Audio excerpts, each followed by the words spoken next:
The man is struggling in the hell of overtime. His eyes are bloodshot. He is roaring and cursing the shitty KPI in his heart, and he is praying frantically that the end of the world will come soon. Even if it's just a shooting star? Who knew that retribution would come faster than expected?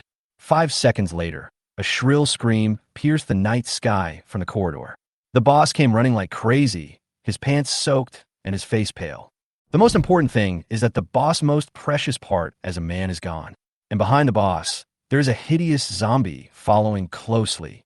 The world has really collapsed. The man didn't even blink as he locked the door and the desk with his backhand.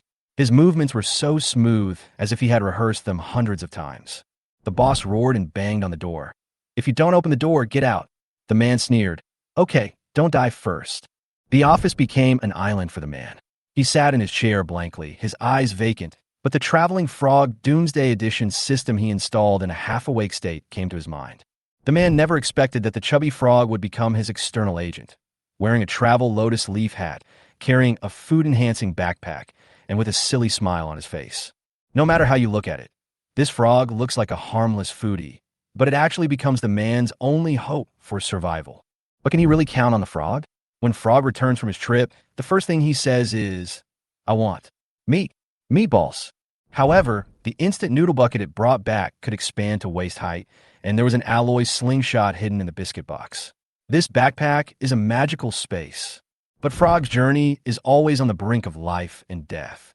He watched the tragedy of zombies cutting off their lineage, picked up a piece of crushed cake, and was nearly dragged into the water and bitten to death by a golden carp in the fish tank. At this moment, a series of blood-red system prompts exploded in the man's mind. Zombie Carnival begins countdown. 10 hours. Difficulty level, Hell mode. Lisi looked at Wazai's eyes that were longing for meatballs and listened to the howling of corpses outside the door. His blood pressure soared. Can this foodie frog and its magic backpack really help it survive the apocalypse where zombies are rampant and the survivors have their own agendas? The man just wanted to roar to the sky, damn. The man had no choice but to check how many special agent coins the frog had earned and buy some big meatballs to reward it. During this trip, the foodie frog traveled a total of 115 meters and earned 115 special agent coins. Frog actually walked 5 meters beyond the travel range. Lisi was a little surprised and felt that this trip was really worth it. Lisi looked towards the cabin and saw the gluttonous frog squatting beside the table, patting the table with its 2 front paws. It looked hungry. Lisi immediately opened them all and prepared to buy some food for it. The product list popped up: big meatballs, 10 special agent coins, introduction, frog food, travel range plus 1 meter. A meal at Frog costs 10 agent coins? Not cheap, but at least it's not free, and it's worth it to be able to increase the travel range. Lisi did not hesitate and chose to buy it directly. You paid 10 special agent coins and bought 1 big meatball. The foodie frog ate the big meatball and felt that it tasted great. The travel range increased by 1 meter. Lisi watched as Frog swallowed it in 1 gulp, then stuck out his tongue and climbed straight up to the small wooden bed on the 2nd floor to sleep. How fast? Lisi tried hard to suppress the urge to buy another one for it, and instead looked at the remaining 2 items. Food expansion backpack plus 100 special agent coins. Introduction. Capacity 3 slots. The collected food has a 10% chance of expanding in volume. Plus, Lisi was stunned for a moment, then realized that this should mean larger version. After reading the introduction, it turned out to be true. The backpack capacity was increased to 3 slots. Lisi couldn't help wondering in his heart whether there would be a pro version, a max version, etc. in the future. Lisi continued to look down and found 2 pairs of shoes. Frog jumping shoes, 180 special agent coins. Introduction. Frog jumps with less effort. Travel range plus 20 meters. This equipment is quite good, but it's too expensive and he can't afford it right now. Lisi looked at the remaining 105 agent coins in his account and finally decided to buy the Gourmet Expansion Backpack Plus. Then, Lisi opened the attribute list of the frog. Agent Frog number 1. Foodie Frog, Agent Coin. 5. Equipment 1. Lotus Leaf Hat, Travel Range plus 10M. Equipment 2. Food Expansion Backpack Plus. 3 slots of capacity. The collected food has a 10% chance of expanding in volume. Travel Range. 111 meters. Travel frequency. Once a day. Refreshed at midnight. Not much has changed, mainly because of the lack of money. Lisi looked back at the bucket of instant noodles that was half a person's height and felt an inexplicable sense of satisfaction in his heart. Eat first, then kill monsters. Li Si took great pains to finally tear open the instant noodle bucket. The noodles were huge, with 2 oversized seasoning packets on top and a plastic fork as long as an arm. Awesome. This bread can't be soaked at all. There's no boiling water. Li Si broke off a piece and held it to chew. As he ate, he found that he had only eaten less than 1/10 of it. Li Si unfolded the foldable plastic fork, put on his back, opened the door, and walked into the corridor. A zombie with half an arm missing walked towards Li Si step by step, following the sound of the door opening. Li Si showed no fear. He pulled the slingshot rubber band tight, and when a zombie came within 3 meters, he suddenly let go. With a bang, the zombie fell to the ground. Kill ordinary zombie X1. Obtain gold coin X1, experience X2, doomsday protective suit, level 2 X1. The suit exploded. A slightly glowing black protective suit appeared next to the zombie's body. Li Si immediately checked. Doomsday protective suit, level 2. Introduction. Constitution +2, a crudely made protective suit, barely usable. Not bad. After all, the game has just started, so it is impossible for any high-level equipment to be dropped. Li Si was not picky and put it on directly, feeling that it fit him unexpectedly. As for his physical fitness, it seemed to have improved a little bit, but the change was not very obvious. At this moment, 2 zombies walked out of an office not far away, probably attracted by the noise just now. Li Si took advantage of their approach and fired 2 steel balls in succession, knocking them down in one fell swoop. Li Si looked at the experience bar, only 2 points of experience left, and he could level up by killing 1 more zombie. But Li Si was not in a hurry, and first went into an office next door to search for supplies. This office was quite large, with many workstations, and Li Si searched them one by one, not even leaving out a drawer. A bag of spicy noodles, a bottle of mineral water, a pack of coffee, and a roll of toilet paper? Take them too. Li Si shook his head, and when he opened a last drawer, he was suddenly stunned. The drawer was empty, but there was a translucent exclamation mark floating in it. What was going on? Li Si reached out and touched it lightly, and a long string of information popped up in front of him.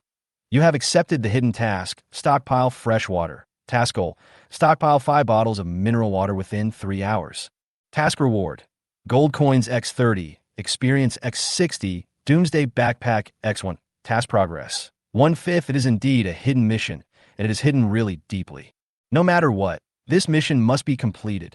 The gold coins and experience gained from 5 bottles of water are equivalent to 30 times that of killing zombies, and there are also extra backpack rewards. It is a good deal no matter how you look at it, and the key is that it is not difficult. Li Si did not dare to delay, and quickly went out and into the next office. What came into view was the female zombie that was thrown to death by the frog. The female zombie's clothes were messy, her skirt fell to the side, and she was almost naked. Li Si curled his lips, feeling a little disgusted. No, isn't this the boss office? Where's the baseball bat? Where's the golf club? And the fruit knife is gone too. Only a small whip of more than 30 centimeters was left. These things could not have disappeared out of thin air. They must have been taken away by other survivors. This means that the other party has entered here and is a potential threat. Li Si looked towards the door alertly and was suddenly startled. A strong man approached silently.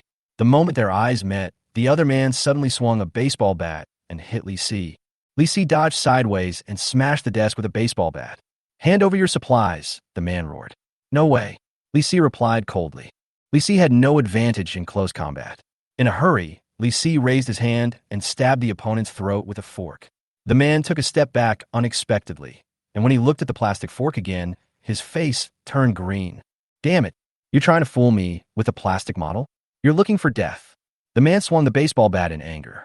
At this moment, Li Si pulled the slingshot and shot directly at the man's head without even aiming. Bang! The steel ball hit the man's eye socket. He screamed and fell to the ground. The next second, his expression changed suddenly, and he crawled and begged for mercy. Don't kill me. Everything is yours. But Li Si clearly saw the man quietly take out a fruit knife with his right hand. Still want to play tricks? I like to get rid of it once and for all. Li Si took a step back, pulled the slingshot tight, aimed at the man's forehead and let go. With a dull bang, the steel ball penetrated the skull, and the man twitched and then became motionless. Kill 1 level 1 player. Gain experience X10. Plunder gold X5. Congratulations to the player. You have reached level 1 and gain +1 for all attributes and +1 for free attribute points. Killing other players can actually earn experience points. This shows that the game mechanism encourages players to kill each other.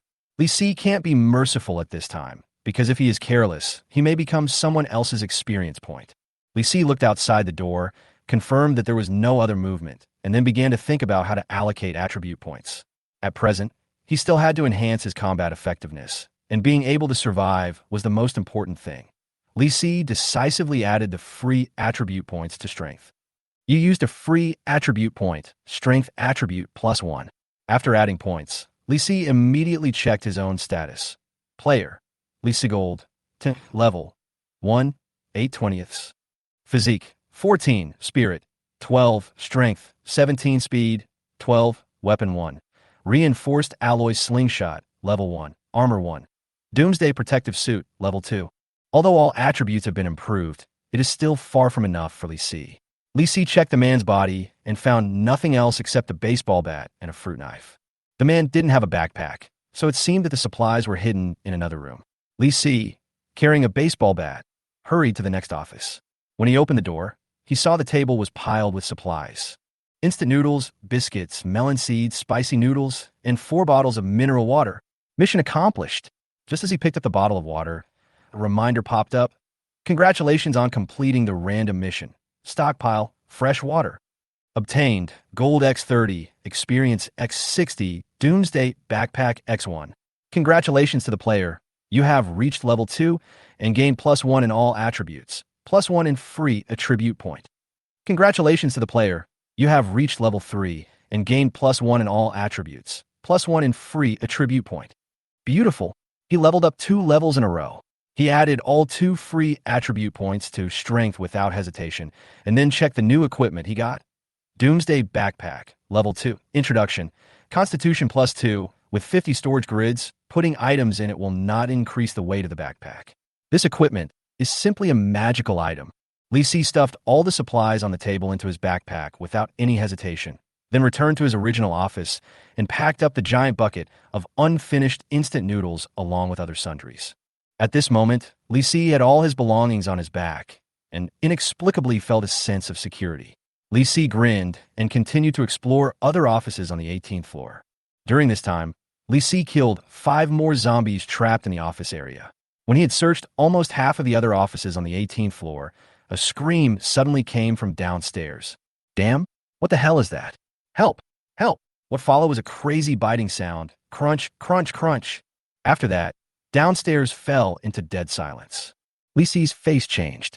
The sound was too violent. It didn't seem like it was done by an ordinary zombie. Could there be another monster downstairs?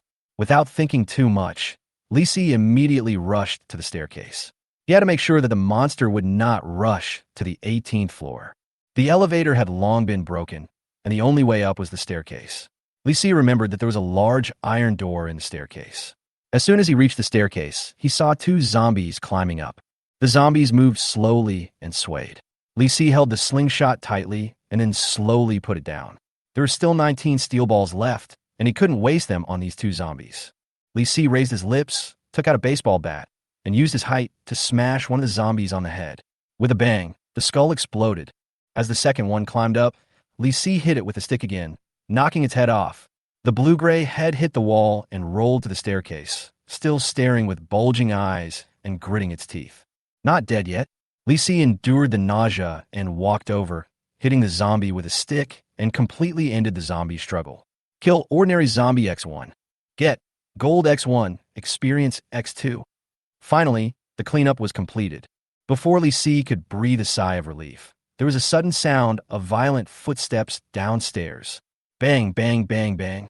The noise was so loud that it was definitely not human. And the speed was so fast that it was obviously not an ordinary zombie.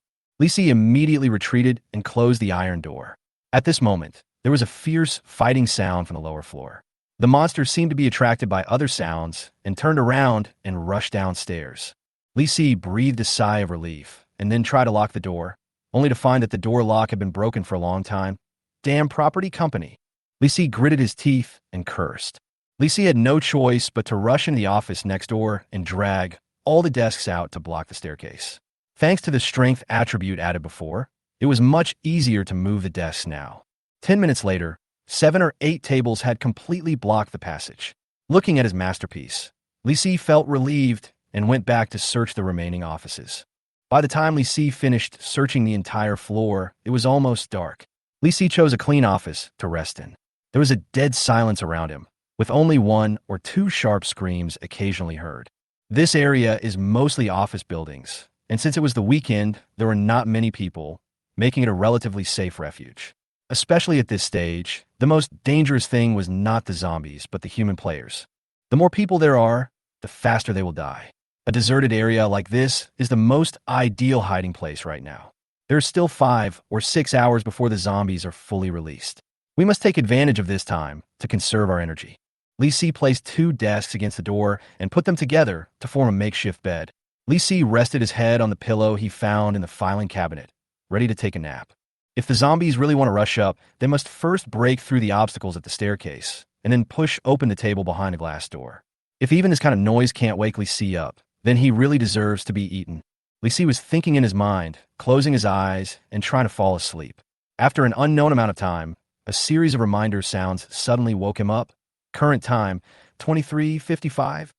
In 5 minutes, the first stage of the game, Zombie Carnival, will officially begin.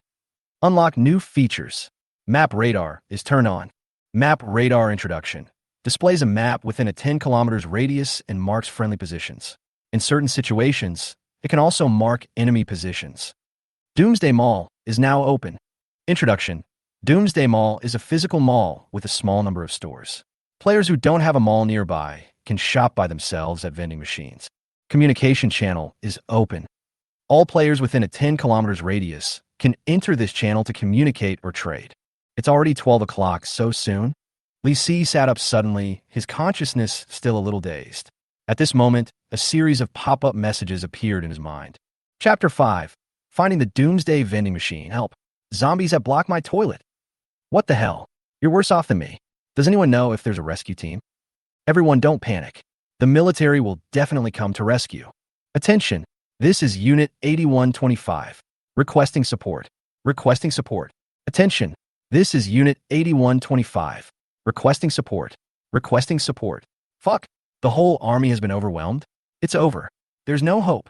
Don't spam. Say something useful. Who knows where the Doomsday Mall is? There's no Doomsday Mall nearby. Look for the vending machine. It's the light blue dot on the map. Shit. The closest distance is also 1 kilometer. I am trapped upstairs. When the channel was in chaos, Li Si noticed the key message. The light blue spot is a vending machine. Li Si immediately called up the map interface, and a radar chart appeared in front of him. The black dot in the middle represented Li Si himself, and there were several light blue dots floating next to him.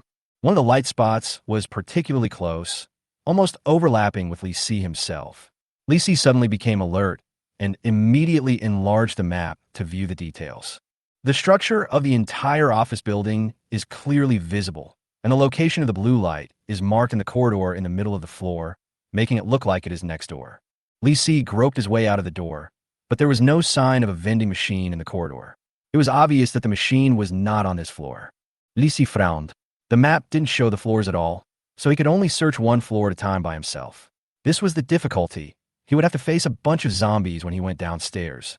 Just when I was having a headache, a prompt suddenly popped up from the system. You have completed the initial stage and will be rewarded with a primary treasure chest.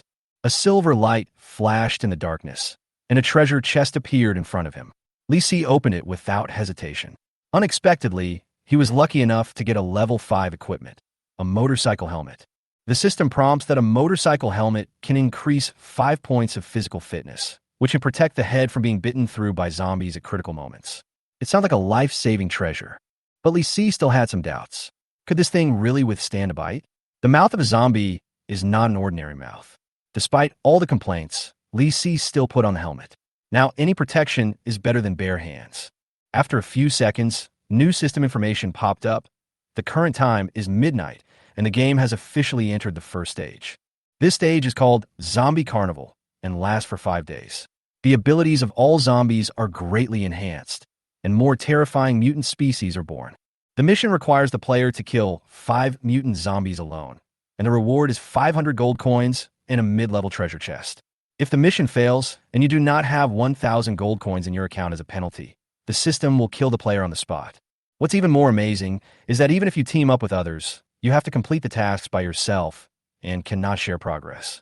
As soon as the prompt ended, there was a sound of glass breaking downstairs, followed by the screams of an unlucky player, which made Lee Si's heart tighten. Lee Si clearly remembered that before, zombies would never take the initiative to break the glass, which meant that they had not only become stronger, but also smarter. Lee Si quickly went to the stairs to check and found that the obstacles he had set up before were still intact, and there was no movement on the stairs. Lee Si finally breathed a sigh of relief. Fortunately, he had cleaned up the 18th floor in advance. Otherwise, there would be no lights now, and the zombies suddenly jumping out would be a nightmare. However, he couldn't just ignore this mission. Lee Si knew that if he didn't want to be liquidated by the system on the 5th day, he had to take the initiative to kill the 5 mutated zombies. But with Lee Si's current equipment, fighting hard would only result in death, so he had to find a way to upgrade first. So Lee Si set his sights on the vending machine. If you want to find the vending machine, you have to rely on Lee Si's follower, Foodie Frog. Although this little thing is greedy, he is a good pathfinder. Lee Si stretched out his hand and called out, and the gluttonous frog immediately appeared in the palm of his hand. It was difficult to see clearly in the dark, but he could feel it jump down lightly. Soon the system gave feedback. After the Foodie Frog jumped down, he first squeezed into the gap between the tables and complained about who blocked the road so tightly.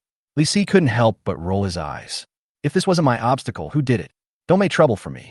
Immediately afterwards, Xiaohua successfully escaped and came downstairs, where he immediately found a zombie gnawing on a corpse with half a thigh in its mouth.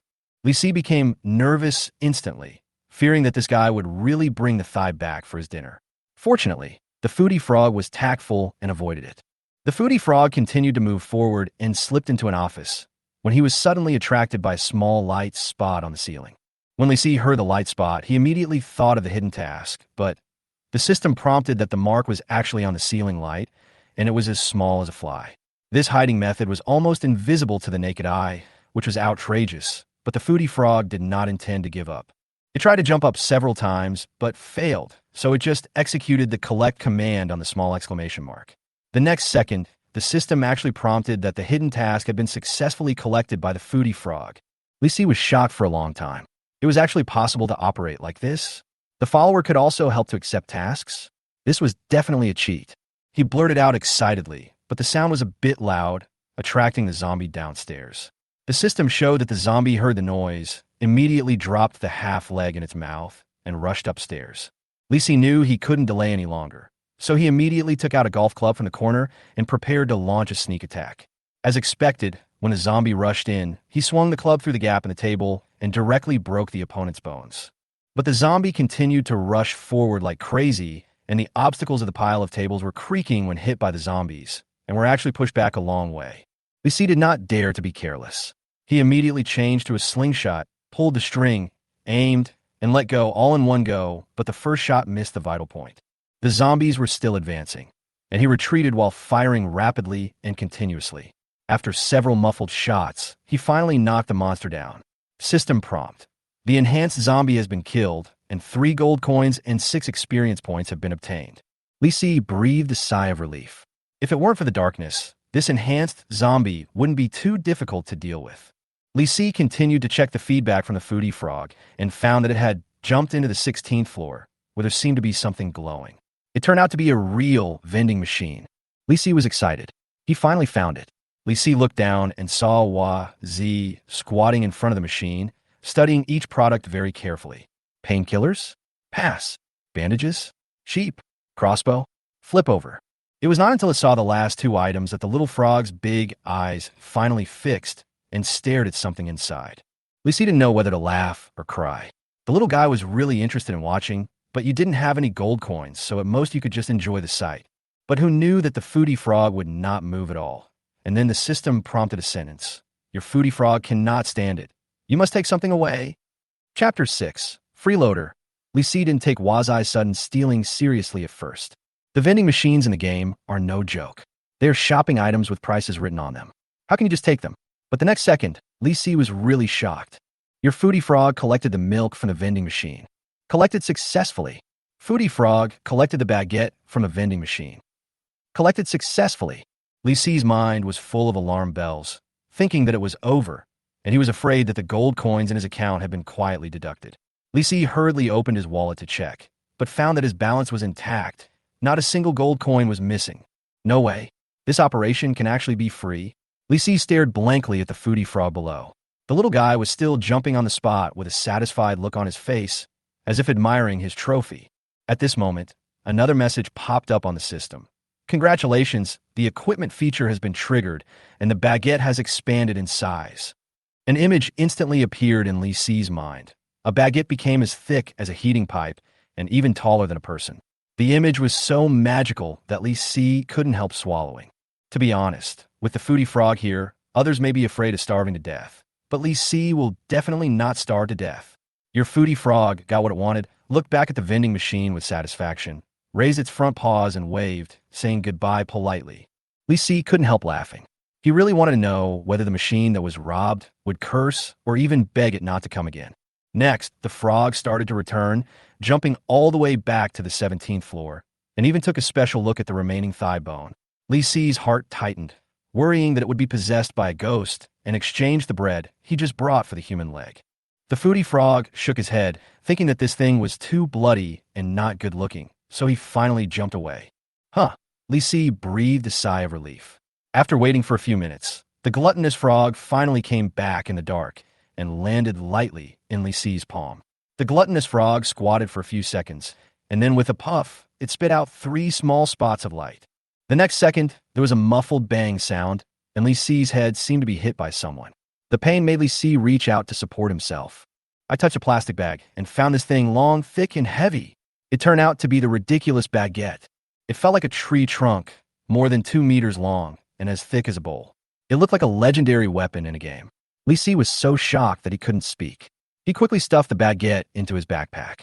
He hadn't finished the instant noodles yet, so he kept the baguette for now. Next to it was the box of milk. Although it was ordinary, Li Si carefully put it away.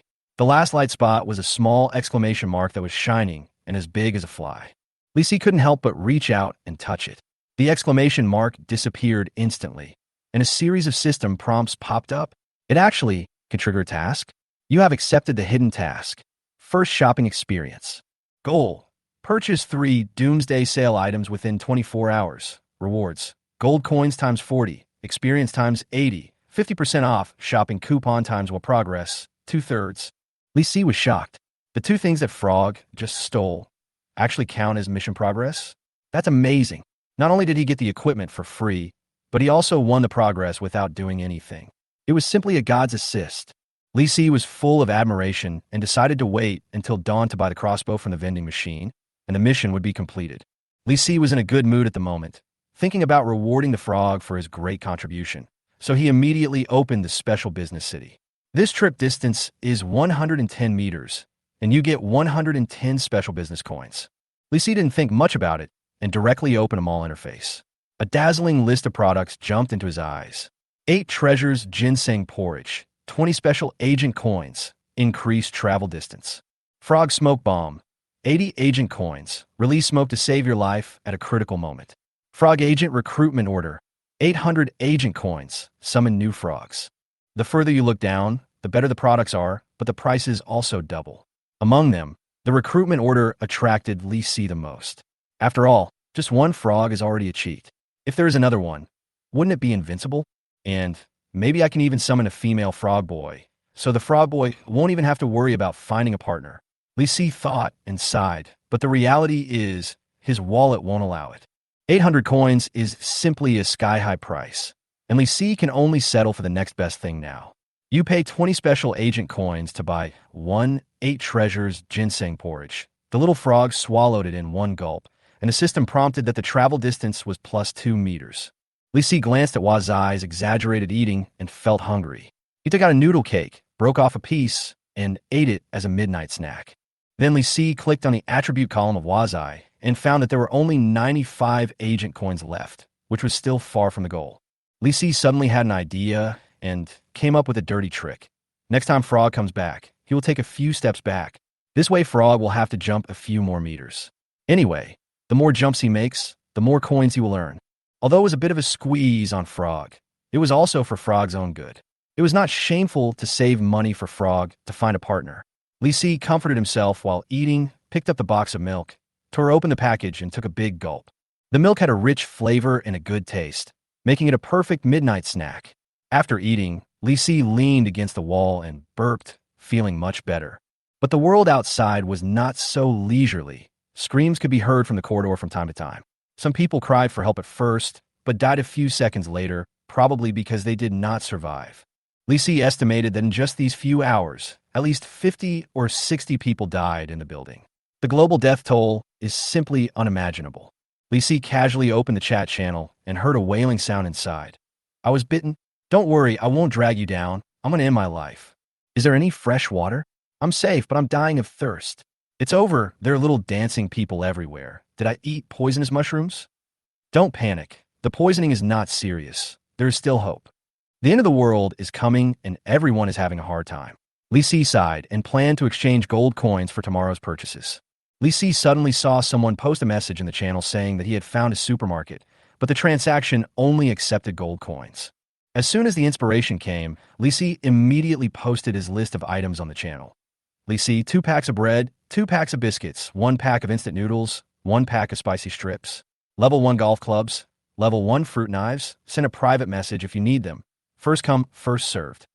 As soon as Li Si sent out the message, the channel exploded. What the hell? Another person found the supermarket? So fat? The equipment even has levels. Hanlei, brother, I'll take all your weapons. Hanlei, also, are you interested in joining my team? Hanlei, the Thunder team is recruiting players. We have occupied the China World Trade Center with excellent terrain and abundant resources. Li Si was stunned. This guy also brought an advertisement? Judging from Hanlei's posture, he has obviously formed a team and expanded it to landmark buildings. The speed of development is simply outrageous. Chapter 7. The Unkillable Iron-Headed Male Zombie. Hanlei was determined to recruit Li Si, but Li Si retorted with a question. What are you buying? After thinking about it, Hanlei still felt unwilling to give up. The player who could get so many supplies must be very powerful. It would be a shame not to bring him to his side. Hanlei, friend, please consider joining the team first. Don't worry about the transaction. Li Si, if you're not in a hurry, I am. There are people queuing up to ask the price. If you don't buy, I will sell it to others. Hanlei, wait. Li Si ignored Hanlei. At this moment, the private message column was completely blown up, and most of them were directed at food. But there are also outrageous offers. Someone offered 1 gold coin to exchange for instant noodles, bread, spicy strips, and mineral water. Do they really think that Li Temple is holding a doomsday charity sale? Li Si closed the chat box directly without wasting time. Flipping through the private messages, he saw Han Lei's message again. The other party finally raised the price. Han Lei, friend, I want all the food and weapons. Can you give me a discount? How about 100 gold coins? This price was less than half of the original price. Li Si was too lazy to negotiate and simply raised the price to the ceiling. Li Si, 500 gold coins. Han Lei, that's too dark? Li Si, food is easy to get, but weapons are scarce. You have to decide for yourself. Han Lei stamped his feet anxiously. He really needed this batch of weapons. If he didn't make up for the shortcomings, the team wouldn't even dare to touch the zombies. Han Lei gritted his teeth and made another offer, 200 gold coins. But Li Si seemed to have disappeared, and no news about him was heard. Han Lei was even more panicked. If he was intercepted by other teams, then Han Lei, would be completely taken advantage of. He sent several new offers in a row. Han Lei, 210 gold coins. Han Lei, 220 gold coins. Han Lei, 300. Brother, I'm sincere. Can you at least say something? This sentence hit Li Si's psychological price. Li Si was happy. The highest offer was only 250 gold coins, and Han Lei directly increased it to 300. This business is good, but Li Si didn't forget to play a miserable role. Li Si, so many supplies for only 300? I'm losing money. Han Lei, big brother, I really can't afford anymore. The team's expenses are huge. Li Si, okay. Once the deal was finalized, Han Lei immediately sent a transaction request, and Li Si agreed without hesitation. The transaction was completed, and 300 gold coins were credited to his account. At the same time, the system also popped up a prompt for Han Lei. Transaction successful. Gained. Bread X2, biscuits X2, instant noodles X1, spicy noodles X1, golf club level 1, X1, fruit knife level 1, X1. When Han Lei saw the account, he jumped up in excitement and immediately called the team to assemble and distribute equipment. Those without weapons, report. Han Lei's men rushed over upon hearing the news and surrounded Han Lei and cheered. Captain, you are awesome. We could do something big this time. The atmosphere was very lively until someone suddenly shouted, Wait, someone is selling equipment in the channel again. All of them are level 2 and 3. What? Everyone was confused and quickly opened the channel to see that someone was selling high-level equipment at a reasonable price. Some players tried to comfort him. It's not cost-effective. That kind of equipment is frighteningly expensive. Then someone else interrupted. That's not right. A level 2 machete is only 17 gold coins? A level 3 fork is only 23. The air was suddenly quiet. Han Lei's face fell as if it had been hit by a piece of iron. Captain, have we been tricked? Shut up. Han Lei was so angry that his lungs ached. He turned around and looked silently at the pile of level 1 goods on the ground. He really wanted to slap himself twice.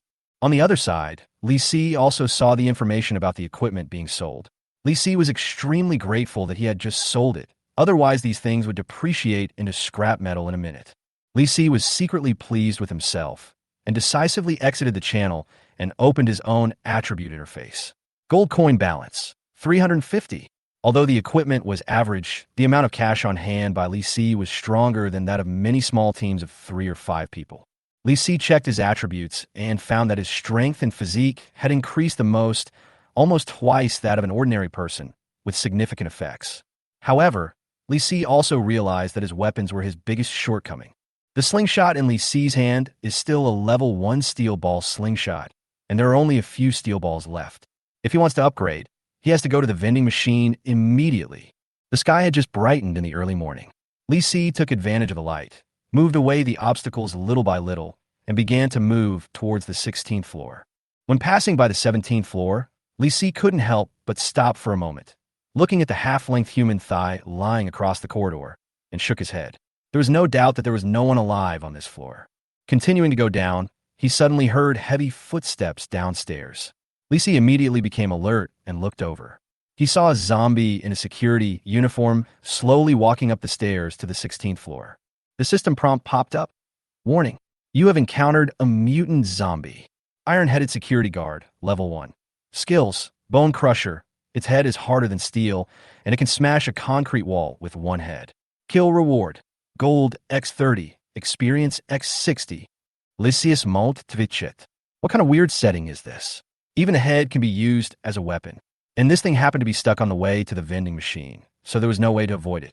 Li Si held the slingshot tightly and took the initiative to shoot a steel ball directly at the top of the zombie's head. Bang! The steel ball hit the target, but it bounced off directly as if it hit an iron lump. Li Si said, Damn, he's really an ironhead. The mutated zombie was enraged by this attack. Blood flashed in his eyes, and he rushed up the stairs and smashed towards him. Li Si dodged sideways, and the mutated zombie crashed into the stairs, causing a dent in the floor tile and debris flying everywhere. If this hits me, I'll be shattered into pieces on the spot. Li Si immediately changed to a baseball bat, and while the mutated zombie wasn't able to get up, he hit on the back of the head with a bat. Bang! After the loud noise, Li Si's hand bones were numb, but the mutant zombie seemed to be fine and rushed over again. It's useless. This monster can't be killed by smashing it. Li Si took a few steps back and quickly observed the terrain. Suddenly, he noticed an empty space on the stair handrail, and an idea flashed in his mind.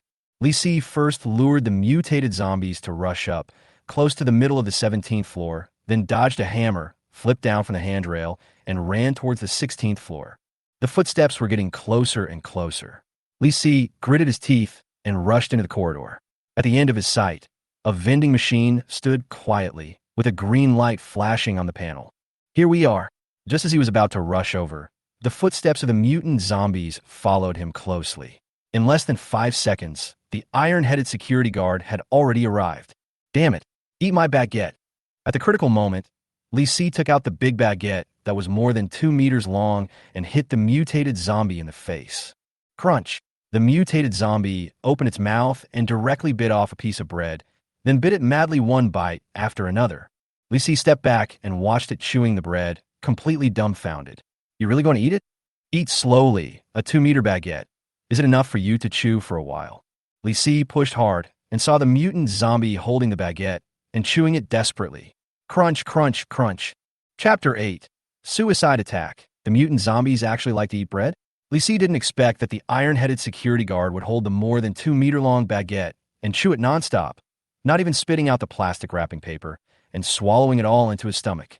While holding onto the baguette to hold off the mutated zombies, Li Si quickly glanced at the vending machine, locking his sights on the target, a light crossbow, and immediately pressed the purchase button. Ding! The vending machine made a mechanical sound, and a line of prompts popped up. Light crossbow, level 7, 180 gold coins, strength +7, average firing rate, suitable for beginners. Press the buy button again to confirm the purchase. So much nonsense. Who has time to listen to your introduction? Li Si said nothing and pressed the button twice.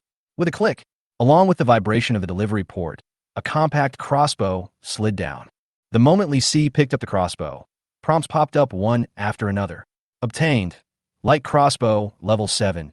X1, 180 gold coins deducted from the account. Complete the hidden mission first shopping experience. Get gold coins X40. Experience X80, 50% discount coupon X1. Congratulations to the player for reaching level 4. All attributes +1, free attribute point +1. Li Si didn't have time to finish reading it. He immediately added attribute points to strength and operated the crossbow to prepare for attack. As soon as he aimed, Li Si paused. What the hell? This thing doesn't have arrows.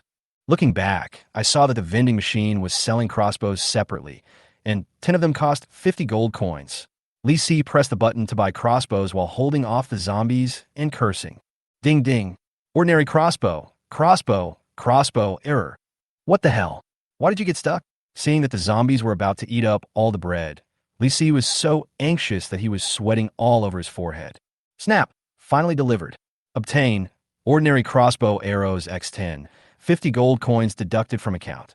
Li Si quickly loaded the arrows and fired the first one at the zombie's head. Bang!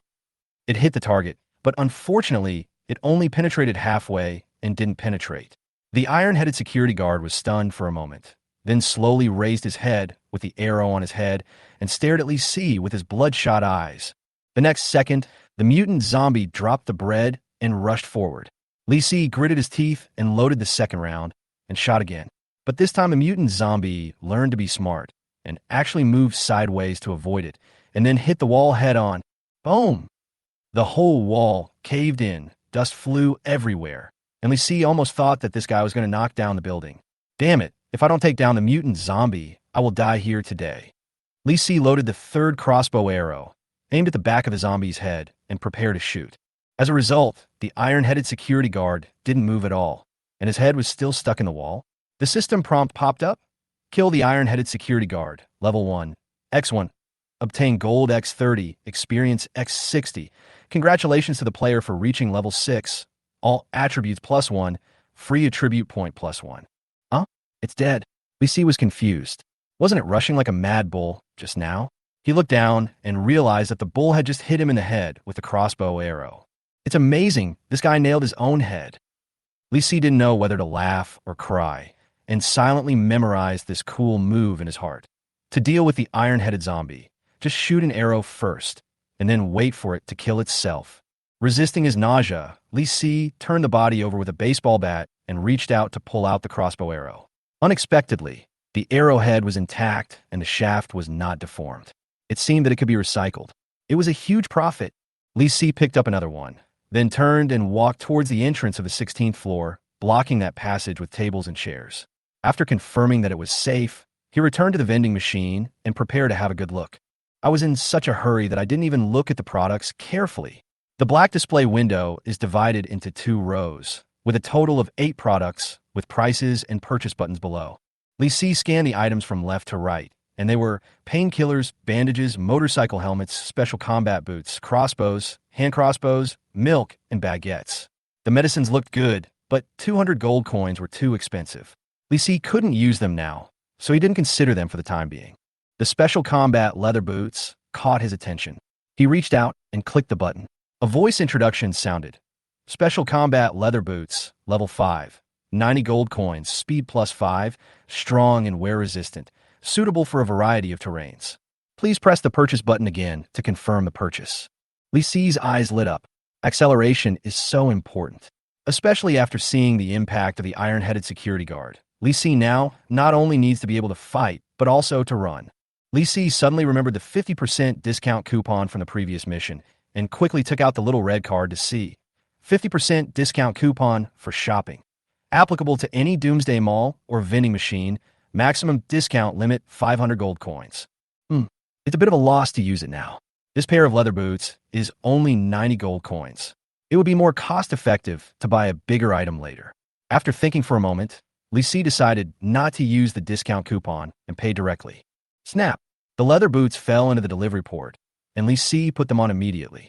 He felt his feet were much lighter, and the improvement was indeed obvious.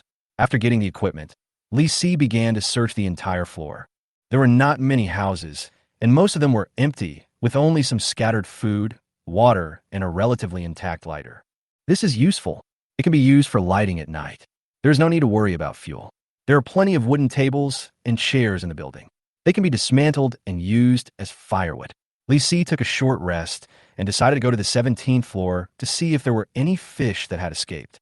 But just as I reached the stairs, I suddenly heard an unusually loud music in the distance. The rhythm was chaotic, the drums were weird, and there were shuffling footsteps, as if a military band. Li Si's heart tightened, and he immediately leaned against the window to look out. He saw a group of dozens of zombies marching in a line at the other end of the street. A zombie in front was waving a baton, and behind him were drummers and trumpet players, each of whom was a red-eyed mutant. The system prompt came as expected. Warning: you encountered a zombie carnival parade. Skill: Carnival Invincibility. All zombies in the range enter a carnival state. Their combat power doubled, and they are immune to all damage. Li Si said, damn, these are not monsters. They are a performing army. What's even more outrageous is that as long as the music sounds, the zombies in the surrounding area will fall into a carnival and become invulnerable to swords and guns. Li Si felt cold in his heart. There was no way to fight this kind of monster. There was only one word to say: hide. But before Li Si had time to retreat, he heard the sound of heavy footsteps coming from downstairs. Li Si rushed to the stairs and saw 3 mutated zombies climbing up. Each of them was emitting red light with bulging muscles, and each holding a thick boned stick in his hand. Chapter 9. Hammer? Demolishing a building. The zombies rushed up waving bone clubs. Li Si subconsciously pulled the trigger, and the crossbow arrow shot toward the eyes of the first zombie. Almost at the same time, a red arc of light flashed, and the crossbow arrow instantly bounced off and pierced into the wall of the stairs. Is he really invincible? Li Si panicked, with only one thought in his mind: run. Li Si rushed up to the 18th floor in one breath, and 3 zombies chased after Li Si with bone clubs and smashed his butt wherever they went. The stairs were smashed into potholes, and concrete blocks flew everywhere. What was even more terrible was that the noise of the zombie band was getting closer and closer, rushing towards this side. Li Si got into the table obstacle on the 18th floor and quickly sealed the corridor. The first zombie rushed in and smashed a table board with a bone club.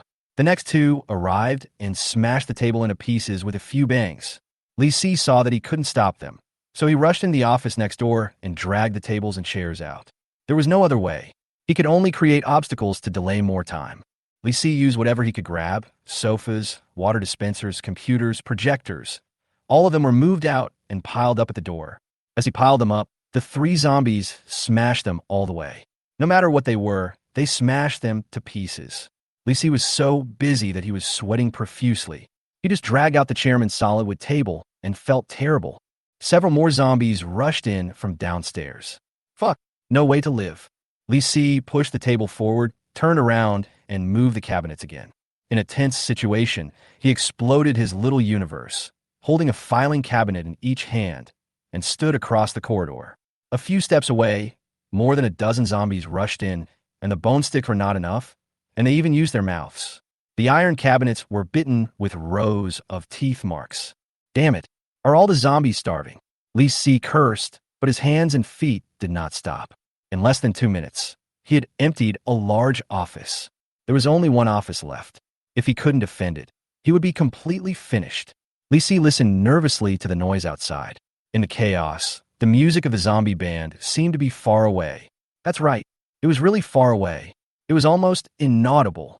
Li Si was ecstatic, and he sat on the ground, gasping for breath, and sweat flew all over the ground when he shook his head. The red light on the zombies also began to dim. After a few seconds, all the zombies shrank significantly, finally leaving their invincible state. But they were still dismantling the roadblocks, but their movements were much slower. They took a full 5 minutes to dismantle the 2-meter distance by gnawing and smashing. During this time, Li Si had already leaned against the wall and drank 2 bottles of water and slowed down his strength. Finally, a zombie broke through the obstacles and came over with a bone club. You're the most capable, right? I'll be the first one to chop you to death. Li Si had an expression of "you're dead" on his face. He didn't even use a crossbow. He swung the baseball bat at its head. With a bang, the zombie's head exploded and it fell directly. Li Si's eyes became fierce, and he turned around and continued to attack with the baseball bat in his hand. You're the most capable, right? Bang. You're fucking strong, right? Bang. You came here to join in the fun, right? Boom. Li Si cursed and smashed at the same time, and he had a complete sense of rhythm. In less than 5 minutes, more than a dozen zombies were killed by him. The kill prompt jumped several pages. I leveled up and got a gear. Li Si quickly added some strength to the free attribute and picked up the dropped loot. A pair of black overalls, good attributes. Doomsday protection pants, level 2. Constitution +2, although rough but still wearable. Just in time for the lack of pants, Li Si immediately put them on and opened the character panel to check the status. Player: Li Si, level 775 80ths, gold 130, constitution 29, strength 35, speed 23, spirit 18. Equipment: crossbow, level 7. Motorcycle helmet, level 5. Protective clothing, protective pants, level 2. Special combat leather boots, level 5. Backpack, doomsday backpack, level 2. My strength has soared to 35. No wonder I was able to kill so smoothly just now. Li Si glanced at his protective gear and found that his protective suit and backpack were too low level. He thought about going to the channel to see if anyone was selling them. But right now, there's something more important: cleaning up the zombies downstairs. The parade may come back at any time, so we must deal with the surrounding area in advance and establish a safe zone. Li Si thought as he moved down. When he reached the 15th floor, he saw 3 wandering zombies. The first one was knocked down with a stick, and the next 2 were headshot with crossbow arrows, and they were all taken away in one wave. Li Si nodded with satisfaction and began to search the corridor room by room. There was no rush for supplies, so he had to make sure there were no monsters hiding first, and then he could feel at ease to touch the resources after the sweep. After clearing the 15th floor, Li Si continued to explore the 14th floor. As soon as he opened a door, he saw a familiar figure swaying in. Warning: you have encountered a mutant zombie. Iron-headed security man, level 1. As soon as the system prompt appeared, Li Si shot an arrow at its forehead. No nonsense. Turn around and run. The iron-headed security man, as always, rushed over and hammered him. Bang. With a loud bang, the wall was knocked through and the zombie fell down. System prompt pops up. Kill iron-headed security guard, level 1. X1. Obtain gold X30, experience X60. Congratulations to the player upgraded to level 8. All attributes +1, free attribute point +1. I knew you were going to be upset again. Li Si smiled and nodded with confidence. Li Si cleaned up a few remaining zombies and worked all the way to the 12th floor. At this moment, Li Si's physical strength was almost exhausted and he was hungry. He looked up at the sky and saw that the sun was about to set. From the 12th floor to the 18th floor, the buffer layer in the middle is enough, temporarily safe. Li Si sat down to eat some dry food and opened the communication channel to take a look. Damn it, I encountered a zombie carnival parade. What should I do? Just pray for the best. My friend's team just got wiped out.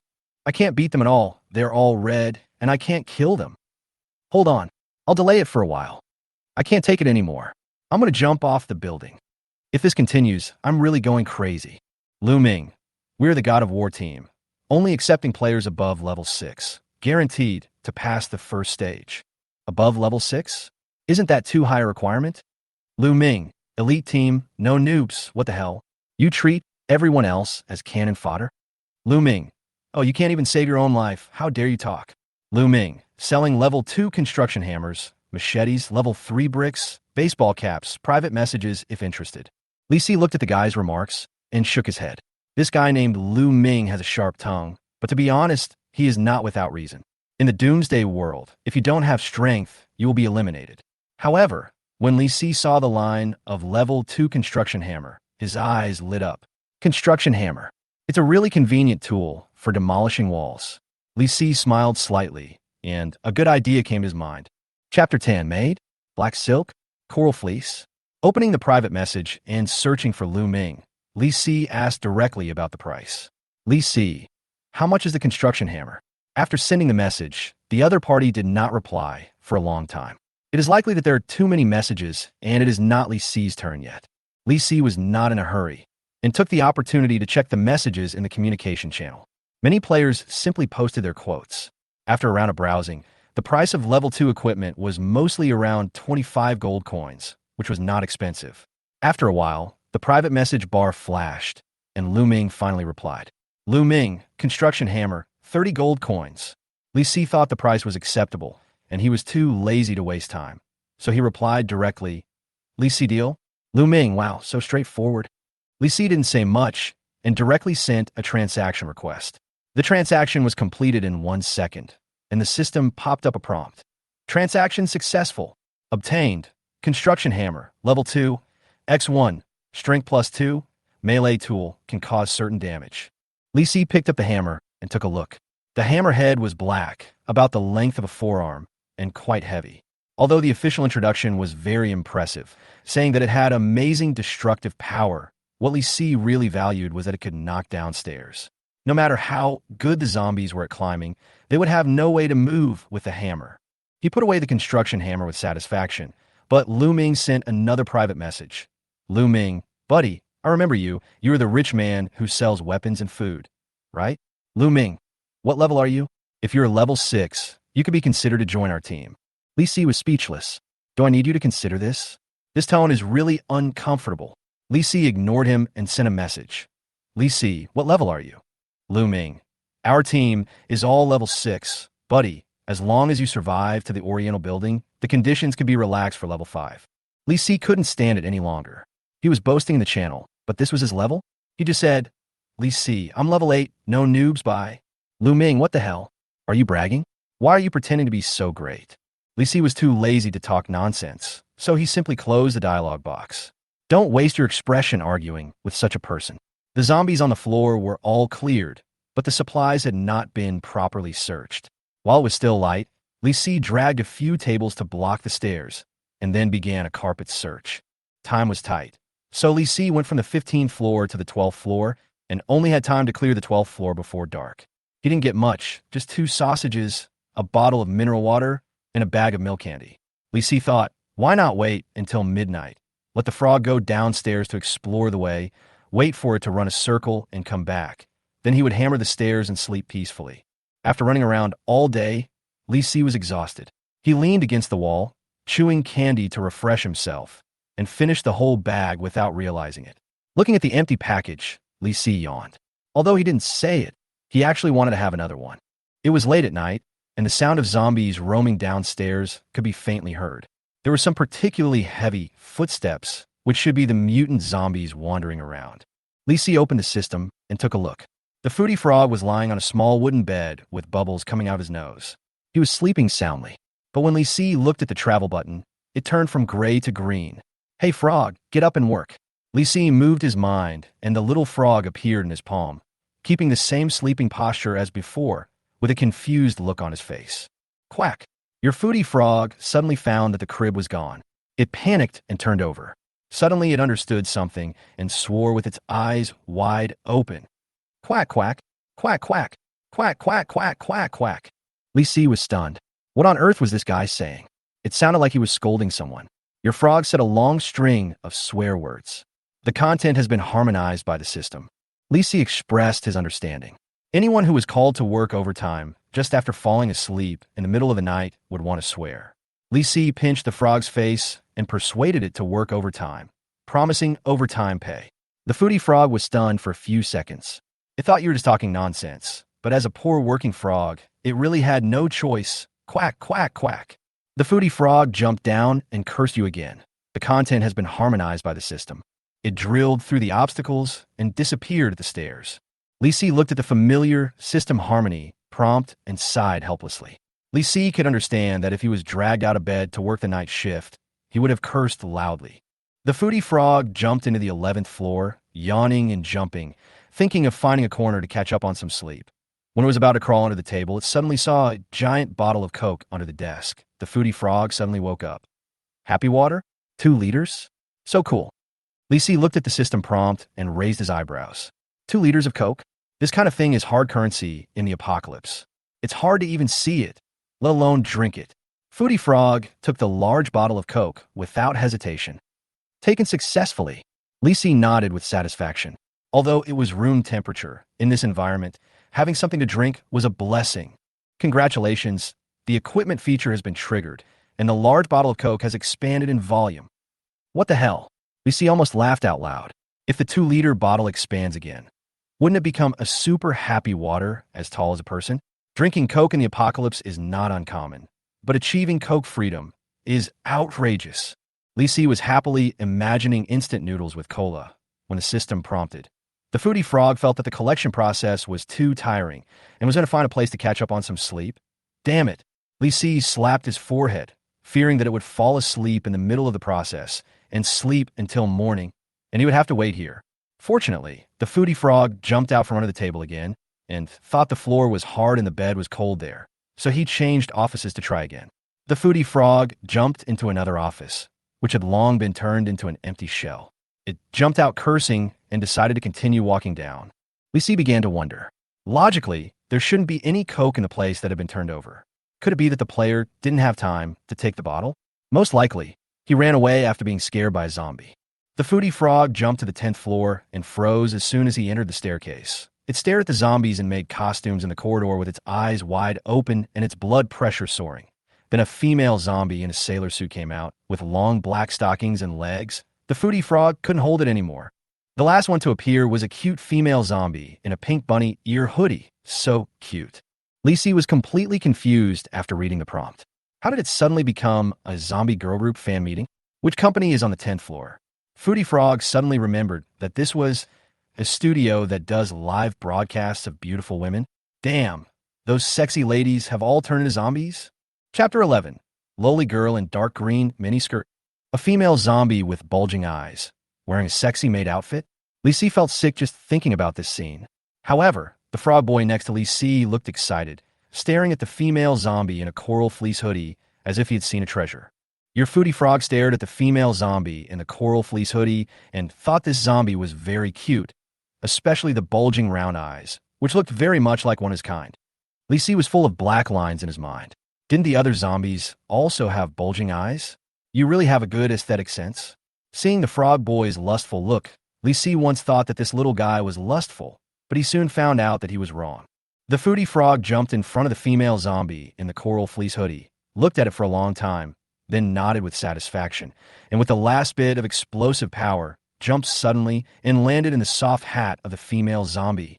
It felt that the coral fleece hat was soft, and it was very comfortable to sleep in. Your foodie frog is sleeping in the hat of the female zombie. What's going on? Li Si was completely stunned. It turned out that the frog had simply found a comfortable place to sleep. But the problem was, what if it slept too soundly? Soon, new news came. Your foodie frog fell asleep in a hat and was carried by a female zombie into a pink live broadcast room. It was taken to a messy meeting room. The foodie frog blew snot bubbles and was taken to the bathroom again. A strong smell of blood made it sniff, and its snot bubbles burst. Your foodie frog was awakened by the snot bubbles, jumped up, looked at the soft coral fleece hat, and was a little confused. Quack! The foodie frog called softly, and the coral fleece hoodie female zombie didn't seem to hear it, but the 2 female zombies next to it surrounded it. One was a maid outfit, and the other was in a sailor outfit. The 3 of them got together and started fighting. 3 female zombies fell to the ground after being knocked over by each other. Your glutton frog was thrown out of the hat. It looked back in dissatisfaction. The three female zombies were tearing each other's clothes, and their good clothes were torn. Your glutton frog shook his head and thought to himself, "We are from the same root.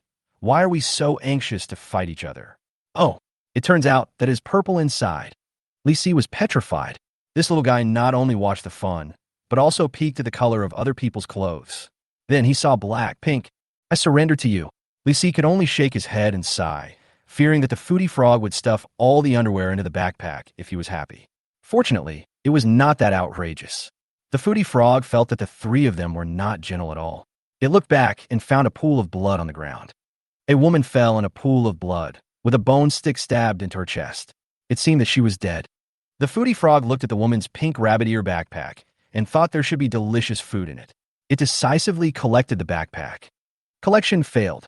Storage items cannot be collected. Okay, the system is quite disciplined. Lisi thought to himself, if it doesn't work, he will wait for Wazi to come back and go downstairs to pick it up. Wazi is not given up yet. The foodie frog is a little depressed. If he can't take the backpack with him, he will take a piece of clothing. It looked up and down and found that the woman's plaid shirt was stained with blood, so it took the skirt away.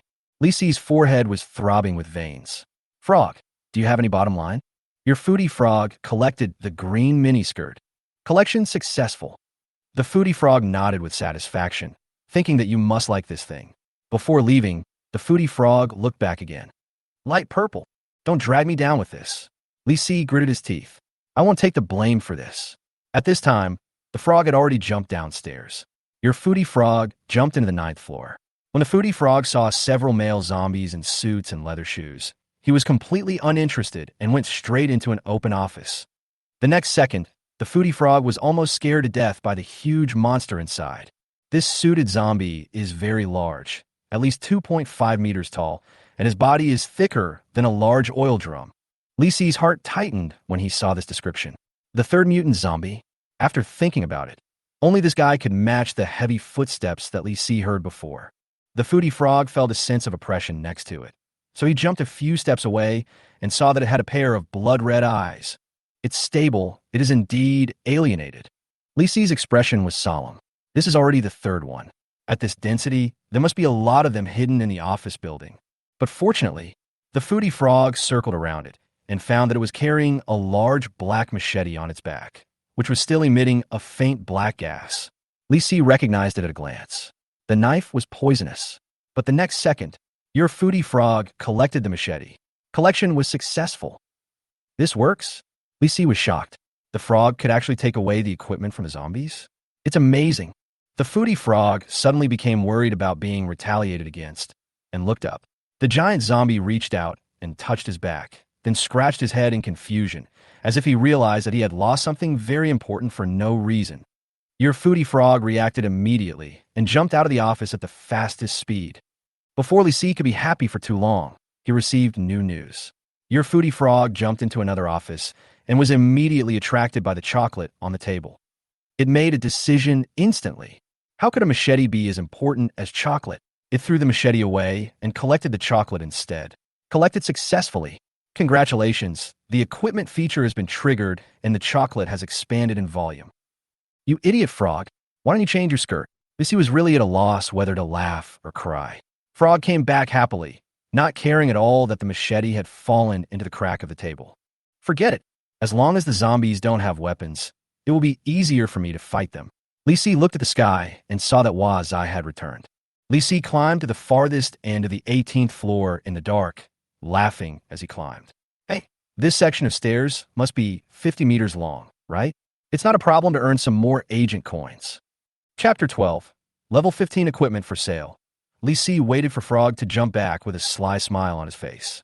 He looked down at the progress message. The little guy had just jumped to the 11th floor. Your foodie frog looked up and thought that he could go home to catch up on his sleep after jumping one more floor. "Just thinking about it makes me happy." The foodie frog jumped several times excitedly and jumped to the 12th floor. As soon as he landed, he found that the obstacles of the table and chairs in front were still there, but Lisi was nowhere to be seen. Quack! Your foodie frog called softly, but when it didn't respond, it suddenly panicked. Lisi saw this and felt warmed in his heart. This little guy really misses him? But the next second, he realized that he was overthinking. The foodie frog suspected that you sneaked downstairs while I was away and saw something inappropriate for children. Damn it. Lisi was so angry that he almost grabbed his hair. How do you judge that I am underage? Although I look pretty, I have been an adult for several years. The foodie frog complained and found that the frog boy actually jumped downstairs again. The foodie frog jumped downstairs tiredly and confirmed that the three scantily clad female zombies were still there, and he breathed a sigh of relief. It was worried that something would happen to you, so it simply checked each live broadcast room, but didn't see anyone, but found a hidden exclamation mark behind a dressing mirror. Exclamation mark? Lisi's eyes lit up.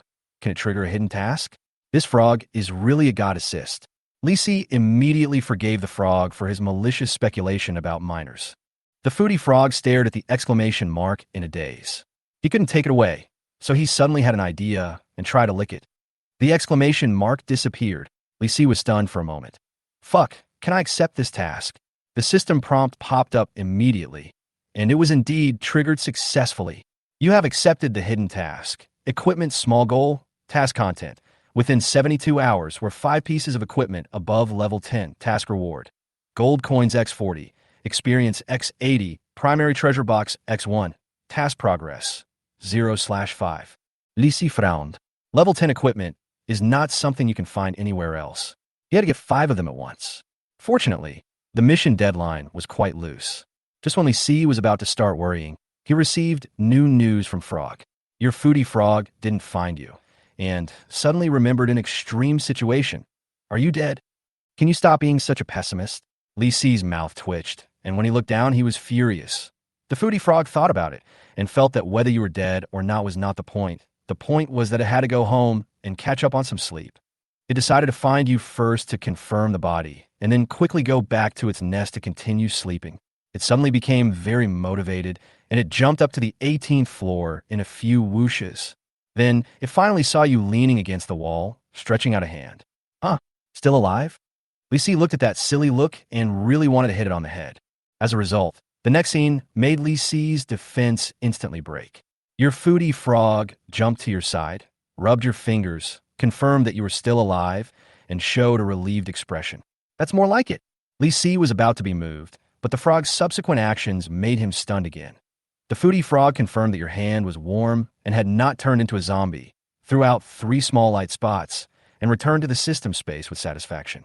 The room suddenly went dark, and the next second, a large Coke bottle that was almost as tall as a person appeared out of thin air in front of Lisi. Holy crap! The cap of this bottle of happy water was bigger than the mouth of a bowl, and it must be enough to last for a month. Lisi happily put it into his backpack, and then he touched a piece of hard chocolate. Is this a brick? Lisi opened the package and took a bite. It was sweet with a little bitterness, and the taste was smooth. It was so enjoyable. While eating chocolate, Lisi's eyes fell on a shimmering green miniskirt. He picked it up and was shocked. Lolita Girl Dark Green Miniskirt, level 15. Attributes: Constitution +10, Speed +5, the preferred equipment for female players, both appearance and practicality. What the hell? Lisi was furious on the spot. This equipment is actually level 15. The key is a skirt. Lisi's strongest equipment is only level 7. He never even thought of wearing or touching this top-level stuff. A 7-foot-tall man can't wear a skirt just for the sake of attributes. Sell it. Lisi did it right away. He opened the communication channel and posted a message. Lisi, selling level 15 equipment. Lolita Girl's dark green short skirt. Female players are preferred. The highest bidder wins. This message instantly ignited the channel.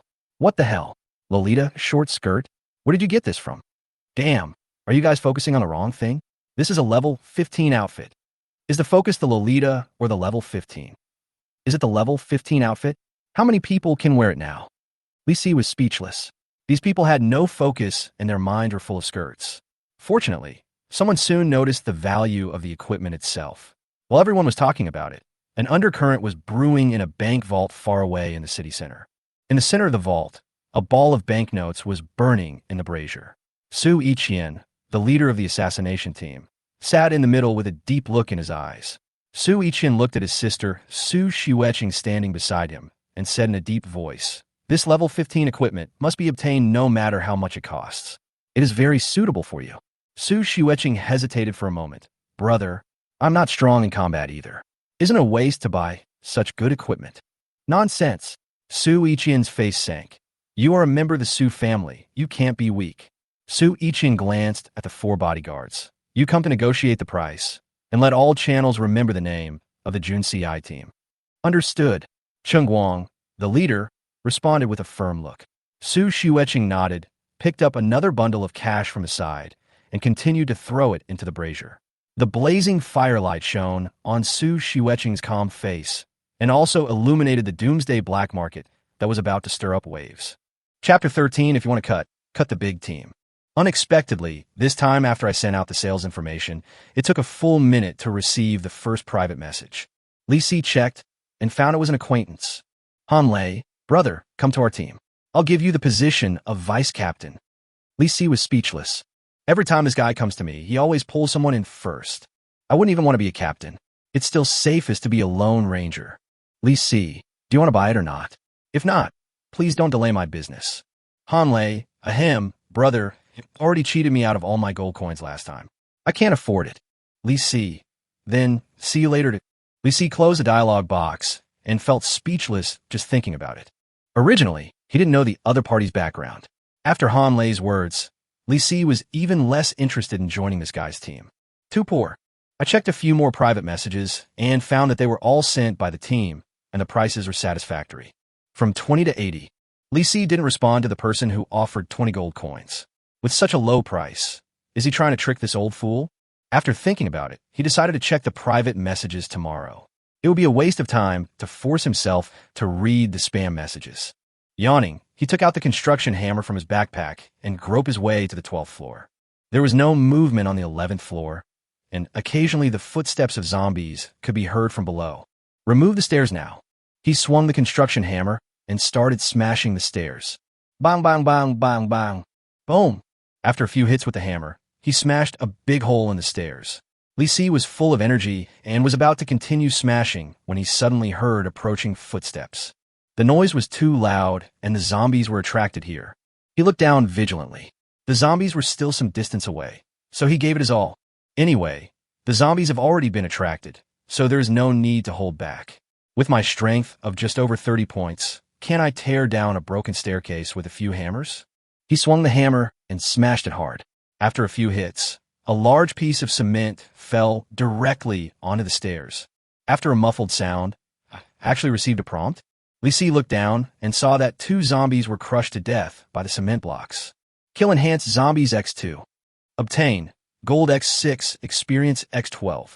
Unexpectedly, there are unexpected gains. Li Si was secretly delighted, but the next moment, his smile disappeared. There was a sound of heavy footsteps coming from downstairs. It was a giant zombie. The guy is more than 2 meters tall. If you don't tear down the stairs quickly, you won't be able to sleep tonight. Li Si quickly lowered his head and smashed it hard. With a series of loud bangs, several more blocks of concrete fell downstairs. The heavy footsteps were getting closer and closer, and they were almost reaching the 11th floor. Li Si was not afraid, but the light was too dim. If he fought with the giant zombie at this time, he would be seriously injured if not killed. Besides, the zombie apocalypse parade might come at any time. Giant zombie plus invincibility buff? I dare not even think about it. He attacked frantically again, and several cement blocks broke, leaving only the last small piece of cement on the entire staircase. Before he could breathe a sigh of relief, a huge shadow appeared downstairs. It's coming.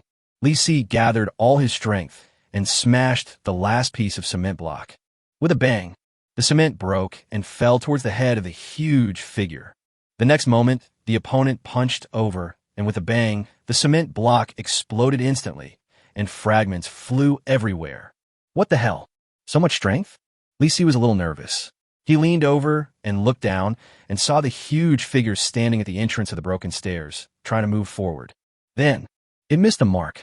With a loud bang, Li Si watched it fall from the broken part, and it was hit hard.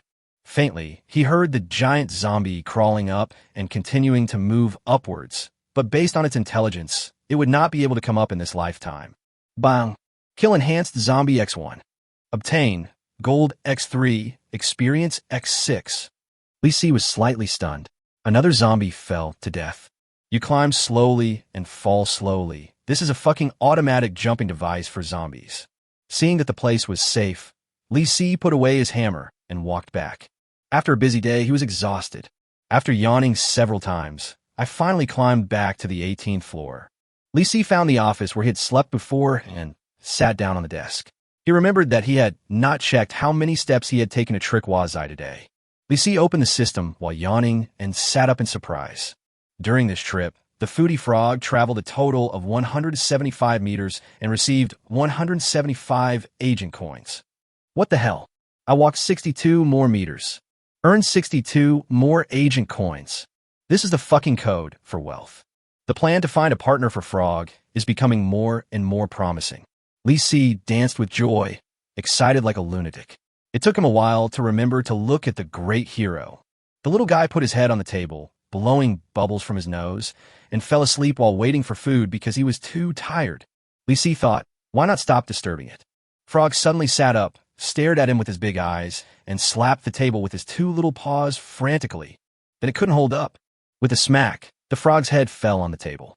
His eyelids were too heavy to open, and his two paws slowly patted the table. He didn't give up even when he was about to fall asleep. All right, this meal can't be skipped. The little guy won't go to bed unless he's fed. Li Si quickly opened the special commercial mall, took a quick glance, and bought today's food. As soon as a big sausage appeared on the table, Frog suddenly sat up and swallowed it in one gulp at lightning speed. The foodie frog ate the big sausage and felt full, but still very sleepy. Its travel range increased by 1 meter. The next moment, the frog wilted again. It climbed up on the small wooden bed using its two front paws and then dragged its hind legs up, covered with a small quilt. He slept peacefully with his legs spread out. Li Si shook his head. He was indeed a foodie and would not go to bed until he was full. After feeding it, Li Si checked the other two items in the mall. Frog travel hat, 135 agent coins. Introduction, nice baseball cap, travel range plus 15 meters. Looking at this expensive junk, Li Si curled his lips in disdain. It only added 15 points of travel range? Don't buy. It would be better to continue to cheat the frog. Li Si felt it and felt that his conscience didn't seem to hurt, so he happily decided to continue playing this trick tomorrow. The last item is a bit interesting. Small frying pan, 500 agent coins. Introduction, kitchenware. With it, your frog can cook for himself. This thing isn't cheap, but if Frog cooks for himself in the future, wouldn't he be able to save more agent coins? Suddenly, he felt that he was even more Huang Shuren than Zhou Paopi. To survive, you have to reduce costs and squeeze as much as possible. He couldn't afford all these things for the time being, so Li Si was not in a hurry. He yawned and lay down, waiting to get up tomorrow to harvest the big team. The price of a level 15 miniskirt can't be less than 300 gold coins, right? Hee. Chapter 14, Big Teams Mean Money. Li Si had just woken up from a daze when he was alerted by a series of private messages. He looked carefully and saw a small red circle on the speaker, 99 plus. With so many private messages, how can I ever finish reading them? Li Si scratched his head in frustration. He listened below to confirm that there was no movement of zombies. Then he ate instant noodles while checking private messages expectantly. Brother, I bought the miniskirt for 100 gold coins. Delete. Our team charges 180 gold coins. The price is fair. No deception. Delete. Handsome guy, I feel really insecure. Can I team up with you? Moi. What the hell? Li Si look at the other person's name. Zhao Dahai? Isn't this a man? Li Si Pervift. Delete. I read dozens of private messages in a row, but there were only a few serious bids, and the more reliable ones only offered over 200 yuan. He took a sip of mineral water and thought, why not post some sales information on the communication channel? Maybe he could attract some big fat fish. Just do it. Li Si opened the communication channel and was about to send a message when he was shocked by the rapidly refreshing messages. What the hell? What the hell? Offer 300 gold coins? This military dagger team is awesome. Zhou, our Zhanlong team offers 320 gold coins. Are you competing with us? You must be kidding. Zhou, come out and say something. Li Si, are you going to sell it or not? Chengguang, get it right. His name is Li Si. Our military assassination team will offer 350 gold coins. Chengguang, in addition, I represent the Binhai Su family, so our strength is self-evident. The Su family? This is a fight between gods. How can I join the Jundang team? I want to join. I just want to know if this skirt is really that expensive. Who the hell knows where the victim has gone? Why is he so mysterious and hasn't shown up yet? They're definitely waiting for the big guys to continue raising the price. What a great profit. I can't even afford to live like this. How can the big guys be so extravagant? Zhou Ling, everyone be quiet. I'll give you 360 gold coins. Li Si, why don't you answer my private message? Li Si was speechless. I have looked through dozens of posts, but I didn't see these two teams at all. But there's no need to watch it now. Everyone is arguing in the communication channel. So just keep arguing. Li Si was extremely excited. Level 15 equipment is estimated to be worth only 300 gold coins. But if things continue to develop in this way, it might exceed 400 gold coins. Come on, why didn't the Su family say anything? Keep raising the price. Can you please not stimulate my little heart? After the communication channel refreshed countless messages, Cheng Guang's message finally appeared. Cheng Guang, 380. Just one number is enough to detonate the whole audience. Oh my god, I'm heading for 400. This is so exciting. Can I still raise the price? I bet this equipment will be over 400 in the end. Li Si is not showing up yet. I guess I've been laughing like crazy. Will he die of laughter? Li Si couldn't laugh. He was too nervous. His heart was not feeling well. It felt like it was going to burst his chest. Where did Zhou Ling go now? Hurry up and raise the price. It's really something that has been long awaited. After 5 minutes, Zhou Ling's news finally came out. Zhou Ling, 400. It's the same number, and it also blew up the whole audience. But this time, Cheng Guang immediately offered an unimaginable price. Cheng Guang, 500. Zhou Ling, holy shit. Are you crazy? You're selling level 15 equipment for 500? Cheng Guang, huh? The Benhai Su family never lacks money. Plop. Li Si sat on the ground all of a sudden. He was stunned for a long time before he came to his senses. When he looked at the communication channel again, it was full of people's shocked voices. Someone sent a message for help, but it was immediately wiped out. Why the hell can't I find a level 15 item? Going crazy. Big teams are really rich. I want to join the military stab team. Li Si made a lot of money this time. In the bank vault, Su Yichin looked at the messages refreshed in the communication channel and smiled with satisfaction. Cheng Guang looked at the boss and frowned. Boss, isn't this price too cheap for that kid? We spend 200 more gold coins, but we can get countless experts to join us, so we won't lose anything. Understood, boss. I'll go and make the deal with him right away. Test the other party's identity and strength. Yes, I will do it well. Cheng Guang turned and left, opened the private message, and sent a message to Li Si. Cheng Guang, my friend, you've earned 500 gold coins. Li Si flipped through the pages for a while before he found this private message. I feel so happy inside. Ready to accept it. Oh, Li Si, Dial. Then he sent the transaction details. The other party did not complete the transaction. Cheng Guang, how many people are there in your team? Team? Li Si was stunned for a moment and realized that the other party was probably testing him. Li Si, 10 people. He made up a number. If he said he was a lone ranger, selling supplies repeatedly, and even sold a level 15 equipment, he would be easily targeted by them. There are only two possible outcomes. Either be recruited or killed. Cheng Guang, are you interested in leaving the team and joining us? Li Si, forget it. I am a sentimental person. Cheng Guang, think about it carefully. As long as you are strong enough, our treatment will be beyond your imagination. The next moment, the other party completed the transaction and stopped sending messages. Transaction successful. Gain. Gold coins X500. Gold coins have arrived. Li Si smiled epidly. High salary? Who cares? It's the end of the world. How about you provide me with 5 social insurances and 1 housing fund? The gold coins you get are real. Li Si is in a very good mood. After getting the gold coins, you can directly post messages in the communication channel. Li Si, purchase mail equipment above level 10. If interested, please PM me. What the hell? Li Si. It's Li Si. He just earned some gold coins, and he's already squandering it. Don't compare yourself to others, or you'll get a heart attack. Li Si smiled complacently and turned off the communication channel, letting them be jealous. He would take a good look at the private messages and get 5 pieces of level 10 equipment first, so that the hidden task would be completed. As soon as he saw the private message, he became depressed again. 99 plus. I saw there were only about 20 left just now, and now there are more than 100? It's a headache. He shook his head and walked downstairs while checking his private messages. Big brother is awesome. Please take care of me. I just want to get through the first stage safely. Li Si was about to delete it when he suddenly realized that the other party's name looked so familiar. Xiao Dahai. Isn't this the pervert who pretended to be a girl before? Delete. Li Si shook his head helplessly. When he opened the next one, he was stunned for a moment and was attracted by the equipment. Chapter 15, you call this a level 3 helmet? Brother, have you ever played PUBG? I have a level 3 helmet in PUBG. Level 10 equipment. How about 220 gold coins? Level 3 helmet? Anyone who has played PlayerUnknown's Battlegrounds knows that thing's defense is quite high, and it's estimated that ordinary zombies can't break it. The price is also within the normal range, but you still have to bargain when you need to. Li Si, 170 gold coins. Trade now. Brother, a level 3 helmet. That is a level 3 helmet. Li Si, this isn't a PUBG game. Are you going to sell it or not?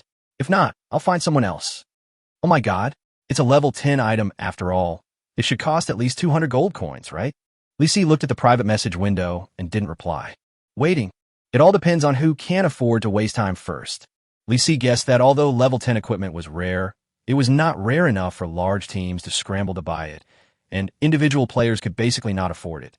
So the other party did not have many options for trading. Really? A few minutes later, the man came back. Brother, please raise the price a little more. Don't let me lose too much. Brother? Can you say something? Can I sell it to you for 200? Li Si smiled. The other party gave in. You can also squeeze it, but don't go too far, otherwise the other party may not sell it. Li Si, I'll add another 10 gold coins. The price is 180, no more. Li Si is serious about this. The estimated price of a level 10 equipment is around 200 gold coins, and lowering the price by 20 gold coins is not too much. If it were more expensive, there would be no need to buy it from him. Soon, the other party sent a transaction request with a swear word attached. Li Si doesn't care. Things are real only when they are in hand. He paid directly and received such a prompt with an expectant look on his face. Transaction successful. Obtained. Welding helmet, level 10, X1. Welding helmet? Is this the level 3 helmet he mentioned? It's a scam. Looking at the welding helmet in his hand that looked like a level 3 helmet, Li Si felt speechless, thinking that he might have overpaid for it. But after reading the description of the items, he felt a little relieved. Welding helmet, level 10. Introduction. Constitution +5, strength +5, full metal helmet with goggles, can cover the entire head, strong defense. It is rare to have defensive equipment with strength attributes, and this thing is indeed like a level 3 helmet, and can cover the entire head. Li Si put the helmet on his head and felt that it didn't affect the flexibility of his head much, which was not bad. To say that this is a level 3 helmet is not an exaggeration. I looked at the task progress, and it has reached January 5th. I'm still short of 4 pieces of equipment above level 10, and I'm afraid the gold coins I have on hand may not be enough. Li Si frowned and thought that he should search the floors that had not been searched yet first. What if he could find level 10 equipment there? Wouldn't he need to buy it? Thinking of this, he took action immediately. First, search the 13th to 15th floors that were missed before. As he began to rummage, he stuffed supplies into his backpack one by one. Obtained, soda cracker X1. Obtain, mineral water X1. Obtain, screwdriver, level 2, X1. Obtain, painkillers X1. What the hell? Li Si looked at a small white medicine bottle in his hand and almost jumped for joy. Painkillers cost 200 gold coins in the doomsday vending machine. I actually found it myself. Earn. He checked the painkiller instructions. Painkillers. Introduction. It can relieve pain after taking it, and the duration is 6 hours, 3 tablets in total. This bottle of painkillers has obviously never been opened. There should be at least dozens of pills in one bottle. It is obvious that this thing has been modified in the game. 3 pieces. How fucking poor. Li Si shook his head helplessly and continued searching. After searching through all the floors, he still didn't find any equipment above level 10. The 12th floor has been searched, and further down is the staircase that he broke.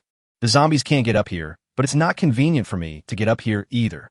Li Si thought about it, ran to several offices, pulled down the curtains, tied them together one by one, and let them down along the 12th floor. If you encounter danger, just climb up the curtain. A few minutes later, everything was ready. One end of the rope made of curtains was tied to the handrail of the stairs on the 12th floor, and the other end was directly placed on the 11th floor. I climbed down along it, and it was quite strong. Lisi was very satisfied with his masterpiece. After listening to the noise and finding no zombies going upstairs, he boldly began to search the 11th floor. Most of the rooms here have been searched by others, and there are not many supplies left. He guessed that the supplies here are all in the backpack of the female corpse downstairs. It's time to go down and see the young ladies who have turned into zombies. The 10th floor is a live broadcast studio, and there should be quite a few female zombies there. Lisi picked up the crossbow and moved down along the wall of the stairs, and soon reached the corner. There were footsteps of zombies walking in the corridor, approaching. Lisi turned around, raised his crossbow, and pulled the trigger, all in one go. With a bang, a female zombie fell to the ground. While Lisi was loading the crossbow, he saw 3 more female zombies rushing towards him. Tattered coral fleece pajamas, black stockings full of holes, a sailor suit with the sleeves ripped off. Aren't these the 3 zombies that Frog saw? Lisi couldn't help but look down again. Purple, black, pink. Lisi exclaimed that Wazai watched very carefully and shot the crossbow arrow in his hand without hesitation. With a bang, the zombie in black stockings fell to the ground. The other 2 zombies came over with bared fangs and claws, and Lisi simply changed to a baseball bat and knocked them down with one blow, taking care of them one by one. Kill enhanced zombie X1. Get gold coins X3, experience X6. Kill enhanced zombie X1. Get gold coins X3, experience X6, cute high heels, level 10, X1. Congratulations to the player. You have reached level 9 and gain +1 to all attributes and +1 to free attribute point. The equipment exploded? Damn it. Especially women's clothing. It's still level 10 equipment. Lisi looked at the progress of the mission to collect equipment. It was still January 5th. I'm afraid the mission can only be considered complete when it is worn on the body. This is quite frustrating. Lisi stuffed a pair of black high heels into his backpack, thinking about selling them later. Continuing to walk inside, Lisi passed by several live broadcast rooms and killed several charming female zombies. There were not many supplies in the live broadcast room, just ordinary clothes and cosmetics everywhere. Finally, he felt his way to the bathroom door. There was a faint smell of blood coming from inside. He raised the crossbow and looked inside, recalling Frog's exclamation in his mind. Light purple. The green miniskirt of the corpse was taken by Frog, and facing him was a ball of lavender. The picture is disgusting. Lisi is a little drunk. He rushed over quickly, pulled off the pink bunny ear backpack from the female corpse, and walked out. Obtain pink cartoon rabbit backpack, level 12, X1. What the hell? Before Lisi even walked out, he was shocked by the prompt message. How extraordinary was this woman when she was alive? She is wearing a level 15 piece of equipment and a level 12 piece of equipment. Does she have other high-level equipment? Lisi suddenly stopped and looked at the corpse carefully again. Chapter 16, The Female Corpse That Treats You Sincerely. Holding back his nausea, Lisi turned the female corpse over. The next moment, a bracelet on the corpse's wrist attracted his attention. It was a purple crystal bracelet. It didn't look special, but it was the most conspicuous object on the corpse.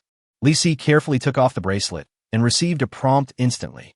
Obtain Amethyst Bracelet Level 10, X1. Introduction. Speed +10. A light and beautiful accessory. Oh my god, is there really high-level equipment? Lisi was stunned.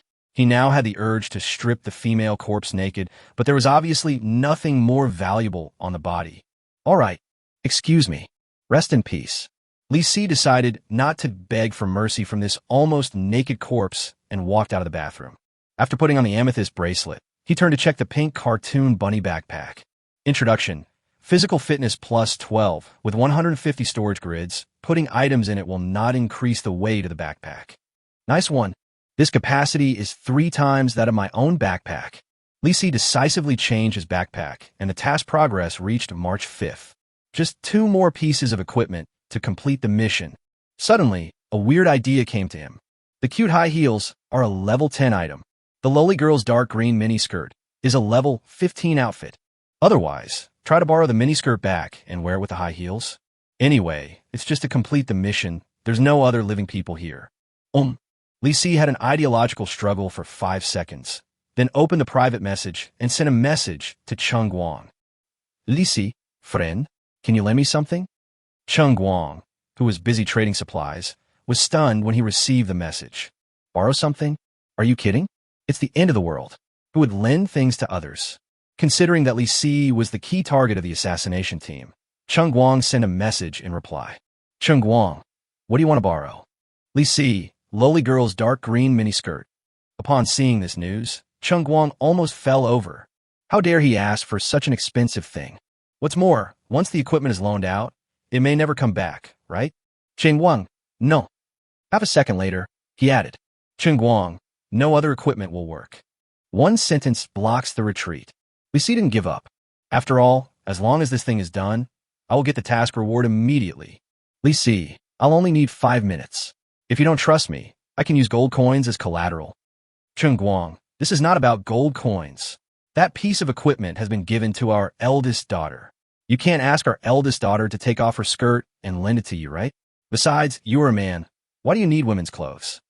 Li Si, friend, I will do a task right now and return it to you as soon as I have collected all the items. Chung Guang, I already said no. Absolutely no way. Li Si was turned away. He thought about it and suddenly laughed. I still have the bargaining chips to persuade him. I guess the Su family must attach great importance to this eldest lady that Chung Guang mentioned. And that pair of cute high heels? There's a buyer. Li Si, I have a pair of level 10 high heels here. The style is very beautiful. Does her daughter need them? Sure enough, as soon as these words were spoken, the other party immediately asked further questions. Chung Guang, level 10 equipment? How much is it?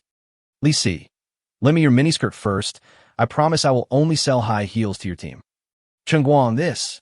Li Si, I will wait for your news.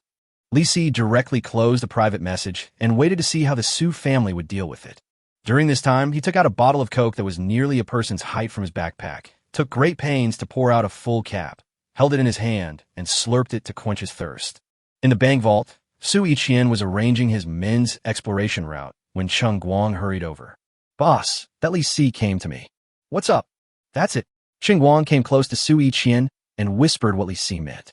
The more Su Yiqian listened, the tighter his brows frowned, and his eyes could not help but fall on the little sister's short skirt. Brother? What's wrong? Su Shiweqing looked at her short skirt and felt that there was nothing wrong with it. Could it be that her brother suddenly felt that she was dressed too revealingly? The girl frowned in confusion and saw that Su Yiqian actually looked a little embarrassed. My brother almost never shows this kind of expression. Su Yiqian was silent for a moment, then waved to his men, signaling them to go out, and then said, Shiweqing, go to the back and change your skirt. I need to use it. Ah. Su Shiweqing was stunned, her pretty face full of confusion. Brother, what do you want with my skirt? Lend it to Li Si for use. He will be willing to sell us level 10 high heels later. Your shoes are only level 6 now. This. Su Shiweqing was confused. Does our team need a pair of shoes from him? Su Yiqian shook his head. You don't understand what this means at all. What does this mean? Isn't it just that Li Si went back on his word? Su Yiqian shook his head. I am still too shallow in my view of this little sister. Shueqing, what do you think of the strength of our Su family's military stab team? Needless to say, at least in Benhai City, our team's strength is definitely among the top 10. That's right. Even with such strength, our team of 50 or 60 people has only collected less than 10 pieces of equipment above level 10, but Li Si has obtained at least 3 pieces so far. Su Yiqian took a deep breath and looked at Su Shiweqing. This person is not simple. We know of 3 items. It's hard to say how many he has in his hands. Su Shiweqing was not convinced. Could it be that Li Si is just a blind cat that stumbled upon a dead mouse? You mean he's lucky? Sudikian Smaïd, do you think that without the element of luck, our Su family can become big? Luck, it's always important. Su Shiweqing looked at her skirt, then looked at her elder brother who had a determined look on his face and gritted her teeth. Okay, I'll change it right away. After a while, the girl changed into a pair of level 7 jeans and came out holding her skirt. Su Yiqian smiled slightly. Just wait and see. I won't be wrong. Li Si will definitely be a strong partner or competitor in the future. Yeah, powerful. Su Shiweqing responded perfunctorily and secretly rolled her eyes at her brother, fearing that the skirt would never come back. Su Yiqian didn't care. He called Chung Guang over to get the skirt and specifically told him to win him over again. Chung Guang kept nodding his head, Cold sweat kept coming out his forehead, and Su Shiueqing kept staring at him with angry eyes. Su Ichian frowned and actually came up with a good idea.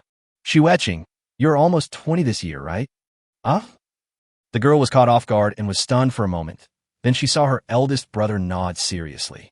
Well, it's time to get married. Chapter 17, Helpless Workers. What the hell? Could it be that the boss wants to marry the eldest daughter to Li Si? Unfortunately, when Sheng Guang heard Su Ichian's last words, "It's time for you to get married," his opinion of Li Si instantly rose several levels. This might be the future son-in-law of the Su family. Even though there is no sign of success, we still can't be negligent. Sheng Guang opened the private message and politely sent a message to Li Si. Sheng Guang, brother, our boss agrees to lend you the miniskirt as long as you pledge some gold coins. Li Si had been waiting for news here. As soon as he saw that the other party agreed, he quickly sent a transaction message. Sheng Guang took a look and saw 300 gold coins. Not sent more. Considering his boss's instructions and the possibility that the other party might become his son-in-law in the future, he completed the transaction very quickly. Sheng Guang, brother, when you are done with your level 10 high heels, trade them to me. Li Si, no problem.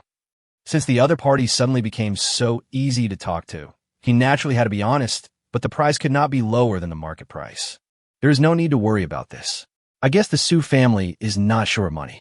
The equipment is complete, but it's too embarrassing to put on high heels and a skirt.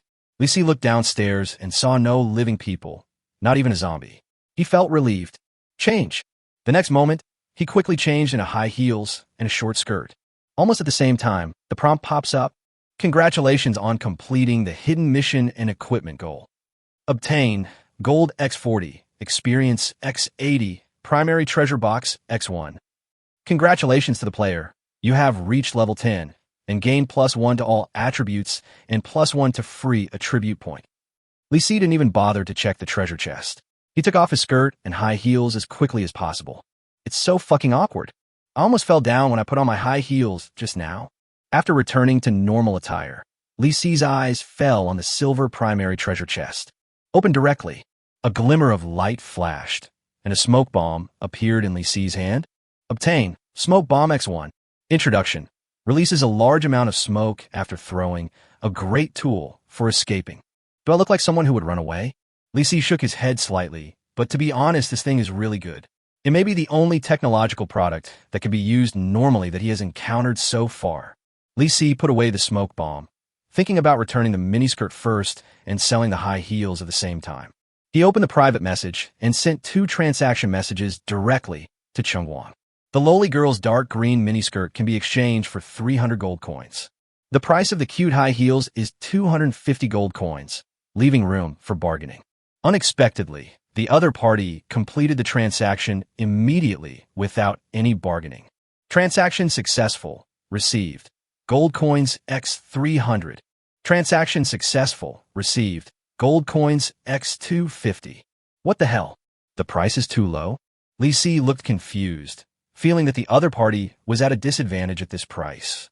What he could not have expected was that Sheng Guang actually sent a message to thank him. Sheng Guang, brother, thanks. Oh, Li Si, Yure, welcome punto. Sheng Guang. Oh, brother, I still suggest you join our team. Have you seen our eldest daughter of the Su family? There are so many young men lining up to pursue her. Li Si was confused. This was the first time he had even heard of the Su family. So how could he have ever seen the eldest daughter of the Su family? But what did he mean by this? Suddenly, Li Si had a bad feeling. It's over. The eldest daughter of the Su family must be extremely ugly. The world is ending and they're still thinking about marrying her off. Is the Su family planning to win me over to take over? Li Si decisively closed the private message, deleted Sheng Guang as a contact, and chose to block him. He would not be interested even if the other party was as beautiful as a fairy, not to mention that the eldest daughter of the Su family was suspected to be an ugly monster. I'd better live my life in the end of the world first. Li Si shook his head and opened the attribute interface to check his growth. Player, Li Si. Gold, 770. Level, 10, 5 out of 110. Constitution, 42. Spirit, 21. Strength, 47. Speed, 36. Weapon 1. Light hand crossbow, level 7. Armor 1. Welding helmet, level 10.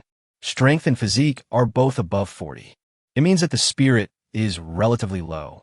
The equipment situation is not bad, with 3 pieces of equipment above level 10, but the Doomsday Protective Suit and Doomsday Protective Pants are too lame. Both are level 2 equipment for novices. Make money first. You won't have to worry about not having equipment if you have money. Lee Si put the useless supplies directly up for sale and waited for players to come to him to trade.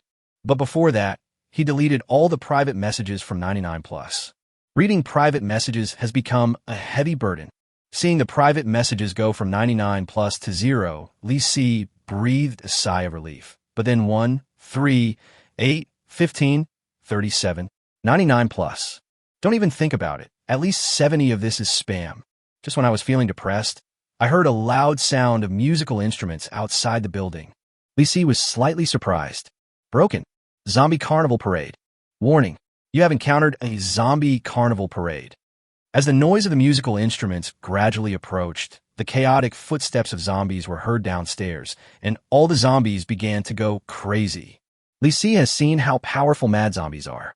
They are invincible and can't be killed at all. Fortunately, I was prepared.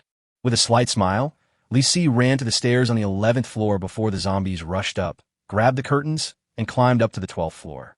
At this time, groups of zombies with red bodies approached.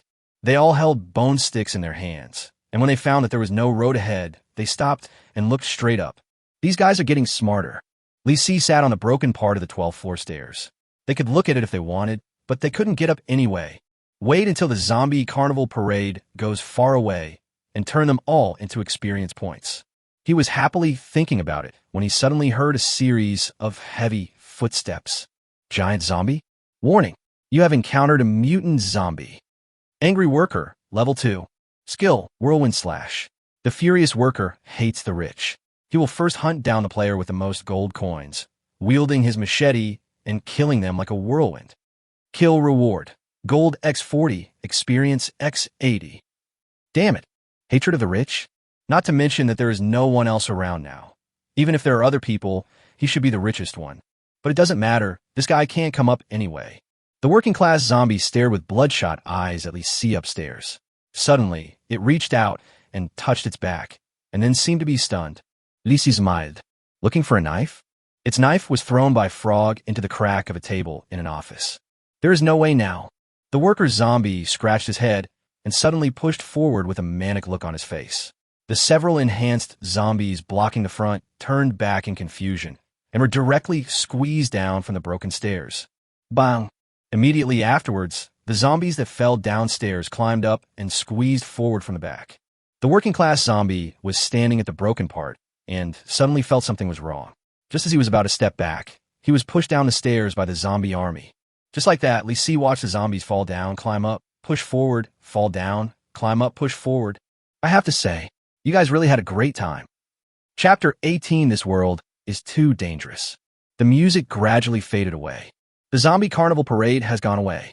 Lee Si raised the corner of his mouth slightly. It's time to kill them. He gripped the crossbow tightly, aimed at the huge worker zombie, and pulled the trigger. With a bang, the crossbow arrow pierced the stairs, but missed. The worker zombie reacted too quickly and dodged the arrow. This was something Lee Si had not expected. However, no matter how powerful it is just a lamb to be slaughtered to him. Lee Si reloaded as quickly as possible and shot continuously. He didn't believe that he couldn't kill it within 10 arrows. Bang, bang, bang. The working zombie dodged 3 arrows in a row, but Lee Si discovered pattern. This guy would just dodge backwards every time. As long as he calculated the lead time well, there would be no problem in killing him. Lee Si reloaded quickly, held his breath, aimed at the top of the zombie's head, and pulled the trigger. With a bang, the crossbow arrow pierced the worker zombie's neck diagonally. Just a little bit. My judgment was correct. All I have to do next is to be more precise. He held his breath and pulled the trigger again. With a bang, the crossbow arrow pierced into the skull of the working zombie. Its body shook violently and it fell downstairs, taking the 2 enhanced zombies with it. With a loud bang, the kill prompt pops up. Kill the angry worker, level 2, X1. Get Gold X40, Experience X80. Kill enhanced zombies X2. Obtain Gold X6, Experience X12. Pretty. This guy fell down and helped me deal with 2 enhanced zombies. He was quite thoughtful. There are more than 20 zombies downstairs, but they're not a threat at all. Li Si first used the remaining crossbow arrows to eliminate the few nearby ones, then put down the rope made of curtains, jumped down directly, changed to a baseball bat, and chopped them one by one. He had just killed 3 of them when an upgrade prompt popped up in front of him, and he had reached level 11. Immediately afterwards, Li Si eliminated all the remaining zombies and reached level 12. He added both free attribute points to strength and took a look at the gold coins. The balance was 885, just over 100 away from 1,000. The penalty for failing the mission in the first stage is 1,000 gold coins. As long as you have saved enough gold coins, you don't have to worry about being killed due to lack of gold coins, even if you fail to kill 5 mutated zombies before the end of the stage. Although Li Si doesn't have to worry about this kind of thing given the current situation, he always seeks stability and decides to save up 1,000 gold coins immediately and always keep the gold coin balance no less than this number. After all, with 1,000 gold coins, you have double insurance. Li Si felt that the future was bright and was in a good mood. He rested for a while and continued to search the floors below. He killed all the zombies on the nearby floors at once and encountered no danger on the way. Soon, he found the machete that Frog had thrown into the crack of the table. Obtain Black Wind Machete, level 12 x1. Introduction, Strength plus 10, Spirit plus 2. The machete has a built-in black wind. If you are attacked by the black wind, you will be harmed by toxins, and the pain is unbearable. This thing is really poisonous. Li Si looked excited. This is the first weapon with special effects, and you must keep it for yourself. As for the baseball bat, you can retire it now. Looking at the sky, it was already past noon. Li Si stopped on the 9th floor and listened to the noise below. From time to time, footsteps could be heard downstairs, which might be zombies. Ordinary zombies are not a threat, but Li Si is not going to rush ahead. He prefers to wait until after midnight to explore and leave it to Wazi to deal with. After all, they are professionals. Li Si smiled, went all the way back to the 11th floor, climbed up through the curtains, and felt a little hungry, so he started eating right away. First, I took out the extra-large bottle of Coke, poured out a bottle cap, and ate a meal with a mouthful of instant noodles and a sip of Coke. I have to say, the Coke is really good, but it's a pity that there is no ice. It would be really great if I could have a sip of ice cola during this time. The remaining time cannot be wasted. I just found some supplies, so I will go directly to the communication channel to send a message to find buyers. Li Si, 1 piece of bread, 2 bottles of mineral water, 1 piece of chocolate, 1 baseball bat, sold in packages. Please PM if interested. As soon as he sent the message, it attracted everyone's attention. What the hell? Li Si? Him again?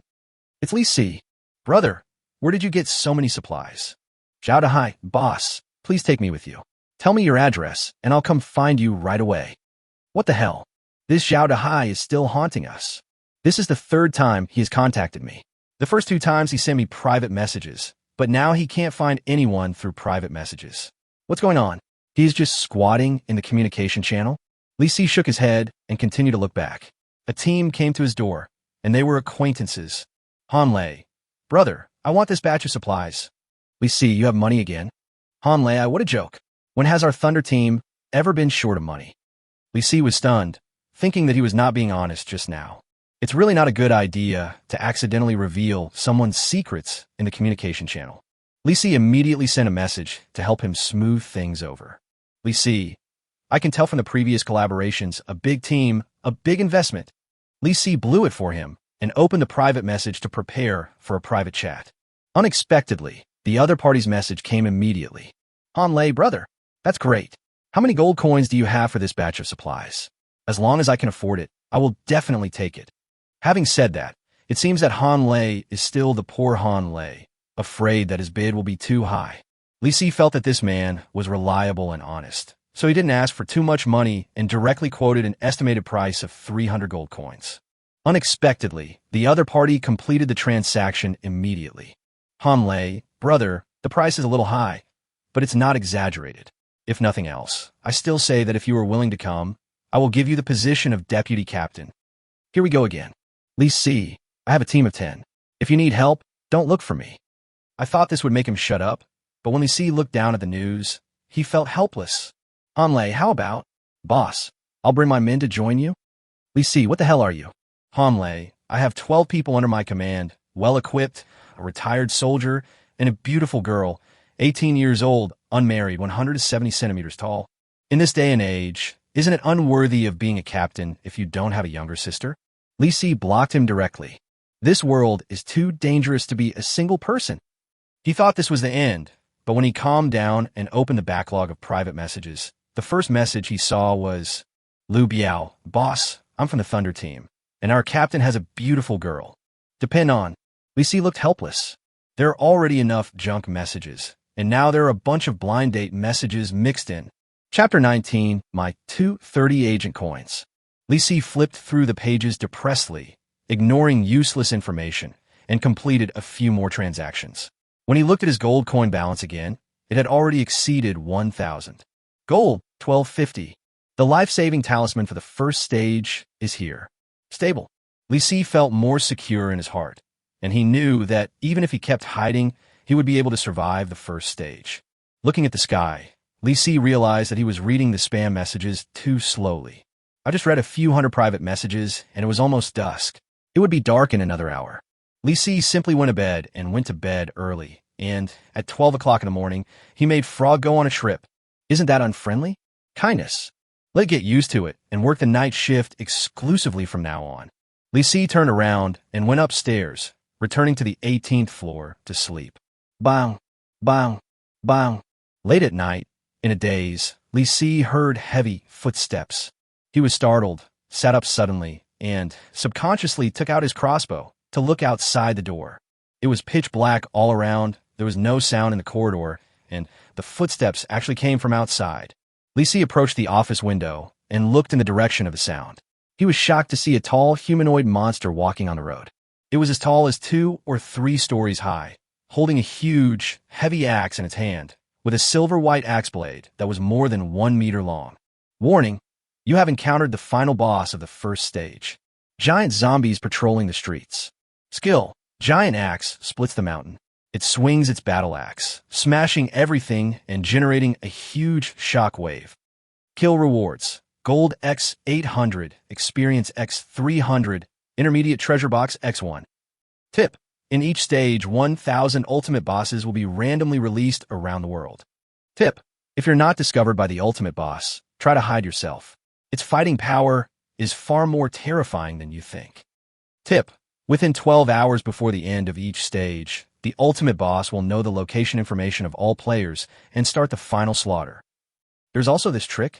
Li Si suddenly realized that 1,000 gold coins alone were not enough to keep him alive, and it was still unknown whether he could survive the last 12 hours. He retreated behind the window to avoid being discovered by the giant patrolling zombies. As the footsteps gradually faded away, Li Si breathed a sigh of relief. But the next moment, a loud noise suddenly came from the distance. He rushed to the window and saw that a giant patrolling zombie had chopped down a building with an axe, creating a gap several meters deep. That building keeps dropping bricks and debris. It may collapse at any time. Fortunately, the giant patrolling zombie paused for a while, turned around, and left. Call. Li Si breathed a sigh of relief, but he suspected that someone must have died in that building. The giant patrolling zombies will not attack randomly, and will not easily leave without killing the target. The players over there were probably crushed to death by the broken floor. Li Si took out the chocolate brick, broke off a piece, and put it in his mouth to calm his nerves. After a long while, he saw that the giant patrolling zombies had not returned, so he was completely relieved and went to the 9th floor to open the system. Just like last time, Frog was lying on the small wooden bed on the 2nd floor, sprawled out and blowing snot bubbles. This little guy kicks the quilt while sleeping. Li Si was just about to wake up Frog to go traveling, but suddenly he found an open notebook on the small round table on the 1st floor. What is this? Li Si chose to view. You check Frog's notebook. Page 1, bad silver, bad silver, bad silver, bad silver. Depend on. Page 2, bad silver, bad silver, bad silver, super bad silver. Can you write something useful? Page 3. I want a bigger backpack so I can bring back more junk and take revenge on this super bad guy. Li Si's face turned black when he saw this. How could I have offended this guy so badly? Do you even need a small notebook to write it down? I really don't know what to say about it. Li Si scratched his head. This notebook should have other uses, right? Is it just used to check out Frog's complaints? He studied it carefully and found that there was a tear-off option on every page, and there was an additional implementation option on the third page. Tear off the current page. Realize the frog's wish, and it will give you a gift. Li Si was stunned. What kind of gift could Frog give him? He was a little curious and clicked the implementation button. The screen immediately jumped to the special industrial and commercial city interface. Grilled shrimp, 10 agent coins. Introduction, frog food, travel range plus 1 meter. Frog medical kit, 50 agent coins. Introduction, frogs can be treated after being injured. Gourmet expansion backpack max, 230 agent coins. Introduction, capacity 4 slots. The collected delicacies have a 30 chance of expanding in volume. Good job. Jump directly to the mall? This is forcing yourself to consume. Frog, this is your revenge on me, right? If you take a closer look, you will find that there is indeed a backpack among the top quality items refreshed today, a max version, an extra large version. The backpack capacity has been increased to 4 slots, and the probability of food volume expansion has increased from 10 to 30. The only problem is it's expensive.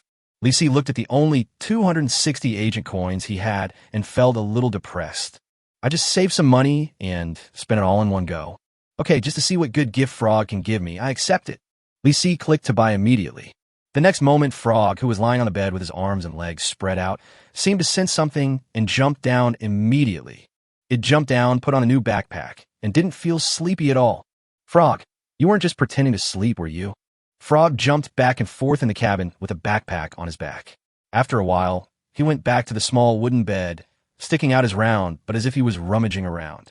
After a moment, it placed a small, colorful gift box on the table. You fulfilled the foodie frog's wish. It was very happy and gave you a small gift. Hey, there really is a gift. The packaging is quite beautiful. Li Si took it out immediately, and a faint light flashed in his hand, and a small gift box appeared. Before Li Si could open it, news about Wazai came again. The foodie frog suddenly saw the notebook on the table and saw a bunch of big bad silver handwriting. It suddenly remembered that you are a super bad silver. Wasting it up in the middle of the night to work. Not only did I not pay it overtime, but I also made it walk a lot of unnecessary paths. Humph, bad silver. Your foodie frog suddenly feels a little regretful. It stares at you with its big eyes, wanting to take the gift back. Fuck, how come you forgot to tear up the notebook first? Sooner or later, I will tear up those 3 pages. Li Si looked at Wazai depressedly, but when he looked at the gift he got, he smiled. Now that I have received the items, it is absolutely impossible to return them. What gift did this little guy give me? Li Si opened the box carefully with a curious look on his face. A glimmer of light flashed by, and Li's siren was stunned. Fuck, 230 agent coins just for this. Chapter 20 Vending Machines, Danger. Inside the box is a small piece of nougat. Li Si simply couldn't stand it. Frog, can't you be more generous? He picked it up and took a look at it depressedly, and was stunned for a moment. Obtain, powerful nougat X1. Introduction. Within 10 minutes of taking it, your muscles will swell and your physical strength will increase dramatically, just like you have mad cow disease. This description is really unmatched. But this thing is not as simple as imagined. It actually has special effects. Now that I think about it, I spent 230 agent coins to buy a new backpack for Frog and also got a piece of nougat with special effects. I still made a profit. So, keep exploiting the little guy. Li Si summoned Frog to travel. A faint light flashed, and Frog appeared in the palm of his hand. Your foodie frog opened his mouth and yawned, feeling sleepy. Don't pretend with me here. You look quite energetic just now. You should work on a night shift next time. Hurry up and get to work. Frog looked up and gave Li Si a cold look, then jumped down the stairs reluctantly. The foodie frog jumped into the 8th floor and went into a random office. He looked back, made sure you didn't follow him, jumped onto the chair next to him, turned over, and lay on his back, ready to catch up on some sleep. Where there is oppression, there is resistance. If you can't resist openly, then resist secretly. Depend on, what sin have I committed that I have raised a frog and it's thinking about how to go against me every day? There's really no one else. Or go down and pull it up. Li Si shook his head. If this guy took advantage of the situation and went back to the system cabin directly, he would suffer a huge loss. That's right. Tear off those 3 pages of Frog's notebook first. Li Si opened the system interface and found the notebook on the table in the cabin. Select the first page and tear it off. You tore off a page of paper. Keep tearing. You tore off a page of paper. Tear off the last page, too. You tore off a page of paper. Lisi smiled proudly. Now, there was nothing in the notebook. He believed that with the memory of the foodie frog, he would not be able to see the contents of the notebook and would soon forget that he was a bad guy. Depend on. I'm not a bad guy. Lisi finished the crime and turned back to read the news about Wazai. This guy didn't sleep. Your foodie frog lies on chair, tossing and turning, unable to fall asleep, suffering from insomnia. It's all that bad guy's fault. Hey, why are you blaming me for everything? The foodie frog decided not to sleep anymore and went to pick up junk first. Just as it was about to jump down, it suddenly saw a round egg on the desk opposite the chair. The foodie frog thought about it and realized that the egg seemed to be raw. You can't eat it even if you take it back. In that case, take it back. Frog, what the hell are you doing? Lisi looked depressed. This guy even thought about it and brought it back because he felt that he couldn't eat it. He was trying to trick the owner, right? Well, let's see who can cheat who better. Lisi decided to deduct Wazai's food expenses for the nth time. Just kidding, it would save at least 10 gold coins.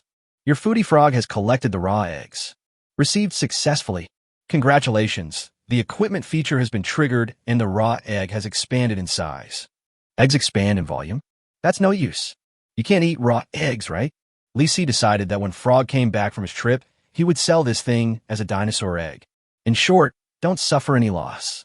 Your foodie frog collected the raw eggs and felt that he had successfully tricked you. He was in a very good mood and jumped into another office happily and was immediately attracted by 4 strong frogs on the desk. Lisi was a little confused. Where do all those frogs in the office come from? Or a sturdy frog? Encountered a frog zombie? Lisi looked confused, and Frog was even more confused than him. Your foodie frog feels so weird. Why do they all wear colorful masks and carry strange pots? A patch. Pot. That's a Ninja Turtles figurine, right? They are not the same species as you, okay? Lisi really didn't expect that the foodie frog could actually mistake a turtle for a frog. It might really not have woken up yet. Your foodie frog jumped over, stretched out its front paws, and touched the frogs carrying the pot, only to find out that they were models. I like it very much. I also want to be a strong little frog carrying a pot. Pick one and take it home. Depend on. Lisi looked helpless. This little guy not only regards the Ninja Turtle as his own kind, but also wants to bring it back. You got a new backpack. Are you going to waste the extra slots like this? Your foodie frog collected the Ninja Turtles figurines. Received successfully. The foodie frog is very happy. He wants to put this model in his cabin and look at it every day. Lisi was stunned. Can things from the real world be brought into the system cabin? This was the first time he knew it. There is no way. It has already been collected. What else can I do? Lisi poured a bottle cap of Coke, sipped it, and used the cola to relieve his sorrow. Your foodie frog went around several offices, but didn't find anything useful, so it jumped to the 7th floor. It saw a black cabinet in the corridor at first glance, which looked familiar. Lisi suddenly frowned. Could it be a vending machine? I remembered it. Vending machine. There is free food in there. Lisi was speechless. Who told you that it was free? It just didn't cost you any gold coins. He was a little worried. With Frog's temper, he would definitely take the food from the vending machine if he found it. But I have enough food now. Lisi thought about it carefully. From the time he got Frog until now, this guy has only brought back one weapon, and it was a slingshot from a cookie box. So, he became a Buddhist. Even if there is no vending machine, the little guy will most likely collect food. Who made a foodie frog? Why not a fighting frog or something? In that case, we will definitely prioritize collecting weapons. At this time, the foodie frog had already jumped to the side of the vending machine. Your foodie frog stares at the items in the vending machine, his eyes staring expectantly. Straw hat. Don't want. Gloves. Don't want. Coat. Don't want.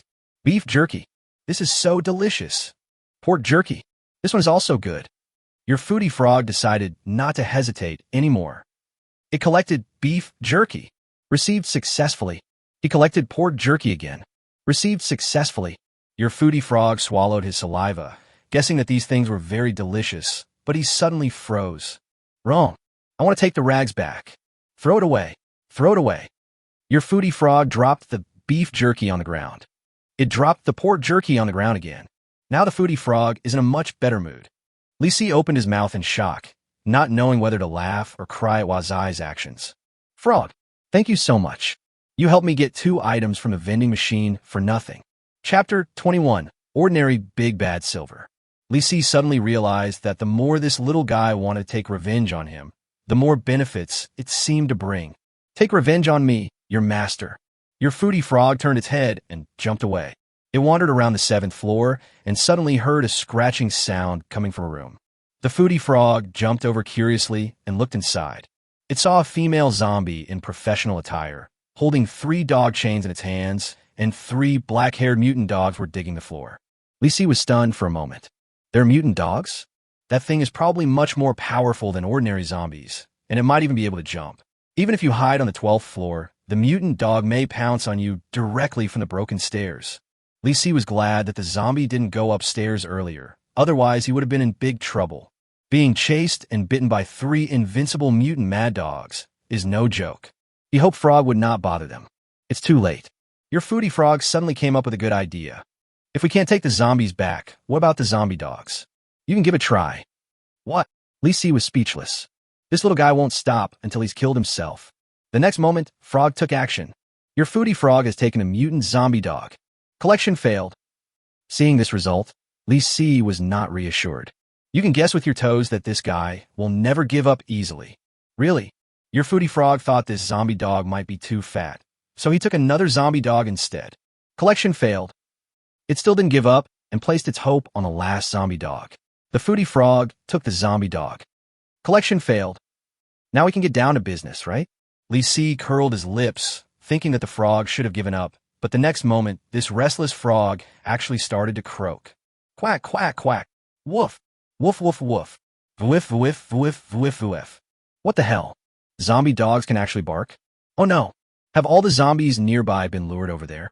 Although Frog has not been attacked by zombies so far, there are too many zombies, and Li Si is still worried that he will be trampled to death.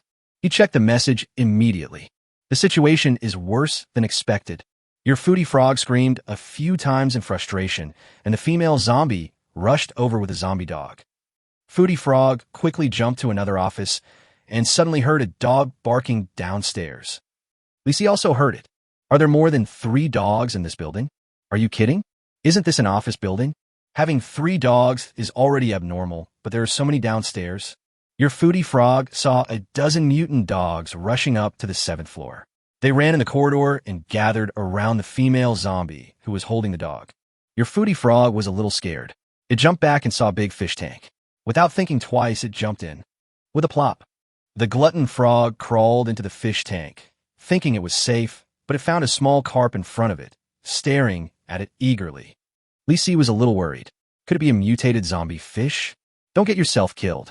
Your foodie frog is standing still, pretending to be a rock. The little carp came closer and opened its mouth, revealing 2 rows of sharp little fangs. Do carp have fangs? That must be a mutant fish. Li Si stared at the message nervously, clenched his crossbow, and was ready to rescue the little guy at any time.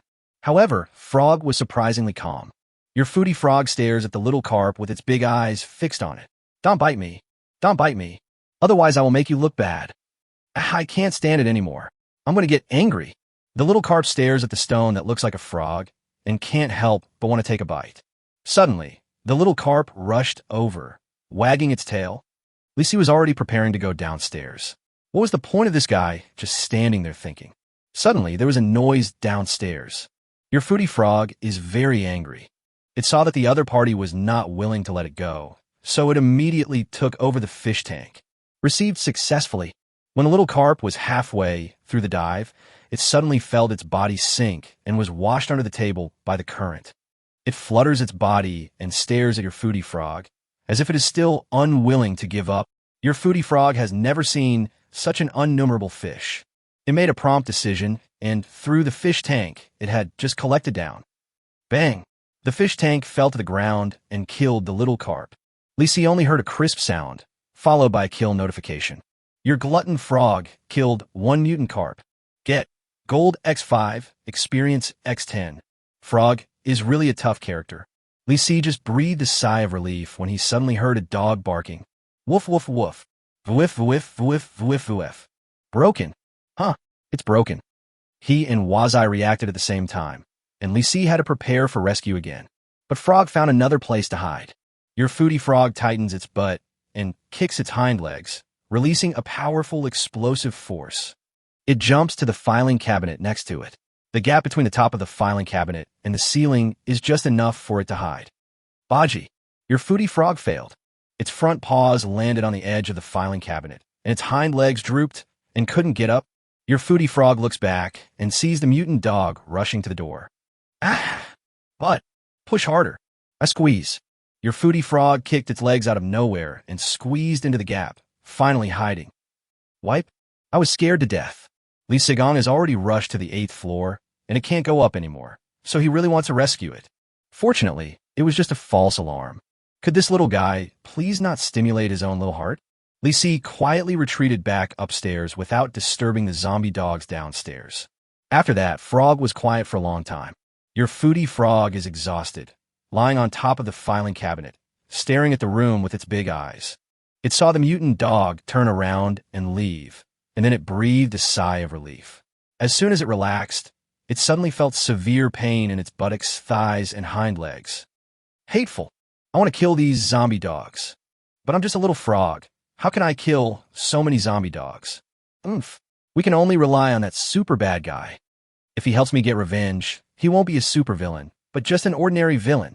Li Si was speechless. Is there any level to the hat of a bad guy like him? All right. Just because Frog lowered Big Bad Silver's level for me, I have to help it avenge its death. By the way, these zombie dogs cannot be kept no matter what. Li Si scratched his head, wondering when he would be able to completely get rid of the image of the bad guy. Chapter 22 Raw Eggs Can Hatch Chicks. Frog lay on the filing cabinet and rested for a long time. Li Si was bored waiting, so he simply poured a bottle cap of Coke and ate it with instant noodles. Finally, after more than 10 minutes, Frog was ready to act. Your glutton frog feels its strength recovering little by little, and thinking of relying on you for revenge, it decides to get busy immediately. The foodie frog's butt and hind legs felt sore, so he jumped down and fell straight down. Baji! Li Si suddenly covered his head and felt the pain. Could it be that Wazai had fallen and become stupid? Your foodie frog got up, his mind was confused. Who I am? Where do I come from? Where should I go? Depend on. Li Si felt that this was just a dramatic actor. If you really get hurt from the fall, this is definitely not the reaction you would have. Really? Your foodie frog patted his head symbolically and concluded that he probably didn't fall stupid. Is the ace frog agent with glory? Seeing Wazai's almost insane behavior, Li Si came to the opposite conclusion. Maybe its brain is really broken. Forget it, let's get to work. Li Si was almost full, but Wazai was still being narcissistic. He had never seen him like this before.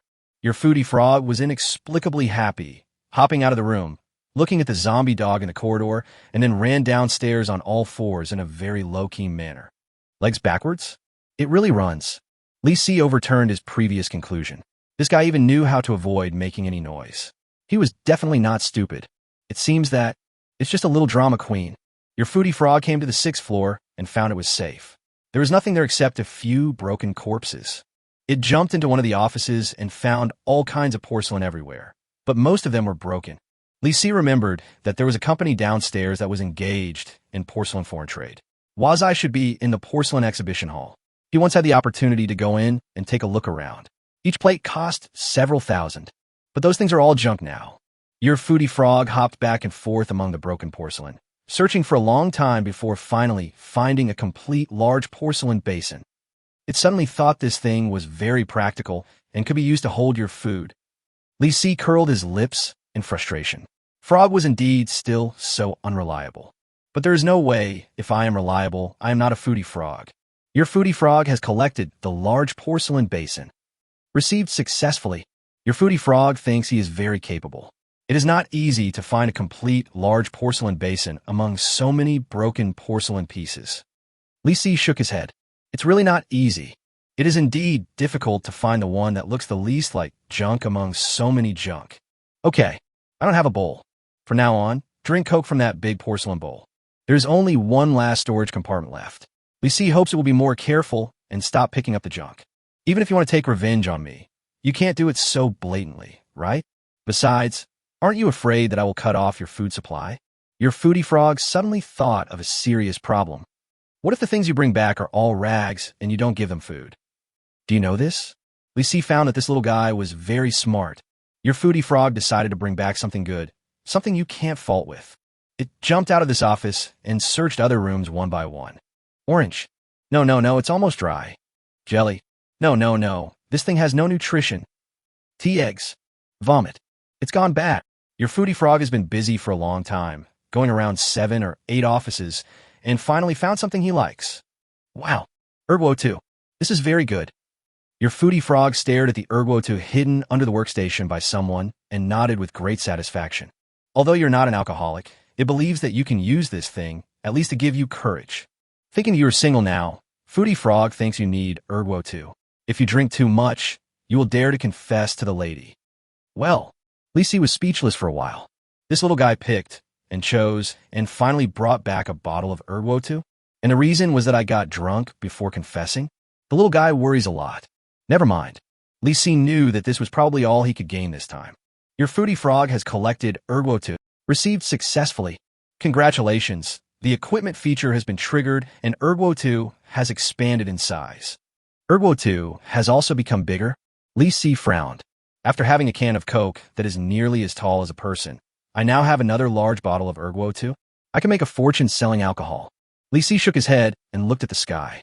It was almost 12 o'clock in the morning, and Wazai went out for a trip. This trip was not far, but it took the longest time, and now it is almost dawn. Lisi sat on the steps and waited for it for a while, and the frog came up hopping. Considering that the little guy has been busy for 4 or 5 hours, Lisi decided not to saddle him with a longer trip today, fearing that he would get sick from exhaustion. As soon as I stretched out my hand, the frog jumped up. Then it turned its front paws over, took out its backpack, and threw out 3 small spots of light. One missing? Lisi was slightly stunned and found that in front of him was a bottle of Ergo 2 that was more than half a person's height, a raw egg that was bigger than a basketball, and a large porcelain bowl. Where are the Ninja Turtles figures? Was he really brought into the cabin by Frog? Lisi was a little puzzled, but he decided to check these 3 items first. Unexpectedly, the large porcelain basin is actually a level 8 item. Large porcelain basin, level 8. Introduction. Constitution +8 can be used as a helmet, 100 shattered by a heavy blow, and all damage is offset. Good stuff. Although the level is not high, this thing can save your life at the critical moment. No matter how much damage is inflicted, it can be offset. Even if it is just a level 1 item, it can be considered half a divine weapon. Lisi threw the large porcelain basin into his backpack for use and confirmed one thing in his mind. What Frog brought back, even if it was just a piece of junk, was definitely not simple. He turned to look at the bottle of Ergo 2 that was more than half a person's height. Ergo 2. Introduction. Can be drunk or used as fuel. Hey, although I don't drink, this stuff is pretty good for starting a fire. Such a big bottle is enough to burn to death. A bunch of mad dogs. Suddenly, Lisi had a way to deal with those mutated zombie dogs. He set them on fire and killed them all at once. Putting away the large bottle of Ergo 2, Lisi set his eyes on the raw egg. Or, grilled? It's so big, it will take a long time to bake. Lisi shook his head and decided to read the introduction first. Raw eggs. Introduction. For consumption or for hatching chicks. This thing can hatch. Chapter 23. I want revenge. Lisi looked at the large raw egg and suddenly had the idea of hatching it. Think about it. The eggs are that big, so the chick that hatches will grow up to look like an ostrich, right? No, bigger than an ostrich. If you hatch a hen, you can let it lay eggs for you continuously. What if it's a rooster? The combat capability of that thing is probably no worse than that of an eagle. Lisi decided to hatch. The question is how to keep the eggs warm. You can't hold such a big egg and incubate it by yourself every day, right? This is a problem. Lisixian stuffed the eggs into his backpack, ran to the top floor in one breath, and pulled down the curtains of all the offices on the top floor. Next, he piled some curtains together, placed the eggs on top, and then covered them with a few more curtains. In this way, the insulation problem should be solved. But there is still no stable heat source. There is nothing we can do about this. If it can hatch, it is destiny. If it cannot hatch, there is nothing we can do. After all, we cannot hold this huge raw egg in our arms all the time. Egg, you have grown so big now. It's time to learn to hatch yourself. Lisi sat aside, ready to open the system to take a look at Wazi. During this trip, the foodie frog traveled a total of 140 meters and received 140 agent coins. Unexpectedly, this time Frog took too many detours and walked 26 meters further than the travel range. Good. You are very capable. Li glanced at Wazai. The little guy was staring at his small dining table in a daze. There was a notebook and a Ninja Turtle figurine on it. The figure was scaled down and placed right in the middle of the table. Your foodie frog feels a little confused. This ornament was clearly a frog carrying a pot before. How come it turned into a turtle when I took it back? Is there no ornament belonging to our frog? Snort. Throw it away. The little guy finally realized that it was a turtle. Li watched as Frog jumped out of the cabin and came to the back of the cabin. Only then did Li realize that this interface could switch perspectives. As the scene changed, Li was stunned. It saw a pile of miscellaneous items here, with 2 small backpacks and a small figurine that Frog had just thrown out. There's a garbage dump behind it? Li felt that the system would not design a garbage dump for nothing. There must be something fishy here. Click to view. Garbage. Gourmet expanding backpack. Garbage. Gourmet expansion backpack plus. Garbage. Ninja Turtles figurines. Recyclable. Recycle? It turns out that the replaced equipment can be recycled. Can it be exchanged for agent coins? Li decisively chose to recycle all of them. The next moment, a prompt appeared. The mall reclaimed the food expansion backpack and received 2 agent coins. The mall recycled the gourmet expansion backpack plus and received 5 agent coins. The mall recycled the Ninja Turtles figurine and received 20 agent coins. Why are Ninja Turtles figures so expensive? Li never expected that after this wave, he earned another 27 agent coins. However, the system does not automatically recycle, which means that some things may still be useful if left behind, such as giving some equipment to other frogs. There is definitely no use keeping the gourmet expansion backpack. If I'm not mistaken, this should be the exclusive equipment of the foodie frog. Li nodded and switched the scene to the front of the cabin. The foodie frog is banging on the small round table, asking for food. Stop it, I'll satisfy you. Li opened the special commercial mall and directly bought a portion of grilled shrimps. The foodie frog ate one by one and quickly finished them all. The foodie frog ate the grilled shrimp. It tasted so good, and its travel range increased by 1 meter. Next, Li took a look at the last item. Frog Medical Kit, 50 agent coins. Introduction. Frogs can be treated after being injured. Judging from the way Frog escaped today, it would be best to prepare a medical kit for the little guy. Otherwise, if he gets hurt one day, it will be troublesome if we don't have medicine in the mall. Li chose to buy it without hesitation. Your foodie frog saw a small box on the table and curiously went over to take a look. It found that it was not food, pouted, and threw it directly into the garbage dump in the backyard with the medical kit. Li was speechless. This guy's just greedy?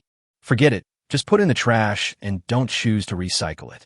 Next, Frog yawned loudly, climbed onto the small wooden bed on the 2nd floor, covered himself with a small quilt, and went to sleep. Li's gaze fell back on the small dining table, and only then did he notice some writing on the notebook. When was it written? Click to view. You check Frog's notebook. Page 1, Big Bad Dogs. Big Bad Dogs. A bunch of big bad dogs. My butt is still sore from the way they hurt me. I want revenge. Hiss. What a huge resentment. I will definitely help you with this. Li chooses to realize the button. Tip pops up. To fulfill Frog's wish, you need to kill all the zombie dogs in this building. Don't worry, I'll help you get revenge today. Don't forget to give me a small gift when the time comes. Li smiled slightly and checked the attribute interface of Wazai. Agent Frog number 1, Foodie Frog. Agent Coin, 137. Equipment 1, Lotus Leaf Hat, travel range plus 10m.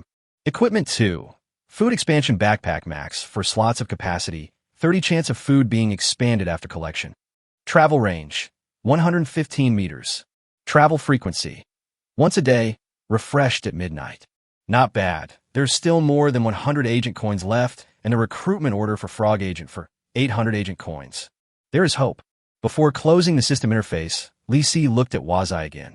This guy has kicked the quilt to the ground and is lying on his back, with his legs spread out, looking quite free and easy. Li shook his head helplessly, looking at the tightly wrapped large egg beside him. He couldn't help but want to roast it. I'd better go downstairs and explore. The sky was completely bright. Li walked downstairs with his weapon, climbed down along the curtains, and reached the 8th floor. There was no danger on this floor. After searching carefully, he only found some food and 2 bottles of mineral water. However, Li Si found a place to set up an ambush. There's a large conference room deep in this floor, with a door at the front and back.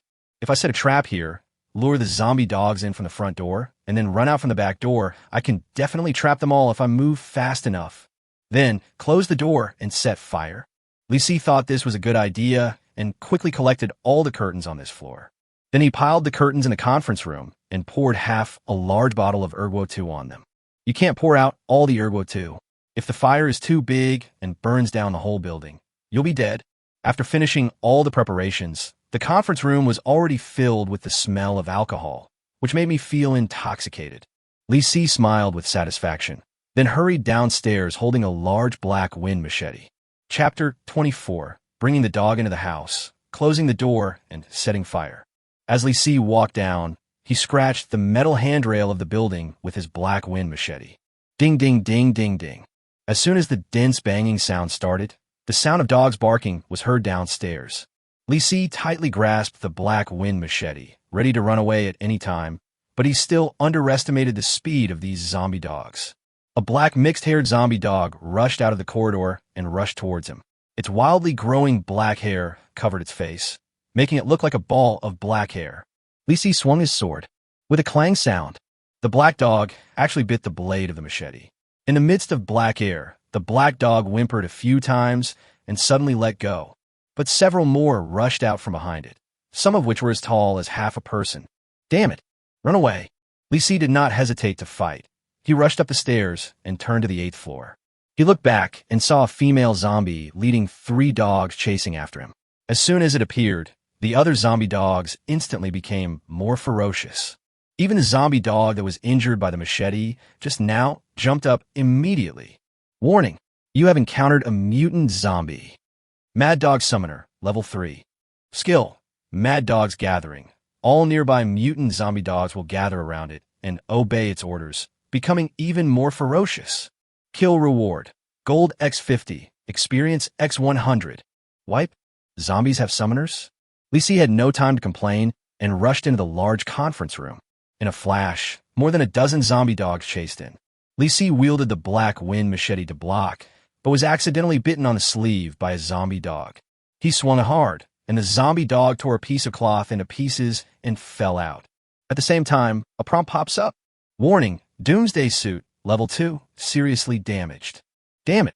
Li Si stared at the door of the meeting room anxiously, and the Mad Dog Summoner also chased after him. As soon as it let go, 3 zombie dogs rushed over dragging chains. It's easy to guess that those 3 zombie dogs must be more powerful. I'm not going to play with you guys anymore. Li Si chopped down 3 zombie dogs that were rushing towards him with one knife, opened the back door of the meeting room, rushed out, and closed the door tightly. Then he dragged over the table he had prepared in advance to block the door. The zombie dogs in the conference room were banging on the door frantically, barking loudly. Li Si quickly rushed to the other side and was about to close the door when a zombie dog jumped out from inside. With a bang, Li Si cut it back with a knife, pulled the door tight, and then blocked it. There were banging sounds at the door. Li Si gasped and lit a broken wooden stick. He pushed the door hard and threw the table leg directly in. The curtains soaked with white wine instantly burned. Li Si kicked a zombie dog in and quickly closed the door. These stupid guys didn't know to pull the door inwards to open it. They just rammed hard. By this time, the fire in the conference room had already grown big. The zombie dogs that jumped onto the curtains had their fur ignited instantly. There were a bunch of barking furballs just now, but in the blink of an eye, they turned into crazy jumping fireballs. Li Si felt relieved just by watching this. I'll let you guys chase after me and bite my ass. Are you asleep? After a while, Li Si saw several fireballs being burned alive. Kill zombie dogs X3. Get Gold X15, Experience X30. Kill zombie dogs X2. Get Gold X25, Experience X50. Kill Mad Dog Summoner, Level 3, X1. Get Gold X50, Experience X100. Congratulations to the player. You have reached Level 13 and gain +1 to all attributes and +1 to free attribute point. Congratulations to the player. You have reached Level 14 and gain +1 to all attributes and +1 free attribute point. Within 5 minutes, Li Si received a long list of prompts. All the zombie dogs were burned to death. The Mad Dog Summoner was also burned to death. 2 levels in a row. Unexpectedly smooth. At this time, there were only a pile of charred zombies left in the conference room.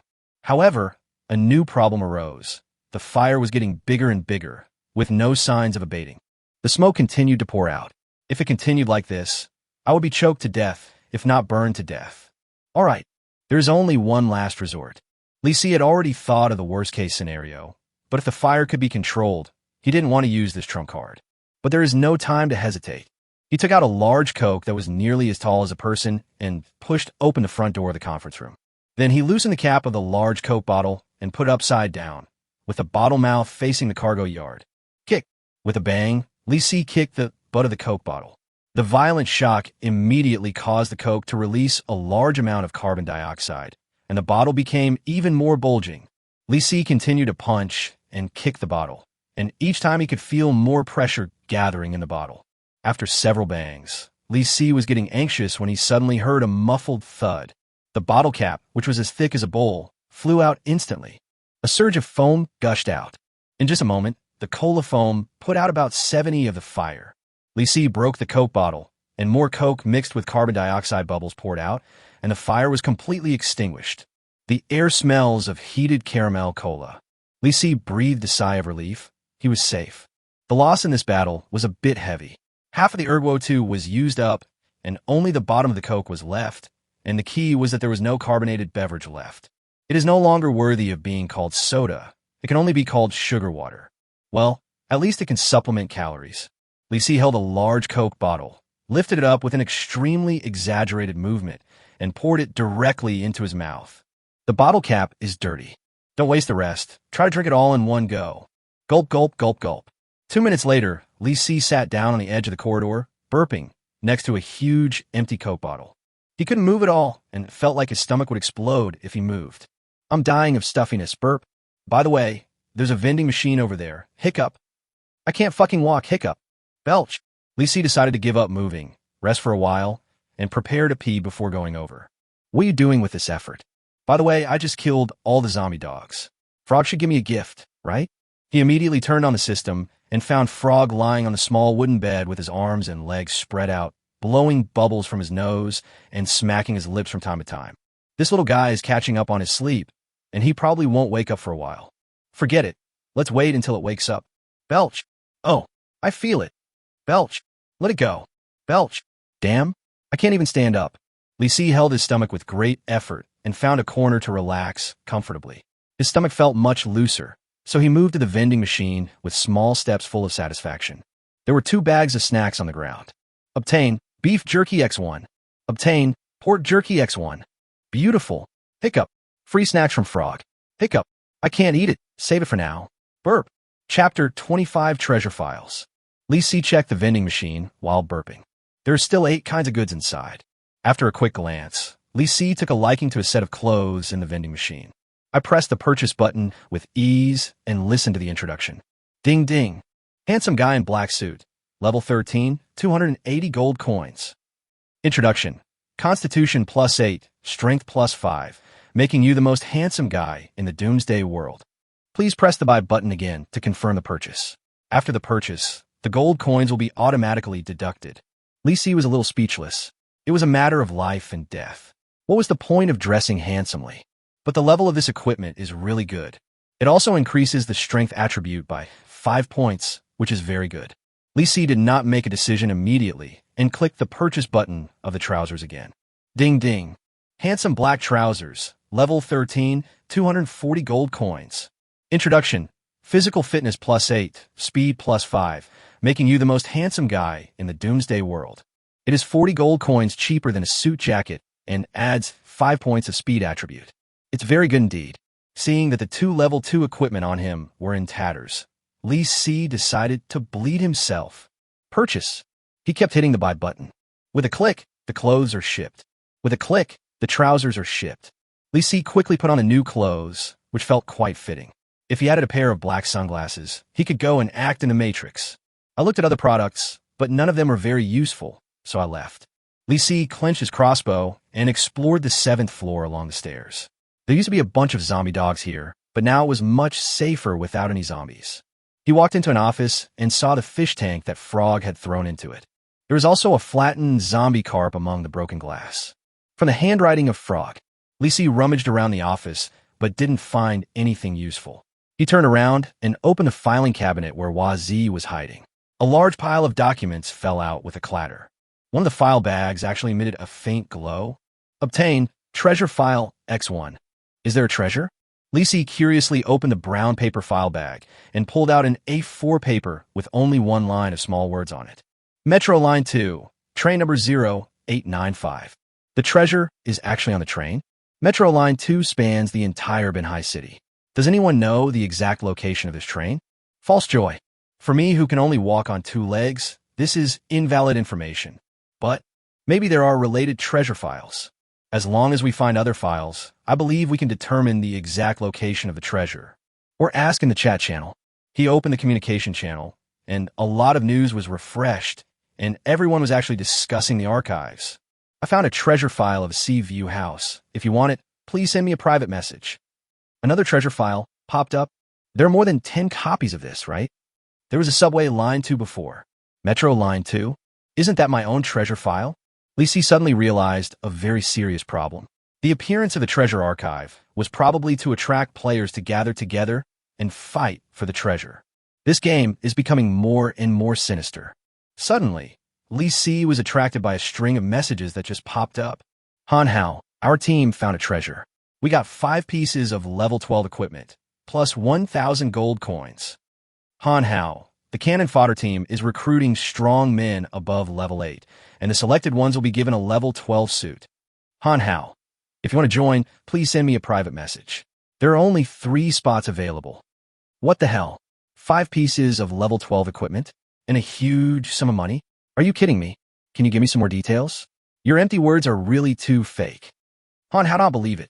Han Hao Vite. The next moment, Han Hao posted 5 transaction information in one breath. Level 12 Knight's Heavy Sword is traded for 99,999 gold coins. Level 12 Knight Heavy Shield trades for 99,999 gold coins. There are also helmets, armor, and iron boots, all of which cost 99,999 gold coins. In an instant, the communication channel exploded. Nima, it's actually true. This is such a great profit. I want to join the cannon fodder team. I'm level 9. Li Si frowned as he stared at the rapidly refreshing messages. The returns from the treasure are extremely high, but the cannon fodder team just took advantage of the opportunity and exploited a loophole. If more than 2 teams found the same treasure, the consequences would be disastrous. Li Si thought that he should not easily wade into this muddy water, as going there to dig for treasure might result in him never coming back. Thinking of this, he raised the corners of his mouth slightly. Once Han Hao's news is released, the price of the treasure archive will definitely skyrocket, and the big team will try every means to acquire the treasure archive. Why not take advantage of this opportunity to sell this incomplete treasure file on hand? As soon as he looked at the communication channel, he saw that the big team had already started taking action. Cheng Guang, the military assassination team, is buying the treasure archives at a high price. If you need it, please send me a private message. Zhou Ling, shit? It's you again? Our Zhanlong team is paying a high price for treasure files, and the price is even higher. Oh my god, it's your 2 teams again? You don't want to give our small team a chance to survive. Damn it, our team has given up. We have one. I'll give it to whoever offers the highest price. Cheng Guang, 200 gold coins. Zhou Ling, 200. No, our team will give 250. What the hell? A direct increase of 50? Why the hell don't I weigh a file? There are probably only a dozen copies within a 10-kilometer radius. How can you be so lucky? Only a dozen copies? Now, there are probably less than 10 copies left in the hands of individual players. The big team definitely did not start collecting the treasure maps just now. They should have taken most of them secretly. There are less than 10 copies left, and some may not be sold. So, it would be good if we can sell 3 copies. At this time, the price in the communication channel has reached 300 gold coins. But Cheng Guang suddenly stopped bidding. What's going on? Why is there no movement from the Jundang team? This shouldn't be the case. This is only 300 gold coins. Zhou Ling, damn it. Cheng Guang, you guys actually discussed this in private? Cheng Guang, didn't you also secretly make 2 deals? Zhou Ling, damn. Is there anyone else selling treasure files? Send me a private message. There are a lot of junk messages below, but no archives are for sale. It seems that the treasure archives circulating in the market have been almost collected. In that case, it's my turn to take action. Li Si smiled slightly and sent a message in the communication channel. Li Si sells a copy of the treasure file. Please PM if interested. Oh my god, there are treasure files? It's Li Si again. How many gold coins has he earned? Nearly 2,000 in total, right? This is what a thigh should be like. Hold it tight. Chengguang, oh my god. Li Si, why did you block me? Li Si was busy reading private messages. He was still wondering why Chengguang didn't come to see him. Well, let's see how much Zhou Ling offers first. Chapter 26, 10 gold coins per second. Zhou Ling, friend, you won't lose money if you sell the treasure archive to us. Li Si, how much is it? Just tell me. Zhou Ling, great. I didn't get your equipment last time, so I'll definitely pay a high price this time. How about 380 gold coins? Li Si, wait a minute, I'll ask other teams. Zhou Ling, what? Li Si has already closed the private messages and is reading the messages from other teams one by one. Maybe there are other teams willing to offer a high price. I also took a look at Chengguang's news. This guy has always been very active. How come I haven't found him after looking through so many posts? While he was confused, Chengguang was being scolded in front of Su Yiqian. Inside the vault, Su Yiqian looked at his most trusted bodyguard leader with a gloomy face, unable to understand what the problem was. How did you offend Li Si? Boss, I swear on the lamp. I never offended him. Su Yiqian looked at the light above his head that had not been on since the end of the world and sighed in frustration. Think about it carefully and let someone else do it. Yes, boss. Su Shiweqing was standing aside, watching the excitement when she was suddenly called by Su Yiqian. Shiweqing, brother, you're not going to let me. Well, you do this. You must take the treasure file from Li Si, as long as it does not exceed 500.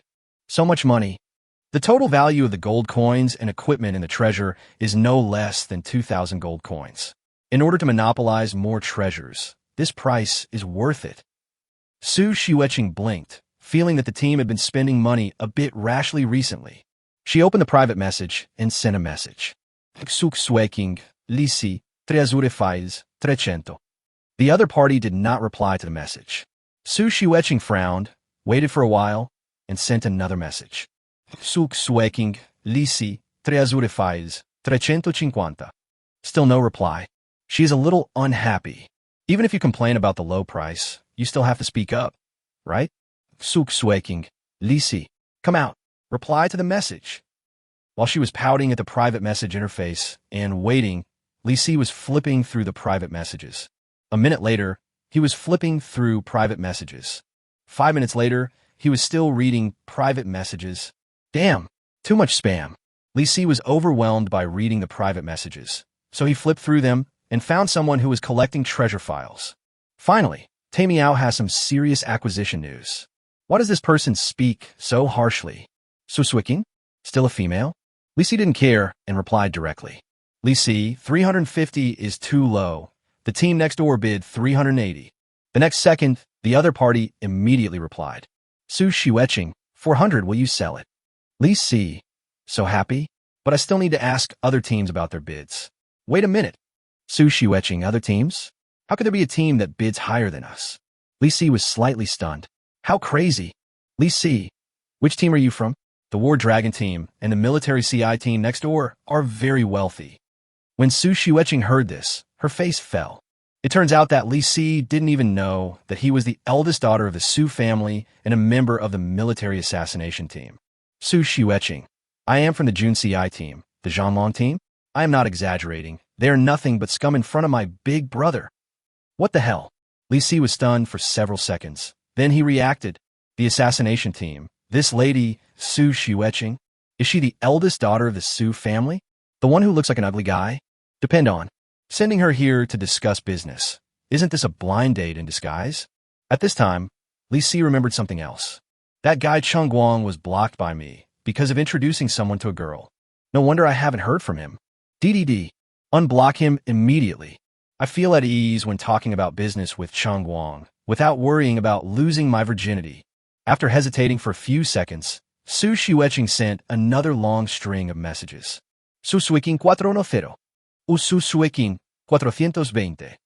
Su Shiweqing 430. Li Si felt that he had realized something. What does time as money mean? Increased 10 gold coins per second. The Junshin team sent her to trade with him. This is such a great benefit. Seeing the price rise to 450, Su Shiueching stopped raising the price. Su Shiueching, are you still not satisfied? Forget it. Although Li Si did not ask Zhou Ling from the War Dragon team next door, he could basically guess that the War Dragon team could not afford this price. In that case, cheating her again? Li Si, the Zhanlong team next door bid 480. Su Shiueching, just 450. Li Si, then I won't sell you out. See you later. Li Si closed the private message directly. He believed that the assassin team would not be short of this little gold coin. But the private message, I imagine, did not come. Su Shiueching is really not going to sell it anymore. Li Si was confused. Don't play by the rules.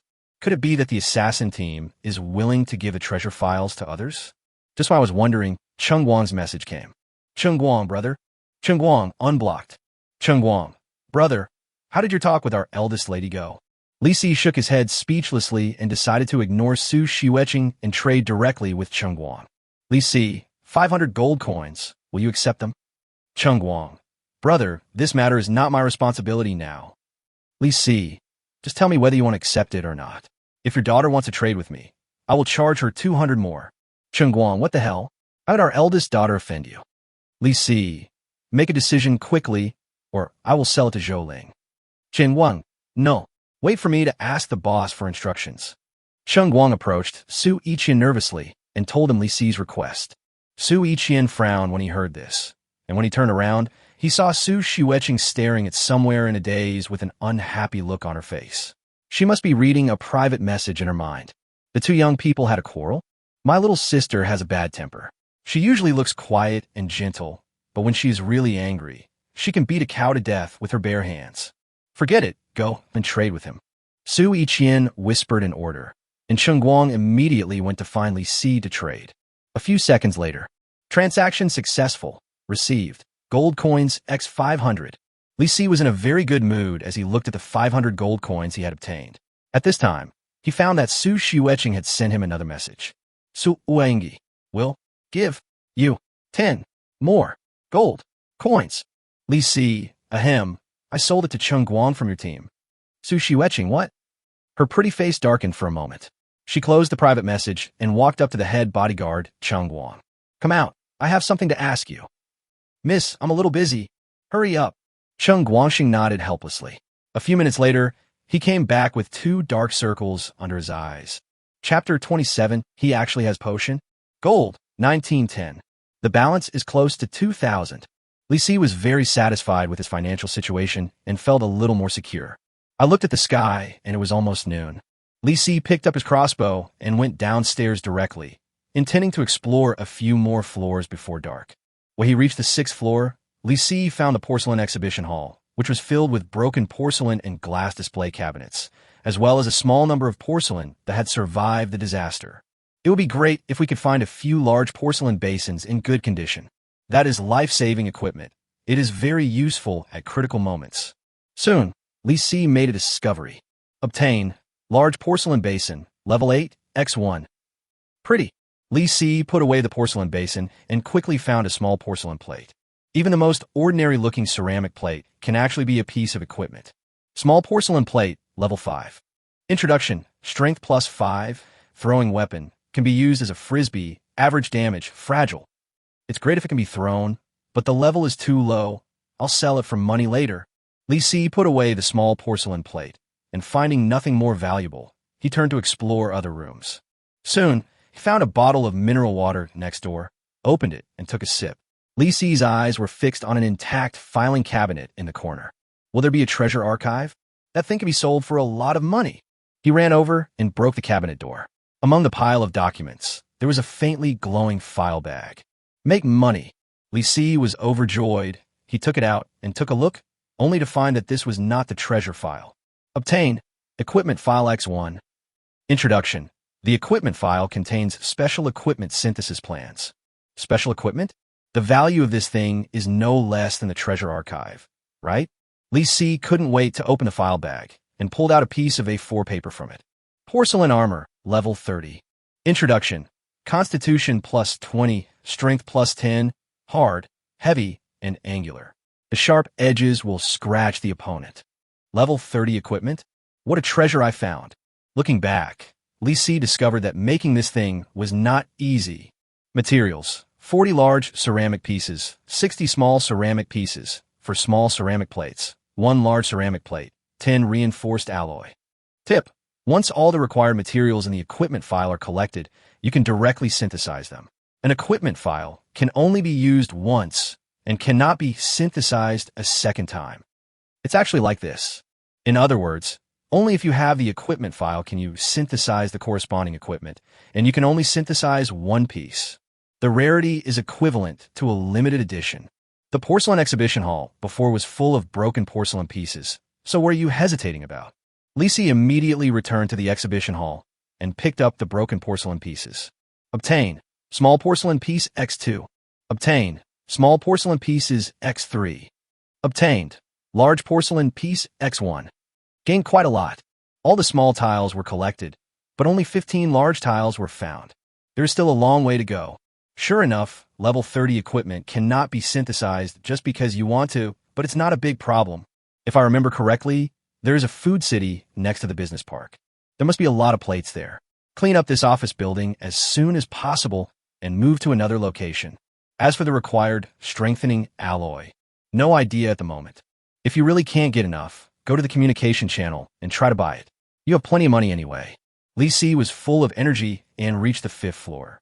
Suddenly, he heard footsteps coming from downstairs. Someone is climbing the stairs. That's right. It's not a zombie. It's definitely a human. They walked very lightly. There was more than one of them. They must be a small team. I'm afraid he has bad intentions. Li Si held his breath and listened to the noise downstairs. Several people went into the 4th floor, and soon there was an impatient curse. There are no vending machines. Which floor is it on? Keep your voice down. Li Si vaguely heard another person remind him, and then there was no movement downstairs. Obviously, they came for the vending machine. Li Si realized a very serious problem.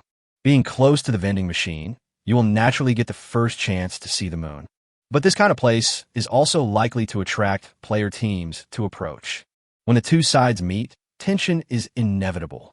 Li Si was not in vain in the battle, but there is an egg upstairs, so he has to take it with him first. He quietly returned to the top floor and checked the egg, which was bigger than a basketball. Nothing has changed. It won't take 20 days to incubate like ordinary eggs, right? That's too lame. Li Si was sure that he didn't have the patience. If the egg didn't crack within 5 days, it would be destined to be roasted and eaten. I can't worry about that. I'll just stuff the eggs into my backpack first. And the curtains. Li Si completed all this quickly and went downstairs with a crossbow. He walked very lightly, trying not to make any noise, but just as he reached the 6th floor, he suddenly saw a thin man keeping watch at the entrance of the corridor. The two men looked at each other, and the thin man rushed over with a machete. Captain, someone's here. Damn it. Don't let the other party take the initiative. Li Si raised his crossbow and shot an arrow, but the distance was too close and the thin man had no way to dodge. He was hit on the forehead by the arrow and fell to the ground. Kill 1 level 4 player. Gain experience X40. Loot gold coins X5. So poor? Li Si curled his lips. Why is he pretending to be so great with this level of ability? The next moment, 5 or 6 people rushed out from the corridor. Damn it, the man who killed me? Kill him for me. Wipe. The majority bullying the minority? Li Si took advantage of the fact that they were still far away and used his long-range weapon to shoot them. Bang, bang, bang. 3 arrows killed 2 people. Easier than expected. I also got promoted to a higher level. Li Si had a plan in mind, as his opponents were all rookies below level 10. Since they were seeking death, he would serve them to the end. He pulled the trigger again, and with a bang, he killed another person. The other 3 rushed forward. The man in the front flexed his strong muscles and swung a sledgehammer over. Li Si suddenly dodged backwards, and the sledgehammer fell to the ground, causing the corridor to buzz. Asshole, don't even think about running away today. Run. Li Si had no intention of escaping. There are only these 3 people left. How could they be my opponents? He quickly changed to the black wind machete and chopped it down, hitting the sledgehammer. In an instant, Li Si felt his body sink, and his wrist was shaking with pain. This man has abnormal strength. You too. Go. The other 2 men, one on the left and one on the right, chopped at Li Si's head with steel knives. Li Si retreated suddenly, and the black wind machete swept towards the two of them. The black wind machete brought up a black air and rushed straight to a person's face. The man covered his face with his hands and stepped back screaming, "It's poisonous. That knife is poisonous. You're actually playing dirty tricks." The muscular man holding the sledgehammer tensed up and shouted, "Zhao Hu, go ahead. Hold him down. Damn it. Captain, you better hurry up. Stop talking nonsense." Zhao Hu gritted his teeth and rushed over, slashing at Li Si's face with a knife, and suddenly stabbed him in the chest diagonally. The sudden change of tactics forced Li Si to take a step back.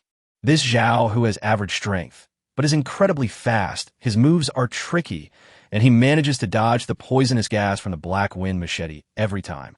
Not easy to deal with. Li Si was exhausted from dealing with the situation, so he took the time to look behind Zhao Hu and discovered that the muscular man had actually given him a shot in the arm. He actually has medicine? Chapter 28, I'm crazy. Don't mess with me.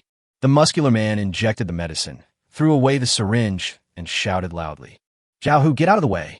"Okay, Captain, it's up to you." Zhao Hu suddenly pulled back, and almost at the same time, the muscular man rushed over with bare hands. He was already extremely strong, and now his muscles bulged out. He swung his fist and directly smashed down a wall. What the hell? This is a fucking Hulk. Li Si dodged the flying cement blocks and saw the muscular man rushing towards him with big strides. Is this really a case of one person defeating 10 people with one strength? Damn it, I can do it too. Li Si was forced into a corner by the muscular man. He quickly took out the Dolly nougat, stuffed it into his mouth, and spit out the wrapping paper. Crack, crack, crack. As he chewed the candy, a strong feeling of irritation arose from the bottom of his heart. Li Si had the urge to smash everything he saw with his fist. Why do I feel a little out of control? When he looked up, the muscular man was stunned. He saw Li Si's aura suddenly surge, and his eyes turned bloodshot and red. Damn it, did he turn to a zombie? Zombie, I'll smash your head. Li Si inexplicably threw away the black wind machete and rushed forward to punch him. The muscular man sneered and took the punch directly. He didn't think that the boy in front of him could compete with him in strength. He had just received a muscle-strengthening injection. With a loud bang, the moment the two fists collided, the muscular man's smile froze. The corners of his mouth twitched suddenly, and he let out a pig-killing scream. With a plop, he was blown away by Li Si's tremendous force and fell heavily to the ground. Zhao Hu, who was standing at the back watching the show, was stunned and could not believe his eyes.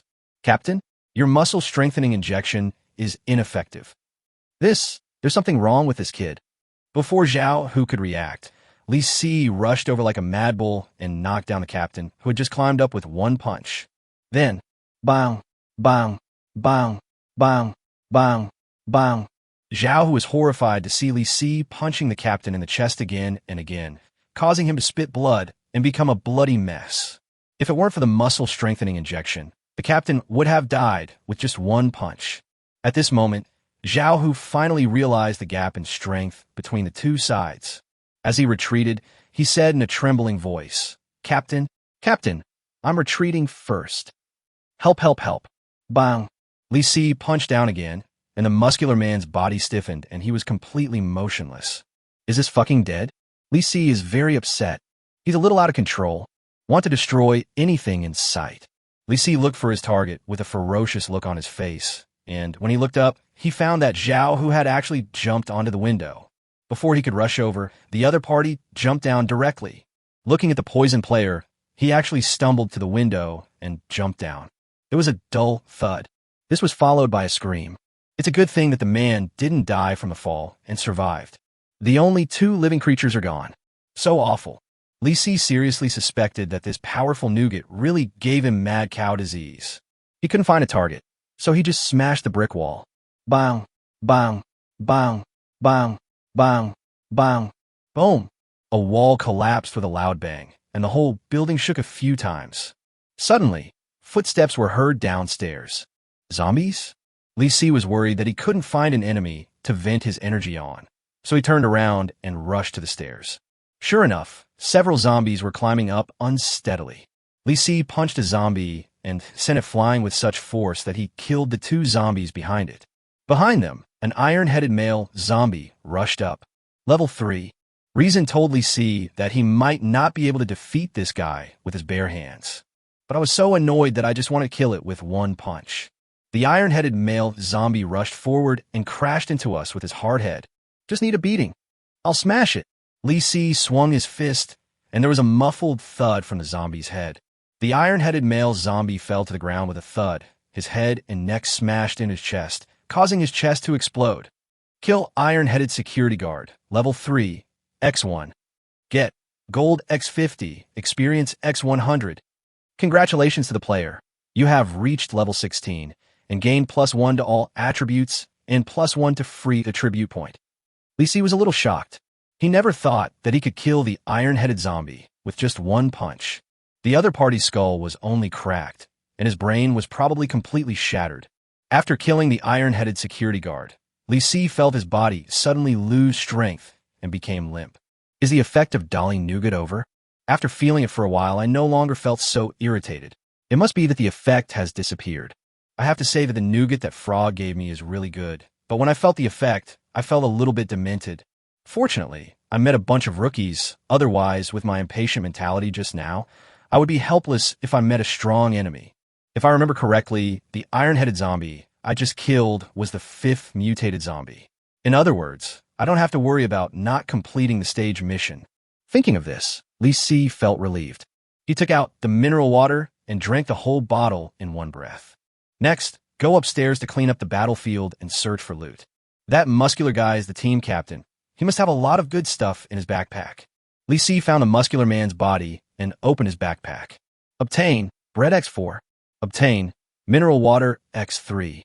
Obtain hom sosage X-sin. Obtain muscle strengthening needle X1. What the hell? There's even a muscle strengthening injection. Lee Si had just witnessed the power of this thing. Although the muscle strengthening shot is not as effective as the powerful nougat, at least it won't make people irritable or cause dementia. Lee Si picked up the injection and checked the introduction information. Muscle strengthening injection. Introduction. Increase muscle strength in a short period of time, lasting for 20 minutes. It lasts up to 20 minutes, and there are literally no side effects. Overall, it's more practical than nougat. Lee Si smiled with satisfaction, put away the spoils, and checked the backpacks of the other corpses. After finishing all these, I looked up and it was almost dark. It's too dangerous after nightfall. We must get to the food city before dark. Lee Si started and quickly reached the first floor hall. Outside the door, zombies were wandering on the empty streets. Chapter 29. Can't you let me get some sleep? Lee Si stood guard at the door and watched for a while, then found that there was no serious problem. Although there are zombies wandering on the streets, they are not densely packed. As long as you avoid them reasonably, you can pass safely. Lee Si was certainly not afraid of them. He was mainly worried about making too much noise and being ambushed by players hiding in nearby buildings. Not far from this building is a 10-story shopping mall, and the food city is 3 floors below the shopping mall. If you're quick, it'll be over in 10 minutes. Lee Si clenched the crossbow, adjusted his level 3 helmet, took a deep breath, and while the 2 zombies in front of him wandered past, he walked out of the building and walked west along the edge. When he reached the corner, Lee Si leaned forward, and with a slight bang, he bumped his head against the zombies. What the hell? Lee Si was so shocked that he almost jumped up. Who the hell could have thought that there was a zombie hiding in the corner? Just heard a click. The zombie took a bite, but was blocked by the level 3 helmet. Lee Si quickly took a step back and pulled the trigger at the zombie's forehead. There was a dull thud. The zombie's skull was penetrated directly. Lee Si quickly pulled out the crossbow arrow and ran towards the food city. The action has already happened. There is no time to hesitate. Sure enough, 2 or 3 zombies nearby heard the noise and chased after them, and Lee Si vaguely heard the sound of a crossbow arrow hitting the ground behind him. Damn it! He must have been targeted by other players. Lee Si ran all the way, rushed through the intersection, and went into the food city. The food city was in a mess. A zombie's head popped out of shop and then ran towards Lee Si. With a bang, Lee Si pulled the trigger and killed him on the spot. Then he pulled out his black wind machete and killed 2 zombies that were chasing him. But he did not dare to take it lightly. He immediately hid in a nearby restaurant, held his breath, and listened carefully to the movements outside. Zombies are not scary. Encountering a team of players is really troublesome. After a few minutes of silence, there was no sound nearby. Li Si breathed a sigh of relief, closed the door of the food city tightly, and blocked it completely with tables, chairs, and benches. Then he began to collect supplies from each small shop. The focus is on porcelain tiles and plates. Li Si searched every shop one by one and found that there was no remaining food here, which must have been searched by other players.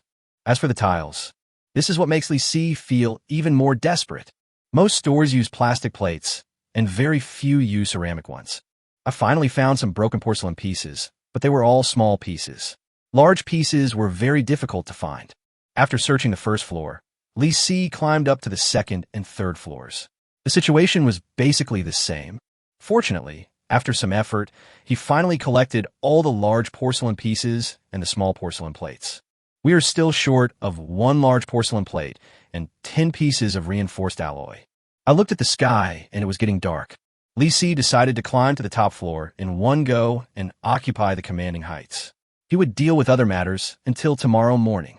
He carefully touched the top floor, which was the office area of the mall, with more than a dozen offices of various sizes. Surprisingly, there is a staircase leading to the rooftop. Li Si reached over, cut off the door lock with a knife, pushed open the door, and came to the flat rooftop. The roof is surrounded by walls, so you don't have to worry about falling down accidentally, as there are thick air conditioning ducts scattered around. It's a great place. As long as the door is blocked, it will be absolutely safe here. Even if the zombies rush up, there is room for them to maneuver in such a large space. Those air conditioning ducts can also hinder the zombies' progress. It's decided. Sleeping on the rooftop tonight. Li Si made up his mind and went downstairs to carry up a pile of tables, chairs, and benches. He closed the door and blocked the entrance with all the tables, chairs, and benches. Perfect. Li Si smiled slightly, then lay down on the ground and prepared to sleep. But he hadn't fallen asleep yet, when he suddenly heard a loud sound of footsteps. What? Giant zombies patrolling the streets. Li Si sat up suddenly and saw a huge black shadow wandering not far away, coming towards the Food City building. Damn it! Li Si cursed and immediately lay back down. We can't be discovered by that guy, otherwise we will die a miserable death. Bang, bang, bang, bang, bang, bang. As the footsteps of the giant, patrolling zombies got closer and closer, Li Si became more and more nervous. He had to make sure no fool got discovered and ran upstairs. As soon as this thought came to his mind, he heard a heart-wrenching scream from downstairs. Help! What the hell? Li Si was shocked. Was someone really discovered? The giant patrolling zombie quickened its pace and was actually coming towards this side. Li Si felt that something was wrong. There really is a fool running into this building. Boom! Suddenly, a loud noise was heard throughout the building. Li Si felt like the floor was about to collapse, and he jumped up in shock. Suddenly, there was another loud noise downstairs. This time, the giant patrolling zombie seemed to jump up and chop the building with an axe. Li Si was so anxious that he wanted to curse, but reason told him that the building would not collapse for a while, so he must not be exposed. This is the most important thing. Finally, after several hacks and slashes, the giant patrolling zombie stopped. Li Si breathed a sigh of relief, guessing that the player was either struck to death or crushed to death by the collapsed floor. He took out a bottle of mineral water, turned on the communication channel, and watched the excitement to calm himself. In an instant, a series of messages popped up. What the hell? Was that guy killed by lightning just now? That's a giant zombie patrolling the streets. Captain, I'm sorry. We really don't dare to go over there. Shit, the person is dead. What are you still saying? If it were me, I wouldn't dare to go out and save him. Please accept my condolences. Accept my condolences. When Li Si saw this, he was stunned. What's up? The person who just died in your own building was the captain of team? Isn't this death too hasty? Li Si shook his head and expressed his condolences to the unlucky guy, but when he thought that the other party almost got himself involved, he became furious. If he is the captain of a team, he should be quite fat, right? When the day breaks, go find the corpses and steal their equipment. At a time like this, no one would feel disgusted about stripping a dead person of their equipment. To be frank, everyone is looking forward to stealing the equipment. Li Si unscrewed the bottle cap, turned off the communication channel, lay down, and continued to sleep. Just when my mind had calmed down and my consciousness was a little fuzzy, there was suddenly a loud sound of music coming from afar. The corners of Li Si's mouth twitched and his eyes suddenly opened. Shit, We ran into another zombie parade in the middle of the night. Why the hell am I so unlucky? Li Si went to the edge of the roof and looked down. A group of zombies emitting red light all over their bodies were coming towards them, knocking and banging. Coming toward me again. Li Si covered his forehead with his hands, feeling hopeless, but he remained alert and hid himself. Drag it. Drag them to somewhere else so that they can go to sleep peacefully. Chapter 30, pick the most beautiful one. Li Si never expected that the zombie carnival parade would circle several times downstairs before leaving. It took more than an hour for them to go away. This doesn't mean people will get sleep. Li Si thought to himself. He thought that if he could hold on for a little longer, it would be midnight, so he didn't have to worry about sleeping anymore, and just called Wazai to go out to work. No need to sleep. The zombie carnival parade had just been going on for less than 10 minutes when a fight broke out below. Judging from the sounds, they seemed to be two teams of considerable size. Li Si rushed to the edge of the roof and looked down. In the darkness, he vaguely saw two groups of people shooting at each other, and some zombies rushed over to join the fun. Both groups are so arrogant. What was even more incredible to Li Si was that, after fighting for a while, they actually shook hands and made peace, merged into one team, and walked away. No fight, no acquaintance? This is so fucking sloppy. There are all kinds of strange things in this world. I didn't expect to see such an exaggerated plot at the end of the world. Could it be that the captains of both teams discovered that the captain of the opposing team was their long-lost brother? In short, one thing is certain, both sides fought for a long time, but no one died. It could also be that two noobs are meeting each other, and they feel a sense of sympathy for each other. There was nothing lively going on downstairs, and Li Si was no longer sleepy. He came to the rooftop entrance, moved away the tables, chairs, and benches blocking the door, and prepared to let Frog go on his journey. Turn on the system. Unexpectedly, the little guy didn't sleep. It is sitting at a small wooden table, reading a book. Does the little one still love to learn? Li Si looked at the title of the book carefully. Frog Delicacy Picture Book. What a foodie. Your foodie frog noticed you were glancing at it, gave you a disdainful look, and handed you the book. Li Si was stunned and clicked to check it out. You can only open 2 pages in total. Page 1, instant noodles. Page 2, baguette. Tip: every time you unlock 5 delicious frog illustrations, you can get 15 agent coins. Can we still play like this? Li Si discovered that this system has many ways to make money, but if you don't explore it carefully, you won't be able to discover it at all. He closed the book, and then he noticed there was a small gift box on Frog's small round table. You fulfilled the foodie frog's wish. It was very happy and gave you a small gift.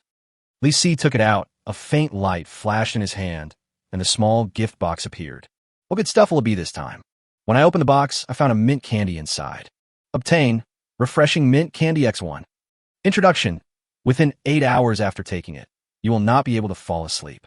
You will still feel tired, but you will not be able to fall asleep simply because of the stimulation of the mint flavor. This, feeling refreshed but still lacking energy? It's quite useless. Li Si felt that Wazai's gift this time was very insincere. He suddenly had a guess. Could it be that the gifts given by the foodie frog were all various kinds of candies? Never mind. It doesn't matter. Little guy, come out and work. Li Si moved his mind, and Frog appeared in the palm of his hand. It was very energetic in the cabin, but it lay down directly on the palm of my hand. Your foodie frog says he is very tired and doesn't want to work. Don't pretend. Come back for dinner, or you won't get any food if you don't go out. Baji. The gluttonous frog suddenly jumped up from Li Si's palm, jumped far away in an instant, and went straight into the dark corridor. Gone. Your foodie frog is sad about not working and not having food to eat, but who made him a poor wage earner? Is it not okay to do it? Cut. This guy, okay, at least he didn't call me a bad guy this time. Your foodie frog jumped into the 10th floor and randomly entered an office, but after looking around, he found that there was no food here. Changed to another one. It pouted and jumped into another office. It saw a barrel of water behind the door. It was unopened. What the hell? Li Si was very excited. Although he could get fresh water by himself, if the frog collected the water and expanded the volume of the bottled water, he would not have to worry about drinking water for at least 10 days. However, Frog doesn't think so. Your foodie frog looks at the bottled water and shakes his head. How can water be considered a delicacy? If it is milk tea, you can consider it. The foodie frog turned around and jumped into another office. Okay, it's going to find a big bucket of water, so I can go downstairs and take it away myself. Li Si nodded, then looked at Frog again and found that it had jumped downstairs angrily. What the hell is this place? There is nothing delicious at all. Gone. Your foodie frog jumped into the 9th floor and found that it was full of clothing stores with glass partitions, and they were all women's clothing. Foodie frog thought that you don't have a girlfriend either. Otherwise, I could make an exception and bring you a pretty little skirt. Lisi curled his lips, as if it had never brought back a skirt. Have you forgotten about the lowly girl's dark green miniskirt so quickly? Lisi remembered it very clearly. He took off her skirt and did not forget to check out the color inside. He continued to check the message and frowned instantly. Something is happening. Your foodie frog heard the crunching sound. It jumped over following the sound, wanted to see what delicious food the zombies were eating. After walking through several shops, the foodie frog hid on a green coat that had fallen on the ground, hiding himself and looking forward. An ugly male zombie is biting a naked woman. Is there anyone else in this building? Lisi looked confused. There were basically no supplies in this place, and no living people should be here. Wait a minute. Why is that woman naked? This is so fucking abnormal. Lisi looked back and began to understand a little. Your foodie frog looked at the opposite side in confusion and found that the woman was like a piece of wood, motionless. For a moment, it couldn't figure out whether she was a living person or a dead person. Why? That's not even a human. I'm just a mannequin in a clothing store, okay? Lisi was also convinced. The zombie was actually grabbing a mannequin and chewing it. Was he crazy with hunger? Your foodie frog is gradually coming to his senses, because it suddenly saw a woman lying on the ground not far away, motionless like a piece of wood. They're all fake. I was nervous for so long, but these dummies are so pretty. Your foodie frog thinks you're too lonely living alone and needs a companion. These dummies are perfect for that. What? Lisi was speechless. Is this guy going to bring back a mannequin? What's the use? Kindness. First, pick the most beautiful one. Wow. Orange. I'll bring it back to you. Your foodie frog jumped to the lingerie store nearby and took it from a beautiful mannequin. Chapter 31, there is a big pie in the sky. Received successfully. Lisi was a little speechless. Frog is wasting grids again. And it seems like this little guy hasn't had enough. Your foodie frog sees the beautiful model next to him with a hint of light pink, and she seems even prettier. Mainly good figure. That's it. Your foodie frog collected another mannequin. Received successfully. Foodie frog thinks he is very capable. He found 2 beautiful girls for you at once. You don't have to worry about being alone and unable to sleep in the dead of night. Lisi was speechless for a while. I could have fallen asleep, but looking at the 2 mannequins scared me so much that I couldn't sleep. This is the end of the world. There's no guarantee that these models won't suddenly come back to life one day and turn into some terrible monsters. Lisi was really worried that this little guy would get impulsive and bring back for mannequins, which would be terrible. Your foodie frog has chosen another beautiful black mannequin, but considering your physical fitness, it thinks 2 young ladies are enough. What? Lisi was stunned by this guy's bizarre train of thought. Have I, your master, fallen to the point where I have to do something to a mannequin? The key point is, how can you see that my physical fitness is not good? This is the N+1 time that Lisi wants to cut off the little guy's food. Your foodie frog continues to jump forward contentedly. After a while, it enters a clothing store and sees a small bag of melon seeds under the table. Pumpkin seeds are a good thing. Tasty. Receive. Your foodie frog collected the small bag of melon seeds. Received successfully. Congratulations. The equipment feature has been triggered and the small bag of melon seeds has expanded in size. Melon seeds swelled? Lisi pondered for a moment, wondering if the expanded melon seeds would be as big as peanuts. If that's the case, a few dozen melon seeds would be enough to fill you up in one meal. This thing is much better than the mannequin after all. Now, there's only 1 grid left. I hope Frog can get something better in the end. Lisi opened a bottle of water, broke off a small piece from the chocolate brick, and had a midnight snack. After collecting the melon seeds, your foodie frog was very satisfied. It hopped around and didn't find anything else good, so it jumped directly into the stairs and went downstairs. The foodie frog arrived at the 8th floor and was suddenly stunned by a huge gap in front of him. Gap? Lisi was slightly stunned and looked down in confusion. The foodie frog jumped to the gap in the wall and found half of a dead body. The upper body was still there, but the lower body was gone. It looks at the huge crack in the wall, through which it can see the night outside. I haven't seen a moon for a long time. What the hell? This little guy actually wants to go to admire the moon? Really? Your foodie frog happily jumped to the gap in the building, staring at the round moon in the sky, in a daze. How nice would it be if there was a pie as big as the moon? Could it be that the moon is actually a really big pie? Your foodie frog is thoughtful. Why not take back the big pie hanging in the sky? Puff. Lisi was so shocked that he spat out a mouthful of water. The little guy is so ignorant that he actually wants to put the moon into his backpack. Why don't you take the earth in as well? Lisi complained for a while. Frog actually took such a whimsical action. Your foodie frog put all his efforts into collecting the moon. Collection failed. It doesn't give up yet and continues to collect from the moon. Collection failed. It is determined to take the big pie and take the moon again. In less than a minute, Frog collected it more than 10 times. Do you have to be so persistent? Your foodie frog still won't give up. It felt that it might be too far away from the moon, so it took a small step forward. Your foodie frog took another small step forward. Your foodie frog fell through the gap in the building. Quack! Quack, quack, quack, quack!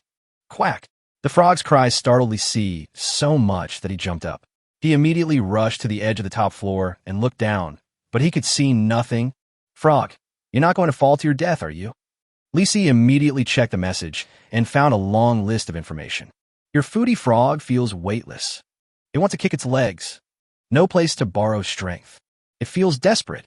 There are only 2 things I can't let go of. The beautiful model who accompanied you has not been taken back yet. She was carefully selected.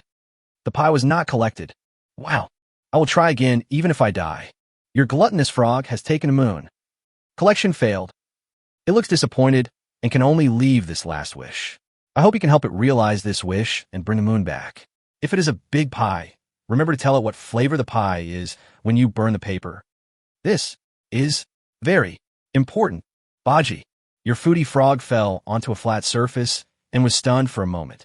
Wow, not dead? What the hell? It's actually okay. Lisi breathed a sigh of relief, then realized that only 2 or 3 seconds had passed. In just 2 or 3 seconds, Frog thought of so many things? There really is no one left. He immediately checked the messages behind to find out where Frog had fallen. Your foodie frog looked down and found himself standing on a collapsed wall panel. It moved a bit, and the wall shook slightly, as if it was about to fall. Danger! Your foodie frog senses the danger and jumps into the gaping hole in the building with a kick of its hind legs. It turned back, panting, and saw that the floor had tilted and had really fallen down. Hiss! It's so fucking exciting. Lisi finally breathed a sigh of relief, and then he heard a loud bang coming from downstairs. The broken floor fell down. This is The Adventures of Little Frog. Lisi felt that it was a very wise move to buy a medical kit for Wise Eye last time. If it hadn't been lucky this time, it would have had to leave early. Your foodie frog stood at the broken part of the building, looked up at the big pie hanging in the sky, and stomped its front paws in anger. Snored. One day I will take it back. Lisi was speechless. If it takes the moon back, that would be the real end of the world. Your foodie frog looked back and didn't know which floor this was. He only saw clothing stores nearby, but it seemed that what was sold here was men's clothing. Foodie frog thinks there is no need to pick clothes for you. After all, you are already handsome enough. If you dress yourself up too brightly, you will look ugly. Foodie frog nodded in agreement. Chapter 32, Strength -8. Lisi was speechless about this reason. The little frog is actually competing with me for beauty? At least I'm a primate, in terms of looks. Your foodie frog suddenly feels that although you are handsome, you are not as cute as me. Not cute. Not cute is ugly. Right. It's just ugly. Your foodie frog agrees with his own conclusion and is suddenly in a very good mood. He jumps around all the clothing stores and jumps downstairs. It looked at the floor number as it jumped down, and it was on the 5th floor. 5th floor? I think we have reached the accessories section. Lisi had been to this mall 3 times before, and each time he came in to use the restroom. As for the merchandise here, for a diligent leak, even if he works hard for another 10 years, he may not be willing to spend money. Now, this place is free to wander around and take whatever you want. Your foodie frog looked around and saw broken glass windows everywhere, and all kinds of jewelry and ornaments on the ground. It had no interest in gold, silver, diamonds, or gems. It jumped around for several rounds, but couldn't find anything edible. The foodie frog is a little discouraged. He just fell down and feels sore all over. He doesn't want to work anymore and just wants to go home and eat. It stopped to think for a while, and suddenly felt that it was not a big mistake to be sneaky occasionally, so it just picked up something to fool you. What? Li Si was speechless. Does this little guy really think that he doesn't know what it is thinking? He has only been following me for a few days. Have you already started to learn how to fool your master? Li Si was a little annoyed, but after thinking about it, he suddenly lost his temper at all. It seems that whether this guy fools himself or not, the quality of the things he brings back doesn't make much difference. When he is very serious, he will also bring back some useless stuff. For example, those two beautiful mannequins. Forget it, just take whatever you like. Li Si is in a mess. Your glutton frog hops all the way back, and suddenly it sees a green grape on the ground. Although there's only one, it is good to be able to find something edible. Hurry up and collect it, then go back. Your foodie frog immediately collected the grape. Received successfully. Li Si was stunned, feeling something was wrong. Grape? One?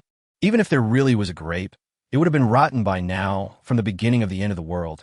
I think what this guy brought back was a jade grape? No more running. That is a grape-shaped ornament that fell on the ground. Li Si didn't expect anything anyway, so he curled his lips, took it easy, and didn't care. Your foodie frog hopped back to the 5th floor and continued to jump up along the stairs, but it accidentally found a men's short-sleeved shirt that had fallen on the ground. It actually had its own image printed on it. Wow. Cute, good-looking, handsome, cool, unrestrained, one in a million, peerless beauty. Your foodie frog racked his brains and used all the adjectives he had learned throughout his life, and finally came to a very rigorous conclusion. It feels that its image is printed on clothes, but yours is not, which means it is more handsome than you. Depend on. Li Si was really helpless. Is it really important to prove that you are more handsome than your master?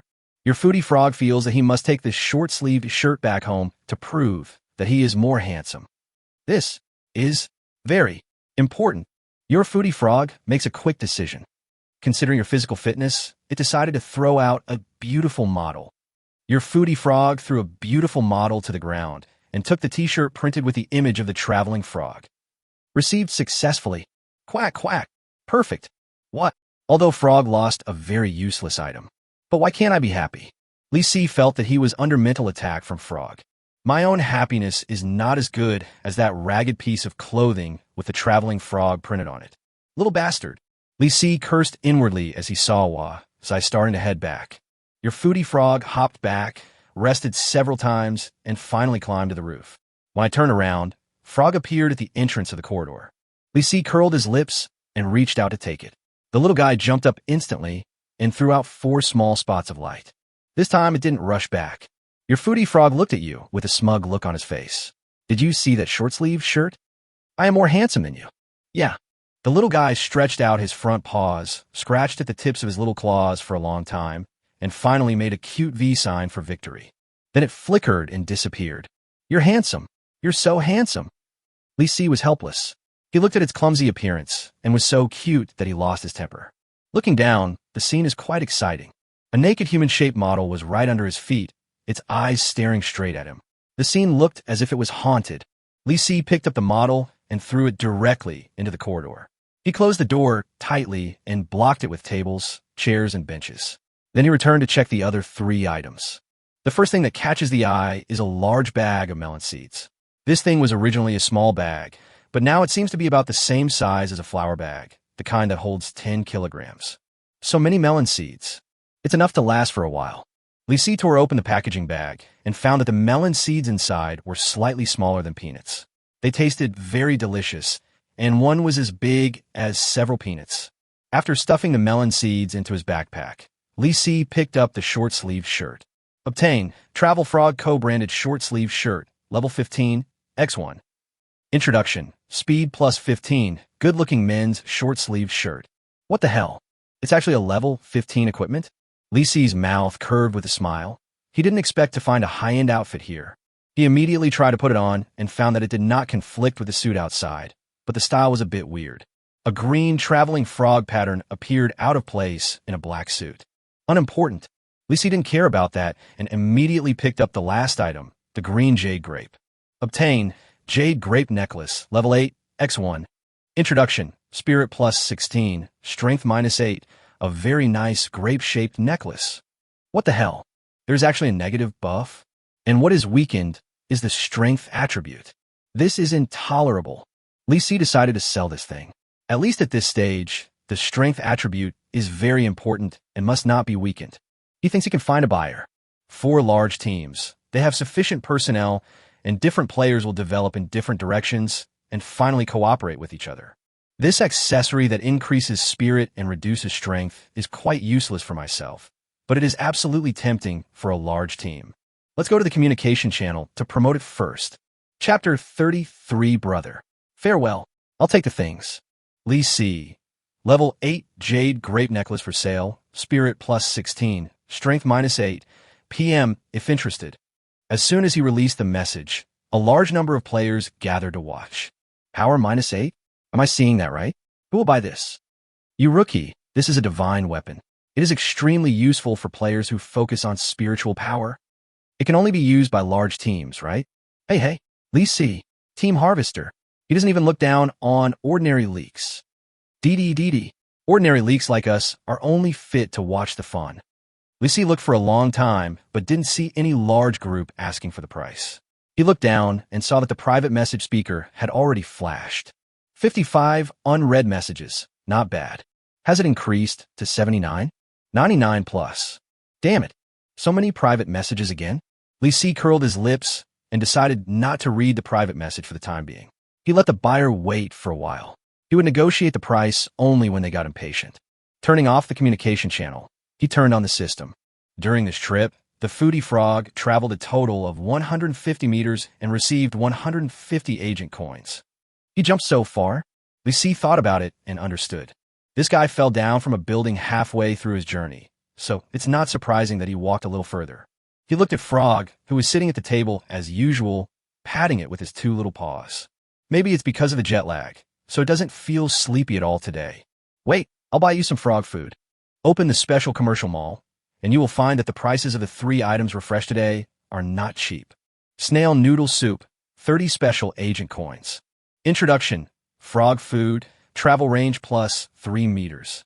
Lee C couldn't understand why the food was so expensive today. It was just snail noodles. Was the price really so outrageous?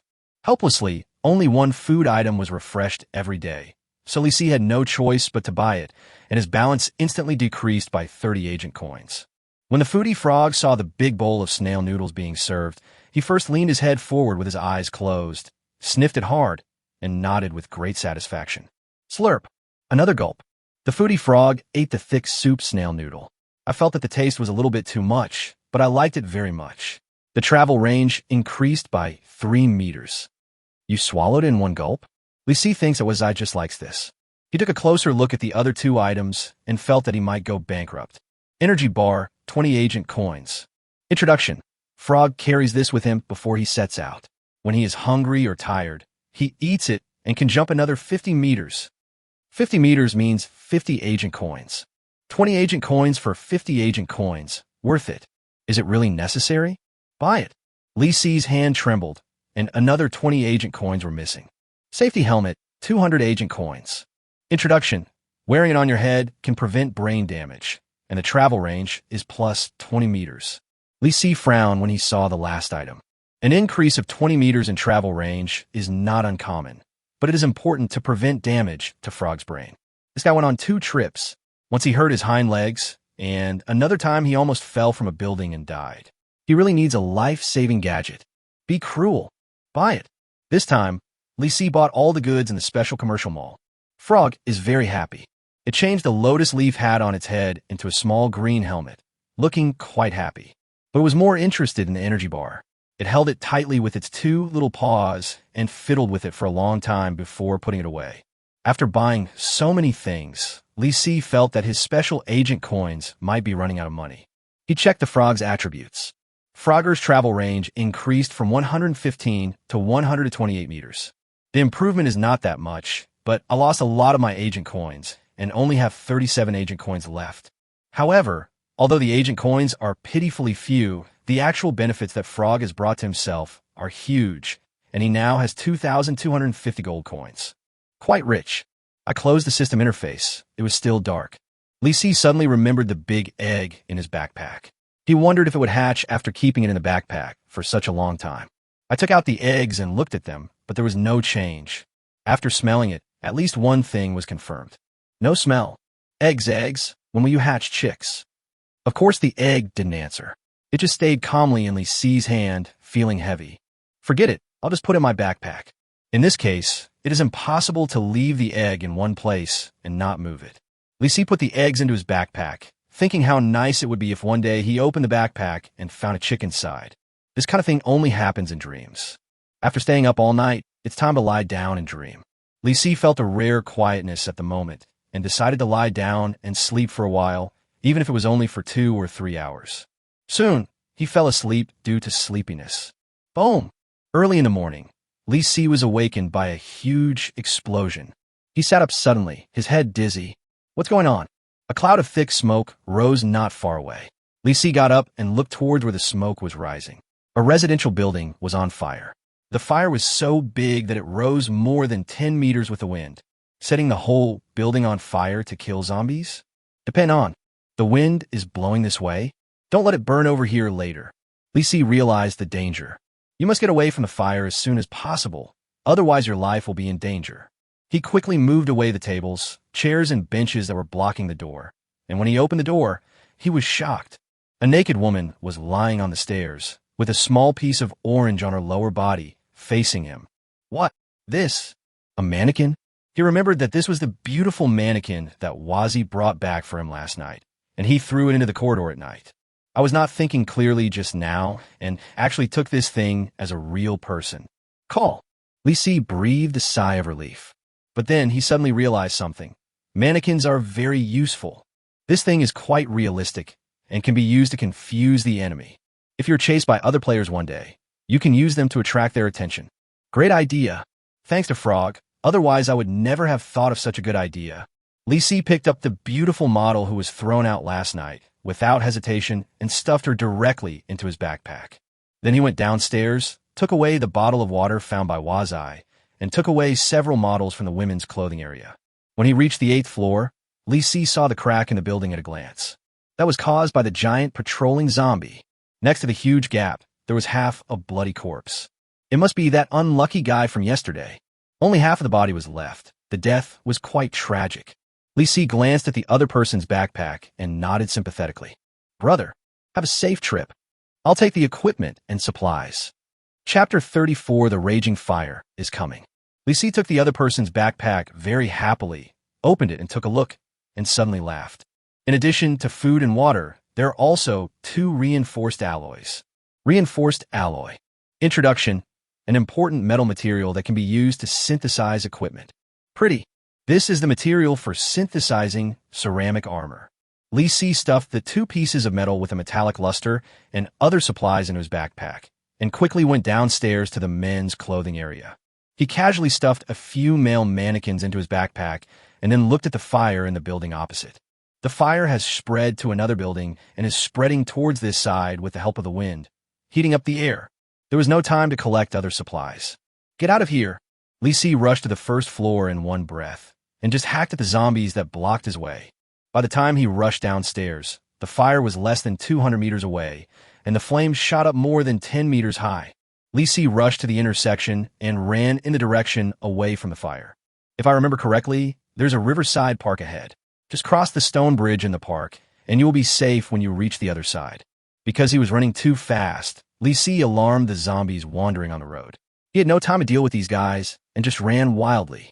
Just as we were about to reach the riverside park, a distorted figure suddenly appeared on the stone bridge. Warning, you have encountered a mutant zombie. Crazy Fisherman, Level 4. Skills. Its fishing rod can drop various kinds of mutated zombie fish. Even worse, it may hook you directly and throw you into a ditch full of zombie fish. Kill reward. Gold X60, experience X120. Depend on. Li Si never expected that when he was about to succeed, a zombie would suddenly appear and block his way. Or an alienated zombie. He picked up the crossbow and was about to shoot, but before he pulled the trigger, he heard a scream. What? Alienated zombies? Looking back, I saw a fat man holding a kitchen knife running towards me, panting. He saw there was another player here and quickly distanced himself from him. Brother, you were also forced here by the fire, right? Let's not kill each other. Let's find a way to cross the river first. The fat man wiped his sweat as he spoke. He couldn't be more sincere. Okay, let's go together. There is no time for internal strife now. It would be best if the other party is willing to cooperate. The fat man looked at the kitchen knife in his hand, and then looked at the crossbow in Li Si's hand. I only have a kitchen knife to defend the front. Can you shoot it with the crossbow? What the hell? Fish! Hold on. While the fat man was talking, the fisherman zombie swung his fishing rod and threw a mutant fish directly out of the river. Unexpectedly, the fat man reacted very quickly. He turned around and used a kitchen knife to chop the flying fish into 2 pieces. Then he stepped on the ground with his shoe sole, and his 200-pound weight directly crushed the mutant fish into mutant fish paste. This knife technique, this weight, absolutely amazing. Li Si found that the fat man was quite reliable.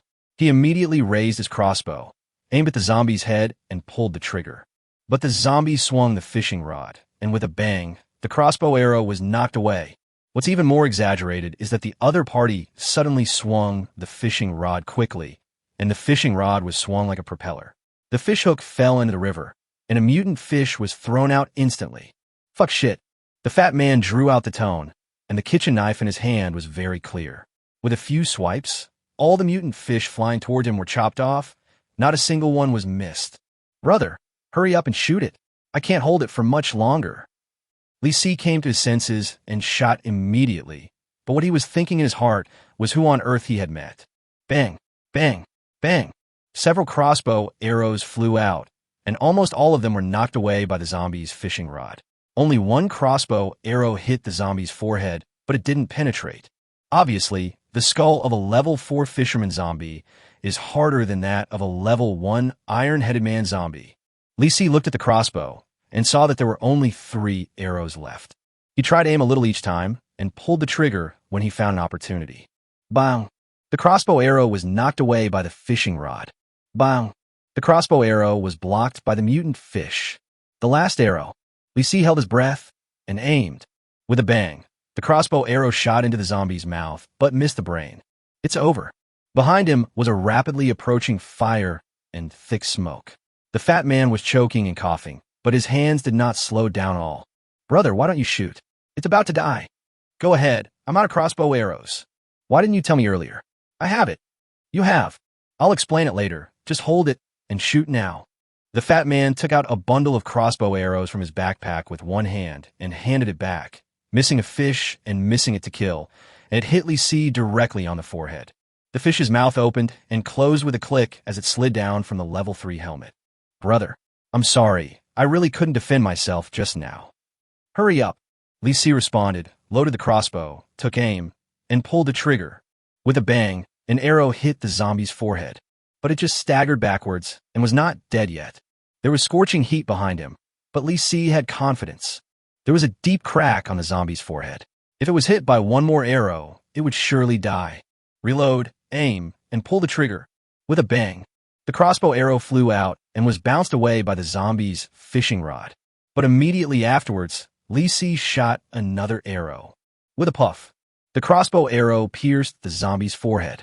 The fisherman zombie's body stiffened for a moment, and finally he threw out a small fish and fell to the ground with a plop. The fat man chopped the little fish into 2 pieces with one knife, and then stepped on it skillfully. The battle is over. Kill Crazy Fisherman, level 4, X1. Obtain Gold X60, Experience X120. Congratulations to the player.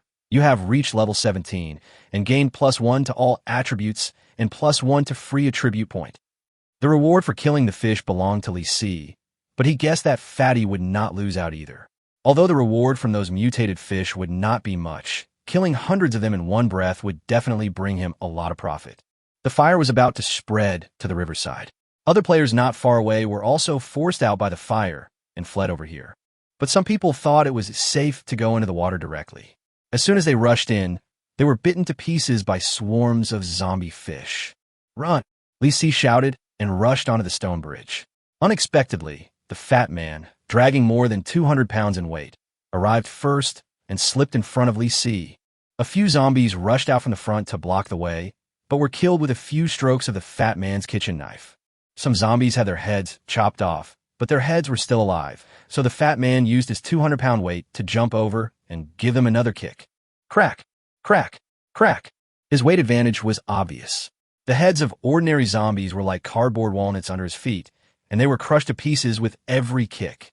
The fat man was shouting as he ran. Brother, I know a safe place. Let's go hide there first. And I have something important to tell you. Lisi looked confused. What was this fat guy trying to do? Never mind. Follow up first. This guy seems pretty reliable. The two rushed through the park and ran for a long time. Then the fat man turned a corner and rushed into a residential building. As he climbed the stairs, he turned back and said to Lisi, Brother, I promise this is absolutely safe. Hurry up, Lisi urged, feeling somewhat puzzled. With so many places to go, why did he choose this residential building? The next moment, he understood. The fat man wiped off the sweat, rushed to the 8th floor, and stopped at the door of a locked room. Then, he actually took out the key. Is this your home? Chapter 35, it's him. This is the house I rented. There aren't many people in this building, so I guess no one has explored here. Click. As the fat man spoke, he turned the key and opened the door. In an instant, a strong smell of seasoning hit him in the face, choking Lisi and making him cough. The fat man fanned himself with a kitchen knife and said embarrassedly, Brother, I'm a cook and I have a lot of seasoning powder stored at home. Don't mind. Don't mind. Don't mind. What did you want to tell me? Let's stop for a while. I'm so tired. Lisi shook his head and understood why this guy was so good at using a kitchen knife. So he was a chef. When I entered the room, I saw that the entire living room was filled with various seasoning powders, some of which were recognizable, while some were completely indistinguishable. The fat man looked at the seasoning powder and shook his head. Such a good seasoning. Now it's all useless. He opened the refrigerator and found that the ice-cold beer inside had returned to room temperature. He opened 2 bottles with the back of a kitchen knife, handed one to the other, and the other opened his mouth to drink it. Lisi was stunned. Is this guy out of his mind? Brother, you just chopped a zombie with your kitchen knife? What the hell? I almost forgot. The fat man quickly threw aside the beer that was about to reach his mouth, replaced it with 2 unopened bottles, and handed over another bottle. Lisi directly bit open the bottle cap and drank a sip with the fat man. It was refreshing. He remembered that he still owed the fat man a bundle of crossbow arrows and didn't want to take advantage of him. Some of your crossbow arrows. I'll pay 50 gold coins, the same price as the vending machine. How about that? No need, no need. I don't have a crossbow. Brother, I see you are quite strong. How about we form a team? Team up. Lisi was stunned for a moment. Although the opponent was quite strong, he still didn't want to form a team. After all, it's better to keep your identity secret. Seeing that Lisi didn't respond, the fat man actually introduced himself with a proud look on his face. Brother, you have seen my strength. To be honest, I am not ordinary. My father's mother's father was a royal chef in the previous dynasty. I, Zhao Dahai, have inherited the knife skills of my ancestors. By the way, I don't know what your name is, brother. The word Lisi came out his mouth, but the next second, Lisi reacted. Is he Zhao Dahai? Isn't that just the guy pretending that a girl wants to team up with him? It's this guy? At this moment, Zhao Dahai had his eyes wide open, his mouth opened, and he was stuttering in disbelief. You are the famous Lisi Fong. My name is Lisi Fong. Lisi Fong. Zhao Dahai was stunned for a moment. The corners of his mouth twitched, and he almost couldn't close his mouth because of these words. Ahem. My name is indeed similar to that Lisi, except for one more character. Lisi tried his best to be serious in answering the other party. He saw Zhao Dahai's fat face twitching a few times, and a look of disappointment appeared on his face. Sifong, brother Sifong, your name is really unique. Zhao Dahai digested his disappointment and quickly put on an indifferent look. It's okay, brother Sifong. I think your strength is probably not worse than that Lisi. You are definitely not worse than Lisi. Everyone has 2 eyes and 1 mouth, but Lisi can't have 4 eyes and 8 mouths, right? Brother, I believe in you. If we team up, we will be invincible. Lisi was speechless. I don't know whether I should be happy or depressed when being praised by the other party. He simply interrupted the other person. All right, I won't form a team. I'll keep your crossbow and exchange it with you for equipment. No, I finally found a reliable brother like brother Sifong. Stop. Lisi took out a few pieces of equipment from his backpack and said, You can pick whatever you want. Forget it. I'll give them all to you. The equipment he took out were of relatively low levels and actually not worth that many gold coins, so it would be fine to give them all to him. Lisi didn't plan to stay any longer and got up to leave. Zhao Dahai suddenly called him. Wait, brother Sifong, if you team up with me, I can share 2 treasure files with you. Li Si was slightly stunned. This guy actually has a treasure file? Or two? Are your two treasure files from the same treasure? Of course. Brother, if we work together, we can definitely dig out the treasure. Li Si curled his lips. It's impossible to form a team, but temporary cooperation can be considered. It's up to you whether you agree or not. Zhao Dahai hesitated for a moment, but finally nodded. That's fine. I think you're more reliable than others. What place? At the Yalong Fitness Center. It's not far from here. Li Si had some impression of this place. It was a large fitness center with 5 floors, only half an hour away from here. He looked at Zhao Dahai. I won't look at the treasure file now. If you don't regret it tonight, we'll meet at the intersection downstairs after dark, and we'll split all the rewards 50-50 afterwards. No problem. I'm leaving now. See you tonight. Zhao Dahai nodded, and Li Si opened the door and left. This thing actually opened the door and came out to give it to a friend. See you tonight, bro. We'll talk about it later. Li Si shook his head helplessly. Doesn't this guy have any sense of vigilance at all? At least not on the surface. However, before taking action, it is better not to stay together. You still need to be cautious. It is now the 4th day of the first stage. Starting at noon on the 5th day, the players' positions will be exposed to the giant patrolling zombies. That period will definitely be very dangerous. Therefore, if you want to get the treasure in the treasure file, you must do it before noon tomorrow. Otherwise, not only will you not find the treasure, you might even be killed by patrolling zombies along the way. Li Si came downstairs, looked around, and suddenly heard a noisy sound of musical instruments. It's a zombie carnival parade. Fortunately, they didn't come towards us. Heaving a sigh of relief, Li Si looked at the fire in the distance.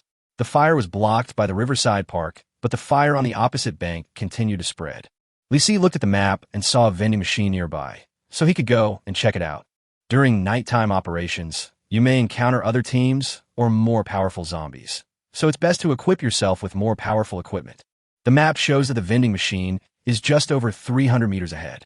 Li Si quickened his pace, avoiding the wandering zombies and moving forward, but when he got closer, he found that there was an empty road here. There is nothing at the location corresponding to the light blue spot. Strangeness. Where is the vending machine? He looked up in confusion. Of course it couldn't be in the sky, so could it be underground? The next moment, he fixed his eyes on a manhole cover not far away. No way. The vending machine is in the sewer. Obviously, this is the only possibility left. With the mentality of giving it a try, Li Si approached the manhole cover that emitted the foul smell. Then he was stunned. The round manhole cover emits a faint glow. It is actually a piece of equipment.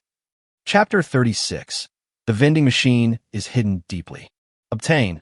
Hard manhole cover, level 12, X1. Introduction. Constitution plus 12. A manhole cover that emits a faint odor and can be used as a shield.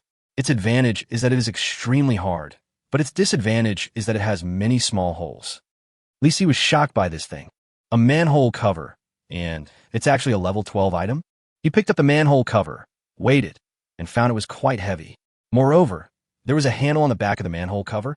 This is so unreasonable. The game also took a lot of effort to turn it into a shield. Li Si thought about it, stuffed the shield into his backpack, and went into the sewer with his nose pinched. Unexpectedly, this sewer is very spacious and wide enough to accommodate a car. About 7 or 8 meters ahead is a huge black metal cabinet, a vending machine. Li Si was just about to go over to check it out when he suddenly heard a squeaking sound coming from the darkness opposite. Mouse. He gripped his crossbow tightly and tentatively moved forward. A black shadow suddenly rushed out, and it turned out to be a mutated zombie rat the size of a wild boar. Warning, you have encountered a mutant zombie.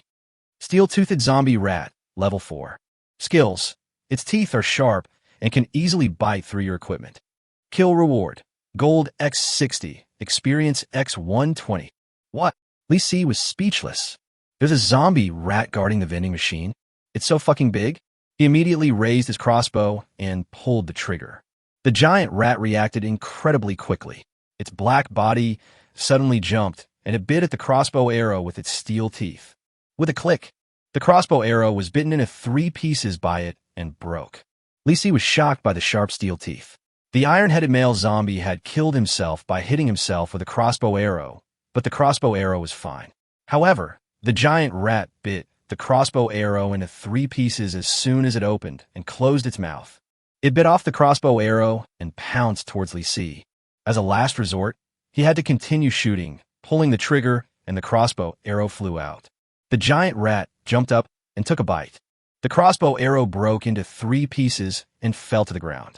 This is too much. My crossbow arrows were all bought with gold coins. Are you chewing again? Li Sijin couldn't accept this kind of continued losses. He took a few steps back, took out a mannequin from his backpack, and threw it over, hoping to take the opportunity to distract the giant rat. Then, snap! Li Si watched helplessly as the mannequin's neck broke, and a round head fell off and rolled to the side. How can this giant rat have a mouthful of teeth? It's clearly a cutting machine.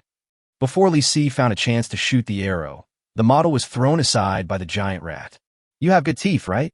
Come try this. Li Si reached into his backpack and took out the hard manhole cover he had just obtained.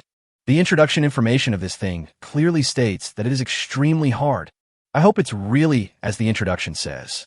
Li Si grasped one side of the shield, and when the giant rat pounced on him, he pushed forward with all his strength. There was a crisp sound. He thought the manhole cover was bitten to pieces by the giant rat, but when he looked closely, he found that the manhole cover was intact. So what was the thing that was broken just now? Looking down at the ground, Li Si was shocked. Those are the teeth of a zombie giant rat. Good guy. This shield is a magical weapon. Li Si didn't care to be surprised. While the giant rat was still biting the manhole cover, he immediately aimed at its hairy head and pulled the trigger of the crossbow. With a bang, the crossbow arrow hit the zombie rat's head, but it didn't penetrate. The giant rat suddenly jumped up, and Li Si retreated violently to prevent it from attacking. However, he never expected that this guy would actually take a big bite of the manhole cover. Snap! The manhole cover is intact. This stubborn mutant giant rat has lost a few more teeth. Li Si finally understood that this guy was full of hostility towards things that he couldn't bite. Bite it! Don't let go! Li Si smiled coldly and pulled the trigger again. With a bang, the crossbow arrow almost hit the previous position and instantly pierced through the zombie rat's skull.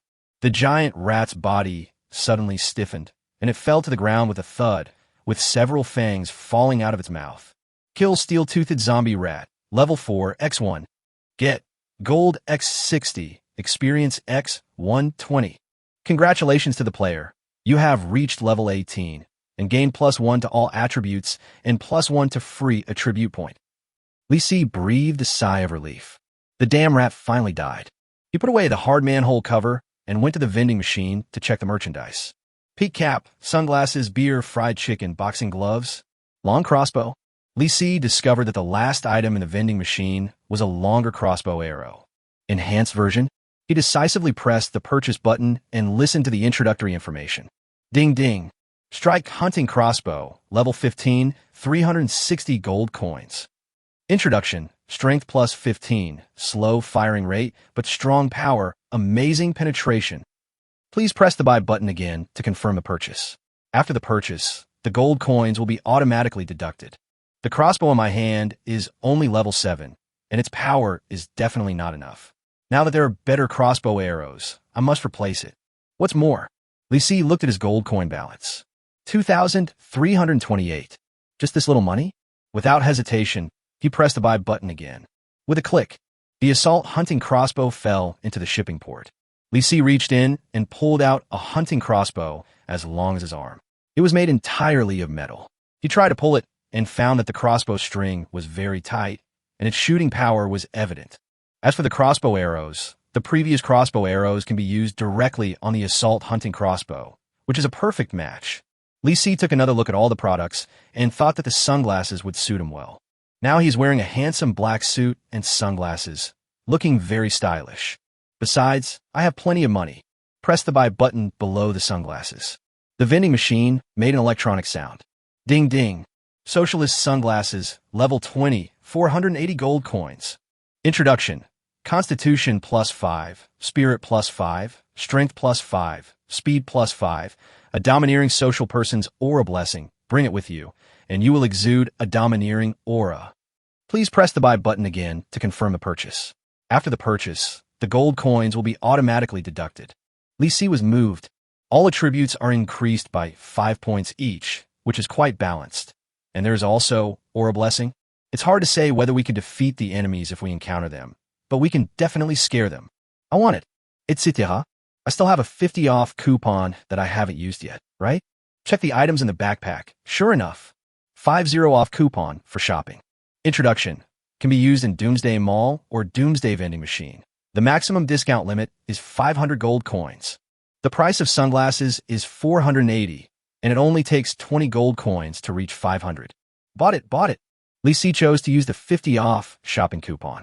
As the car disappeared, the Doomsday Vending Machine emitted an electronic warning sound. You used a 50 discount coupon for shopping and a 50 discount on socialist sunglasses, level 20, and the actual payment is 240 gold coins. Please press again to confirm your purchase. Li Si pressed the buy button without waiting for the prompt message to finish. The next moment, there was a clicking sound from the delivery port. Chapter 37. The assault crossbow is too powerful.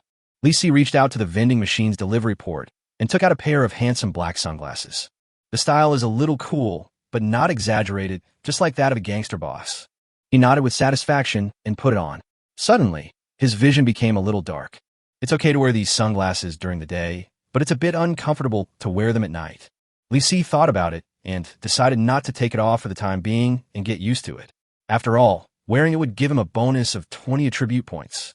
After exploring the wide sewer, he found several bodies of players. Without exception, they all died in tragic ways with their heads detached. They should have been bitten to death by the giant zombie rats. I looked through their supplies, but there wasn't anything good. Even the food was very scarce. All the stuff added up was just 3 bottles of water and 2 loaves of bread. As for the other equipment, it was not worth mentioning.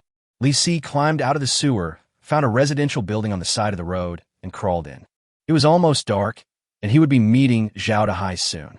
It would be better to take a rest and replenish his energy instead of using this time to search for supplies. He hid in a room on the 3rd floor, leaning on the broken sofa in the living room, eating while opening the private message interface to see what bids were being placed on the jade grape necklace that he had put up for sale before. Facing 99 plus private messages, Li Si has no temper.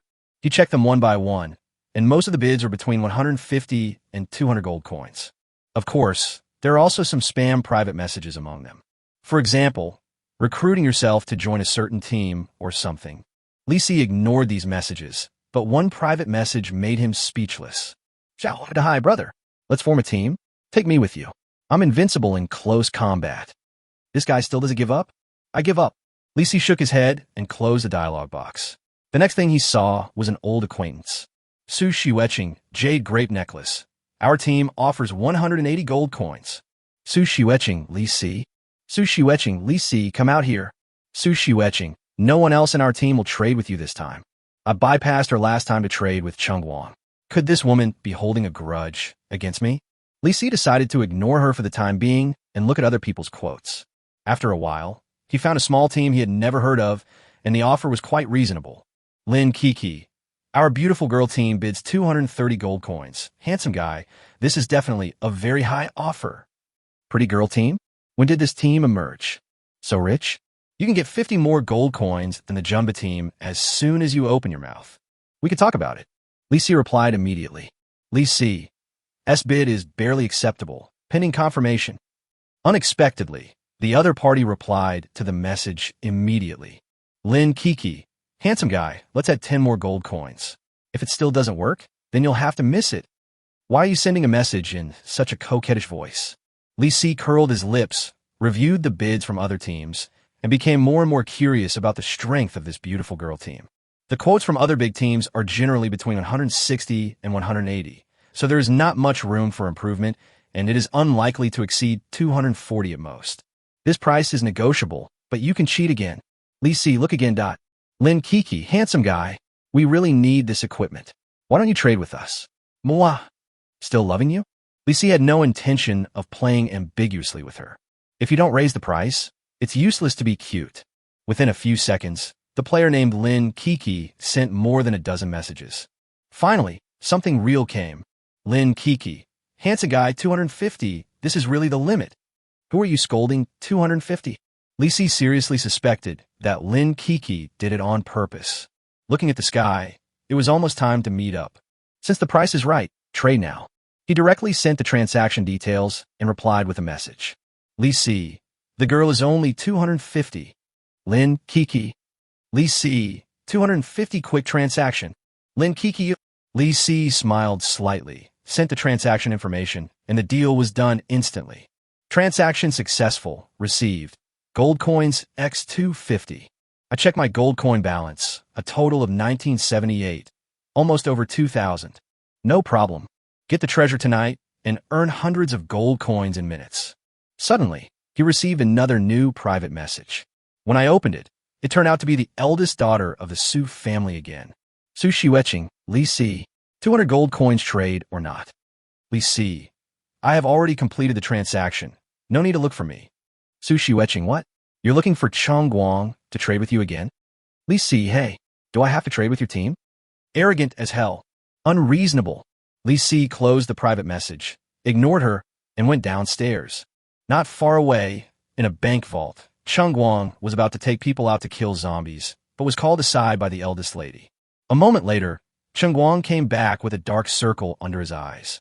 When his men saw that he had been beaten with a black eye, they all came over in shock. Brother Cheng, why did I only hit one of your eyes this time? There was a misunderstanding. Hey, do you guys deserve to be punished? Team leader, everyone is ready. I'm going to go out and explore the way first. I'll go prepare the supplies. I'll get another bottle of mineral water.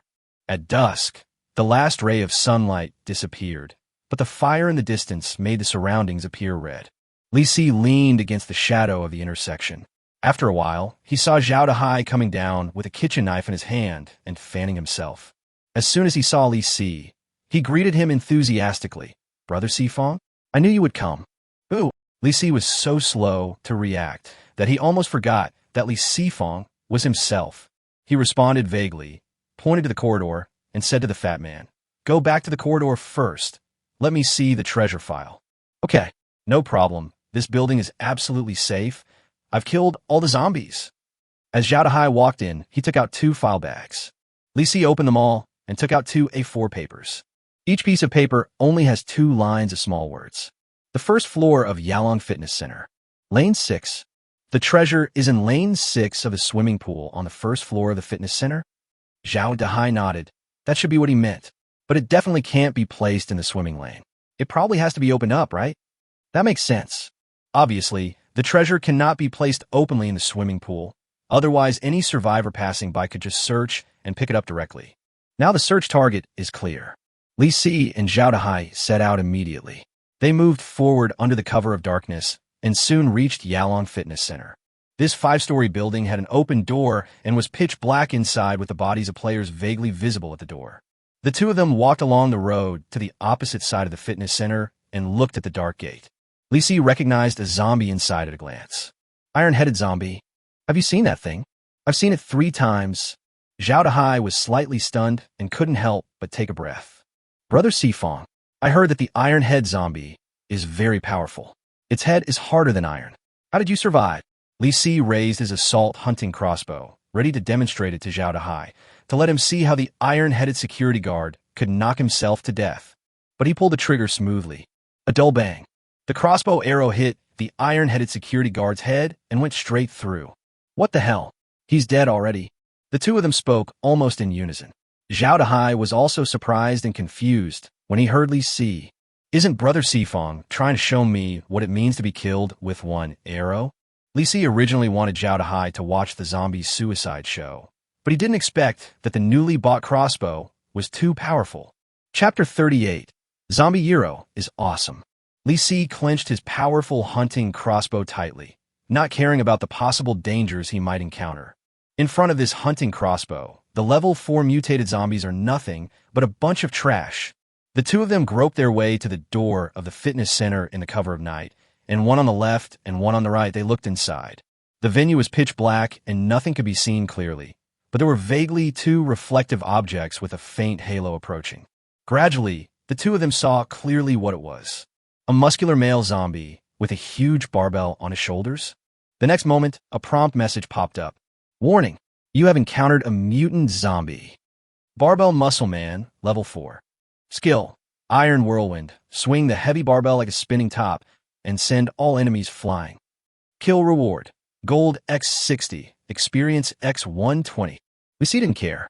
No matter what, It's just a level 4 zombie. He raised his assault hunting crossbow and shot an arrow. I saw a flash of light on the opposite side, and the crossbow arrow was bounced out in an instant.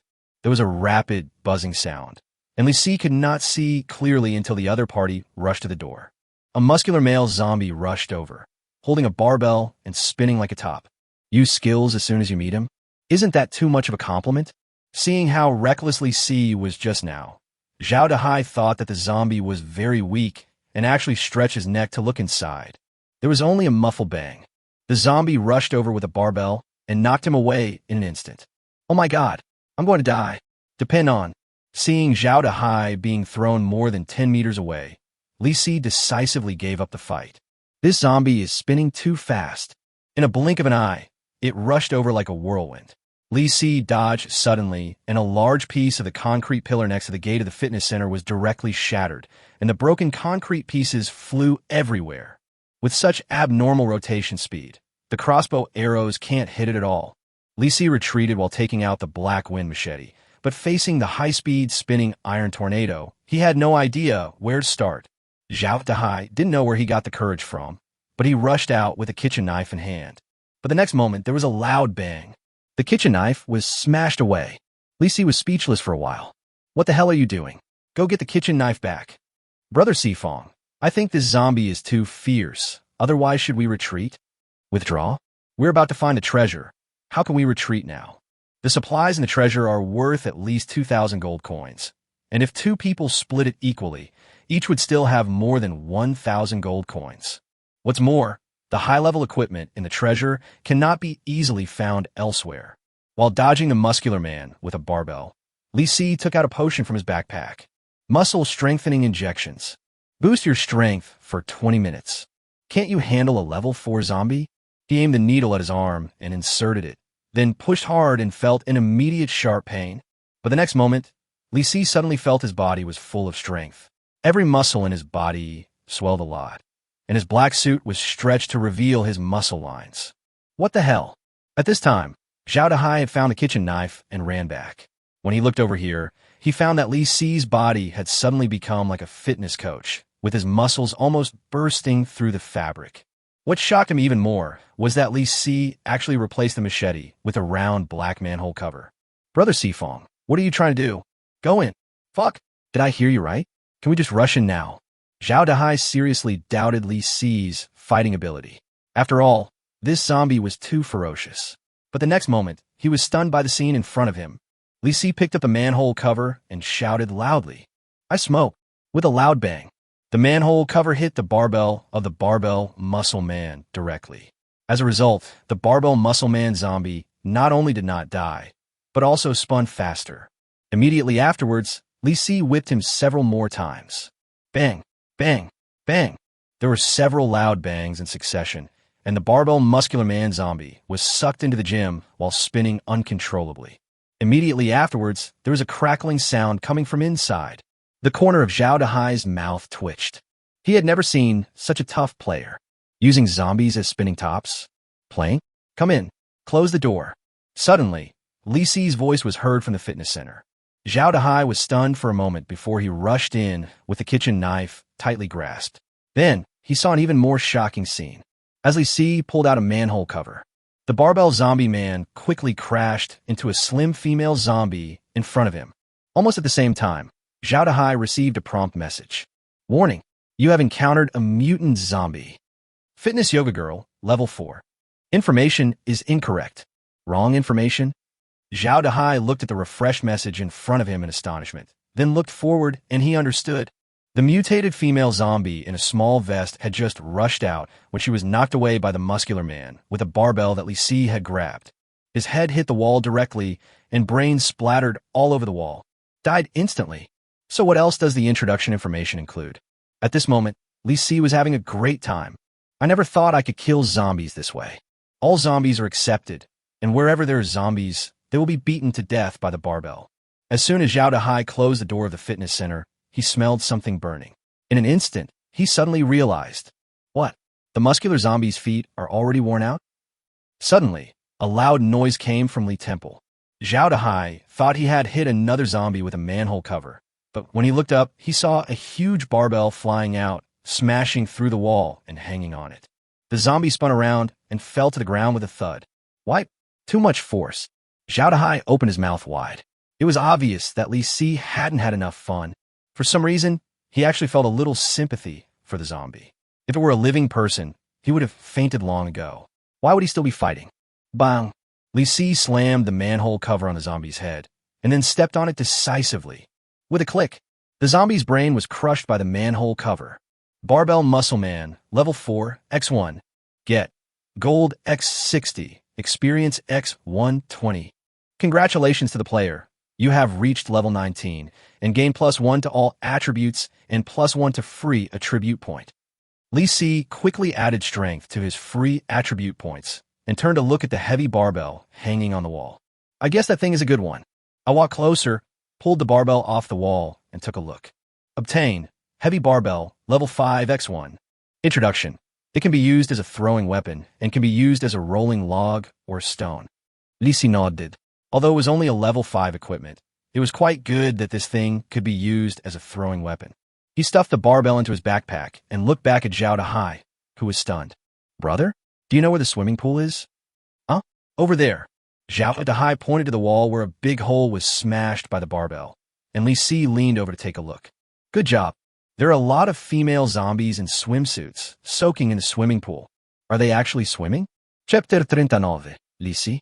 How can he be as powerful as my brother Sifong? Li Si retracted his head and turned to walk towards the main entrance of the swimming pool. Immediately afterwards, he saw a breathtaking scene. Puff! A large bubble filled with a foul smell came out of the swimming pool. What the hell? Zombies can fart? He quickly blocked his nose and retreated, just in time to see Zhao Dahai rushing in with a kitchen knife. The fat man didn't know what was going on and looked inside curiously. Puff! Another big bubble floated up and exploded. A strong stench hit Zhao Dahai in the face and immediately drove him out. These zombies can actually fart? What should I do? I'm a cook. How can I bear this? What else can we do? Li Si took out some clothes from the mall from his backpack and said, cover your mouth and nose.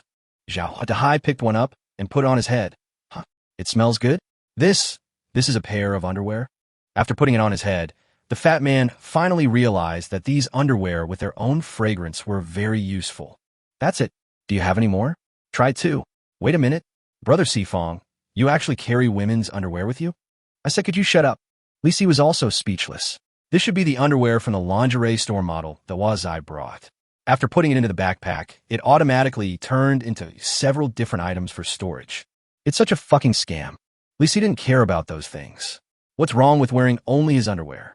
The guy next to him put it on his head happily, and he didn't seem to notice anything was wrong. Li Si shook his head, picked up a shirt to cover his mouth and nose, and rushed back into the swimming pool. The light was too dim, and the two could only see the zombies in the swimming pool paddling around aimlessly, and they seemed to have no intention of climbing out. Li Si decided to go all out and took out his assault crossbow to kill all the zombies. Next, we need to consider how to drain the pool water. After being soaked in zombies for several days and being exposed to the rancid smell of zombie farts, you will definitely be poisoned if you jump in directly. There is only one way to drain the water, and that is to drill through the wall of the swimming pool. You stand guard while I chisel the wall. Breaking through this? Are you kidding? It's impossible to do it in a few hours. What else can we do? We're already here, so we don't need to waste a little energy. Keep an eye on the door. If other teams come over, notify me immediately. All right, Brother Sifong, you come on. Zhao Dahai made a fist gesture at him, then ran out with only his underwear on his head and a kitchen knife in hand. Li Si took out the manhole cover. This thing is hard and durable, and it is perfect for scraping cement. With my abnormal strength attribute, I don't believe that I can't dig out the dirty water in an hour. He picked up the manhole cover and started digging toward the edge of the swimming pool. There were loud bangs, and after a while, only a shallow groove was dug out on the ground. It was so fucking hard. It was just the beginning, and Li Si was already beginning to doubt his life. He looked at the hard cement tile floor and continued to swing the manhole cover helplessly. At this moment, Zhao Dahai's scream was heard from the fitness center hall. What the hell? Li Sifang. Here comes another barbell muscle man zombie. Immediately afterwards, there was a loud crash from the other side. Zhao Dahai rushed in anxiously, pointing behind him, panting and unable to speak. Suddenly, a rotating black shadow crashed in. It's the barbell muscle man zombie. Li Si clenched the manhole cover tightly. Then he remembered that the effect of the muscle-strengthening injection had disappeared. Although he was very strong, it was definitely wishful thinking to use the other party as a spinning top. At this time, Zhao Dahai finally caught his breath. Brother Sifong, are you going to continue beating him? What the hell are you doing, run? Before he finished speaking, Li Si had already rushed to the other side of the swimming pool. Zhao Dahai hurriedly followed him, but found that Li Si was just running around the swimming pool and didn't even go out. Brother Sifong, run outside. Running outside? If we attract it out, who will help us dismantle the swimming pool? It? Help us dismantle the swimming pool? Zhao Dahai was stunned when he suddenly heard a loud thud behind him. The muscular man with the barbell slipped and fell directly into the swimming pool. Li Si immediately lifted the manhole cover to block a large amount of dirty water. Zhao Dahai was splashed all over, and the underwear on his head was soaked. What a stinky ah! The barbell muscular zombie fell into the swimming pool and kept spinning there, creating a huge whirlpool in the entire pool. It was a dull thud. A female zombie in a swimsuit was thrown out by the water flow and stood directly between the two of them. Zhao Dahai felt so nauseous that he felt sick to his stomach, but he saw Li Si calmly pulling out the crossbow arrow from the zombie's head and putting it away. Run this way. Li Si rushed towards the side near the wall. Zhao Dahai jumped over the female zombie with disgust and rushed over. The muscular man with a barbell in the swimming pool also chased after him, swinging the barbell in the pool towards this side. When it got close to the edge of the swimming pool, the barbell smashed the pool wall again and again, causing broken tiles to fly everywhere. The effect is immediate. In less than a minute, a big hole was smashed in the swimming pool wall by the zombies. Li Si was standing by the swimming pool, knocking on a manhole cover with a machete, reminding the zombies that they only needed to make a little more effort to reach their destination. Zhao Dahai was completely convinced. The zombies are just workers in front of him. Who the hell could have thought that after using their own kind to kill a wave of zombies, they actually asked them to help dismantle the swimming pool? It's so fucking amazing. Zhao Dahai had already made his judgment in his heart. Who is Li Si? Brother Sifong is the real cruel one. If the zombies had intelligence, they would definitely run away without even looking back when they saw Brother Sifong. Zhao Dahai sighed as he saw that the zombie was about to break through the wall of the swimming pool and suddenly rushed out. Li Si dodged to the side, and Zhao Dahai quickly followed him. The zombies chased the two of them and rushed over, but were knocked back by Li Si using a manhole cover. With the advantage of height, it is much easier to deal with these zombies. The zombie swung the barbell and made a crackling sound for a while, and suddenly there's a crisp sound. The barbell broke. The muscular zombie lost his balance and flew out and fell into the swimming pool. Seeing that the opponent was no longer useful, Li Si switched to an assault hunting crossbow and shot an arrow at his forehead. With a bang, the crossbow arrow pierced through the zombie's head. Hang up. Kill the barbell muscle man. Level 4. X1. Get. Gold X60. Experience X120. Congratulations to the player. You have reached level 20 and gained +1 to all attributes and +1 free attribute point. Li Si didn't even look at the prompt message. Upgraded Simasifiga. Although the swimming pool was not opened up by the barbell muscle man zombie, only the last small layer was left. He smiled slightly, picked up the manhole cover, and started digging. Sure enough, this is much easier. With a few bangs, the wall was drilled through and foul-smelling, dirty water flowed out along the gutter. After a while, all the water in the swimming pool was released by Li Si. Although there is still a strong stench of decay, my nose has been exposed to it for so long that I'm almost used to it. Quick, find lane 6. Chapter 40, I'm afraid I can't escape. The two use the dim light to find the label of lane 6. A new problem arises. A swimming lane is 50 meters long. We have to dig slowly to find out where the treasure is buried. Li Si estimated a midpoint and said to Zhao Dahai, let's start digging from here and dig to both sides. We should be able to find it within half an hour. Good, Zhao Dahai responded, clenched the kitchen knife, and started smashing the tiles on the ground.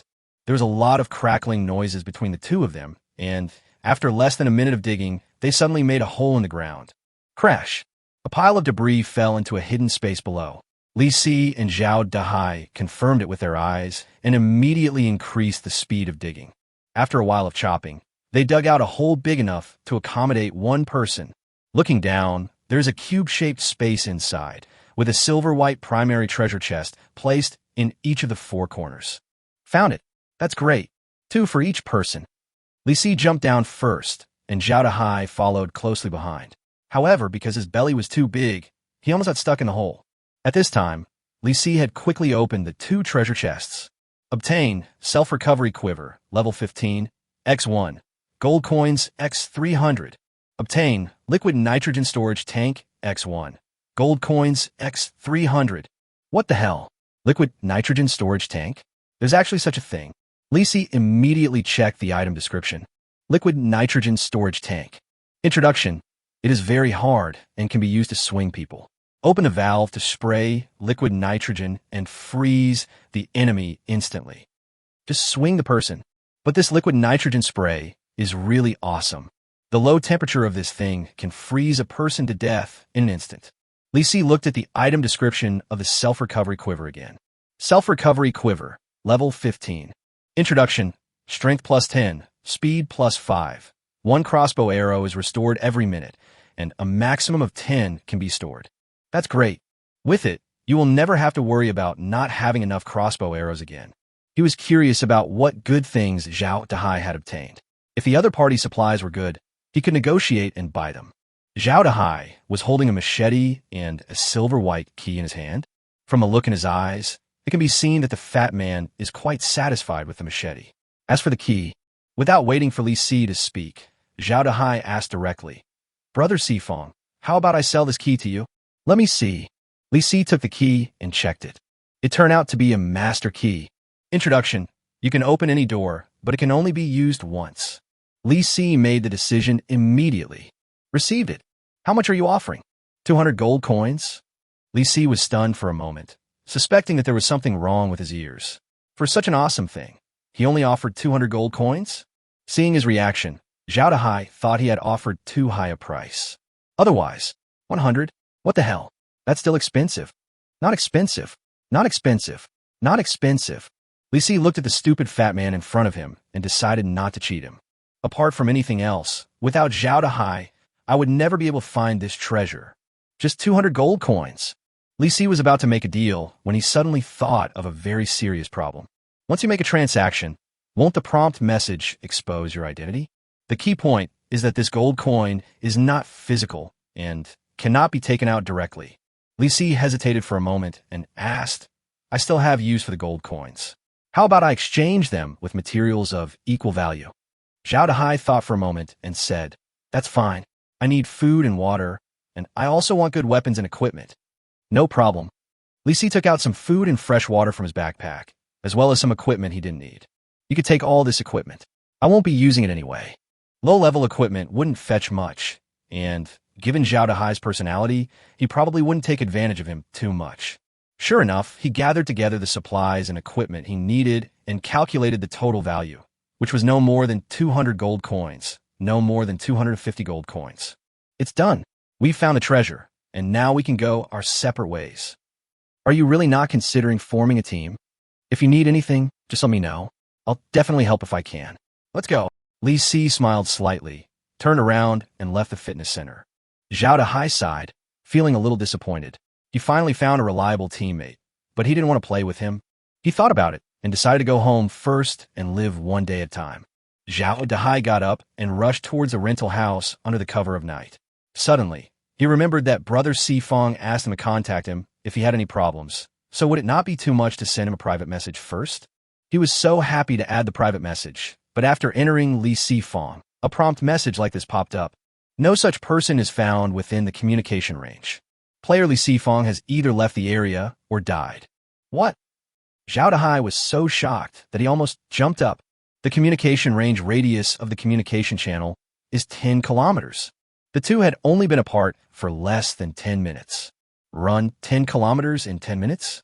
This is impossible. No way. Brother Sifong is dead? Suddenly, Zhao Dahai fell silent. I just found a potential backer, but he died so quietly? He really couldn't imagine how a player as awesome as him could die so easily. But the game hints don't lie. Why? In this doomsday world, Things are unpredictable. My condolences. My condolences. Zhao Dahai shook his head and climbed up the stairs of the rental house with a depressed look on his face. Chu. Not far away, Li Si was walking along the street when he suddenly sneezed for no apparent reason. He was stunned for a moment and rubbed his sore nose in confusion. Strange? Someone said something bad about me. Obviously, this is not what he should be concerned about at the moment. The sneeze was so loud that it attracted several wandering zombies, which rushed towards Li Si. What was even more terrible was that the sound of a zombie carnival parade was heard not far away. Damn it, it's coming this way. He didn't bother with these zombies at all and just ran away. Looking back, Li Si saw a group of zombies that were completely red and invincible appearing behind him. There is no solution to being caught by them. Find a place to hide. Li Si looked around and saw that there was a university wall next to him. Without thinking twice, he just climbed over it. He took a running start, jumped hard, and flipped directly into a large playground. Not far ahead was a 7 or 8-story teaching building. Li Si gathered his strength and rushed forward. When he was about to reach the door, he suddenly received a prompt message. Warning, you have encountered a mutant zombie. Principal, level 5. Skill, highly respected. All zombies on campus will obey its orders. Don't be locked by it, otherwise you'll be miserable. Kill reward, gold X70, experience X140. The moment he received the prompt, the zombies nearby that noticed him, and the zombies that didn't, all turned around and rushed over. Moreover, as the zombie carnival parade approached, some zombies on campus had already turned blood red and became invincible. Chapter 41. There are many mutant animals in the Animal Science Academy. The nearest building is the teaching building in front of you. Must rush in. The principal zombie must also be killed, otherwise all the zombies in the school will be controlled by it to hunt him down. While the principal zombie at the door of the teaching building has not yet entered the invincible state, Li Si decided to get rid of it in the most time-saving way. Taking out the gas tank-sized liquid nitrogen tank from his backpack, Li Si rushed over and sprayed it at the principal zombie. Squeak! A misty liquid gushed out, and just as the principal zombie stretched his neck to bite Li Si, his movements froze instantly. There was a thin layer of ice hanging on its open mouth. Really frozen, Li Si closed the valve and swung the liquid nitrogen tank hard, smashing it towards the zombie's head. With a crisp bang, the zombie's head cracked into several pieces like an ice cube and shattered everywhere. Kill the principal, level 5, X1. Obtain, gold X70, experience X140. Li Si kicked the zombie's stiff body away and rushed directly into the teaching building. When he met a zombie blocking his way, he just swung a can at him. At this time, the sound of the zombie carnival parade was getting closer. When he looked back, he saw a bunch of red invincible zombies crowding into the entrance of the teaching building and chasing after it. Looking further ahead, the zombies blocking the way have actually become invincible. Over. These guys can't be killed. We can only control them temporarily. He turned the valve of the liquid nitrogen tank and sprayed it at the 2 invincible zombies that were rushing towards him. The zombie was frozen instantly. Although it was not dead, it was unable to move. Li Si rushed over, swung his hand back, and threw the 2 frozen zombies down the stairs. The zombie at the back was blocked by 2 of its own kind, and its speed slowed down a bit. Li Si took the opportunity to run wildly, climbed to the 2nd floor, took out a level 5 barbell, and threw it down the stairs. Bang! Bang! Bang! The barbell rolled down the stairs and tripped 7 or 8 zombies. They quickly got up, but by then Li Si had already rushed to the 4th or 5th floor. Suddenly, he had a great idea. Wherever the liquid nitrogen tank is sprayed will freeze due to the low temperature, so why not just spray a layer on the stairs? It will definitely be difficult for the zombies to climb up. Thinking of this, Li Si took action immediately. He turned toward the stairs and began spraying liquid nitrogen. In just a few seconds, the stairs to the 5th floor were covered with a layer of ice. It really works. Li Si rushed up a few steps and looked back and found that the zombies had climbed up the stairs to the 5th floor. One by one, they all began to slip on the spot, and they accidentally fell back after climbing a few steps. But this can only delay it for a little while. Li Si continued to rush upwards and reached the 7th floor in one breath, and found that this was the top floor. Now we can only use the old method. Remove the stairs. Before the invincible zombies caught up with him, Li Si took out the manhole cover and started digging towards the stairs. Bang, bang, bang, bang, bang. After a burst of crazy attack, the stairs fell down a long distance. The zombies on the same floor heard the noise and rushed towards Li Si. But there is only one. Li Si's mild. I can't fucking kill you, and I will never be killed by you. As soon as the zombie approached, Li Si sprayed liquid nitrogen on its head. While it was still frozen, he swung a can of liquid nitrogen into the collapsed part of the stairs. The zombie fell straight down. Li Si just breathed a sigh of relief when a few invincible zombies crawled up from the end of the corridor. Damn, there are other stairs. He felt depressed. Now, there was only one solution, which was to smash 2 big holes in the floor slabs on both sides. No time to hesitate. Li Si rushed into the corridor and frantically chiseled the floor with a manhole cover. Because of its abnormally strong strength attribute and the extremely sturdy manhole cover, a big hole was smashed in the floor before the zombies even rushed over. The 7 or 8 zombies chased after them, took a step forward, and fell directly downstairs. Li Si has no time to watch the fun. There is a staircase on the other side of the corridor. He must race against time and continue digging the hole. There was another round of busy work, and he also smashed a big hole on the other side of the corridor. Li Si stood between 2 large holes and a broken staircase, feeling the ground was precarious.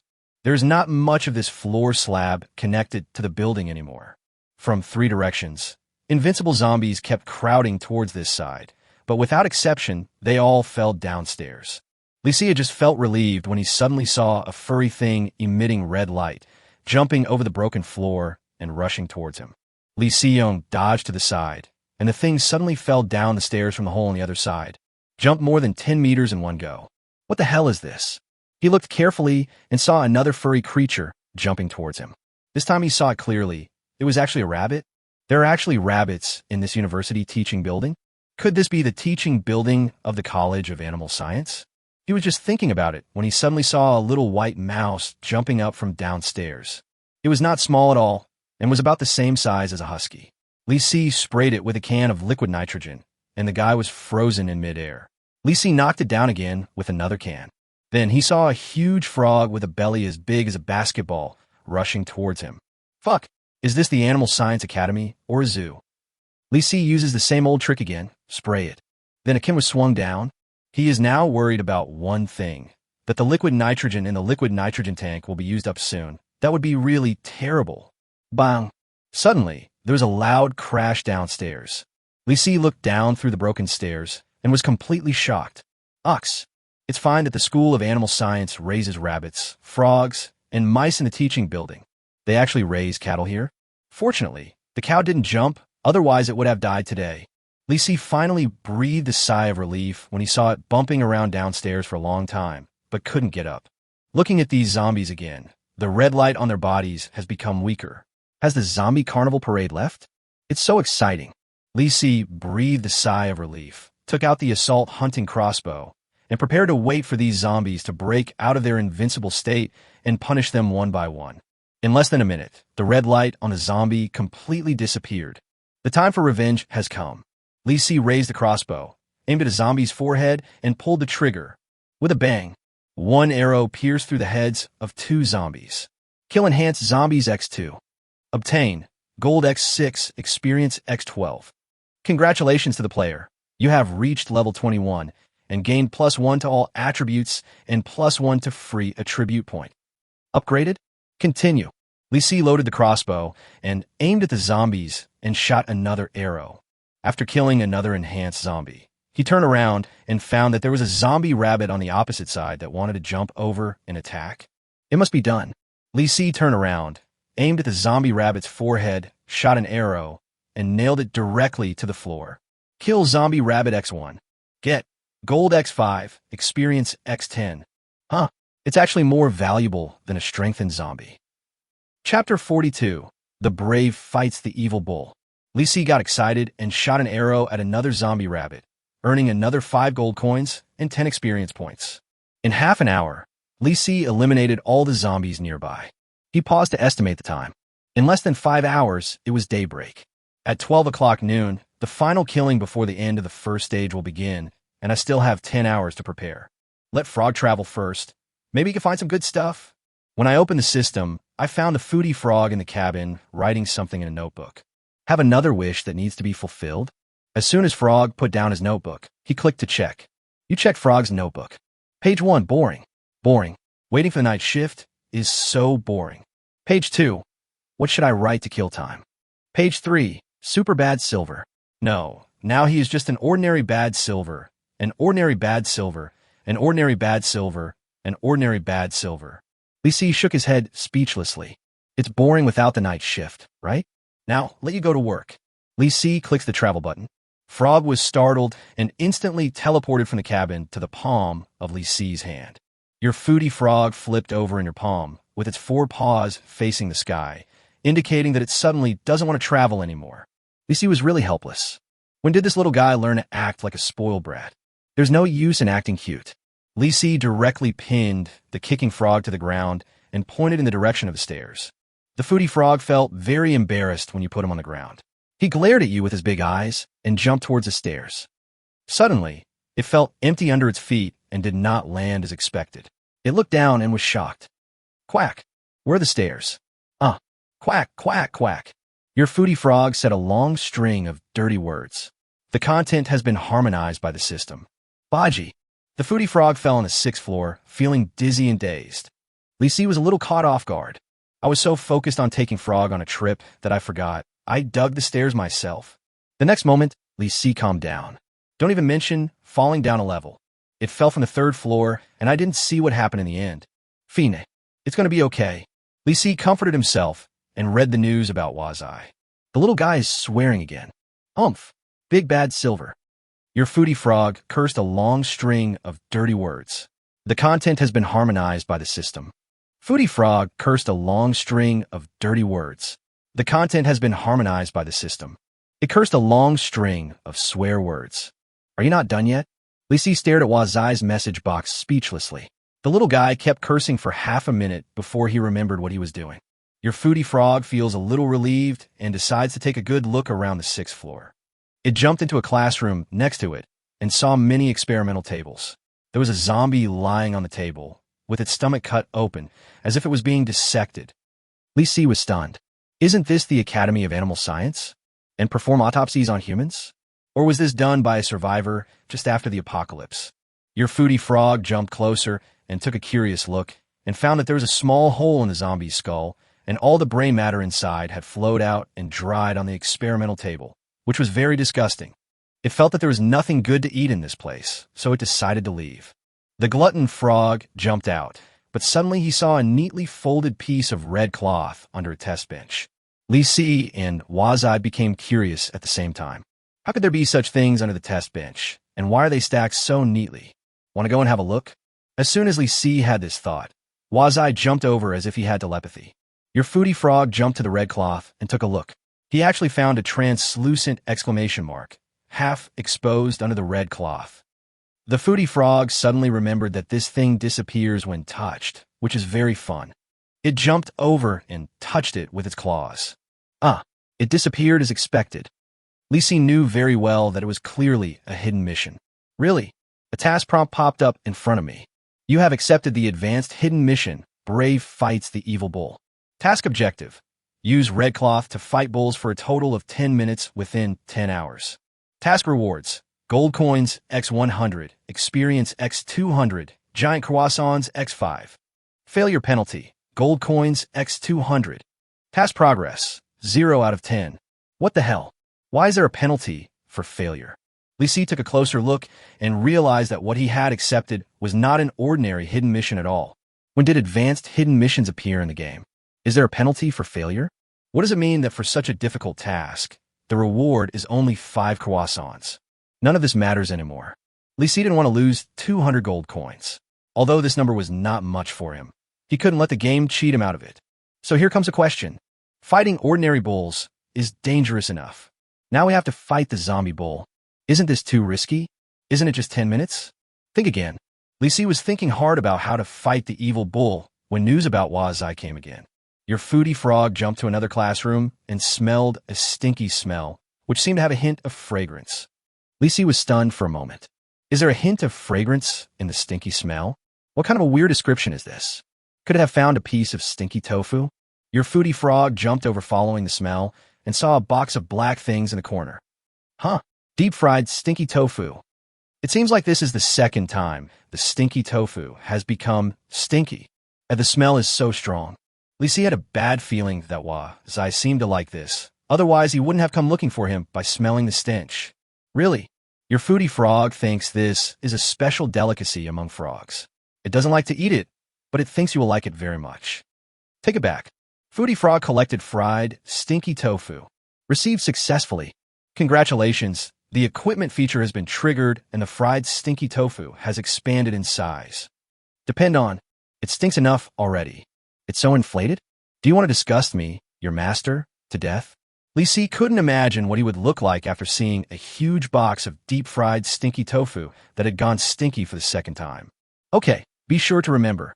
Frog held his breath as soon as he came back.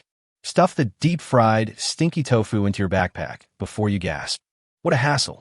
Your foodie frog thinks this kind of snack is rare. It thinks you will enjoy the meal. Huh? What sound? Your foodie frog jumped out of the office and was shocked. Wow, such a big fellow. Let me say hello first. Quack. Chapter 43. Quack? Don't dissect me. Li Si felt something was wrong. During the time when the zombie carnival parade appeared, he saw a giant zombie frog with his own eyes. The little guy wouldn't consider the other person as a friend, right? Li Si became particularly worried when he thought about it. As soon as he saw the news, he lost his composure. Your glutton frog saw a giant frog that was 10 times bigger than itself, but it seemed injured with several gaping wounds on its body. Moreover, it couldn't understand why the other party didn't say hello to it. Your foodie frog suddenly found that the other frog was sticking out its tongue at him, so he jumped away and felt angry.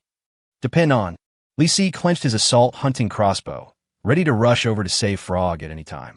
If the little guy was eaten, it would be a disaster. Your foodie frog sees that the big frog on the other side actually ignores his angry look and jumps over to swallow him with his tongue again. The foodie frog is really angry.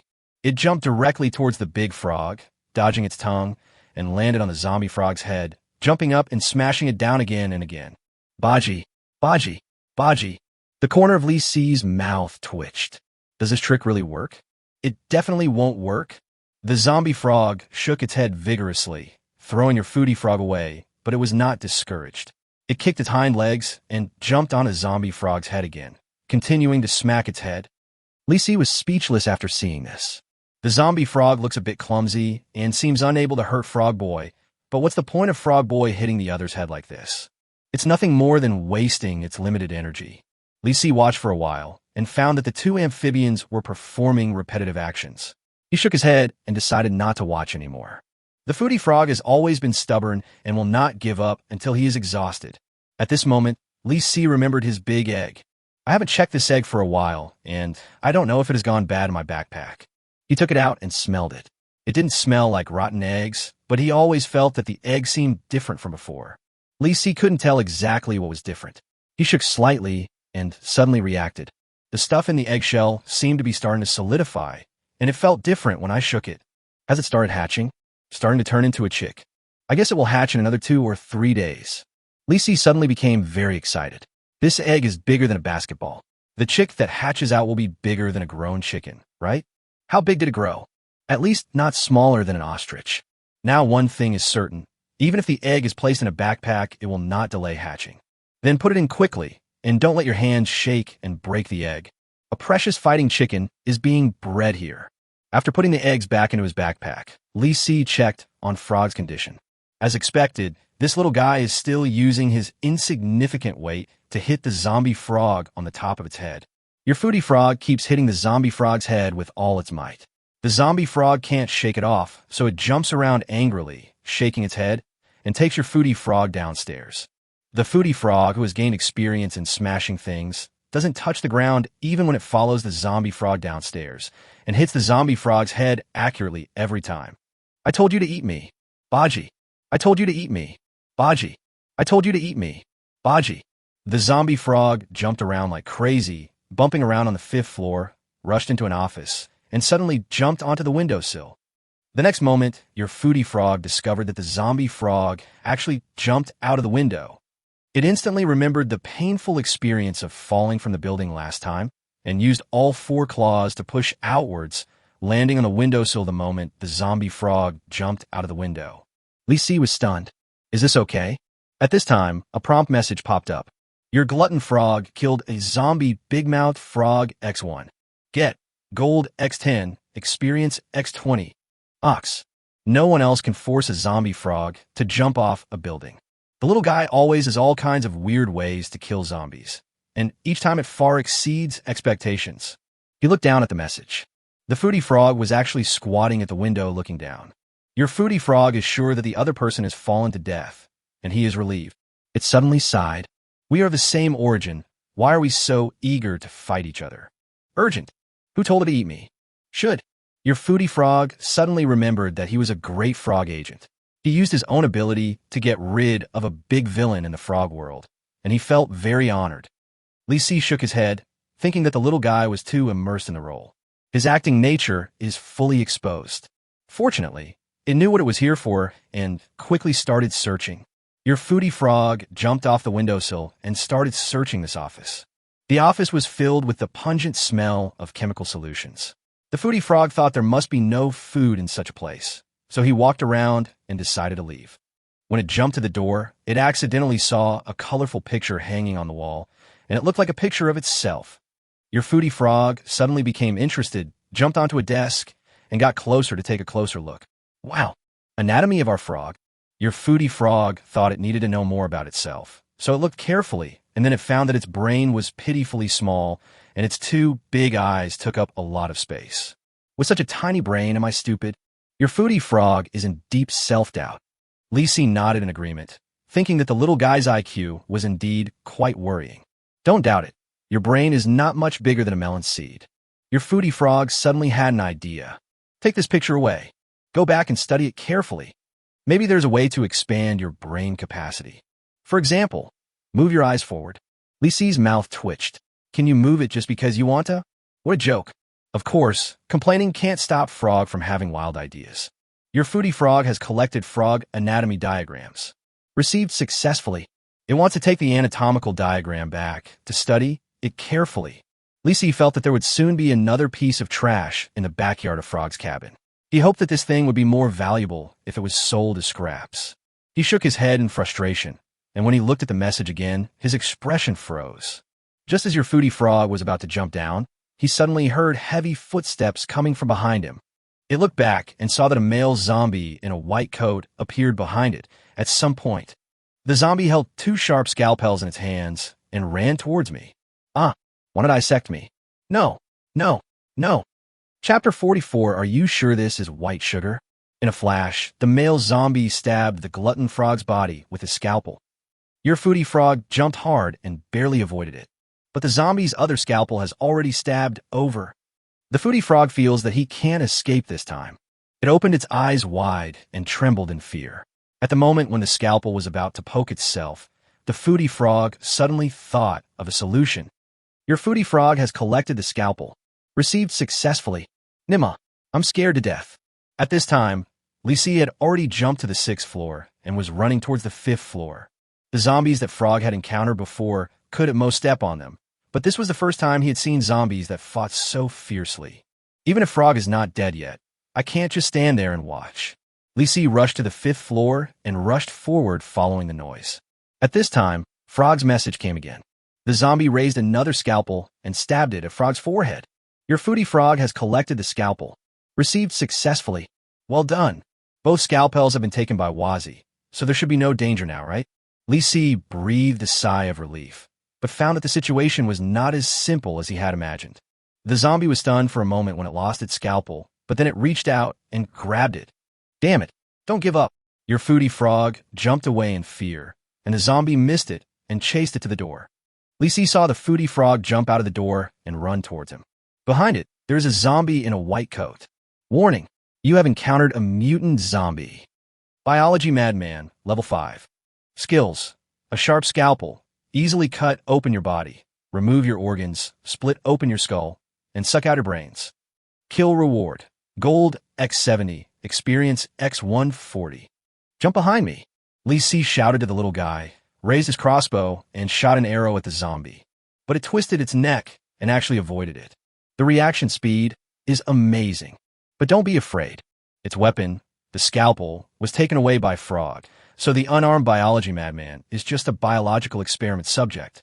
Li Si directly took out the manhole cover, put away the assault hunting crossbow, and engaged in close combat. This kind of zombie shouldn't be very strong. Just grab the manhole cover and smash it to death. Do you dare to dissect my little frog? Crazy enough indeed. With a bang, Li Si swung the manhole cover and hit the zombie's head. The other party reacted incredibly quickly, but the manhole cover was too big and the killing range was too wide. The zombie avoided the center of the manhole cover, but was hit by the edge of the manhole cover and spun and fell against the wall. Gourmet Frog, I'm going to avenge you. Li Si smiled coldly, rushed over, and smashed the manhole cover down. A dull bang.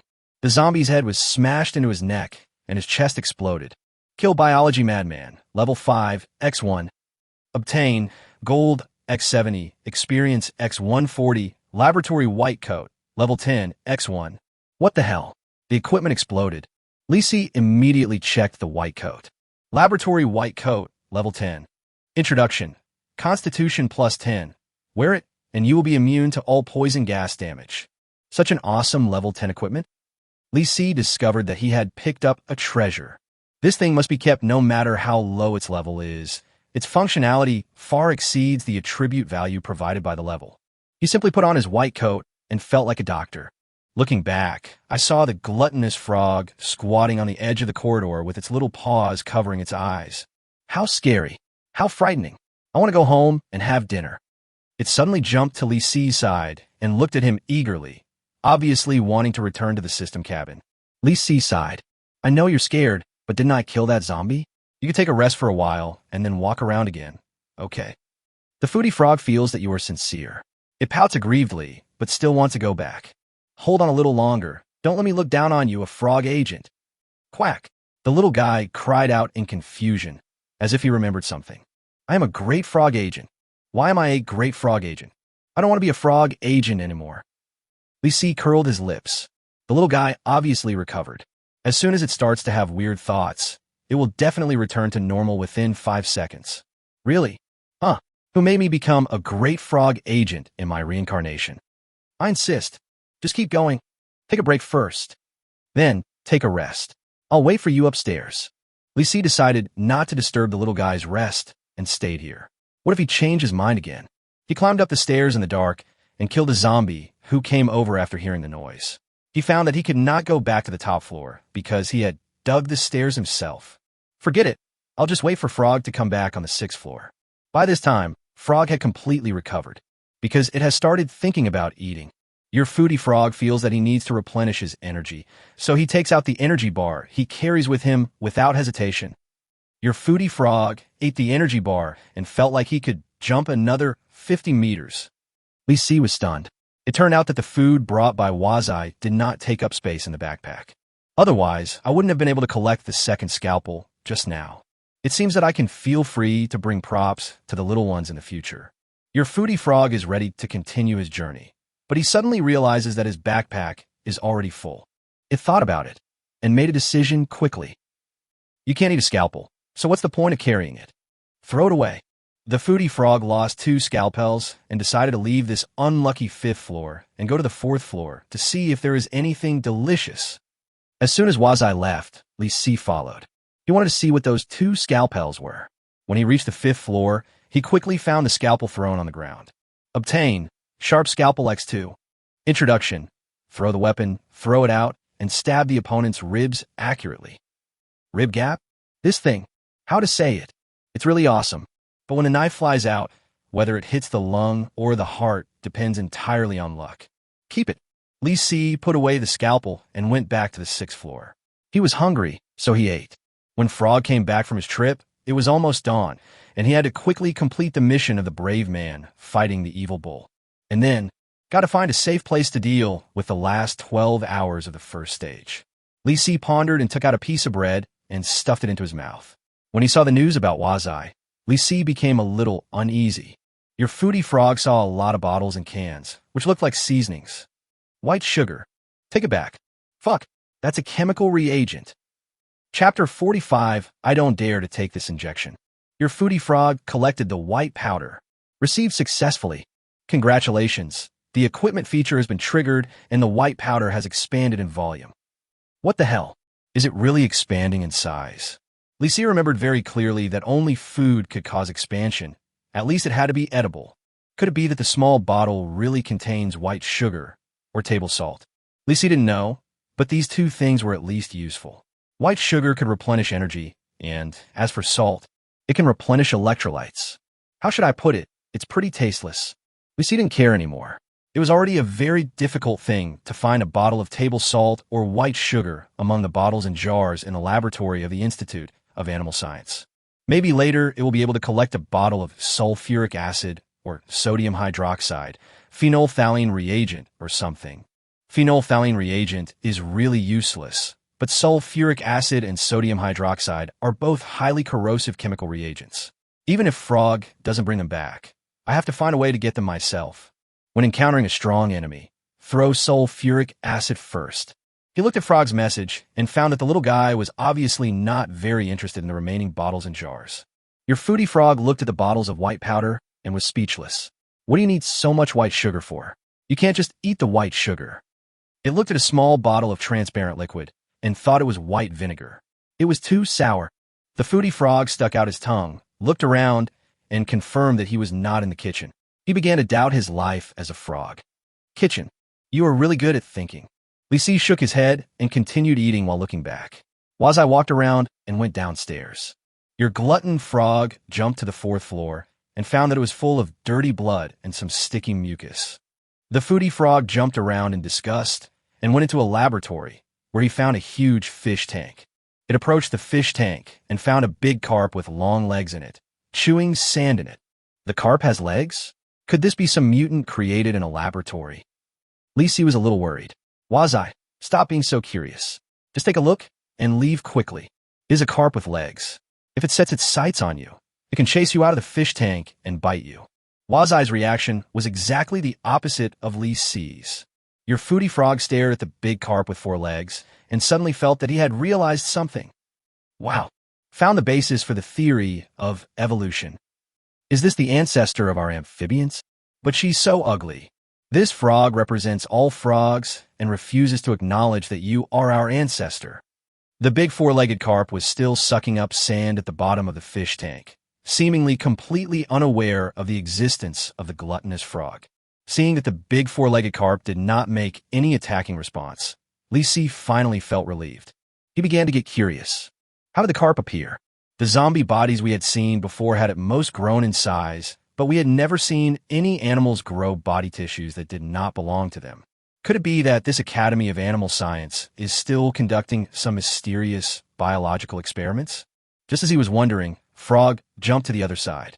Your foodie frog saw a big iron cage, and inside the cage was a big lizard with bat wings. What the hell? What the hell is this? Lisi felt that these things looked much weirder than zombies. Carps have long legs, lizards have long wings, and will we find a big bird with fish fins soon?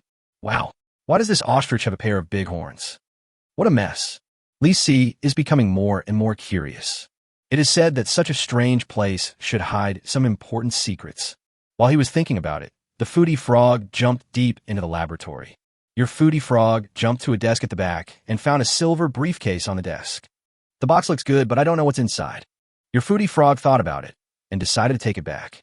But mainly because I'm tired and don't want to explore anymore. Lisi was speechless for a while. I just ate an energy bar and my energy is gone so quickly. Forget it. Forget it. Lisi was almost certain that there must be some important items in the suitcase. He would wait for Wazi to bring it back and open it to take a good look. Your foodie frog has collected the suitcase. Received successfully. The foodie frog was about to return. Before returning, it glanced at the big 4-legged carp in the fish tank. No, we frogs don't have such ugly ancestors. Gone. Lisi curled his lips. The little guy's brain circuit is really good. Just seeing a fish with long legs, can you regard it as your ancestor? After putting away the food, Lisi waited on the stairs on the 6th floor for Frog to jump back. A few minutes later, the little guy jumped over. As soon as Lisi stretched out his hand, it fell into his palm. After throwing out 3 small spots of light, the frog disappeared instantly. He smiled with satisfaction and was about to check today's harvest when he was suddenly hit in the face by a strong stench. What the hell? Stinky tofu. In front of Li Si, there was a packaging box the size of a wash basin, which was filled with large black pieces of stinky tofu. One piece was bigger than a set of pancakes. It stinks so damn bad. Li Si didn't even bother to read the item description and immediately stuffed the thing into his backpack.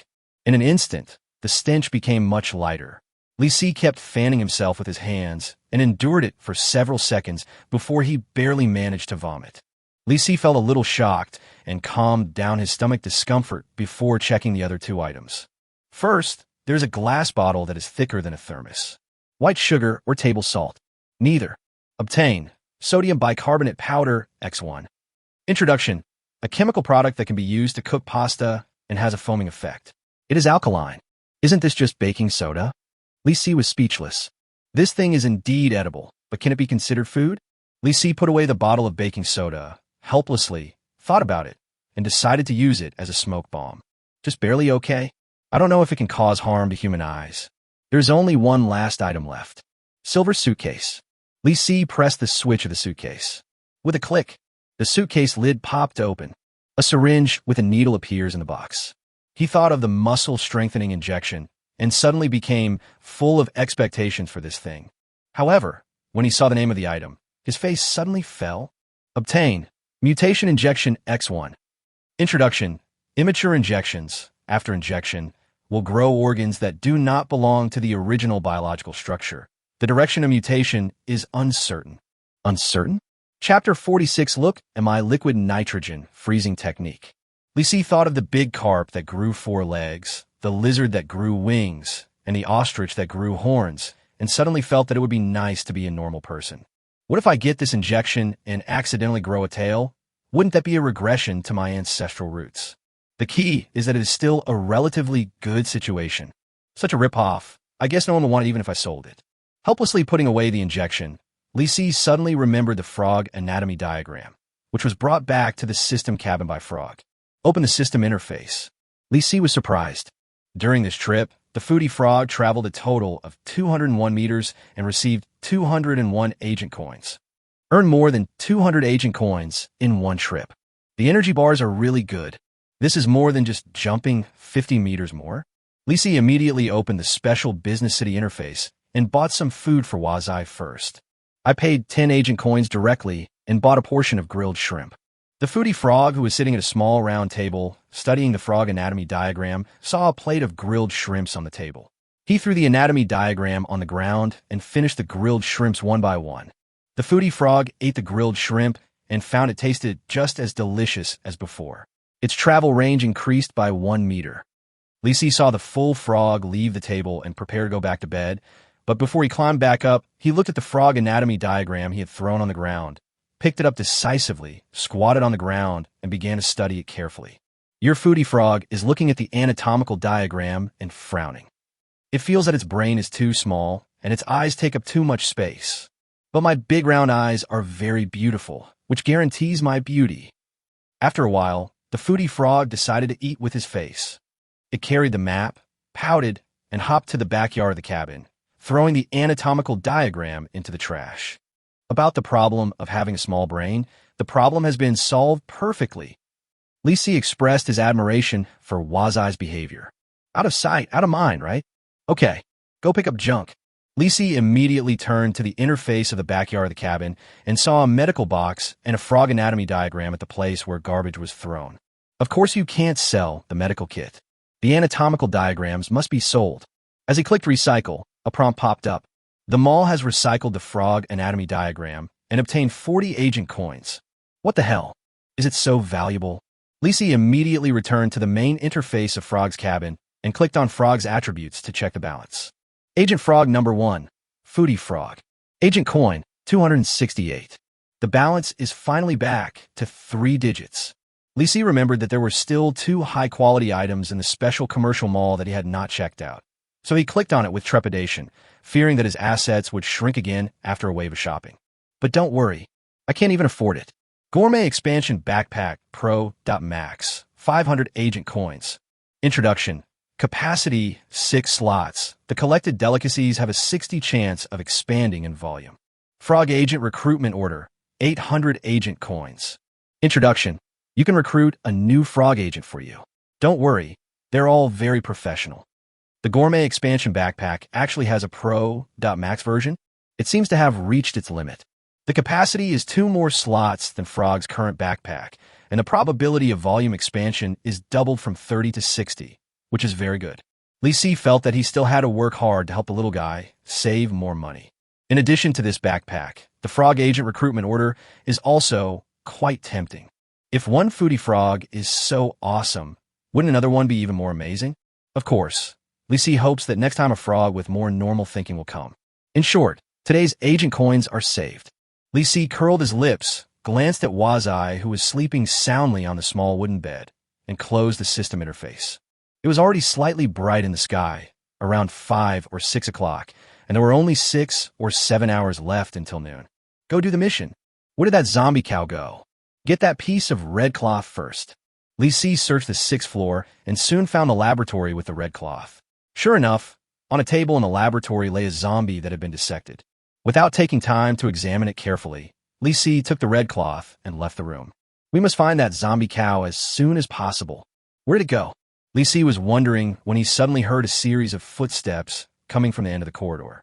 Turning back, he saw it was the huge zombie cow. It took a few steps closer and stared at the red cloth in Lee Si's hand with its 2 cow eyes and actually began to kick its hooves. Is this the start? Just as Lee Si reacted, he saw the zombie bull charging towards him with its 2 sharp horns.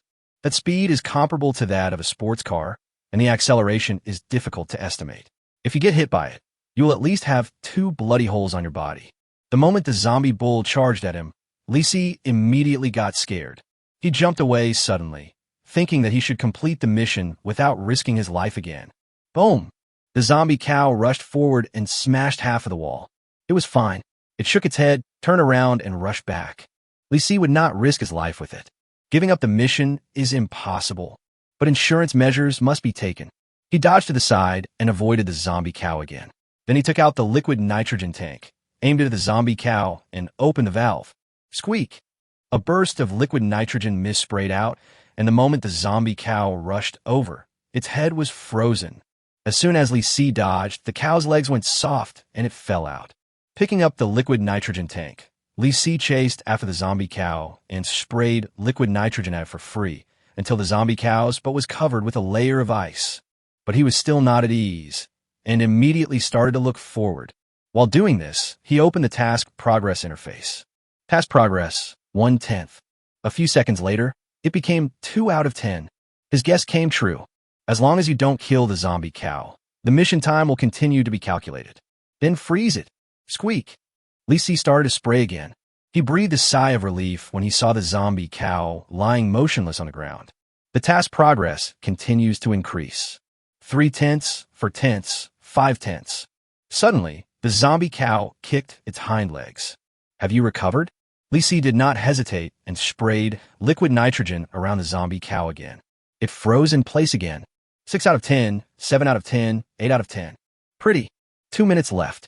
Lee Si was excited, but he didn't dare to relax. He saw the zombie cow twist its neck hard and immediately sprayed out liquid nitrogen mist again. The zombie cow is frozen again. Task progress, 10/10. Finish. Lee Si didn't hesitate any longer. He changed to the black wind machete and chopped it down, directly cutting off the zombie cow's neck. Then he started to attack the cow's head crazily. Finally chopped off this guy's head. Congratulations on completing the advanced hidden mission, Brave Fighting the Evil Bull. Chapter 47, Final Boss Appearance. Get Gold X100, Experience X200, Giant Croissant X5. Congratulations to the player. You have reached level 22 and gained +1 to all attributes and +1 free attribute point. As expected, it has been upgraded. The free attribute points increase strength as usual, and Lee Si set his eyes on the 5 individually wrapped croissants. Giant Croissant. Introduction. After consumption, the strength attribute will be permanently increased by 1 point. This is unimaginable. It can actually improve the attributes. 5 croissants can increase 5 strength attribute points. This task is really worth doing. Lisi immediately tore open the package and ate a croissant, and found it tasted pretty good. You ate a croissant, your strength attribute is permanently increased by 1. As for the remaining 4, Lisi planned to eat them when he was hungry. Time was running out, so he went to look for chemical reagents in the laboratory first. He searched for a long time on the 4th floor and finally found the laboratory that Frog had seen before. On a laboratory table, there were various small glass bottles containing powders and solutions. He picked up a bottle at random and looked at the label. Concentrated sulfuric acid? Keep it. Where's the sodium hydroxide? Potassium permanganate? What's the use of this stuff? As a pigment? If you're not good at chemistry, take it first and throw it away if it's useless. Finally found sodium hydroxide. Beautiful. Hydrochloric acid? Most of the things with the word acid in them are corrosive. Take it away. Sodium chloride? Salt? Bring it too. Ethanol? It's flammable. Bring it on. Lisi took a look and found that the rest were either things he didn't recognize or dyes. He simply didn't want these things anymore. However, before leaving, he took an alcohol lamp with him. This thing has great lighting. After leaving the 4th floor, Lisi went downstairs and briefly searched the 3rd and 2nd floors, but found nothing significant. He did get some chemical reagents from another laboratory. What's a bit weird is that since killing the zombie cow, he hasn't seen a living zombie again. Where have all the zombies gone? He was wondering when he suddenly heard a conversation coming from downstairs. Captain, why are all the zombies around here gone? Not sure. Maybe the game wants to give players some breathing time before the final 12 hours of slaughter begins. Is it that good? Keep an eye on the communication channel and see what other players are doing. Clear. The sound came from downstairs. Lisi was ready to fight, but found that the 2 men seemed very dissatisfied with the place and left quickly.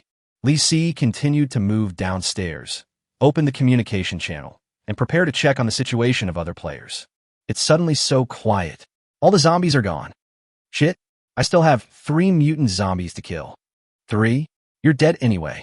It's 12 noon, we still have some time to prepare. Everyone quickly find a safe place to hide. Hide? All players' location information will be exposed. Where are you hiding? Let's find a place suitable for defense and fight the zombies patrolling the streets together. After all, there is strength in numbers. Yes. I'm in Tianfu building. The building is intact and has many windows. Anyone willing to fight together can come find me. I'm here. Lisi frowned secretly. This plan will most likely lead to the annihilation of all players. They missed an important point. Once the zombie carnival parade and the giant patrolling zombies appear at the same time, all players will be in trouble and no one can escape. It's unimaginable how terrifying it would be to see an invincible giant zombie patrolling the streets. Suddenly, he thought of something. Although the player's position is exposed, there is still a way out. The way out is to stay away from the crowd. Under normal circumstances, the giant patrolling zombies would definitely prioritize attacking places with a higher density of players. In other words, lone rangers like himself would be safer. This is not enough. Must stay away from the city. There is still about 5 hours until noon.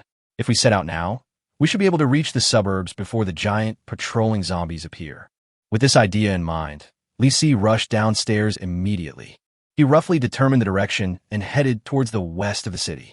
In order to avoid being ambushed by nearby players, he had to be as careful as possible and could not move fast. Lisi tried his best to walk along the edge of the street. Occasionally, he would encounter players or teams passing by in a hurry.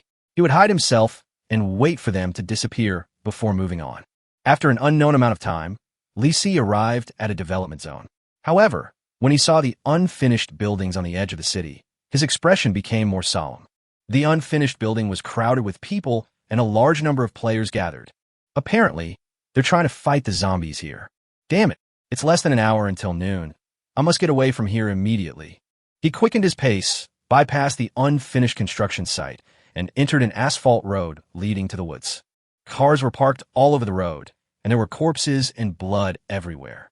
The situation was not much better than in the city. Looking around, there was not a single person on the entire asphalt road. This shows that there is nothing wrong with your direction. As you go forward, the number of players will only get smaller and smaller. There's a way to verify your guess.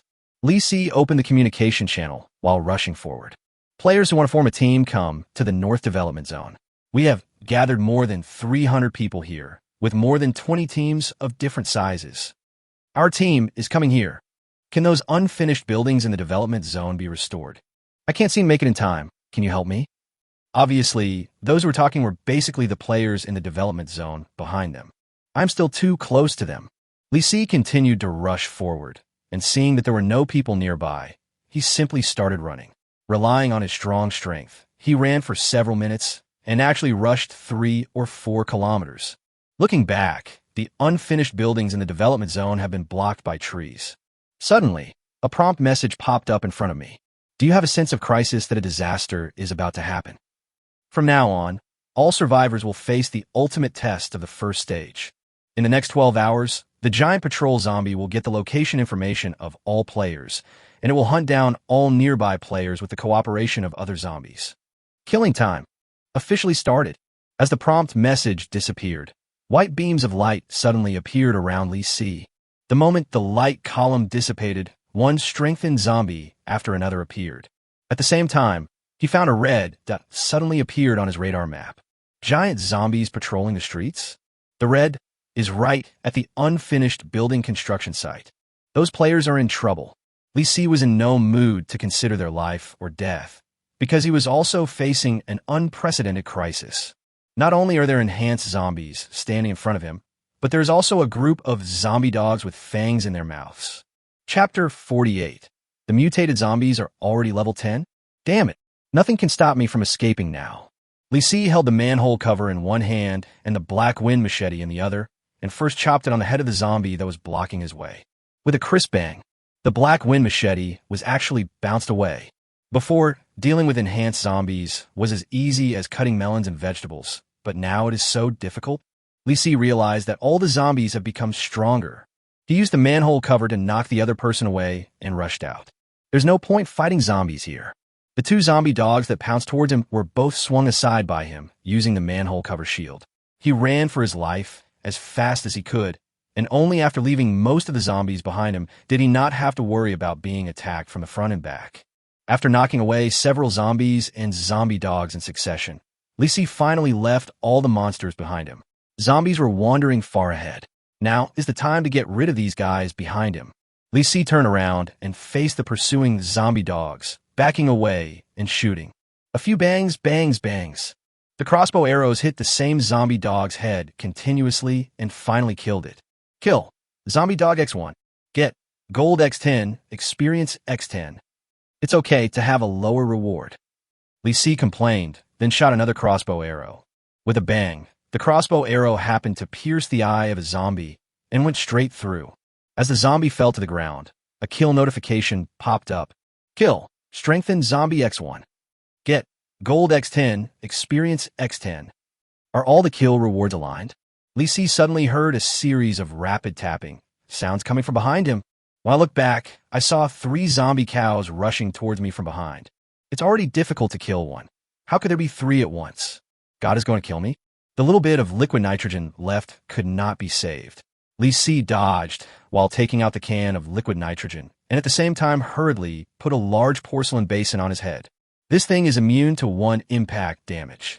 He dodged the attacks of 2 zombie cows in a row, but he couldn't avoid the 3rd one.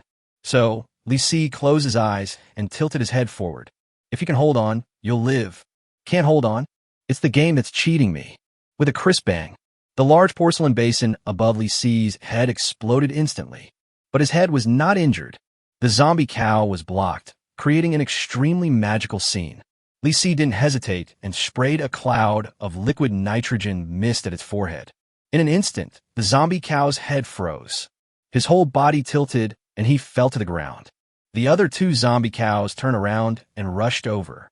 Li Si sprayed liquid nitrogen at them, and the moment he jumped away, 2 zombie cows rushed out and fell to the ground. There is no time to deal with them. The zombies behind are chasing us. Don't waste precious liquid nitrogen. Li Si put away the liquid nitrogen tank and continued to rush forward. If you remember correctly, this road would lead to a meteorological observation station. There is only a large courtyard and a 3-story building there. Although it is not very sturdy, there should be no one there. You don't have to worry about attracting giant patrolling zombies when you hide there. Just as I imagined, the giant patrolling zombies prioritized attacking areas with a large number of players and did not chase us. He rushed forward and suddenly heard the sound of zombie cows' hooves running wildly behind him. Da-da-da-da-da. Here we go again. Lisi had to take out the liquid nitrogen tank again. But when he looked back, he found that the zombie bull that had just recovered rushed too fiercely and directly knocked away several enhanced zombies. Their speed dropped sharply, and they also helped to clear out a few monsters. There are only 3 enhanced zombies, 2 zombie dogs, and 3 zombie cows left behind. He sprayed a blast of liquid nitrogen behind him. Although he didn't freeze them all, he succeeded in slowing them down. The compound of the meteorological observation station can be seen ahead. With a 3-story building to rely on, there is no need to worry about not being able to pass this level. Lisi exerted all his strength and ran towards the courtyard. The door of the observatory was open, and there were a few zombies guarding the door, but that was no big deal. As long as we rushed upstairs and used the building as cover, everything would be easy. However, a prompt message suddenly popped up. Warning, you have encountered a mutant zombie. Weather Observer, Level 10. Skill. Within a 100-meter radius, all weather conditions are determined by the observer. Kill reward. Gold X120. Experience X240. What? Lisi was speechless. Previously, the level of the mutated zombies increased by 1 level per day. Now, a level 10 mutated zombie comes directly? Fuck me. He didn't care about all that and prepared to freeze it with a tank of liquid nitrogen before rushing in. But just when he was about to rush to within 70 or 80 meters of the compound gate, he suddenly saw the zombie opposite waving in the air. Immediately afterwards, Lisi suddenly heard a burst of dense whistling sounds. I looked up and saw it was hail. Rather than hail, it's more like a bunch of ice lumps bigger than fists. He immediately raised the manhole cover shield to protect his head and heard a series of crackling sounds. If it weren't for his great strength, the hail would have knocked Lisi down. This is not a big deal. The key is that in less than half a minute, the entire road was blocked by fallen ice, and it was impossible to run at all. Lisi looked back worriedly and found that the zombies did not distinguish between friend and foe. The zombies chasing him were also trapped in a pile of ice. There was even a zombie dog that was directly smashed to death by hail. Although the distance was less than 20 meters, Lisi was finding it extremely difficult to walk. He immediately switched to an assault hunting crossbow, but he couldn't hit the target at all. Before the crossbow arrow flew over, it was smashed away by hail falling from the sky. Moreover, he suddenly realized that this zombie didn't want to kill him with hail at all. It wanted to bury him alive with hail. The accumulated hailstones are higher than my calves, and I can't walk at all. Lisi tried to speed up as much as possible and get closer to the observer zombie, but the zombie actually knew how to run. When Lisi moved forward, it retreated. But soon, Lisi found the trick to move forward here. Crawl forward. This way your feet won't get stuck in the ice. Although the speed is still very slow, it is a little faster than before. The hail lasted for a full 5 minutes. Lisi kept moving forward. Looking back, he found that the zombies that had been chasing him had already been buried in the ice. This is like a small iceberg. Roll down. Lisi took a risk, put on his level 3 helmet, closed the manhole cover, and rolled down the small iceberg. Accompanied by the severe pain of being hit by hail, Lisi rolled directly from the iceberg into the compound of the meteorological observatory. The walls are all covered with icebergs. Even the 3-story building was submerged on 1 floor. Lisi rolled down and directly reached the window on the 2nd floor. He smashed the glass and rushed in, finally avoiding being hit by the hail. But suddenly there was a click in my ear. Looking up, I saw that the small building of the observatory was cracked by the accumulated ice. Damn it, it's going to collapse. Chapter 49, Meeting the Big Boss. Lisi stared at the precarious wall above his head and made a very wise decision to jump out of the window on the other side. With a crisp bang, Lisi rushed all the way, smashed the glass window on the other side of the building, and somersaulted out. As soon as he jumped out, hail as big as fists hit him. Fortunately, the level 3 helmet covered Lisi's head. He suddenly came to his senses, and as he rolled over he discovered that there was almost no hail falling in the backyard. The skill range of the Weather Observer zombie is only 100 meters, so you will be safe if you rush over. Lisi used all his strength to roll down the iceberg. The moment he landed on the ground, he felt as if nothing was falling from the sky. When I got up and took a look, it was truly a meteorological wonder. The sky was clear everywhere else, but within a circular area of the meteorological observation station, hail was still falling. If this continues, the entire observatory will probably turn into an iceberg. Li Si continued to increase the distance, picked up the assault hunting crossbow, bypassed the observation station building, and soon saw the observer zombie standing on the top of the iceberg. It controlled the weather and made hail fall for a few more minutes. Probably when it realized it had no target, it waved towards the sky, and instantly the clouds cleared and the hail dispersed. Li Si was waiting for this opportunity. He turned his back to the zombie, loaded the crossbow, pulled the trigger, and hit the zombie directly on the back of the head. But the crossbow arrow hit the opponent's head and obviously did not penetrate. The observer zombie turned around and walked towards him, waving his hands in the air as he walked. Hail again? Li Si immediately distanced himself and made sure he was 100 meters away from the opponent. The imagined hail did not appear, but this time it was heavy rain. Crash! In the circular area centered on the observer zombie, heavy rain suddenly fell, and thunder and lightning flashed. Then you can't call it raining. That's just pouring water down. Before Li Si could react, the rain pouring down from the sky submerged his calves. He finally understood that it was easy not to be killed by the zombie, but it was very difficult to kill it. This is a water shield. There's no way to get in. Just when he was at a loss, a prompt suddenly popped up in front of him. Warning, you have encountered a mutant zombie. Mad Dog Summoner, level 10. Skill, Mad Dog's Gathering. All nearby mutant zombie dogs will gather around it and obey its orders, becoming even more ferocious. Kill reward, Gold X120, Experience X240. What the hell? Not far away, a female zombie holding a dog leash suddenly appeared. With her appearance, a large number of mutant dogs rushed over from all directions. Li Si is familiar with this guy. Last time we destroyed them all by setting them on fire. What should we do this time? Before he could think of a solution, he suddenly saw several zombie dogs rushing out of the woods. Before they could get close, they were washed back by the calf-deep rain. Li Si was stunned. He looked back at the observer zombies in the heavy rain and felt a surge of joy in his heart. And kill it? This is a fucking amulet. Must keep it. Li Si was standing at the edge of the rainstorm area, watching the bunch of zombie dogs rushing over, rolling out, rushing over and rolling out. Even the 3 zombie dogs led by the Mad Dog Summoner zombie couldn't break into this rolling torrent. Li Si felt relieved, so he aimed his crossbow at the female zombie from the edge. Bang! An arrow hit the female zombie's forehead. The other party is not dead. Li Si shot another arrow and hit the zombie on the forehead again, but he was not dead yet. He was impressed by the hard skull of the level 10 mutated zombie, but Li Si had plenty of time and was very steady, so he kept shooting. Bang, bang, bang, bang, bang. After 7 or 8 crossbow arrows pierced the female zombie's head, her body tilted and she fell into the rolling torrent and was swept away by the flood. Kill Mad Dog Summoner, level 10, X1. Obtain Gold X120, Experience X240. Congratulations to the player. You have reached level 23 and gained +1 to all attributes and +1 free attribute point. The originally difficult to kill level 10 mutated zombie was easily solved with the perfect assist from the weather observer zombie. Li Si decided not to leave. If the sky fell, there were observer zombies to hold it up. After getting rid of those persistent mutant dogs, several enhanced zombies appeared nearby. I still couldn't get close to them, so I could only wait to be shot in the head one by one. Under the heavy rain, the small iceberg melted quickly, and soon the 3-story building was exposed again. But in less than a minute, the building collapsed. Li Si didn't think much of it at first, but there were actually some supplies washed out with the water. Li Si intercepted a bottle of mineral water and a bunch of well-packaged biscuits from the stream, and also found a glowing metal weather vane. It's equipment.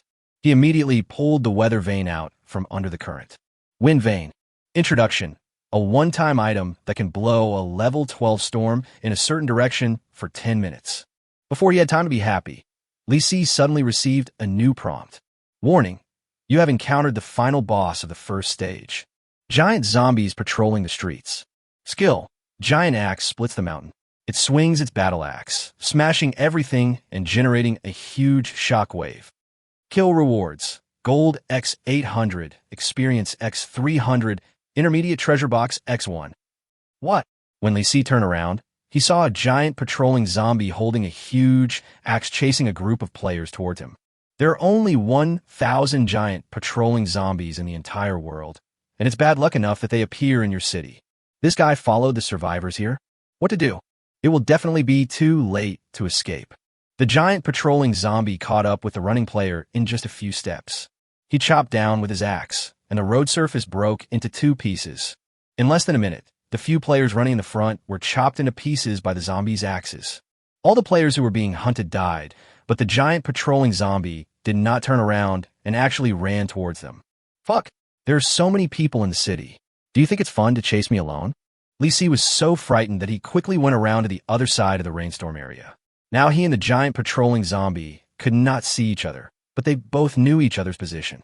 Accompanied by heavy footsteps, Lee Si saw the small red dot on the map radar getting closer and closer to him. Now we can only rely on this rainstorm as cover to deal with the zombies. Suddenly, the dark clouds in the sky dissipated and the heavy rain stopped.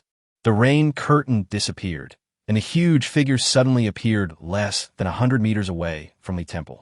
He stared at this side with his red eyes, swung his axe, and smashed the ruins of the small building that blocked the way into pieces. Over. It's all bullshit. Gimme hail. Lee Si will never accept his fate. He quickly raised his assault crossbow, aimed at the unemployed weather observer zombie, and pulled the trigger. With a bang, the zombie was stabbed with an arrow in the forehead, but as expected, he didn't die. Immediately afterwards, the scene that Lee Si was expecting appeared. The observer zombie raised his arm and waved, and a large dark cloud gathered in the sky instantly. Hail! Hail! What the hell?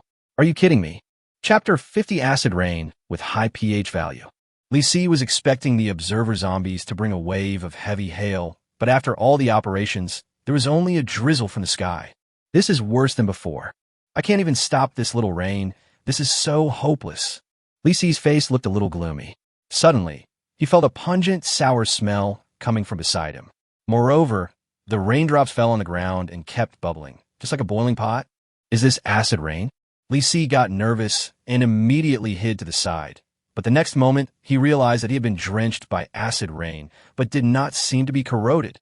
I looked at the white coat I was wearing and understood it immediately. This coat is immune to all poisonous gas damage. Can it also withstand acid rain? Obviously, yes. Wherever the raindrops hit, bubbles kept appearing, and the concrete road surface was corroded and small pits appeared. This is not ordinary acid rain. It is probably comparable in concentration to the bottle of concentrated sulfuric acid in my backpack. At this moment, Lee Si rekindled his fighting spirit. He took 2 or 3 steps into the rain and raised his middle finger to the giant patrolling zombie that was 3 or 4 stories tall. You coming over here? The giant patrolling zombie took a step into the rain, and then a layer of mist and smoke mixture appeared on its huge body. Bubbles were densely emitted from the places on its body that touched the raindrops. Even the huge battle axe was gradually corroded and no longer shiny. Along with it, rushed in were a dozen enhanced zombies. It was not until he saw their miserable condition that Lee Si realized how powerful the acid rain was. Those enhanced zombies rushed into the rain, white steam constantly coming out of their bodies. Every step they took forward, some severely corroded tissue would fall off their bodies. Some had their arms cut off, some had their clothes completely disappeared, and there was even a zombie with a crooked neck. After walking a dozen steps, its neck was corroded and broken, and its head fell directly to the ground. The giant patrolling zombies had thick skin and tough flesh. After a few steps, most of their skin was dissolved by the acid rain. The exposed muscles and mucus were boiling, constantly emitting heat. This is the consequence of an overly intense chemical reaction. Lee Si even suspected that a layer of the zombie's flesh had already cooked before it was corroded. Deal with. Delay time. As long as you are alive, you can exhaust the opponent to death. Before the last moment arrives, give it a ride, and the kill reward will be yours. Lee Si slowly retreated, trying to keep as much distance as possible. The giant patrolling zombie took another step forward, swung his giant axe, and struck the ground. With a loud bang, amidst the flying rubble, Lee Si somersaulted behind the ruins of the small building. At this time, the ground was actually starting to feel a little hot to the feet. It is conceivable that if it weren't for this white coat that made him immune to corrosion damage, he would have either turned into water or been steamed to death by the violent exothermic reaction before turning into water. Lee Si raised his head and found that the giant patrolling zombie's movements had slowed down a lot, and his scalp had been completely corroded, revealing a white skull on top of his head, bubbling and emitting hot steam. Some joints were exposed on its palms and toes, where the skin was thinner, and it looked like even the bones would be corroded and broken. Bang! The giant patrolling zombie took a step forward with difficulty and was less than 10 meters away from Li Si. Li Si immediately moved, went around the ruins of the building, and rushed to the other side of the three-story building. Li Si ran more than 10 steps to cover this distance, but the giant patrolling zombie only took 2 steps to catch up with him. However, it also suffered heavy damage within these 2 steps. Acid rain has corroded its skull, the thick bone fragments have been corroded and decomposed, and turbid liquid is flowing out. Li Si knew that now was not the best time. He kept moving around the ruins, allowing the giant patrolling zombie to chase him. But as its body became more corroded, its movement speed became slower and slower, and a toe on one of its feet had already fallen off. As Li Si was consuming the life of the giant patrolling zombies bit by bit, a figure appeared not far away. Another group of fleeing players? The only giant patrolling zombie nearby is right in front of them. Why are they running away? The next moment, Li Si saw a group of enhanced zombies and mutated zombies emitting red light appearing behind those people. In other words, there's a zombie carnival parade coming from further back. It doesn't get any worse than this. At the speed the zombie carnival parade is moving, the noisy music will spread here within 2 or 3 minutes. If I haven't killed the giant patrolling zombies before then there's no hope at all. Zombies within the music coverage area are immune to all damage, including corrosion from acid rain. There is no time left. The giant patrolling zombies must be killed immediately. While taking a detour, Li Si tightly grasped the assault hunting crossbow, aimed at the zombie's exposed skull, and pulled the trigger. With a bang, the crossbow arrow flies out. But the crossbow arrow was attacked by acid rain in midair, and when it hit the zombie's head, the tail feathers completely disappeared and white smoke came out of the arrow shaft. Fortunately, the arrow hit the zombie, but did not penetrate the zombie's skull. The giant patrolling zombie suddenly quickened his pace, as if he had gone crazy, rushed over, and swung an axe at Li Si. With a loud bang, the zombie's arm broke at once, and the remaining muscle tissue on his shoulder was instantly exposed to the acid rain, with bubbles rising and white smoke rising. The panicked players on the opposite side saw the giant patrolling zombies right in front of them, and they were so scared that they turned around and ran deep into the woods. But one of them suddenly saw the giant patrolling zombie's arm broken by a player, and he screamed in shock. The zombie's arm is broken. Shit, that's a giant zombie patrolling the streets. Someone is desperately shooting it with a crossbow. Are you kidding me? Several teams were almost wiped out just now, and he removed a zombie's arm by himself. Why is it raining over there? This must have used some special equipment. What the hell? Shoot! Shoo it all away. The people who were escaping suddenly saw that after the players shot a few arrows, the zombie's head suddenly exploded and a burst of hot steam came out, just like boiling water, scalding brains. Immediately afterwards, there was a loud bang. The giant patrolling zombie fell to the ground with a thud and never moved again. Announcement: Player Li Si completed the first stage of the final boss, the first kill of the giant patrol zombie, and obtained Honor Badge X100. Honor badges can be used to purchase special items at the Doomsday Mall Honor Exchange counter. After receiving the announcement, Li Si was stunned for a moment. Immediately afterwards, the kill information popped up. Kill the giant patrolling zombie X1. Obtain Gold X800, Experience X300, Intermediate Treasure Box X1. A large silver treasure chest appeared out of nowhere. Then, Li Si was shocked by the scene in front of him. The intermediate treasure chest is emitting bubbles and white smoke. This thing can also be corroded? Chapter 51. Rare materials are everywhere. Li Si immediately chose to open the treasure chest. A white light flashed, and he had a heavy scooter in his hand. A sharp black arrow was printed on the red paint surface, which looked quite unique. Speedy Scooter, Level 20. Introduction: Speed plus 30, Spirit minus 10. Can be used as a means of transportation or as a board to whip enemies. What the hell? As soon as he saw the introduction, Li Si was convinced. It turns out this thing can be considered a weapon. Speed plus 30, Spirit minus 10. Well, my spirit value is sufficient, enough to deduct. The main means of transportation is quite rare. Even though I don't know how to ride a scooter, why not just step on it and pedal forward? It doesn't seem difficult. He was just thinking about it when a red light suddenly flashed before his eyes. Looking up, I saw that the weather observer zombie had entered an invincible state. At this moment, Lee Si finally realized that there was a zombie carnival parade chasing after him.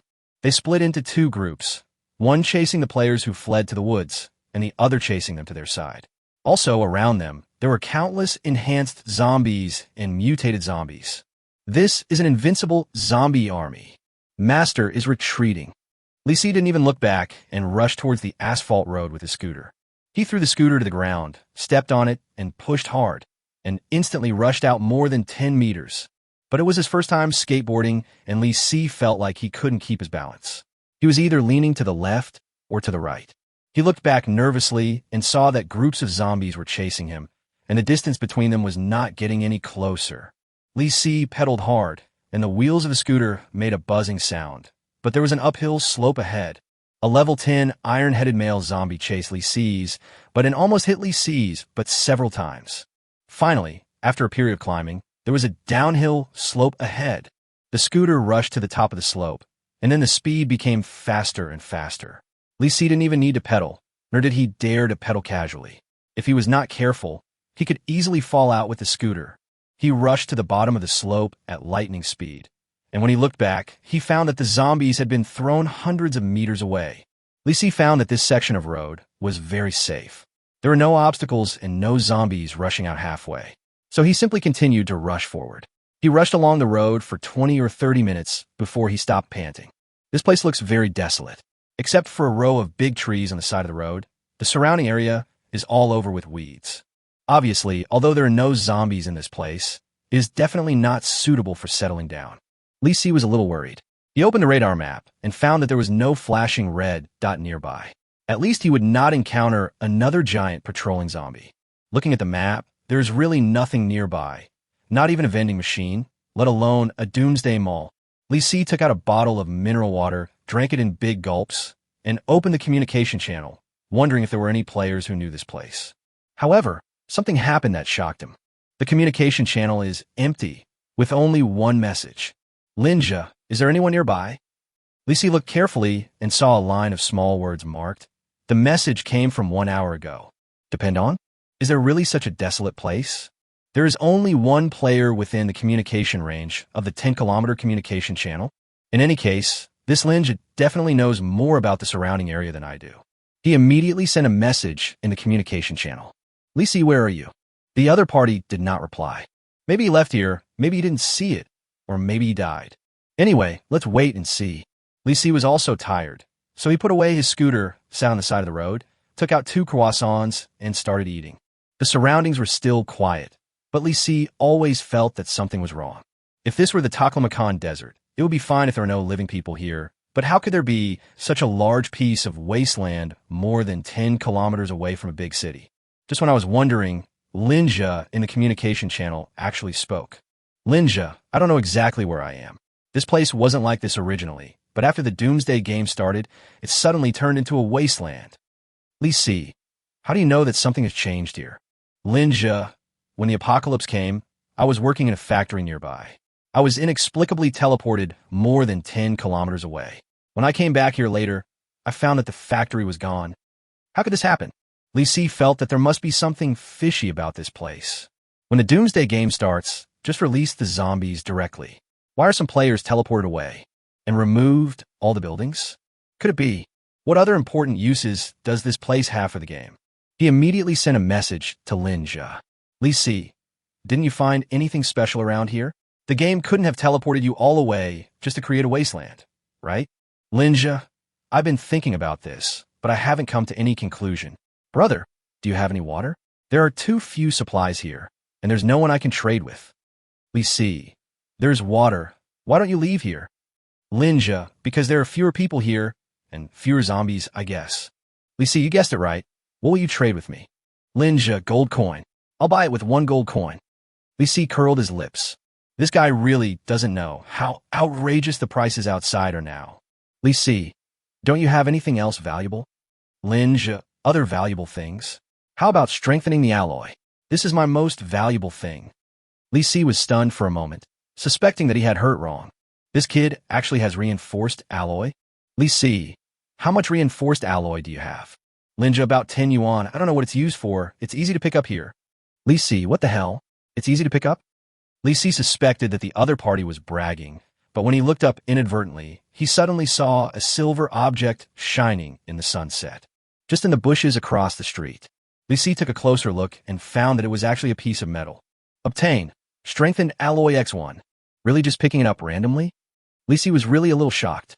He thought this was some very rare material, but he didn't expect that he could pick it up everywhere here. He immediately sent a message back to Linja. Li Si, brother, I'll give you 2 bottles of mineral water for free. Your information is so damn important. He opened the private message directly and found a gift option, so he gave the other party 2 bottles of mineral water. Linja, brother, you are a good man. Li Si, tell me more besides strengthening alloys. What else can be found here? Linja, other things and some strange stones. You can find them if you look for them. Li Si, see you later, brother. After closing the chat box, Li Si immediately started searching. There are almost no zombies in this place, so try to get as many special materials as possible before it gets dark. Apart from anything else, if I collect a few more pieces of reinforced alloy, I will have my level 30 ceramic armor. Chapter 52 is actually the monster refresh point. Li Si climbed into the bushes and soon found a few more pieces of reinforced alloy. This stuff is literally everywhere.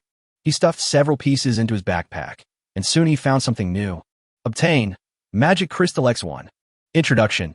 An important or material that can be used to synthesize equipment. What can this thing be used to synthesize? Obviously, magic crystals should be rarer than reinforced alloys, because the number of magic crystals nearby is obviously much less than that of reinforced alloys. I don't know what it's useful for, but it's definitely a good idea to collect it. Li Si was busy until dark. His backpack was filled to the brim. On a small mound where he stood, there were more than a dozen pieces of reinforced alloy that had nowhere to go. It's getting dark, we can't find supplies, and even if we find them, there's no place to store them. The key is that there are no other players nearby to trade with. Gazing at the last rays of sunset, Li Si opened the private message, thinking of asking Linja for more information, but the other party's private message was gone. And when I searched for the name, these 2 messages popped up. No such person is found within the communication range. Player Linja has either left the area or died. Wipe. So I'm the only living person within a 10-kilometer radius? This is way off base. Is this good news or bad news? If there are no other players on this land and no large number of zombies, you can just stay here. The problem is that the food resources in this place are limited, and it always feels a bit weird everywhere. For example, Li Si was just about to give himself an example when he suddenly saw a twisting and moving figure in the distance. Is it a zombie? Warning, you have encountered a mutant zombie. Cement mixer, level 10. Skill, human meat blender. Any object caught by his hands will be blended into a sticky mass. Kill reward, gold X120, experience X240. Li Si held the assault hunting crossbow tightly, ready to attack at any time. But the zombie took a few steps towards this side, then stopped slowly for a while, and actually turned around and walked away. Suddenly, a bad feeling came over me. If the game didn't restrict zombies from entering this area at will, it would mean there are monsters in this place that even zombies dare not approach. Thinking of this, Li Si couldn't help but look back a few more times. He saw nothing but darkness. Forget it. Linja has been here for several days and is still alive, so there shouldn't be any danger here. Although there are no giant zombies patrolling the streets in the city anymore, there are still zombie carnival parades. In comparison, it is indeed much safer here. Li Si calmed down and went up the slope to recover his strength. I don't know how long it took, but an announcement popped up suddenly. Announcement, player Guan Yu completed the first stage final boss, Giant Patrol Zombie Kill, 2nd place, and received Honor Badge X90. Li Si was stunned for a moment. The 2nd place prize is only 90 honor badges? Then another announcement popped up in front of me. Announcement, player Luo Gang completed the first stage of the final boss, the Giant Patrol Zombie Killed, 3rd place, and obtained Honor Badge X80. Li Si understood. For every person behind, the reward will be reduced by 10 honor badges. If only the top 10 are given out, a total of 550 honor badges will be given out in the first stage. It's so fucking rare. There are only 550 of them in the world, and I got 100 of them, which is nearly 1/5. Li Si is looking forward to the honor redemption counter in the Doomsday Mall. Forget about the honor redemption counter. Now, he can't even find where the Doomsday Mall is. Where's that place hidden? Now there's no one alive in the communication channel, so naturally there's no place to ask. Li Si curled his lips and continued to rest. During this time, he received several game announcements. Announcement: player Chu Tianmin completed the first stage of the final boss, the giant patrol zombie killed, 8th place, and obtained honor badge X30. Only the 8th one. Current time, 0 o'clock. The first stage of the game ends and enters the settlement stage. After the settlement is completed, players who have not completed the stage tasks and cannot pay the penalty coins will be eliminated on the spot. Upon seeing this news, Li Si sat up suddenly. It's over? Congratulations, you have completed the first stage mission and killed 5 alienated zombies. Rewards: intermediate treasure chest X1, gold coins X500. A large silver treasure chest suddenly appeared in front of Li Si. This treasure chest is much bigger than the primary treasure chest. Before he could open it, a long list of messages popped up in front of Li Si. The second phase of the game is officially launched. Name: Giant Worm. Time: 3 days. Briefing: giant worms will continue to surge to the surface in the coming time. They will grow infinitely in a short period of time and devour everything they encounter. Be careful. They will first surge out of the ground from places rich in ore. Stage mission: kill 3 giant worm larvae. Task reward: intermediate treasure box X1, gold coins X500. Failure penalty: deduct 1,000 gold coins. The corner of Li Si's mouth suddenly twitched. Will they first emerge from the ground in places rich in ore? This, the land beneath your feet? It's such a ripoff. So he ran to the monster refresh point of the second stage. Suddenly, Li Si felt a low vibration coming from under his feet, as if something was about to break out of the ground. Giant worms coming? Li Si was anxious. This damn place is not only pitch black, but there is no shelter at all. Run. Taking out the scooter from his backpack, Li Si rushed towards the nearby road like a rabbit. The next moment, he heard a loud roar behind him. Looking back, the small mound where I was just now suddenly exploded, and a huge long shadow emerged from it. Warning: you have encountered a giant worm larva X1. Kill reward: gold X80, experience X160. What the hell? Yugi, you call that thing a larva? Li Si was speechless. That giant worm was thicker than a water tank, and the part that protruded from the ground alone was 5 or 6 meters long. With a bang, the worm struggled to drill upwards and landed heavily on the ground. The worm's appearance could not be seen clearly in the darkness, but it was known that the entire giant worm's larva was at least 10 meters long. With a loud bang, another sound of breaking ground was heard not far away. Immediately afterwards, the second giant worm appeared. This giant worm is even more exaggerated. Its thickness is comparable to that of a bus. As soon as it broke through the ground, it opened its mouth wide towards a big tree next to it. There was a crackling sound of breaking. Li Si watched as the big tree was swallowed by the worm in less than 10 seconds. Is this also considered a worm larva? Chapter 53. Crack. Egg. Li Si rushed to the road in one breath, only to find that he was still holding a big treasure chest in his hand that had not been opened. Depend on. Why the hell am I holding it? Before the worm could catch up, Li Si immediately opened the treasure chest. In an instant, a purple potion appeared in the treasure chest. Obtained: Super Giant Body Potion X1. Introduction: within 1 hour after injection, the body will swell and become a giant. Is that all? The introduction didn't say how many times it expanded. The worm larvae behind me are as thick as a bus. Even if they expand 10 times, they're still not big enough for the worm to take a bite. Li Si decided not to be reckless for the time being. Of the 36 strategies, running away is the best. He got on the scooter and continued to rush along the road. The worms behind him seemed to have heard the sound of the scooter and all chased towards Li Si. Their clumsy bodies rubbed against the ground, seemingly very slowly, but each rub could allow them to rush out more than 10 meters, leaving a big gap in the ground. Finally, after kicking hard for more than an hour, Li Si shook off the worm larvae. There's a downhill slope ahead, which finally saves some energy. From here, I can vaguely see a dark building in the distance. It should be a small county town. The scooter was speeding up on the downhill road and was almost out of control. Li Si kept trying to slow down, but it was no use. If this car hits something, there is a high probability that the car will be destroyed and people will die. Just as he was worried, he suddenly saw several figures in front of him.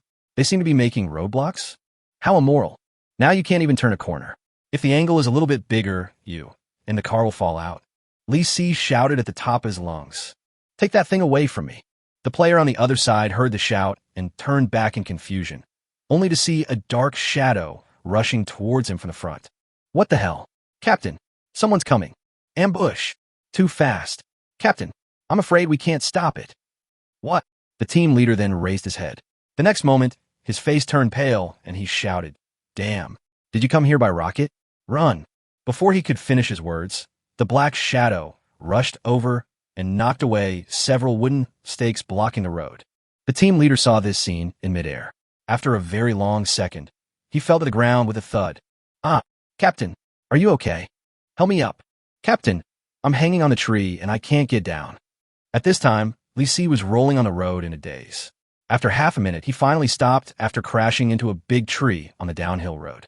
Fuck, I feel dizzy. He struggled to get up, feeling the whole world spinning. He tried to lean against the big tree. Li Si took out a bottle of mineral water, unscrewed the lid with great effort, and took a sip but didn't drink anything as it all poured into his collar. The shock of cold water instantly made Li Si's mind much clearer. He looked around and found that the small town ahead was not far away.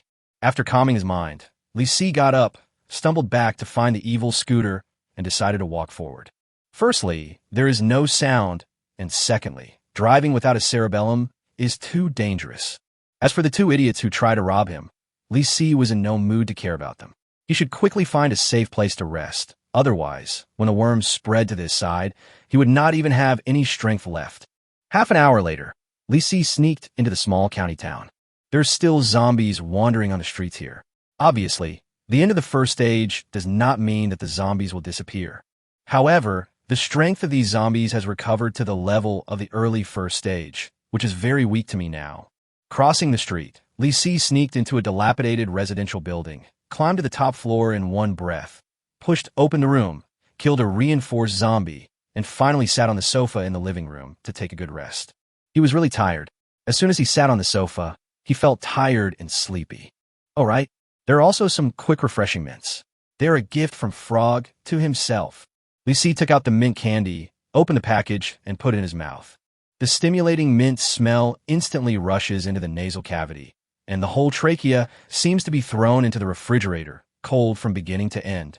Moreover, it actually feels like holding a piece of dried toothpaste in your mouth. He is not sleepy anymore, quite spirited, but the fatigue has not disappeared at all. Tired, but energetic. It seems like I helped you, but not completely. All right, I'm not sleeping, and you, Frog, shouldn't sleep either. Come out and work. Li Si opened the system interface, ready to let the little guy explore the resources in this building. Just like before, the little guy has gotten used to working the night shift and is sitting at the table reading the thick book, the Frog's delicious picture book. Your foodie frog feels that the frogs have collected too few delicious foods and thinks that he is quite incompetent. He closes the book and puffs up his cheeks, waiting for you to tell him to go traveling. So proactive? It was rare that the little guy was so motivated, so Li Si summoned it out without hesitation. The foodie frog squatted on the palm of the hand and rolled its eyes around. Your foodie frog thinks this place is dirty and messy, and there is probably nothing good to eat here, so why not travel to another place? Don't be picky, go quickly, go downstairs and take a look, be careful. No, just fool around and come back. Slightly. Li Si watched the little guy sticking out his tongue for a long time and shook his head helplessly. He doesn't care at all now whether Frog is working seriously or not. The result is basically the same anyway. Li Si threw the little guy out directly towards the door. Ouch! You actually ditched me. Li Si immediately walked over and closed the door tightly to prevent it from verbally attacking him. Your foodie frog was stunned for a moment. He didn't expect you to close the door. He suddenly felt very autistic. It stared at the cold door, sniffed, and grinned in grievance. Baji, your foodie frog jumped down excitedly. You were unkind to it, and it was unjust. Now I will kill you openly. What? Did the little guy get schizophrenia after falling on his brain last time? Li Si rubbed his temples depressedly. He felt his brain was tired, but not sleepy. Suddenly, he heard a crisp sound and was startled. Where does that sound come from? After searching for a while, Li Si still couldn't find the source of the sound. Just when he was wondering if he was hallucinating from exhaustion, there was suddenly another click. This time he was clear that the voice came from behind him. "There's a sofa behind you? What the hell? Could be the eggs in the backpack?" Li Si jumped up in surprise and quickly took out the egg that was bigger than a basketball from his backpack. There are tiny cracks on the eggshell. There's something inside pecking at the eggshell. The chick has hatched. Chapter 54, A Fighting Chicken. Li Si placed the eggs on the sofa with great interest and moved a stool to sit opposite the eggs, waiting for the fighting chicken to hatch. The little chick was pecking with great effort. He could only hear it pecking, but he didn't see it come out. This is very tiring. Li Si wanted to help the little guy, but it was said that only by letting it break out of the shell on its own could it grow up healthily in the future. So, he chose to continue waiting. While he was anxiously waiting for the chicks to hatch, he was also constantly checking the news of the frogs, without any favoritism. It's just that my brain can't keep up, mainly because I'm too tired. I'm only relying on the after effect of the mint candies to keep me going. Your foodie frog jumped to the 6th floor, squeezed its body, and slid smoothly into the crack of the door of the room on the left. It sniffed and smelled a strong smell of smoke. It seemed that there had been a fire here. It was black everywhere. All the good stuff is burnt. I'm leaving. Your foodie frog turned around and slid out again very smoothly. Li Si nodded, very satisfied with Wazai's performance. But in a moment, the frog crawled back in. The foodie frog just got out of the crack in the door and then got back in very smoothly. Snored. I almost forgot. This frog is here to pick up junk. Let's go. Li Si found that he had underestimated the little guy's temper. This was normal. For some reason, Li Si was actually relieved when he found out that Wazai's return was unreliable. Did I lose my mind because of this little guy? Li Si fell into self-doubt and suddenly felt something was wrong. Why couldn't he hear the sound of the chicks pecking at the eggshells? He looked nervously and saw that there were still only a few shallow cracks on the eggshell. The chick hadn't pecked it open. Li Si is a little nervous. No way. Could it have suffocated to death in there? Li Si once again felt the urge to help it break out of the shell, but just as he was about to reach out his hand, he heard the sound of the chick pecking at the shell. With an intermission, Li Si finally breathed a sigh of relief, but when he looked at the news about Wazai, he became a little uneasy. Your foodie frog jumped into the smoke-blackened living room and immediately fell in love with a burnt bone stick. Foodie frog thinks this thing is great. You can use it to grind your teeth when you are bored. Molar? Li Si suspected that Wazai was cursing with his actions. It actually moves. Your glutton frog collected the burnt bone stick. Received successfully. Congratulations, the equipment feature has been triggered, and the charbone stick has expanded in size. Giant teething stick? Li Si was also convinced. This thing is actually defined as food. The key point is that he really doesn't know what that thing can be used for. It can't really be used to grind teeth, right? Never mind. There's always a place for it. Go back and burn some brain cells and think about it carefully. Suddenly, Li Si heard a crisp sound. A piece of the eggshell was actually pecked into pieces. Li Si took a closer look and saw a sharp little mouth poking at it, and the eggshell cracked completely. The chick pushed its little mouth forward with all its might, making the crack in the eggshell bigger and bigger, and a half-bald little head popped out, with its hair not fully grown yet. Its round eyes rolled around and finally fell on Li Si, chirping a few times. Obviously, it has regarded itself as its relative. Li Si reached out and gently touched the chick's head. It actually came over and rubbed against him, then flapped its immature wings and started chirping. Want to eat? Suddenly, Li Si realized a very serious problem. From the moment it breaks out of its shell, it has an extra mouth to eat. The key is that this little guy can grow huge. When he grows up, he may eat more than several pigs put together. This is so. What can I feed you? At this time, Li Si suddenly realized the importance of the foodie frog. From now on, with the foodie frog, I can get enough food and clothing. Without the foodie frog, I can only think about making a meal of chicken stewed with mushrooms. I really can't afford it. Let's find something to feed it first. Li Si opened his backpack and found a bag of melon seeds that had been inflated by the frog until they were bigger than peanuts. He took out a few and placed them next to the chicken. The little fellow looked at Li Si, then at the melon seeds, and pecked at them tentatively, as if he smelled the fragrance. He pecked at them several times in a row, broke the melon seed skin into pieces, and swallowed, the melon seed kernels in one gulp. Very smart. Li Si nodded with satisfaction. Eat my food, and you will be my chicken. I don't know whether you are a cock or a hen. No matter what, from today on, your name will be Fighting Chicken. Bah, take that away. Your name is Fighting Chicken. The chick didn't seem to understand. It was stunned for a moment and then continued to peck at the melon seeds. Obviously, it is still difficult to make it understand what you are saying all of a sudden. The Fighting Chicken hatched successfully, and Li Si finally didn't have to worry about it anymore. He put a few more melon seeds in and focused his attention on Frog. At this time, the little guy had already jumped to the 5th floor, and there were obviously no more discoveries on the 6th floor. Your foodie Frog jumped into the room with the door open and saw a tilted safe in the living room. It circled the safe and found that it could not open it. The foodie Frog thought for a moment, who would put delicious food in a safe? So, give up. This behavior is very consistent with the character of the foodie Frog. But Li Si was a little curious. What's in the safe? Cash? Antique? Bullion? None of them seem to be of any use. This skill cannot be spent even if you have money. The gold coins in the game are just a concept and are not equivalent to gold coins at all. But if I don't open this safe, I will always feel itchy. I'll go down and pry it open and take a look later. Li Si was just thinking about it when he found that Wazi had jumped under the safe. There is still a gap. Your glutton Frog crawled under the safe because it found a translucent exclamation mark hidden there. Hidden mission. Your foodie Frog has discovered this interesting thing again and can't wait to stretch out his front paws and pat it. Baji. The exclamation mark disappeared. Li Si was stunned for a moment, worried that this would be another advanced hidden mission with punishment. Whatever you think, you will get. You have accepted the advanced hidden mission, the indestructible safe. Mission objective. Use the information in the room to open the safe within 2 hours. Task reward. Gold X 300, experience X 200. Failure penalty. Attribute points X 10. Past progress. 0/1. What the hell? Failure to deduct attribute points? Frog, you are really cheating me. This is the first time Li Si has encountered such a terrible task. At first he was not worried at all, thinking that deducting gold coins was no big deal.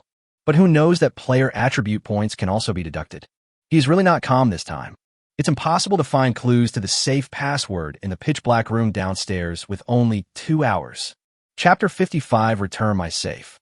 Li Si was really anxious, but he couldn't go downstairs.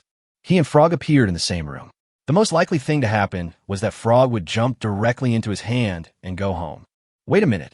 Li Si watched the Frog's message carefully, hoping that it would leave the room quickly so that he could take the opportunity to sneak over.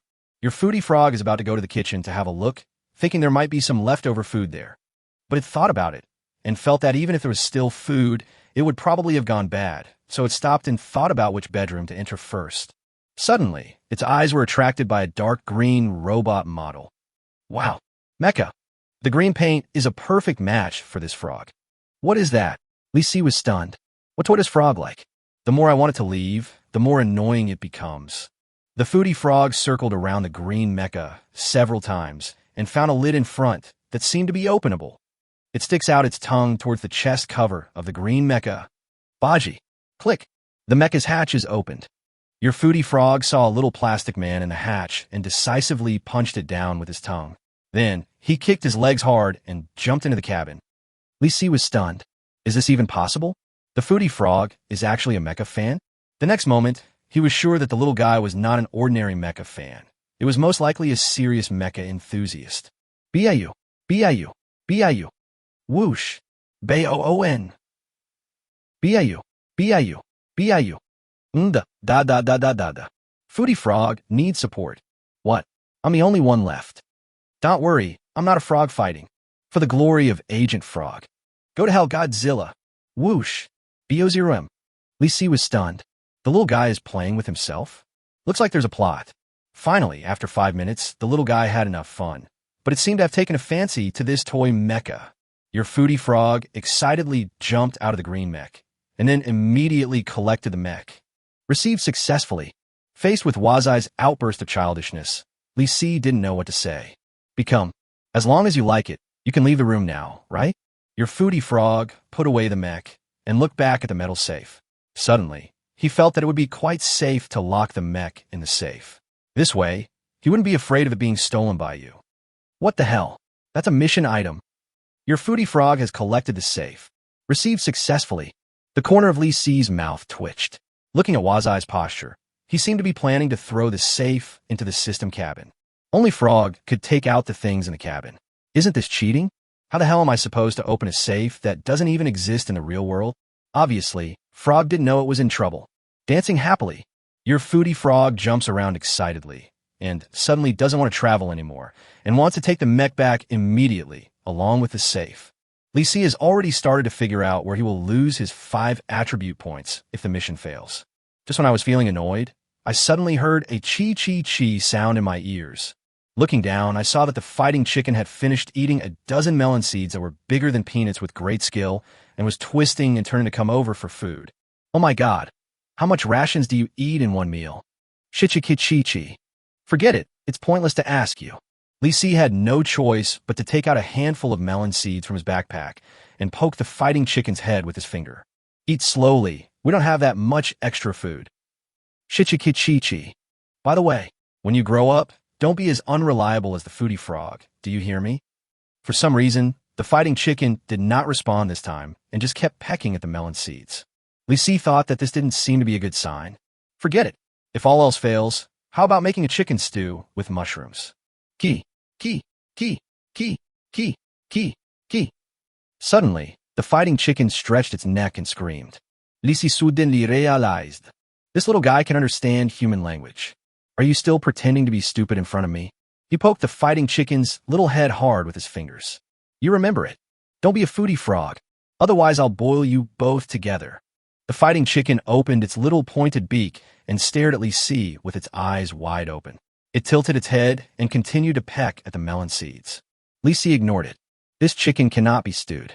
I'm waiting for it to grow up and use it as a mount.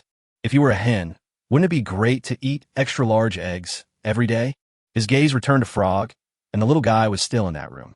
Your foodie frog was excited for a while, then suddenly froze. It found a serious problem. I did too much private work this time. There's only one space left in my backpack. I must bring something useful with me. I'm afraid I won't have any food to eat today because I've made you angry. You've already screwed me, your master, badly, don't you know that? It doesn't matter what you bring now. I just want to know if you can leave the safe for me outside the system cabin. If you fail to complete the task, you will lose 10 attribute points. Your foodie frog decided to jump into the kitchen to take a look. Maybe he could find some food that hasn't spoiled yet. Go back when you find food, eat, and play with Mecha. It's a happy decision. Your foodie frog jumps into the kitchen, looks up, and finds the worktop, which is empty. It squeezed into the cupboard and took a look and found a pile of bowls, chopsticks, plates, and a bag of cereal in the corner. Oatmeal. Li Si didn't expect that there was still some food that had slipped through the net.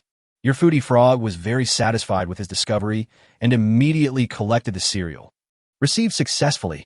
Congratulations, the equipment feature has been triggered and the cereal has expanded in size. Li Si was not surprised, but as he heard a series of chi-chi-chi sound beside him, he realized how important this bag of cereal was. This is a big bag of chicken feed. Now you don't have to worry about it. There's a super big bag of cereal. The food problem of the fighting chicken should be solved, right? He touched the fighting chicken's little head and was very satisfied with Frog's collection. The foodie frog was also very satisfied. Your foodie frog collected the oatmeal and rushed back without stopping to immediately return to deliver the green mecha and the safe to his cabin. My safe. Li Si was a little depressed. He decided to give it a try and wait for Frog to come back and ask him a hand over the safe first. Chapter 56, This is really unexpected. Your foodie frog jumped back in a hurry and was very unhappy to find that you still had the door closed. Quack! Open the door. Quack, quack, quack, quack. Hurry, hurry, hurry, hurry, open the door. Is this really what its cry means? Li Si seriously suspected that the system subtitles were just being perfunctory. Pursing his lips, Li Si walked over and opened the door. Just as the frog was about to jump in, his eyes suddenly widened and his mouth opened wide. Quack! What on earth is that monster with wings? Baffling. Frog doesn't even recognize a chick. It is the kind of creature that is not afraid, even when seeing mutated monsters. The next moment, Li Si was speechless by Wazai's reaction. Godzilla. I will destroy you with my righteous mecha. All right, stop acting like a show-off. Hand over the safe. Li Si directly grabbed Frog's little head, but unfortunately the little guy was too immersed in the role. Damn it, there's also a blackened Ultraman. They are actually in the same group as Godzilla. I will destroy you on behalf of Agent Frog. Hello, don't dream. Wake up. Li Si shook the little guy gently, and it obviously knew it couldn't act anymore, and it staggered and threw out little spots of light. Seeing the little guy hand over the thing, Li Si loosened his grip. As soon as the gluttonous frog fell down, it jumped into Li Si's palm and disappeared in a flash. So anxious. What the hell? Why are there only 2 items? Frog, are you kidding me? In front of me, there was only a black bone stick and a bag of cereal as big as a rice flour bag. It didn't even throw the safe out. Over. I was tricked by the little guy. Your mission will definitely not be completed. All the attribute points that I worked so hard to accumulate were just wasted by the frog? Really? You haven't cheated me enough. Li Si was so angry that he beat his chest and stamped his feet, but there was nothing he could do. Can you try to get the safe out? It doesn't work, but let's give it a try. Li Si was about to open the system when he suddenly received a series of prompt messages. The advanced hidden mission you accepted, the indestructible safe, has an error and is temporarily canceled. Error type, key item missing. Error reason, unknown. The task cancellation compensation will be issued to you after 1 hour. Please understand. What the hell? Can it still be like this? The mission has been canceled, but they are still giving out compensation. Li Si was really shocked by Wazai's amazing actions this time. I also have a little more favorable impression of this ghost game. It would be great to give compensation when the task is canceled. Compensation for what? Li Si is a little looking forward to it. But the task compensation will be issued only after 1 hour. This is very tiring. Well, now is the time to take good care of Frog. It has done a great job again. Helped myself avoid a dangerous task and got some compensation for free. It feels like a successful insurance fraud. Li Si was about to turn on the system when he suddenly heard the sound of pecking at a plastic bag beside him. Looking down, I saw the fighting chicken pecking at the cereal bag. Can I feed you first? You only know how to eat. You might as well be called Foodie Chicken. Li Si tore open the packaging bag and generously poured a bunch of cereal for the chick. This cereal was a mixed type, which contained not only cereal, but also dried fruits and freeze-dried yogurt balls. The nutrition is quite balanced. Li Si grabbed the food and stuffed a yogurt ball into his mouth. It melted in his mouth, and it was sweet and sour with a milky flavor. It was really good. Using this stuff as chicken feed is a bit too extravagant. When the fighting chicken saw Li Si eating a yogurt ball, it immediately pecked the only other yogurt ball into pieces and ate it. Still protecting food? A fighting chicken with the character of a dog and a foodie frog. Li Si took another look at the charred bone stick. Charred bone stick. Introduction. The product of the burnt thigh bone of a certain zombie. It is extremely hard, non-toxic and harmless, and cannot be eaten. What kind of introduction is this? Is it really used for grinding teeth? Li Si curled his lips and stuffed it into his backpack. I now have another strange thing. After checking the only 2 items, Li Si opened the system interface. During this trip, the foodie frog traveled a total of 142 meters and received 142 agent coins. Not bad, functioning normally. Li Si looked at Wazai, but found that the little guy was not sitting at the table waiting for food. It was certainly not on the small wooden bed on the 2nd floor. Strangeness. Ran to the backyard. Li Si turned to the backyard of the cabin in confusion and found a safe placed on the side and a green toy mecha next to the safe. No frog in sight. It goes without saying that the little guy is having fun in the cockpit of the mecha toy. Really? Your foodie frog aimed at the garbage dump and launched an attack. Biayu, biayu, biayu. Nda, da da da da. Whoosh. Baoon. The enemy has been eliminated by Agent Foodie Frog. Why? Li Si shook his head dejectedly. The little guy is really playful. But as soon as the meal starts, the little guy will definitely run out of the mecha. Li Si opened the special commercial mall and checked the food refresh today. Fruit and vegetable salad, 20 agent coins. Introduction, frog food, travel range, plus 2 meters. Buy 1. As soon as Li Si paid the agent coins, the little guy directly pushed open the hatch of the mecha toy and jumped away. Before Li Si could turn to the interface of the cabin, the little guy jumped back in a hurry. The prompt message didn't jump as fast as it did, so there was a delay.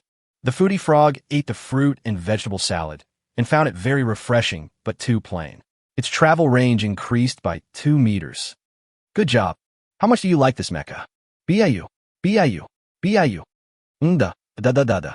Lisi decided not to disturb it. He turned to the interface of the cabin and quietly checked the other 2 items that were refreshed today. Green sleeping cap, 500 agent coins. Introduction. Every time Frog travels, he can rest outside for a while. After waking up, Frog will recover a small amount of physical strength and can jump another 30 meters. The whole hat is still green. Moreover, a green hat is sold for 500 agent coins. As for its function, not bad.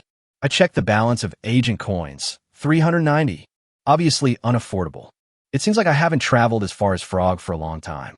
This plan should be considered for restarting. Lisi pondered while checking the last item. Unexpectedly cheap. Smart pills, 10 agent coins. Introduction. A pill that looks like a sugar bean. When Frog takes this pill while traveling, it can produce some special potential, but the effect is uncertain. Uncertain? This is probably why the price is so cheap. But it's rare to come across something so cheap other than food, so I have to buy it. Lisi bought the smart pill without hesitation. A white pill appeared on the small round table of the foodie frog, but it didn't jump over it and was still playing with the mecha. Chapter 57 Dead End Compass.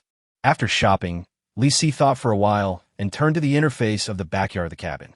He was very curious about what was in the safe. Recalling the mission rewards, there are only some gold coins and experience, but 10 attribute points will be deducted if the mission fails. Very unbalanced.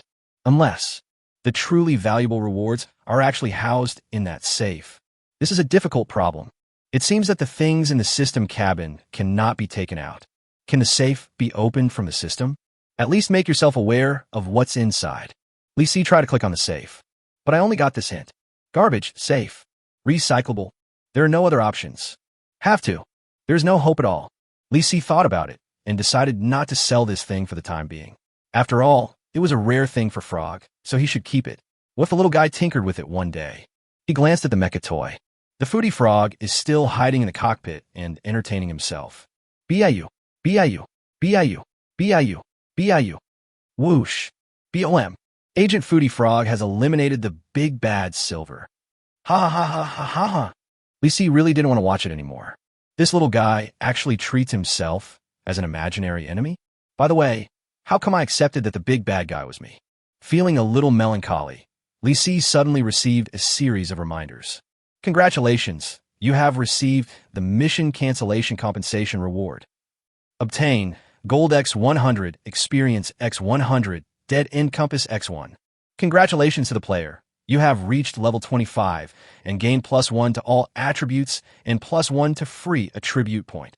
Lisi, who had upgraded his Shama, subconsciously completed the increase in strength attributes, and his eyes quickly fell on a black compass that appeared in his hand.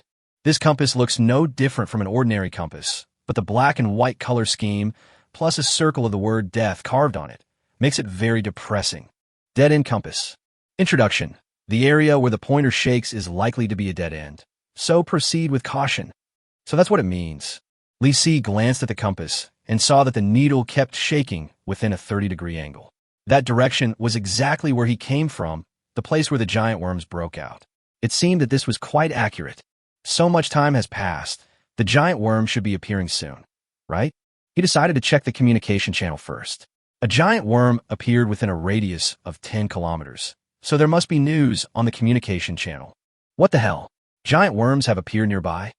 One just crawled past me. They seem to have no eyes. Don't make any noise if you see one. What does a giant worm look like?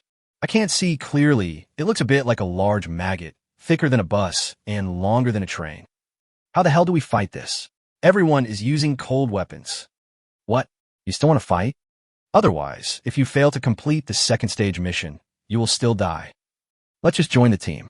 If there are more people, we might be able to kill the giant worm larvae. The larvae shouldn't be very big, right? Well, the thing the brother just mentioned is thicker than a bus and longer than a train. Is a worm larva. What? Oh no, they are coming. I feel it. The ground is shaking. Everyone be quiet. Don't make any noise. Lisi felt it. The ground is shaking. Did the worms come from underground? Suddenly, a loud bang was heard not far away.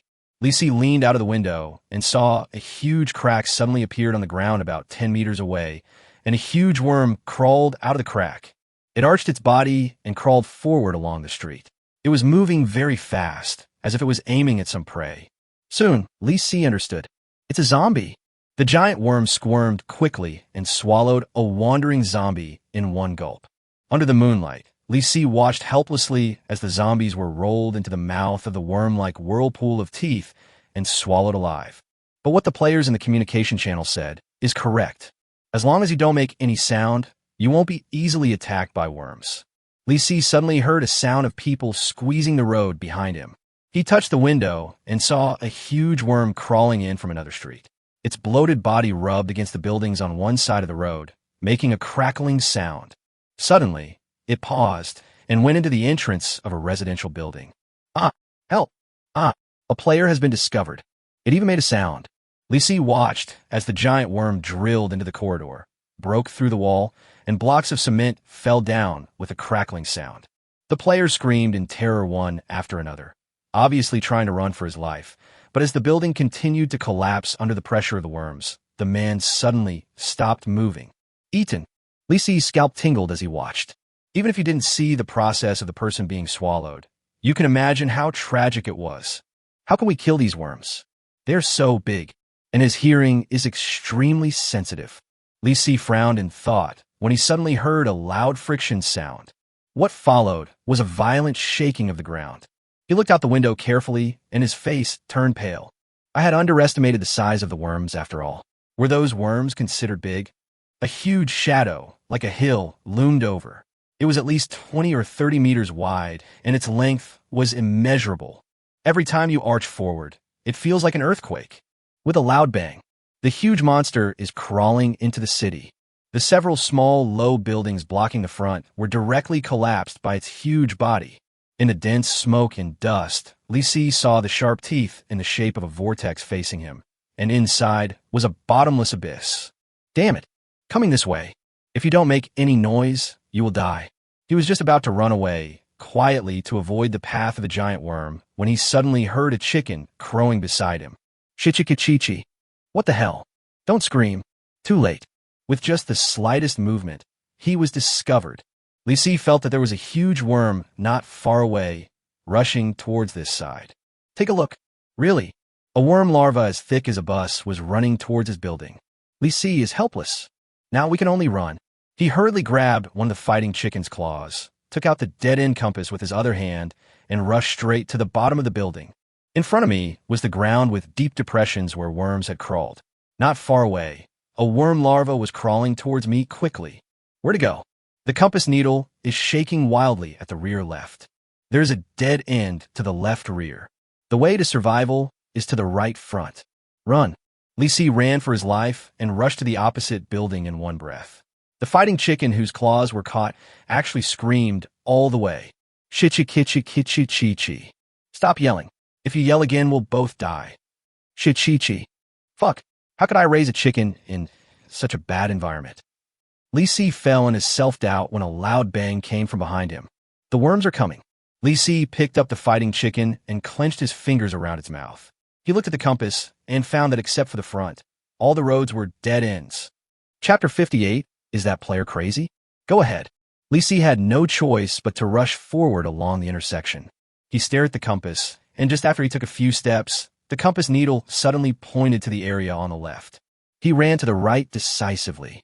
Li Si had just rushed out for more than 10 meters when he heard a loud sound of the ground breaking behind him. A big worm crawled out from behind.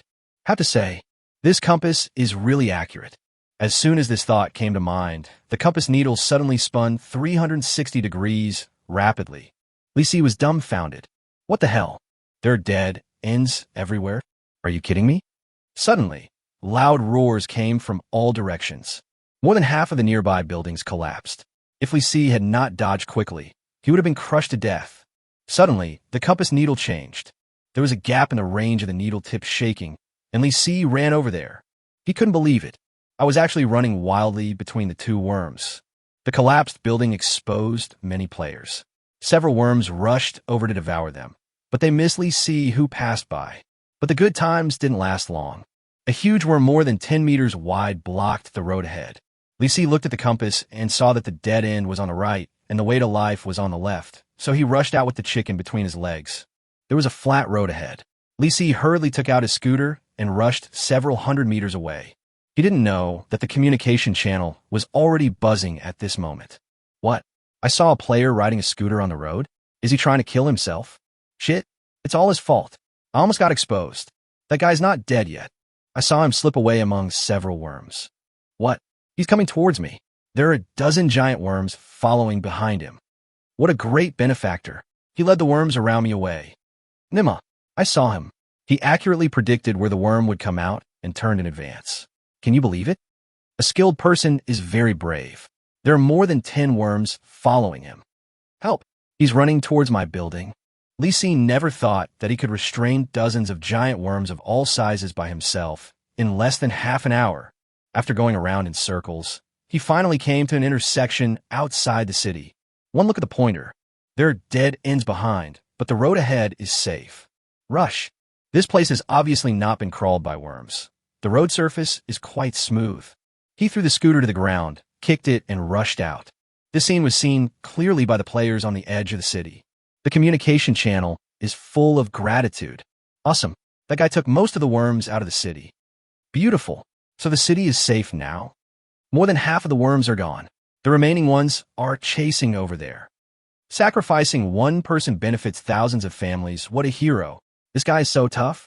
Isn't he trying to lure the worms out and kill them all at once? How the hell is this possible? Is it possible for a normal person to carry a worm out of the city alone? Abnormal. I'm afraid he's an awesome master. Li Si had no idea that he had lured out almost all the worms. All he knew was that the group of worms behind him were chasing him closely, and there was an uphill slope ahead. It's almost dawn. How long will this run end? Finally, Li Si saw hope. There's the long downhill slope a few dozen meters ahead. Last time, I avoided the worm's pursuit by going downhill. He gathered all his strength, pedaled hard a few times, rushed to the top of the slope, and was about to go down, but suddenly stopped. Now is the time to see if it is possible to hurt the worm. He quickly took out the assault hunting crossbow, but it was difficult to load with a chicken clamped in it, so he took great effort and used the chicken's beak to load the crossbow arrow. Shichichi. Click. Thanks. Li Si aimed at the nearest worm larva and pulled the trigger. A dull bang. The crossbow arrow pierced into the worm's head without any resistance. But it wasn't hurt at all. The skin and flesh on his head arched a few times, squeezing the crossbow arrow out. This is so unsolvable. Li Si immediately turned around, grabbed the fighting chicken, kicked the scooter, and went downhill. Save your life first. I'll figure it out later. There is always a way to kill worms. Crash. The wheels of the scooter were spinning rapidly, and it flew several hundred meters away.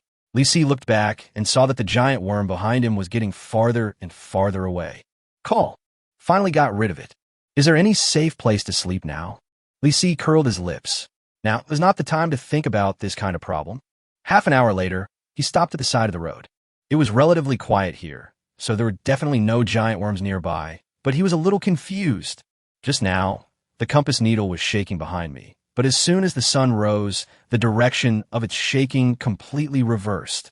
The place that was a dead end just now has become a way of life, and the place that was a way of life just now has all become a dead end. What do you mean? Considering the accuracy of the previous compass, Li Si decided to take a rest and return. Huh? Why do my thighs feel wet? Am I fucking injured? Li Si looked down and saw that the fighting chicken was pooping. Fuck.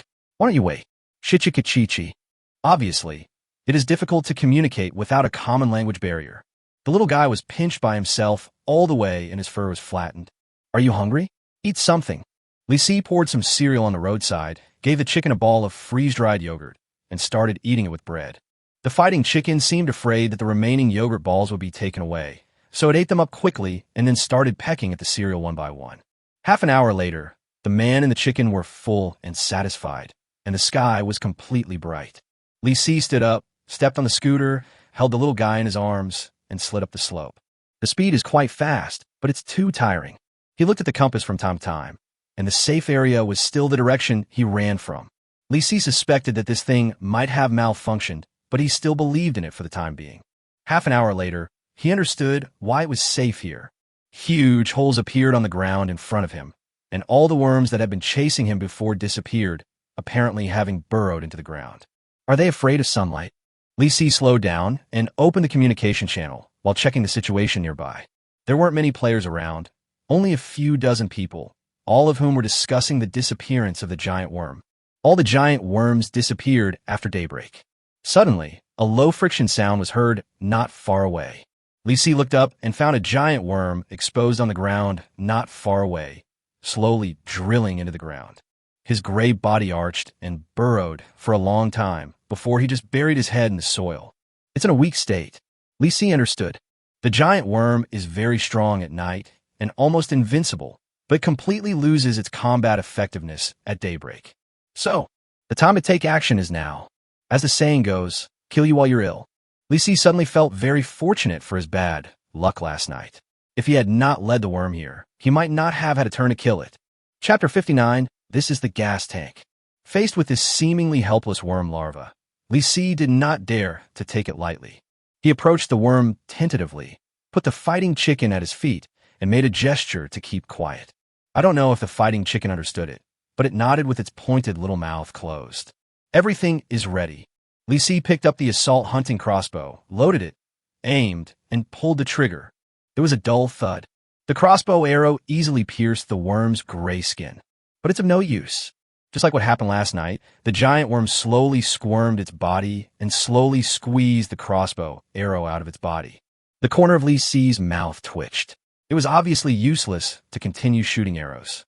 Am I going to have to hold the black wind machete and fight this giant insect that is dozens of meters long at close range? Just as he was racking his brains for the next strategy, Li Si suddenly saw the fighting chicken at his feet flapping its wings and rushing out, ready to peck at the worm with its pointed beak. What the hell? Li Si immediately rushed over to stop the little guy from his suicidal behavior, but he was a step too late. The fighting chicken rushed to the giant worm and took a bite on his bloated skin. The worm didn't respond. The fighting chicken pecked at it several more times. Bang, bang, bang, bang, bang. The giant worm still didn't react. Li Si didn't expect that the little guy was still not satisfied. He grabbed the fighting chicken's head and carried it back. Even if it was the nature of chickens to eat insects, they couldn't just peck at every insect, no matter how big it was, right?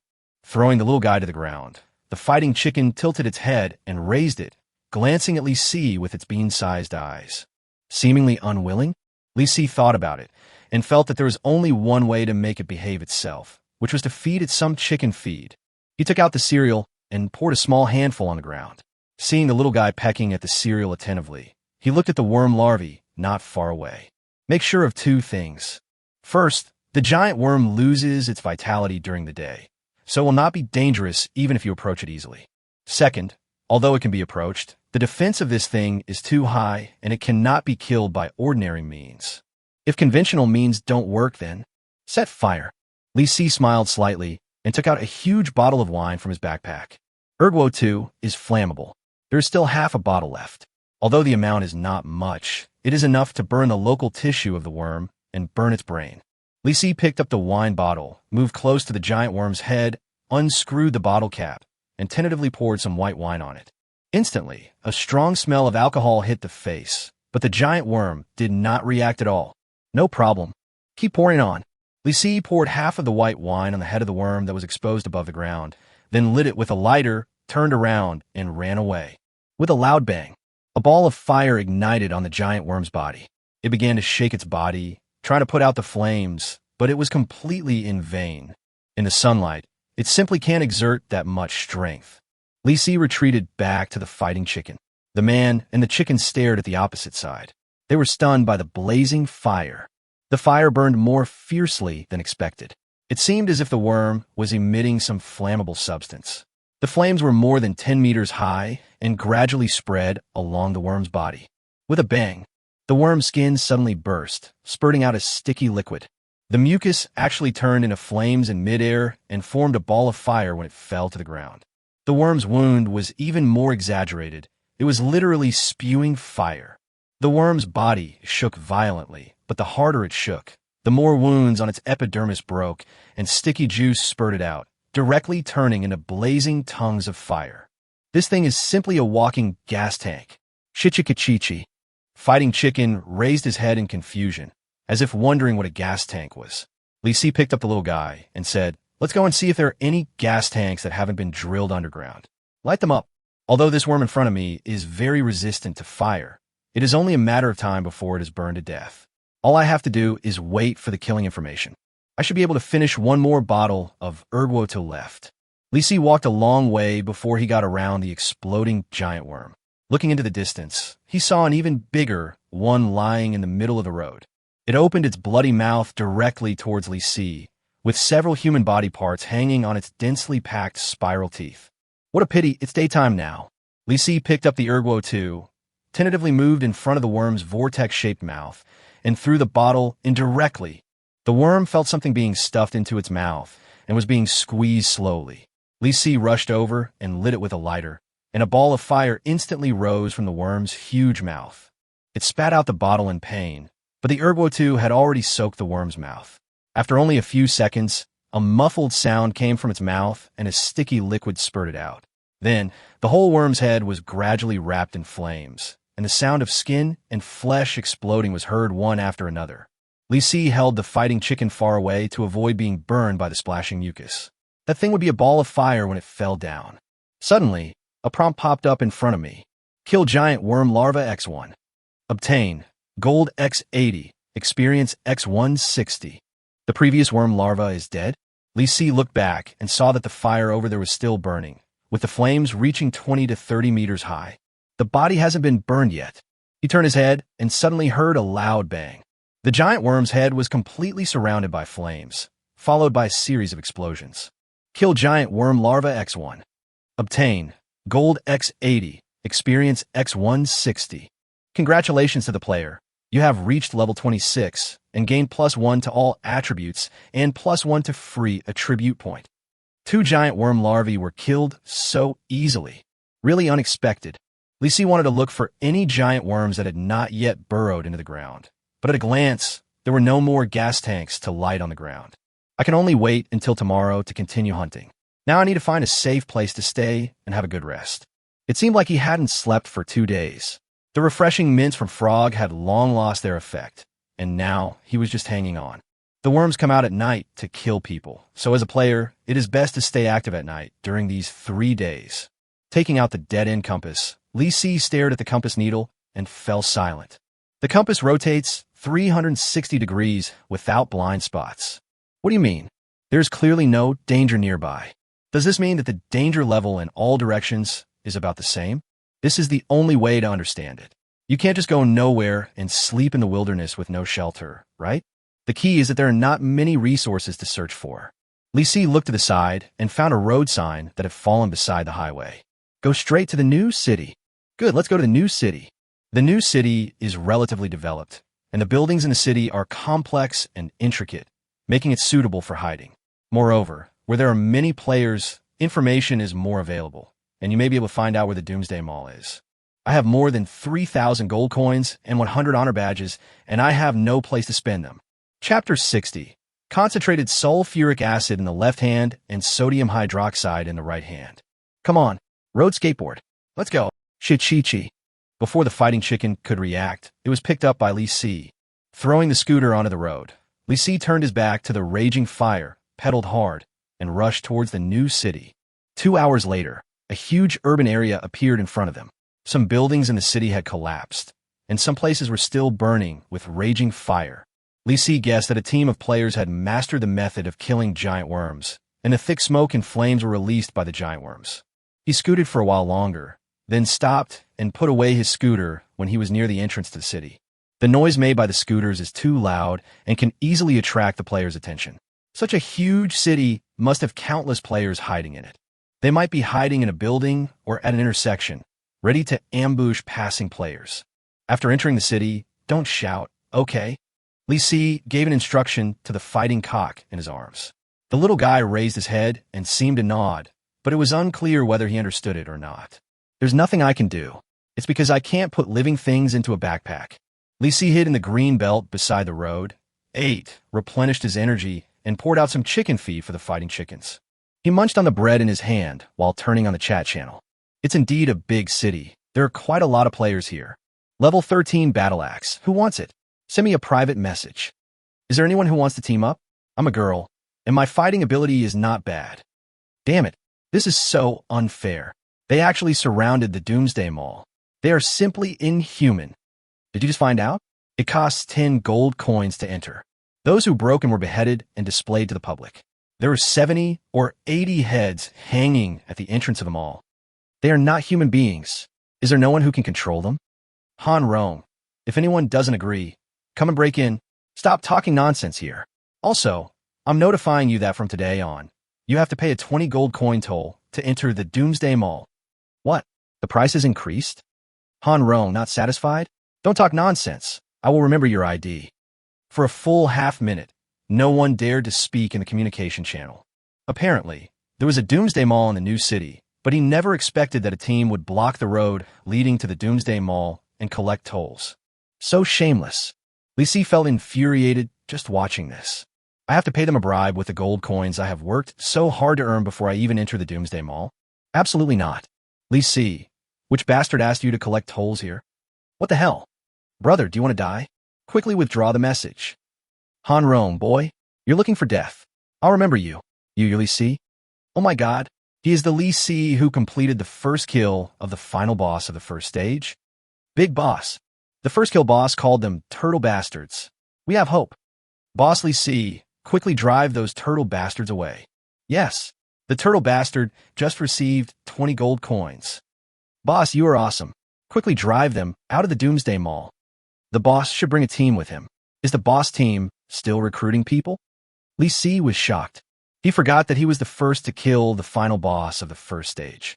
This identity is extremely powerful. This one sentence made all the nearby players excited. Moreover, the arrogant Han Rong no longer shows up. People like Han Rong who speak in the communication channel are just the mouthpiece of the team. He must be reporting the situation to the team's superiors. It is estimated that the other party will respond within a few minutes. Sure enough, while Li Si was taking a sip of water, Han Rong spoke. Han Rong, Li Si, right? Remember this. New City is the Iron Curtain team's territory. If you want to go to the mall, pay the toll. The tone is quite tough. No room for maneuver at all? Li Si was about to reply to the message when he suddenly saw a lot of messages flooding the communication channel. Chung Guang, rent a lowly girl's dark green miniskirt. Zhao Li, rent out lowly girl's dark green miniskirt. Lin Qing, rent a lowly girl's dark green miniskirt. What the hell? Is it popular to build equipment now? How much? Chung Guang, rent a lowly girl's dark green miniskirt. Chung Guang? What do you mean? Is he looking for himself? Obviously, the Jun CI team posted this message because they saw my speech and they were using this method to attract my attention. In other words, I missed Chung Guang's private message again. Li Si looked at the private message loudspeaker. 99 plus. He twitched his lips and began to search one by one. Li Si has vaguely guessed the other party's purpose. The assassination team is also in the new city, but they are also restricted by the Iron Curtain team from entering and exiting the Doomsday Mall. The other party came to see me most likely. Fight together. Soon, Li Si found Chung Guang's private message. Chung Guang, brother, don't mess with the Iron Curtain team. They are very dangerous. Chung Guang, brother, please reply. Chung Guang, our boss wants to discuss a business deal with you. Li Si, what business do you want to discuss with me? Chung Guang, brother, you finally saw the code we sent. Signal? This code is really unique. It's true that only you can understand it. Li Si shook his head and smiled bitterly. Li Si, what kind of business is this? Chung Guang joins forces to take down the Iron Curtain team. Really? This is quite gratifying. The main Iron Curtain team doesn't take themselves seriously. It feels so good to have someone willing to help me vent my anger. But since it's a business, we have to first agree on how to split the profits. Principle is principle. Money is money. Li Si, such a big job is very risky. Chung Guang, brother, you don't need to hint at me. After the deal is done, we'll split the profits 20 to 80. Li Si, I'm 8 and you're 2. Chung Guang, Li Si, think about it again. I think you haven't thought it through at all. I am now the top star of this Doomsday game. If I were to film a movie, I would have to take the lion's share of the pay. Chung Guang, brother, wait for my news. I will give you a real price within an hour. Li Si, don't worry, I'll find a place to catch up on my sleep, and we'll talk about it tomorrow. Li Si closed the private message directly. In fact, he didn't need to get too many benefits, but the 20 hours, 80-minute split was really a bit disrespectful. However, shall we go to the Doomsday Mall today? Must go, and you must not pay. Whoever stand in my way, I'll throw concentrated sulfuric acid in his face. Li Si took out 2 bottles of highly corrosive liquid from his backpack, stuffed a bottle of concentrated sulfuric acid into his left pocket, and a bottle of sodium hydroxide into his right pocket. He held the manhole cover in his left hand and a machete in his right hand. All right, where's the Doomsday Mall? I have to go to the communication channel to ask. Chapter 61, Heavy Punch. Li Si opened the communication channel and randomly flipped through a few messages and saw the location of the Doomsday Mall. New City, Dongqing District Stadium. With the location information on the radar map, you can find it quickly. My current location is right at the east entrance of the city. If I go west, I will arrive in less than half an hour. Li Si drank a whole bottle of mineral water, put the fighting chicken on his shoulder, patted its head, and said, "Hold it." The fighting chicken chirped a few times. Li Si nodded with satisfaction and walked along the edge of the street into the East City district of the new city. The whole city was in ruins, with the streets littered with scrapped cars. When passing by buildings, he could occasionally hear players communicating loudly and in an arrogant manner. When passing by an abandoned cinema, 2 players at the door stared at Li Si, who was walking towards them vigilantly, their eyes full of astonishment. This man is so eye-catching. He was wearing a white coat and a level 3 helmet, holding a machete in one hand and a shield made of a manhole cover in the other. As he walked, the man's black suit with clear lines under his white coat exuded an overwhelming aura of dominance. Moreover, on his shoulder, there was a strange yellow-haired bird squatting. It looked like a chick, but its head was obviously much bigger than the chicken's. Just as the 2 players guarding the door looked dazed, a brisk figure ran out from the cinema. "Hello, sir. Would you like to join our cinema team?" Li Si waved his hand, not interested. "Chichichi." The fighting chicken on his shoulder immediately echoed, and the woman couldn't help but be stunned. "Are you so arrogant?" "Hello. If you go any further, you'll reach the Iron Curtain team's territory." Li Si paused, turned around, and looked at the woman through the goggles of his level 3 helmet. "Iron Curtain team? They're the ones I'm looking for." After saying that, Li Si quickened his pace. The fighting chicken on his shoulder raised its head and walked towards the Doomsday Mall on Li Si's shoulder. The woman suddenly became a little crazy. She guessed that behind the man's level 3 helmet, there must be a strong and handsome face. Only, is he going to seek death on the Iron Curtain team's territory? She shook her head slightly, thinking that this person was dead, and returned to the cinema team's base, continuing to wait for the next lone person and recruit new people. Li Si passed 2 or 3 more intersections and found other players appearing around him. Some of them went alone, while others went together, all heading towards the direction of the Doomsday Mall. However, in order to ensure safety, everyone consciously kept a distance from others. This atmosphere is a bit cyberpunk. This feeling is particularly prominent where the Doomsday Mall is located. In the desolate city ruins, some special rules of survival seem to have emerged. People neither attack each other easily nor trust each other. The only purpose of coming here is to buy supplies in the Doomsday Mall. Li Si discovered that there was a roadblock made of scrap cars not far ahead. Next to the roadblock are several fully armed players. They're all equipped with assault hunting crossbows, and the quivers on their backs are also self-healing quivers. One of the men with a rough beard was coldly scolding a player. The price is no longer 10 gold coins. From now on, if you want to enter the Doomsday Mall, you must pay 20 gold coins first. If you don't have gold coins, you can use supplies instead. Brother, is this combat uniform okay? For such low-quality stuff, it can only be converted into 5 gold coins at most. Even if it's just this little money. Why? Don't want to. With a thud, the man threw his combat uniform to the ground. You don't have money to visit the Doomsday Mall? Get lost. You. The player was so angry that he wanted to swear, but he saw that several opponents were pointing their crossbows at him. He immediately raised his hands, squatted down to pick up his equipment, and walked away in shame. Seeing this scene, there was a commotion among the players behind. The bearded man guarding the door looked at everyone unhappily. If you want to come quickly. If you don't have money, leave immediately. This is the Iron Curtain team's territory. No outsiders are allowed to stay. As he was speaking, he suddenly saw a man in a white coat striding towards him. You, I'm talking to you. Put down your weapon. Li Si paused. You mean me? Nonsense. No weapons allowed. Pass the level. Li Si looked at the crossbows in the hands of the people opposite him and nodded thoughtfully. Then he just stuffed the machete into his backpack and took out a black compass to look at it. This scene shocked everyone around. What is going on? Before entering the Doomsday Mall, should you measure the magnetic field and feng shui of this place? The bearded man cursed without buying food. Asshole. Hurry up. Wait a moment. Li Si waved his hand and stared down at the compass needle. At this moment, the needle of the dead-end compass was shaking rapidly on the disc. There's a dead end ahead. Left, dead end. On the right, dead end. There's only a way out behind. It seems to have no reference value. Do we need a compass to point it out? Li Si was about to put away the compass when he suddenly discovered that there was a tiny gap on the left side of the compass needle directly in front of him. This is unscientific. How does the pointer avoid this line and keep shaking in the areas on both sides? However, this mysterious shaking method made Li Si confirm that that direction must be the way out. He raised his head, raised the corners of his mouth slightly, and stuffed the compass into his backpack. I have a special item. Would you like to see how much it is worth? Show it to me. The bearded man had lost his patience long ago and stared coldly at Li Si. He saw the other party gradually approaching. When he was less than 5 meters away from them, he suddenly took out a huge object from his backpack.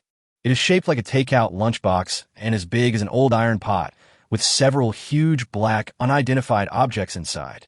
What is this? Why do I feel familiar? Ugh, this is stinky tofu. Just as someone reacted, a strong stench hit them in the face.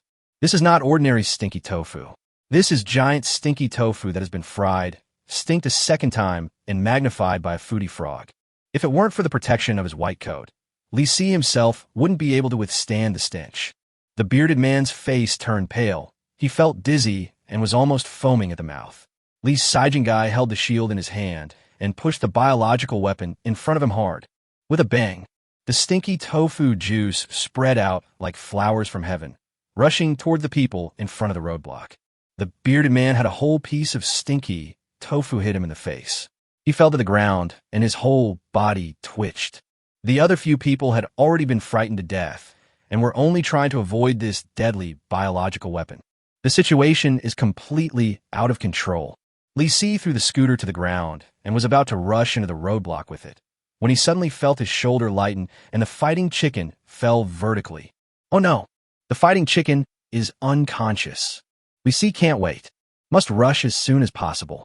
He lifted the little guy's paw and pedaled the scooter hard, rushing straight into the roadblock. Stop him. Someone broke into the mall. Stop. Chapter 62. Once the warriors leave, pour sulfur.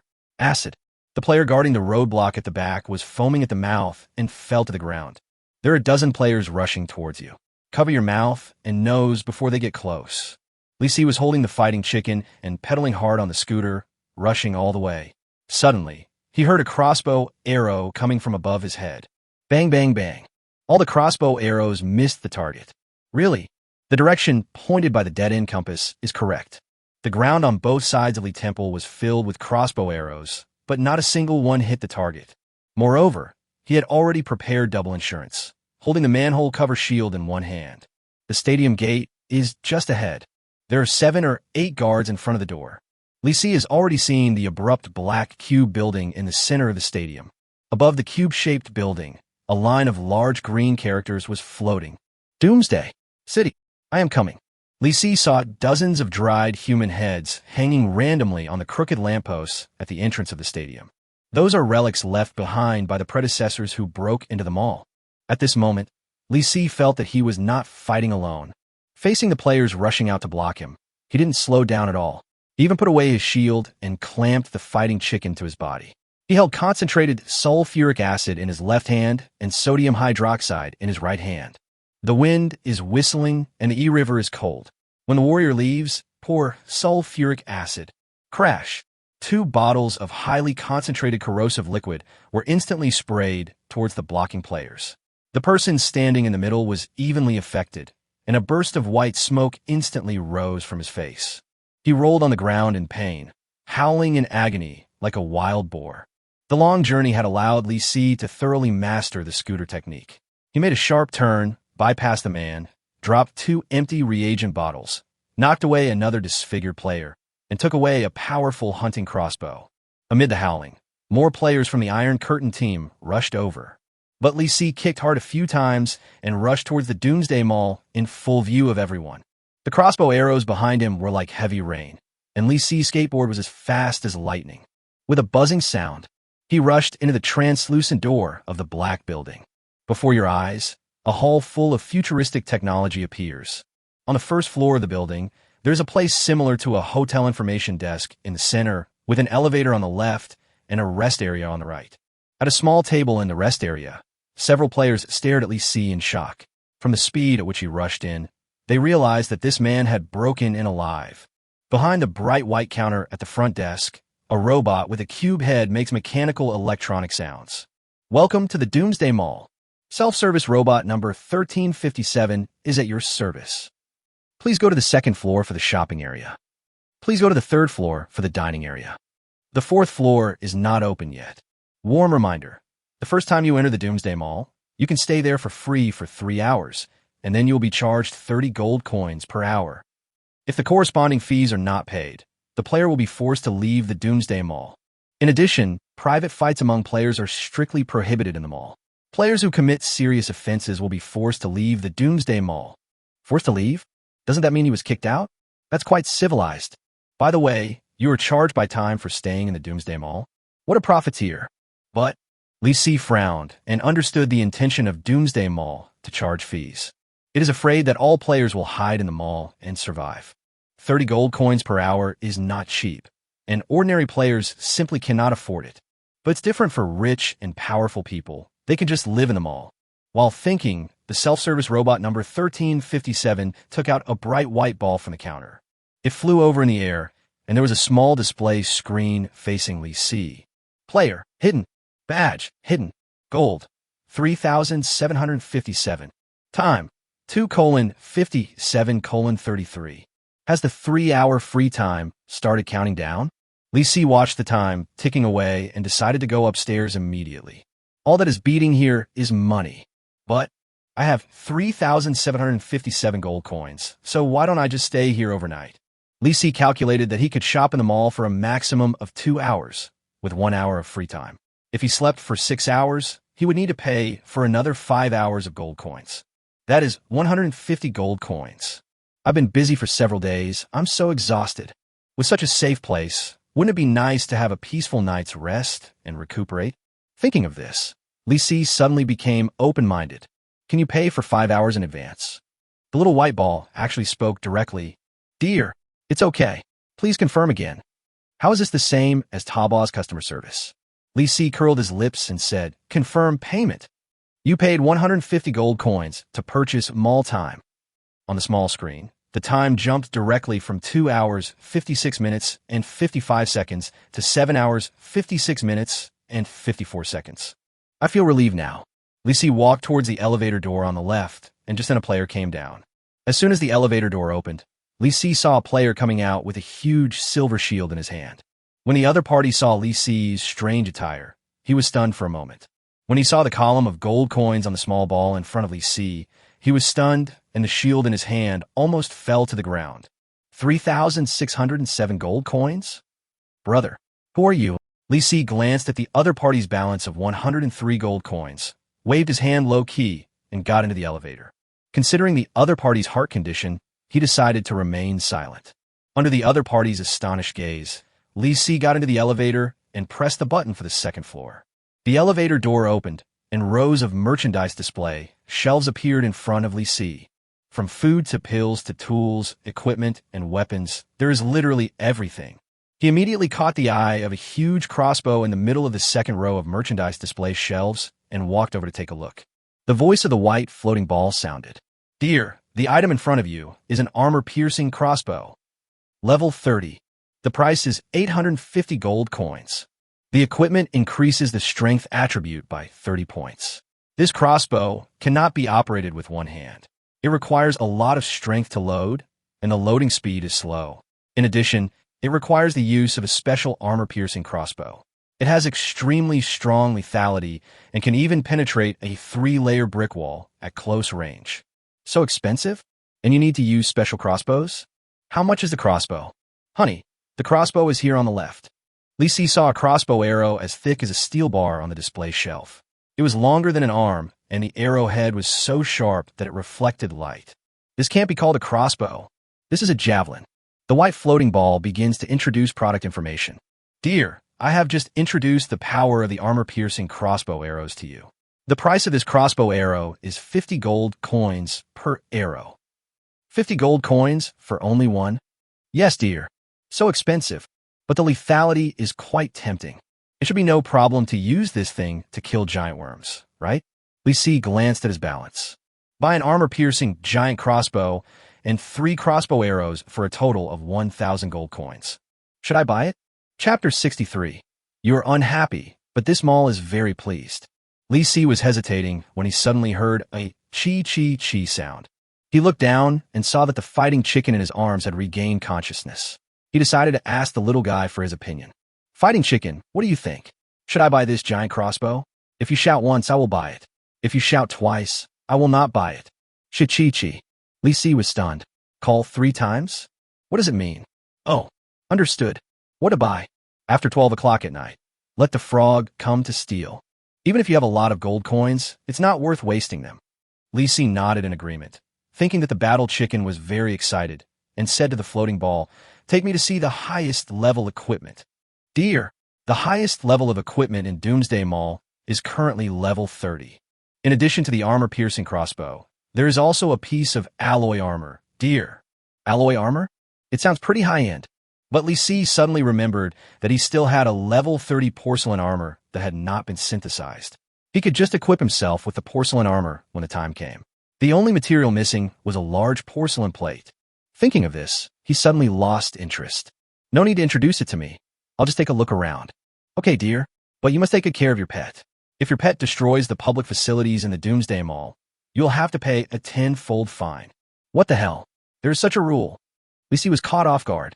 He wasn't worried about the fighting chickens destroying public property. The key point is that this rule prevents him from releasing Frog. If the little guy is caught stealing, he will be bankrupt. For stealing an armor-piercing crossbow worth 850 gold coins, the 10-fold fine is 8,500 gold coins. It's so upsetting. Li Si took a look and decided to go to the dining area upstairs first. Eat something to relax. Access the 3rd floor via the elevator.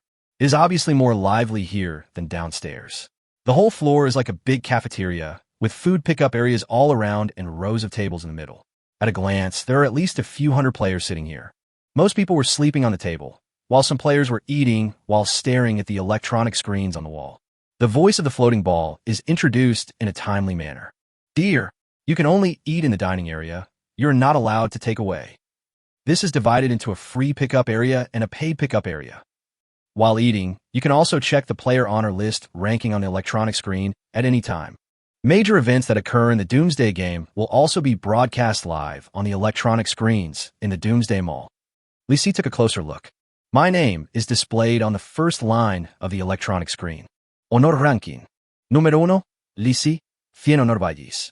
Número 2, Guan Yue, 90 honor vallis. 3rd place, Luo Gang, 85 honor badges. Li Si was stunned for a moment. The 3rd place should only be awarded 80 honor badges. Where did this guy steal the extra 5 coins? Never mind. Eat first. Of course, go to the free food pickup area. Li Si followed the guidance of the floating ball and came to the free meal pickup area. Several square-headed robots were busy back and forth, stacking food on the counter and introducing them one by one with floating balls. Dear, this row is the most common boiled water. Dear, this row is the mutated bitter melon juice. The mutated bitter melon has a strong strawberry flavor.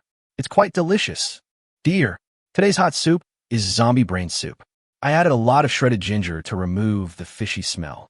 It's nutritious, delicious, and can drive away the cold. Holy crap. No wonder the food in the bowl was so turbid. It turned out to be made from zombie brains? Is all free food so perverted? This thing, let alone eating it, sounds disgusting and looks even more disgusting.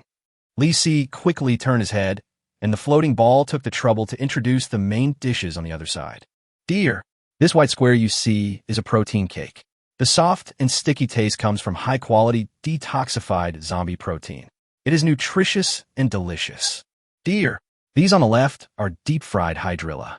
Although the lead content is excessive, the meat is extremely tender. Dear, this colorful plate is... Shut up.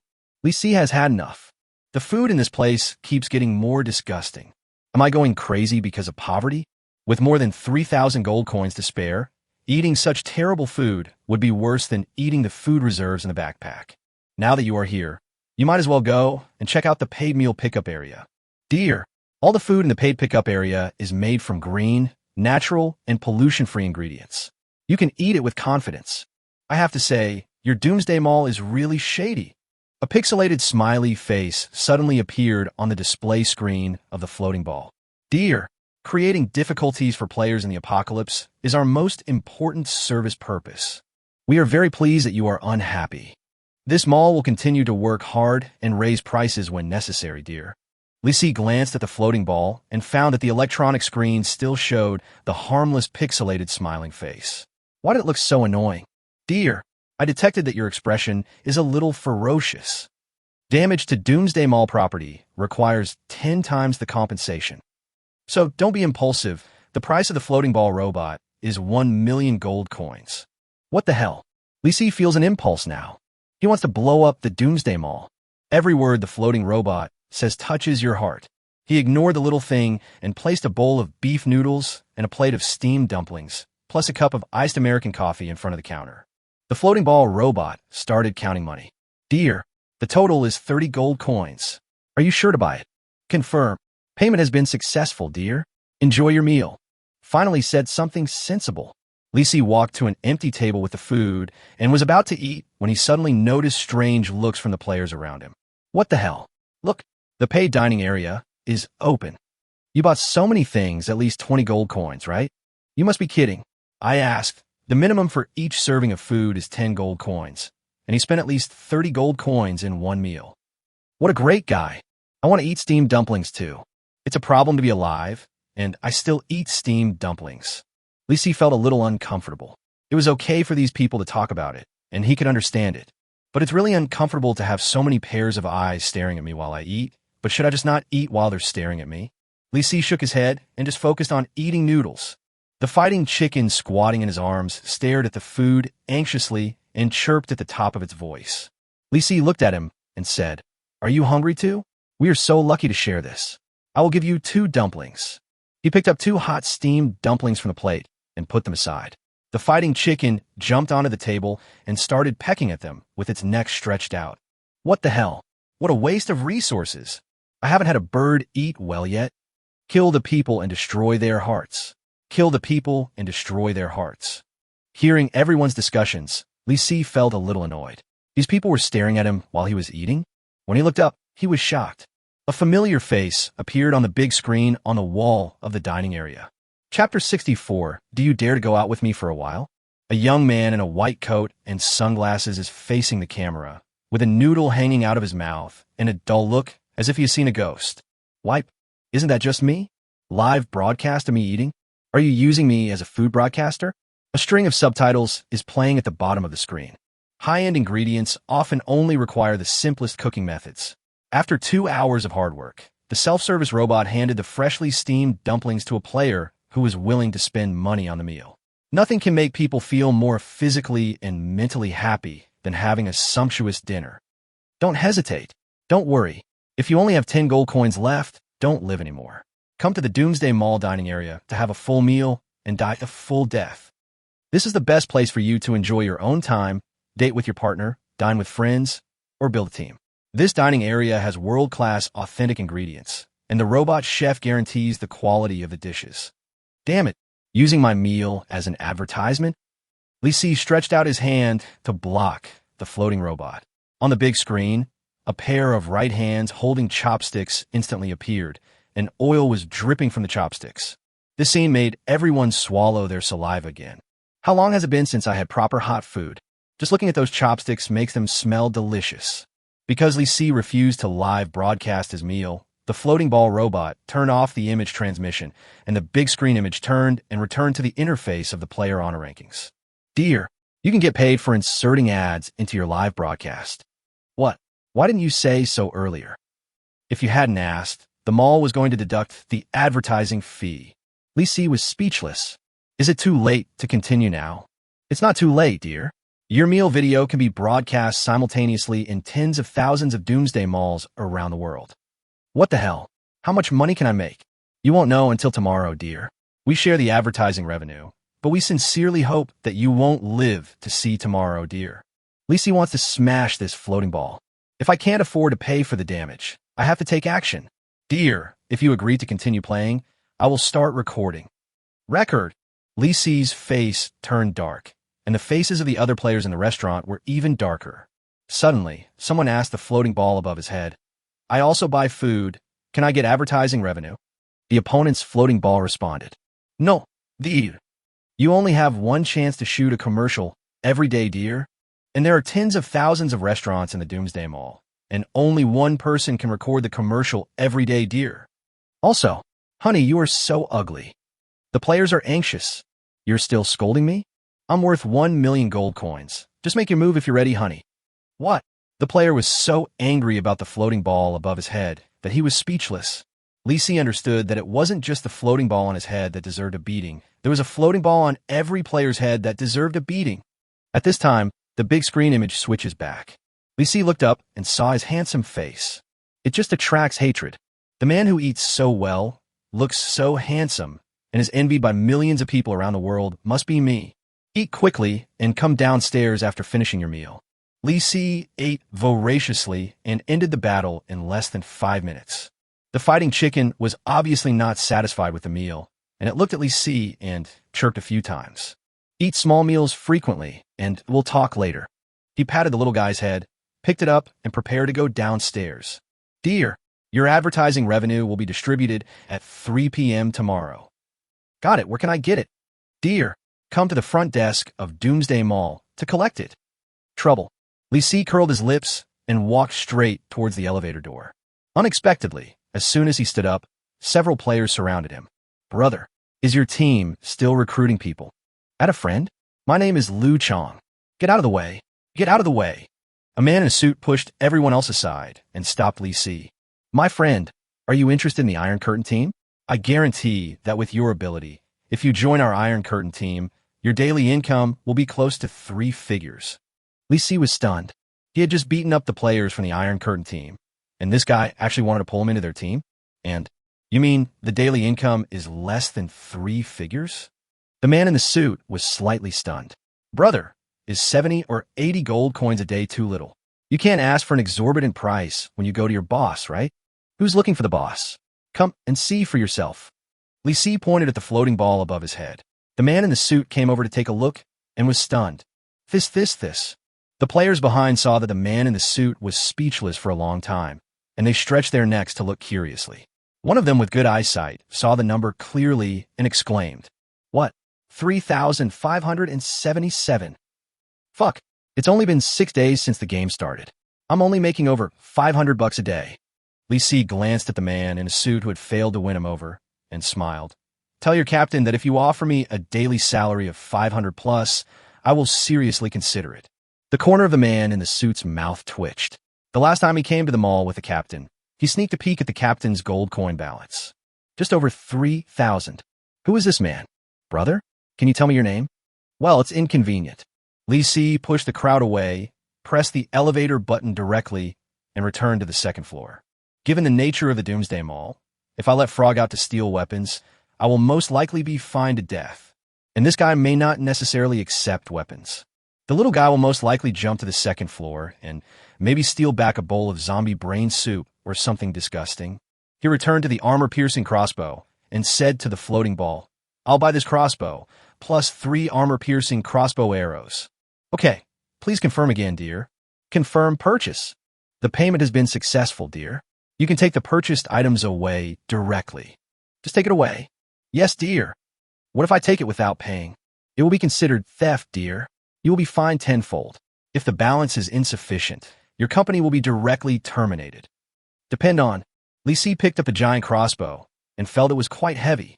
I have a high level and a high strength attribute, but it is so difficult for me to lift this giant crossbow. Ordinary players probably can't even think about it, and they probably can't even load the crossbow. After stuffing the giant crossbow and 3 thick crossbow arrows into his backpack, Li Si suddenly remembered something. Floating ball, where's the honor redemption counter? Dear, the honor redemption counter is not on the 2nd floor. Is it on the 4th floor? Yes, but the 4th floor is not open yet, dear. When will it open? I don't know, dear. Li Si looked at the floating ball depressedly, and suddenly a strange idea came to his mind. Floating ball, can you come with me and stay outside the Doomsday Mall for a while? Chapter 65. A door is enough. No, dear. The world outside is dangerous, dear. A cute, playful, and harmless hoverball robot like me will never go out with a strange stranger, dear. Weird uncle? Li Si gave the floating ball a blank look. The plan to lure out and beat it up obviously cannot be realized. From now on, if I don't call you, you'll shut up. The floating ball robot didn't respond. Li Si looked up and saw a pixelated expression wearing a mask appeared on its electronic screen. Good. It's so comfortable when it doesn't talk. Li Si looked around the merchandise display shelves on the 2nd floor. When he reached the corner, he found a very messy shelf. The other shelves were basically filled with similar merchandise, either all weapons or all clothes, but this shelf had everything. Hammers, machetes, straw hats, and even a few Pikachu plush pajamas. Why is this place such a mess? The floating ball didn't respond to him. Li Si reacted and realized that he was the one who told this guy to shut up. The floating ball can talk now. Are you sure I can talk, dear? Sure. The image of the person wearing a mask on the floating ball electronic screen disappeared and turned back into that harmless pixelated smiling face. Dear, the merchandise display shelf in front of you contains all the recent special offers. Sale items. That must be taking a closer look. Tell me the prices of all the goods. Okay, honey. Small hammer, original price 25 gold coins, current price 10 gold coins. Mellow knife, original price 30 gold coins, current price 15 gold coins. Straw hat, original price 15 gold coins, current price 3 gold coins. Pikachu pajamas, original price 50 gold coins, current price 1 gold coin. What the hell? When Li Si heard that the pajamas only sold for 1 gold coin, he became excited. Can you tell me again? How much is that pajamas?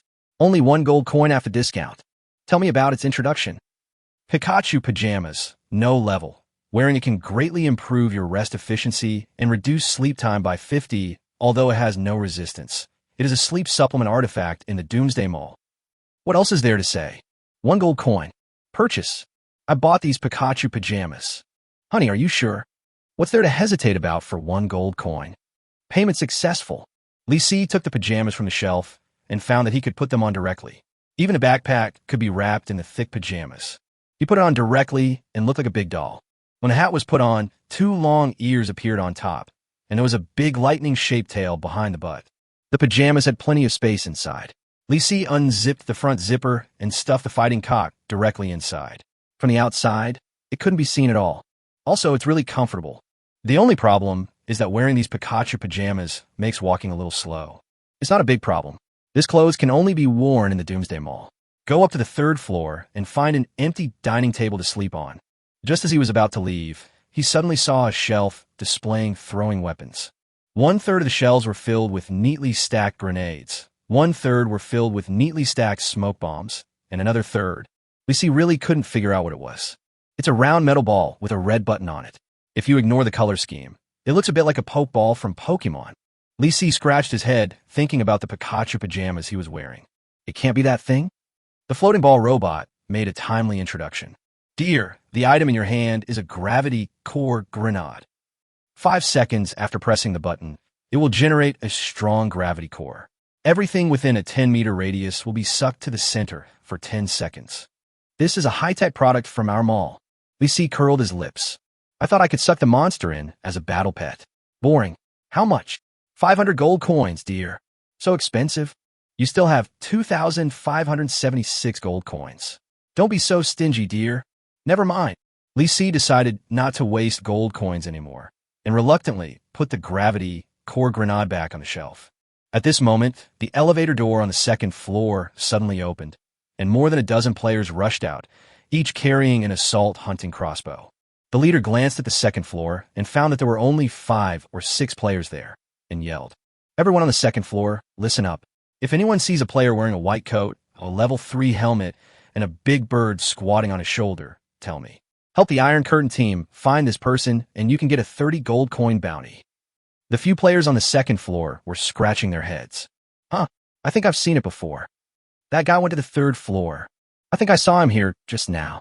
In the huge second floor shopping area, no one paid special attention to each other. If Li Si hadn't been dressed too conspicuously at the time, he would not have been noticed by those players at all. However, now they looked around and found a more eye-catching player. Pikachu. The player who came to look for someone also set his eyes on Li Si. He walked over quickly and looked at Li Si with suspicion. Have you seen that person? It's just 30 gold coins, there's no need to sell yourself out. Li Si shook his head decisively. The man frowned, feeling that the person in front of him dressed like that was very suspicious. But because he didn't see the big bird, he had to leave in disappointment. Li Si realized a very serious problem. My face might be exposed. Just now, when I was eating upstairs, all the players in the restaurant saw my handsome face. He was not worried about what they could do to him here. Private fighting was not allowed in the Doomsday Mall, and violators would be kicked out of the Doomsday Mall. But if the other party recognizes my appearance, they will most likely wait outside the Doomsday Mall and ambush me. In any case, for the time being, avoid direct contact with the Iron Curtain team. But where should I sleep today? Suddenly, Li Si came up with an extremely bold idea. He walked into the elevator and tried pressing the button for the fourth floor. The elevator actually worked normally. Capturing this scene, the hoverball robot issued a warning. Dear, the fourth floor is not open yet. Even if you reach the fourth floor, you can't pass through the security gate. So it's better for you to leave the elevator from the third floor. Li Si smiled. A door is enough. He also has a pretty cool gadget. Master key. Introduction. You can open any door, but it can only be used once. Hey. Door? Can you stop me? The elevator soon stopped on the fourth floor. As the elevator door opened, Li Si saw a bright, white metal gate. Chapter 66 door. Door. Li Si walked out of the elevator and felt a little troubled. I have a master key, but the metal gate has a combination lock, and there is no keyhole at all. Since you are here, give it a try. Li Si took out the master key. In an instant, a scream came from above my head. How come you have something like this? Isn't this a prop from the Doomsday game? Am I weird? Dear, this place has not been fully developed yet. There's nothing inside. Please don't waste a precious disposable prop here. Now that you put it that way, I want to open this gate even more. No, Quiche. Li Si was stunned. Why is the floating ball so scary? When he looked back, he found that the floating ball was about to hit the elevator door button. Do you want to run away? No, nothing else to say. What if the floating ball goes and reports me? Suddenly, he understood why the floating ball robot was so frightened. Because the fourth floor has not yet been opened, there are no security measures, and even normal communication with the 3 floors below is impossible. A completely isolated darkroom? It must be afraid of its own revenge if it enters the 4th level. Li Si grabbed the floating ball. He had been annoyed with it for a long time, and he had to tear it down today. He blocked the elevator door button with his left hand, grasped the master key in his right hand, and inserted it into the metal gate. It actually went in. When necessary, any door can be opened with a hole. Li Si twisted it casually. With a click, the gates are open. The master key disappeared. Li Si freed his right hand, grabbed the floating ball, and rushed into the pitch-black 4th floor. Following right on, a terrifying voice came from behind. Not a floating ball. Not a square-headed robot. It's not even a scary monster. Click. The gate is closed. What the hell? Don't I have to enter a password to get out? Really? In the pitch-black space, there are only 2 faint light sources left.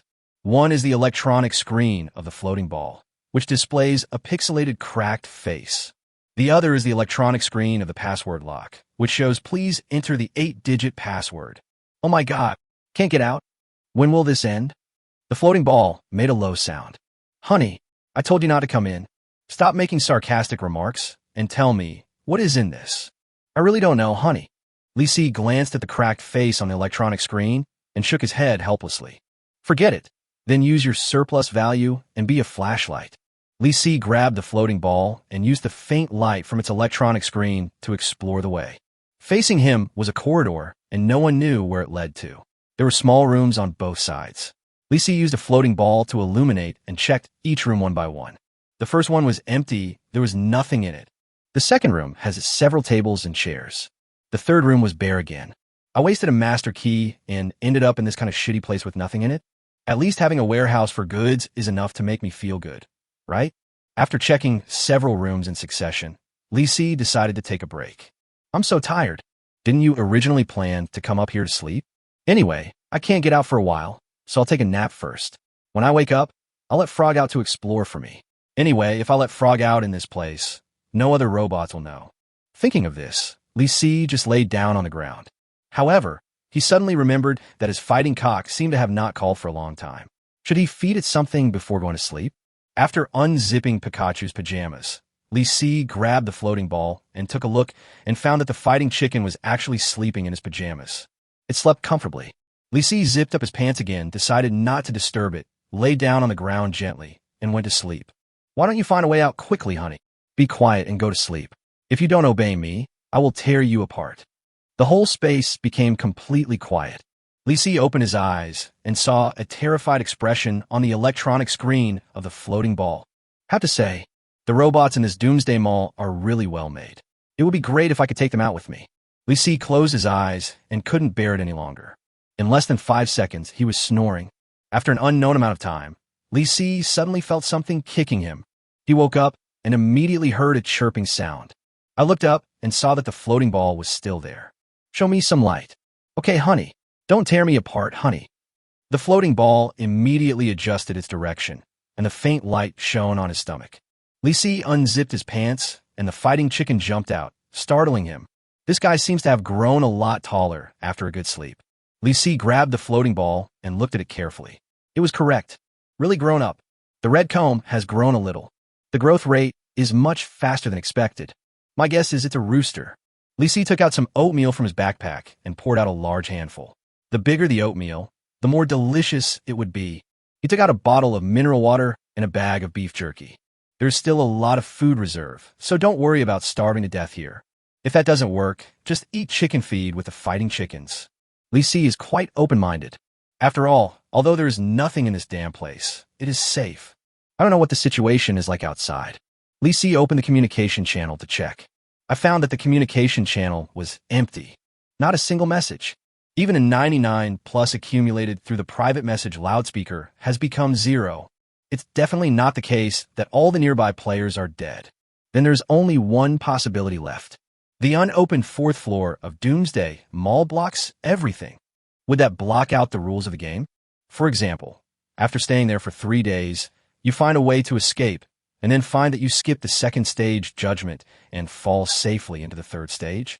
Unknown. Let's think about something realistic. Lee Si opened his system and prepared to call Wazai out to work. This time, Frog did not wait to go to work, but lay on the small wooden bed with his legs spread out and took a nap, still blowing snot bubbles. This picture is a bit long lost. Lee Si looked at the travel button. It was green, which meant he could pull it out and put it to work. But considering Frog's mood, Lee Si plans to use food to lure it out first. After opening the shopping mall interface, he directly bought the food that was refreshed that day, a sweet corn. As expected, the little guy reacted.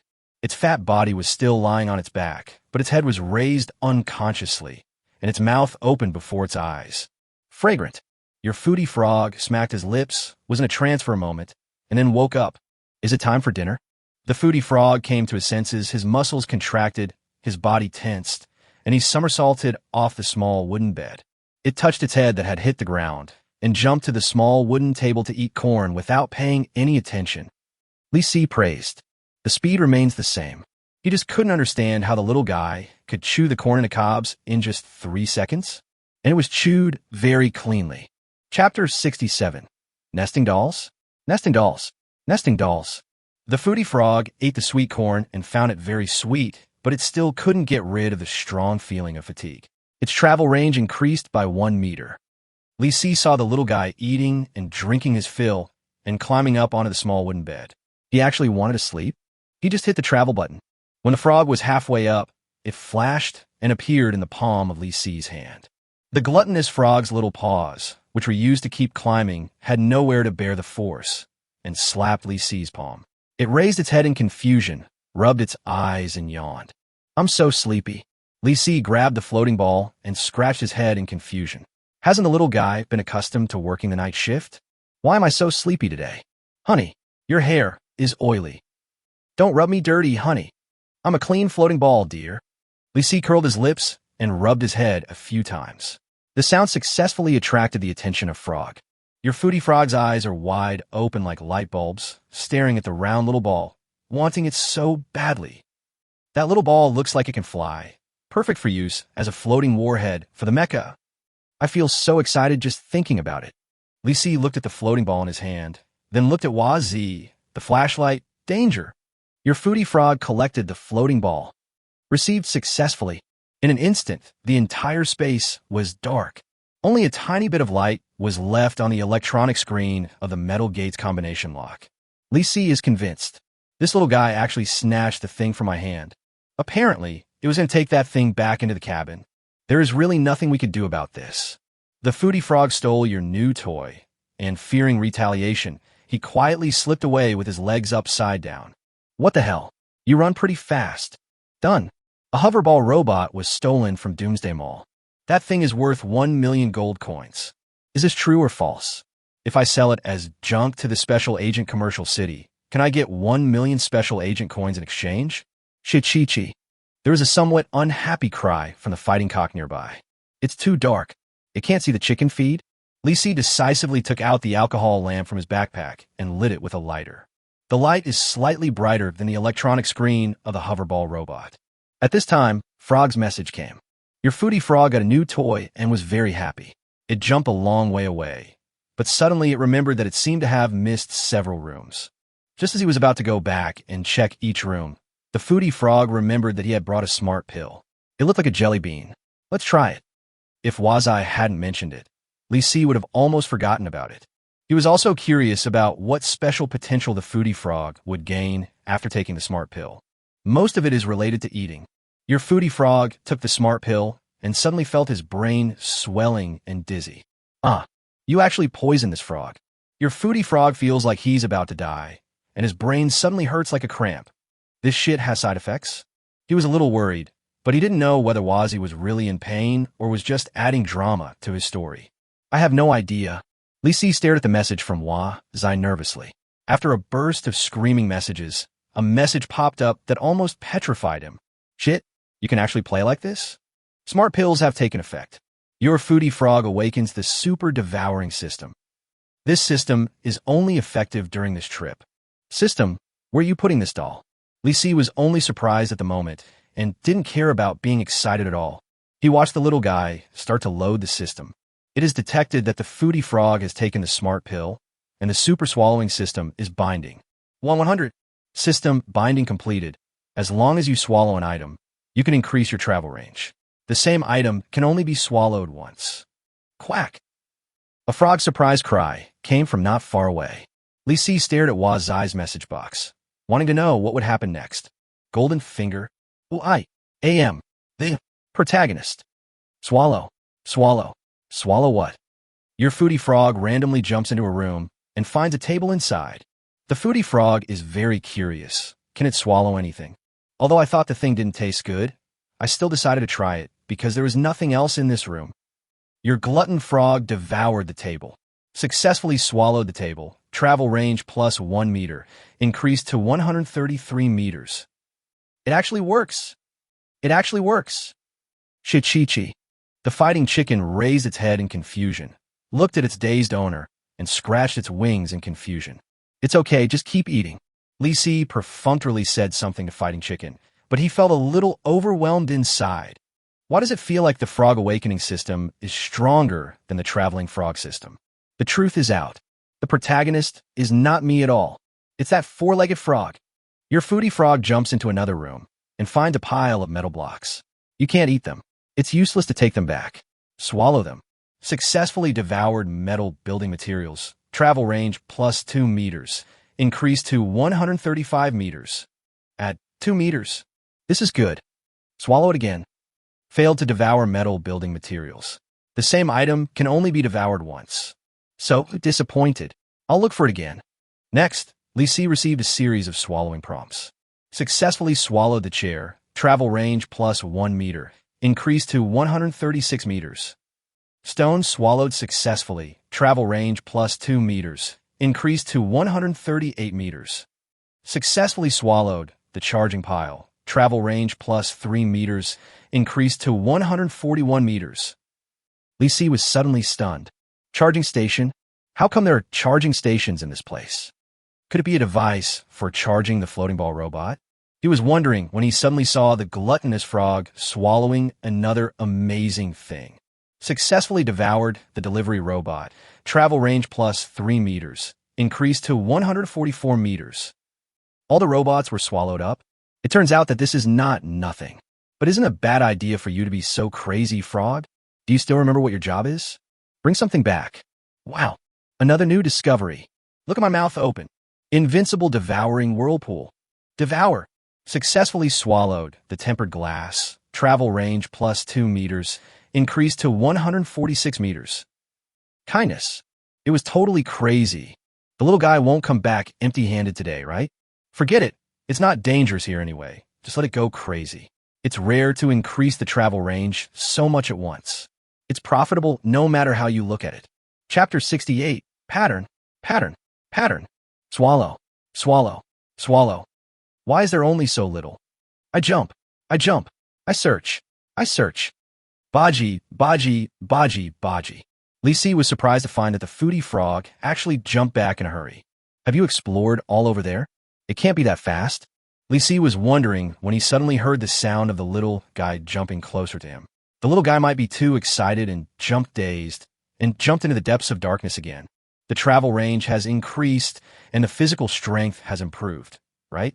But after jumping for a long time, it didn't swallow anything. Li Si looked at the repeated messages from Frog and decided to tease Chicken. Fighting Chicken, when will you grow up? You will crow once within 3 days, and twice outside 3 days. Chi-chi-chi. 3 more sounds? What does this mean? He scratched his head and realized one thing. Fighting cocks usually crow 3 times in a row, and it is rare to hear less than 3 crows. Call 3 times within 3 days, and 6 times beyond 3 days. Chi-chi-chi-chi-chi-chi-chi. 1, 2, 3, 4, 5, 6, 7. Li Si was speechless. This guy doesn't intend to communicate with me normally. Never mind. Eat your chicken feed. Bang, bang, bang, bang, bang. Fighting Chicken understood what he said very well and just went back to eating. Li Si was bored, so he took out a piece of chocolate brick and started to eat it. In my ears, there are the sounds of fighting cocks and the clacking of foodie frogs. It's quite lively. But a few minutes later, when Frog jumped to Li Si again, he suddenly stopped. Li Si looked at it puzzledly and found that the little guy was staring at him with greedy eyes, with its 2 big eyes wide open. What? Foodie Frog, you want to kill the master? Your foodie frog thought about it for a moment. That seems to be the case. As a frog boy with a conscience, how could I do such an outrageous thing? Stay calm. I can't swallow you up. Your foodie frog shook his head to sober himself up, feeling inexplicably aggrieved. Suddenly, its eyes lit up and it fell in love with the big rooster. That's it. You scared me last time. What the hell? Are you setting your sights on fighting chickens again? No, don't think about the things around me. This is not okay. That is not okay. Then what should I devour? Wrong. Never mind.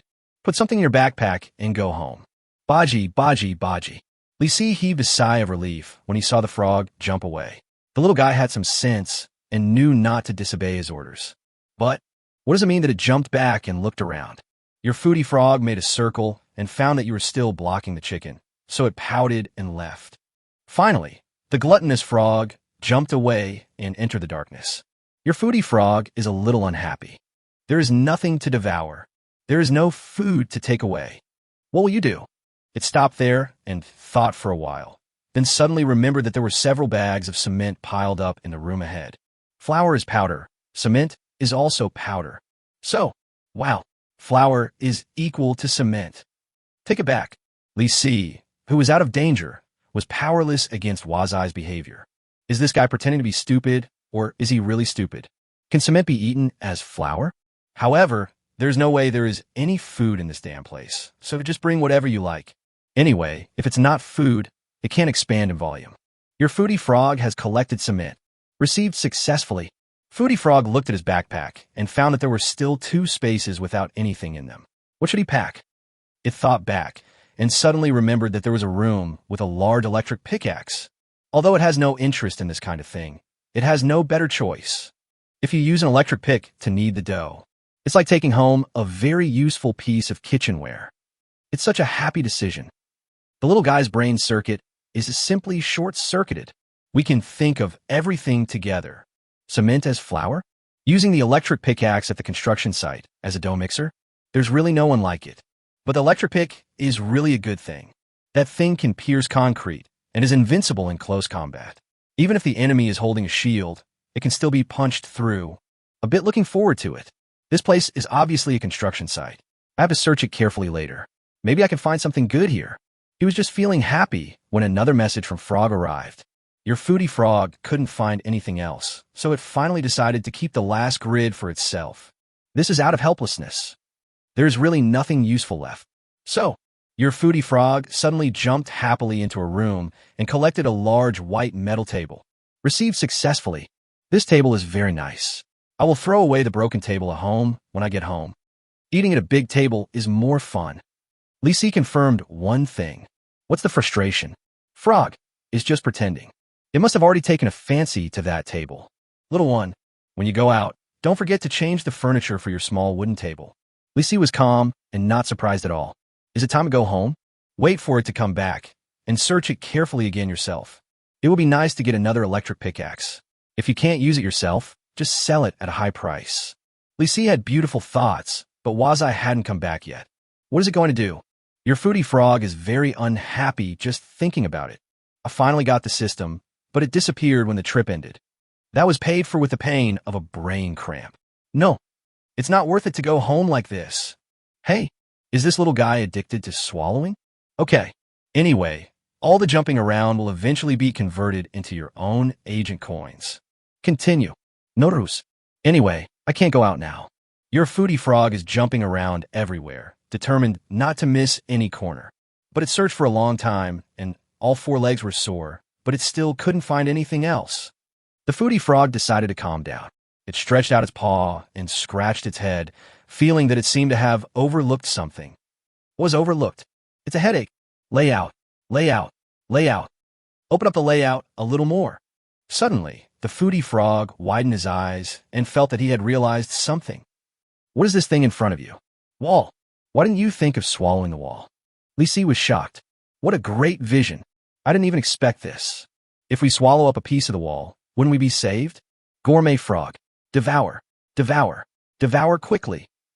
Chapter 69. Frog returns to his nest, neat and tidy. Lisi can't sit still anymore. Frog swallowed the wall, so he could certainly run away.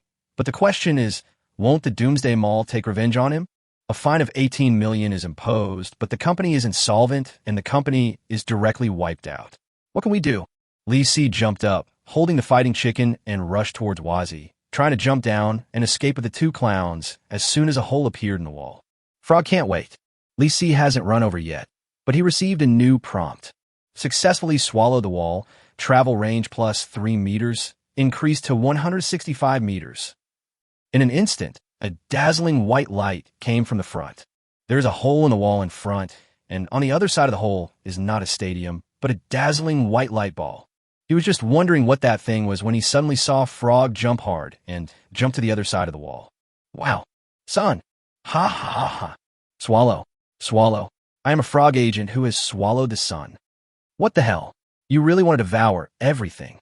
Lisi wanted to figure out what that ball of light was, but before he could rush over, the entire space suddenly went dark. Successfully devoured, the Doomsday Mall core, travel range plus 3 meters, increased to 168 meters. What is that? The core of Doomsday Mall? Then the Doomsday Mall. Lisi had a bad feeling. Really? Warning. An unknown error has occurred in your Doomsday Mall. Warning. An unknown error has occurred in your Doomsday Mall. Warning. Doomsday Mall is about to collapse. Warning. Doomsday Mall is about to collapse. The Doomsday Mall is trying to recover. The Doomsday Mall is trying to recover. At this moment, it's not just Lisi. Players on the first to third floors of the Doomsday Mall all received the same message. The entire mall came to a standstill in an instant. All light sources went out instantly. In the darkness, the players screamed in terror. What? Are there monsters invading here too? Run so fast. Run, run, It's nighttime now, and there are giant worms everywhere outside the mall. I came here just to avoid the worms. What should I do? What the hell should I do? The Doomsday Mall won't collapse, right? The floating ball? Talk. The screen is all black. Run. Everyone was in a panic, groping in the dark as they squeezed towards the elevator. Some people took advantage of the chaos to stuff goods into their backpacks, but when they touched the shelves, they were all empty. Suddenly, everyone received the message. Doomsday Mall recovery failed. Doomsday Mall recovery failed. Start escape mode. All players in the mall will receive a one-time survival ejection seat. Ejection seat? The player was shocked and suddenly felt his butt tighten in the darkness, as if something was stuck. Dazzling light burst out from all directions. The Doomsday Mall exploded, collapsed, and turned into countless points of light, revealing the endless dark night outside and countless giant worms. Lee Si on the fourth floor had already grabbed the frog's hind legs and clamped the fighting chicken, and he felt his feet lighten. The floor is gone? What? Where's my ejection seat? He realized that he was thankful to receive the notification of the mall crash while staying in a shielded space on the fourth floor. Ejection seats? You're overthinking it. Lee Si, a chicken and a frog, fell freely. The newly vacated space attracted the attention of the giant worms, and they rushed here frantically. Lee Si watched as other players flew out in all directions like flowers from heaven, and then opened their parachutes. He was being dragged upwards by a chick flapping its wings, but it was useless. Shichi-kichi-chi-chi-chi. Quack, quack, quack, quack. Your foodie frog recalls his many experiences of falling from buildings and is so scared. Ah! What to do? The tiny brain of the foodie frog is working very fast. Within 0.1 seconds, countless physical formulas are flashing through. Sudden, it realized it. Swallow the air. Just before he fell and was half crippled, Lee Si also realized it. The gluttonous frog kicked hard with its hind legs that were being grabbed by itself to break free. The little guy opened his mouth wide upwards, and a black vortex appeared instantly. With a buzzing sound, Lee Si felt a ringing in his ears, and suddenly he felt like he was rushed several meters up by a stream of air. Successfully swallowed the air, travel range plus 1 meter, increased to 169 meters. Shocked. The little guy actually knows how to use air pressure to pull himself up. Smart frog. With a bang, Lee Si landed steadily. With a smacking sound, frog fell on top of Lee Si's head. The floating ball is right. Greasy hair. So disgusting. Baji. The foodie frog slid down, fell into Lee Si's palm, and went back. Looking back at the disappeared Doomsday Mall, Lee Si had no time to sigh. Giant worms were running towards him from all directions. Lee Si immediately took off his Pikachu pajamas, stuffed them into his backpack, and took out the dead-end compass. Take a closer look. It's all a dead end. Lee Si doesn't believe in evil. Pull out your scooter and get closer to the compass and take a closer look. As long as you look carefully, you will always find a way to survive. Really? As Lee Si stared with his eyes narrowed, he found a tiny gap in the shaking of the pointer. Rush! Lee Si picked up the frightened fighting chicken and rode on a scooter. 2 giant worms blocked the way. Lee Si, holding a shield, shuttled between the 2 vortex-shaped mouths, smashing dozens of the worms' teeth. On the rooftop of a building not far away, hundreds of players were frantically shooting arrows at a giant worm. Lee Si had to admit it. There is strength in numbers. After being hit by hundreds of crossbow arrows, the worm exploded and died, splashing a pool of sticky liquid. There is no need to think about it. With so many people, most of them are from the Iron Curtain team. Lee Si turned a corner and rushed towards another intersection, only to find a raging fire in front of him. A giant worm was set on fire by hundreds of people. Which team is this? No matter which team it is, I have finally found a safe place to stay. The 2 teams are less than 200 meters apart. If worms appear in this area, they will be immediately attracted away by the players of the 2 teams. These 2 teams will not actively approach each other, so this is a vacuum zone for players and worms. Lee Si turned his skateboard and slid to a building on the side of the road, then folded it up and climbed the stairs. He rushed to the rooftop in one breath. He decided not to kill worms in the middle of the night and would go out to pick up worms during the day. The worms at that time had little fighting power. Meanwhile, I better take a look at what Frog brought me. What the hell? That's not right. What? The little guy didn't throw anything out at all. Have you taken them all into the system cabin? My electric pickaxe. I hit the jackpot. The first time Frog came back from a trip, he didn't take anything with him. No, I have to get the electric pick out of my system. Chapter 70. Sell it while carrying Frog on his back? Li Si sat on the ground and opened the system in a rage. During this trip, the foodie frog traveled a total of 328 meters and received 328 agent coins. Damn it, 328 agent coins. What huge profit. Li Si's mood suddenly improved, and the corners of his mouth unconsciously curled up. But the next moment, he was struck by a bolt from the blue. You have unlocked Frog's new state, muscle strain. Introduction. When the muscles are strained, Frog cannot move, let alone travel. The duration depends on the specific injury. What the hell? Is there such a bad situation? When Li Si saw Wazai, the little guy was lying on the bed with his head turned to look. I'm so tired. It hurts and it hurts. I feel like my body is hollowed out. Pitiful. Li Si has a lot of opinions about the system, but he can't complain about Wazai. Although Wazai calls him a bad guy all day long, he never lets him down at critical moments. Of course, it is normal to fail when it is not critical. What to do? That's right. Medical kit. Li Si remembered the medical box that Frog threw into the garbage dump in the backyard, and felt that he was very foresight. I knew it would come in handy sooner or later. He turned to the backyard interface and found a lot of new things. Electric pick, cement, suspended ball, small round table. He then realized that the little guy had actually changed the table, even though he had strained a muscle. I didn't notice it just now. Among a pile of debris, Li Si found the medical box, turned back to the cabin interface, and chose to use it on Frog. A magical scene appeared. The medical box opened by itself, 2 arms stretched out, and took out a bunch of tools from it. Cupping device, fascia gun, hot compress patch, moxibustion box.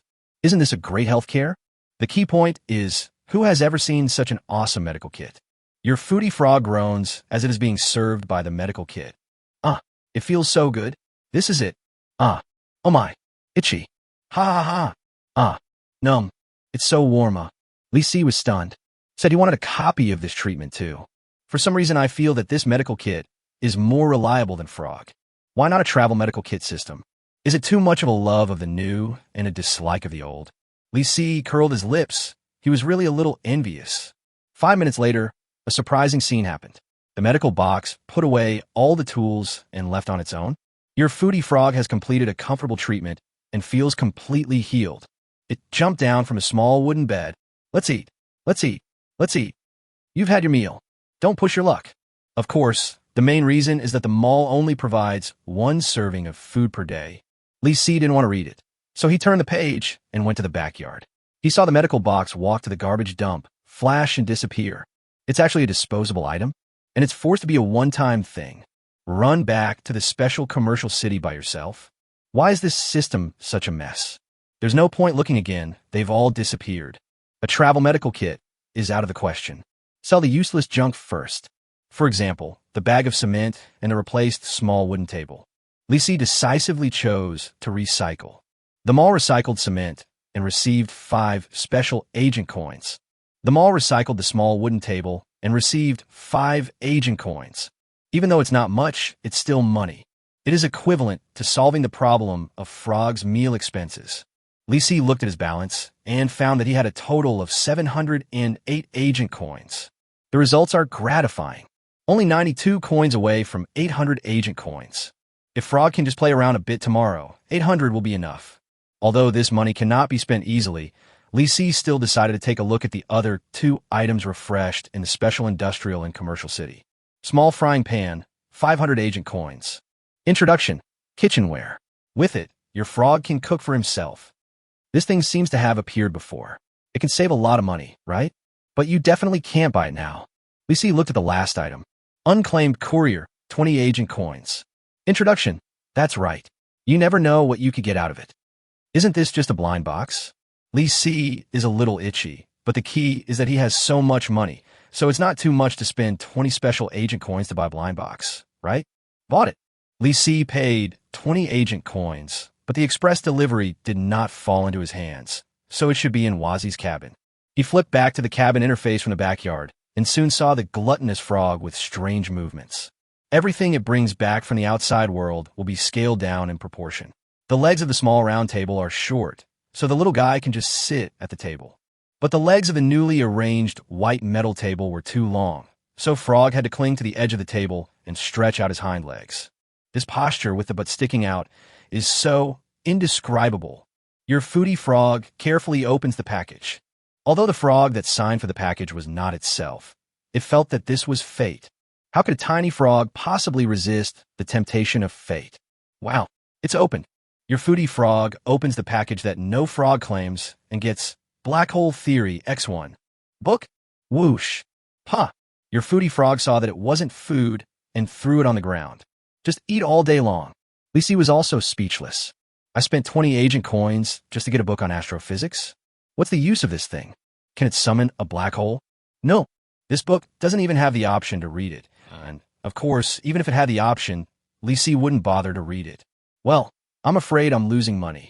But I always feel that it's not that bad. After all, everything that has appeared in the system is basically useful, but we just don't know how to use it yet. Thinking of this, Lisi felt sad. He didn't even know how to get the electric pick out of the system. I just took a look at the floating ball, and the only way to deal with it is to sell it. Forget it, just keep it. There's always a way to get these things out. Lisi glanced at the frog. Seeing that he didn't give it any delicious food, it pouted and hopped to the backyard. I turned it over and took a look. Frog crawled into the green mecha toy. B-I-U. B-I-U, B-I-U, whoosh, B-O-M, B-I-U, B-I-U, B-I-U, B-I-U, B-I-U. Foodie frog needs support. The floating ball takes off. What? My hoverball warhead was blown up by the enemy? Godzilla, I want revenge. Whoosh, B-O-M. Lisi curled his lips, it's so lively. He knew why Frog was so sleepy before this trip. It must have entertained itself all day. By the way, the floating ball robot is completely broken. Why haven't you moved since entering the cabin? Why not just turn around and sell it with Frog on his back? Wrong. This thing originally belonged to me. The little guy snatched it from me. Chapter 71, my chicken legs are swollen. Lisi turned off the system and looked down, only to find that the fighting chicken was gone. Fighting chicken? Shichichi. Following the sound, I saw the fighting chicken standing alone at the window. It turned its head to glance at Lisi, then looked into the distance. What are you looking at? Lisi moved closer curiously and found that the fighting chicken was staring at a huge giant worm in the distance, smacking its little beak from time to time. Want to eat bugs? Isn't that too greedy? Lisi pulled it back. It would be troublesome if it was shot by some player as a midnight snack. I have invested a lot of chicken feed. If it dies now, I will lose all my money if I stew it. This guy can eat and poop. Puff. Pull it. Lisi was almost shot. Brave bombardier. No matter how cute it is, it cannot be pulled onto its owner. Lisi symbolically knocked on the fighting chicken's head. Shichichi. It barked and opened its mouth. Are you hungry? Pull and eat and pull. Lisi poured out some chicken feed for it, then hid in the window and observed secretly. The large team's killing efficiency was quite high. In just over 10 minutes, they killed at least a dozen worms. It seems that this is not the peak performance yet, but still difficult. After all, everyone has to kill 3 giant worm larvae to pass the second stage. Killing in this way, by the end of the 3rd day, we could just meet the target. He was thinking leisurely when he suddenly heard a loud rumbling sound. In the distance, a long and narrow shadow appeared. It's like a giant python standing up and looking for prey. Because it was too far away, Lisi could only see its outline. He roughly estimated that it was at least as tall as more than 10 floors. Its body was long and narrow, divided into sections, and there seemed to be countless thin filaments sticking out of its head. Etc. This seems to be the final boss. There are only 1,000 of them in the world, and I caught up with them again. Warning, you have encountered the final boss of the 2nd stage. Iron Armor Devouring Worm. Skill, million tentacles. It will spit out hundreds of long and thin tentacles and roll food hundreds of meters away into its mouth. Kill reward, 900 gold coins, 400 experience points, 1 intermediate treasure chest. Tip, in each stage, 1,000 final bosses will be randomly placed around the world. Tip, if you're not discovered by the final boss, try to hide yourself. Its fighting power is far more terrifying than you think. Tip, within 12 hours before the end of each stage, the final boss will know the location information of all players and start the final slaughter. Again, Lisi was really speechless. Even if you're a little bit luckier, It is impossible to encounter the final boss twice in a row. Did the final boss come specifically to mess with me? Thinking about the fact that Frog had just destroyed a doomsday shopping mall, he felt a little guilty. When Lee Si saw the armored worm crawling towards him, he felt even more nervous. Under the cover of night, the terrified roars of players were heard nearby. The huge figure of the armored worm was getting closer and closer. The players of both teams were panicking. They had all seen the final boss of the first stage before, so they all ran away in panic. At this time, Lee Si actually heard that a brave player not far away dared to challenge the final boss. Damn it, there are so many of us. What are we afraid of? Fuck him. Are you fucking crazy? I now order you in the name of the deputy captain to bring your men in. The Iron Curtain team can only move forward, not backward. What? Lee Si was also shocked. How crazy is this guy? He curiously poked his head out to look and saw that the huge shadow suddenly spit out dozens of tentacles, which immediately wrapped around several players on the opposite side, and then suddenly retracted them and pulled them directly back into the worm's huge mouth. Damn it, Vice Captain, we can't just fight hard. Vice Captain, run. He's been swallowed by the ironclad worm. What? Brothers, run. Lee Si watched as hundreds of players rushed to the other side of the city. He couldn't stay either. The monster is coming here. Lee Si turned around to look for the fighting chicken, but couldn't find it. While I was looking at the windowsill to find it, the little chick actually jumped onto the windowsill from the other side and stared at the armored worm intently. Going crazy. Lee Si pulled it back. With a bang, a loud noise was heard from the serial port, and a blood-red tentacle as thick as a hemp rope came over, but missed. Obviously, he was going for the fighting chicken just now. Chi-chi-chi-chi. Are you still angry? Run for your life. Lee Si rushed down with the little guy in his arms. If the fighting chicken was bigger, it might be able to fight with the armored worm for a few more times, but now, there is no chance of winning. While running wildly, he did not forget to look at the dead-end compass. The needle was spinning so fast that there was no way out. Even if there was a slight way out in any direction, it was basically impossible to see it with such low visibility. You can't even see it clearly even if it's close to your face. No time to watch.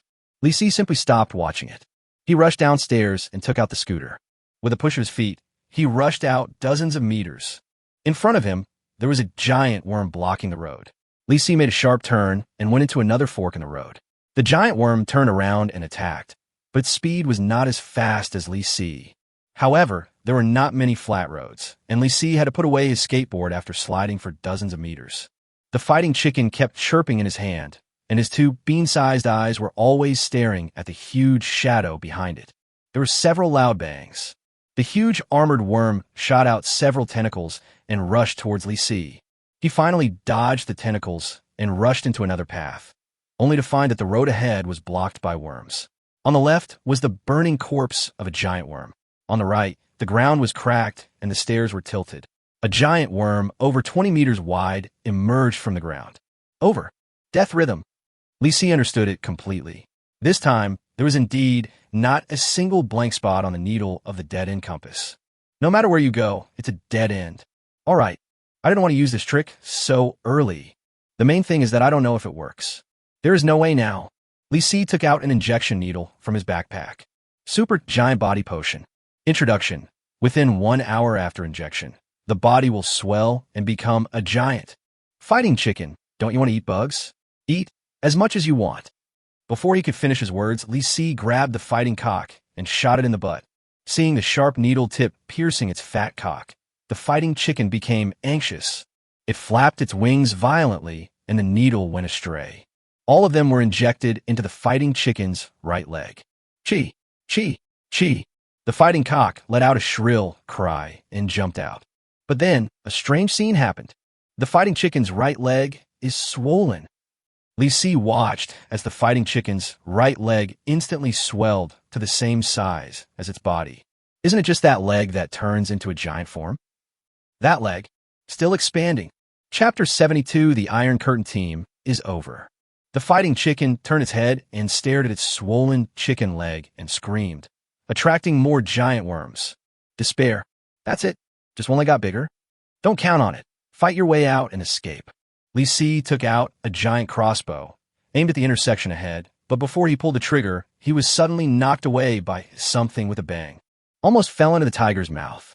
He got up and looked, and saw that all the giant worms were retreating, and I seemed to be shrouded in a huge shadow.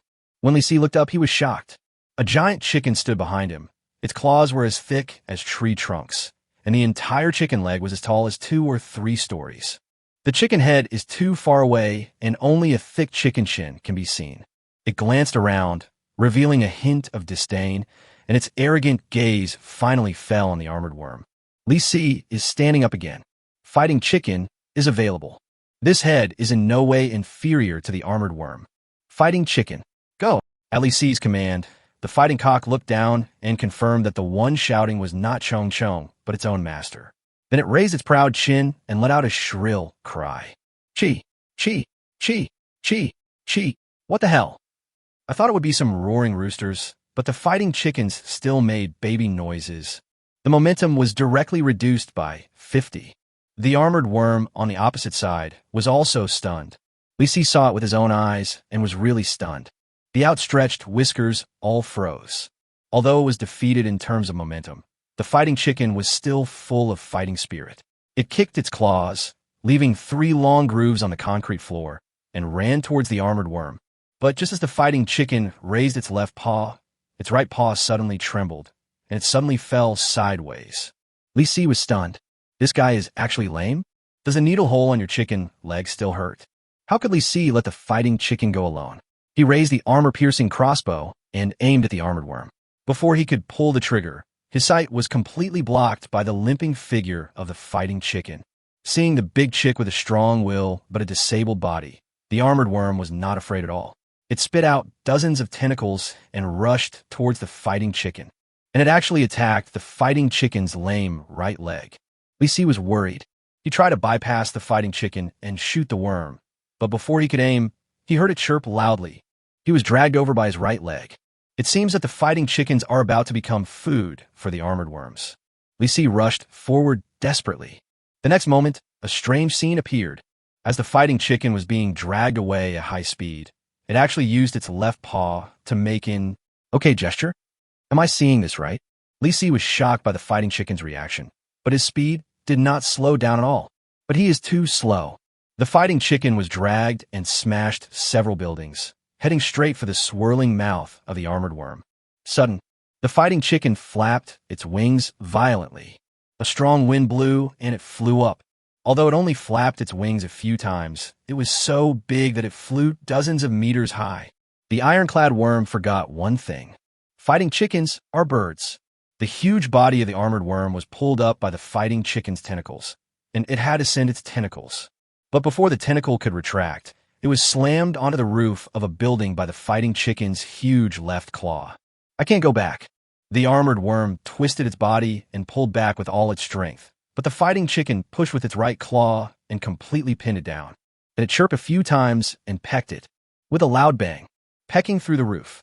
When the fighting chicken raised its head, it already had several worm tentacles in its mouth. He smacked his lips, retracted his neck, and swallowed it. The armored worm twitched in pain, and its tail smashed 3 buildings into pieces, then hit the fighting chicken on the head. The fighting chicken was calm and composed and pecked down. The moment the tentacles were pinched off, the entire armored worm's body twitched violently, and its offensive collapsed. Then, the fighting chicken concentrated on eating. Is it fighting? No, it's just catching bugs to eat. Li Si put down the giant crossbow. Every time the fighting chicken pecked, the armored worm twitched. At first it wanted to retaliate, but now it just kept pulling its tentacles back. But the fighting chicken stepped too tightly, and no matter how the armored worm rolled over and over, or how many buildings it crashed into, it just couldn't break free. Suddenly there was a loud bang. The last few tentacles were torn off by the ironclad worm itself. Then, a familiar scene appeared. The ironclad worm, like other worms, retreats all the way to avoid the fighting chickens. Can a fighting chicken make a bug that is right next to its mouth run away? It limped forward and chased, leaving Li Si dumbfounded.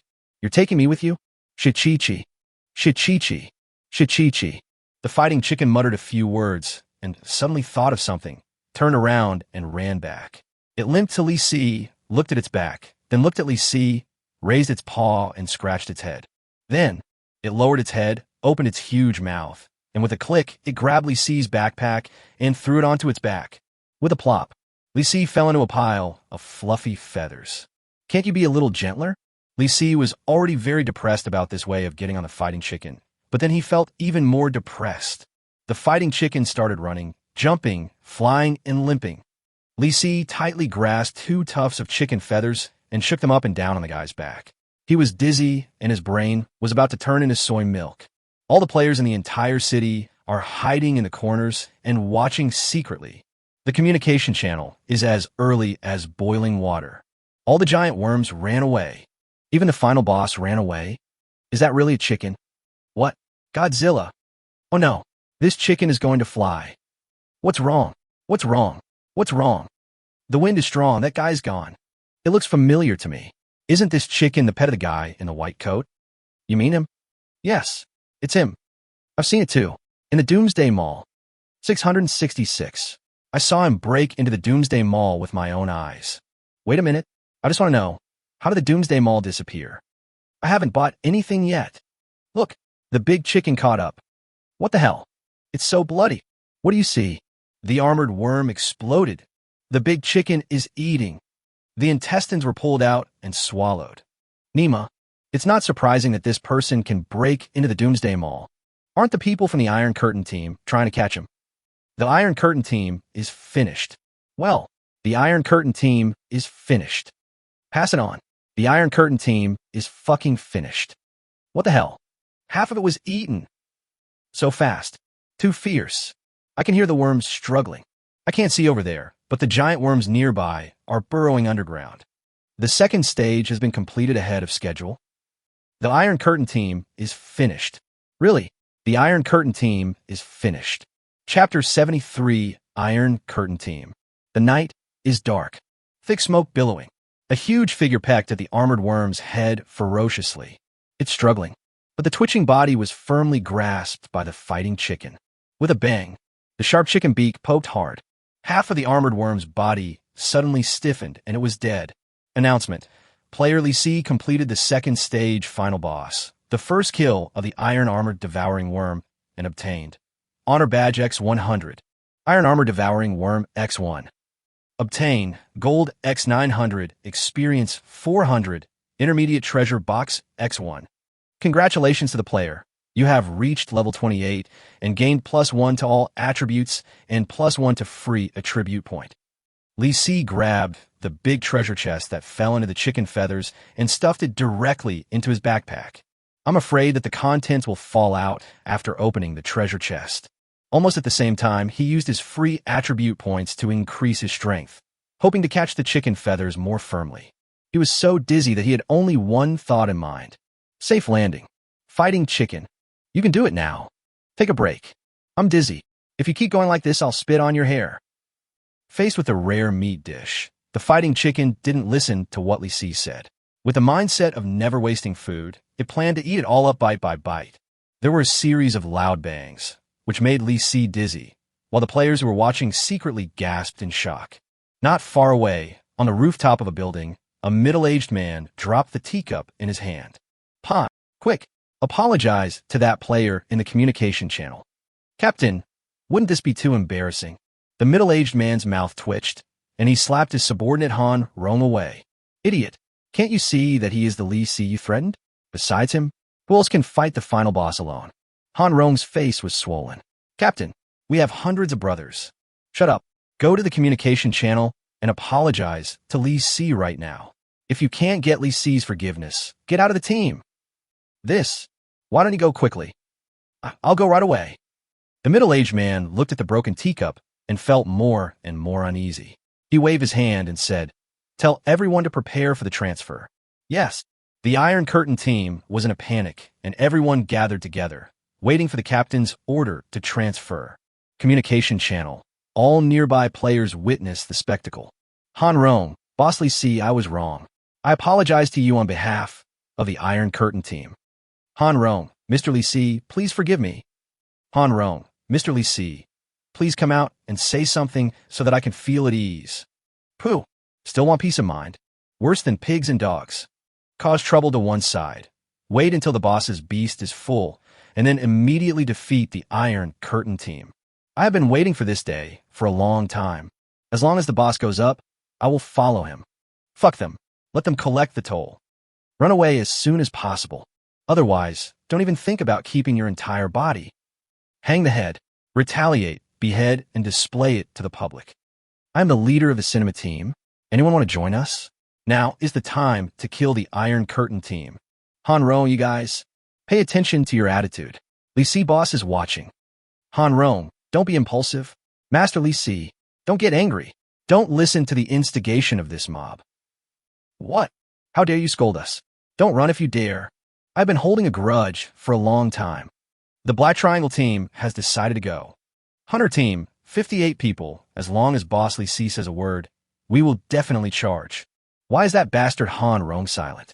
Zhu Xiaojun. I am Zhu Xiaojun, the captain of the Iron Curtain team.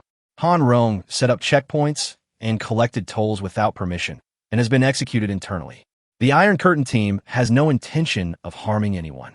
I guarantee, in the name of the captain of the Iron Curtain team, that such a thing will never happen in the future. Similarly, Mr. Li Si should not vent his anger on the entire Iron Curtain team because of his behavior. What? I don't believe that. You, a captain, don't know? Do you think we are fools? Zhu Xiaojun, in addition, I advise everyone to stay calm.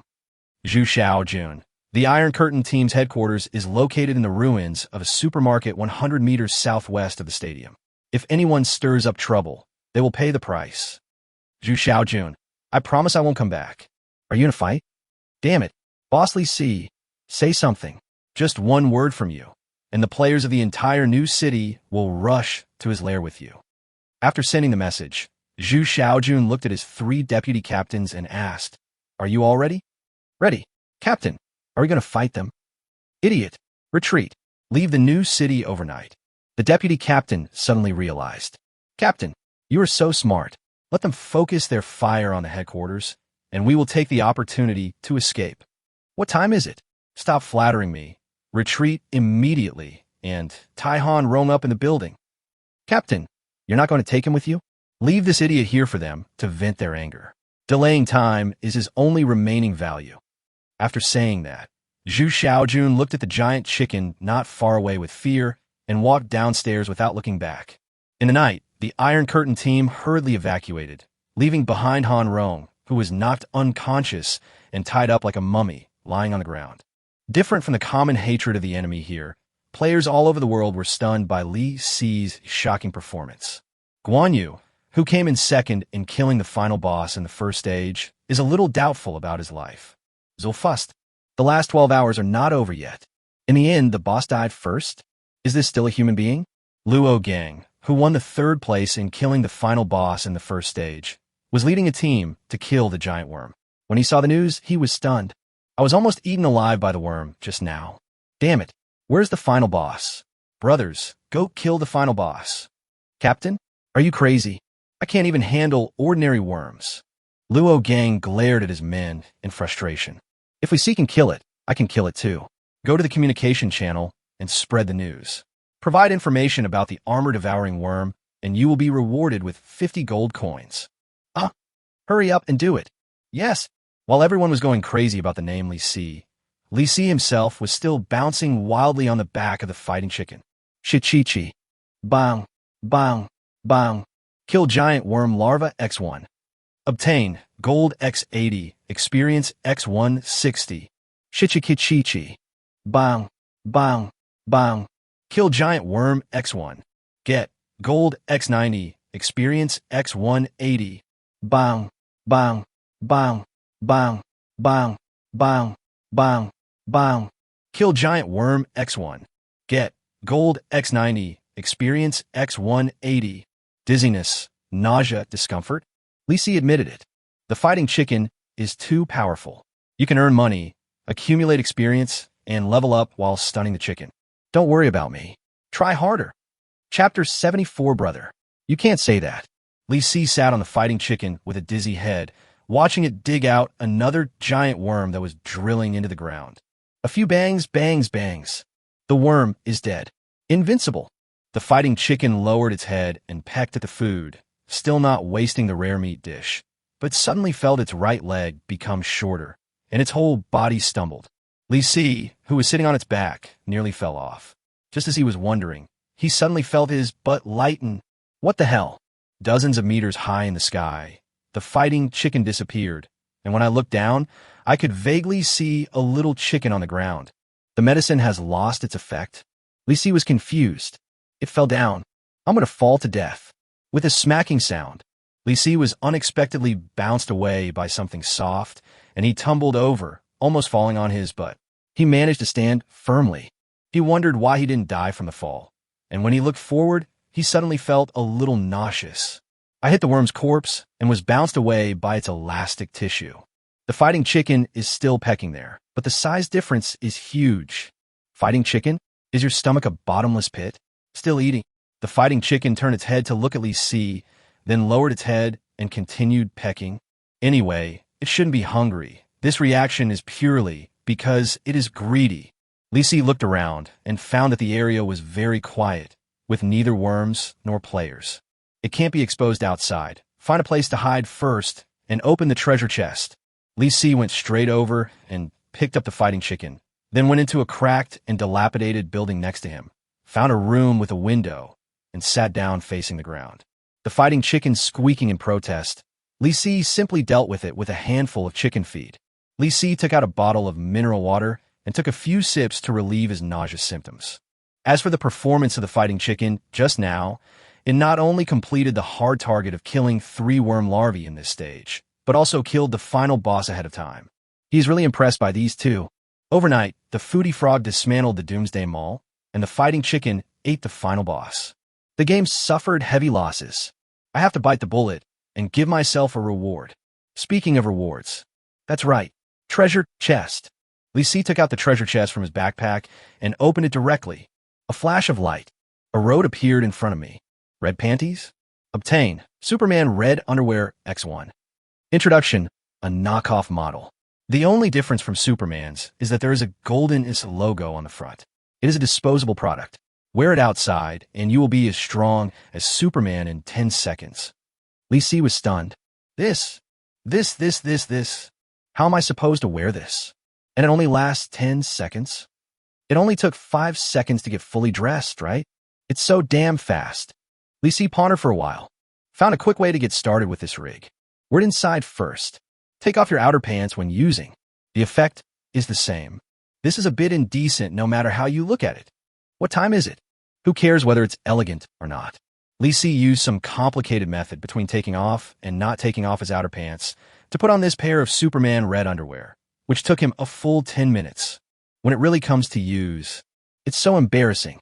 Make it a last-minute killer move. While it was still safe, Li Si ate while turning on the communication channel, thinking that with such a big commotion, the communication channel should have exploded. Right? Really? Not just any fried food. And his identity was completely exposed. Boss Li Si, we have assembled hundreds of people and are ready to attack the Iron Curtain team's base camp at any time. Boss, please say something. We have more than 80 people here. We, the 128 players, are ready to go. Defeat the Iron Curtain team. Boss, take us to kill those bastards. We have already reached the vicinity.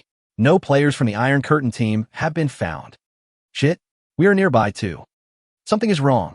Let's go in and take a look. What is going on? Isn't this an ambush? What? There's no one inside. Run away. I caught Han Rong. This grandson is still alive. Kill him. Li Si shook his head. Apparently, the Iron Curtain team ran away. But this is really unexpected. Am I that scary? Just as I was wondering, a cry of surprise suddenly came from the communication channel. What the hell? Doomsday Mall? Isn't the mall gone? Rebuilt. In a moment. Zulfust. Oh my god. Is my remaining time still there? The Iron Curtain team ran away. I'm going to the Doomsday Mall. I haven't bought any equipment yet. I'm going to have a free meal. What? Hunting down the Iron Curtain team. The person has already run away. Li Si curled his lips. Without the enemy, there is no unity. Doomsday normalcy. But the captain of the Iron Curtain team is very cunning. Li Si turned off the communication channel and suddenly received a prompt message. Due to the partial loss of the core data of the Doomsday Mall number 08883, The free market for players inside the mall before the mall collapsed has been uniformly restored to 3 hours. We apologize for the losses caused to the players. This mall will compensate you with a small gift. Please go to the Doomsday Mall front desk to claim it within 24 hours. In addition, the cause of this incident is still under investigation. This last sentence made Lee Si's heart tighten. What's going on? Do we still need to hold someone accountable after we have investigated thoroughly? It's better not to find out forever, right? The floating ball robot in the system cabin is the only remaining insider. Never let it out. By the way, you must receive the small gift as compensation. Lee Si felt that he could not enter the Doomsday Mall wearing his previous clothes. So I put on my Pikachu pajamas again, stuffed the completely full fighting chicken into my clothes, went downstairs, and went to the mall. Along the way, we occasionally met players, but everyone basically just guarded against each other and did not try to attack, mainly in a hurry to go shopping. When Lee Si arrived at the stadium, the Doomsday Mall had indeed returned to its original state. But there are too many people. Line up and squeeze in. This scene is not much different from what is happening at a subway station during rush hour. The players in the queue kept looking inside and mentioned their own names from time to time. Thanks to Boss Lee Si, I couldn't get in before. Who says it's not true? We are already poor. The Iron Curtain team even charges tolls. I read apocalyptic novels, and other people's shopping malls are all solved in their consciousness. Our doomsday is poisonous. Anyway, it's all thanks to Boss Lee Si, right? The big brother in front was talking and looked back at Lee Si, who nodded perfunctorily. That's right. That's right. But I suspect that the Doomsday Mall might have been destroyed by Boss Lee Si. After all, others don't have the strength to do that, don't you think? Lee Si immediately shook his head. You can't just say that. How can a game store be taken down by players? There must be something wrong with the program itself. The big brother in front nodded in approval. 80%. Is he infected with the virus? Lee Si looked back at the man behind him and said, Brother, do you want to cut in line? Chapter 75, on the list again. It was almost dawn, and Lee Si finally squeezed into the Doomsday Mall. I feel a little guilty. After all, I destroyed it the last time I came in.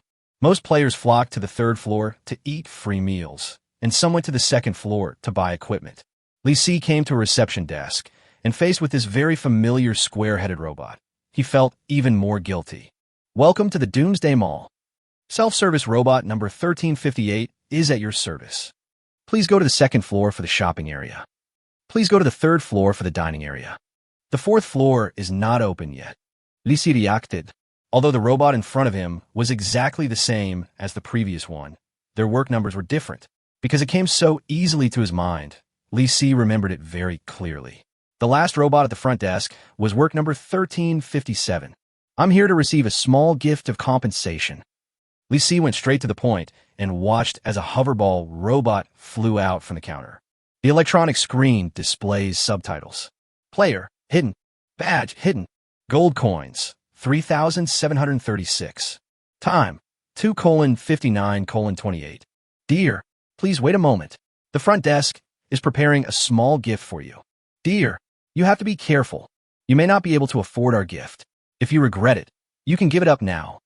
Lee Si looked at the floating ball speechlessly and inexplicably wanted to stuff it into the system cabin as well. Fortunately, robot number 1358 has already taken out several cards and coupons. The gift that Doomsday Mall has prepared for you is movie tickets. You can choose any one of these 4 movies. Movie tickets? Lee Si couldn't believe his ears.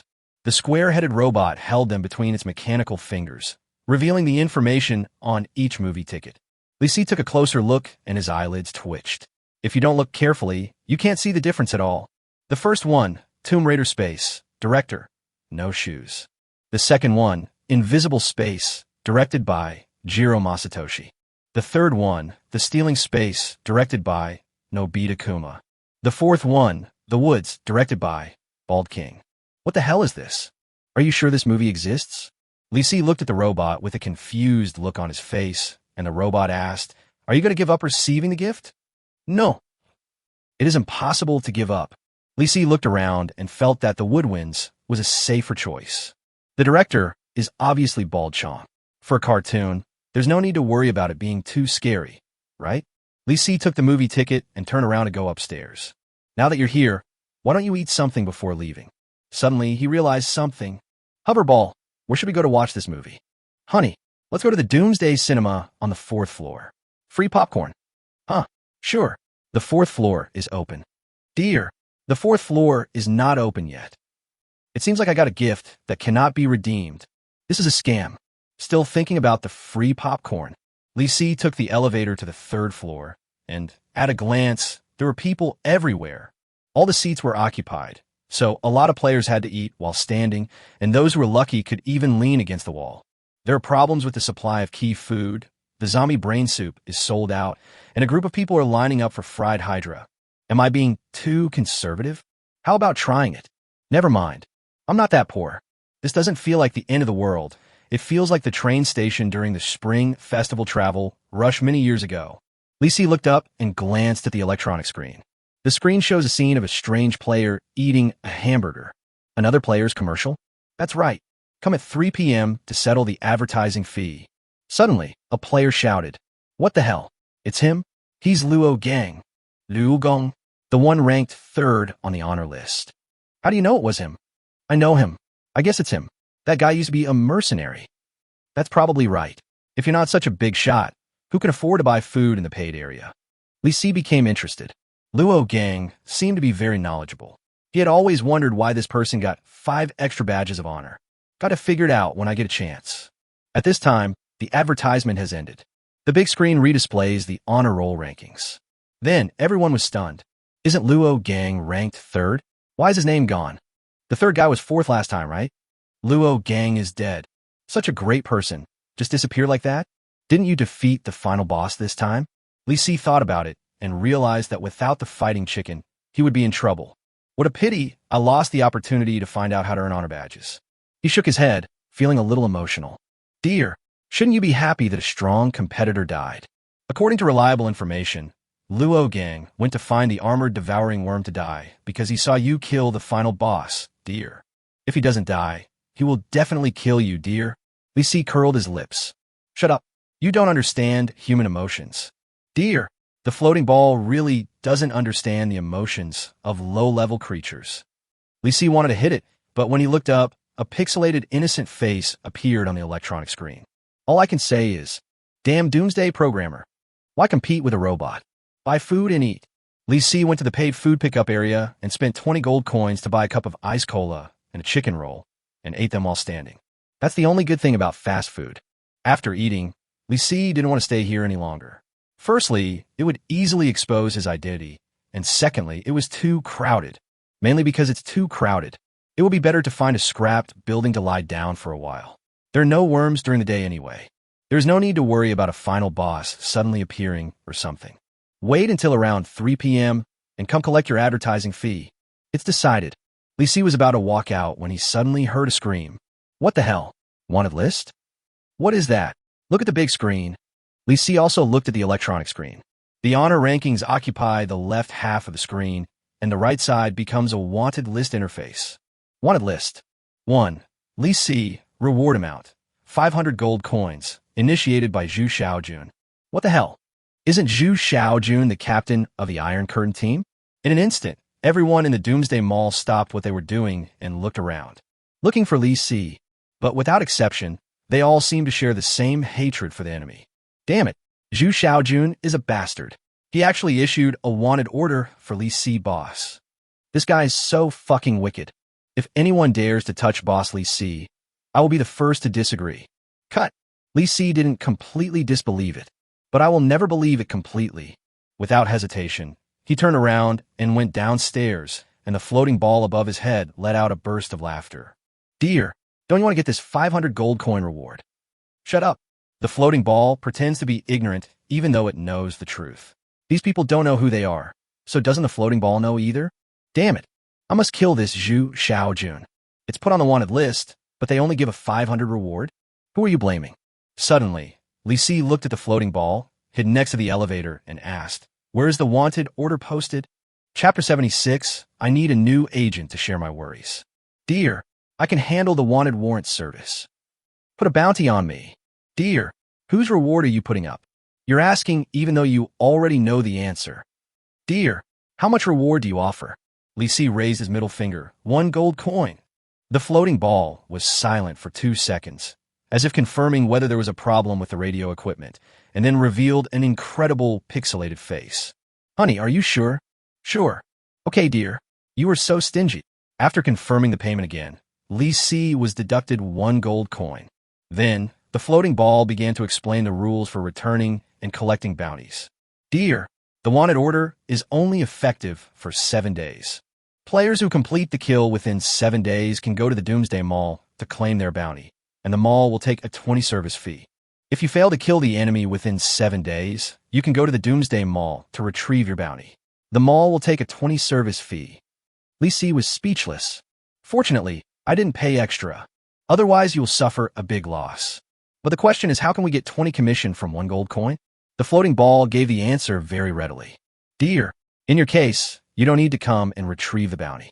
In addition, if the wanted order expires for more than 3 days and you fail to claim it, the Doomsday Mall will regard it as the player giving up the claim and put it into the mall treasury. Profiteer. Lee Si was ready to leave this crowded place, so he pressed the elevator button and went down to the first floor. At this time, a noise broke out again in the restaurant on the 3rd floor. Everyone stared at the updated electronic screen. Wanted list. 1. Lee Si, reward amount. 500 gold coins, initiated by Zhu Xiaojun. 2. Zhu Xiaojun, reward amount. 1 gold coin. Initiated by Lee Si. What the hell? Zhu Xiaojun is also on the wanted list. 1 gold coin? I didn't intend for anyone to pick it up. Not very harmful, but extremely insulting. Boss Lee Si has issued a wanted order. He must have been in the mall just now. Where is he? Where is he? Everyone fell into a chaotic search again. After a moment, Lee Si returned to the cracked building. The cracked building is too dangerous and easy to collapse, so generally no one would run there. Relatively safe. He took off Pikachu's pajamas and woke up the fighting chicken that was sleeping inside. It chirped and asked for food again. Lee Si fed it some chicken feed and wondered where that bastard Zhu Xiaojun was. Obviously, there must be a Doomsday Mall near him. Otherwise, the wanted order would not be issued. But this guy would never dare to appear in the new city. In other words, there's a Doomsday Mall near the new city. If the distance is not far, someone should know the location. Can you ask in the communication channel? No. If you ask yourself, won't you reveal your intentions? Lee Si remembered Cheng Guang, who had wanted to cooperate with him before. We have cooperated with you many times, and we are relatively reliable. He opened the private message and sent a direct message to the other party. Lee Si, do you know where there's a Doomsday Mall nearby? Cheng Guang, boss. I hope you can finally reply. I'm looking for you all over the world. Lee Si, you don't want to take the 500 gold coin reward, do you? The other party didn't reply to the message. This guy doesn't really think so, does he? Lee Si was just wondering when Cheng Guang's message came. Cheng Guang, boss, it almost killed me. I almost choked to death on a mouthful of brain. Lee Si, zombie brain soup? Cheng Guang, yes, it tastes pretty good. Lee Si, what do you want from me? Cheng Guang, our captain has received accurate information that someone is going to attack you. It's a large team nearby, and their strength is no less than that of the Iron Curtain team. Lee Si, which team? Cheng Guang, I can't tell you this. It involves the safety of our undercover team. Lee Si, where are you guys in infernal affairs? Cheng Guang, life is stressful. Anyway, you should leave as soon as possible. Our boss analyzed that this is not a matter for just one team. I am afraid that the Iron Curtain team is also involved. The wanted order should be just to find your location. Am I really such a hateful person? Several teams joined together to attack themselves? Why? For gold coins and supplies? It's a badge of honor, I guess. I have 200 of them in my hand, and the killer can plunder them directly. I can't stay in a new city anymore. Find Zhu Xiaojun first and get rid of him. Firstly, he is now a weakling, and secondly, there are too many people in this place who can recognize him. Lee Si, do you know if there's a Doomsday Mall nearby? Cheng Guang, go north out of the city. The nearest Doomsday Mall is about a day and a night away. The specific location is Haining County. Lee Si, 1 day and 1 night. Cheng Guang, that's right. The fastest time would be about 20 hours. Lee Si was a little confused. How did Zhu Xiaojun manage to arrive in just a few hours despite such a long journey? Even if he had a scooter, he couldn't do it. Suddenly, Lee Si had another reason to settle accounts with Zhu Xiaojun. This guy must have some special equipment, either teleportation or acceleration. Grandson, The master is coming. You want me? See you in Haining County. Li Si picked up the fighting chicken and went downstairs before daybreak. Then, he threw the scooter to the ground and headed north out of the city. The giant worms in the city were hiding, and by the time he rushed out of the city, it was already dawn. When he encountered a giant worm on the road that didn't have time to burrow into the ground, he had no time to deal with it. Joke! How can this amount of gold coins and experience points be as valuable as the equipment in Zhu Xiaojun's hands? Li Si was running at lightning speed, and the fighting chicken followed him with a dazed look on his face the whole day. It was really far. After walking and stopping for a whole day, Li Si passed through several small villages and finally saw a small county town in the distance. There are not many tall buildings in the county town, and the abrupt black cube building in the center of the county town can be seen from a long distance. Doomsday Mall, here we are. Li Temple is less than 5 kilometers away from the county town, so we found a place to rest. I fed the fighting chicken some food and opened the communication channel to see what nearby players were talking about. Mainly want to find clues about Zhu Xiaojun. I heard that Li Si is in the new city. Is there any team that wants to go and get him? You are too slow. The team needs to move. Have you heard that the price of Zhu Xiaojun's wanted poster has increased? How much has it increased? 1,000 gold coins. That's a lot of money. If I were Li Si, I would have run away long ago, waiting for someone to come to my door. Everyone is just trying their luck. There's so many people. If they run into him, won't they kill him? The big team wants the badge of honor. As long as they catch him, it won't be in vain. Hiss. Li Si felt very depressed when watching the conversation among the people. The power of the wanted order is too great. It seems that as soon as his identity is exposed, he will be surrounded in minutes. We can't indulge these bastards. Zhu Xiaojun must die. Kill one to warn the rest. Li Si looked at the fighting chicken. This guy will only be powerful when he grows up. Now he is not yet an adult and cannot share my worries. The foodie frog is another unreliable foodie. Can I get the frog agent recruitment order tonight? It would be best to make a fighting frog. Li Si nodded in agreement, looking forward to 12 o'clock in the morning. Chapter 77, it's 12 o'clock. Mall refresh. Li Si discovered that the closer he got to Haining County, the more players came and went nearby. After all, there is a doomsday mall here, so there must be many players coming here to shop. He took out a set of jeans and a pair of sneakers from his backpack, put a large porcelain basin on its head, and wrapped the fighting chicken in a black coat, leaving only the tip of its small beak exposed. The fighting cocks chirped in protest. Li Si stuffed a melon seed into its mouth. Don't scream, or I'll be dead if you expose me. You're dead. Grumble. It barked and shut up. It turns out that those who can still understand what people say are just pretending to be stupid.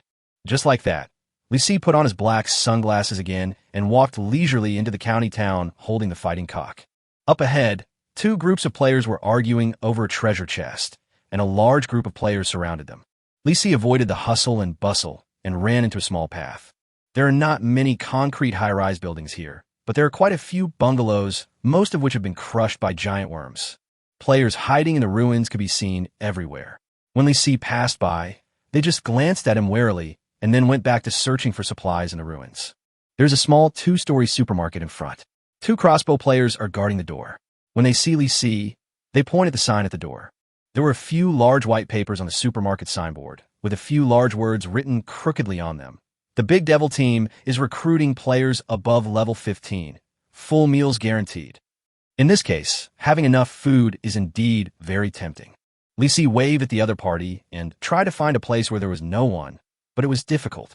Because of the Doomsday Mall, the tiny county town is packed with players. It was almost dark when Li Si found a secluded place. A cemetery.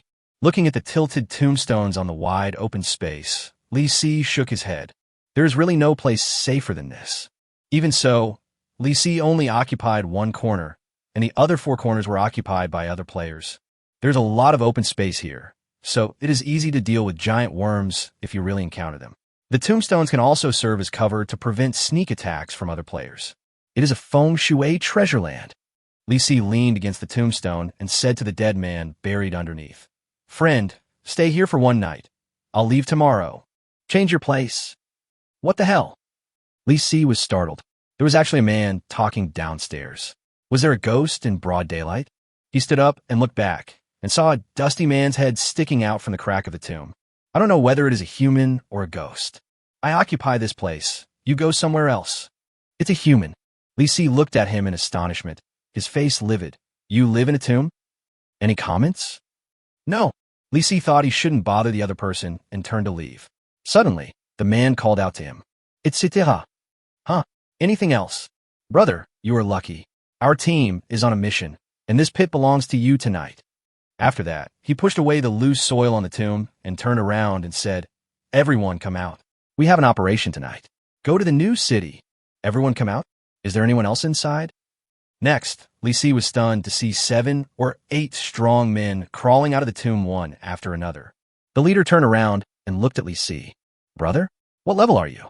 Our team is hiring. Level 10. Li Si spoke nonsense, and the other party looked puzzled. Level 10? How did you survive? Good luck to you. Our team only recruits players above level 18. As they spoke, 7 or 8 people from the other side walked toward the county town. I heard they were going to a new city. Are you coming to find me? Li Si shook his head. He was very satisfied with the tomb, but he only went halfway in. A moment later, night fell. The ground around was shaking violently, and a giant worm was about to appear. Li Si took out the dead-end compass and looked hard in the moonlight. There were dead ends in all directions, but he found that the giant worms seemed to be all nearby, and none of them appeared around him. There were roars from players in the distance, and bursts of fire appeared from time to time. Apparently, there is a team killing worms. Li Si also wanted to catch a lone one and kill it, but he didn't have a chance at all. The cemetery was a very safe area. Don't giant worms dare to come to the cemetery? As he was thinking, the ground shook. Li Si raised the armor-piercing crossbow and turned around, only to see a giant worm crawling out from behind him. But before he could pull the trigger, the giant worm twitched violently and retracted into the ground. What the hell? There was a loud rumbling sound coming from the ground, getting farther and farther away. The giant worm escaped? Far from truth. Do all giant worms know that I'm not someone to be trifled with? No, the fighting chicken is not to be trifled with. This is the first time Li Si encounters a monster walking around the player. He originally planned to find a place to hide, but now Li Si has changed his mind. If the worms are afraid of him, then why should he hide? Hunt down the worms. Li Si jumped up holding the tombstone. His feet did not touch the ground, and a series of prompts suddenly popped up in front of him. You have accepted the advanced hidden mission. Hold your ground. Mission objective. Within 8 hours, do not leave the 100-meter radius of your current location and ensure survival. Task reward. Gold coins x 200, compressed biscuits x 10. Failure penalty. 50 of the quality of food. Past progress. 0/8. Li Si was shocked.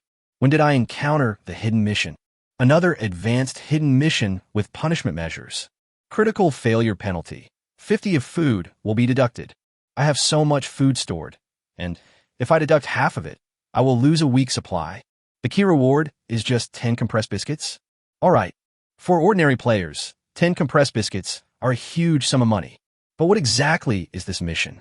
Li Si took a closer look and laughed. Isn't it just staying still? Have to. A forced break. The giant worms are all walking around, so take a break. Li Si doesn't want to move anymore as he can't afford to lose so much food. Now that things have come to this, let's just hide in the tomb. Li Si went back in and waited for time. The battle was going fiercely in the distance, but my own mission was progressing very slowly. Task progress, 1/8. Task progress, February 8th. Task progress, March 8th. Out of boredom, Li Si put the fighting chicken into the cave, sprinkled some chicken feed, took a yogurt ball, and stuffed it into his mouth, then turned on the system to look at the frog. Not unexpected. Frog was not sleeping and was not in the cabin. He was obviously staying in the backyard. Li Si flipped to the backyard interface and found that the gluttonous frog was squatting on the ground, scratching the floating ball with its claws. The floating ball has shrunk to the size of Frog's head. Strange, why can't it fly? My mecha cannot be without auxiliary warheads. It must be that bad guy who made you miserable. Snort. Big bad Silver. Give me back my mecha auxiliary warhead. Your foodie frog puffed up his cheeks and looked at you angrily. Is this my fault? It was fine before you took it in. Besides, that thing is obviously mine. No, mine. It's mine. The little guy looked depressed and jumped back to the cabin with a pout. It seems that Frog really wants the floating ball, but he can't fix it himself, and he can't even take it out.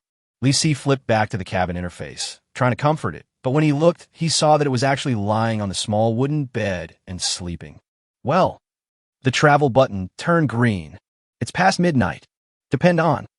The special commercial city has been refreshed. Chapter 78, Tomb Robber Frog. Lisi quickly opened the special industrial and commercial city. I was so excited that I almost jumped up. Finally, it came out. Braised pork rice, 20 special agent coins. Introduction, frog food, travel range plus 2 meters. Divination dice, 250 agent coins. Introduction, frog can use it for divination, but the accuracy depends on chance. Frog agent recruitment order, 800 agent coins. Introduction, you can recruit a new frog agent for you. Don't worry, they're all very professional. Lisi stared at the recruitment order for frog agent, wishing he could buy it right away. But the agent coins are not enough. There's still 112 agent coins short. The travel range of the foodie frog has grown to 169 meters. As long as it performs normally, it can earn 800 agent coins. No way. Can't wait. Go travel. Lisi directly pressed the travel button. The foodie frog flashed for a moment, disappeared from the small wooden bed, and appeared in the palm of Lisi's hand. Your foodie frog is speechless. It wasn't even asleep when you pulled it out. The key is to be hungry. Quack. Come out for a walk, bring back anything you want, just walk around for a while. Shichichi. The fighting chicken on the side turned its head to look at Lisi, as if it also wanted to go out for a walk. Lisi directly vetoed it. Let's talk about it when you grow up. Keep you in captivity for now. Your foodie frog's eyes gradually widen. It looks down at itself, then at the fighting chicken in front of it, feeling that you are hypocritical. Snort. I haven't grown up either. I want to be kept in captivity too. You spoil the chicken. Bully the frog. You are double standard. Shichichi. Lisi turned around and found that the fighting chicken actually nodded. Does it also feel that it has double standards? All right. Neither inside nor outside. Don't mess with me, or I'll cut off my rations. Bang, bang, bang, bang, bang, bang, bang. The fighting chicken lowered its head and quickly pecked the cereal on the ground, fearing that the chicken feed would be confiscated. The gluttonous frog jumped into the other side of the tomb with a squeak. Lisi was stunned. The tomb is so small, it won't just go around in the cave and come back, right? Just when I was worried, news about frog appeared. Your foodie frog is unhappy and wants to get away from you, so it finds a crack in the ground and crawls into it. Crack in the ground? The foodie frog crawled into the gap and saw that there was actually a narrow cave, but it was quite spacious for it, so it jumped in to take a look. A spacious cave for froglets. What the hell? The first stage of mutant rat holes? How could frog find such a place? But it won't be dangerous, right? Lisi moved over worriedly and found a small earth hole. The hole was about the size of a football. Even a fighting chicken couldn't squeeze in, let alone himself. If something happens to frog, there's no way to save it. Your glutton frog jumped along the soil hole for a long time, but found nothing. Suddenly, it saw a fork in the road, with a road on the left and a road on the right.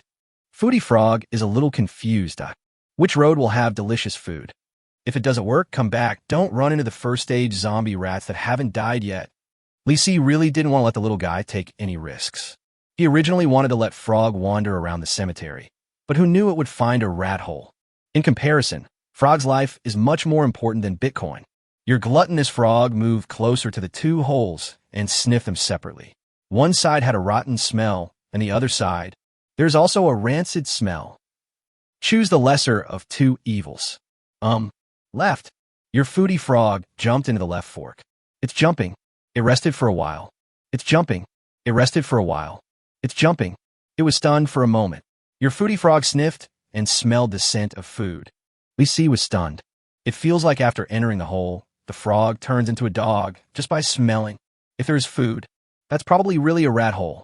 Rats have the habit of hoarding food. I hope there are no living zombie rats. Your foodie frog jumped forward and found another fork in the road. He smelled the food and jumped over. Next, Frog jumped for a long time, and it took more than 10 minutes before he reached the end of the cave. Wow, lots and lots of food. Wheat ears, rice ears, peanuts, melon seeds, soybeans, mung beans, red beans. There's also a big round walnut. So round, shiny and glossy. It must be delicious. Wait a minute. Frog, are you sure that's for eating? When Lisi heard this description, he thought it looked so much like a walnut that had been polished to a shiny finish. Your foodie frog has decided. Take it away first. The foodie frog collected the walnuts. Received successfully. Congratulations, the equipment feature has been triggered and the walnut has expanded in size. Li Si felt that he might have obtained a very hard weapon for smashing monsters. The iron skin walnut is quite strong. After it expands, it is equivalent to a big hammer without a handle. It can also be used as a small stool when you have nothing to do. Li Si felt that this wave of collection was neither profitable nor loss-making, but what happened next? Your foodie frog has collected another soybean. Received successfully. Congratulations on triggering the equipment feature. The soybean has expanded in size. This, a soybean. There is no use in expanding. How big can it expand? I guess it's not even enough for a meal for fighting chicken. But, Li Si thought for a moment. Since he knew there was a mouse food storage hole, why not dig it out later? I would never eat the food in the rat holes near the cemetery, but I can use it as chicken feed. This can save a lot of money on buying food. Fighting chicken probably won't mind. Li Si thought about it and looked at the fighting chicken. Shichichi. Hungry again? Shichichi. Really good at eating. Li Si poured out another small pile of chicken feed. When I looked at the frog, it had already moved to another location. Your foodie frog thinks that these foods are all raw and need to be cooked before eating. Although the bad guy is the bad guy, I can't fool him like the bad guy. Otherwise, I will also be the bad guy. A bit confusing. Go to the other side and take a look. Find something nice to bring back. We haven't had dinner yet. Don't offend the bad guy before dinner. Your foodie frog looks at his increasingly thin belly and feels that he's being wronged by stuttering. It jumps back aggrievedly, jumping back to the previous intersection with a clacking sound. It stinks. The smell of decay. I have to go to a dirty place, so annoying. Li Si didn't care at all about being called Big Bad Silver. He was used to it. He was thinking about something else. This is a cemetery. Wouldn't the other fork in the road lead to some grave? Tomb robbing frog. Don't bring back dead bones or anything like that. Chapter 79, Even God Can't Stand It. Your gluttonous frog jumps forward along the cave, and the more it jumps, the worse the taste. It suddenly wants to go home. If you keep smoking like this frog will stink. Your foodie frog stopped and hesitated for a while. Li Si felt a little helpless. The little guy hesitated for 5 full minutes. Doesn't it feel smelly when it hesitates? Finally, the little guy figured it out. It stinks. I actually smoked for 5 more minutes. Go. Your foodie frog jumped forward with all his might, bumping his head several times, and rushed to the end of the cave in one breath, where he saw a broken wooden board. It took a closer look inside and was disgusted by what was inside. There's a rotten thing in the shape of a human, slimy and black. Vomit. Your foodie frog almost vomited, but nothing came out. Because I haven't eaten yet. Li Si curled his lips. This is the point. This road really leads to a coffin. Never mind. You better come back. What good stuff could be in there? It's not an ancient tomb. There won't be any rare treasures buried with the dead. And even if there is, it has no value now. Li Si doesn't want Wazai to bring back anything unlucky.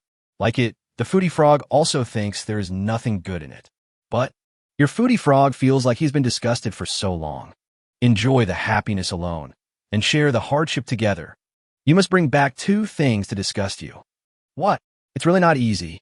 And you know that you have the blessing to yourself. We share the same difficulties. What a mercenary frog. Li Si took out a piece of clothing from his backpack, tied it around his head, and covered his mouth and nose in advance to block out the odor. Be careful to avoid being ambushed by the little guy later. After all, he put his iconic white coat in his backpack. Li Si nodded with satisfaction. Everything was ready, just waiting for Wazai to come back. Your foodie frog has chosen a new piece of clothing. Although it is soaked in mud, it doesn't look that dirty. It just might not taste that good. That's it. Your foodie frog collected the shroud. Received successfully. What the hell? Li Si never expected that Wazai actually accepted a shroud. The key is that it's still clean. Could it be some special equipment hidden in the coffin? The key point is, who the hell would wear equipment like a shroud? Your foodie frog discovered that, apart from that colorful dress, there was really nothing decent to be found here. It thought about it carefully and found that the piece of wood on the top was not bad. At least it looked strong and could be used as a bedboard. Poor bad guy doesn't even have a decent bed. How shabby. This wooden board is great. Your foodie frog collected the coffin lid with good intentions. Received successfully. Li Si was stunned. What does the little frog mean by letting himself sleep on the coffin lid? How could a person not be able to sleep? At least the tomb robbers stole some valuables. It would have been fine if it didn't steal any gold or silver jewelry, but they actually brought back a shroud and a coffin lid. Do you want to eat early? Lisi was speechless about Wazai's little thoughts. You can never guess whether it is really that innocent or is just trying to make fun of you. Look, now all the slots in the backpack are full, and we can head back. Lisi doesn't need to worry about this. After collecting the supplies, the gluttonous frog didn't stay for even a second and jumped back with a clacking sound. It thinks the smell is too strong. Lisi estimated the time and felt that Wazai had earned enough agent coins after this trip. It doesn't matter what I bring back today. The key is that the little guy wants to go to the store to smoke toad when he comes back. No, it's a frog. It would be embarrassing if a toad came out. It's quite disturbing to watch. After a while, the frog jumped out of the cave. Your foodie frog jumps out of its little hole, looks up at you, and senses something is wrong. Why is your head bandaged? I was out for just a short while, and the bad guy got hurt, and even injured his brain. Luckily, I brought back a new piece of clothing today. Seeing new clothes should make you feel comforted. Frog, you really have a good heart, but how can you wear a shroud from a human being? What kind of comfort is this? But can I still thank you? Let's go home. The big bad silver is actually thanking this frog. Suddenly, I felt like I had done something very meaningful. Go home, and have dinner. The foodie frog looked so happy that it jumped on Lisi's palm. Then, for small spots of light flew out, and the frog disappeared. Before Lisi had time to check, he was suddenly pushed to the side of the tomb by something, and his entire face was pressed tightly by something hard. What the hell? What the hell is this? I can't move. Lisi reached out to touch it, and felt the texture of the thing as smooth as jade, a tin walnut. I couldn't see the whole thing, so I stuffed it directly into my backpack. With the disappearance of the walnut, Lisi instantly felt a lot more relaxed. Looking across, he saw the fighting chicken with its wings spread out, clinging to the edge of the cave, with its legs stretched straight, as if stunned. It really looks like a wood sculpture. So scared. Chichi kitchi kitchi chichi. Relax, it's just a walnut. It sounds so easy, but that walnut is at least as tall as a person. Its value is equivalent to rolling logs and stones. He looked down at the other three items, and his face suddenly changed in shock. The coffin lid and shroud were all there, but the soybean. It turned into a bean cake. There are also patterns on it made by walnuts, and it feels pitted to the touch. It's a bit oily, and the soybean oil has been squeezed out by the giant walnut. Obviously, this thing has lost its other value, and can only be used as bean cake to feed fighting chickens.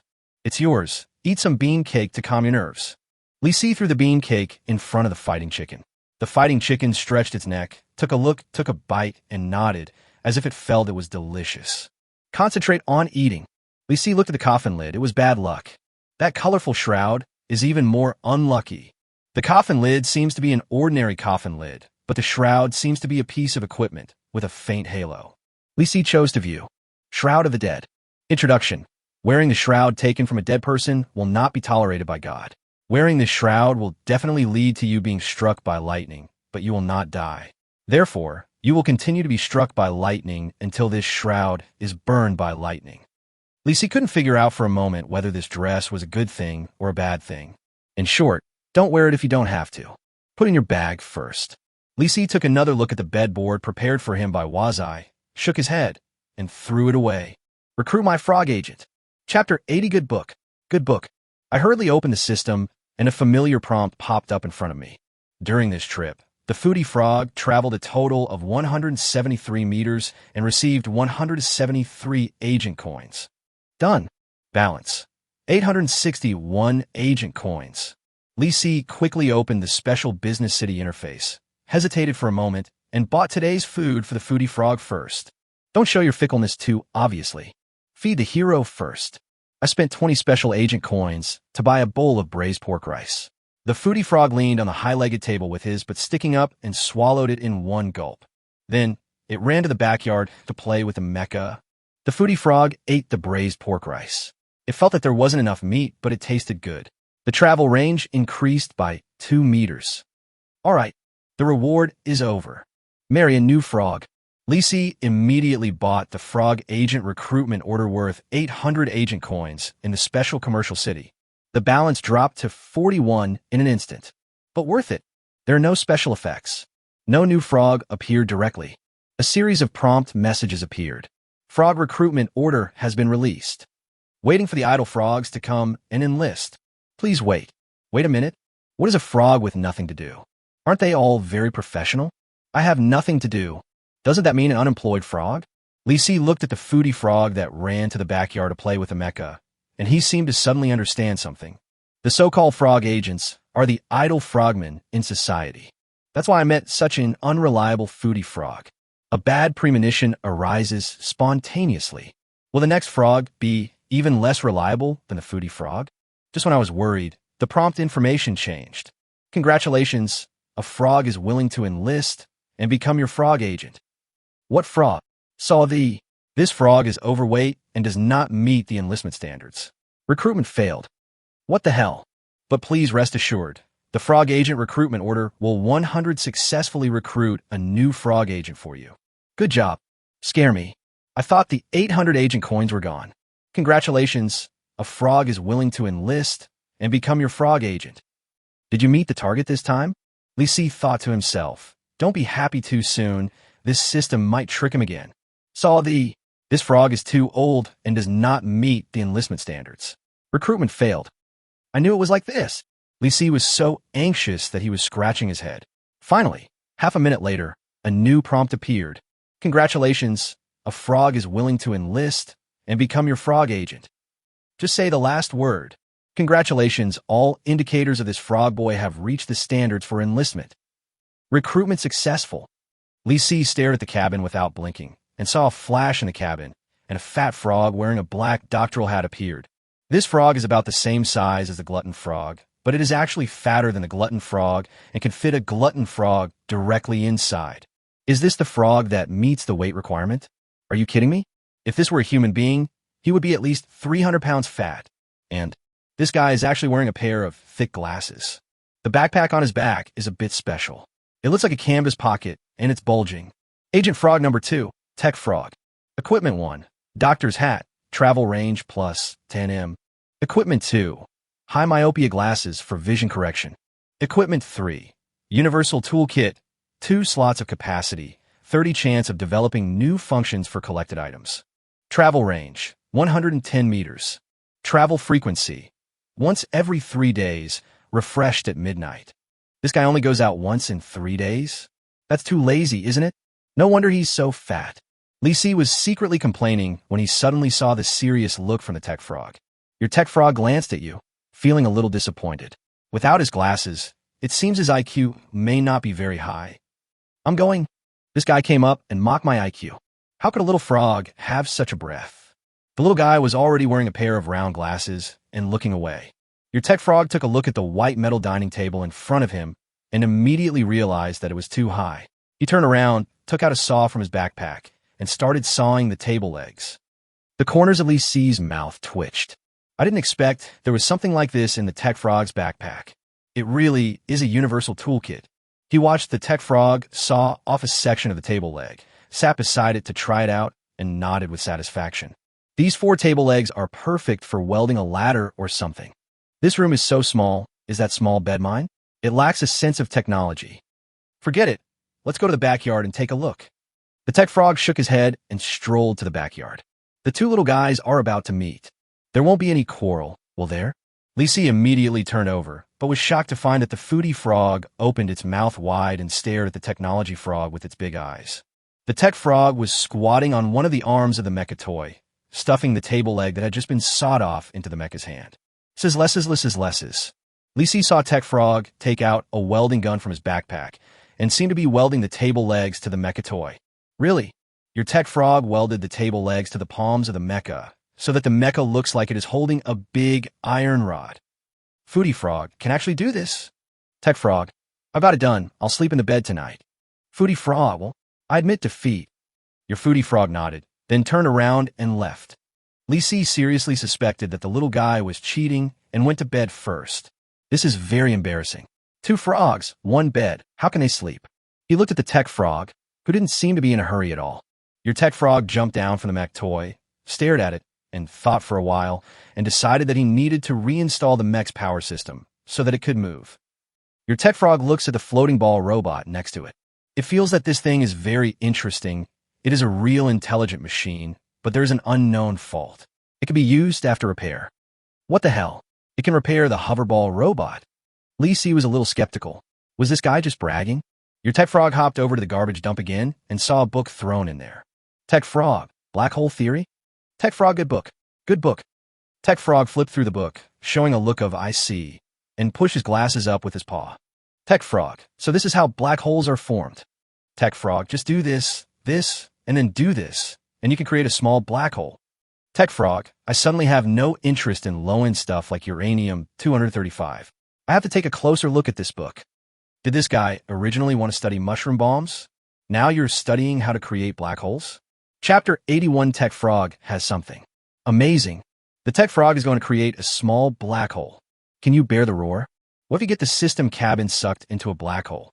Lee C felt that the black hole was quite powerful, but if he used it carelessly, he might be dead. Your tech frog pushed up his glasses with his little paws, looked up at you, and then began to flip through the book Black Hole Theory.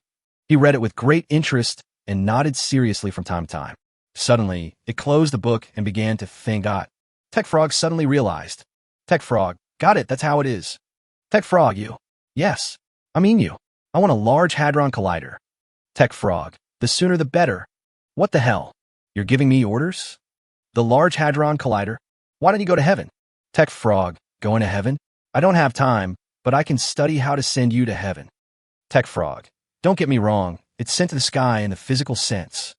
Tech frog, for example, making a jet backpack is simple in theory, much simpler than making a black hole. Tech frog, by the way, I didn't eat when I came here. Is there anything else to eat? The corner of Lee C's mouth twitched. This frog was too self-righteous. You can really create a black hole? I don't believe it.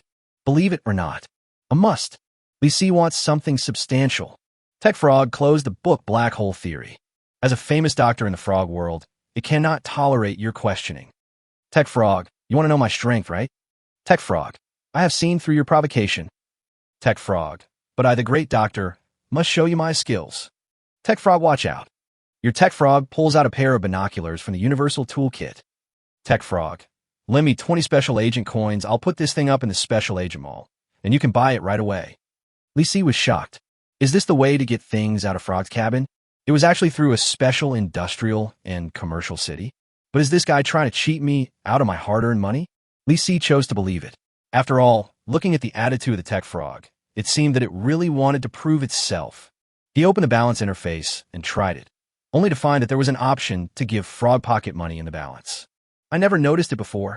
Lee C chose to give Tech Frog 20 agent coins as pocket money. Tip pops up.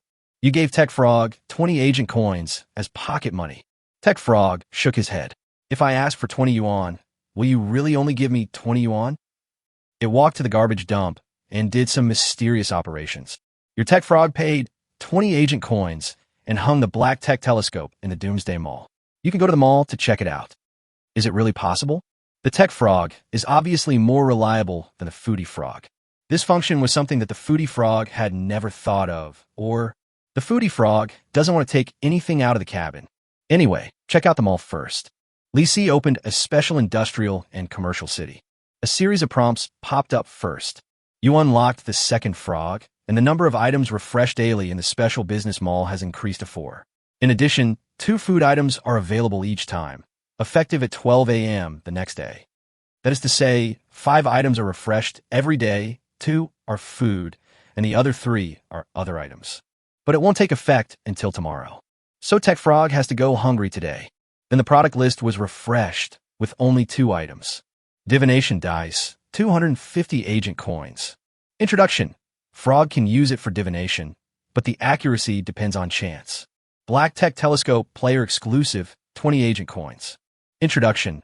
The magnification is not great, but it has powerful analysis functions. Because it is an 8th hand product, the battery is running low. 8th hand goods? Lee C looked at Wazai with surprise. When your Tech Frog saw your puzzled look, it couldn't help but raise its frog mouth in triumph. Tech Frog, that's right. It's a first-hand product. Tech Frog, this telescope has a great history. Tech Frog, this was passed down from my father's father's father's colleague superior. It's only been passed down to you for the 8th time, and it's running out of power. Li Si felt that through the technology frog, he had glimpsed something extraordinary. This telescope is a treasure passed down by the frog leader. It's been so fucking long. Don't say the power is running out. No surprise, even if the power is out. Li Si looked at the price, 20 agent coins. Laughing or crying, Tech Frog still needs to make some money. Well, satisfy it. Li Si directly chose to buy, and the balance changed from 41 to 21 and now to 1. As the payment was completed, a pair of black binoculars appeared in my hand. There was a small raised square on the top of the binoculars and a power button on the side. Pressed it. The electronic screen on the block lights up, showing the battery level. Only 0.99 battery left. Considering that the telescope has reached the 8th generation, Li Si feels that this 0.99 battery should be very strong. I looked around but couldn't find the charging port. It seems that if there is no electricity, it will be reimbursed. Li Si poked his head out of the tomb and looked into the distance with the telescope. The vision was dark, and in the light of fire, in the distance, a giant worm was madly devouring the player. A string of subtitles appeared in the field of vision. Target: giant worm larvae. Explosion rate analysis. 97 of the explosions are without resources, and 3 of the explosions are level 12 equipment. What the hell? Can it actually analyze the resource explosion rate of monsters? Li Si immediately shifted his gaze elsewhere. Target: giant worm. Explosion rate analysis. 100 no resources explode. He looked to the other side again. Target: giant worm. Explosion rate analysis. 55 of the explosions are without resources, 35 of the explosions are food, and 10 of the explosions are level 8 equipment. You can actually check the probability of any monster's resource dropping. This cat is so awesome. Is there a worm that has a 100 chance of exploding supplies? Li Si looked around and found one. Target: giant worm. Explosion rate analysis. 100 chance of level 6 equipment being dropped.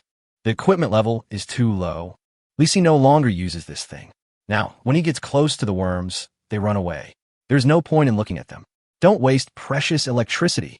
As soon as he looked at the electronic screen, he felt heartbroken.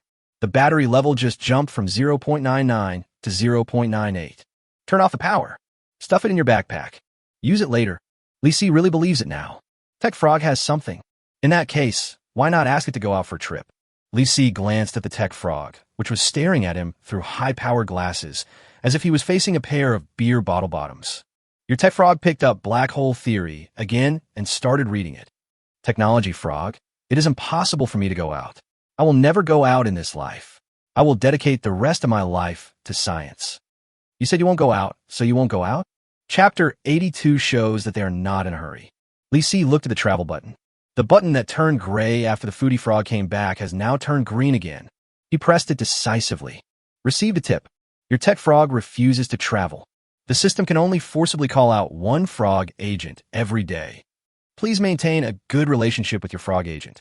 Li Si is very dissatisfied with the system's perfunctory attitude. He seriously suspected that the system had been bribed by the Tech Frog, but there is no evidence. Okay, let's build good relationships. How we build good relationships? Do we need to find a large hadron collider for the little guy? Are you kidding? The tunnel of that thing is at least tens of kilometers long. What can I get you to move into the system cabin? Li Si was very depressed. The Tech Frog's wish was too huge, and it was not something that an ordinary person like him could solve. At this moment, a series of prompts suddenly popped up in front of me. Congratulations on completing the advanced hidden mission. Hold your ground. Get gold coins x200, compressed biscuits x10. Mission accomplished? Look up at the sky, isn't it?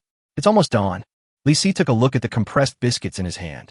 The dark green packaging looked like military rations, with the flavor of the biscuits printed on it. Sesame flavor, sweet orange flavor, peanut flavor, chive flavor, zombie brain smell, worm gel flavor. This game is always trying to disgust players. He looked at the fighting chickens that were pecking at bean cakes after their fill and decided to use these two strange-tasting compressed biscuits as chicken feed. The greatest contribution of this mission for me was not obtaining supplies, but not having them deducted. Now it's okay. Daybreak is almost here, and the mission is completed. Let's go to the Doomsday Mall, receive some advertising fee, eat something good, and have a good sleep. And after 12 o'clock tonight, the second stage will be successfully passed. After all, The final boss was defeated, and that was the end of the second stage. Li Si climbed out of the tomb and walked quickly towards the Doomsday Mall. Along the way, the giant worms continued to avoid him. As long as he got close, the worms would either run away or burrow directly into the ground. 10 minutes later, the sky gradually brightened and the worms in the distance burrowed into the ground. The surviving players crawled out of the ruins one after another, and Li Si discovered that there were a lot of players pouring out of that cemetery. Everyone kept their distance and headed towards the city, occasionally hearing conversations between players. This cemetery is so evil. Even giant worms don't dare to approach it. Isn't it? There's no movement at all. I even saw with my own eyes a worm crawl over here, but it didn't get far before it turned around and ran away. Some extraordinary person must be buried there. Li Si nodded secretly. That's right. He was buried in one of the tombs. It could be considered a temporary burial for one day, and he even got a flowery shroud. Following the crowd, Li Si approached the Doomsday Mall. On the way, the fighting chicken wrapped in clothes couldn't help but scream several times, but Li Si discovered it in time and stopped it with melon seeds. But this guy still stared at the corpse of the giant worm nearby with his big eyes. After all, I still like to eat insects. Li Si found a secluded corner to stop, next to which was a broken giant worm, and satisfied it. The fighting chicken didn't make a sound, obviously remembering his instructions, and pecked at the worm's body bite by bite, but the scene was too funny. Next to a worm bigger than a train, a little chick was pecking at it without knowing the extent of its existence. Li Si took the opportunity to sit down in the pile of broken bricks to rest, and from time to time, he saw players clashing nearby. There was a burly bald man who would rob anyone he saw alone. This was a common occurrence. Li Si didn't care much about it, as he couldn't afford to. He took out a bottle of mineral water and gulped down a few mouthfuls. He had just put the bottle down when he heard a loud shout from behind him. "You, hand over the food you have." Li Si turned around and saw the bald man running towards him. He looked around and saw no one else nearby. "Looking for trouble with me?" Li Si thought that this person was very courageous and continued to drink water. "Hey, brat, are you deaf? I'm talking to you." Li Si looked up and saw that he was still getting closer. If he got any closer, he would be able to see the fighting chicken. "I'm warning you, don't go forward." The bald man smiled coldly and actually aimed the crossbow at Li Si, still getting closer. "I can't stand it anymore." But Li Si thought that he could use this cannon fodder as an experiment. "Well, I can give you a walnut. You're sending away beggars?" As the other party was about to pull the trigger, Li Si suddenly reached into his backpack, and a walnut taller than a man instantly appeared in front of him. With a bang, the crossbow arrow hit the surface of the walnut and bounced out. The bald man was already dumbfounded.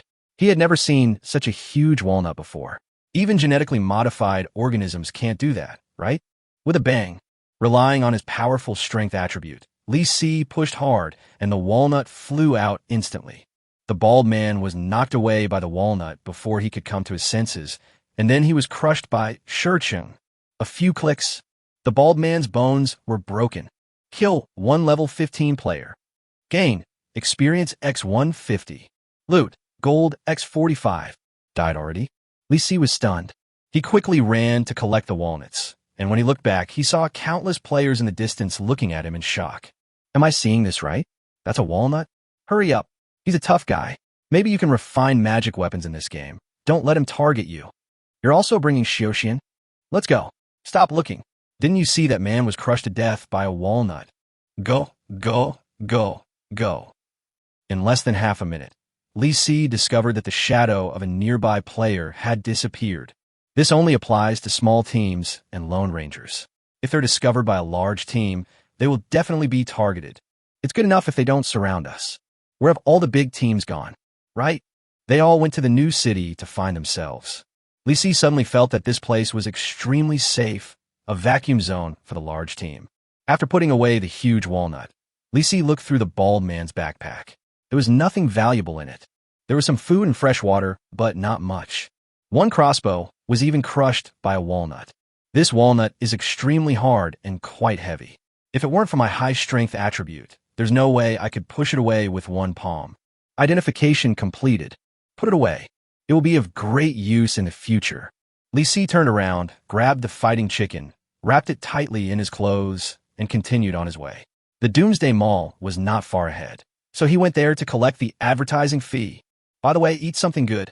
Li Si quickened his pace and soon discovered that the Doomsday Mall in Haining County was no less crowded than the new city.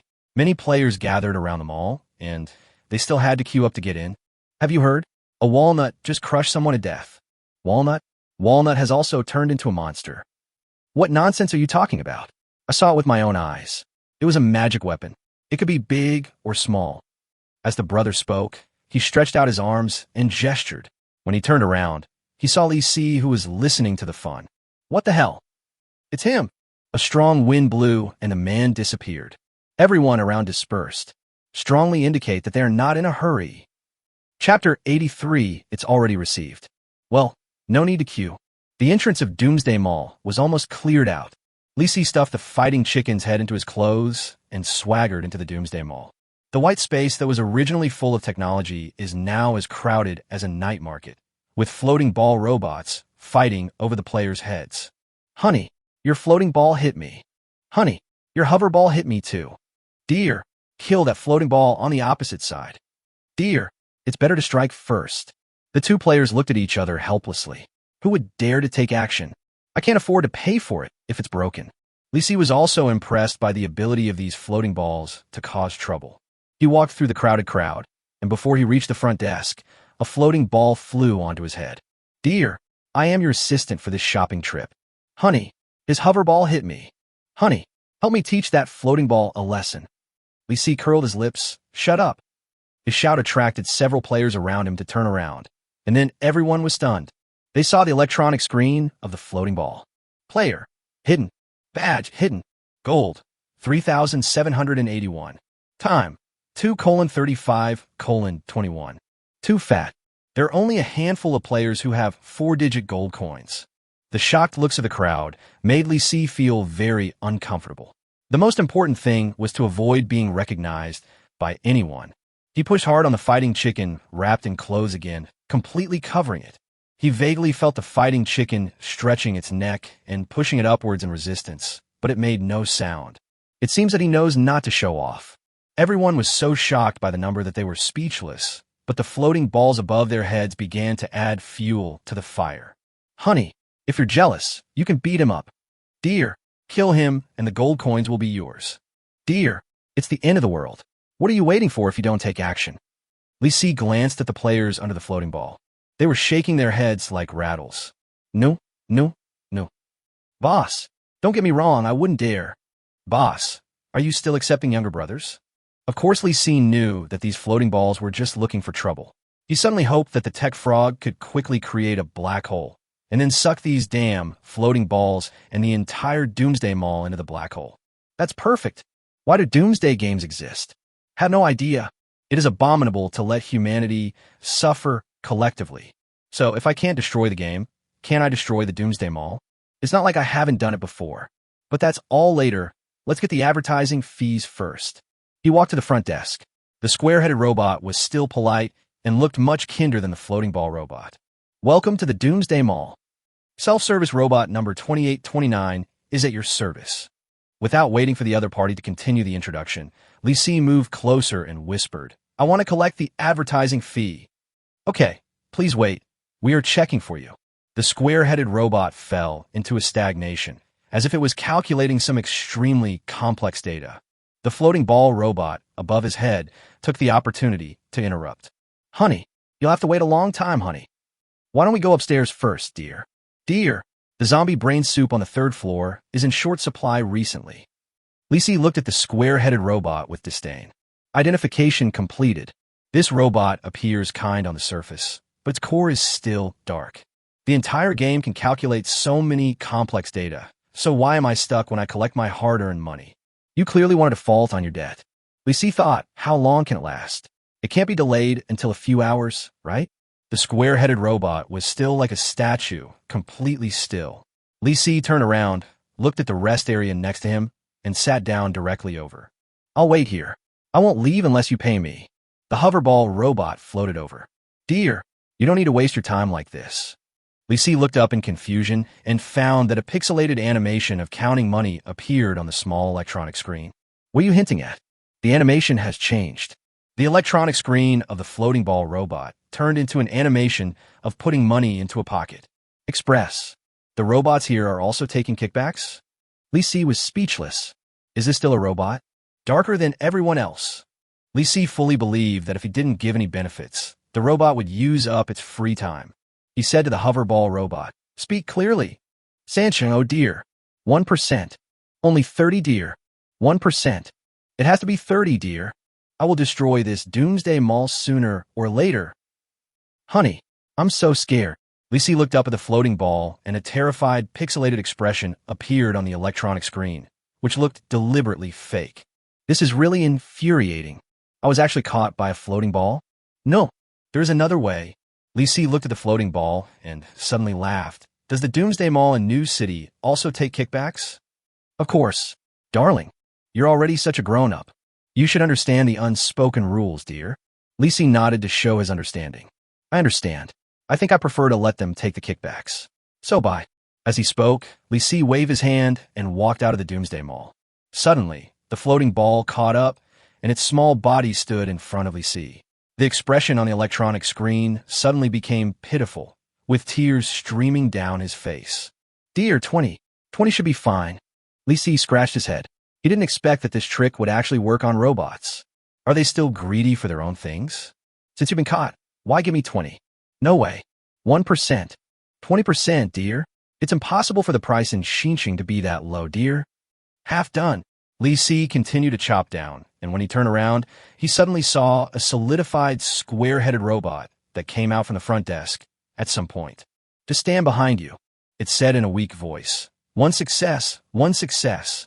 At this moment, a few drops of cold sweat flowed down Li Si's forehead. Is he facing a robot or a human? Beneath the high-end, sci-fi-like appearance, there is actually the soul of a vegetable vendor. "No matter what, my advertising fee has increased by 20. Since you've agreed, transfer it to my account quickly." "No problem, but you have to reward me 50 gold coins first." "What the hell?" The floating ball robot explained. "Dear, we must pay you the full amount of the advertising fee according to the regulations. But after we pay you, if you don't give us a kickback, who should we hold accountable?" The corners of Li Si's mouth twitched. He seriously suspected that the other party was trying to trick him. Why did it look so much like a scam? First pay a deposit, and then collect the grand prize? Judging from their attitude, they will not give the advertising fees to themselves unless you pay them. 50 gold coins count as 10. So in this way, I will be rewarded 500 gold coins in a while, and actually get 450. Ugh. Reward, floating ball, you operate it. "Dear, how much do you want to tip?" "You know." "Dear, reward 50 gold coins to the self-service robot number 2829. "Are you sure? Is that even necessary?" 50 gold coins suddenly disappeared from Li Si's account. Then, the floating ball showed a surprised expression, which was very artificial, to express its celebration. "Dear, you have received 500 gold coins in advertising fees. It has been deposited into your account." Cut. Chapter 84. You call this a movie theater? The number of Li Si's gold coins jumped from 3781 to 4231, and his assets exceeded 4,000. He left the hall and walked towards the elevator. As soon as the elevator door opened, more than a dozen players walked out. Before Li Si went in, the elevator was almost full. He squeezed in with great effort, holding the elevator door open and protecting the fighting chicken in his arms. The elevator went up to the second floor and stopped for a while. Li Si thought that many people would go out, but in fact only 2 or 3 people went out, and more than 10 people squeezed in. He shook his head depressedly. Is this really the end of the world? Judging from the experience of squeezing into the elevator, this doomsday doesn't seem right. What a ridiculous end of the world. Li Si shook his head helplessly, thinking of the crowded scene on the 3rd floor. It was a wrong decision to eat here. There's not even a place to sit. Suddenly, his eyes fell on the elevator door button. The buttons on the 4th floor were also flashing. Previously, the light in the elevator on the 4th floor of Doomsday Mall was off. Is the 4th floor already open? He waited calmly for the elevator to reach the 3rd floor, and when everyone was preparing to squeeze out, he immediately pressed the button for the 4th floor. The elevator door opened, and a large group of players rushed out instantly. The players who had just gotten in thought that the elevator would go down once the door closed, but the elevator actually went up. "Hey, why are you on the 4th floor?" The fourth floor is open. When did it happen? I can't afford to go to the fourth floor. Everyone looked at each other, and no one knew who pressed the elevator button. It was not until the elevator door opened that Lisi walked out in front of everyone's surprised gaze. Let's go. Let's go and take a look too. Everyone rushed out and saw a wide passage in front of them, but about 10 meters away, the passage was blocked by a heavy metal door. Lisi looked to the left. There's a sign outside a shop. Badge of honor counter. There's a square-headed robot wandering around the store. Lisi looked at the other side again. Doomsday Studios. Is the cinema open? He took out his movie ticket for Inception and remembered that there seemed to be free popcorn here. Watch a movie? That's a good idea. I'm just sitting around doing nothing anyway. At this time, behind Lisi, the floating balls of other players began to remind the players. Dear, movie tickets must be purchased with honor badges. Players who don't have tickets, please go to the cinema to buy them. Dear, you are so poor, leave now. Dear, if you really can't afford it, you can grab the movie ticket from the player in front of you. Apparently, the floating balls are starting to cause trouble again. The players who were already used to it looked at each other and silently chose to quit. Lisi looked back and found that there was no one behind him. He was the only player left on the entire fourth floor. The floating ball above the head made a sound. Dear, although the cinema is open now, it is not officially operating yet. Lisi looked at the floating ball, then looked at the square-headed robot in the Doomsday Studios who was so rude to him, and quickly came to a conclusion. You don't think it's worth it to show a movie to me alone? Honey, you are very self-aware, honey. Screw you. I'll watch it. I have tickets. I'll book the whole theater. As he spoke, Lisi walked to the front desk of the cinema and slapped the movie ticket on the counter. The square-headed robot seemed to react slowly. It turned its head, slowly looked at the movie ticket, and then slowly looked at Lisi. Do you need a refund? Isn't this intentional? See a movie. Oh, you really won't refund the tickets? What? No retreat. Lisi was 100% sure that he would suffer a loss if he refunded the ticket. The square-headed robot seemed to be very regretful and spread his hands. Over there, Hall 2. Lisi looked inside and saw 4 small doors divided into 4 halls. It looked quite presentable, but he didn't forget the free popcorn and stretched out his hand to the square-headed robot. Room 2. Popcorn. What a loss. The square-headed robot took out a portion of popcorn from the counter. It was about the size of a KFC family bucket, which was quite a lot. But the square-headed robot handed it over and refused to let go. So in the end, it was Li Xixing who snatched it away. Finally, everything is ready. All that's left is to watch the movie. The hoverball robot flew to the entrance of Hall 2 and stopped. Dear, to ensure your movie-watching experience, I won't go in, dear. How thoughtful. Lisi wished this guy would stay away from him. After passing through the small door of Hall 2, Lisi was stunned by the scene before him. In a classroom-sized space, there are 70 or 80 small stools randomly placed around. Can they be considered seats? When he looked up, Lisi saw an old friend whom he hadn't seen for a long time. It has a square head and a big butt, with 2 whiskers on top, shining silver. What the hell? Old antique television. There are 2 big speakers next to them that the vegetable vendors use to shout, which they call stereo sound. A few seconds later, the picture appeared on the flickering, snowy screen of the antique TV. A square-headed robot started bragging in a skilled electronic voice. Suffering survivors, maybe you have had enough of the cruel world outside and want to calm down and enjoy a high-quality movie feast. Welcome to Doomsday Studios. Here we have the most luxurious viewing equipment, which can satisfy your viewing experience while enjoying the retro feeling. Moreover, here you will experience what it means to be truly immersive. The classic movie Inception is about to be broadcast. Suddenly, the lights in the room went out.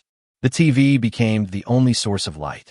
Lisi ate popcorn 1 piece at a time, occasionally feeding one to the fighting chicken, waiting for the movie to officially start. But it doesn't matter how the movie is, he's here to eat popcorn, so he's not looking forward to it. But it is a bit unreasonable that the TV continues to have snow screen. Lisi continued to watch patiently, and the next moment, a strange feeling appeared. He and the small stool under his butt suddenly sank, and the image on the snowy screen of the TV distorted and faded away, turning into a flickering vortex. What's going on? Shichichi? Buzz. Lisi only felt a buzzing in his head, and the next moment he appeared in a dense forest.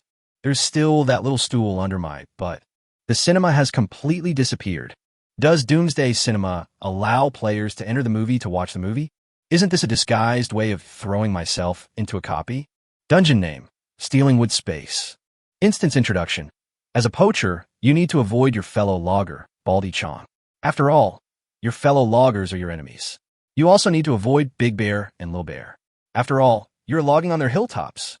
Dungeon mission. Survive for 48 hours. Dungeon reward. Honor badge X5. Warm tips. Please take good care of your little stool. When the instance ends, you can return to Doomsday Cinema by sitting on it. If you lose the little stool, you can't return until you find it. In addition, the little stool cannot be stored in your backpack. I just want to eat some popcorn in peace. You really have to do this to me? Chapter 85 Missions and Unfair Rewards. Lisi responded with a series of emotional prompt messages. Really emotional. Side quest 1. Steal Bald Chong's chainsaw. Reward. I've given you the chainsaw, what else do you want? Side quest 2. Steal 100 pieces of wood from Bald Chong. Reward. Can't you contact a buyer and sell it yourself? Side quest 3. Cut down all the trees near Big Bear and Little Bear's homes. Reward. Maybe you can get honey and a big head. Lisi looked at this weird side quest and the reward for the copy, and wanted to click on the copy. Probably sensing Lisi's anger, the fighting chicken suddenly squeezed out from his clothes and chirped loudly a few times. Lisi touches the chicken's head. He felt a little comforted, and then he saw the fighting chicken stretching its neck and walking under a big tree to catch insects. It pecked a small insect in a few strokes, smacked its lips, and swallowed it into its stomach. Then it pecked another one and glanced at Lisi, as if asking, "Do you want one?" Lisi opened his mouth, confused. The fighting chicken seemed to understand. It raised its head and swallowed the insect in its mouth with a smack. Just pretending. If you take it seriously, you will lose. Lisi shook his head and thought that since he was here, he had to complete the side quest. After all, he could get a chainsaw, gold coins, and honey. Gold coins and honey are not considered important supplies, but the chainsaw is definitely a very rare high-end equipment, and its power is no less than the electric pickaxe sealed in the system cabin. The question is, where is Baldy Chong's home? Lisi looked around again. The woods were too dense, and he couldn't see what was in the distance, so he could only explore around first. He tucked the transmitter stool under his arm and walked straight forward. The fighting cock followed tactfully, occasionally lowering its head to peck at the bugs on the ground. When it saw Lisi walking away, it flapped its wings and half flew and half jumped to chase after him, chirping a few times in protest. Lisi felt that this was pretty good. The fighting chicken would be full after just walking around with him. Chickens raised in this way are healthier and are called free-range chickens, commonly known as stupid chickens. It's just a pity that the fighting cock is obviously a male and cannot eat big eggs. But can it reproduce offspring? If I find a hen to put with it. Lisi shook his head and thought that it would be better not to harm the little hen. They were basically two different species. Cannot combine. It seems that this chicken is destined to live alone. As I walked, I heard a low roar faintly in the distance. Looks like a chainsaw. Have you found Baldy Chong? Lisi turned around and made a gesture to the fighting chicken to keep quiet. The fighting chicken nodded, and then its two chicken claws slowly raised and lowered, as if in slow motion, while its head kept turning left and right, scouting for the enemy. This chicken is getting more reliable day by day. Lisi nodded secretly, approached quietly, and sure enough, he saw the wretched figure. A bald man with a reflective head was holding a chainsaw and cutting a big tree. The shrill, buzzing sound continued for a while, and then there was a crisp click. Then Guang Tukiang pushed hard, and a big tree fell to the ground with a loud bang. Lisi hid behind a big tree and clearly saw the smug smile on Bald Chong's face. However, at this rate, he might be in trouble. Generally speaking, when this guy is about to succeed, two big brown bears will always jump out to make trouble. Thinking that he was the common enemy of Baldy Chong, Big Bear, and Little Bear, Lisi felt that he needed to hide more covertly. Putting the fighting chicken on his shoulder, Lisi climbed up the more than 10-meter-high tree in front of him and used the lush leaves to cover himself. During this time, Bald Chong had cut down another big tree and was trimming several branches of the tree, preparing to move them onto the car. Something is wrong with the plot. Aren't Big Bear and Little Bear planning to come over? If they don't come again, Bald Chong will load up the car and leave. Suddenly, a brilliant blue beam of light appeared more than 10 meters away from Guang Tu Chong. Lisi was stunned for a moment, feeling something was wrong. Then, Guang Tuchang's words almost frightened Li Si so much that he fell off the tree. These two stupid bears actually learned how to put in wards. Insert a ward? It's a mess, right? In Boonie Bears, there's a trick called inserting a ward and teleporting. The next moment, Li Si believed it. The blue beam of light disappeared, and two huge figures appeared at the same time. Big Bear and Little Bear. Kifi. Baldy Chong. We caught him red-handed. Run. I'll count to 3, or I'll make you pay. This line, Li Si stuffed a piece of popcorn in his mouth and watched the fun. When the two sides started fighting, he ran to harvest and got the chainsaw. So it's movie time. Li Si stuffed popcorns into his mouth one by one, thinking that Bald Chong was going to run away, but he actually showed a look of disdain. You two stupid bears dare to cause trouble for me, Baldy Chong? Look at my secret weapon. Bald Chong reached into his pocket and took out a water gun. Big Bear, Little Bear, and Li Si in the tree all enjoyed watching this. What kind of secret weapon is this? Xiong Air didn't waste any time.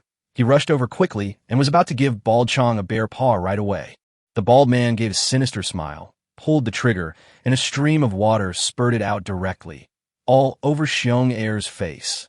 Ba ba ba ba ba ba. Bald Chong, what the hell are you doing? Xiong Air, you're dead. Xiong Air didn't want to waste time talking to him. Just as he was about to rush over to beat him up, he was stopped by Xiong Da. Second brother. Listen. What? It's a bee. Bald Chong laughed and pointed the water gun at Xiong Da. To tell you the truth, my water gun is filled with bee attractant. Xiong Air, even if you jump into the river, you can't wash away this smell. As he was speaking, the buzzing of bees could be heard from all directions. Big Bear pushed Little Bear away and said, "What are you waiting for? Why don't you run?" "Brother, what about you? I'll stay and deal with him, go." This. Xiong Air looked at the two people confronting each other, looked around, and had to run away. It had just rushed out not far when Li Si heard the buzzing of countless bees passing by. They all went to Xiong Air. And, is that a bee? Each one is almost as big as a fist. That's not a swarm of bees. It's just a bunch of fighter jets. The fighting chicken originally wanted to stretch out its head to peck at one to have a taste. But when it saw that they were all so big, it retracted its head and kept burrowing into Li Si's clothes. A few seconds later, Xiong Air's miserable cry was heard from afar. Big Bear was a little worried about Second Bear, so Bald Chong took the opportunity to spray bee attractant at him. Bald Chong, you're still trying to launch a sneak attack? As soon as Big Bear lowered his head to avoid the water column, a group of bees instantly swarmed around him and stabbed the grass where the liquid fell with their poisonous stingers. The grass was all rotten and black. Li Si was shocked. This game is so damn dangerous. If I rashly go to do the third mission, won't I be stung to death by bees? You don't need many. 3 bees this big would probably be enough to kill you. Chapter 86 Black Hole Freedom. The next moment, Li Si discovered that this copy was much more perverted than he had imagined. Don't mess with Big Bear. Li Si watched as Xiong Da took out a bottle of purple solution from somewhere and drank it all in one gulp. Bald Chong, you're done. Before he finished speaking, Xiong Da's body suddenly grew larger and turned into a giant brown bear more than 10 meters tall. When its body expanded, it directly smashed several large trees. How can this be seen as protecting the forest? Next, Guang Tuchang also took out a portion of purple solution. Stupid bear, I stole a portion of your potion. After saying that, Bald Chong drank it all in one gulp. Instantly became as tall as Big Bear. Li Si is so confused. It turns out that they all have the potion to make themselves bigger, but I don't. If Fighting Chicken also has a bottle. Steal. If Baldy Wong can steal, why can't I? This plot is too magical. Big Bear and Bald Chong were fighting in close combat, and the fight was so intense that the earth was rumbling. Big Bear found an opportunity to stomp on Bald Chong's truck and smash it to pieces. Bald Chong punched Big Bear on the forehead and made it swollen. The one who feels the pain is Li Si. The means of transportation is gone.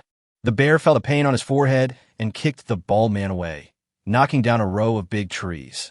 Bald Chong grabbed a big tree and smashed it from bottom to top, hitting Xiong Da in the vitals. Xiong Da was in so much pain that he covered his crotch and jumped up and down. Li Si was speechless. With this potion, wouldn't it be better for Baldy Chong to drink it and then tear down the wood with his bare hands? Do you have to use that little pocket chainsaw? That's right, chainsaw. The two fought from the east to the west, from the south to the north, and the fight went farther and farther. Li Si quickly climbed down from the tree and ran towards Bald Chong's wrecked truck. The chainsaw is right next to the car. Li Si picked up the chainsaw and checked it. Obtain Bald Chong's Chainsaw X1. Complete side mission 1 and steal Bald Chong's chainsaw. The copy takes pity on you and throws you an honor badge. Get Honor Badge X1.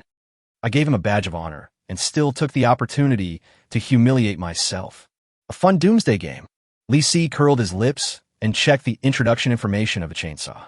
Introduction: no need to add fuel, but it can only be used to saw wood, really only to saw wood. What?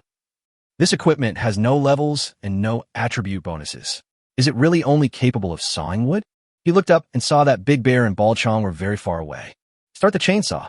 Try it. Accompanied by a low hum, the chainsaw teeth rotate rapidly. Li Si carried it and cut towards the broken truck. The chainsaw stalled instantly. Tried again, it stalled again. Try sawing wood? The shavings flew everywhere, and a gap was soon sawed out. Easy to use. What useful hammer.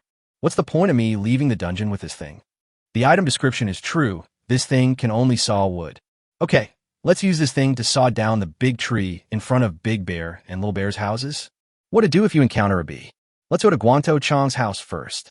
Li Si looked through the broken windshield and found a map. It seems that this copy is not so bad that it leaves no clues.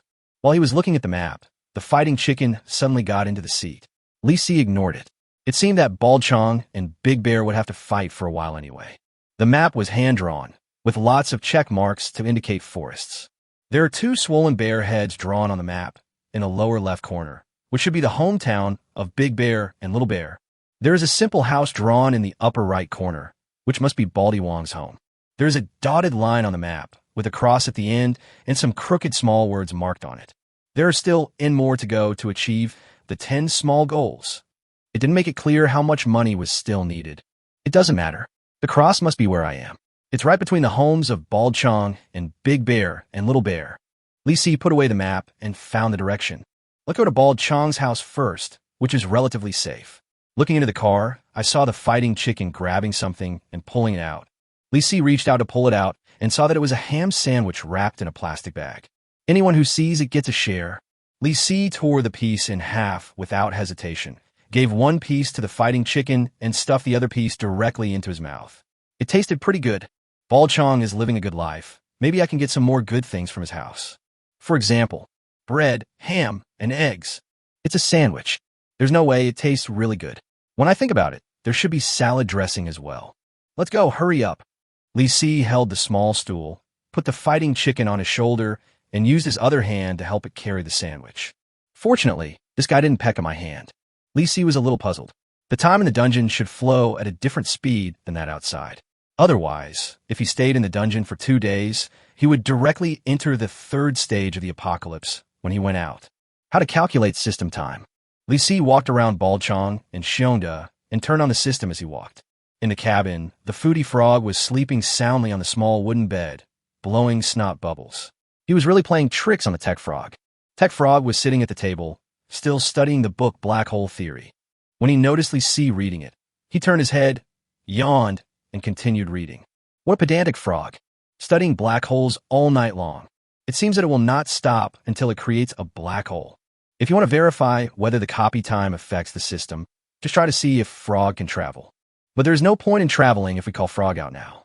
It will be better to let Frog out after we get to Bald Chong's house. You can check if there are any refreshed products in the Doomsday Mall. Li Si opened the mall interface, and a product list popped up with 4 items. Entering the dungeon, the system determines that it is a new day. Good. What are you selling? Curry rice, 10 agent coins. Introduction, frog food, travel range plus 1 meter. I only have 1 agent coin. I can't afford it. Unclaimed courier, 20 agent coins. Introduction, that's right. You never know what you could get out of it. Blind box, it depends on luck. House upgrade, 100 agent coins. Introduction, upgrade the living environment of Frog. This must be purchased. It is really inconvenient for 2 frogs to live in such a small space. We can't let one of the frogs sleep on the floor all the time, can we? Li Si decided to use the tools he earned from his trip to upgrade the cabin. He looked at the last item and was stunned at first. Am I seeing that? The special commercial city actually sells this thing? Super lithography machine tech frog exclusive, 500 agent coins. Introduction. It can be used to manufacture various high-end chips and transform any chip. Ox. Even the photolithography machine has been developed. Should we also create the Large Hadron Collider next? Lisi vaguely felt that he was not far from the freedom of the black hole. Chapter 87. Don't pick up hazelnuts on the roadside. Opening them all is just to prove how fast time flows now. After all, there's really only one agent coin. Last time, I was cheated out of 40 agent coins by Tech Frog and was on the verge of bankruptcy. Let's get going. When we get to Bald Chong's house, we'll let Frog travel, so he'll naturally have plenty of money. Lisi walked along the woods. Occasionally, he could see truck tracks on the road, which basically confirmed that he was going in the right direction. The truck marks must have been left by Bald Chong. The process of hurrying was a bit boring, but it was quite fresh for the fighting chicken. It fluttered to the front and then to the back, and in a few minutes it brought back a full and big pine cone. Consider it a bit filial. Lisi took the pine cone and cracked the nuts one by one. It smelled really good. He was eating happily when he was suddenly hit by something. When I looked up, I saw a big brown squirrel holding a small stone on the big tree above my head, squeaking and seemingly aiming it. The next moment, it threw it with all its strength. The small stone was heading towards his forehead. Lisi lowered his head to avoid the stone, and the squirrel squeaked even louder, obviously swearing. Looking at the pine cone in his hand, and then at the big squirrel, Lisi understood. Is this thing yours? When the big squirrel saw Lisi holding up a pine cone, it screamed with excitement, but the next moment, it suddenly looked down at the ground, pointed at it, and started to squeak and curse. Lisi lowered his head, and the truth was revealed. The fighting chickens are digging a hole. In just a few strokes, a plump pine cone was dug out. The big squirrel was so angry that it jumped around on the tree, hopping around and squeaking. The fighting chicken looked up at the squirrel, looking unconvinced. Chirp, chirp. Squeak, squeak, squeak.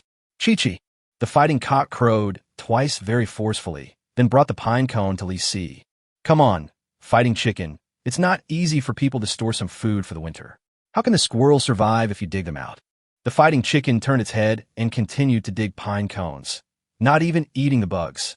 Suddenly, a round object flew out from under the fighting chicken's feet, with a faint halo. It's actually a special item? Lisi took a closer look and found that it was actually a hazelnut as big as a fist.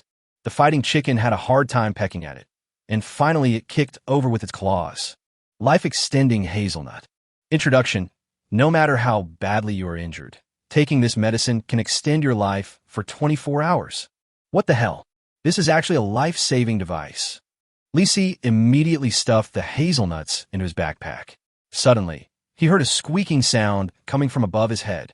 Immediately afterwards, responses came from all directions. Squeak, squeak, squeak, squeak, squeak, squeak, squeak, squeak, squeak, squeak, squeak. All of them are the sounds of squirrels. Fat figures were running around in the woods and all gathered together. They stared at Lisi, holding small stones in their hands. As a big squirrel squeaked, all the squirrels started throwing stones at Lisi. Lisi is convinced. I just stole a hazelnut. Is it necessary to target me like this? There are at least several thousand of these giant squirrels, and it's impossible to kill them all. Lisi pulled the fighting chicken and ran away. He was running in front, and behind him were thousands of squirrels holding stones and throwing them at him. They were like a huge army of squirrels, throwing stones forward nonstop.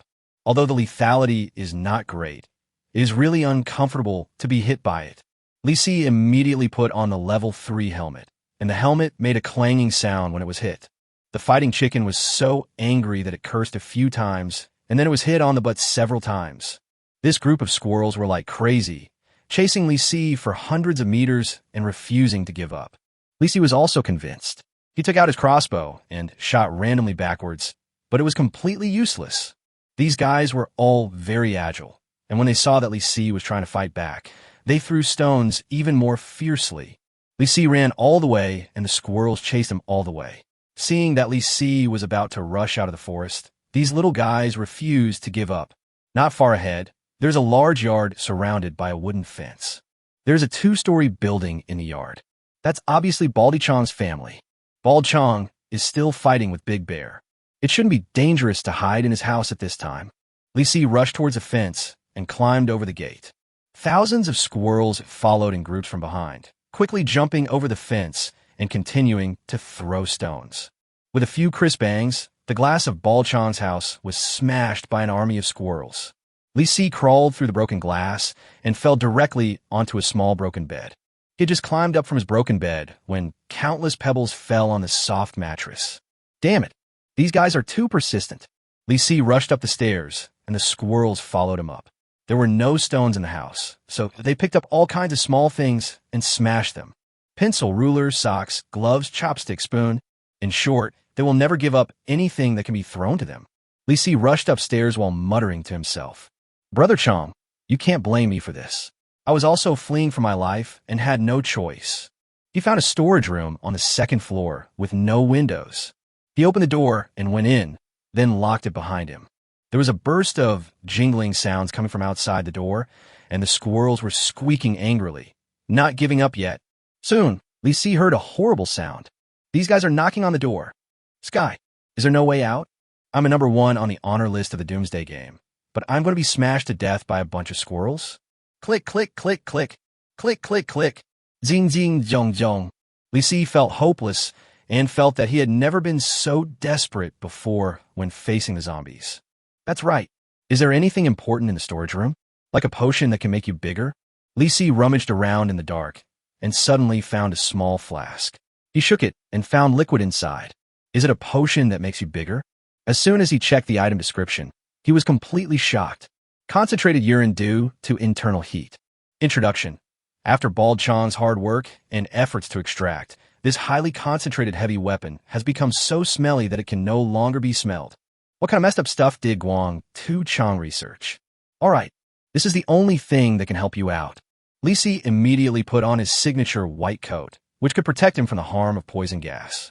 But fighting chicken, Li Si thought about it and found that he had no place to put it. If you can't stand it anymore, just vomit, but don't vomit on me. GG. Before the fighting chicken could figure out what was going on, Li Si suddenly pulled out the stopper of the flask, and it fell directly to the ground. Li Si didn't expect that this thing was even more powerful than stinky tofu. When he opened the door and the light from outside came in, he discovered it. What the hell? Yellow smoke is coming out of the flask. The squirrel that rushed in from outside the door was stunned in midair and fell to the ground with a crackling sound. The remaining squirrels dropped their stones one by one and ran away without even looking back. Gradually, Li Si discovered that Guang Tuqiang's house had been completely shrouded by a faint yellow smoke. He was about to put the cork in the bottle, but when he looked, he found that the awesome concentrated liquid had completely evaporated. Chapter 88. The sound is too soft to be heard. Over. Brother Chang's family was destroyed by me. Brother Chang won't come after me, right? Li Si looked at the sky outside. The sky was shrouded in a layer of yellow smoke and looked a little dim. This evening is more yellow than usual. It's getting dark. I guess Bal Chang will be home soon. It's very rude to treat others like this. Li Si decided to avoid the attack and leave the 2-story building first. He carried the unconscious fighting chicken, walked up the messy stairs, climbed out of the broken window, and came to the backyard. There's a pile of chopped wood neatly stacked here. They should be the quest items for the side quest, stealing wood. Next to the pile of wood, there was a small shed. Li Si went into the shed and found that in addition to some sundries, there was a small iron door on the ground of the shed. It turned out to be a basement. After opening the iron door, there was a simple space underneath, about the size of a bedroom. There's also a shovel next to the entrance. Bal Chang is digging a tunnel? Li Si saw a wire and looked along the wire and found a small switch. Turning on the switch, a dim incandescent light came on. Directly in front of us, there is a cave entrance that is more than half a person's height. It is dark in the depths and nothing can be seen. It seems that the cave is dug quite far. He was just wondering why Baldy Chang was digging the hole when he suddenly heard a scream like a pig being slaughtered from outside. Ah! Who did it? Xiong. It must be that damn Xiong who is taking revenge on me. Vomit. It also released my concentrated urine. Li Si quietly closed the iron door of the basement and said nothing. Brother Chang is very angry. If he finds out about this, it will be very difficult to deal with. Who knows if Baldy Wong has any other awesome killer moves. The Bal Chang, Xiongda, and Xiong in this world are all freaks with countless secret weapons. Li Si decided to spend the night here, which was a good opportunity for him to let Frog explore a hole here. Hearing no more noise outside, he carefully pushed open the iron door of the basement and looked out. The sound of cutting vegetables could be faintly heard from the second-floor building. It seemed that Bald Chong was cooking. With such a strong smell, was he cooking while wearing a gas mask? Li Si shook his head, closed the iron door above his head again, turned on the system, and prepared to summon Frog. There is only one frog in the system cabin. The technological frog is sleeping on a small wooden bed with an open book Black Hole Theory on his head. Did he fall asleep while reading? No wonder he's nearsighted. Where's the foodie frog? Li Si turned to the backyard interface, and as expected, the gluttonous frog went to play with the mecha after getting enough sleep. There again, BIU, BIU, BIU. Just press the green travel button. The next moment, no frog appeared in Li Si's hands. The foodie frog squeezed out from the hatch of the mecha and looked at Li Si. Foodie frog, I don't want to. It's time for it to go. At this moment, the sleeping technology frog jumped over with a doctoral hat on his head. It looked at Li Si and yawned. Tech frog, it's impossible for me to go out. I will never go out in this lifetime. Li Si was speechless. So after getting 2 frogs, you can't hire another one? Your foodie frog jumps in front of the tech frog and counts with the tip of its claws. Foodie frog, I've been there once, twice, 3 times, how many times? Anyway, I've been there many times, and you haven't been there once. Tech frog, I won't go. Foodie frog, if you don't go, don't sleep in my little bed. Tech frog, I won't go. Your foodie frog finds out that he can't persuade the tech frog, so he scratches his head and looks at you anxiously. Foodie frog, if it doesn't go out, I won't give it food. Great idea, but the tech frog has been hungry for a day. Don't really starve this scientist to death. Li Si now wants to know when they will come to a conclusion. At least one of them will come out. Just as he was getting anxious, he suddenly saw the tech frog come close to the foodie frog's ear and whisper something. The tech frog whispered something to the foodie frog. The foodie frog nodded as he listened, his big eyes moving around, as if he was enjoying what he heard. Then, the foodie frog leaned over to the tech frog's ear and said something. Technology frog nodded while listening, indicating that he agreed with foodie frog's idea. What the hell? What are you talking about? The sound is too quiet. The system can't hear it. What? This was the most blatant, perfunctory behavior Li Si had ever seen. What kind of conspiracy are these 2 little guys plotting behind my back? Have no idea, but it seems they have figured out who will go on the trip. After the 2 frogs finished whispering, the tech frog jumped back into the cabin, and the foodie frog flashed and appeared directly in Li Si's palm. Is it really still you? Why doesn't that guy come out? What did you 2 just plot? Your foodie frog looked at you with its 2 cute big eyes. Suddenly, it thought you were so handsome that it forgot everything after just one look. What just happened? Oops, I forgot. I just remember that the big bad guy was so handsome. Li Si looked depressed. Is the tech frog teaching the foodie frog how to flatter? No, that's not the character of tech frog. It seems that the foodie frog is using this method to conceal their private transactions. The tech frog has only been here for 1 day, and he has already led the innocent foodie frog astray. I just drew a bad frog. Forget it. Let's go traveling. Great. Let's go. Come back and have dinner. The gluttonous frog jumped out, looked around, and ran into the tunnel in front. So positive? Why do I always feel like something is not right? Li Si scratched his head, feeling more and more that these 2 guys must be hiding something big from him. And this matter seems to be related to which of the 2 frogs is traveling, etc. Could it be that the tech frog has tricked the foodie frog? Will foodie frog always travel with you from now on? So did I recruit the tech frog just to have it stay at home and create black holes? No, I somehow feel like I should sow discord between the 2 frogs. Even evil people have to do something occasionally. Li Si looked at the innocent foodie frog and shook his head. At this time, the little guy had already jumped deep into the tunnel. Your foodie frog jumps forward all the way, and it feels strangely familiar here. I think I was in a cave last time. I found a big shiny walnut at that time. What delicious food is hidden here? Your foodie frog sniffed and shook his head, feeling that there was no smell of food. It jumped forward and suddenly saw a relatively spacious space in front of it. Wow, there are railroad tracks? Are there whirring little trains? Li Si was stunned. Rail? What does Bald Chong want to do? Building a subway under your own house? Chapter 89, Quack Quack. Li Si seriously suspected that Guang Tukiang was studying how to mine coal. My brother Chong worked hard in logging for most of his life, but in the end he was forced by Big Bear and Little Bear to change his career to coal mining. Life is really hard. Li Si felt a little emotional. He took a closer look and found that Wazai had sent him a new message. Your foodie frog looked around and found nothing here except an old cotton-padded jacket, so he jumped in along the dark railroad tracks. It didn't jump far before it saw a dirty metal card on the track. It was a little disappointed. It was not the kind of whirring little train. It was not fun. Lisi understood. If Bald Chong really intends to mine coal, it would obviously be a small mining car. If the coal mine is really discovered, Bald Chong will achieve financial freedom. Lisi continued to look back, becoming more and more curious. Your foodie frog suddenly jumped into the car. Baji. It landed on something soft. The foodie frog looked down and saw a bag of big white steamed buns. It recalled that it didn't remember you eating this kind of thing. You should eat less junk food, like instant noodles. Tech Frog said. It says it has no nutrition. I think it's right. Lisi agrees with the foodie frog's point of view, but is very worried that the frog always listens to the Tech Frog. Will you only listen to Tech Frog and not me from now on? At this moment, the foodie frog has begun to practice the truth spoken by the Tech Frog. Your foodie frog collected a bag of steamed buns. Received successfully.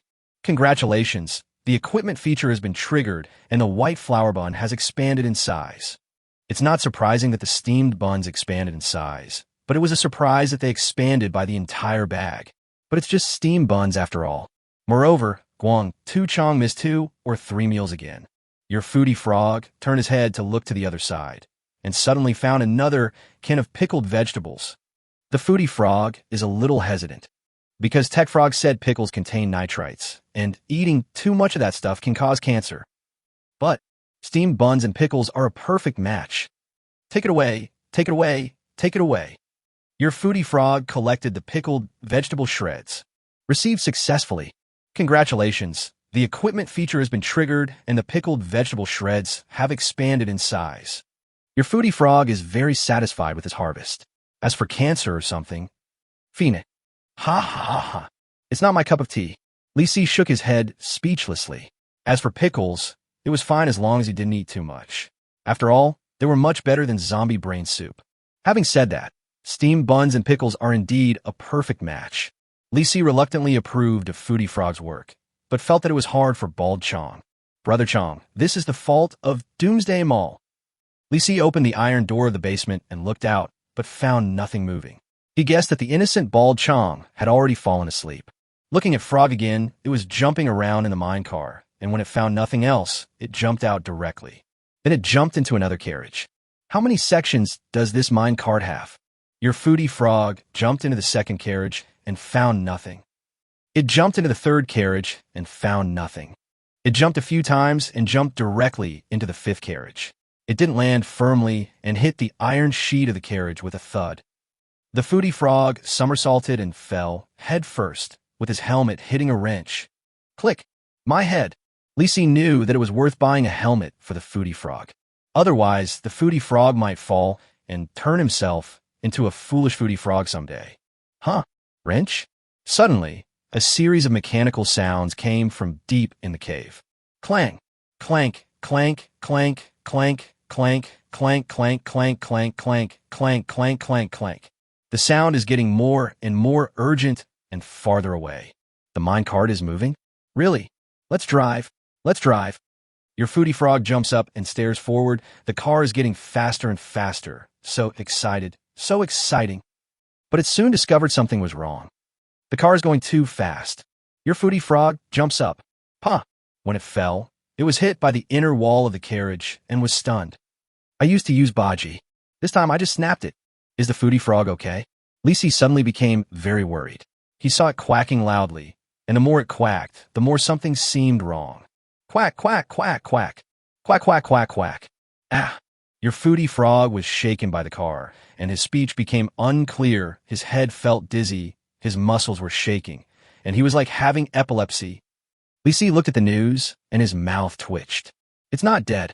It's worse than death. Hold on. You started the minecart yourself. Suddenly, Lisi had a strange idea. I traveled so far in the minecart, and the agent coins I earned from this trip, it can't be thousands, right? Lisi suddenly felt that the suffering that Wazai endured was worth it. Foodie frog, come on, hold on. Lisi was ecstatic. Every extra minute the minecart moved, he would earn more gold coins. As soon as he saw the news about the little guy, he was speechless again. Your foodie frog was thrown into a state of disarray. with his mouth open but unable to make a sound, and mumbling swear words in his heart. The content has been censored by the system. The content has been harmonized by the system. The content has been harmonized by the system. Bang! Bang! The car suddenly hit the end of the cave, and your foodie frog was ruthlessly thrown to the other side. Your foodie frog is motionless. Maybe it's dead. Hiss! System. Seriously, don't scare me here. Your foodie frog is not moving. It may not be dead yet. Depend on. Lisi was anxious. Don't really get killed. It's not okay to get hit so hard that you become stupid. Lisi picked up the fighting chicken and went straight into the mine. Shichichi. The fighting chicken suddenly woke up, flapping its wings, and was dragged into the mine by Lisi. Fighting chicken, the foodie frog is in danger. I know you haven't recovered from the smoke yet, but there's no time. Chichichichi. The fighting cock crowed loudly a few times and flapped its wings even more vigorously. Lisi had no choice but to put it down first. Otherwise, you stay here and don't run around.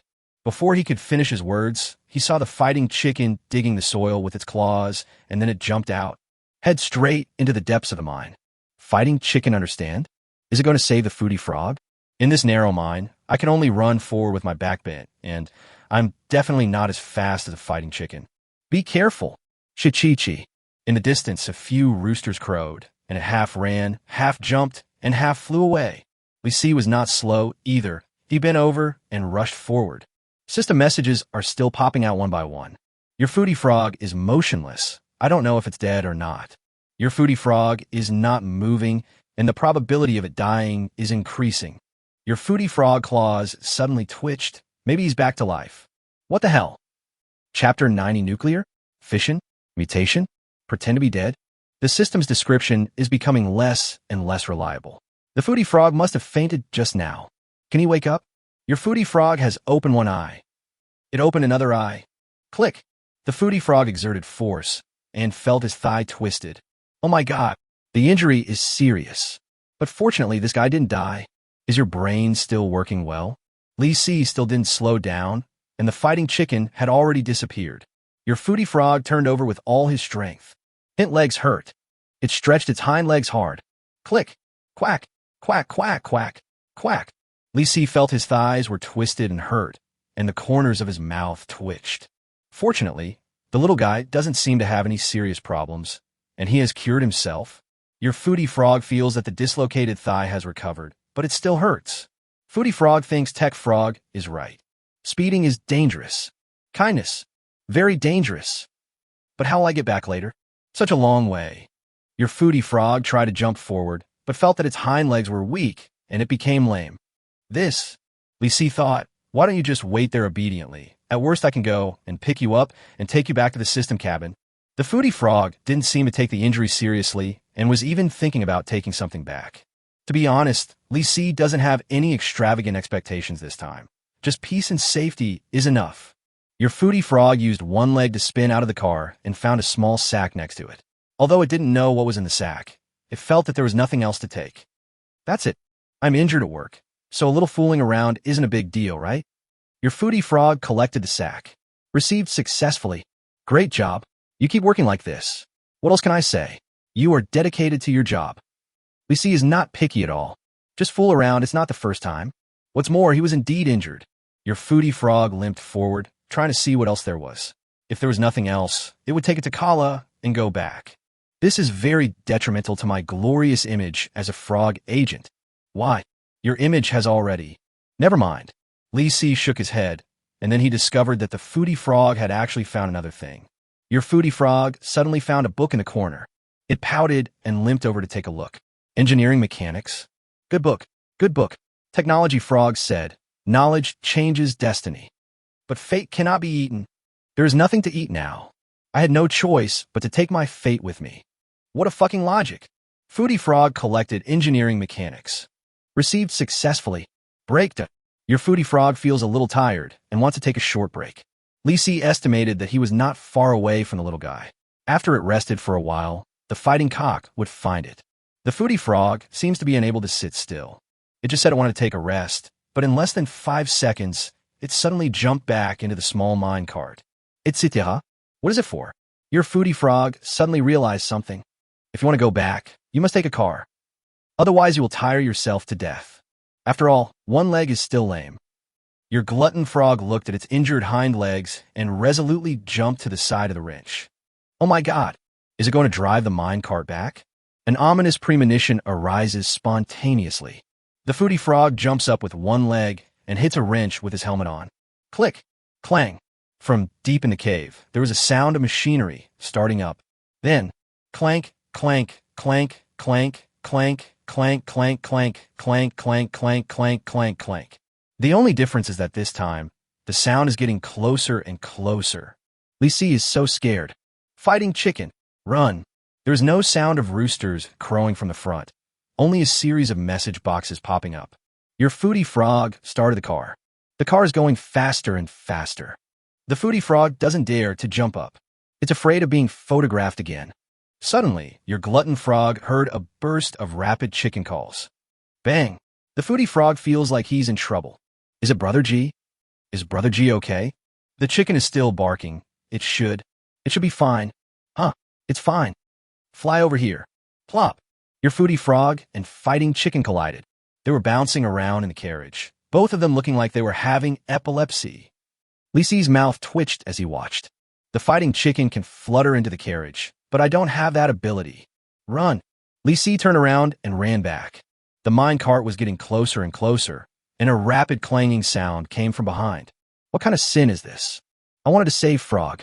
As a result, this little bastard drove the car back and chased after himself. If you keep it, 8 lives won't be enough to waste. The minecart is coming. The piercing roar is chasing after you. Fuck. The minecart was only 10 meters away from Lisi. His mind was spinning rapidly, and he suddenly made a life-threatening move. Bet. Lisi reached into his backpack and took out a big walnut. A muffled sound suddenly came from the small space. As soon as the huge walnut was taken out, it completely blocked the cave, the rails were bent, and a rumbling sound came from the ground. Next moment, with a loud bang, the minecart hit the walnut. The walnut was pushed forward a bit. Click! The huge walnut in front of Lisi cracked. But at least I saved my life. Lisi bent over, holding the cracked walnut while panting, and took a look at the system message. The car suddenly hit a huge walnut, and your foodie frog and fighting chicken were ruthlessly thrown to the other side. Your foodie frog is motionless. Maybe it's dead. Your fighting chicken is motionless. It may be dead. What the hell? Will both of them be killed this time? Lisi felt upset when he suddenly heard a chirping sound coming from the other side of Walnut. Fighting chicken is not dead. The fighting chicken woke up your foodie frog. The foodie frog got up dazed, limped on one leg, and jumped onto the wall of the carriage. Then its eyes widened, and its mouth gradually opened. Wow, it's spectacular.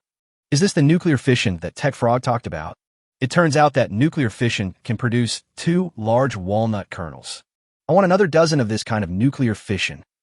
Lisi almost fell on his butt. Nuclear? Fission? Mutation?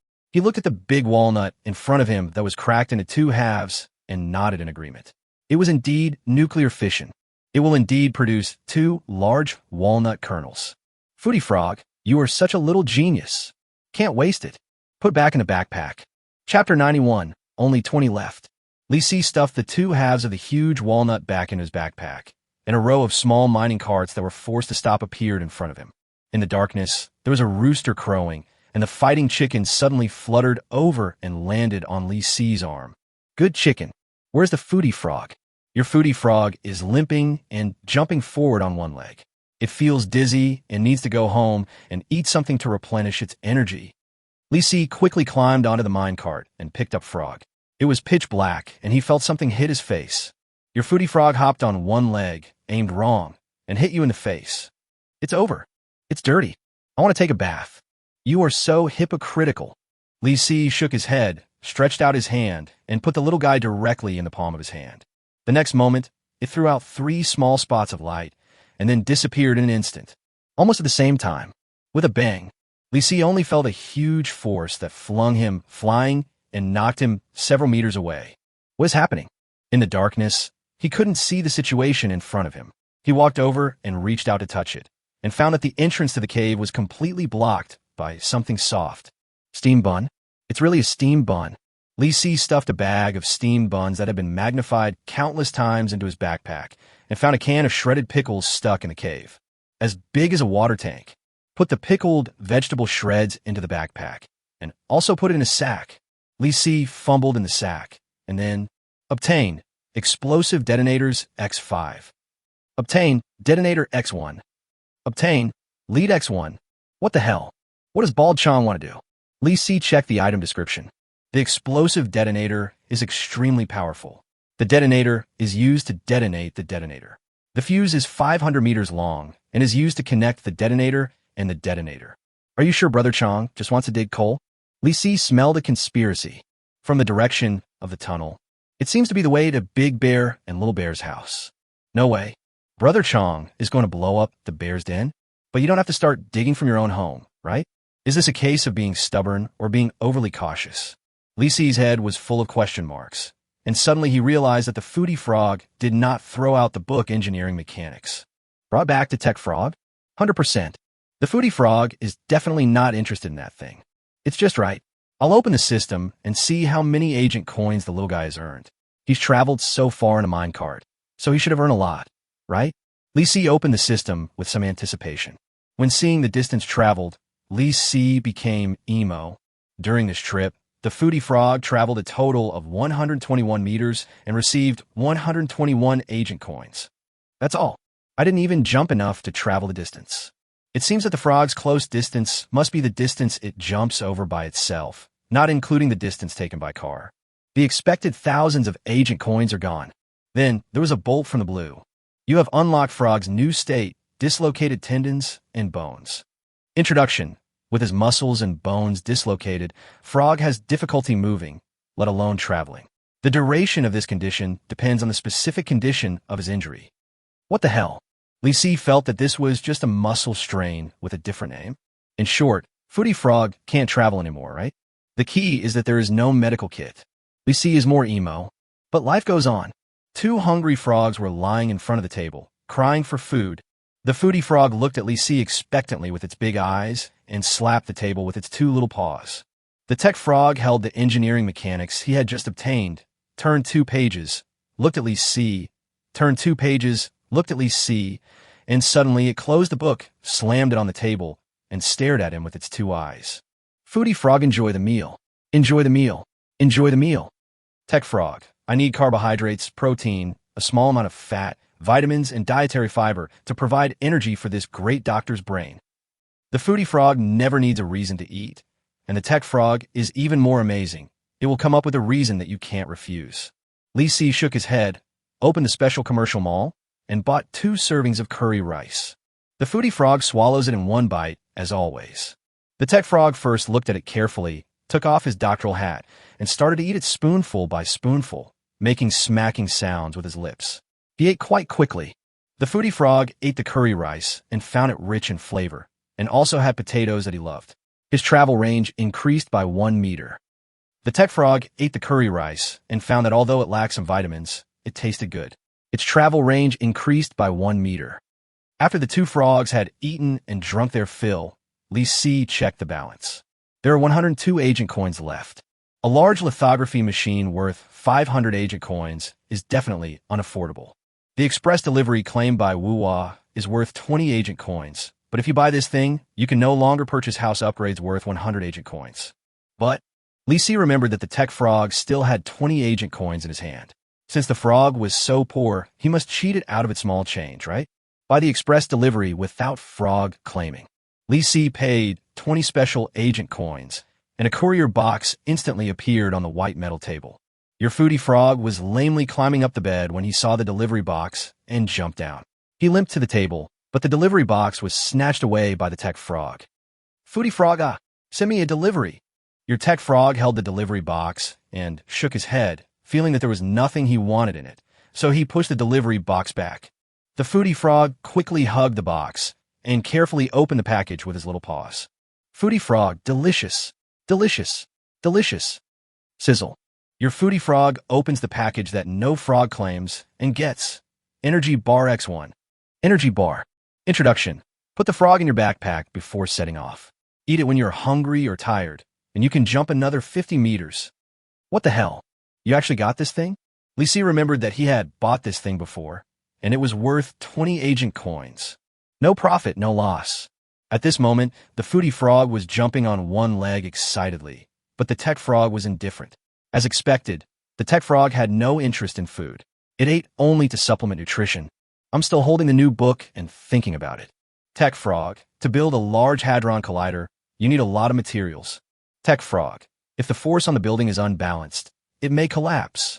Tech frog, why do I feel that this small house does not meet the theoretical requirements of engineering mechanics?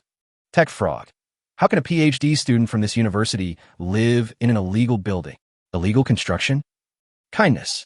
In that case, Tech frog, you're right. This cabin is an illegal building and could collapse at any time. Your tech frog looked at you, then at the house, then at the book Engineering Mechanics in his hand, and nodded in agreement. Tech frog, I want to change my house. Quickly. This is what I've been waiting for. We are still 20 agent coins short of rebuilding this house. I remember you still have 20 agent coins as pocket money.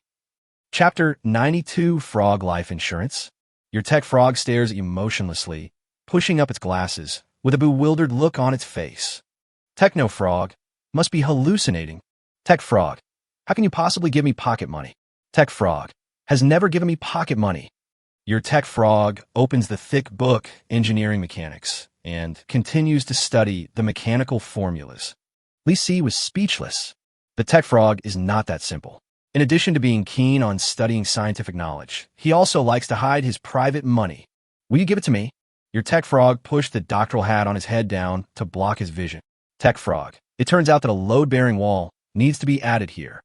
Tech frog, aluminum alloy building materials are better. They are light and will not rust. Tech frog, actually, it's nothing to build illegally. After all, it hasn't reached the load-bearing limit and won't collapse in a short time. As it spoke, your tech frog looked up at you, indicating that it didn't understand what you were doing there. It looked at the bed, indicating that you should go and take care of the sick people at home. Li Si looked at the foodie frog, which had already been lying on its back, blowing bubbles. It doesn't care about the collapsed house or something like that. There are only 3 things that can cheer up the foodie frog. Have a meal. Have a meal. It's still a fucking meal. Can't get the agent coins to expand the house today? Li Si doesn't believe it. Don't you want a bigger house? Your tech frog is indifferent and is studying the mechanics formula seriously. Don't you want a little bed of your own? Your tech frog is indifferent and is studying the mechanics formula seriously. Well, then don't you want a quiet little desk of your own where you can't be disturbed? Your tech frog suddenly closed Engineering Mechanics. Tech frog, as long as you have a desk, I'll give you 50. What the hell? Li Si was stunned. Isn't it only 20 agent coins? Where did the 50 come from? The total number of agent coins handled by this guy was only 40. Even if I find them all, there won't be 50, right? Where did you get your money? Tech frog, I want a small desk. First, where did you get your money? Tech frog transferred 50 agent coins to you. Your tech frog pushed up his glasses, smiled smugly, and spread his hands, indicating that he would never tell you, and would never tell you in this lifetime. It stretched out its paw and pointed at the house, asking you to expand it quickly. Finally, it gives you a very serious warning to. Tech frog, I want a small desk. Li Si's mouth twitched, and he actually felt that the tech frog was a little unfathomable. It comes with savings when it comes. How much? Is there 18 million? It's useless to think about it. This thing is not easy to deceive. If it doesn't want to give, there is absolutely no way to deal with it. Finally, I have money now. There are currently 132 agent coins on hand. Li Si directly chose to purchase house upgrades. The next moment, the scene switched directly to the backyard. A new frog popped up there. A big frog with thick skin and flesh, a yellow safety helmet on its head, and a metal box on its back. Engineering frog, do you want to remodel your house? How big is the renovation? What materials? Do you have any special requirements? Engineering frog, that's it. That's it. I got it. Engineering frog. This engineer has always been serious and responsible in meeting Party A's requirements. Engineering frog, let's get started. Engineering frog said when I came here that they would provide 1 meal a day, and I agreed right away. Engineering frog start dismantling from here. The engineering frog takes out a big hammer from the box and smashes it toward the house. Li Si came back to his senses all of a sudden. Etc. There are still people in the house, and there are frogs. Upon hearing this, the engineering frog immediately stopped what it was doing. Engineering frog. This engineer is so scared. Why didn't you tell me earlier? This dangerous building will collapse with just one hammer. You didn't even plan to ask me. Li Si seriously suspected that this frog was one of the frog agents. How would he come to him in this way? Can it be kept? You stay. I'll provide you with meals every day. The engineer frog rushed into the cabin with a hammer in hand, not even hearing what you said. Li Si felt that this guy must have done it on purpose. Well, at least make yourself familiar with me first. A few seconds later, the foodie frog and the tech frog were both blasted out by the engineering frog. Construction frog. From now on, no frog is allowed to enter the construction area. As he spoke, the engineering frog took out a shovel from the box and dug a trench on the ground, indicating that no frogs were allowed to enter the left side of the trench. Your foodie frog looked aggrieved, saying that it was very uncomfortable to be woken up in the middle of sleep. Your tech frog pushed up his glasses and came up to the engineering frog with the book Engineering Mechanics in hand, ready to discuss the construction location of a load-bearing wall, but was pushed to the right side of the ditch by the engineering frog. Engineering frog, I understand all the requirements. I'm about to start work. No entry for idle frogs. Li Si thought that the engineering frog was quite pretentious. I don't know if he has any real ability. The next moment, he believed in the engineer's ability. The engineer frog smashed the house with a hammer, and with a loud bang, the whole cabin collapsed in half. Zulfust. One more blow of the hammer, and the house will be demolished. Li Si was waiting for the engineering frog to come back, but it actually climbed onto the rickety little wooden bed and lay down to rest. The two frogs were stunned. The construction frog stretches out its claws, indicating that the construction site is under construction and no other frogs are allowed to enter. No? Why don't you do it? Li Si was also speechless. He just stopped after hitting it with a hammer? Engineering frog. This engineer has completed today's project, and the remaining half will be demolished tomorrow. Wouldn't it be better if you just said you were here to make a living? No. This guy is also mixed in bed. Li Si suddenly felt that this sneaky frog must not be recruited. It could do a month's work for a day. If it is recruited, it will definitely be a giant Buddha that cannot be invited. Let's go after finishing the work. If it stayed for a few more days, it would have to spend dozens more agent coins just on food. I've never seen such a heartless frog. This guy actually fell asleep and was snoring. Snoring. Li Si looked at the backyard. The gluttonous frog moved forward and stopped beside the ditch, staring at his own small wooden bed and wanting to crawl over. The technological frog suddenly stretched out its claws to stop it. Tech frog, don't go.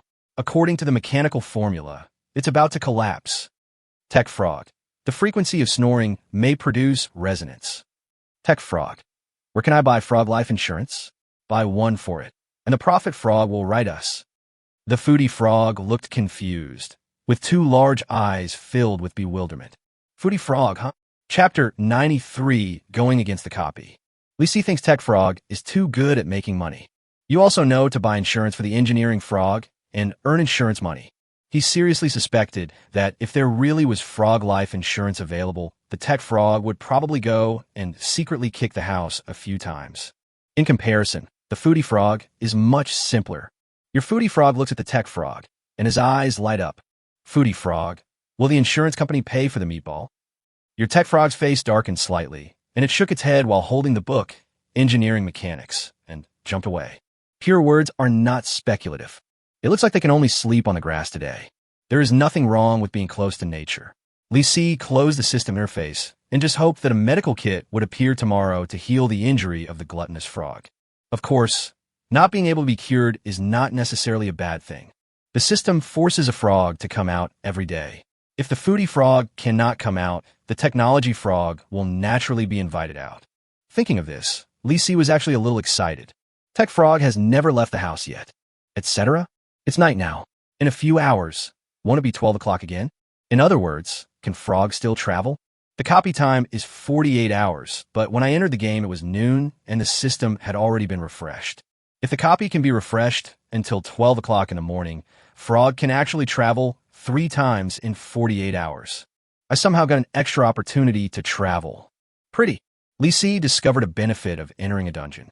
He looked at the fighting chicken squatting on his body. The chicken looked a little wilted, probably because it had just been frightened by the minecart. Fighting chicken, Eat something to calm your nerves. Li Si took out the bag of chicken feed from his bag and poured a large pile of it on the ground. The fighting chicken became much more energetic when it saw the food. It came over to peck at the food with a chirping sound, and it pecked all the yogurt balls and the cereal into pieces. Good guy, are you afraid that you will compete with it? Sometimes I have a conscience, sometimes I don't. Li Si curled his lips and took out a piece of compressed biscuit and a bottle of mineral water. After tearing open the package, he bit off a piece directly. It was crispy, salty, and fragrant, and tasted really good. Li Si ate with gusto. He felt full after eating just one piece, but because it tasted so good, he was still wanting more.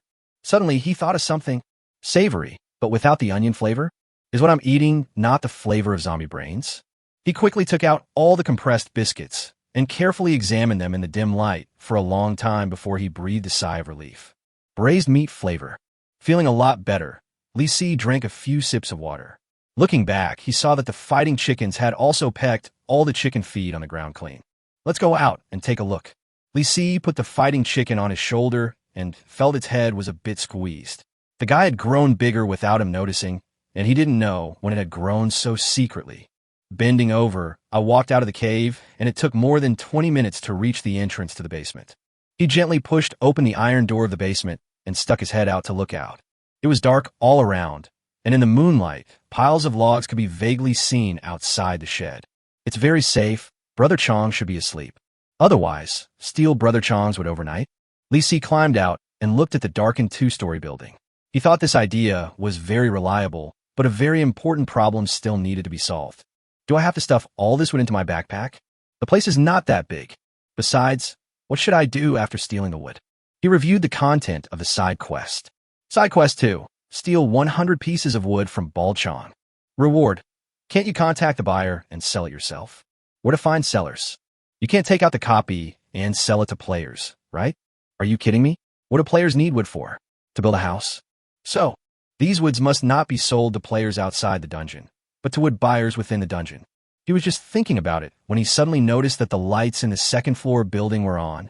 What's going on? Brother Chong got up to go to the bathroom. It's not because of kidney deficiency. Li Si went around to the back of the shed and saw Bald Chong walking out of the building with a flashlight, seemingly still on the phone. Boss Li, you're here to pick up the goods in person? You can rest assured that the wood I cut is made by Baldy Chong. You'll be there in 10 minutes? Don't worry, there's absolutely no problem with this batch of wood. It's all ready and will be loaded as soon as you arrive. Okay. Yes. I'll pick you up at the roadside right now. As Guang Tu Chong spoke, he walked quickly towards the intersection. Li Si nodded thoughtfully, as if he had realized something. The stolen wood was indeed not sold to players outside the dungeon, but to wood buyers within the dungeon, such as Boss Li. Obviously, to accomplish this feat, he also needed a phone and Boss Li's contact information. This is not complicated. All you have to do is get Bald Chong's cell phone. By the way, this dungeon mission is too unethical. It's trying to trick my brother Chong into death. Li Si took advantage of the fact that Bald Chong was not in the backyard and quietly climbed out, hid outside the fence, propped up a small stool, sat on it, and looked inside through the gap in the fence. It's so dark, there's basically no need to disguise yourself. In order to prevent the fighting cock from making any sound, Li Si whispered a reminder to it, took out a handful of chicken feed, and put in his hand for it to peck. After a while, a truck drove into the backyard gate of Bald Chong from the mountain road. Bald Chong went forward to greet them enthusiastically, and a man's voice came from the car. Hurry up and load the wood. This batch of wood has a special use and is urgent. If you delay, you will be fined. Don't worry, Boss Li, I'll be there right away. Bald Chong nodded and bowed in response, and together with another strong man who got off the car, they carried the wood onto the car. Li Si looked at it and shook his head. Life is not easy. It's not easy to survive in Doomsday outside the dungeon, and it's not easy to survive in Brother Chong inside the dungeon either. After working so hard to cut down trees, you still have to look at Boss Li's face and apologize to the capital. By the way, if Boss Li behaved like this when I was selling wood, I would definitely teach him a lesson. Wanting to carry wood? Come down and lift it yourself. Bald Chong and another man worked for more than half an hour and finally loaded all the wood into the truck. He smiled and looked at Boss Li. Boss. In a year, check out. Drive. With a roar of the engine, the truck turned and drove out of the yard, leaving Bald Chong alone and disheveled in the night. Li Si couldn't bear to watch it anymore. Suddenly, he had a wonderful idea. Why should I complete the task according to the requirements of the copy? After completing 3 side quests, you will only get 3 honor badges. This is totally a lie. Why not get along well with Baldy Wong, Big Bear, and Little Bear? Getting something good out of them is worth more than 3 badges of honor. So, confirming change of plans. Labor and capital want to help the poor, help Brother Chong get rich, and beat up Boss Lee at the same time.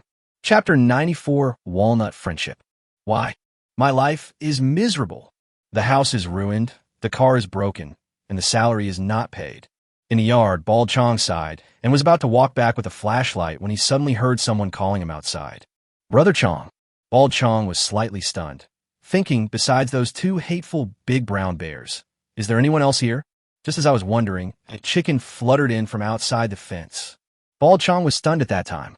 As everyone knows, there are only 2 talking animals in this forest, and they are both mortal enemies. So now there's another talking chicken? Chicken, brother. Bald Chong took 2 steps back and carefully stared at the little rooster that was obviously abnormal in size. Shichichi. The fighting chicken looked at Bald Chong and nodded readily, deciding to take advantage first. At this time, Li Si also climbed over the fence. When Guang Tu Chong saw that there was a living person behind him, his face became even more alert. From Brother Chong's thoughtful eyes, Li Si gradually saw a hint of hostility. Oh, I see. You're the new lumberjack.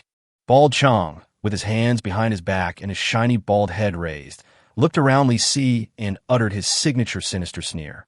No matter who you are. It doesn't matter which company you are from. This piece, I, Bald Chong, have the final say on all matters concerning wood. As he spoke, he patted his slightly hunched chest, but he couldn't help coughing a few times because he used too much force, but he kept a stern face. That's good. Li Si was quite satisfied that the fight started before Brother Chong came up. If the other party knew that he had made his house like that, the consequences are disastrous. Li Si didn't say anything, just waited for Bald Chong to continue venting his negative emotions. After all, they have all been office workers, and everyone has had bad moods. What's more, Brother Chong just found out that his salary would be delayed until the end of the year. Bald Chong circled around Li Si for several times, but was speechless. After a moment, he glared at him and said, "Why don't you say something? Brother Chong, are you done?" Without. The bald man waved his hands. 2 things. First, cutting down trees on my territory is like seeking death. Li Si nodded in agreement. Besides Baldy Chong, there are also 2 invincible big brown bears guarding them. Wasn't that courting death? Second, are you going to sell this stupid chicken? What the hell? Li Si was stunned. He immediately stood in front of the fighting chicken and asked, "Why are you buying chickens?" "I picked some wild mushrooms on the way back. All I need for the chicken and mushroom stew is a chicken." "Good guy, want to turn your mount into a dish?" "That's too much. Forget about the chicken stew. Brother Chong, I'll treat you to walnuts." "Walnut?" Bald Chong was stunned for a moment, then saw Li Si take a few steps back and take something out of his backpack. In an instant, half of an extremely large walnut appeared out of thin air, like a cut watermelon, more than half a person's height. Bald Chong twitched his mustache and looked at Li Si again. His arrogance instantly disappeared by half. "Oh my god, isn't my Baldy Chong cool enough? It's not enough to know math, physics, chemistry, and biology to chop wood now. I also need to know magic." Li Si smiled proudly. "Brother Chong, bring 2 spoons. Let's sit on the walnuts and eat while we chat." After a while, Li Si and Guang Tukiang sat on the huge walnut, one at each end, and used a small spoon to dig out the walnut kernels and eat them. Bald Chong was quite satisfied with the taste of this walnut. "Brother, you can make a cart of 6 walnut drinks with this half walnut, but it's too addictive to eat it dry." "That's easy." Li Si reached into his backpack, and a jar of pickled vegetables appeared next to half a walnut. Bald Chong looked at the bottle and was stunned for several seconds. The glass bottle containing the shredded pickles is almost as tall as the walnut. The key point is that the huge bottle actually looks familiar. The product label is still on the bottle of canned yellow peaches. The pickled vegetable shreds are the same style, but each one is as thick as a small fried dough stick. This. Where did you get this pickle?" "I found it in your shed." "What?" Bald Chong was completely stunned. "My pickles were made so huge by the person in front of me, and these walnuts and this chicken." Bald Chong's brain was working quickly. The first thing he thought of was not the carefully pickled, crispy, pickled vegetables in the can of yellow peaches that he had lost, but the pile of wood next to him that had not been transported away. Money. Bald Chong's face turned visibly excited, and it seemed that his bald head even glowed brighter. Brother, let's join forces. I'll chop the wood, and you'll make it bigger. It won't take long before you can earn 10 of his small goals. Lisi choked. I almost choked the walnut down my throat. This is indeed a small trick to get rich, but it can't help me. First of all, the foodie frog does not have the ability to make wood bigger. Brother Chong, first of all, I think it's a waste of talent for a talented and charismatic leader like you to work for Boss Lee. In my opinion, you might as well rebel. Bald Chong was completely stunned. His beard twitched, and he stared at Li Si with wide eyes, and soon he showed an expression of sudden enlightenment. Oh, I see. You want to persuade me to change my job, so you could just stay here and chop wood. Li Si thought about it and was speechless, because he really wanted Brother Chong to change his career, but how could he prove that he was not cutting wood in order to occupy the forest? Seemingly no solution. If you want to accomplish this, you must find a practical project to get rich. Am I really in a copy of a doomsday world? As Li Si thought about it, he fell into self-doubt. There are only 48 hours to turn the plot of the dungeon into gay. In the current situation, chatting is useless. It is better to think of practical ways to get rich before looking for Bald Chong. Regarding this matter, can a knowledgeable tech frog give some advice? Not sure. Feel free to ask. He turned around and waved his hand at the bald man. Forget it, Brother Chong. Let's discuss this later. I have something else to do, so I'll leave first. Li Si jumped off the walnut with his butt and then heard a scream. Looking back, he realized that he had jumped off the walnut, but Brother Chong's walnut was too heavy and the walnut tilted, so the old man fell directly off the walnut. Ahem. See you later, Brother Chong. Li Si picked up the fighting chicken, ran to the fence in one step, and flipped over. Bald Chong got up from the ground, his eyes full of stars. He looked in the direction where Li Si disappeared and scratched his bald head, feeling that something was strange. Oh, never mind. I got such a big walnut. Finally, I got a bargain. But now it's really curly.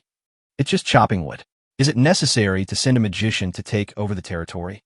Li Si left Bald Chong's house and went into a small woods nearby. He climbed up a big tree, placed the fighting chicken on a branch, and turned on the system. Technology frog? Technology frog? I'm calling you. Stop picking on the foodie frog. Chapter 95, wait for me for half an hour, and I'll give you this amount. In the backyard of the cabin, the tech frog was using its little paws to poke the foodie frog lying on the ground. The foodie frog was lying on its stomach, blowing snot bubbles from its nose. When the tech frog poked it, it closed its eyes and opened its mouth as hard as it could. Foodie frog, big, big, ah, big. Foodie frog, ah, big meatball paper. Foodie frog, hey, hey, hey, hey, hey. Foodie frog, slurp. Foodie frog, ah. Foodie frog, burp. Your foodie frog dreamed that he was chewing a big meatball, mumbling a few words, then turning over, lying on the grass with his arms and legs spread out, and fell asleep again. Tech Frog shook his head helplessly, took out the book Black Hole Theory from his backpack, opened it and covered the belly of Foodie Frog, turned his head and looked at you stubbornly. Tech Frog, it's impossible for me to go out. I will never go out in this lifetime. Just block the road. No problem. Li Si suddenly figured out one thing. Even if a medical kit appears in the mall after 12 o'clock in the morning, I can't afford it with my own agent coins. I can't cure the foodie frog, so of course the system can only invite out the technology frog. As for the engineering frog that had taken over the magpie's nest, I can't even check its property list, so I obviously can't let it travel. We'll talk about the trip later. First, help me think about how to help Bald Chong get rich and earn 10 of his small goals. Technology frog, Bald Chong. Tech frog not familiar. Tech frog your boyfriend. What the hell? Can't you see that you are 100 a real man? Li Si wanted to give Tech Frog a beating, but it was just a thought. He told the Tech Frog about Baldy Wong's situation in the copy. Then, the Tech Frog yawned, pushed his glasses, and said 2 words very impatiently. Tech Frog, hammer him. Hiss. Is this human language? If you want to hammer, you should have done it long ago. Your Tech Frog looked up at you and shook its head helplessly. Tech Frog, Bald Chong is so powerful, but he is still chopping wood in the mountains. His brain is probably broken. He should be fine after a beating. Li Si was speechless in rebuttal. Brother Chong is really talented. He developed a bee attractant, purified and concentrated urine at home, and taught himself engineering mechanics to dig tunnels. With such great abilities, why is he still staying in the mountains to cut down trees? There are only two possibilities. Either he falls in love with Big Bear, or Big Bear and Little Bear. Or maybe his brain is really broken. He shook his head and looked at the tech frog. Can't you come up with a more reliable solution? Don't let me look down on your intelligence. Your tech frog suddenly froze. It's unbelievable. Where do you get the confidence to mock its intelligence? Is your brain broken too? Tech frog thought for a while and decided that it was unrealistic to beat you up. It decided to help you, a fool, come up with a simpler solution. It is thinking. It pushed its glasses and continued to think. While thinking, it tilted its head and fell asleep. Li Si is convinced. It seems that Tech Frog is not as reliable as imagined. It was getting late now, and Li Si thought it should be past midnight, so he opened the special industrial and commercial mall. It turned out to be just as I guessed. Refreshed. The first item on the list is always frog food. Hamburger and French fries, 20 agent coins. Introduction, frog food, travel range plus 2 meters. Li Si looked at his balance. 32 agent coins, not even enough to buy frog food. The foodie frog, the technology frog, and a free eating and free drinking engineering frog all cost 60 agent coins for a meal. Worry. Li Si checked the 3 items at the back. Frog agent recruitment order, 900 agent coins. Introduction. You can recruit a new frog agent for you. Don't worry, they're all very professional. The price of the frog agent recruitment order has increased.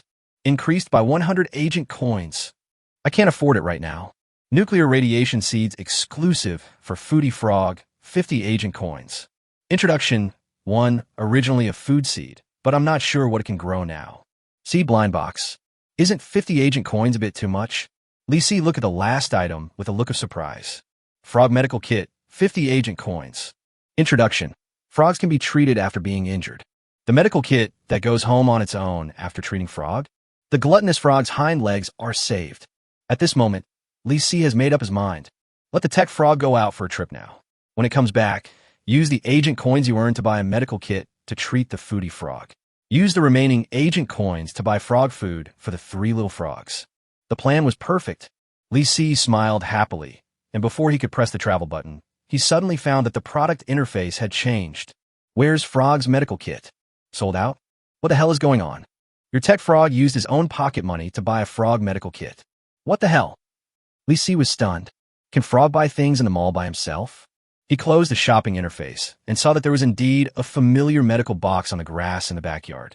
In order to avoid traveling, Tech Frog actually bought a medical kit with his own money, but it wasn't used right away. Your Tech Frog came up with the foodie frog and pushed the sleeping foodie frog hard. But the foodie frog was sleeping so soundly that he didn't respond at all. The tech frog pushed up his glasses and suddenly raised a claw. Technology frog got it. Technology frog foodie frog. Tech frog, it's time to eat. When your foodie frog heard the word dinner, its snot bubbles burst all of a sudden. Before it even opened its eyes, the frog sat up and subconsciously picked up the black hole theory that was attached to its belly and stuffed it into its mouth. Foodie frog, pop, pop, pop, pop, pop. Foodie frog, what is this? Foodie frog, black hole theory? Snap. When your technology frog saw that his book was covered with saliva from the foodie frog, he couldn't help it and slapped the foodie frog in the face with his doctoral hat. Foodie frog, ouch. The foodie frog was confused and didn't know what he had done wrong. Tech frog snatched the black hole theory, jumped in front of the foodie frog, leaned in close, and whispered a few words. Foodie frog, oh, yeah, oh, huh, yeah, got it. Your foodie frog was slapped in the hat, but he wasn't angry at all. He even made an okay gesture to the tech frog with his little paw. Li Si, a spectator outside the stadium, was completely confused. What are these two discussing behind my back? Who cares? Now is the time to hit the travel button. Just as he was about to press it, the tech frog suddenly turned its head and stretched out 3 frog claws. Tech frog, wait for me half an hour, and I'll give you this amount. What the hell? What is this number? 30 agent coins?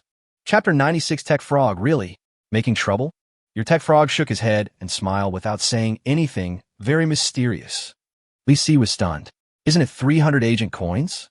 Tech frog, use your underpowered brain and think beyond all expectations.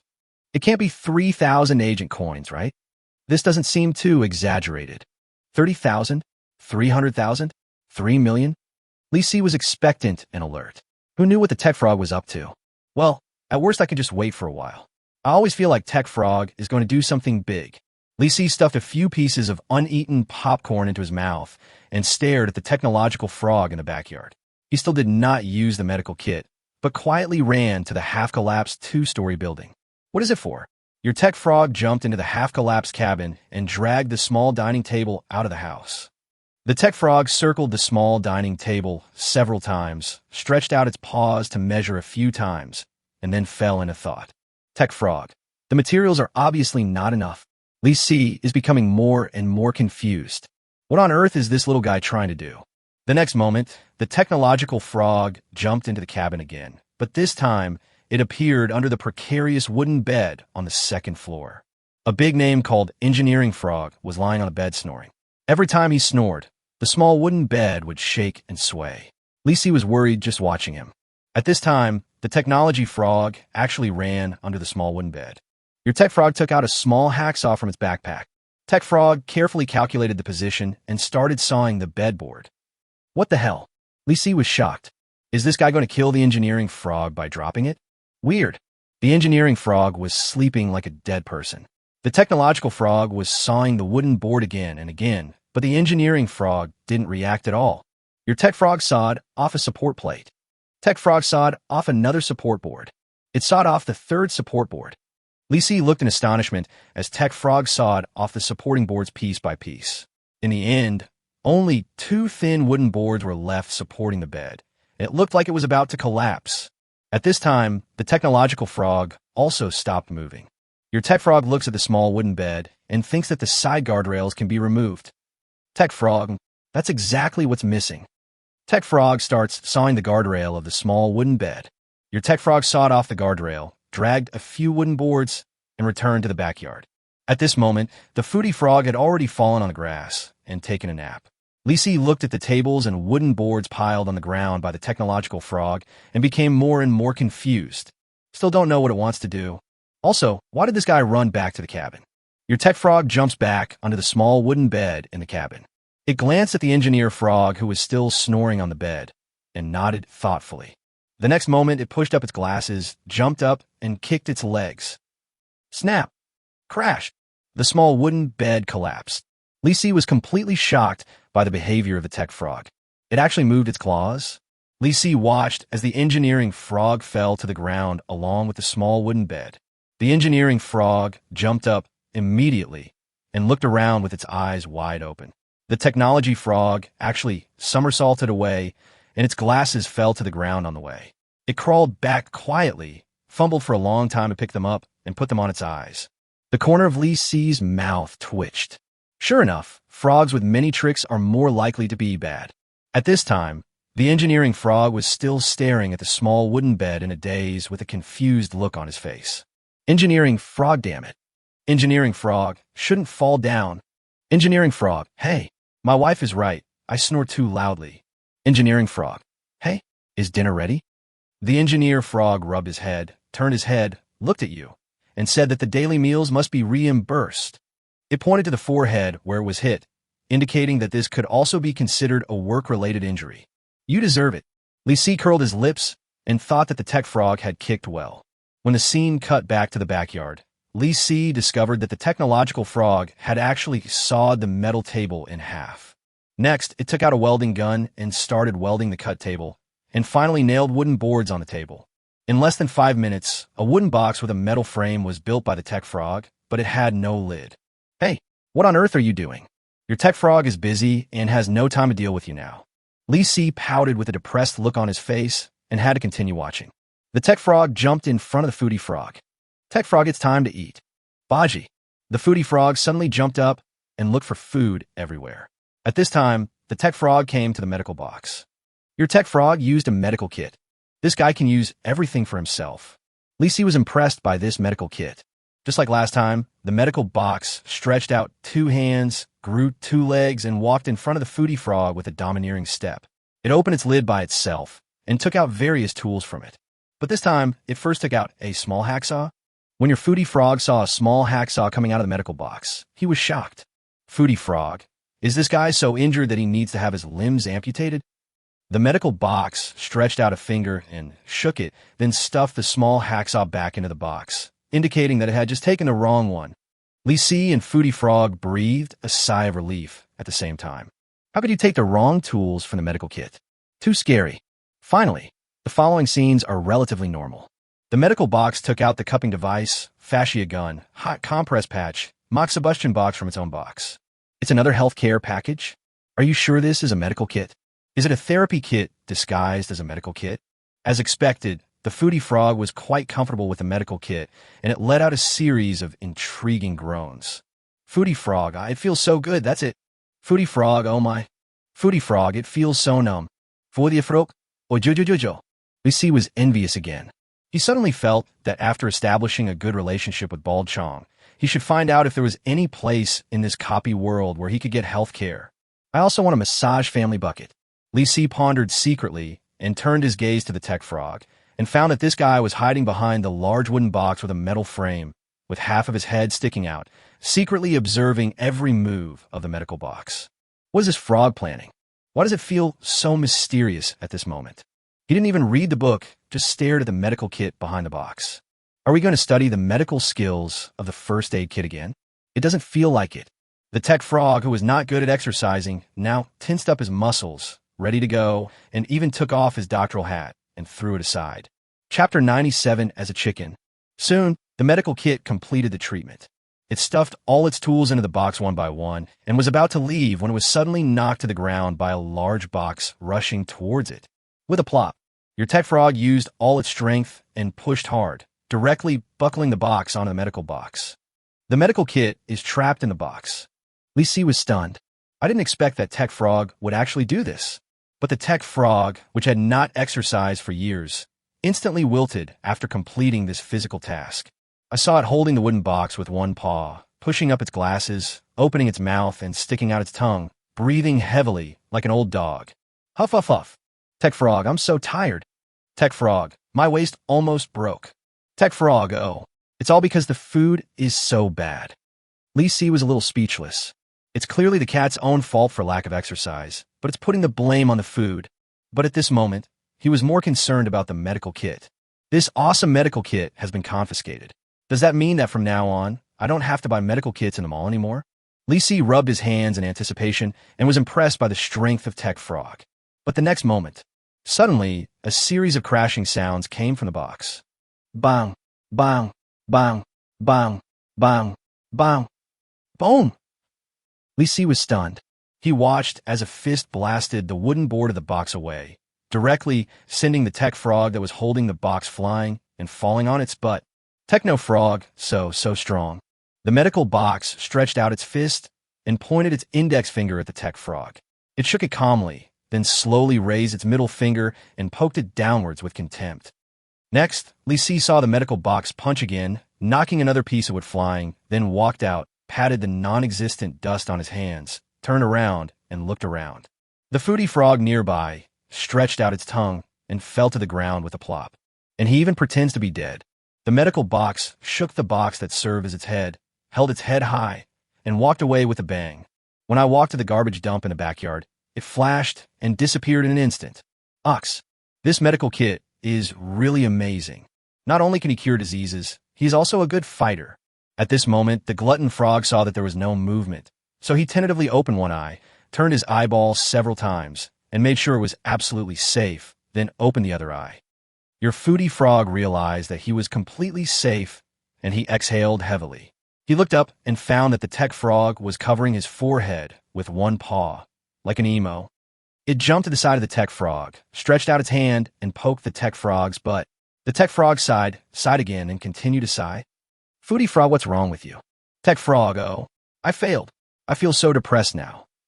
The Foodie Frog stretched out its paw and scratched its head, not knowing how to comfort the tech frog. After a moment, it clenched its paws, made up its mind, took out an energy bar, and handed it over. Foodie Frog, here, my snacks. Tech Frog, hit. The tech frog raised his head and patted the Foodie Frog on the shoulder, indicating that he was comforted, then jumped aside and continued to emo. Li Si realized that the tech frog might have suffered a serious blow.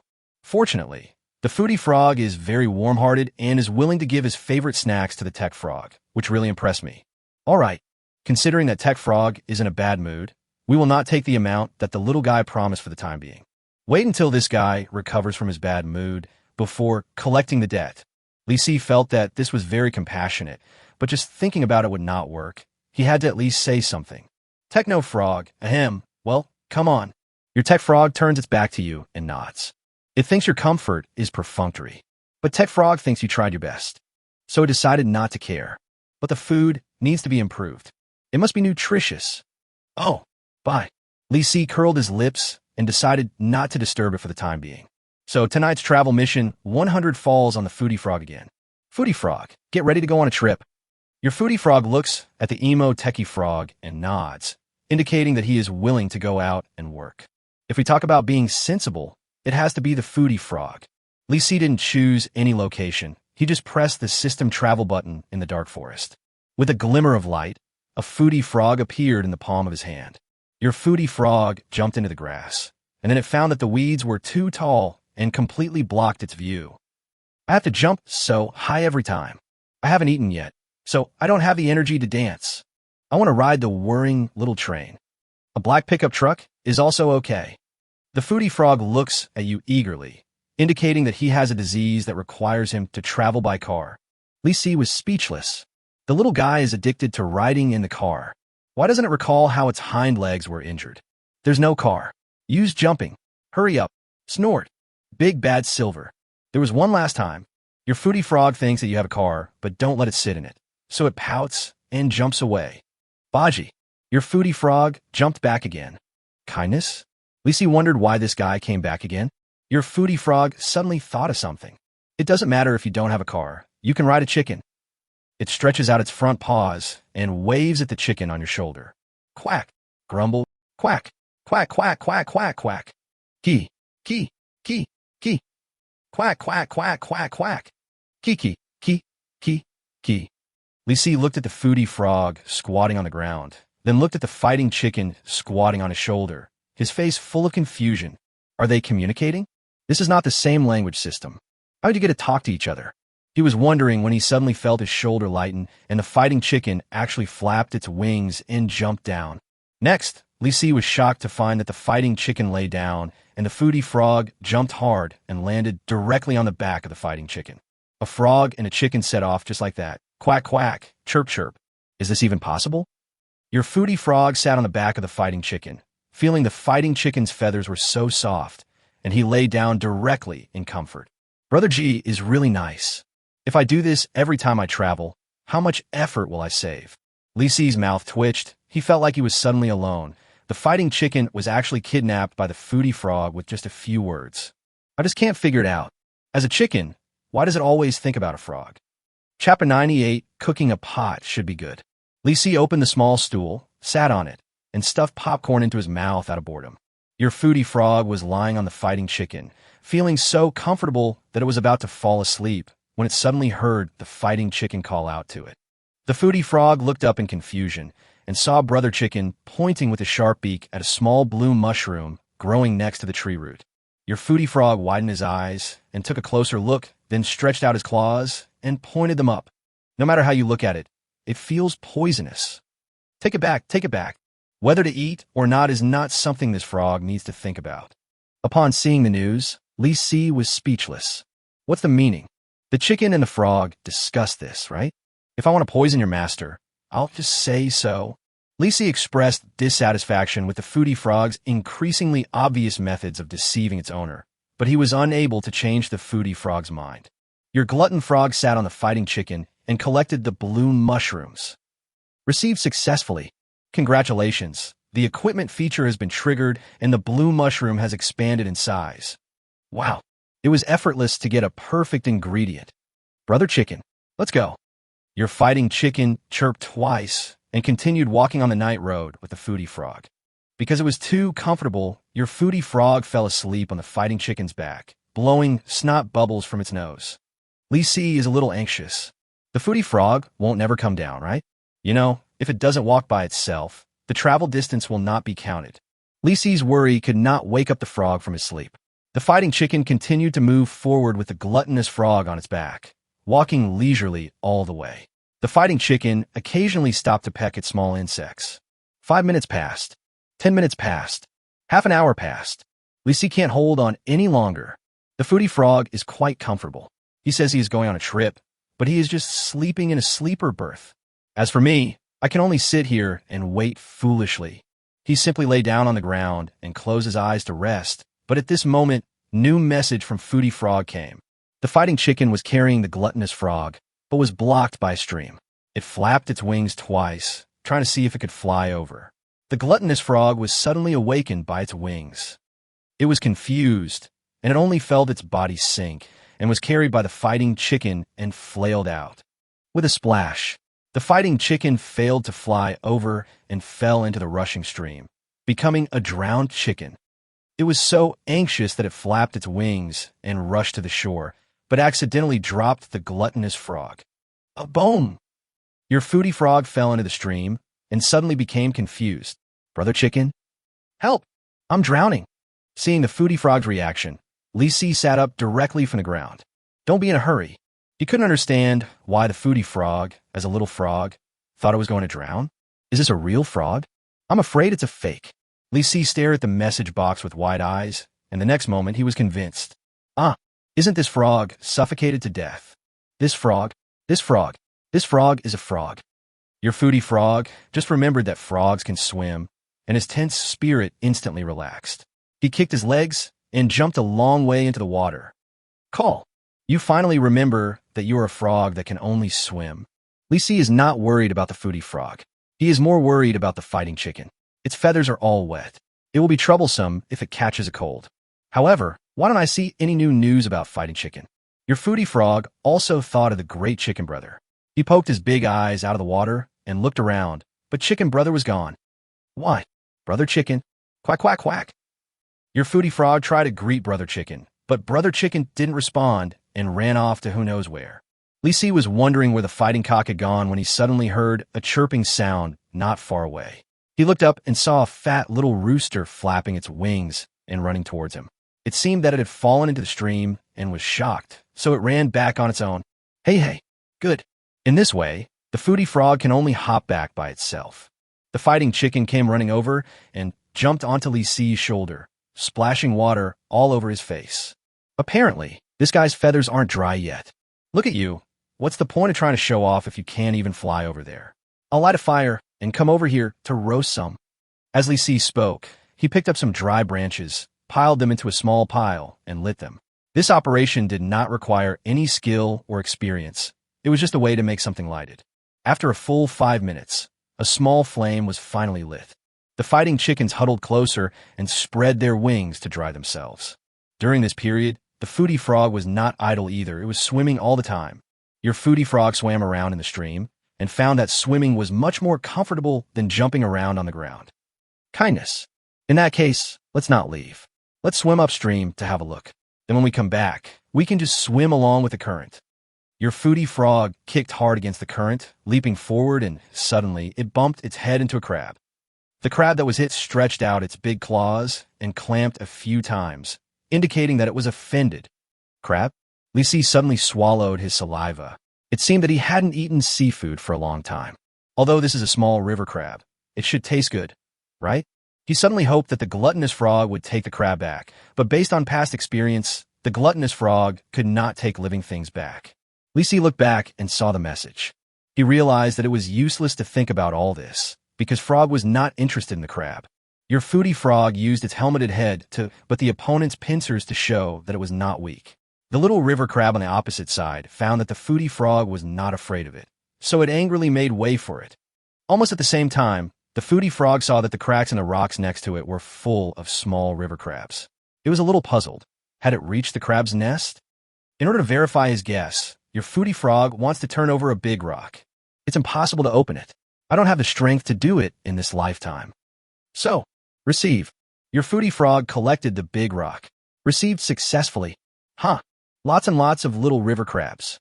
Your foodie frog looks at the big claws of a bunch of small river crabs and feels that they are protesting, but the protest is ineffective. You guys take your time to find a new home. I'm leaving now.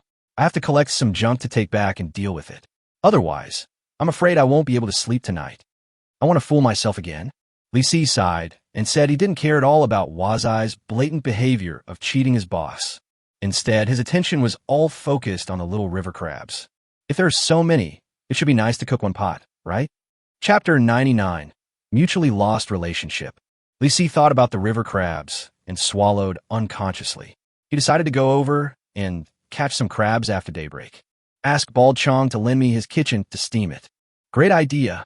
He looked at Frog and saw that the little guy suddenly stopped. While your foodie frog was swimming, he suddenly saw a giant turtle lying on its stomach and sleeping. The turtle was quite large. The foodie frog used his claws to calculate and found that the turtle was about the size of tens of thousands of large meatballs. It was a 10,000 meatball level turtle. Li Si had no idea how big the mammoth level creature in the foodie frog mind was, but it must be quite large, and it seemed that some turtles would eat frogs. My little ancestor. Run away while it's sleeping. Over. The turtle woke up. Your glutton frog floats on the water and sees that Mamoru class turtle opens its eyes. Quack. The foodie frog greeted me in a friendly way. Crack. The big turtle responded with a big bite. Li Si was shocked. Where's the frog? Eaten. Your foodie frog subconsciously jumped out, and his brain went blank with fear. It turned its head back to take a look, and the big turtle got up and ran towards it, taking another big bite. The glutton frog rushed out along the stream, but the big turtle chased after it and rushed over with splashes of water. Your foodie frog is shocked. Don't they say that turtles can't run fast? Brother Chicken, help. Li Si was really anxious. The fighting chicken's wings had not yet dried, and even if he let it go, it might not be able to defeat the turtle. After all, this chicken was a minor. Do it yourself. Just a turtle. But the question is, where is the foodie frog? Li Si was depressed. It was dark outside, and he didn't know which way the fighting chicken and the foodie frog were taking. Let the fighting chicken lead the way. Fighting chicken. Hello, brother. Something's wrong. Lead the way. Take me to find the foodie frog. Shichichi. You're asking, is this true or not? It must be true. Grumble. Li Si seems to have guessed right. This sentence should be rush. That's right. It's really a rush. The fighting chicken dug the soil, flapped its wings a few times, and rushed out. Li Si followed it all the way, circling around in the woods for several times, but he couldn't find the gluttonous frog, and he couldn't even find a creek. Stop! Li Si called out to Fighting Chicken breathlessly. Are you sure this is the way? The Fighting Chicken was silent for a moment, performed an extremely difficult movement, raised its claws to scratch its head, and then called weakly twice. Chi-Chi, depend on. I feel unconfident when I hear that. Does that mean you are just a directionally challenged person? While they were lost, the gluttonous frog had escaped from the turtle's mouth several times and even ate the energy bar. If they dragged on any longer, the little guy would be finished sooner or later. What should I do? There is no location on the glutton frog, and there is no place to find it in such a big forest. Keep looking. You can only try to look for it. Even if you get lost, as long as you keep exploring, your hope of finding it will be greater. A moment later, under the guidance of the fighting chicken, Li Si discovered a stream vaguely ahead. Very good. The foodie frog runs downstream along the water flow. So, as long as you look downstream along the stream, you will definitely find it. Li Si quickened his pace and took a look at the message and found that the gluttonous frog had actually jumped out of the creek. Your gluttonous frog really doesn't have the strength to swim anymore. It wants to jump onto the shore and hide in the grass. Baji, baji, baji, baji.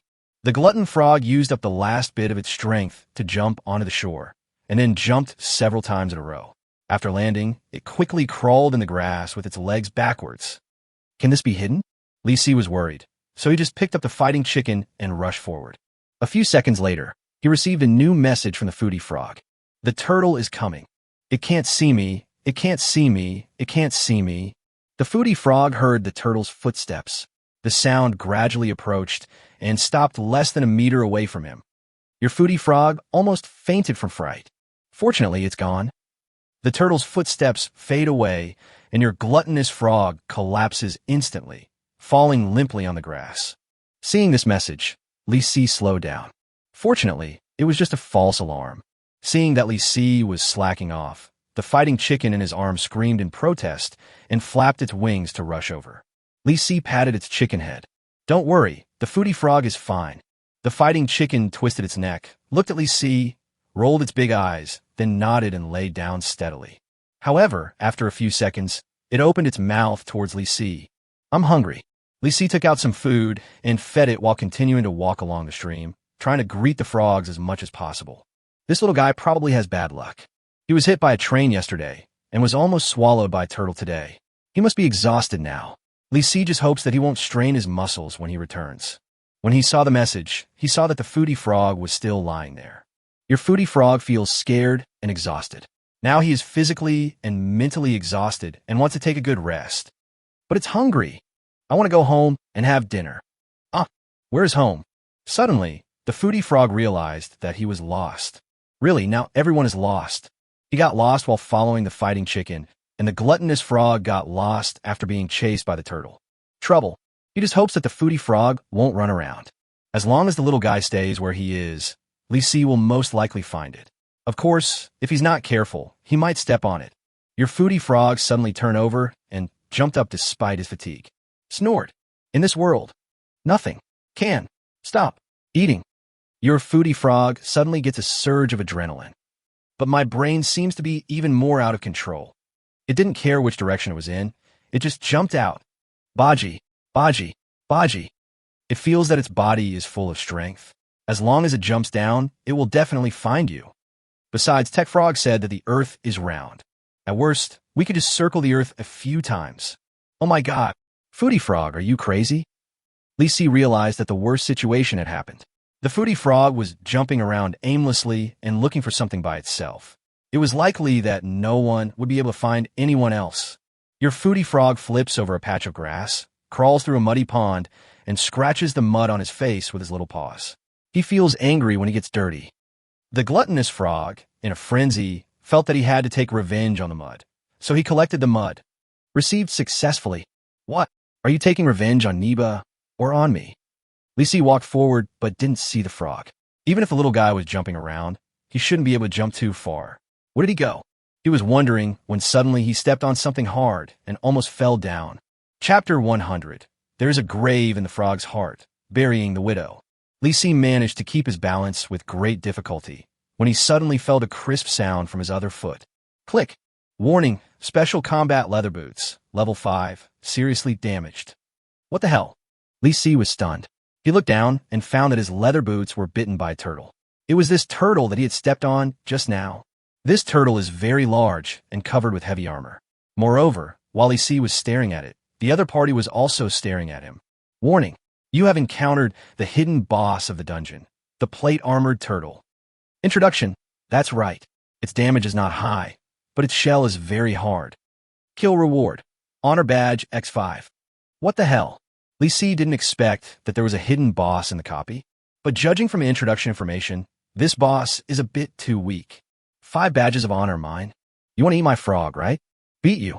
Li Si took out the black wind machete and chopped at the turtle's head. The turtle bit Li Si's boots and retracted its neck, and he almost chopped himself. It's really like a turtle. It won't let go once it bites something and retreats into its shell when encountering danger. If you have the guts, stick your head out. The turtle bit the boot tightly and didn't move. Even its forelegs and tail were retracted.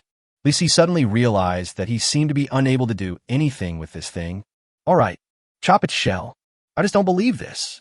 Li Si swung the machete and slashed at the turtle shell. With a crisp bang, Li Si saw something flying out. Warning, black wine machete, level 12, severely damaged. What the hell? It's just broken? Li Si looked at this level 12 outfit that had accompanied him for several days, and he felt his heart bleeding. At this moment, the fighting chicken, sensing Li Si's grief and anger, suddenly swooped down and landed in front of the turtle. It used the advantage of its sharp beak to peck hard into the turtle's shell. But the turtle had thick skin and flesh, so it didn't care at all. The fighting chicken, on the other hand, pecked at the turtle's hard shell several times, causing it to shake its head repeatedly. Li Si looked at his weapon, and it seemed that nothing could deal with it. What should he do? The fighting chicken also raised its head and looked at Li Si with suspicion. After a moment, Li Si smacked his lips. Fighting chicken, do you think this turtle can be used to make turtle soup? Shichichi. The fighting chicken was obviously stunned for a moment, Then it lowered its head and looked at the turtle carefully, then drew a circle on the ground with its claws and pointed at the big turtle. Li Si thought for a full half-minute and finally understood what the fighting chicken meant. The circle represents a pot, and fighting chicken means that the turtle is so big that it cannot be stewed in one pot. It is indeed not easy to find such a big pot. The shell of this thing cannot be chopped into pieces, but the omnipotent Brother Chong will always find a way. Li Si believed that as long as he brought the giant turtle to find Bald Chong, he could make a pot right away. That's it. Fighting chicken, I can't move around easily, so go to the creek and catch a few dozen crabs for me. They must be fat. The fighting chicken thought about it, nodded, and ran towards the stream. Li Si looked at the big turtle biting him and smiled happily. I don't know. After I kill the hidden boss, will I get a reward for killing it? Who cares? Everyone says turtle soup is delicious, but I haven't had it yet. Li Si did not struggle to break free, allowing the turtle to bite his boots while he checked the news about Frog. This guy is still jumping around. Your foodie frog's eyes are green from hunger, but I just can't find you. Eat, eat. I want to eat. Is there a fire? That's it. The foodie frog sees a flame not far away and thinks it must be you who lit the fire, so he jumps forward. After a while, it jumped to a dying campfire and saw a chicken feather. Brother G has appeared here. Where did you go later? Where are you? Where are you? Quack, quack, quack, quack, quack. Your foodie frog screamed loudly, trying to call you and Brother Chicken back, but didn't hear any response from you. Instantly, the foodie frog felt that his adrenal glands were also hungry, and his adrenaline was used up. Over. They're all gone. No one wants me anymore. Wrong. I want to cry. I'm so hungry I can't even cry. Li Si felt sad when he saw this. He really wanted to tell the little guy to stay there and not run around, and that he would be back soon, but unfortunately the gluttonous frog couldn't hear him. But at least there is a direction. Although Li Si was lost, he knew roughly which direction he was in towards the campfire. As long as he looked back in that direction, he would definitely find it. Fighting chicken is really efficient. Li Si brought back crabs one by one and stuffed them into his backpack. He almost got his fingers pinched by the crabs several times. Because he was too anxious, Li Si collected more than a dozen crabs and called the fighting cock to rush back together. In just 5 minutes, the foodie frog had already... Click! Your glutton frog stared at the 2 small mounds of earth piled up with his paws and squeezed out a tear. Big Bad Silver wouldn't abandon me, so he must be dead. Brother Chicken wouldn't abandon me, so it must have been roasted. Why? Is there nothing left in this world? I don't know if they were full before they left. The foodie frog stared at the 2 symbolic little dirt bags and felt that something was missing. It thought about it, then jumped away. Looking at Wazai's actions, Li Si's mouth twitched unconsciously. This guy's train of thought. This should be the second time it thought I was dead, right? Helpless, Li Si was numb. He quickened his pace, making sure the little guy didn't disappear. Your foodie frog jumped into the nearby grass and found a wild strawberry. It carefully selected it and finally chose the greenest strawberry on it and harvested it. Received successfully. Congratulations. The equipment feature has been triggered and the green strawberry has expanded in size. Li Si really couldn't understand this time. Why does this guy want to collect the greenest strawberry? Hasn't he heard that it tastes better raw? The next moment, he understood. I heard that the road to the underworld takes a long time, and ripe strawberries will rot, but these green strawberries can be kept for a long time without going bad. The foodie frog smiled with satisfaction, thinking that he had finally lived up to your kindness in raising him for 1, 2, 3, for less than 10 days. The foodie frog jumped back to the dying fire, his stomach growling, but he still threw the strawberry on the grave first. With a plop. I didn't mean it. That huge green strawberry flattened the graves of you and the fighting chicken. Dear readers, if you find any typos, could you please give us some feedback? Thank you all. Oh, intersectioners for intersection. Oh. Chapter 101, Frog Hypoglycemia. Your foodie frog was caught off guard and didn't know how to remedy these 2 small graves. It thought about it and put the strawberries it had just thrown out back into its backpack. Your foodie frog has collected the green strawberries. Received successfully. Congratulations. The equipment feature has been triggered, but the green strawberry cannot expand its volume a second time. Li Si curled his lips. What's the point of congratulating if he can't expand again? At this moment, he was dragging his right foot, walking back little by little. The big turtle was dragged all the way and still refused to let go. Li Si felt that although his boots were broken, they could still protect his feet, so he just dragged himself forward like a cripple. The sad foodie frog still blames himself for collapsing Li Si's tomb. Your foodie frog stretched out its little paws and pushed up 2 small dirt lumps. I feel sad inside. You didn't even leave behind anything edible. Not as good as Brother G. At least Brother G left a feather for himself. The foodie frog felt that the feather must be kept, so he collected it decisively. Received successfully. Brother Chicken, just for this hair, this frog will never forget you. The foodie frog took another look at the 2 little dirt bags and decided to go wandering on his own, becoming a carefree little frog from now on. It adjusted the small green helmet on its head. Its 2 big watery eyes were full of determination. Tech Frog said, "The earth is round. Wait for me to jump back and then burn some money at your graves." What the hell? Li Si was anxious. Is the foodie frog leaving now? We just found out his location. Don't run around. Relying on his powerful strength attribute, Li Si dragged the turtle and ran forward at great strides. But at this moment, the noise of a tractor came from not far away. It's not even daybreak yet. Who's going into the woods so early? Could it be the hard-working Brother Chong? While he was thinking, he heard the light of car lights not far away, and Li Si hurriedly shouted towards that direction. "Brother Chong? Give me a ride, Brother Chong." Li Si shouted a few times, and the tractor turned a corner and drove towards this side. As the car got closer, Li Si saw that it was Bald Chong who was driving. He leaned his head out of the driver's seat, yawned, and asked, "Brother, aren't you going too far? You cut wood on my hilltop, and you still want to take my ride." "Huh? No, I didn't mean to steal the wood from you.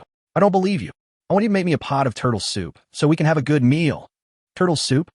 In order to show his sincerity, Li Si lifted his right foot hard, revealing the boot that was bitten by the turtle with its neck retracted. Bald Chong instantly became energized. He opened his mouth in shock, pointed at Li Si's feet, and asked, "Such a big turtle? Brother, are your toes still there?" "It's still there. Do you believe it now? I also caught crabs and brought steam buns." Li Si clearly saw Guang Tukiang suck his saliva. Bald Chong stopped the tractor and stared at the big turtle intently. "Get in the car. Today I'll let you see my cooking skills." Li Si swung his hand hard, and with a bang, the turtle and his right leg fell into the carriage first.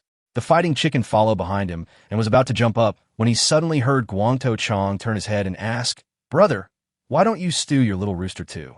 I have prepared the mushrooms." Shichi-chi. Seeing that the plump little rooster barked at him a few times, Guangto Chong asked casually, "If you don't like stew, stir-fried spicy chicken will work too." Before he could finish his words, the fighting chicken swooped down, grabbed Bald Chong's bald head, and pecked at him several times. Li Si quickly stopped him. "Fighting chicken, stop. We have to go find your half-brother."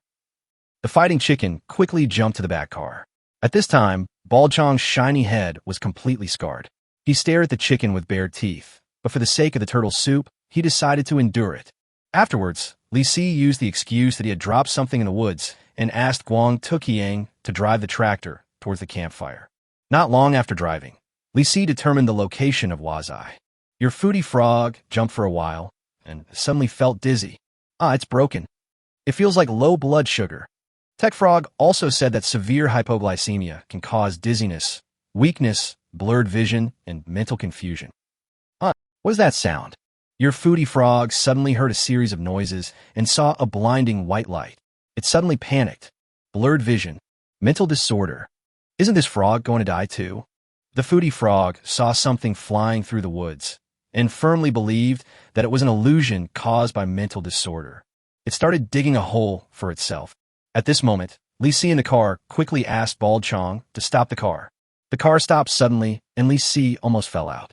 He didn't care about it and got out of the car quickly. But it was too hard to drag a turtle, so he simply pulled his foot out of the boot and ran back on one leg. Bald Chong looked back in confusion. "Brother, what on earth are you trying to get? Do you want me to help you?" "Need not." Li Si waved his hands, hopped on one leg, and looked around. In my consciousness, messages about frog kept popping up. Your foodie frog dug a hole. It nodded in satisfaction, plopped down into the pit, and found it was too shallow. Helpless, the foodie frog had to endure the hunger and jump up to continue digging the hole. While digging, the gluttonous frog suddenly heard an unusual sound of footsteps behind it. It turned its head and looked back, and was startled. "Quack! Ghost!" The foodie frog froze, staring at you with big eyes, thinking of Brother Chicken. Brother Chicken, your wronged soul has entered the body of the bad guy. Is this a good thing? Lisi saw the gluttonous frog stretch out its front paws and scratch its head, and then made a very firm judgment. Hallucination. This is all an illusion. This frog is already terminally ill. There is no hope. Hey, have you had enough fun? Aren't you going home for dinner? Lisi stretched out his right hand helplessly, and the foodie frog was obviously stunned for a moment. Not a ghost. The corners of your foodie frog's mouth are visibly curved. Yo, let's eat. Baji.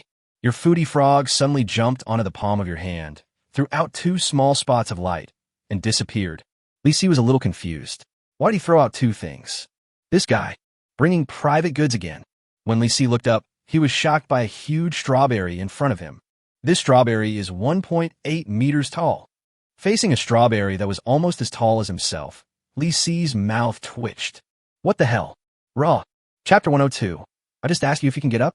Lisi stuffed the huge raw strawberry into his backpack, and then he discovered the chicken feather underneath the strawberry. When he picked it up and took a look, he was shocked. Fighting chicken tail feathers. Introduction. Gather 3 tail feathers and wear them on your head, and you will instantly transform into an ancient Indian. Within 10 minutes, you will gain 3 times the strength and speed, and you'll be able to shoot accurately every time, but your intelligence will be reduced. System developer. It is difficult to take the vast star in a vacuum. Lisi looked at the chicken feathers in his hand, and suddenly he had the urge to pluck all the fighting chickens, but the bonus to strength and speed is quite good. The only problem is the 4th reduction of intelligence. Alright, maybe fighting chickens don't have very high IQs. Now Lisi has another trump card, or a plan to escape. When necessary, he can just pull a few feathers from the fighting chickens, but although this is not friendly to fighting chickens, as long as they are fed nutritiously, I believe the chicken feathers will grow back soon. Lisi faintly smelled the odor of chicken shit, frowned, and stuffed the feather into his backpack. The taste is not good. Frog also went back and got the things. As for the 2 things that Frog did not throw away, they were of no use anyway. One was a stone, and the other was mud. At this time, Guang Tu Chong shouted to Lisi, and Lisi responded, ran back and climbed onto the tractor's carriage. Brother, I'm driving. Let's go to your house and make turtle soup. Lisi smiled happily and looked at the fighting cock squatting on the turtle shell. His eyes unconsciously fell on its tail. What a big bunch of chicken feathers. For some reason, Lisi had the urge to grab it right now. But in the end, I didn't do it. If it's not needed for the time being, it's better to leave the feathers on the fighting chickens, but otherwise the protruding chicken will be too ugly. The tractor turned around and headed towards Bald Chong's house. Lisi staggered around in the car and turned on the system. I guess the foodie frog is going crazy with hunger. During this trip, the foodie frog traveled a total of 303 meters and received 303 agent coins. What the hell? Over 300? This is really the first time? Lisi calculated that the foodie frog's current travel range is 172 meters, plus the 50-meter distance bonus from the energy bar, a total of 222 meters. He jumped 303 meters, 81 meters more. Sure enough, if you get lost, you can jump far. At this time, 3 frogs gathered outside the cabin, and their 6 big eyes were staring at him. Foodie frog, hypoglycemia. Hypoglycemia. Technology frog. Must be nutritious. Engineering frog. I came here because they said they would provide meals. 3 ancestors. Lisi shook his head and bought 3 hamburgers and fries worth 20 special agent coins in the special agent business mall, spending 60 special agent coins. Because the table was sawed by the technological frog, the 3 frogs could only squat on the ground to eat. The moment the hamburgers and french fries appeared, the foodie frog took a bite of the hamburger and a bite of the french fries and finished them in a few bites. The tech frog ate more slowly, shaking his head as he ate, and it was obvious that he had doubts about the nutritional value of this fast food. The slowest eater was actually the engineer frog, who came here to eat for free. This guy really ate the fries one by one, smacking his lips while eating. The foodie frog ate the hamburger and fries, and felt like it was not full, but it started to burp, and its travel range increased by 2 meters. The tech frog ate the hamburger and fries, but still felt that they were not nutritious and were high in calories and made me fat. The travel range increased by 2 meters. The engineer frog ate the hamburger and fries, and felt that the free food was delicious, but the travel range did not increase. The engineering frog is really eaten in vain. I wasted 20 agent coins in vain, but there was no change at all. Well, it's not your frog anyway. But, engineering frog, now that you're full, it's time to get back to work, right? Engineering frog adjusted his engineering hat and took out the big hammer from his backpack. Engineering frog, don't worry, give me a second. Today's project progress will not be delayed.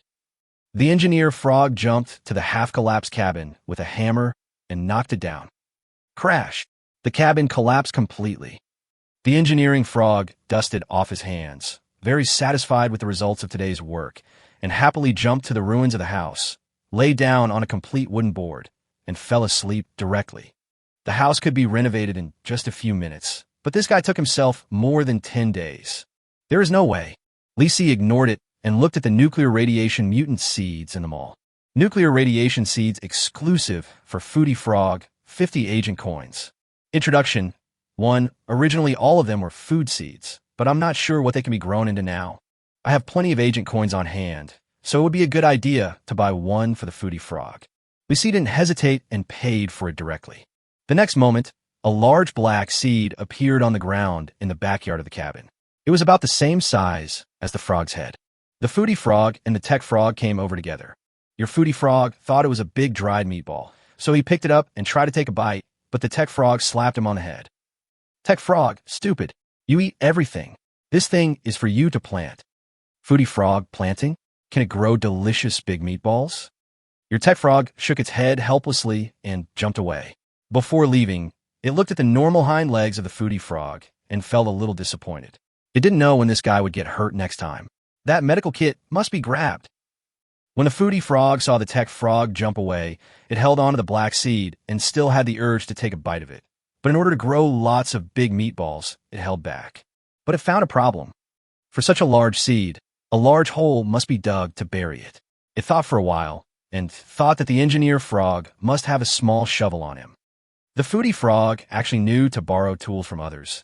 It seems that his IQ has increased a bit compared to before. I don't know which frog he learned this from. Lisi looked at the Foodie Frog curiously and found that the little guy jumped to the ditch dug by the engineering frog and stopped because it remembered that it was a construction site and no one was allowed to enter. Your glutton frog is stretching its neck and shouting on the right side of the ditch. Foodie Frog, engineering frog. Foodie Frog, can you lend me a shovel? Foodie Frog, hey. The Foodie Frog croaked several times, but the engineer frog had already fallen asleep. Your Foodie Frog is a little confused. What should you do? Suddenly, it remembered that it had brought back a stone and a piece of mud. Your Foodie Frog reached into his backpack and threw a small light at the engineer frog. Pia! A pool of mud suddenly appeared, and all of it fell on the engineering frog.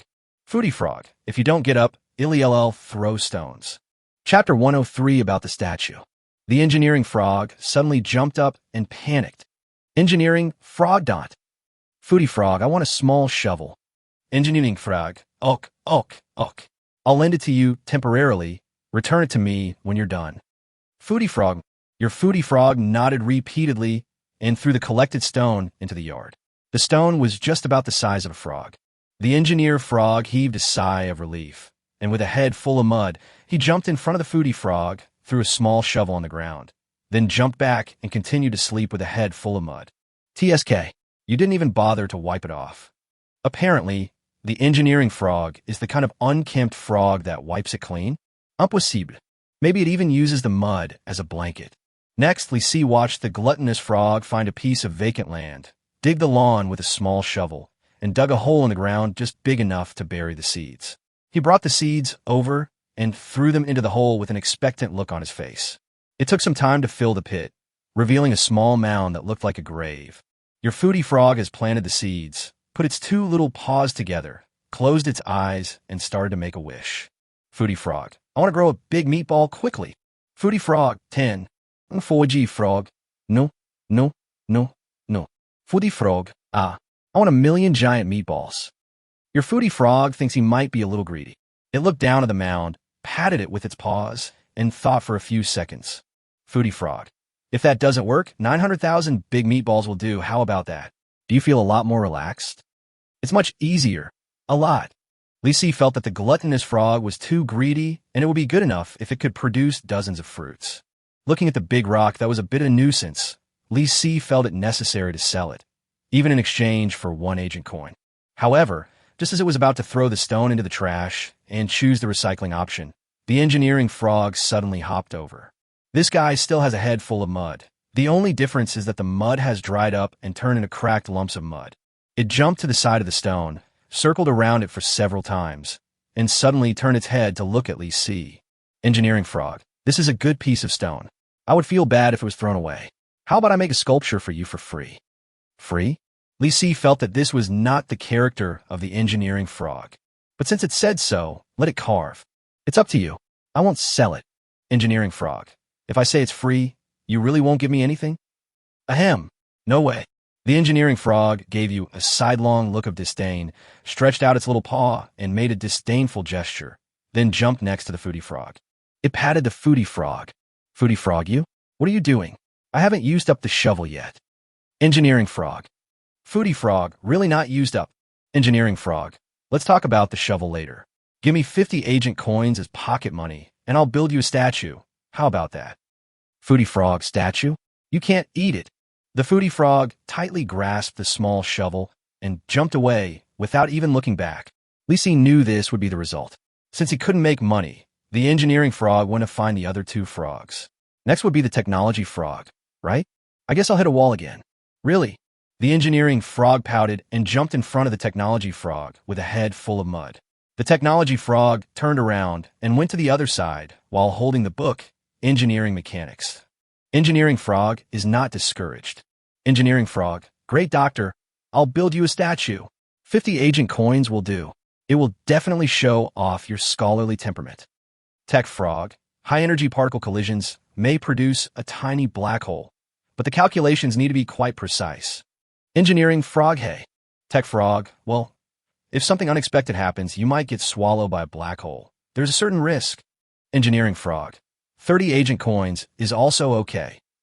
Tech frog, need to accurately calculate gravitational fields, and so on. I'm afraid it can't be done without a quantum computer. The engineering frog's face gradually turned ugly, and the mud on his head was visibly falling off. The technology frog immediately protected his book, pushed up his glasses, and drew a circle on the ground with his little paw. Technology frog, this is a major research site. No entry for idle frogs. Engineering frog stingy. The engineer frog hopped back to the stone in frustration, pouted his mouth, took out a hammer and chisel, and decided to show off his skills to let you know what you missed. Hey, chisel it. Li Si was sure that this time it was really free. The tractor made noises all the way and soon arrived at Bald Chong's house. He was simple and rough. He drove the tractor directly into the gate and parked the car in the front yard. Home, get out of the car. Guang Tukiang jumped out of the car, opened the door, and pointed to the old, torn sofa in the living room. Sit down first. I'll take care of the wound on your head. Li Si leaned back on the old sofa and scattered some chicken feed on the ground for the fighting chickens to eat. A few minutes later, Bald Chong came out of the bedroom with a head full of Band-Aids. Then he went into another room and carried out 2 buckets of liquor. Brother, just for this big turtle of yours. Let's get drunk today. As he spoke, he took 2 barrels of liquor outside the house and pointed to the folding table in the living room. Help me get that table out. It's not easy to drink turtle soup. Li Si soon became Bald Chong's kitchen assistant, mainly helping to prepare onions, ginger, and garlic. Bald Chong didn't know where he got a huge iron pot from, and he found some waste bricks and mud to build a temporary earthen stove. No matter how you look at it, this looks like a farmhouse. Li Si was so busy that he almost forgot that this was just a copy of the Doomsday game. He couldn't help but fall into self-doubt. He looked at the small stool thrown in the carriage and wondered if it would be good to continue living in this place. Why go back to that dangerous Doomsday? The seasonings are ready. The pot is set up. All that's left is to throw the turtle into the pot and stew it. The problem is, the big turtle is still biting Li Si's shoes. We can't cook the turtle and the shoes together, right? Finally, after many negotiations, they decided to put the shoes in the pot together. At most, they would blanch them a few more times to get rid of the foot odor. Li Si said it was hard to accept, but Chang'e said it was very common. Just like that, after the water in the big iron pot started to boil, Li Si and Guang Tukiang threw the big turtle and its boots into the big iron pot. The moment it was put into the pot, the turtle flapped its wings and ran out. Li Si and Guang Tuchang each held a large wooden stick, and when the turtle came out, they hit it back with the stick. After being hit more than 30 times in a row, the turtle stopped moving. Chapter 104. Bring us the mooncakes from last year. Kill the hidden boss. Plate armored turtle X1. Reward. Honorvalle 5. Hang up. Frustrated, Li Si stared at the boiling water in the big iron pot and observed a 3-second silence for this hidden boss who was about to become his lunch. Then he picked out the boot that was cooked together. Bald Chong dug out a large iron basin from somewhere, and with great effort he threw the blanched turtle into the basin, changed the water, and continued to blanch it. This time he also threw in a handful of green onions and ginger and poured half a bucket of white wine into it. The following work was basically done by the omnipotent Brother Chong alone. After blanching several times, he added all the seasonings, covered the pot, and simmered it over low heat. Brother, help me watch the fire. I'm going to the kitchen to steam the crabs. Li Si made an okay gesture and called the fighting chicken over to watch the earthen stove with him. When the flames were not too strong, he added a few pieces of wood into the stove. After a while, the mellow aroma of the white wine floated out through the gap in the lid, and then the delicious smell of the turtle soup gradually emerged, and the fighting chickens opened their mouths towards the big iron pot. Li Si stuffed 2 more pieces of wood into the stove, swallowed his saliva secretly, and patted the fighting chicken's head. When it's cooked, you'll have a portion. Chi-chi-chi.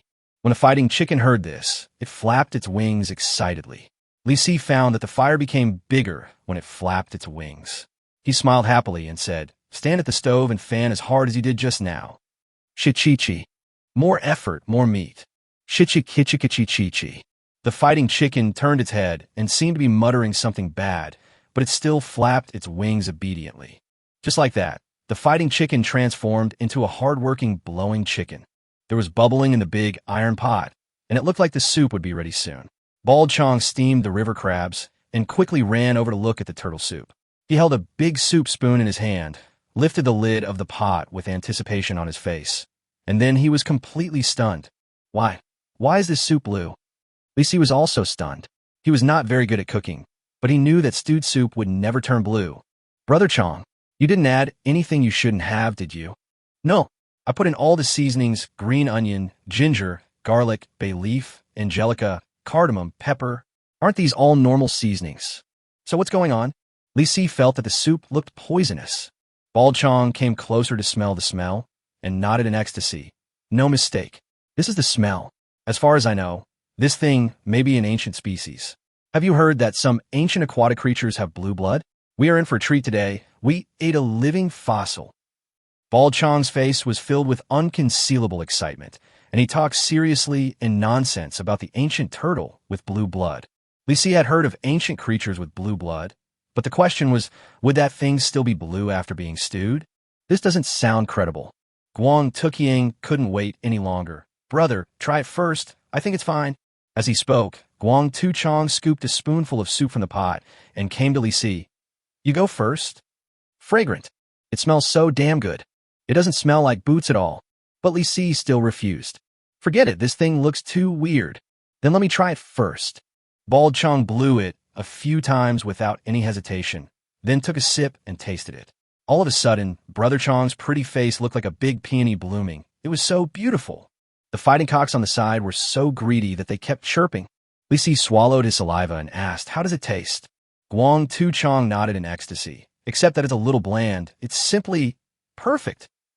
With a plop, Bald Chong's body tilted and he fell to the ground. Bang! The soup spoon fell to the ground. Li Si was shocked. Brother Chong, what's wrong with you? I am poisoned. This thing is really poisonous. Suddenly, Li Si remembered something crucial. The last time a foodie frog went on a trip, he seemed to have collected items 5 times. The first item he collected was a blue mushroom. The backpack only has 4 slots, which means that when I wasn't paying attention, the little guy threw away the blue mushroom and let the big turtle eat it. Why? Brother Chong, are you okay? I don't know how to detoxify. Bald Chong's body twitched, and he forced himself to point into the house. Help! Help me get out the mooncakes from the Mid-Autumn Festival last year. I'm about to die. What do you want for moon cookies? Give it to me quickly. That's the universal antidote. Antidote? Where is it? Under the bed. The 3rd shoebox, quick. Go! Li Si watched as Bald Chong's face changed from red to white, from white to blue, from blue to purple, and from purple to black. When he heard the exact place, he rushed into the bedroom. Really?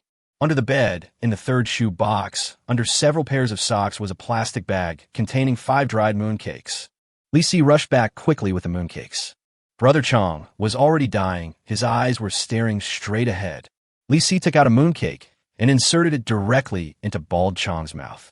The crust of a stale mooncake was as crispy and hard as iron, and it hit Bald Chong's big teeth, making a rattling sound. Fortunately, the moment the mooncake entered his mouth, Bald Chong's fingers twitched and his eyes regained their spirits. His mouth twitched twice, and he slowly got up, chewing the hard mooncake in his mouth into pieces and swallowing it all into his stomach. "Oh my God, I finally recovered, brother. You saved my life." "Ahem, Brother Chong, I'm glad you're okay."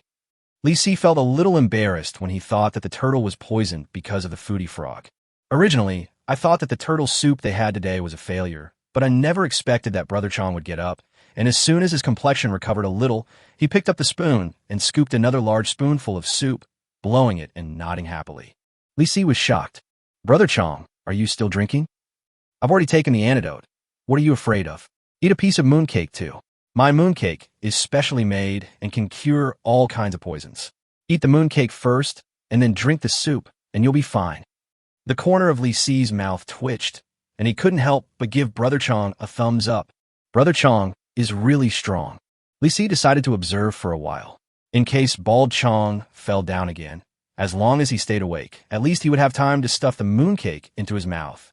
But this time, Brother Chong was fine. He slurped up a large spoonful, threw the spoon into the pot, and said, "I'll add some salt. You eat the mooncake quickly, or you'll get poisoned." Li Si looked at the mooncake and thought it was a good thing. "Put one in your mouth, 2 in your backpack, and leave 1. After all, 1 piece must be left for Brother Chong to save his life." Chapter 105. I've boiled it. What do you think? Li Si said nothing, put the remaining mooncake on the table, and took a bite of it. This mooncake is indeed from the year before last. It is quite hard and even a bit hurtful to the teeth. The filling inside tastes even more strange, sweet yet bitter. I think it is mixed with a lot of detoxifying drug ingredients. After crunching the mooncake, Li Si felt that he was almost full. Brother Chong took out a small salt shaker and a large plate of steamed river crabs from the house. He placed these things on the table and found 2 glass wine glasses. Add salt, adjust the seasoning, pour the wine, clink glasses with Li Si first, and take a sip. "TSK. So beautiful," Brother Chong said, picking up his chopsticks and pointing at the crab. "Come on, let's start." Li Si's face turned red and his throat burned. "Brother Chong, what's the alcohol content of your wine?" "The wine I brought back from my hometown is about 60 degrees. As he spoke, Bald Chong took a sip with great satisfaction, then picked up a small river crab and sucked on the crab leg with skillful movements. But Brother Chong's favorite is still the pot of turtle soup. In a short while, he drank 3 or 4 bowls. Li Si was afraid of poison, and also he was somewhat disgusted by the smell of his boots, so he drank very restrainedly, mainly focusing on competing with the small river crabs. As for the smaller river crabs, Li Si simply threw them on the ground and let the fighting chicken deal with them. After a while, Brother Chong got drunk and moved a stool over. He put his arm around Li Si's shoulders and started bragging. "Brother, to be honest, I am also a well-known figure in my hometown, known as the Mountain Cat." "A mountain cat? Why does this sound familiar?" "The proper term should be mountain eagle." Li Si seriously suspected that this title implied a sick cat, but he clapped his hands very tactfully. Although Li Si didn't drink much, his mind was a little dizzy. He didn't know how long they had been bragging to each other before he remembered his business. "Brother Chong, bro, I have a big project." "Big project? You want to start a logging company?" "Well, no. Oh, that's fine. As the boss, I know you are a good guy." "Forget it, Brother Chong. You've drunk too much." Li Si gave up communicating the important matter. It was useless to communicate at this time, and he would probably lose his memory afterwards. Bald Chong continued to pour wine. Every time, Li Si poured a bowl of turtle soup into the wine glass, indicating that there was wine in his glass. Then Brother Chong drank the wine, and Li Si drank the soup. It was almost dark when we finished the meal. Brother Chong was dizzy and twisted his body 7 times with every step. He walked into the bedroom in a daze. Li Si stared at the empty turtle soup and frowned. The cooked turtle in the soup is emitting a faint glow. "Is there a piece of equipment in the pot?" "Really? Li Si reached out and touched it, and instantly received a prompt. Obtain Divine Turtle Plate Armor X1. Introduction. It can be temporarily worn on the body and has extremely high resistance. The only problem is that it is easy for the enemy to call you a turtle, bastard, soft-shelled turtle, or tortoise, etc. Depend on. Li Si was quite speechless at the thoughtful introduction of this item. And when this turtle is alive, it is called the Plate Armored Divine Turtle. When it dies, it is called the Plate Armored Divine Turtle. These names are really easy to come up with. The Divine Tortoise armor is divided into two halves, front and back. After opening, it can be directly buckled on the body. Taking advantage of the fact that there was no one around, Li Si opened the Divine Tortoise armor and put it on his body. To be honest, when I wear this thing, I look like the Prime Minister Turtle in some cartoons. The upper body is fine, but the lower body is more awkward. The two legs are stretched out from the holes in the hind legs of the tortoiseshell, and the legs must be split, which is equivalent to doing horse stance all the time. He shook his head, feeling that the plate armor was useless. Just as he was about to take the tortoise shell off his body, he suddenly heard a scream from the door of the house. What the hell? The turtle is alive? Li Si was stunned. How come Bald Chong, who just went to sleep, got up again and just happened to see himself putting on the tortoise shell? As we watched, Bald Chong picked up a wooden stick and rushed over. I'll knock you back into the pot. What the hell? Li Si was helpless. This is too much to drink. He ran outside the fence with his legs spread out, quickly took off the turtle shell, and then turned back. Guang Tuqiang rushed to the door and saw Li Si. He scratched his head in surprise and asked, Where is the turtle? Ahem, let him go. Cook another meal. I'll save the remaining soup for you. The bald man scratched his head and looked at the pot on his way back. He found that there were still a lot of things in the pot. He scratched his head, a little confused, and went back staggeringly. Li Si was also tired. I haven't had a good rest. He sneaked into the living room of Bald Chong's house, lay down on the sofa, and fell asleep directly. Brother Chong is a pretty down-to-earth person. At least he didn't really snatch the wood from him. They could get along. After an unknown amount of time, Li Si was awakened by the crowing of a rooster. He opened his eyes and saw that it was already dark. The fighting rooster was standing under the sofa, chirping continuously. Obviously hungry, Li Si took out some chicken feed for it, then groped for the light switch in a daze. He turned on the light and saw that the time on the wall clock was 8:30 in the evening. Good job. I made up for all the sleep I missed these days. He took a sip of water and suddenly froze. Yes, the water here is free. Why didn't you take some more water from Bald Chong's house when you leave the copy? Even if you don't sell it, you can keep it for yourself to drink. Thinking of this, Li Si got busy. He ran to the kitchen of Guang Tuqiang's house and started to boil water. After the water was boiled, he poured it into a clean iron basin and turned it into boiled water. The only problem is there is no container. Li Si suddenly missed the giant Coke bottle he had thrown away. At this time, Bald Chong also woke up. He heard some noise in the kitchen in a daze and walked over staggeringly. Brother, what are you doing? Li Si poured another pot of boiled water into the iron basin without even turning his head. Brother Chong, do you have any large containers? Help me find some. Container? Wait a minute. Bald Chong staggered up to the second floor and soon came back carrying 7 or 8 large plastic buckets. Li Si saw that all those plastic barrels were 20 liters, equivalent to 10 largest bottles of Coke. Not bad. A total of 6 plastic buckets, which can hold 120 liters of water. Li Si poured the first cooled boiled water into a plastic bucket.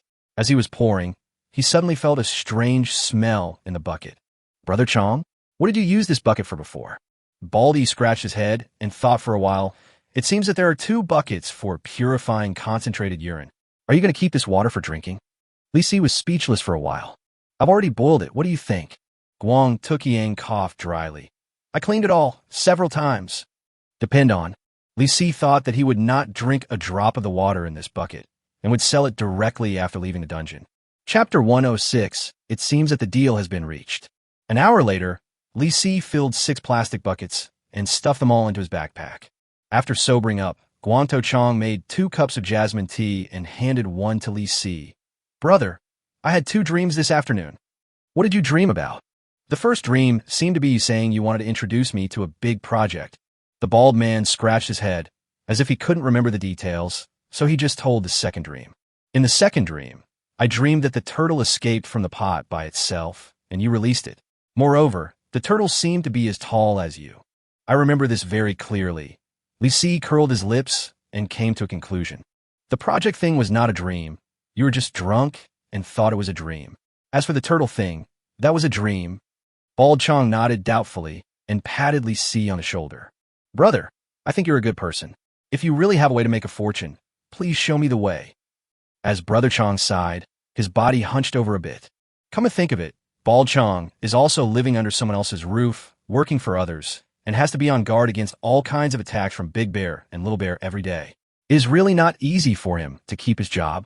However, Li Si has a way to let Brother Chong counterattack midway, and he can also unite with Xiongda and Xiong'er. Brother Chong, in my opinion, you should stop cutting trees and sell honey. You could be the boss and let Big Bear and Little Bear invest in the company. If the three of you brothers love each other and start a company, wouldn't it be great to make a lot of money? Brother Chong was stunned, as if he was looking at an idiot. After a while, Bald Chong came closer, smelled the scent on Li Si's body, and after making sure that Li Si was not drunk, he sat down on the sofa, dejectedly. Brother, I thought my brain was not working well enough, but I didn't expect your brain, Li Si scratched his head. Is there any problem with this plan? Seeing that Li Si didn't understand what was going on for a long time, Guang Tu Chong said directly, Brother, do you think Xiongda and Xiong'er, who look like bears, can coexist peacefully with me? Also, do you think those fist-sized bees can be raised just because we want to? Li Si curled his lips and said, Big Bear and Little Bear, use honey to solve the problem. As for the bees, Brother Chong, I'm not saying anything bad about you, but you use your intelligence on bees, and you're still worried about not being able to raise them? The bald man scratched his head, but still seemed confused. At this moment, Li Si suddenly remembered the suggestion of Tech Frog. Knock him. Kindness. Brother Chong, do you mind if I perform a craniotomy on you? Knock on the skull. Stake.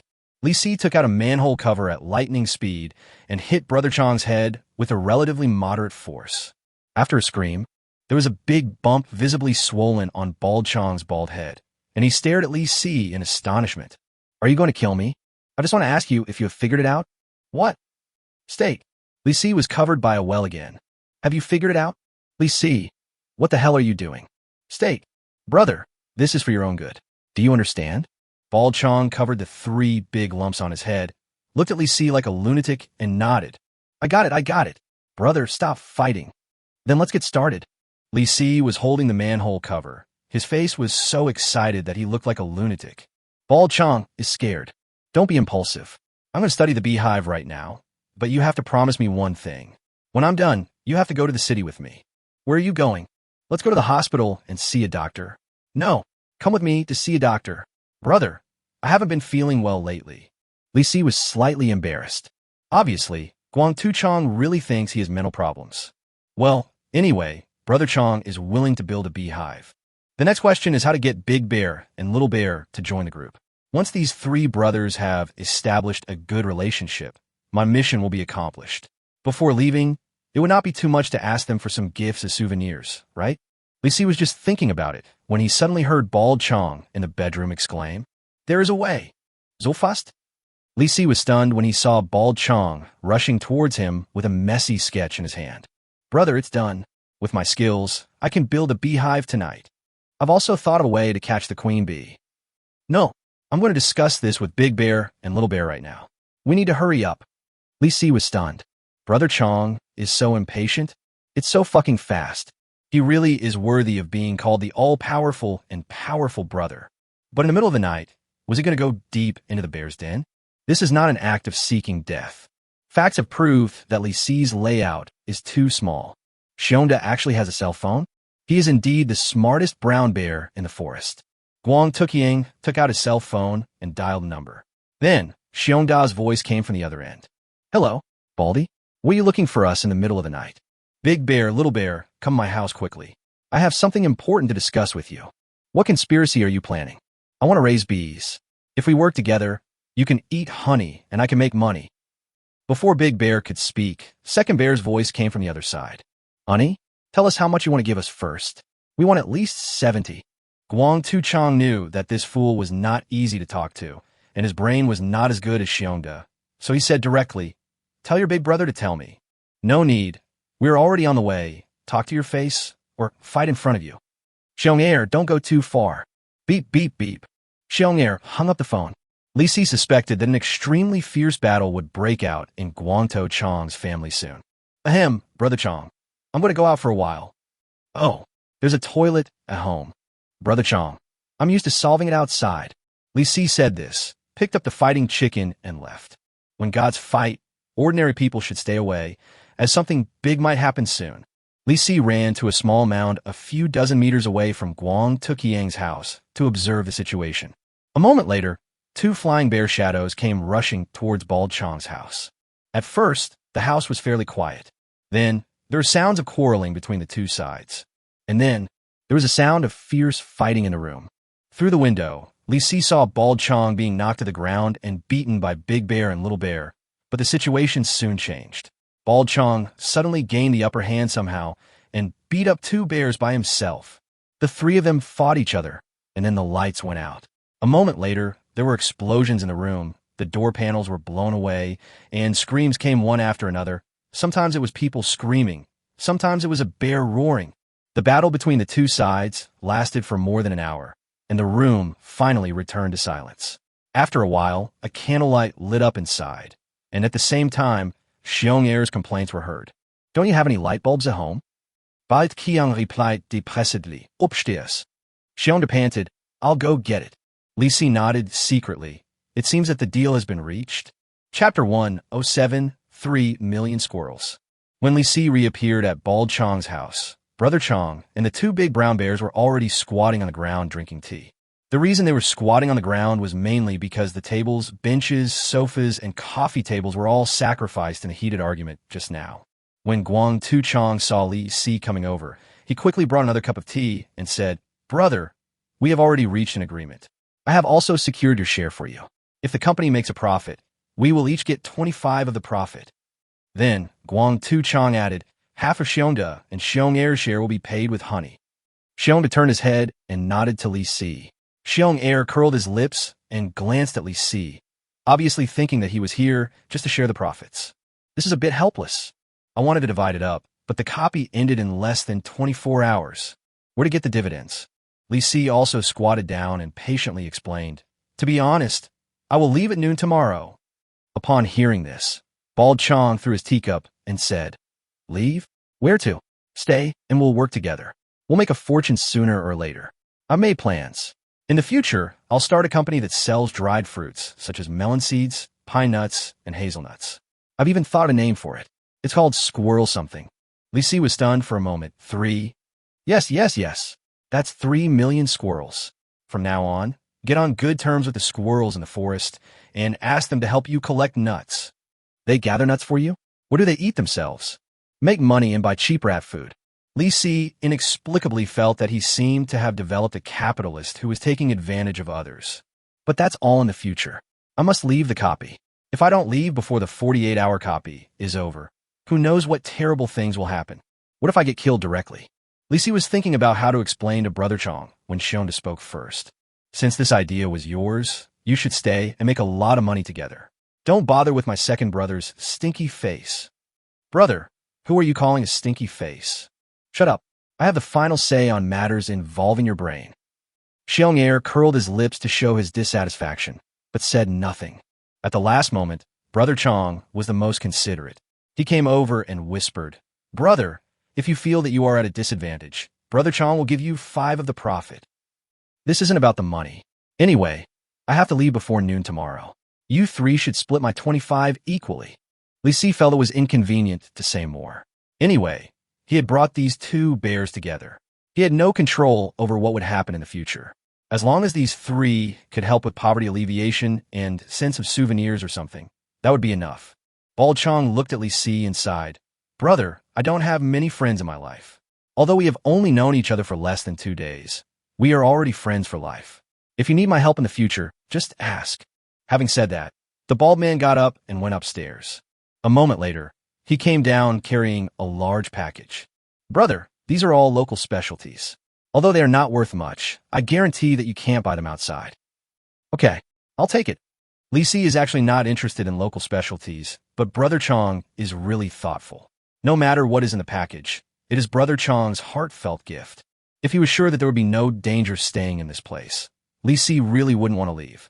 Bald Chong saw Li Si accept the bag and patted him on the shoulder. Brother Chong will build a bee farm tonight. I guarantee you will have fresh honey to drink before you leave. You can rest here first. You will definitely see our big beehives tomorrow morning. Li Si made an okay gesture and smiled. I really need a comfortable place to sleep. If you guys are busy, I won't join in the fun. As he spoke, Li Si lay down on the sofa, which was so rotten that only the sofa cushions were left, and decided to have another peaceful sleep. Bald Chong brought down a bunch of various tools from upstairs, put on a yellow safety helmet, started the tractor in the yard, asked Big Bear and Little Bear to get in the car, and drove straight to the planned apiary location. According to the plan, let's get started. What are you talking about? Everything is ready. Xiong Air jumped off the tractor and started to violently clear the land, smashing out a piece of open space with his bare hands, while Bald Chong dealt with the overly thick trees. Xiongda, who has the best brain, is studying the sloppy drawings of Guang Tu Chong, making some revisions from time to time. After raising the planned factory site, Guang Tu Chong took out a water gun, and Xiong Ershing grinned helplessly. Do you really want me to go? Nonsense.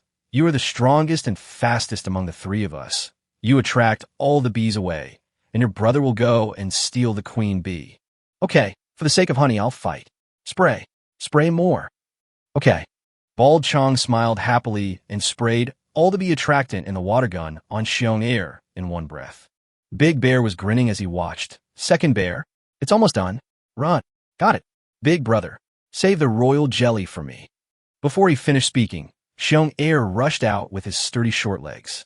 Almost at the same time, swarms of bees as big as fists followed him with a buzzing sound.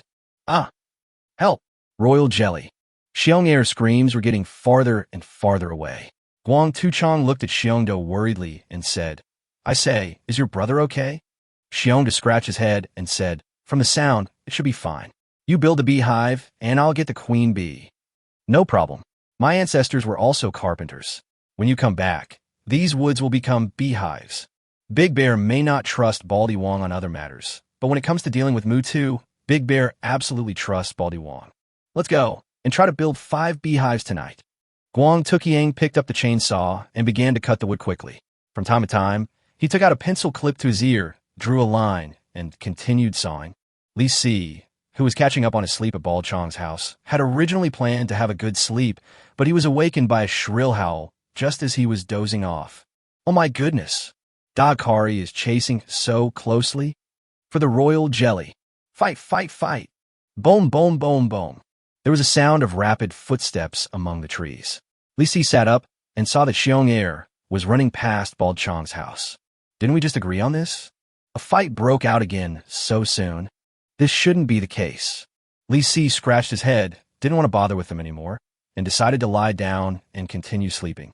But less than 5 minutes later, Xiong Air's howling came from the other side again. The cry was as miserable as if it were haunted. Behind it was the buzzing sound of a large number of bees. Never mind. Xiong Air has such a loud voice and is circling around here, so you won't have a good sleep tonight. Li Si yawned and got up, and suddenly heard a phone ringing from Brother Chong's bedroom. Chapter 108, I finally understand why I'm always sold out. No way. Brother Chong asked me for support? That can't be vague. Li Si ran into Bald Chong's messy bedroom and saw that it was a landline phone that was ringing. He picked up the phone without hesitation, but to his surprise, the person on the other end was not Bald Chong. Hello, Xiangzi? Why the hell didn't you answer my call? Is the wood we need for tonight ready? For trucks will be here in 2 minutes. Hurry out and pick it up. Li Si was stunned for a moment. Isn't this Brother Chong's boss? Li Si scratched his head and suddenly figured something out. He opened the side quest to check. Side quest 2. Steal 100 pieces of wood from Bald Chong. Reward. Can't you contact the buyer and sell it yourself? The wood is in the backyard and the buyer is on the way. Isn't that perfect? On the other end of the phone, the man cursed impatiently. Why don't you say something? Are you drunk again? Can you hear me? Click. Li Si hung up the phone directly. The truck will be here soon anyway, why bother? Li Si picked up a flashlight from Brother Chong's bedside, scattered some chicken feed on the floor of the living room for the fighting chickens to eat, and walked out of the 2-story building with a flashlight. Several lights were lit outside, and 4 trucks slowly drove over with a roar. A head popped out of the window of the front truck, and the person in the car yelled at the top of his lungs, "Xiangzi, hurry up!" Li Si slowly pointed to the backyard and asked them to drive the car in. The boss had never seen Baldy Chong be so incompetent. "Why don't you open the door? Come down and open the door yourself."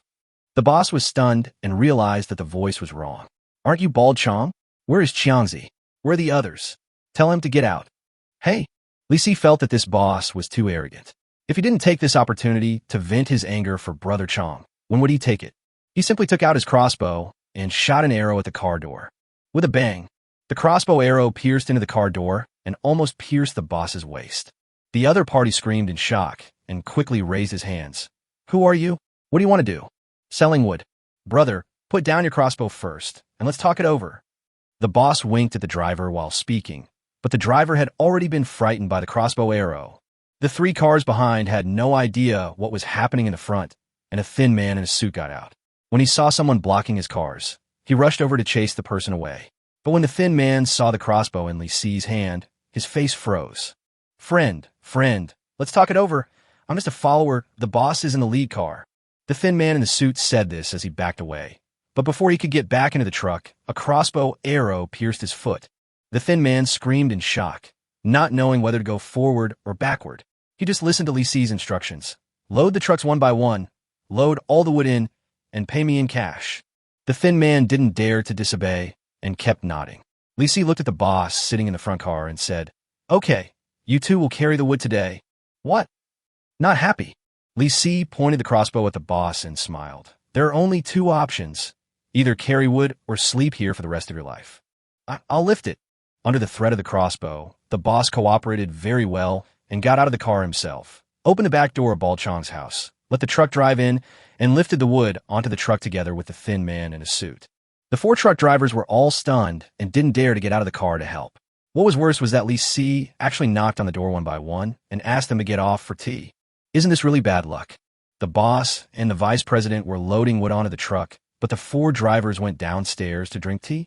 All the drivers unanimously rejected Li Si's good intentions and tried their best to express their willingness to cooperate, refusing to communicate, and were very happy to have Li Si's crossbow pointed at their foreheads. They realized that Li Si didn't want to kill anyone at all. He just wanted to make trouble for those 2 people. The fat and big-eared boss and the vice president, who obviously suffered from chronic kidney deficiency, were about to collapse from exhaustion after lifting less than 10 pieces of wood. Boss, I can't do it anymore." "You bastard. You just sold me out. Hurry up. Who is this person? Is he sent by Baldy Chong to take revenge on us?" "You bastard. Why do you have to withhold wages from anyone else?" "Boss, didn't you ask me to delay paying my salary until the end of the year?" "Shut the fuck up." The boss was afraid that Li Si would hear these words. If this man really wanted to take revenge on them for the sake of Bald Chong, wouldn't he skin him alive when he found out that he was the one who ordered the salary to be reduced to the end of the year? Li Si sat on a small stool in the backyard, sipping the tea in his cup and watching the capitalists and their minions carrying wood. This scene is rare. Must cherish it. That's right. Better take a few photos as a souvenir. "Hey, who of you has a better cell phone?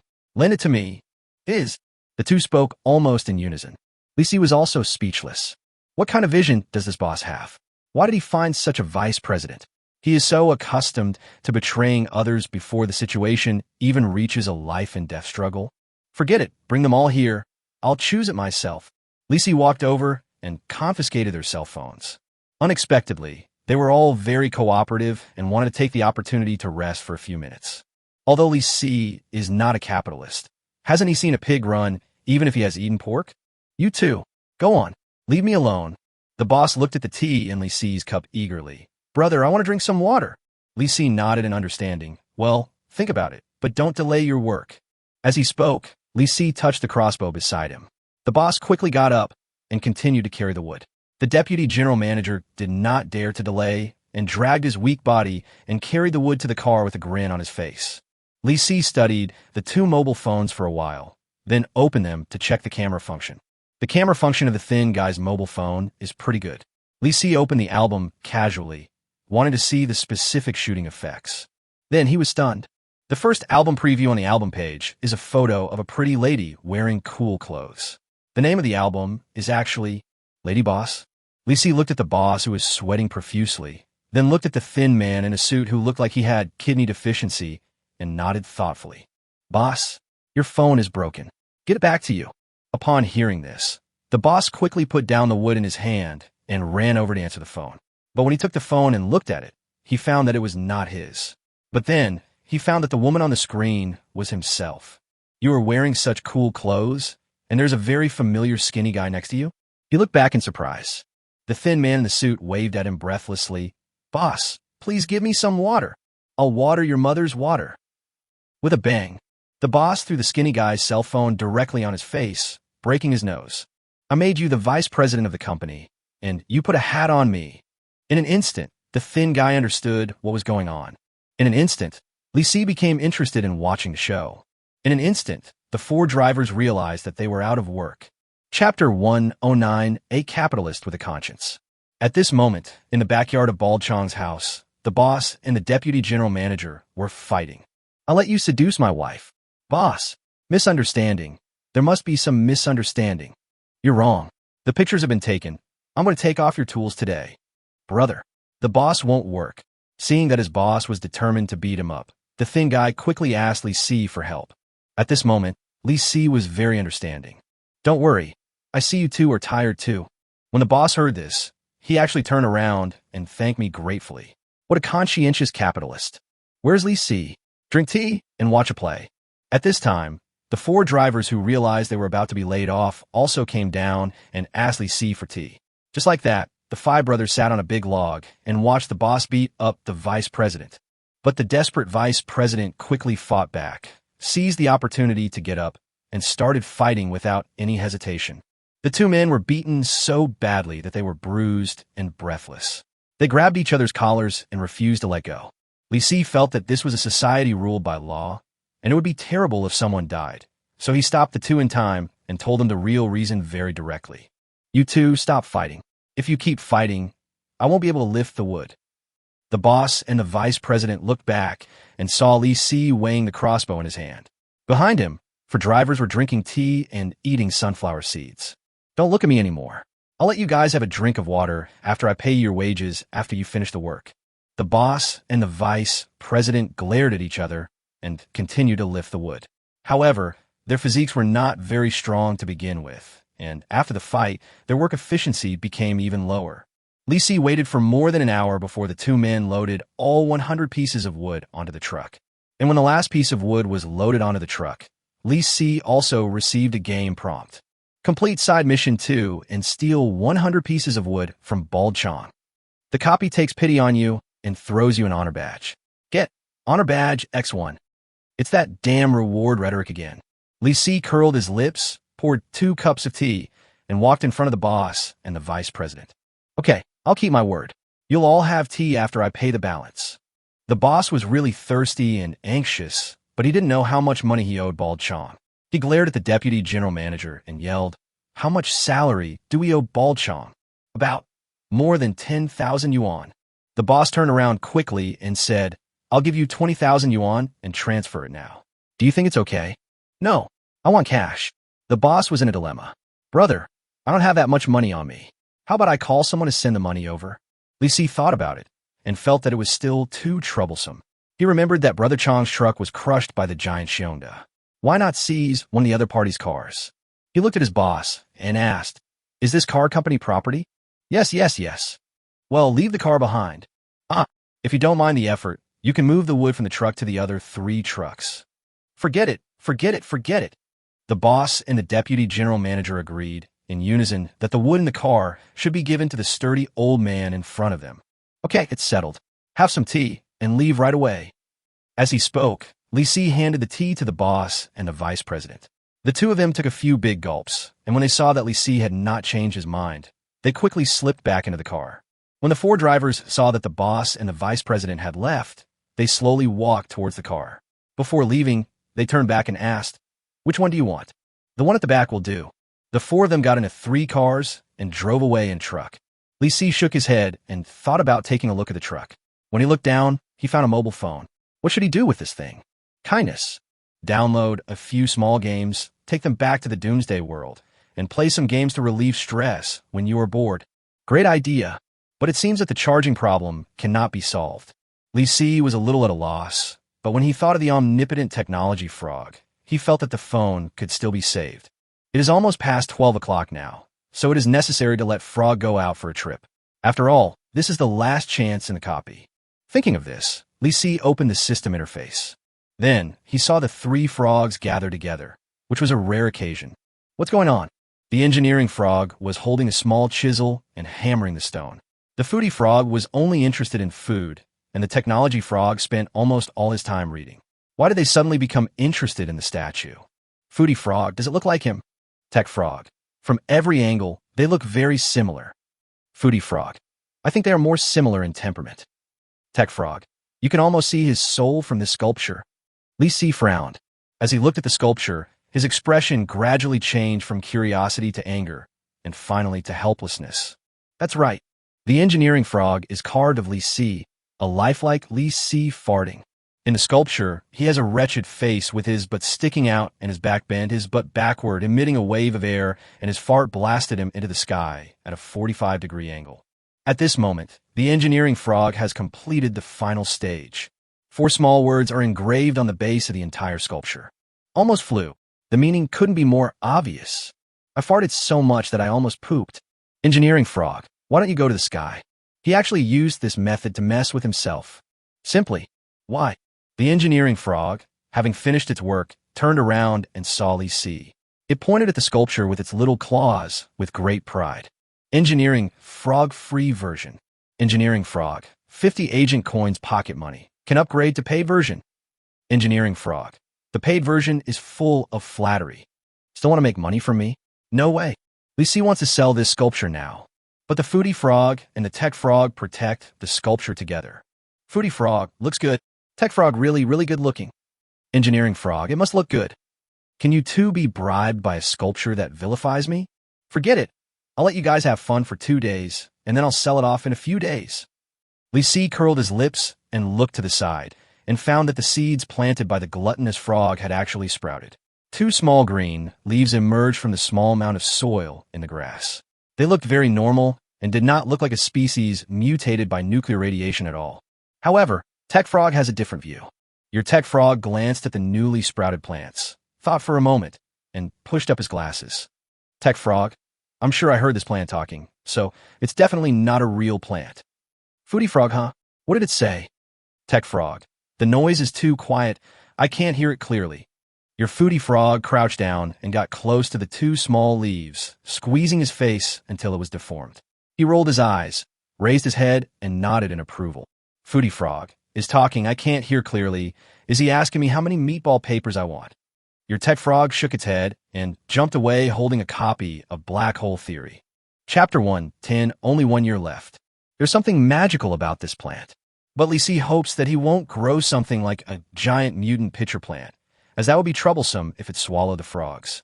Let Frog go traveling now. Li Si shook his head and thought that they should change the place. Now that they had a car, they could drive outside the woods and take a spin to find a place worth exploring before releasing the frog. Thinking of this, Li Si returned to Bald Chong's house, took out the fighting chicken, and threw it into the passenger seat. Then Li Si started the truck. With the roar of the engine, the truck slowly drove towards a mountain road outside the forest. Li Si had learned to drive, but this was his first time driving this kind of truck, so he was cautious and didn't drive fast. At first, the fighting chicken sitting in the co-pilot seat was very excited, jumping around and flapping its wings. Li Si thought that this guy was scared, but after some struggling and guessing, Li Si was sure that this guy was having fun, and he also complains that the car is driving too slow. Every time he turned a corner, the car slowed down a little, and the fighting chicken would jump over and peck at Li Si. It even tried to use its chicken claws to push the gear lever. You are going crazy. Shichikichichi.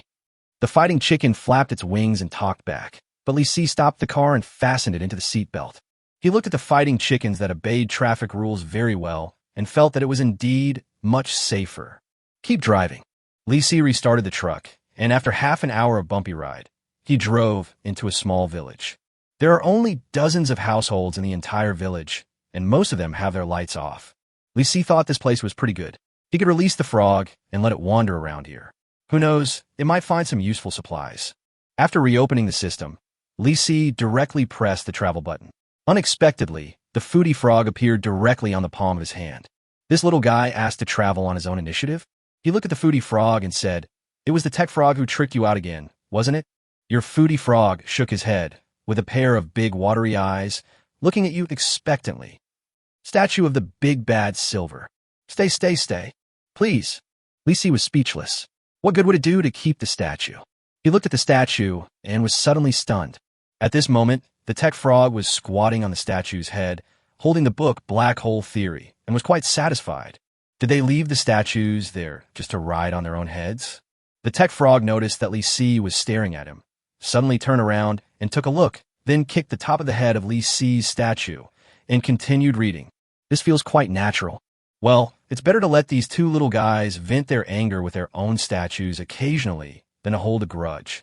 Li Si stopped looking at the system interface, opened the car door, and let the foodie frog jump out by himself. The little guy looked back at the fighting chicken, obviously wanting to find a mount. The fighting chicken turned its head away and pretended not to see it. "Brother Chicken, why are you ignoring me? Let's go out and enjoy the waves." Your foodie frog noticed that Brother Chicken was indifferent, shook his head in disappointment, and jumped out of the car. Li Si looked back at the fighting chicken, wondering why it was not active this time. Then he saw that this guy was secretly stretching his chicken claws to kick the gear lever. When the fighting chicken realized its action was exposed, it quickly retracted its claws and stared straight ahead, indicating that it was ready and could set off at any time. It turns out that not only the foodie frog loves riding in cars, but the fighting chicken also loves it. And the fighting chicken doesn't do it to save energy, it just loves riding in the car for excitement. Li Si pulled out the car key and turned off the engine completely, so he wouldn't have to worry about it moving the gear lever. Looking back, the fighting cock was still unhappy and kept chirping in protest. Li Si stuffed a melon seed into its mouth to block it, and carefully checked the news of frog. At this time, the little guy had jumped onto a small path in the village.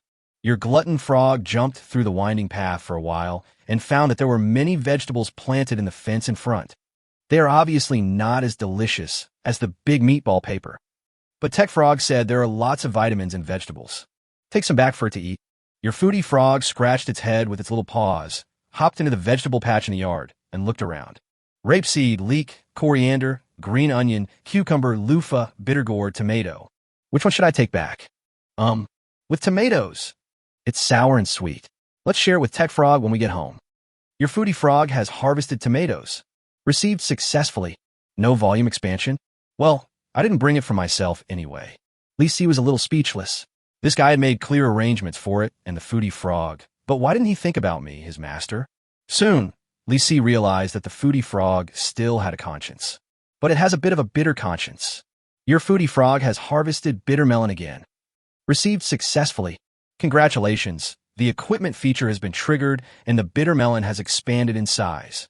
Your foodie frog vaguely remembers that eating more bitter melon can reduce internal heat, so this good thing must be kept for you. Thank you so much. There are so many vegetables, but the foodie frog chose bitter melon for himself. Who can he complain to? Moreover, you can imagine how big the bitter gourd becomes after it expands. Is it planning to make itself suffer to death? Your foodie frog thought it was pointless to bring back so many vegetables, so he decided to go somewhere else. It's wandering around. It rested for a while and continued to wander around. It wandered to another small vegetable garden, shook its head, and jumped away. Next, the foodie frog basically did nothing. It just looked around. How could you tell that it was working?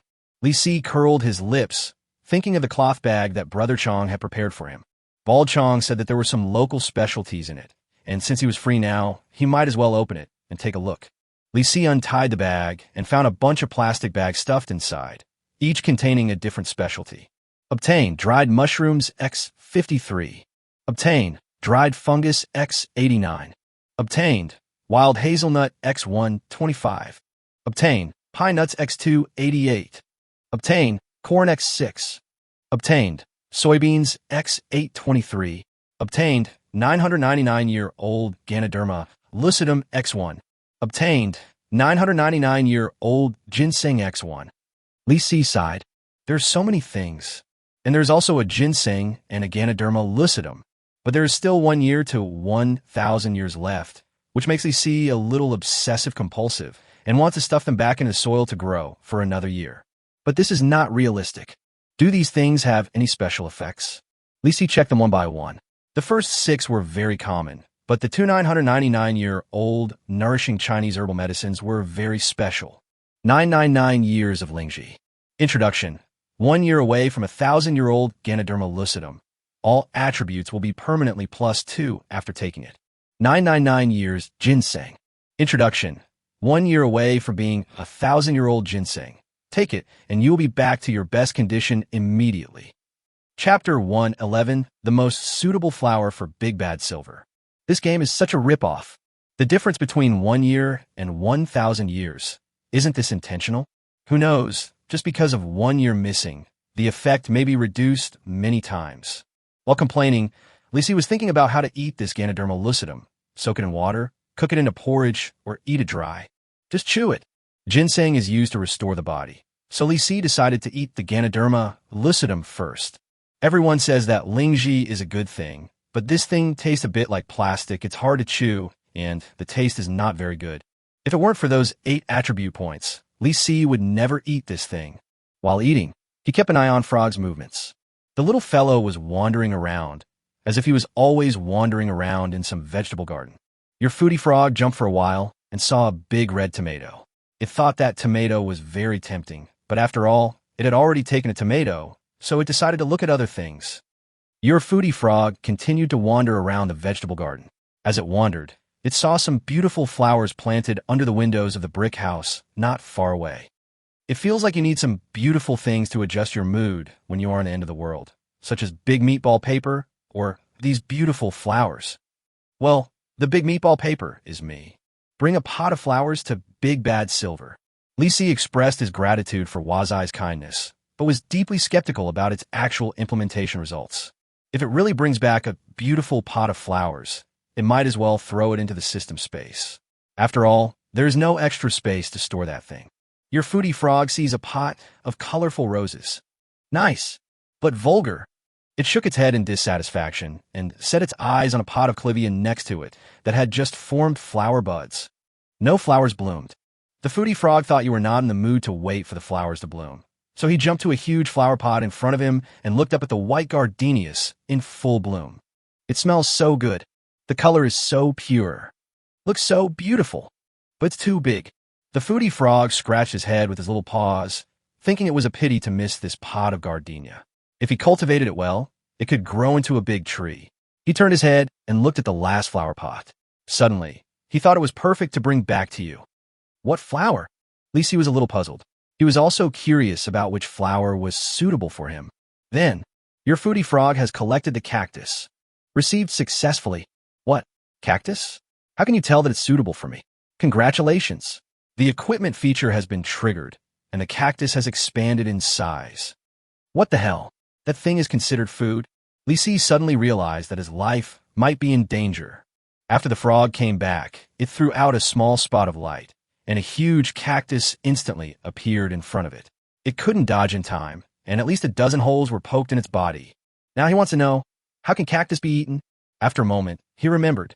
There seems to be a kind of wine made from cactus called agave. The prickly pear cactus is similar to the cactus, and it is really edible. But having said that, it's such a waste to eat that thing. When encountering an enemy, a super cactus will hit him, and I guess any human would not be able to withstand it. It's been a fruitful experience, but you have to be careful when confirming receipt. At this time, Lisi had almost finished eating the Ganoderma lucidum in his hand. He swallowed the last bite and instantly received a prompt. You ate a 999-year-old Ganoderma lucidum. All attributes permanently increased by +2. Lisi felt it and found no change. When there were more than a dozen attribute points, adding 2 attribute points at once could still vaguely feel a slight change. But now each attribute has dozens of attribute points, and the effect of +2 for all attributes is even more imperceptible. I ate all the Ganoderma to fill my stomach, even though I wasn't really hungry. But I feel a little sleepy. I was originally planning to catch up on some sleep, but ended up here for no apparent reason. I don't know when the foodie frog will wander over. I was just wandering around a small vegetable garden. Was it necessary to stay there for so long? Your foodie frog feels a little tired and is thinking about taking a nap under the leaves. Whatever you think will come true. I haven't slept well yet, but this little guy wants to sleep. I turned around and saw that the fighting chicken was even more outrageous. Seeing that Li Si had no intention of driving, it hung its head and fell asleep under the restraint of the seatbelt, with its neck tied and its beak open, as if it was hanged. Li Si was bored, so he took out his cell phone and tried to see if there were any small games on Boss Li's phone to kill time. Pretty. There is actually a king of pesticides. There is actually such a game in this world. Why not help the boss lose points? Li Si is getting excited. It's quite a luxury to be able to play online games at the end of the world. He logged into his account without hesitation, looking forward to sending it to everyone. However, login failed. Bad signal. Li Si tried to log in several times, but he couldn't get into the game at all. In the end, he could only play a single-player card game. What a disappointment. Li Si let out a sigh. Forget about giving away your life. The card game is too boring. The more you play, the sleepier you get. Why not look at the photo album? After flipping through a few pages of the photo album, Li Si suddenly became completely sober. He stared at a bunny girl in the photo album and was fascinated. She was so much more pleasing to the eyes than the anchor girls who turned into zombies. Hiss! This pose is magical. They really take pictures of everything. Absolutely. Boss Li is not a serious person. If Brother Chong hangs out with people like this, he will easily be led astray. It would be better for me to stay here and chop wood with Boss Li. Who knows? I might become rich in the future and live a life of luxury. Li Si didn't expect that when he found the code to wealth, the world would have already ended. The key point is that he also tortured Boss Li. No way back. After admiring all the photos, Li Si, who was full of energy, didn't feel sleepy at all and seemed a little excited. The fighting chicken next to him woke up at some point, tilted its head, and stared at him vigilantly with one eye, as if he was facing a beast. Li Si was a little speechless. Did I show any micro-expressions that I shouldn't have? Not really. I just looked at a few photos. Li Si decisively deleted all the photos in the album. Who would look at that stuff? At this time, the message from Foodie Frog came. The little guy really had a good sleep and seemed to be still a little unsatisfied. Yawn. Comfortable. It's more comfortable than sleeping on a small wooden bed. Your Foodie Frog stretched out its little claws, and then it found a very important item. Ah, fertilizer. Tech Frog said that fertilizing can make plants grow faster. Bring the fertilizer back and fertilize my plants. In this way, hundreds of thousands of large meatballs can be grown quickly. Chapter 112 Shionda is still sensible. As expected, the Foodie Frog took action. Your Foodie Frog has collected the fertilizer. Received successfully. Finished. Your Foodie Frog is very happy to get a portion of fertilizer and jumps back. Li Si felt a little unhappy. This little guy is becoming more and more interested in bringing in contraband. There are 4 grids in total, and it used up half of them. It seems that I need to buy a new backpack for Frog.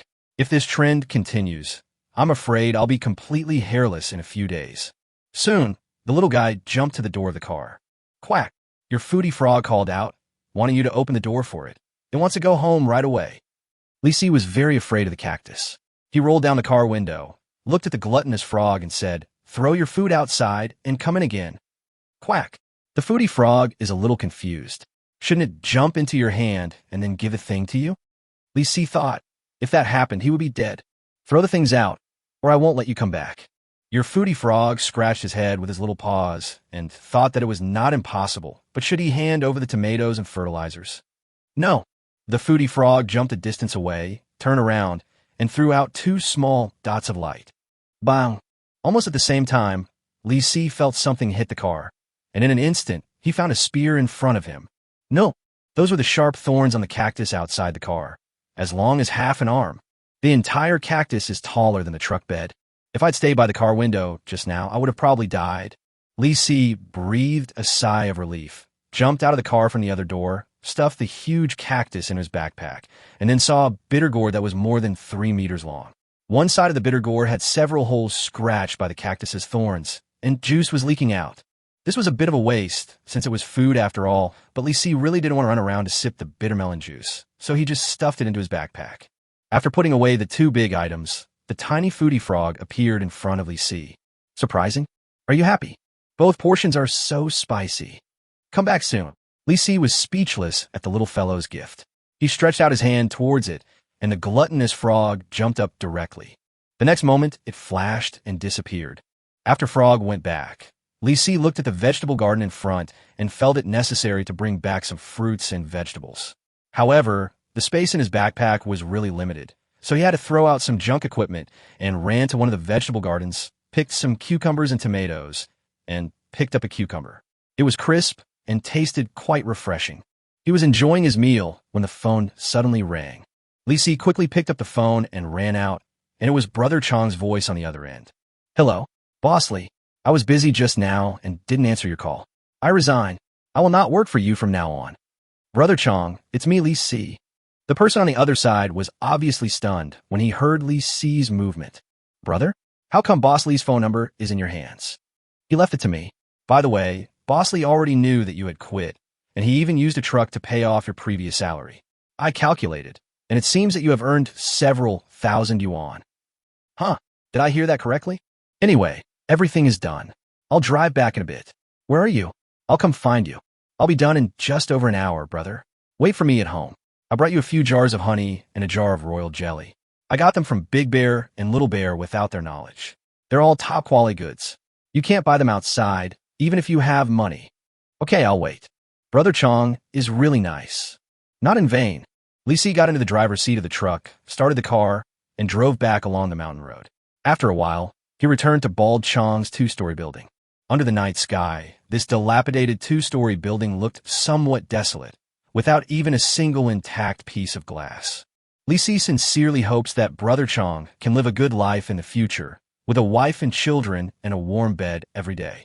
If conditions are good, it would be nice to build a big villa. He walked back carrying the fighting chicken and felt that it was getting heavier and heavier. It had gained a lot of weight in the past few days in the dungeon, but it is still a long way from becoming your own mount. Sitting on the sofa cushion, Li Si fed some chicken feed to the fighting chicken and cleaned Brother Chong's house. After all, he had lived there for several days for free and received so many benefits, so why shouldn't he give something back? He was busy sweeping and mopping the floor when he suddenly received a reminder message. Complete side quest 3. Chop down all the trees near Big Bear and Little Bear's homes. The copy takes pity on you and throws you an honor badge. Get honor badge X1. The third side quest was actually completed. Li Si was a little curious. Wouldn't it be considered completing the task if he didn't do it himself? Obviously, as long as the mission conditions are met, it means that the player has completed the final mission goal, which is very good. Although he has been pitted by the copy again, the badge of honor obtained is real. All 8 honor badges in the copy are obtained. Li Si smiled slightly and dumped the garbage cleaned up from Brother Chong's house into the backyard. Just as he finished, he heard the roar of a tractor not far away. Brother Chong is back. As the car drove into the front yard, Bald Chong rushed in holding several glass jars. "Brother, come on, fresh honey." Li Si put the broom and mop aside and took the cans. Obtain canned honey X3. Obtain canned royal jelly X1. There is nothing special about honey. It is just natural and nutritious. But canned royal jelly is quite amazing. Canned royal jelly. Introduction. A small amount can make you energetic. If you pour out a whole can, you will summon a beehive of Bald Chong, which contains 10 24 fist-sized bees. They will swear to guard the place where the beehive is. System developer, Carrot's Brothers, Carrot Gang. Ox. How wasteful is it to eat this? It must be used to summon beehives. More than 1,000 bees as big as fists. That's a fucking nightmare. Li Si accepted the honey and royal jelly with great gratitude and felt that the trip to the dungeon was totally worth it. Seeing that Li Si was so excited that he couldn't speak, Guang Tu Chong thought that Li Si was reluctant to leave, so he patted Li Si's shoulder with great concern. "Brother, otherwise, stay and work with me. Your 25 will definitely be indispensable." "Brother Chong, that's right. I want to come back and visit more often." "What's there to say? My Bald Chong's house is your home. You can come anytime you want." "Oh, by the way, I almost forgot what Shionda asked me to bring back." Bald Chong took out a small test tube from his pocket. The test tube was stopped by a bottle stopper and contained an unknown liquid. That bastard Xiong is ignorant, but Shionda is sensible. He specifically asked me to bring this thing to you. It's a potion that can make you bigger. Hey, good guy. All the good stuff is coming. Chapter 113. Blacked out from drinking? Li Si carefully examined the description of the liquid in the test tube. Big Bear's giant chemical. Introduction. The larger the dosage, the stronger the gigantic effect, and the effective time is about 3 hours. The enlargement potion I got before only lasted for 1 hour. It seems that Big Bear is still awesome. The time is 3 times as long, and there seems to be no upper limit to the gigantic size. But there weren't many potions in the test tubes, and I didn't know how many times bigger the fighting chicken would grow after drinking them. All in all, it was a fruitful experience. Li Si stuffed the royal jelly and medicine into the backpack, and took out some fruits and vegetables from the backpack. After all, the backpack was already full, and if he stuffed a few things in, he would have to take a few things out. He handed the large tomatoes and cucumbers to Bald Chong. Brother Chong, I just got them from another village. They're quite fresh. Want to try some? Hey. Great. Stolen, huh? It smells like a thief. Seeing Brother Chong's obviously vulgar smile, Li Si seriously suspected that he often stole vegetables when he had nothing to do. Let's expand the business quickly and absorb some labor in the village in the future, which will be a significant contribution. Originally, Li Si was thinking about taking a good rest and leaving early tomorrow morning. When it was almost noon, he would sit on a small stool and teleport back to the Doomsday Mall on time. But Bald Chong won't do it. He took out 2 barrels of liquor from somewhere, sat down on the ground, and pulled Li Si, insisting that they had to drink again. It's hard to refuse such a kind invitation. Li Si couldn't refuse, otherwise Brother Chong would be so sad. Okay, I'll drink less. You don't have any drinks. Guang Tu Chong was stunned. Drinks? Brother, how can you drink with me? Brother Chong was obviously unhappy. He picked up the wine glass and poured it full. Seeing that there was no snack, he ran to fry a plate of peanuts. Although it's a bit shabby, the meaning is conveyed. Li Si decided not to play any tricks with Brother Chong this time and have a good drink. Even though he couldn't drink much, a glass of white wine shouldn't be a problem. Bang! The two clinked their glasses and each took a sip. Bald Chong smacked his lips and put 2 peanuts into his mouth.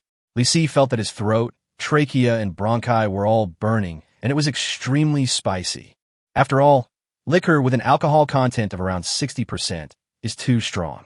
Next, Li Si and Guang Tuqiang entered into a commercial mutual flattery mode, with their arms around each other's shoulders, flattering each other, getting more and more excited as they drank, and then one of them passed out on the left and the other on the right. Between the two of them, the fighting chicken took a few sips of the white wine in the cup in confusion. Then, it felt that although the taste of this thing was not very good, it made it feel inexplicably comfortable and a little dizzy. However, there was only a little bit left in the wine glass, not enough to drink.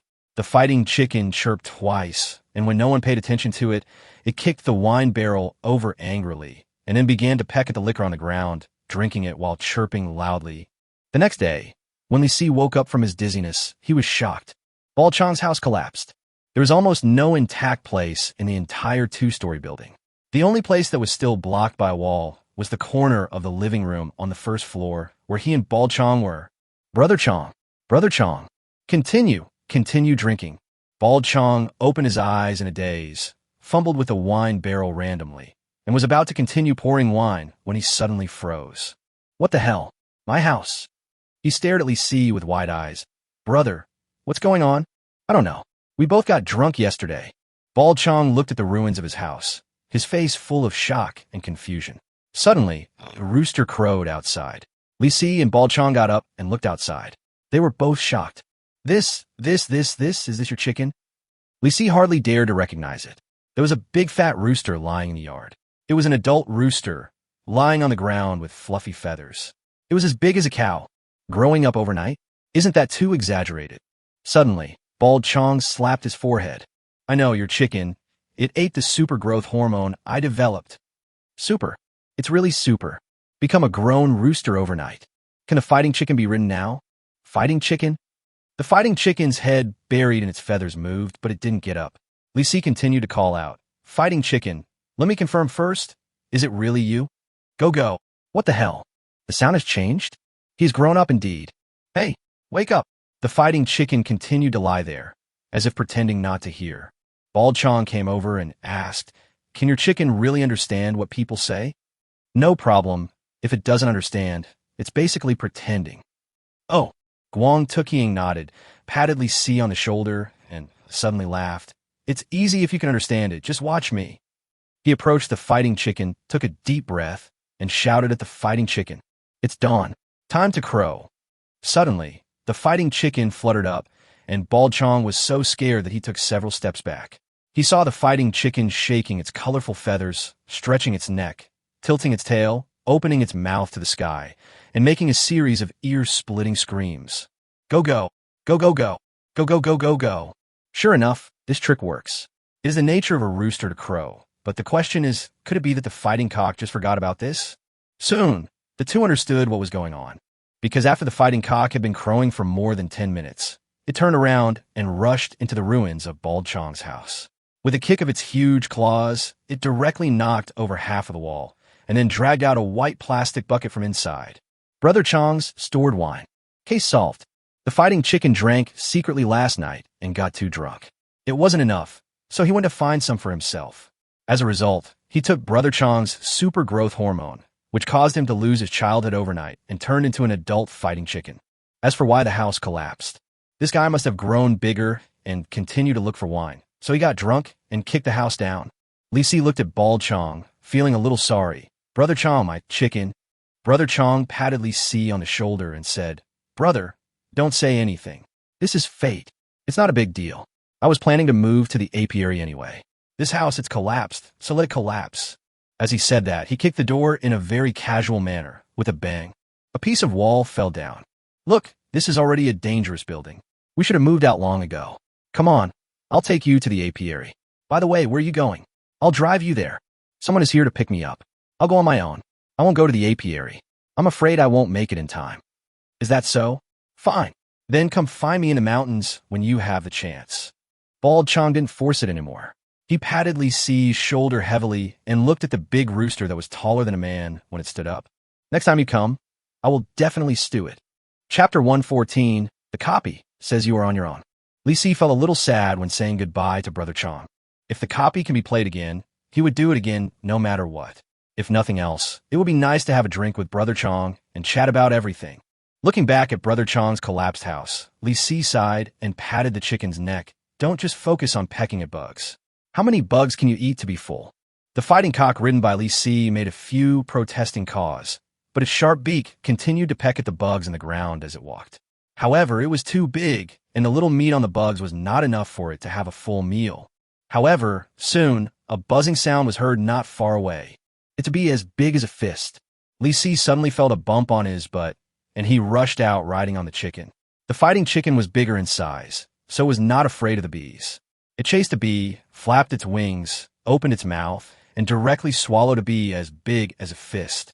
It was eating so happily that Li Si almost fell off the chicken's neck. Bang!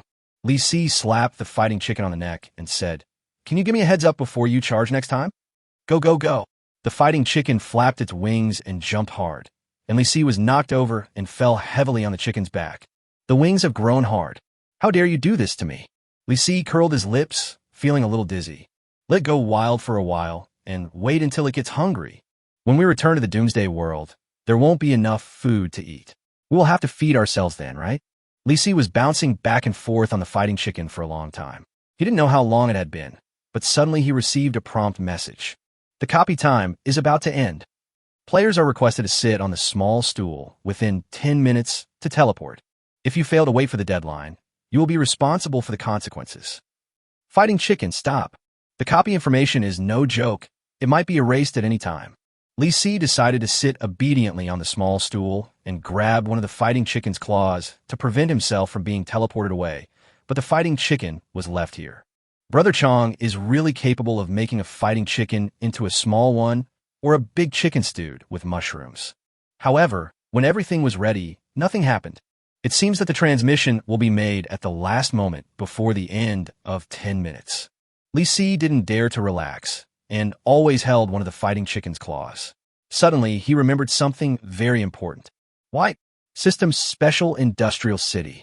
It will refresh as soon as you leave the dungeon. Within the copy, the system time is calculated separately. Once you leave the copy, it will return to the normal timeline, which means that you will miss an opportunity to refresh them all. He immediately opened the system, and last night's frog's travel information popped up.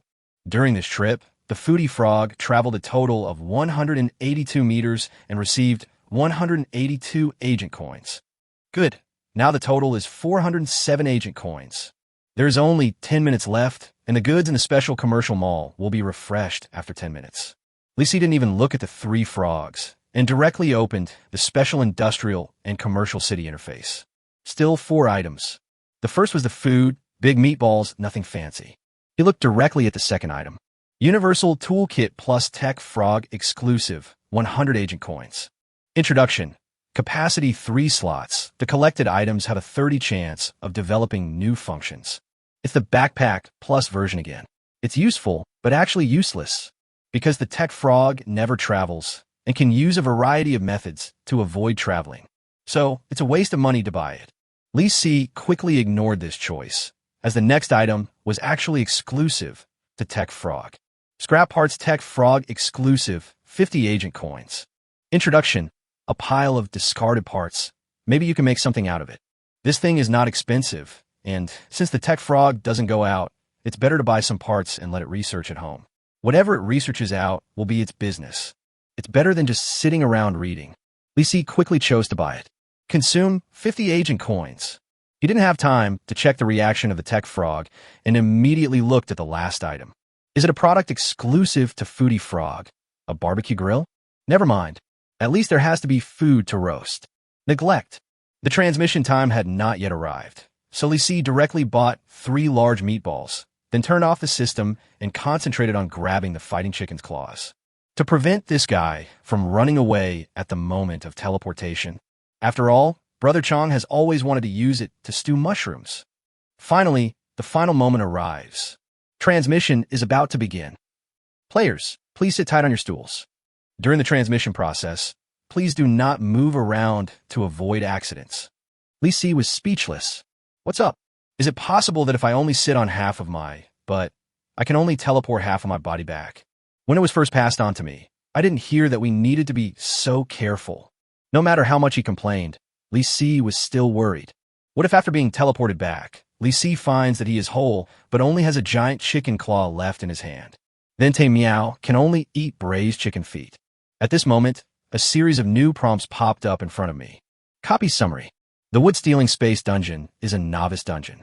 If you complete all the side quests in the dungeon and kill the hidden boss in the dungeon, you will receive an additional 5 honor badges. What the hell? Earn another 5 coins. However, you maliciously destroyed the plot of the dungeon, causing the dungeon to be unable to be opened normally again, so the dungeon will eventually take back the extra rewards, and you are advised to take care of yourself. Damn it. False joy. I thought I earned it. What can you say if you don't give any rewards? I think the following paragraph is what the copy really wants to say. Not allowed to change the copy plot? No way.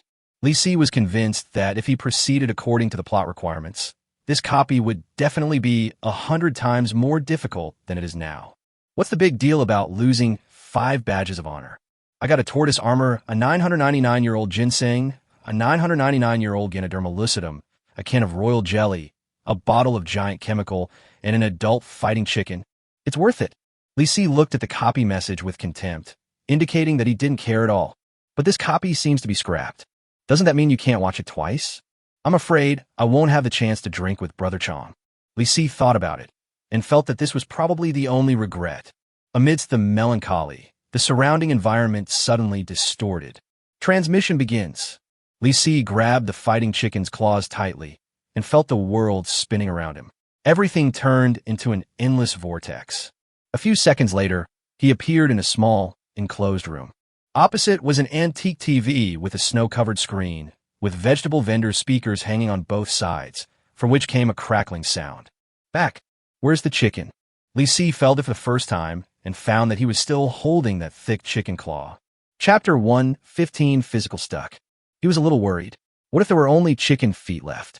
If the dungeon really turns my fighting chicken into a chicken claw, I will bomb this doomsday mall. After preparing himself mentally, Li Si turned around and took a look and instantly felt relieved. This chicken is complete. But why is it standing still? Fighting chicken, Li Si called out, and the fighting chicken suddenly came to its senses, flapping its wings and screaming. Li Si was almost knocked down by it. I said, "You're still drunk?" The fighting chicken flapped its wings and kicked over the snowy TV, and the screen went black immediately. Li Si was shocked. If anything in the Doomsday Mall is damaged, you have to pay for it. Don't be crazy. Stop. Li Si's roar startled the fighting chicken. It tilted its head, stared at Li Si with its round eyes, and touched him with its huge chicken claws, as if it was frightened and begged for forgiveness. Stay quiet. Li Si didn't have time to look at it. He hurried to the antique TV and straightened it. But there was still no picture on the TV. Broken? Fix it. Li Si remembered that this antique TV was very easy to repair.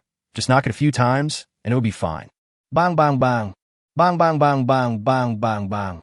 Li Si knocked several times, but the TV screen was still black. Just as he was feeling depressed, the fighting chicken came over, looked at the TV, and kicked out with one claw. With a dull bang, the TV hit the wall directly, and then the picture was restored. And it was no longer just snowflakes, but a square-headed robot appeared on the screen. This movie is over. Please leave in an orderly manner. Welcome to come again. Sizzle. The picture flashed and turned into snowflakes again. I don't know if it was like this originally, or if the TV was ruined by the fighting chicken. In short, let's retreat first. Li Si walked towards the door of Hall 2, and then he discovered a very serious problem. What? Why is this door so small? The door of the viewing room is only as big as an ordinary door. After clearing a copy, the fighting chicken suddenly increases in size and cannot squeeze out at all. Outside the door, the voice of the floating ball robot was heard. Dear, the movie time is over. Please leave as soon as possible, dear. Li Si pushed the door open and looked at the floating ball waiting outside the door. My chicken is trapped inside and can't get out.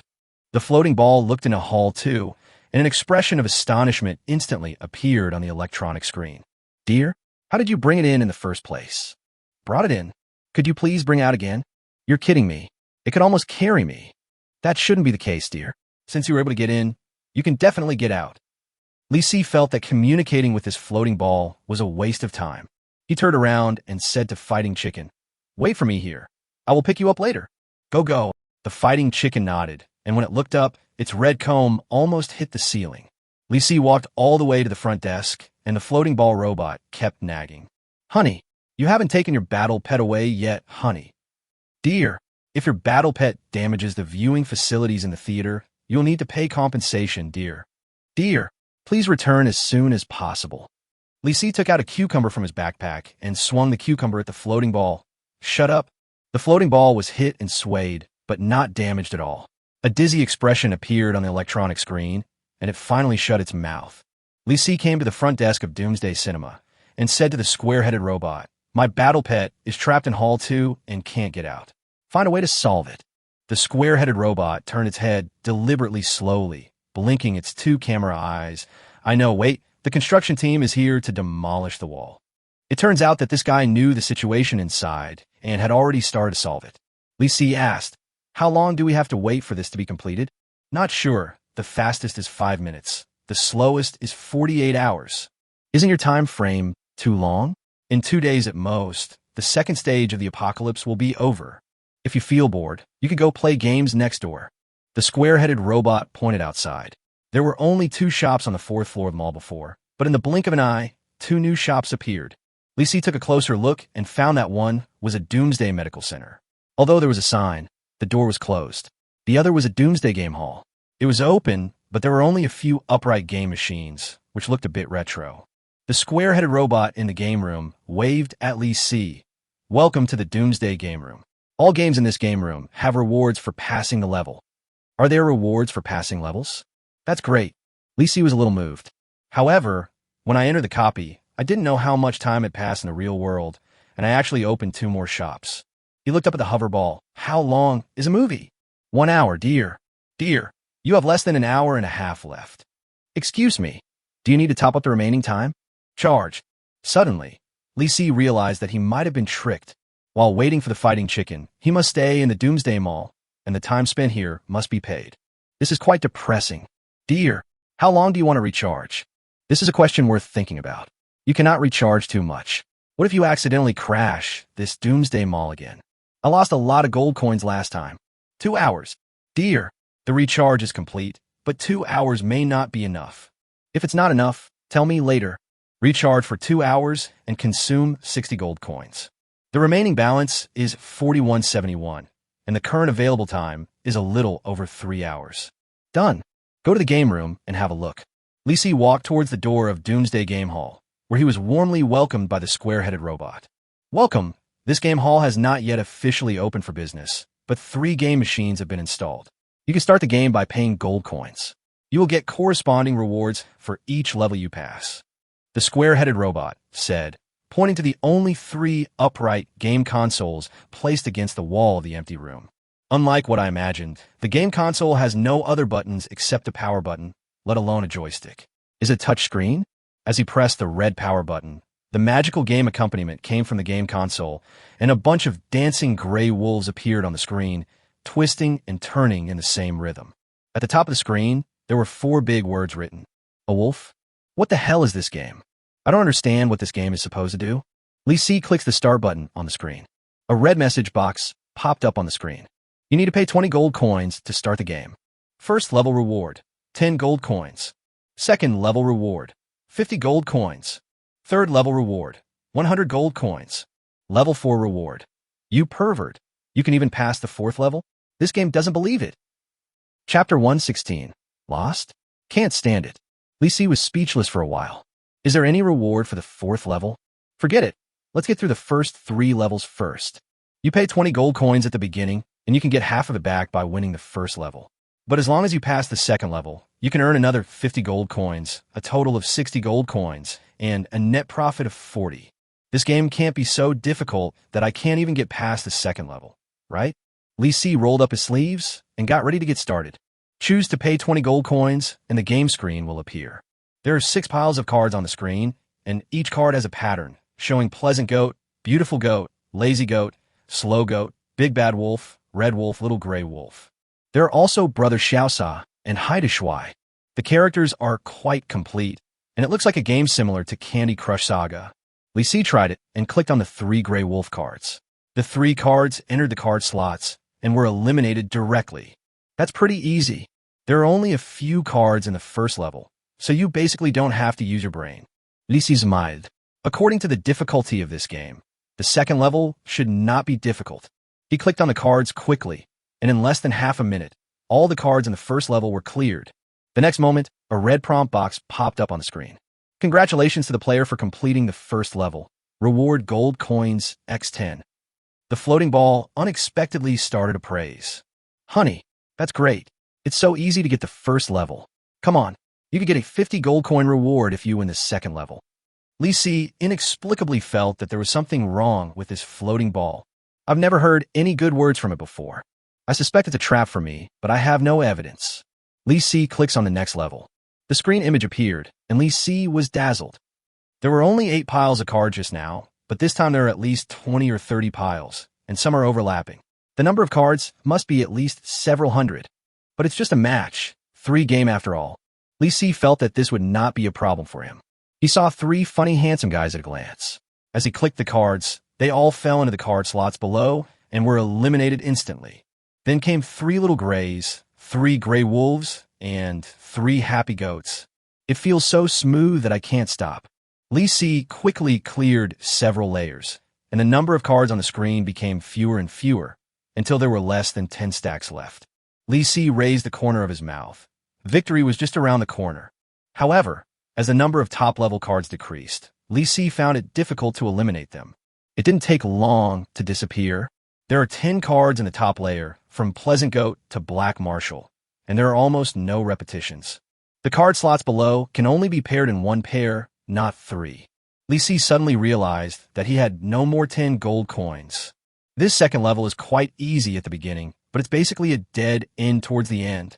At this moment, a red prompt box pops up on the screen. You almost cleared the level, but you missed 50 gold coins. Want another round? The floating ball next to him started to make a noise. Honey, we are only a little bit away. It's just that our luck is not so good. Let's play another round. Li Si was a little depressed. His luck in this round was indeed not good. If you're more careful and keep a few extra stacks of cards, the situation will be much better in the end. What's more, I can't even solve a Candy Crush game. Li Si decided to try again. Continue. As the gold coins are deducted, the game restarts, and we come to the first level again. This level was not difficult at all, and I quickly got a reward of 10 gold coins. However, when Li Si entered the 2nd level, he gradually became desperate. It's the same simple start, the same smooth elimination, and the same clumsy late game. You almost cleared the level, but you missed 50 gold coins. Want another round? With the final failure to pass the level, Lee Si successfully paid out 20 gold coins. The floating ball is cheering again. Honey, come on. It's really just a little bit more. I don't believe you. Lee Si was very addicted to this game, but he felt even more sorry for the 20 gold coins he lost. Even though he was very rich, if he continued to lose money at this rate, he would lose more than 100 gold coins in less than an hour. This is a pit. The game deliberately designed the first level to be so simple, just to entice players to refresh it again and again. Lee Si felt that this matter could not rely solely on luck. He also had to study the strategy to pass the level. If he could pass the level, he could make a fortune by sitting here playing games. For things like this, we should ask the tech frog for help. It should be the smartest frog. Lee Si felt it necessary to ask it to come out of the mountain. He turned on the system and was about to call the tech frog out when he suddenly discovered that all the garbage from the construction site of the frog's cabin had been piled in the backyard, and a layer of concrete foundation had appeared where the cabin had originally been. The engineering frog is dozing off on the foundation. It looks like the frog's new home will be built soon. As for the foodie frog, it was squatting on the plants next to the pile of construction waste in the backyard, pouring fertilizer on the green plants. The technological frog, sitting on the head of the farting statue at Lee Temple, shook its head with a look of disgust. Tech frog, stupid. You'll burn the plants to death if you apply fertilizer like this. The gluttonous frog looked back in confusion, and the fertilizer in its paws was still shaking out. Foodie frog, it's not full yet. Tech frog, stop it now. Can't you see that the leaves are wilting? Foodie frog, it is full and sleeping. Lee Si was speechless. If the foodie frog was planted in this way, the plant would probably be burned to death by the fertilizer. Tech frog ignored it, pushed up his glasses, and continued reading. Technology frog, come out and help me solve a scientific problem. The tech frog turned around, looked at Lee Si, and then shook his head very firmly. Tech frog, don't try to trick me into going out. There's no way I'm going out. I'll never go out in this lifetime. Here we go again. It's really just solving a scientific problem, so you don't have to go far. The tech frog hesitated for a moment, somewhat curious. Tech frog, what scientific question is this? Is it the Goldbach conjecture or the wave-particle duality or something? This isn't that advanced. It's just a complicated probability problem. Tech frog, probability question. Kind of interesting, but not very interesting. Buy me a medical kit, and I'll go out and help you check it out. Still negotiating terms? Is this guy fighting with the medical kit? But at least there should be a medical kit in the mall. Lee Si shook his head and said, will you help me? If you don't want me to think that you have faked your academic qualifications, then come out and prove it to me. Tech frog, you question my doctorate degree? The tech frog suddenly jumped up, as if it had suffered a great humiliation. It took off its glasses and stuffed black hole theory into its backpack. Tech frog, this great doctor must let you know what it means to have an IQ crush. Me? Are you high? Good. Suddenly, the tech frog flashed and disappeared, and at the same time, it appeared in the palm of Lee Si's hand. It put on its glasses again and looked up at Lee Si. Tech frog, what's the problem? There is no scientific problem that cannot be solved with the help of this great doctor. Chapter 1, 17U2. Go away. Lee Si threw the tech frog onto the game console, causing it to fall several times. Your tech frog Jaligula rolled over the game console several times and almost fell off. It lay breathlessly next to the power button, looking everywhere for its dropped glasses. It finally found its glasses, turned its head and glared at you, and swore a bunch of dirty words. The content has been censored by the system. Can everyone curse like that? Lee Si curled his lips helplessly and pointed at the screen. Help me solve this problem first. Your tech frog continues to swear. The content has been harmonized by the system. Tech frog is tired of scolding and is squatting on the ground to rest, but he is still staring at you unhappily. He has a bad temper. Lee Si felt that he really had a lot of bosses, and there was not a single one that he could take care of without any worries. Finally, 5 minutes later, the tech frog had rested well and was in a better mood. He pushed up his glasses and turned to look at the gorgeous screen of the game console. Your tech frog stares at the twisting and turning gray wolf on the screen, and his eyes fall on the 4 big words above. What wolf? What the hell? Not rigorous at all. Should be called Gray Wolf, Gray Wolf. Is this a game? Damn it. You lied to me and told me it was a probability problem. Why not choose to start the game? Does a professor have to jump up and hit the screen himself? Your tech frog looks back at you and thinks that you are so unconscious that you don't even have the slightest respect for the great doctor. Lisi had the urge to give this guy a blow on the head, but considering its poor plastic body, Lisi decided to endure it. He pressed the start button, and the game entered the first level. The tech frog stretched his neck to take a look, then shook his head impatiently. You're asking me this? Can't you see? You can pass this level by pressing buttons randomly. What? I'm going to ask you the second question. Why don't you clear the first level first? Do you want to make Dr. Ben jump up and hit the screen? All right, it's true. Lisi once again suppressed the urge to slap it on the head and quickly solved the first level. A red prompt box appears on screen. Congratulations to the player for completing the first level. Reward gold coins x10. The voice of praise from the floating ball came to my ears again. Dear, this is amazing. You actually passed the first level for the third time. That's amazing. Your tech frog squinted at the floating ball on Lisi's head with a look of disdain. This floating ball. Artificial idiot. It's time to upgrade the system. Why does it look so familiar? Is it the same model as the iron lump at home? Is there any need to repair that thing? Your tech frog shook his head and continued to look at the game screen. Lisi discovered that this time, the tech frog stared at the screen in silence for a long time. It pushed its pair of glasses several times, and its eyes looked here, then there, and then looked up at the sky at a 45-degree angle, as if thinking about something. After a moment, it nodded and pointed at the screen with its little paw. 3 lazy sheep, then 3 beautiful sheep, then 3 lazy sheep, then 3 big gray wolf, then 3 happy sheep, then 3 cool brothers, then 3 red wolf, then 3 pleasant sheep. Lisi was shocked. Could it be that Tech Frog has already figured out this game? He named more than a dozen card decks in one breath. Lisi eliminated them one after another in order, very smoothly, like cheating. But thinking about it carefully, this rhythm seems to be no different from the previous 2 times. Is it serious? But now it gets a little complicated. First click on the red wolf in the 3rd row. Then click on the 2 gray wolves below. Gather 3 gray wolves, and then gather 3 slow sheep.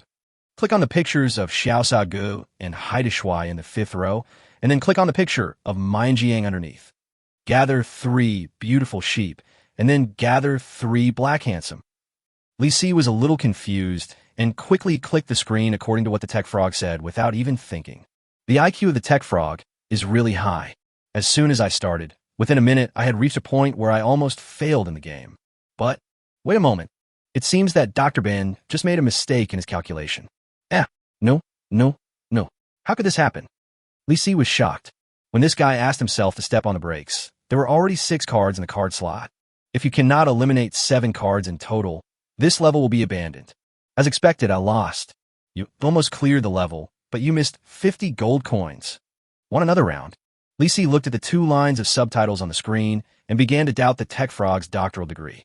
However, the Tech Frog, who had just experienced a failure, did not feel frustrated at all. Instead, he pouted his lips with a determined look on his face. Just a small mistake. Try it again. I won't fail this time. If this guy felt a little guilty, Lisi would still think he was reliable. But when he saw that Tech Frog didn't take this game seriously at all, Lisi felt that things were in danger. Really? You almost cleared the level, but you missed 50 gold coins. Want another round? Your Tech Frog said that you have only failed twice. Let's play another round. You almost cleared the level, but you missed 50 gold coins. Want another round? Your Tech Frog says that failure is the second uncle to success, and it is only one step away from being the eldest nephew. You almost cleared the level, but you missed 50 gold coins. Want another round? Your Tech Frog pushes up his glasses and stares at you seriously. Why don't you click start? Don't disrupt the scientific research process of this great doctor. Are you sure? Lisi glanced at the Tech Frog and saw that it pushed its glasses very seriously and pointed at the game console screen with its little claws very confidently. I finally understand. Let's do it again. This time, Lisi really didn't intend to let it continue. I've lost 6 games in a row. Can you be more reliable? I only lost 4 games. You lost the other 2 games. Don't even think about blaming me for that. Anyway, I've lost confidence in you. You should go back and read your book. You look down on me? You wait. I jump. With a smacking sound, the Tech Frog used all its strength to hit the game console screen with its fat body, but Lisi refused to pay the gold coins, so the game did not start. Tech Frog panted heavily and found that the game could not start normally, and his face gradually became ugly. It thinks you don't trust its intelligence. In that case, I have no choice but to show off my skills. But it thinks you and that stupid floating ball should stay away. After all, what we're going to do next is not so glorious. Quack, quack, quack. Both of you, go away.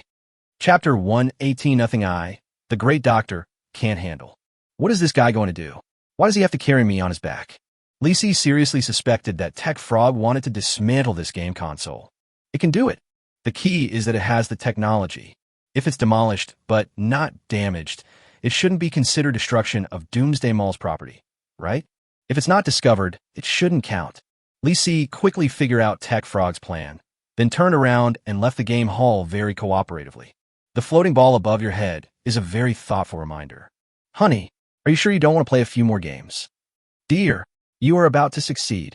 Dear, if you really don't want to continue, please take your battle pet away from the game hall first. If you damage items in the Doomsday Mall, you will be fined 10 times. Lisi glanced at the floating ball and gave it a cucumber. Thank you for your reminder. I know. I'll come and take it away later. Dear, don't you feel guilty for treating a cute floating ball like me like this? I have no conscience. Dear, I suggest you come and replace your conscience with a healthy one after the Doomsday Medical Center officially opens. Can the medical center still perform heart transplants? Really powerful, Lisi casually asked. Where did you get your organs? Dear, our supply channels are very rich. We can obtain them from livestock, mutant humans, and various electric organs independently developed by our mall. Lisi finally understood that there were no proper organs anyway. He returned to Doomsday Cinema, and the fighting chicken was still trapped in Hall 2. The construction team, mentioned by the square-headed robot, never showed up. The fighting chicken was probably hungry. As soon as it saw Lisi, it stretched out its head and screamed. With his body size, he probably has an astonishing appetite. Lisi took out a large, expanded steamed bun from his backpack, which almost blocked the entire door.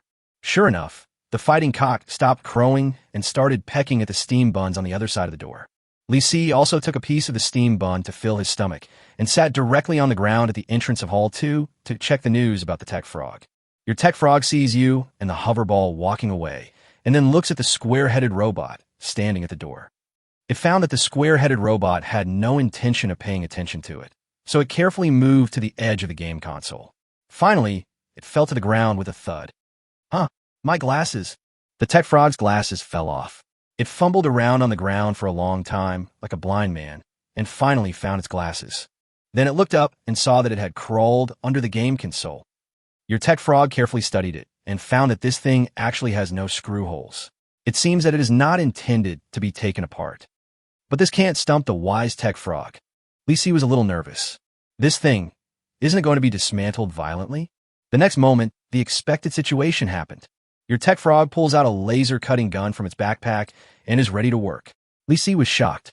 Why are there so many tools in Tech Frog's backpack? It won't be discovered by the square-headed robot, right? Next, Wazai's actions simply shocked Lisi. Your Tech Frog adjusts the laser-cutting gun to the lowest power and cuts the steel plate at the bottom of the game console.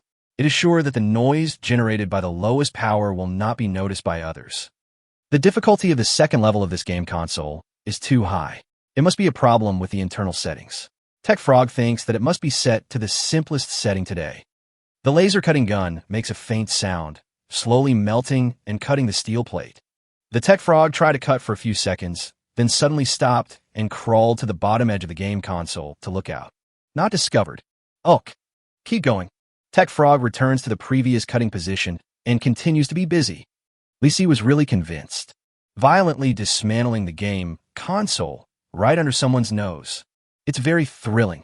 I don't know if the gold coins I have are enough to pay 10 times the fine for the game console if the truth is revealed. In short, I hope the little guy will be careful and don't get caught. Your Tech Frog has been busy for 10 minutes and finally cut out a square steel plate. When a steel plate was about to fall, the Tech Frog took a deep breath, lay down on the ground, and used its body to catch the steel plate to prevent making any noise that would attract the robots. Baji, your Tech Frog suddenly felt a steel plate hit its back, opened its mouth, stuck out its tongue, and almost couldn't catch its breath. It held back a cough, its claws trembling as it moved the steel plate away. It felt like it was about to be beaten into a frog. Huff huff. I'm not good at this kind of physical work. I knew I shouldn't have gone out. We were all fooled by that root bamboo shoot. Root number, bamboo shoots? Is it me? What does this mean? Although he didn't know the hidden meaning of the nickname that Tech Frog gave him, he was sure that it was definitely not a good thing. Swearing at people is so academic. It's worthy of being called the Tech Frog. Li Si felt that he would have to smash its head a few times sooner or later, but if he wanted to shoot it without killing it, he would at least need a universal medical kit. He was secretly thinking that the Tech Frog had already crawled into the game console case. Your Tech Frog crawled into the small hole and found it was pitch black inside. The Tech Frog with poor eyesight decided to use its intelligence that was superior to that of ordinary frogs and took out a flashlight. Does this require intelligence? Li Si curled his lips speechlessly and continued to read the news. Tech Frog discovered that there was a mess of wires in the box of the game console. Those wires connected various components. Tech Frog began to analyze it rigorously. That thing has so many wires connected to it. It should be the processor chip. Your technological frog jumped onto a component, pondered it carefully, and finally came to a conclusion. That's the game console screen. It then turned its attention to the block-shaped part under its feet. It looked very complicated, with many wires connected to it. Is this the processor chip? Tech Frog took out a mechanical keyboard from his backpack. One end of the keyboard was not a USB port, but a bunch of wires. Your Tech Frog wraps those threads around the edge of some wires and starts typing away. Da. Li Si felt that this was magical. Not to mention that Tech Frog made a keyboard. The keyboard can actually be connected to the contacts of the chip. What's even more amazing is that Tech Frog actually tried to reprogram the game console chip in this way. Your Tech Frog tapped for a while and found that you seemed to have connected it wrong, because the data displayed on the tiny display screen on the keyboard was wrong. What? There's a display screen on the keyboard? Li Si imagined what the keyboard looked like in his mind and felt very strange. Is it a keyboard? It's a computer in the shape of a keyboard, right? Chapter 119, Relying on IQ. Your Tech Frog thinks it's embarrassing to connect the wrong wires. Fortunately, no one discovered it. It jumps over and reconnects the wires at the end of the keyboard. Soon, a long string of codes appeared on the barely visible display on the keyboard. Your Tech Frog is a little distressed. I haven't done programming since graduation, and I've almost forgotten it. So, Tech Frog decided to delete all the seemingly useless codes first, so that it would be much easier to analyze. Delete. Delete. Delete. It looks much cleaner. Only the core code is left. Let our doctoral student do some research. The corners of Li Si's mouth twitched uncontrollably. That game console was probably broken. The key point is that up to now, I'm the only one who has been to the game hall. If that thing breaks down, even a fool would know that it's my fault. He couldn't help but look at the floating ball above his head. Hello? How much is a game console? Dear, the game console is not for sale. What if I want to smash it? How many gold coins will I have to pay as compensation? Dear, the game machine is worth 10,000 gold coins. If you have more than 100,000 gold coins in your bank account, you can go and smash one. It's so damn expensive. If you are discovered, you are dead. Li Si began to pray, hoping that the Tech Frog would not cause any big trouble. However, Tech Frog seems to have started to make waves. Da. Your Tech Frog is typing away like crazy. As for the code, it's fine as long as it's good enough. Is it okay if there are some minor bugs occasionally? Da.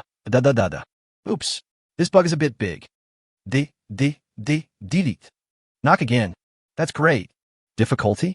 What difficulty do you want? Want to stump me, the great doctor? Maybe in the next life? Da. Completed. Huh. Why can't it run? Suddenly, your Tech Frog realized that it seemed to have deleted a little bit more of the main program. Difficult. I'm afraid this machine is going to be useless. Why? Li Si's expression gradually froze. It's over. Tech Frog successfully destroyed a game console. If discovered, you will have to pay 100,000 gold coins as compensation. Even if I sell myself, I'm not worth 100,000. Li Si regretted it. You shouldn't have called out the Tech Frog. Wouldn't this just cause more trouble? You want to catch this little guy. But it was too late. Your Tech Frog jumps out of this game console, crawls under another normal game console, summarizes the experience, quickly takes out the laser-cutting gun, and cuts a small hole just big enough to drill into. What the hell? Manhwa isn't enough? Li Si planned to quietly pull the little guy out and then run away. But Fighting Chicken is still trapped in Hall 2 of the cinema. Fortunately, Tech Frog's idea gave Lee Si a little hope. Your Tech Frog thinks that there's only one way now. That is to copy a complete code and then go and repair the first game console. The Tech Frog was busy for a while and was so tired that he wiped the sweat off his face with his little paws, and his glasses kept sliding down. But in order to redeem his dignity as a great doctor, Tech Frog was not afraid of hardships and quickly connected the keyboard to the contacts of the processor. Da da da da. With a series of rapid tapping, the source code was displayed on the barely detectable display screen, and the Tech Frog decisively chose to copy it. Your Tech Frog has finished copying the code, puts away the keyboard, and jumps to the bottom of the game console. Baji. Boom. The Tech Frog suddenly shrank its neck, and something hit its head. It looked down and found it was a screw. The quality is too poor. The screws on the parts are not tightened. This thing may be useful in the future. Your Tech Frog collected the screws. Received successfully. Congratulations. The equipment feature has been triggered, and the screw has completed the function development. What the hell? Lee Si never expected that the Tech Frog actually took away a screw. It also triggered the equipment characteristics. I wonder what new functions have been developed for that screw. Lee Si is a little looking forward to it, but he has to be alive to see it. First of all, Tech Frog has to fix those 2 game consoles. He continued to check the news about Frog, and couldn't even think of putting the steamed bun in his hand into his mouth. The Tech Frog collected the screws, dragged its tired body, crawled out of this game console, and then crawled into the previous game console to repeat the wiring. Da da da da da. Paste. Perfect. Tech Frog re-imported the copied code and began to tamper with it. It taps the keyboard with its little paws, thinking too much, and its brain starts to heat up. Your Tech Frog has no choice but to use one paw to type on the keyboard, and use the other paw to take off the doctoral hat and fan the air. It is convinced that a brain as smart as its own needs at least a water cooling system. If that doesn't work, it will research an external water cooling doctoral hat. Clatter. Finished. As Tech Frog finally hits the enter key, the code is modified. It fell backwards inside the game console, took a deep breath, put its doctoral hat back on its head, adjusted its glasses, and got up to do the final cleanup. Lee Si was originally worried that the holes under the 2 game consoles would be discovered, but the Tech Frog was indeed very rigorous, and it had already started repairing the holes in the steel plate. Your Tech Frog crawled out of the game console, stared at the hole at the bottom, and pondered for a while, then quickly took out a welding gun and prepared to seal the bottom plate of the game console again. Sizzle, sizzle, sizzle. Tech Frog just welded a few times and found that white smoke came out during welding, which is easy to be discovered. As a last resort, it had to hold up its doctoral hat and fan itself, while welding to disperse the white smoke. But this way the work efficiency is several times lower. And tired claws. It pouted its frog mouth. It's all because of that root bamboo shoot. Scold me again. Lee Si was not angry about the unethical behavior of Tech Frog. Can't take care of it. He prayed that Frog could do the job cleanly and without leaving any traces. But it's not that easy. Your Tech Frog took great pains to finally complete the welding, but the welding gap is very obvious, and it is obvious that it has been tampered with. The Tech Frog stretched out its claws and scratched its head, looking a little distressed. How about just let it go like this? But what if you were discovered? I can't let others know that I was able to pass the level by tampering with the program code. It depends on IQ. Kindness. Must leave no trace. Tech Frog pushed up his glasses and clenched his little paws as if he had made up his mind. Keep going. Chapter 1:20 Only the Tech Frog can clear the level. Your Tech Frog takes out a sander from his backpack, turns it to the lowest power, squats under the game console, and quietly sands. This grinding speed is quite slow. Its paws are sore from lifting them. Raise both paws together. After a while, it finally smoothed out the weld gap, and it looked very reflective. The Tech Frog shook its sore paws, pushed up its glasses, and examined it carefully again. It was impossible to tell that this place had been cut open before. It is quite satisfied with the fruits of its labor, but as a well-known frog, it would be bad for its image to come here to work as a welder. It decided not to tell this to any other frogs, including the foodie frog. Don't tell that root bamboo shoot. Lee Si curled his lips. This little guy probably didn't know that his privacy had been spied on by him the whole time. Fortunately, the frogs didn't have any bad habits. Otherwise, I really don't know how to face it. Now we can rest assured, at least judging from the reaction of Tech Frog, The two game consoles don't look like they have been tampered with. After waiting for another 10 minutes, Tech Frog finished welding the bottom plate of another game console. Your Tech Frog has completed all the work and is lying motionless under the game console. Tired, Lee Si expressed his concern about the physical fitness of the Tech Frog. With the amount of energy it is estimated that it will never be able to find a partner in this life. Of course, Tech Frog is not interested in dating either. Leaving the big steam bun at the door of Hall 2 of Doomsday Cinema for the fighting chicken to peck at, Lee Si staggered over to the Doomsday Game Hall. The square-headed robot at the door greeted him very politely, and the floating ball above his head kept urging Lee Si to play a few more rounds. Dear, you were just a little bit away from clearing the level. Honey, that game console is still on, waiting for you.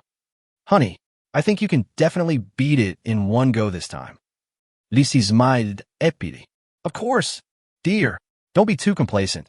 You still have to play the game seriously. Hypocritical. Dear, this floating ball has always been considerate of our customers. Lee Si glanced at the cute, smiling face painted with pixels on the electronic screen of the floating ball and curled his lips. It's considering the customers? Only ghosts believe it. Lee Si came to the game console he had used before and looked down. The Tech Frog was lying under the game console with only half of its body exposed. It was wearing a pair of myopic glasses and was looking at him with its head tilted. Looks like he's really exhausted. Lee Si never thought that one day he would get a frog with less physical strength than the gluttonous frog. He stretched out his hand to the little guy. Go back. Your Tech Frog is still lying on the ground with its head tilted, not wanting to get up at all. Without the help of this great doctor, do you think you can pass the second level? Put your right hand back. I'm going to use my left hand. This great doctor will personally supervise the battle. The way Frog goes home is to jump onto his right hand. His left hand does not have this function. It seems that the little guy wants to command himself to pass the level. The Tech Frog went to so much trouble to cheat. How could we not satisfy its vanity? Lee Si happily switched to his left hand and took the attack. Your Tech Frog stretched its neck and looked at you with a curse. This great doctor has become like this. Can't you take the initiative to lend me a hand? There are so many things to do. Lee Si did not hesitate and used his left hand to lift it directly in front of the screen of the game console. It was obviously very dissatisfied with this method of transportation and let out a long series of loud cries. Root bamboo shoots. This content has been harmonized by the system. Root bamboo shoots. This content has been harmonized by the system. Root bamboo shoots. This content has been harmonized by the system. Lee Si looked at the frog lying on the game console with depression, wondering why the square root of bamboo shoots was not harmonized by the system. He didn't waste time talking to the Tech Frog, just paid 20 gold coins and clicked to start the game. There was no need to think about the first level. Lee Si raised the corner of his mouth and quickly clicked on the 3 red wolf cards, eliminating them instantly. Who asked you to click the cards? It's a mess. You can play this by yourself. Lee Si was stunned. Didn't Tech Frog himself say that you can just click randomly to pass the first level? Moreover, Lee Si clicked on the remaining cards and passed the level very easily. Congratulations to the player for completing the first level. Reward gold coins x10. When the reward prompt appeared on the screen, the floating ball above the head also gave hypocritical praise. Dear, you are indeed worthy of being me. You passed the first level so easily. Lee Si rolled his eyes at the floating ball and said, Can you please not praise me for being smart after passing such a stupid level? Dear, you passed the first level so quickly, you are really smart. Never mind. Lee Si ignored him and started the second level directly. Then, he used his fingers to pick at the technology frog. You, it's your turn. What should we do? Can we just pass through it? I don't care. This great professor has to start from the first level. This game has been tainted by you. Lee Si was speechless for a while. This little guy is too pretentious. At this moment, the Tech Frog was lying on the game console pretending to be dead and was determined not to help. Hello. I want to play a complete game. Is this important? To be complete. You are too busy. Everything depends on me in the next round. Lee Si is convinced by it. I don't know what the little guy is doing. Since the game has been modified to be simpler, wouldn't it be the same if I played this round myself? Okay, I'll listen to you next time. Lee Si clicked on the cards quickly, and his movements were smooth and flowing. He still had confidence in the technology of the Tech Frog. But the bad situation from before happened again. Lee Si is stuck again. You almost failed to pass the level, and you missed 50 gold coins. Want another round? What? Lost again. Techno Frog. What's going on? Facing Li Si's questioning, Tech Frog curled his lips calmly. Only someone with the intelligence of this great doctor can pass the level. Joke. There must be something fishy here. This thing doesn't modify the game difficulty. Does it have some fucking cheat code built into it? Without cheats, the game difficulty is exactly the same. Okay, without this technological frog, no one can easily pass the level.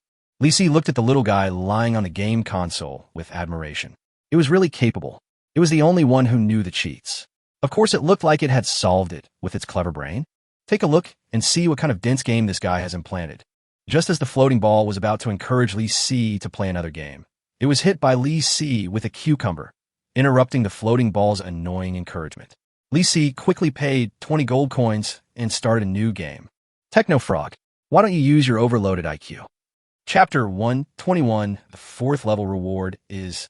Hearing Li Si's call, the Tech Frog curled its lips, turned over, lay on the game console, and stared at the screen. Listen to me. Li Si nodded. Don't act on your own. I'll do as you say. Can we start now? Okay, let me show you my IQ. Click 3 small gray cards first.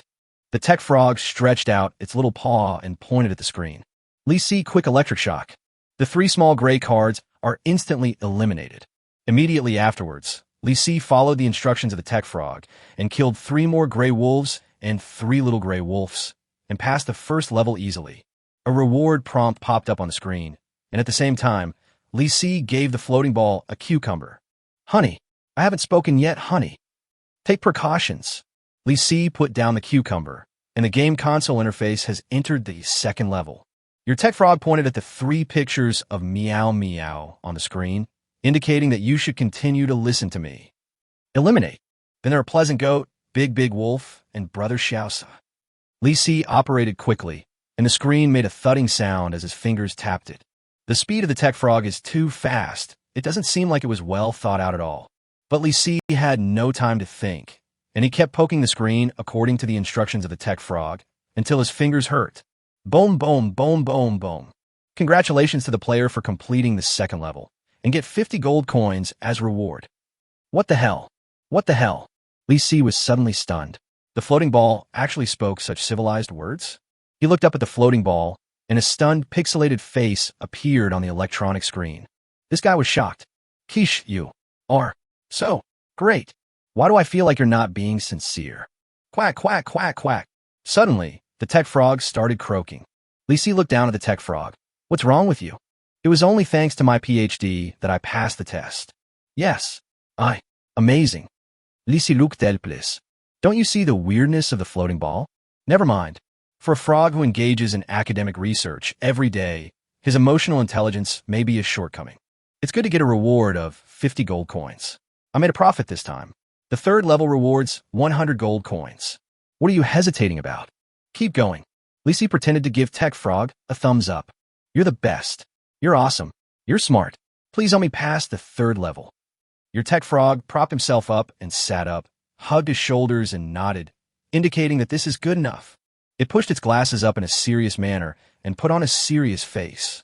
Brother Xiaosha, Big Gray Wolf, follow the handsome black below, and continue with the 3 pictures of Little Gray, Beautiful Sheep, Lazy Sheep, and the 3 pictures of Red Wolf next to them. Li Si poked the screen quickly, feeling like the Tech Frog was reciting a jingle. He was a little worried. Could it be that the so-called secret book was that this guy had memorized the order of eliminating cards? Li Si was sure that if this was the truth behind passing the level, then he was really not good at it. It was even harder than memorizing words. He kept following the instructions of the Tech Frog and tapping the screen. If his right hand wasn't enough, he would use his left hand. Soon, Li Si's arms felt sore. The 3rd level is indeed more complicated. It took a full 5 minutes to finish. As the last 3 cards are eliminated, a hint pops up on the screen. Congratulations to the player for completing the 3rd level. Reward gold, coins, X100. Honey, you are awesome. Honey, the next level is the final level. It's very difficult. Dear, otherwise forget it. Stop playing. State. Li Si gave the floating ball a cucumber. Shut up. Can't you see that I'm having a great time winning? Genius Tech Frog. Continue.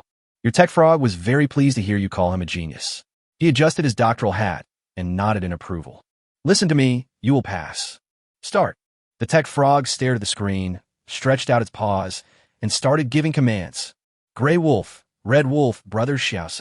Li Si muttered to himself and poked the screen with both hands. It felt like his fingers were going to be swollen today. This level took longer, and it took nearly 10 minutes to reach the end. But Li Si suddenly remembered that the game didn't say what the reward for the 4th level was. There won't be no reward for this 4th level, right? I'm so tired of poking at the screen for so long. It would be a shame if there is no reward. Li Si poked and twisted his shoulders, but he couldn't relax at all. The tech frog seemed to have no thoughts at all and spoke without thinking, becoming more and more concise. Taro, hui wei, shizi hui wei, kuriko. Hurry up. Finish. As Li Si eliminated the last 3 cards, a red prompt box popped up on the game console screen. You pervert. I actually clear the level. Reward. 1 discount coupon for dining area. What the hell? Li Si was speechless. After winning, he actually embarrasses himself. This game console is the same as the copy. Sizzle. A small white receipt was printed at the bottom of the game console. Li Si pulled it out and took a look. His face immediately turned ugly. Get dining area discount coupon X1. Introduction. A one-time purchase of 500 gold coins or more will get you 200 gold coins off. The final right of interpretation belongs to Doomsday Mall. 200 gold coins off for every 500 gold coins you spend. This is a good offer, but can one person eat that much in one meal?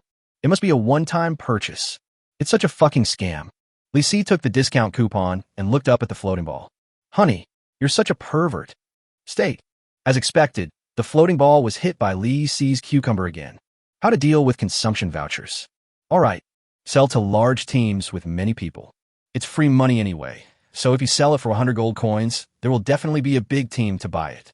Although big teams are having a hard time now, but after a stage is over and everyone has escaped death, it should be possible to use the discount coupons to go to a restaurant for team building, right? Li Si felt that he was thinking too much. Many companies would not organize team building activities before the end of the world, let alone the end of the world. Anyway, just give it a try when the time comes. After all, it's free. Li Si glanced at the screen of the game console and found that the game interface had returned to the state it was before the game started. There are countless twisting and turning gray wolves in the picture. Very devilish. He calculated it. I lost 7 games before and lost 70 gold coins. I just won a game. After deducting the cost of 20 gold coins, I earned a total of 70 gold coins.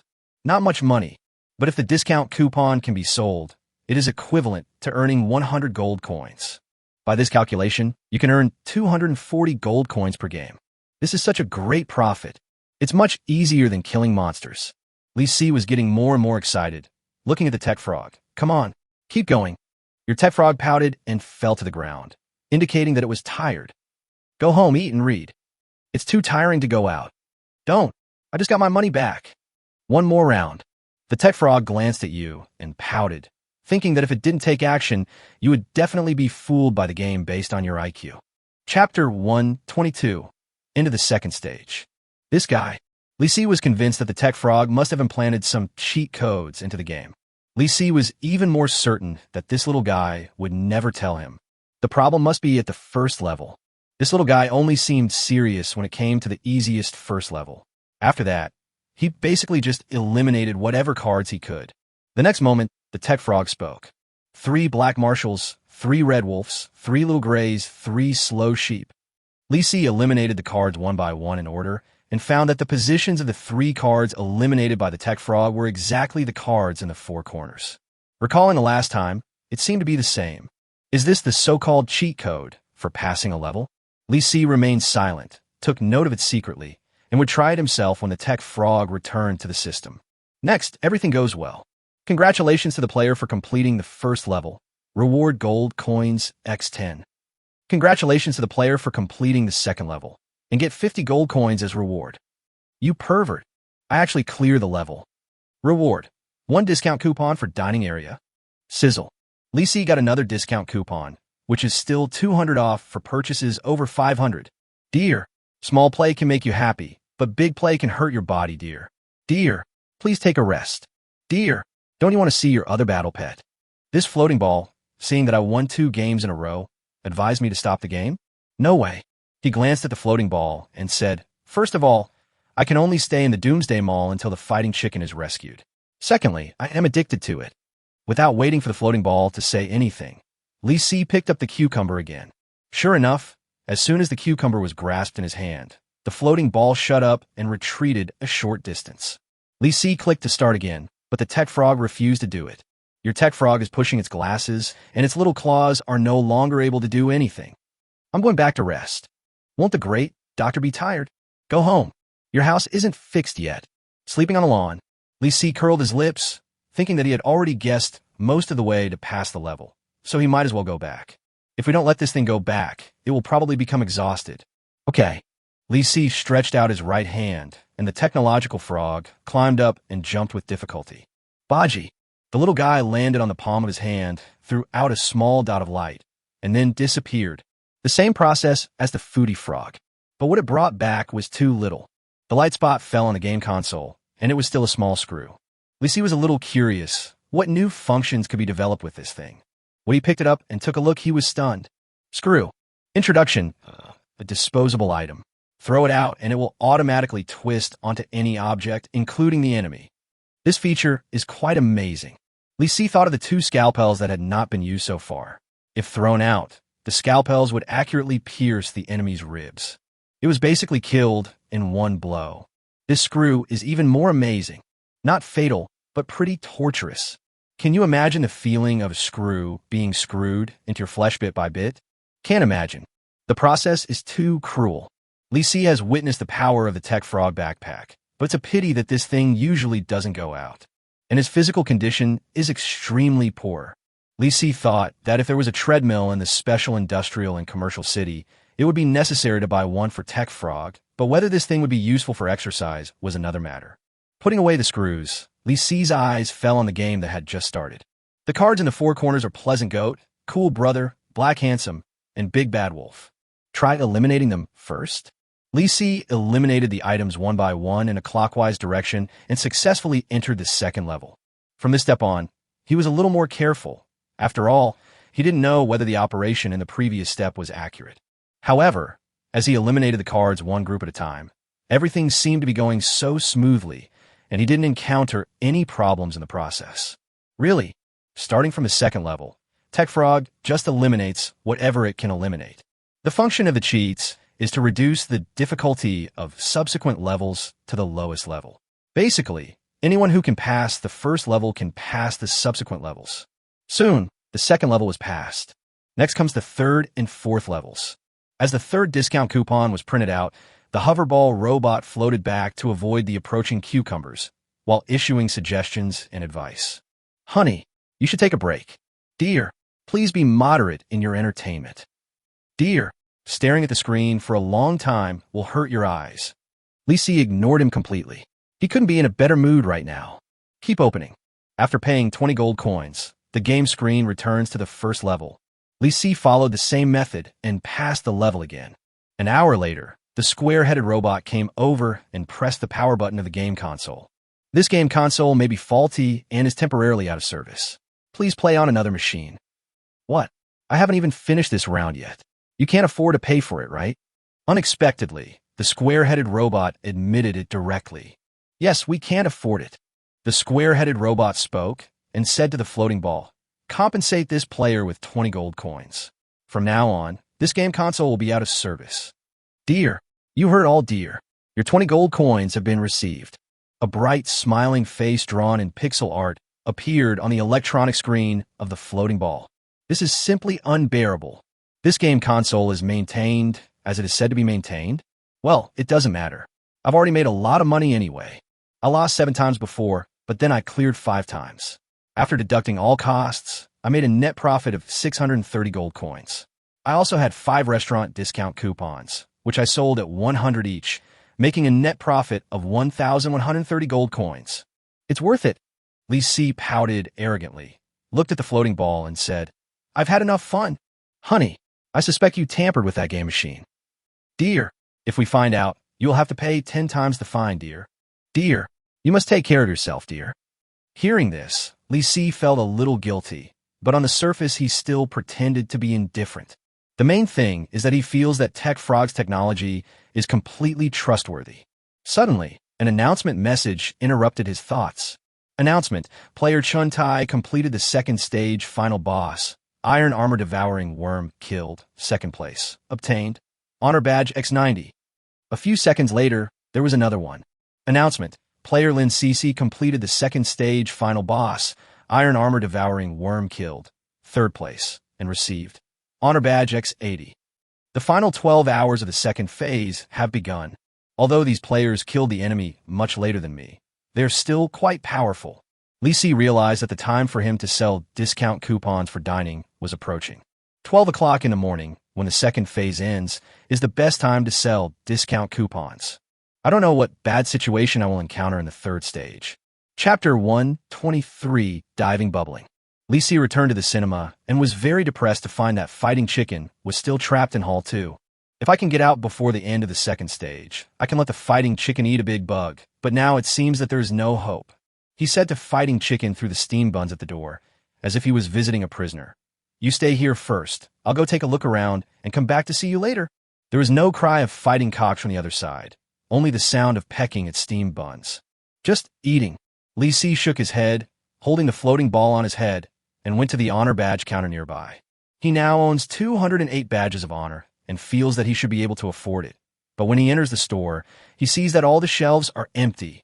The glass display case is cleaner than your face, and the only place with merchandise for sale is a small counter near the door.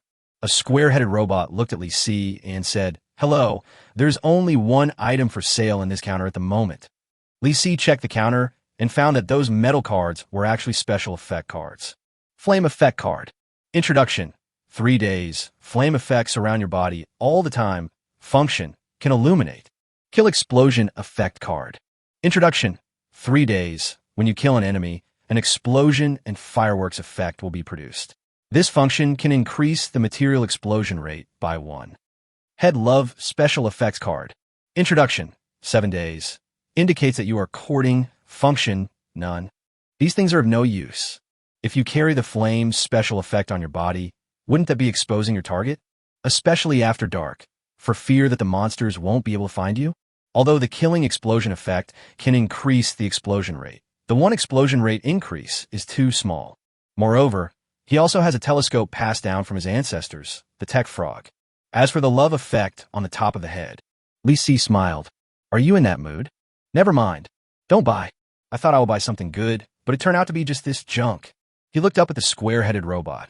When will your store get new products? Not sure yet. The square-headed robot spread his hands, indicating that he was also helpless. When the floating ball saw that Li Si was about to leave, he quickly recommended it. Dear, do you really not need to buy a special effect card?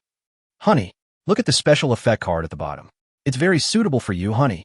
Dear, what I recommend will never be wrong. Li Si glanced at the floating ball and realized that he could basically hear its words in reverse. But I'm still a little curious. Li Si looked at the special effects card at the bottom. Head 6 card. Introduction. 3 days. Tell others that you are a loser. This function can provide a protective shield to protect you from troubles caused by bad character. Pit. The floating ball was clearly scolding itself. This shield is not bad, but Li Si doesn't want to have Lao Lu on his head. It would be an eyesore. However, he did find a special effects card next to it, which seemed pretty good. Diving Effect Card. Introduction. 3 days. Bubbles will keep popping up on your head. Function. Cannot be searched in a private message interface. This is good. Being at the top of the honors list every day, I was inevitably envied and schemed against. Although others did not know my exact location, they could determine whether I was within a 10-kilometer radius by searching my name. If you bring this special effect card, you can avoid being searched. You will not be searched no matter where you are. Those players who covet his wealth will have no way to start. I bought the diving special effect card. How much is the honor badge? Dear, you need to pay 30 honor badges. It's not cheap. Li Si discovered that most of the time, it was the floating ball that helped him complete the transaction, while the square-headed robot basically just stayed behind the counter and did nothing more. I bought it. Dear, are you sure you want to buy it? You must choose to use it after purchase, otherwise it will not take effect. Once it takes effect, you cannot interrupt the special effect until the 3 days are over. Not bad. Li Si thinks that he can use it after the third stage starts. That period is relatively safe, and other players are most likely to have bad intentions towards him. He confirmed the purchase again, and after deducting 30 honor badges, the square-headed robot handed him the metal card. Li Si stuffed the cards into his backpack and was about to leave when he heard the elevator door on the fourth floor open and 7 or 8 players walked out. They were obviously all members of the same team. The leader, a fat white guy, walked in happily and went straight to the honor badge counter. Li Si wondered, this guy has a badge of honor? It's true. The fat white man was also stunned when he saw Li Si. He patted Li Si's shoulder without any hesitation and said, "Okay, brother. You also have honor badges? How many?" Before Li Si could speak, the younger brother behind the fat man said proudly, "Our captain has 12 honor badges? Are you envious?" Li Si said bluntly, "I don't envy you." This sentence almost made the fat white guy, who was about to pat his chest, fall over. He thought in his heart that the person opposite him had an EQ problem. The fat white guy didn't care. Since Li Si didn't set the stage, he just praised himself. "Brother, I have 8 honor badges. In the entire game, except for those on the list, I have the most." Although the number of honor badges this guy has is nothing compared to his own, Li Si still wants to figure out where the other party got the honor badges from. So, his expression suddenly changed to one of admiration. "Awesome.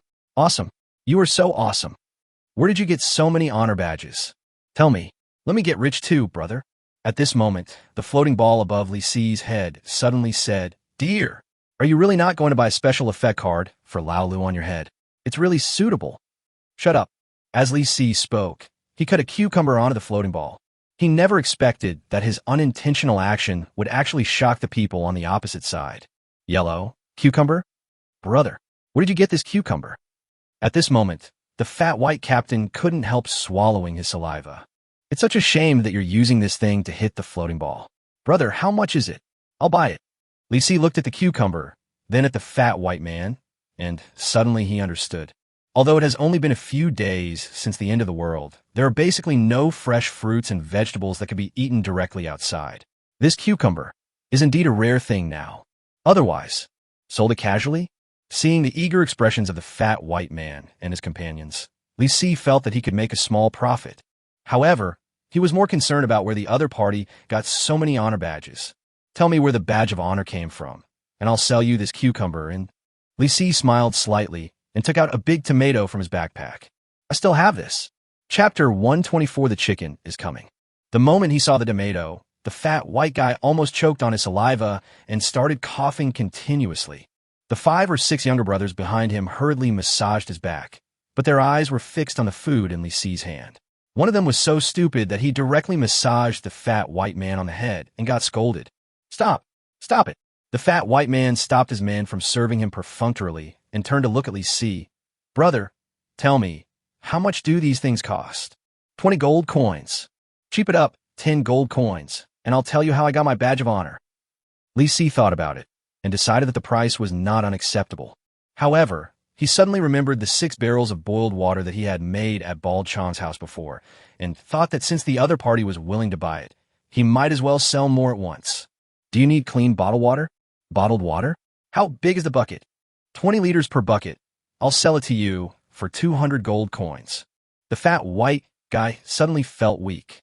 "Brother, who the hell are you?" Li Si thought that his fighting chicken had grown so big, its identity would definitely be impossible to hide. Besides, what's there to be afraid of when you have a diving special effect card? He didn't hide anything and just gave his name directly. "Not worth mentioning. Not worth mentioning. I am Li Si." For a moment, the fat white man was stunned. "You're Li Si? The Li Si who ranks first on the honor list? Brother, did I hear you right? That's impossible. Isn't Li Si in the new city?" "Captain, could this guy have the same name as me?" The fat white man swallowed nervously and looked at Li Si. "You said you were Li Si. But where is your chicken? Is it important to find out my identity? Send me a trade first." The fat white man still didn't believe that the person standing in front of him was the famous Li Si boss.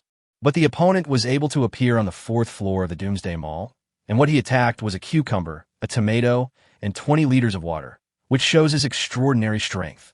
He decisively searched for Li Si in private messages and sent a transaction request to the other party. Obviously, Li Si was indeed within the 10-kilometer range, but the man opposite, the fat white man, looked at Li Si and said, "The transaction information has been sent." "Is it transaction? First of all, tell me where you got the badge of honor. Secondly, You really don't understand the pain of private messages of 99 plus. And you didn't tell me your name. When he said this, the fat white man's face suddenly turned ugly. Look at the transaction content. It's inconvenient to say my name. It's just a name. What's so inconvenient about it? Lee Si shook his head helplessly and deleted the private messages one by one. Since entering this doomsday game, his private messages have been over 99 every day. He searched for a full half-minute, but the fat white man refused to give his name directly. Lee Si had no choice but to delete all the private messages and ask the fat white man to resend the transaction information. The private message speaker flashed, and then Lee Si finally understood why this guy was unwilling to reveal his real name. Baida, is it the boss of Lee Si? I want to trade. No good. Do this guy's parents have a grudge against him? Or is this thing just for nothing? Lee Si felt that he shouldn't delve into other people's sad stories. If he had that idea, he might as well get the honor badge out first. I received the trade request. Your name is quite unique. Tell me where you got the badge of honor first. As soon as he heard the other party say his name, Baida realized that the person standing in front of him was indeed the famous boss of Lee Si. It shouldn't be possible to have a duplicate name. After all, the name Lee Si and his own name Baida are exactly the same. I believe not many parents would give their children this name. Baida was too excited at the moment. He grabbed Lee Si's arm and said, "Boss, please lead us. I was blind just now and didn't know that you were so famous, handsome, and popular." Stop. Lee Si stuffed a cucumber into Baida's mouth. He was going to sell this thing to him anyway. If you have something to say, just say it. I don't accept any younger brothers. As he said that, Lee Si broke the cucumber and took back the other half. Tell me, where did you get your badge of honor? It's useless to just swallow the cucumber in your mouth with a few crunches. It's so refreshing. He wiped his mouth and said quickly, "Boss, if someone asks me, I definitely won't tell you. Our badge of honor was obtained from a hidden mission." Forget it. No need to say more. Lee Si thought there was some shortcut, but it turned out to be a hidden mission. This kind of situation is hard to come by, so I can only say that this is pretty good luck. He directly completed the transaction with Baida and earned 200 gold coins. The other party gave him 20 gold coins less, but Lee Si was too lazy to care about it because he was in a hurry. A small team of square-headed robots carrying construction tools appeared on the 4th floor and rushed towards the Doomsday Cinema. They should be going to Cinema number 2 to tear down the wall. "Boss, can you lead us?" "You guys go ahead. I'm leaving." Lee Si turned around and followed the square-headed robot into Hall 2 of the cinema, leaving Baida and his brothers in confusion. Big brother went to the movies? Of course. Don't you see how rich the boss is? It seems that movie tickets have to be purchased with badges of honor. Are you stupid? The boss has 208 badges of honor, and our captain only has a fraction of that. Hey, Captain, the boss is out again. Baida's face suddenly lit up with joy, and he hurried forward to greet him. Then he saw an astonishing scene. Behind Lee Si, there was a huge rooster. It is so big that it is several heads taller than the big boss. The red comb almost touched the ceiling of the corridor. At this moment, everyone was stunned by the majestic rooster, and they all let out a rude exclamation at the same time. "What the hell?" Lee Si waved to the crowd. Make way. Make way. Give me some light. Everybody, get out of the way." Mainly because the big rooster is too scary. If you get pecked by it, your head will probably be broken. Just at this moment, the floating balls above the heads of Baida and the others became restless. "Honey, do you see the chicken? Just kill that guy, and the chicken will be yours." "Dear, what are you waiting for? I can already see the greed in your eyes." "Dear, do you believe me? If you do it now, I could turn a blind eye." Baida very attentively held half a cucumber and knocked the floating balls above himself and his men's heads one by one, indicating that he had no such intention. Lee Si expressed his trust in them, but once the news of his presence spread, the second stage is about to end, and it is very likely that all the giant worms nearby have been eliminated. Will these players take advantage of the fact that they have nothing else to do and ambush me at the entrance of the Doomsday Mall? In all likelihood, it won't be peaceful. Forget it. Let's go to the 3rd floor to eat something first. Chapter 125, Lord of Thorns. At this moment, all the players in the restaurant on the 3rd floor were gathered around a table and looking inside with envy. Sitting at the long table was a small team, eating food that required gold coins to buy, such as beef noodles, steamed dumplings, and braised pork. But that's not the point. The key point is that next to a scarred man, there's a little white wolf squatting. The little white wolf was about the same size as a dog and looked cute, but it bared its teeth and glared at the crowd from time to time, as if it was not someone that could be easily messed with. Is this the battle pet? Brother, how strong is this little white wolf?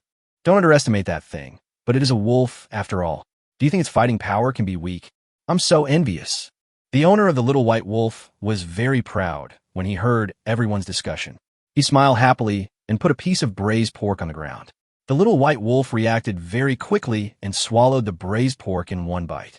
This action made the nearby players drool. But this further proves the strength of the little white wolf. If this guy doesn't contribute anything to the team, why would a man feed him expensive braised pork? Everyone was envious and praised him again and again. But at this moment, a cry of surprise came from not far away. What the hell? That's a chicken. Chicken. The sudden exclamation attracted everyone's attention, and then everyone was stunned by the scene before them. At the restaurant entrance, a huge rooster followed a man in. The chicken was huge, and when it walked, its huge claws made a clapping sound on the ground. What the hell? This one is much more ferocious than that wolf. There's no comparison.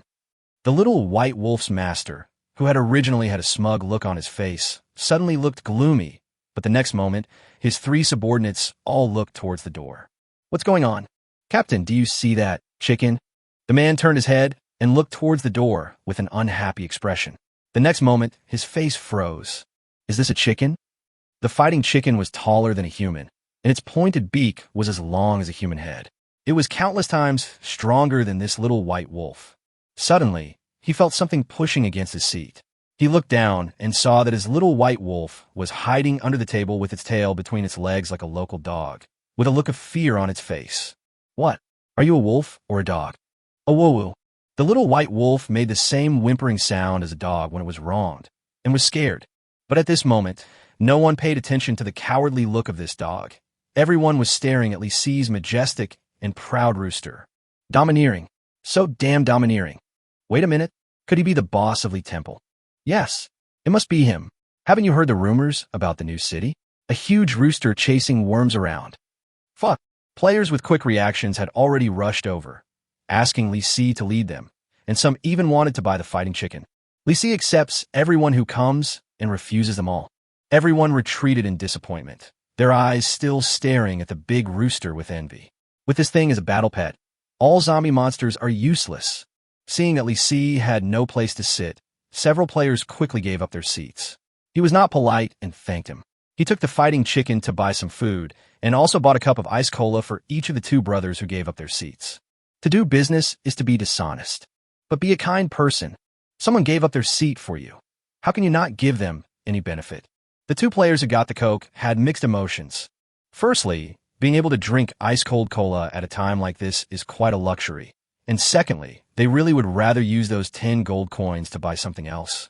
Looking at Li Si again, in front of him was a roast duck worth 20 gold coins, 2 Ruggiamo worth 10 gold coins, and a glass of ice cola. A meal cost 50 gold coins. Quite luxurious. He was not idle during the meal. He ate while asking questions to the players next to him.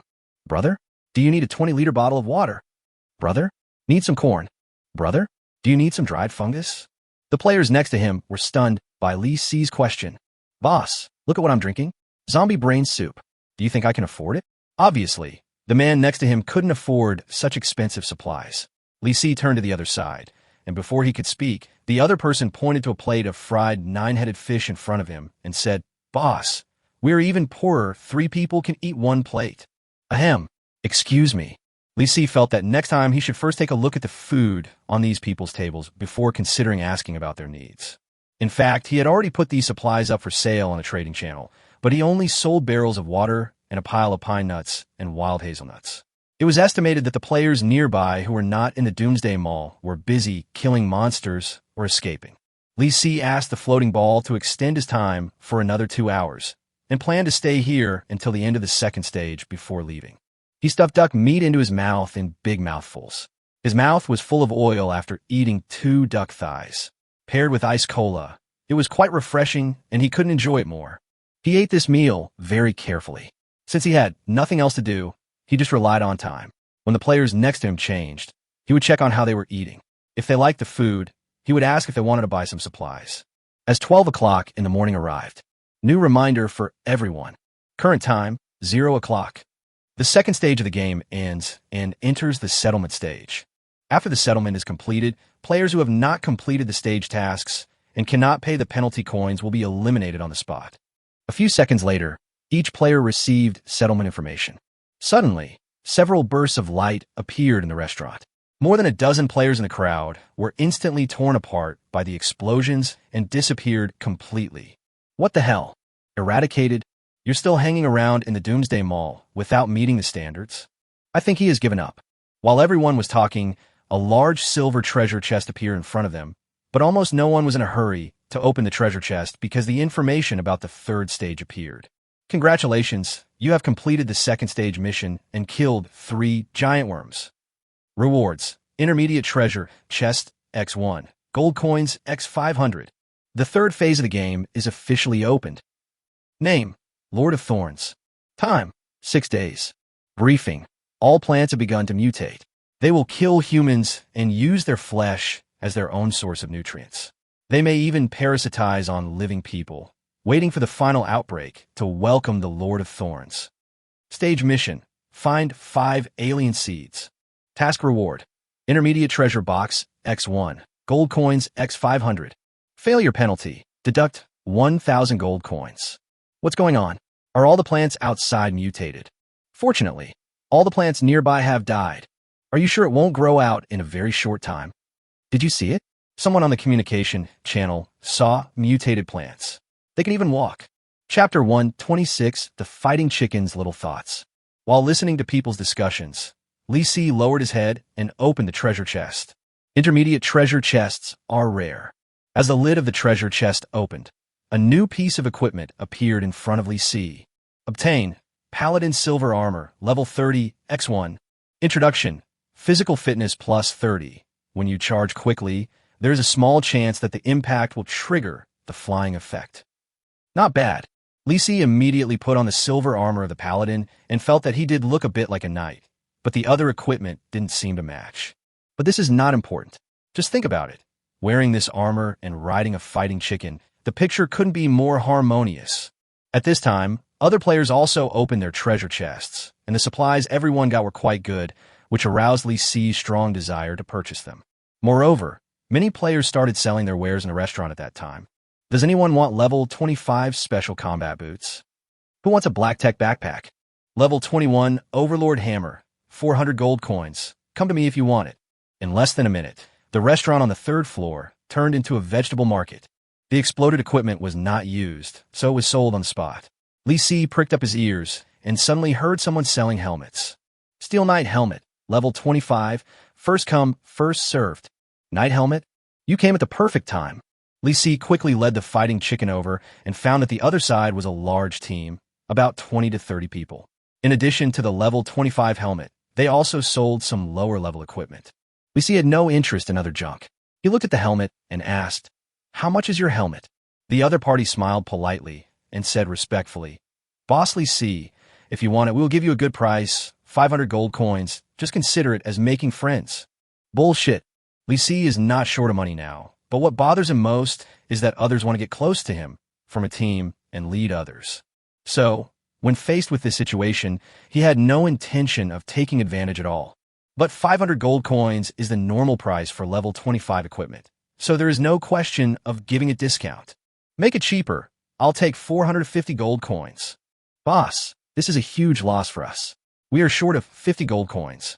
How about 480 gold coins? It's not that it's unacceptable. Li Si thought about it for a while and felt that it might be difficult to buy a lower price. He nodded and said, "I'll exchange it with supplies. Are you short of water? I still have 4 20-liter barrels of water." What the hell? You really are a big shot. You actually have so much water stored. How many gold coins do you want to sell it for? 200 gold coins per bucket. This price is not expensive. Okay, I'll do it. 2 barrels, and just give me 80 gold coins. The other party sucked his teeth and asked for 2 buckets of water, but Li Si did not make a deal. Instead, he asked, "With so many of you, a full meal in the Doomsday Mall would cost about 400 or 500 gold coins, right?" The man looked helpless. "Boss, we don't eat paid food every day. It's good to have a good time once in a while." What's so good about zombie brain soup? I have a discount coupon. I'll sell it to you for 100 gold coins. What do you think? As Li Si spoke, he took out a coupon for a discount. The other party took a closer look and found that it was a coupon for a discount of 200 yuan for a purchase of 500 yuan or more. If he bought it for 100 gold coins, he could save another 100 gold coins when eating out. Still worth it. He turned around and looked at his men behind him. They all had expectant looks in their eyes. Well, we're not that poor. Li Si smiled happily and said, in that case, you still have to give me 20 gold coins. This? The man looked at Li Si and seriously suspected that he was the one who bought the things. After all this trouble, it seemed that he was at a loss. But apart from anything else, those 20 liters of drinkable water are hard to come by. The two parties completed the transaction through private messages, and Li Si earned 20 gold coins and the level 25 helmet, which matches armor perfectly. Li Si checks the item information. Steel Knight Helmet, level 25. Introduction, Spirit +5, Constitution +20, a Hard Knight's Helmet, with a narrow field of view. This introduction is quite comprehensive. Indeed, this is what Western medieval helmets looked like. After putting it on, it looks like a big iron barrel with an iron can on top. When Li Si was checking his helmet, the other party was checking the boiled water in his hand. They opened the first barrel and felt that there was nothing wrong, but when they opened the second barrel, they inexplicably smelled a strange smell. The man raised his head in confusion and looked at Li Si. Boss, this water of yours, isn't it poisonous? How is that possible? I guarantee that there will be no problem after drinking it. Why do I feel a familiar smell, but I can't remember it for a moment? In order to avoid embarrassment, Li Si turned around and ran directly to the second floor. Isn't it familiar? There's a faint smell of urine. Brother Chong said that he has brushed it many times, so there shouldn't be any problem drinking it. At this time, the second floor of the mall was crowded. The second stage was over and many players came to purchase new equipment. The appearance of him and the fighting chicken once again attracted the attention of the crowd. Li Si took the opportunity to continue selling supplies. After a while, all the excess supplies were cashed in. In less than half an hour, the number of his gold coins reached 7,080. Nowadays, most small teams don't have their own money. He originally wanted to spend some money here, but the supplies in the shopping area were really not good enough. Although the levels have been improved, they were basically all equipment below level 30. It's already past midnight. You can consider going outside and finding a place for Frog to go out for a trip. It would be great if you could come across a hidden mission that rewards a badge of honor. But Li Si suddenly realized a very serious problem. If I leave the Doomsday Mall by myself, I'm afraid I'll be surrounded by players outside, right? It's not impossible. It's better to be careful. Li Si waved at the fighting chicken, and the fighting chicken lowered its head tacitly, waiting for Li Si to speak. We'll go downstairs in a bit. When we get to the door, I'll ride on you and we'll rush out together. No matter what happens, don't stop. Hook, hook, hook. There was a hint of doubt in the fighting cock's cry, as if it was hesitant about the details. What don't you understand? Isn't it just riding you and running away? The fighting chicken shook its head, indicating that this was not what it was confused about. Li Si looked at the fighting chicken in confusion. Don't you know why you're running? I'm afraid someone is ambushing us. Fighting chicken shook his head again. This was obviously not something he cared about. Li Si was a little confused. What? What on earth don't you understand?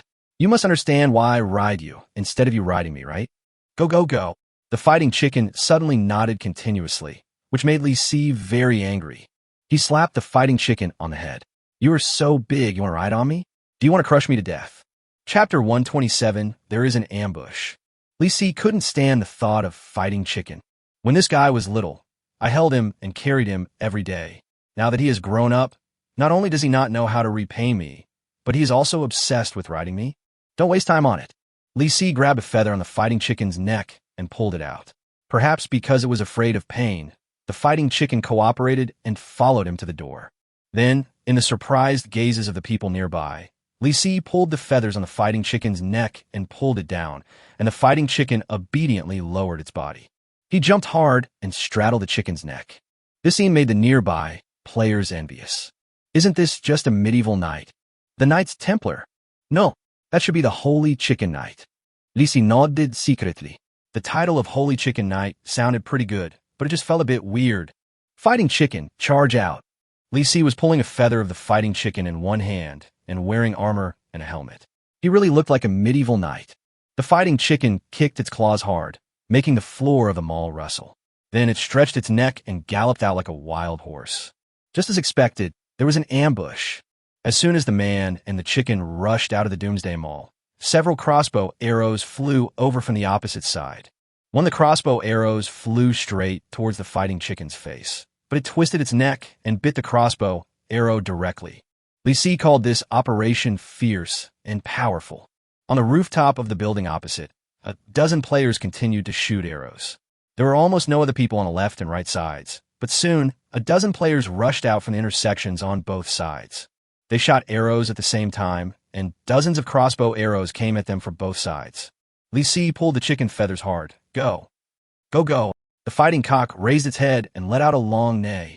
Li Si only felt his body sink, and the fighting chicken's two legs ran all the way to the intersection on the right. This guy actually wanted to disperse those dozen players. Tough.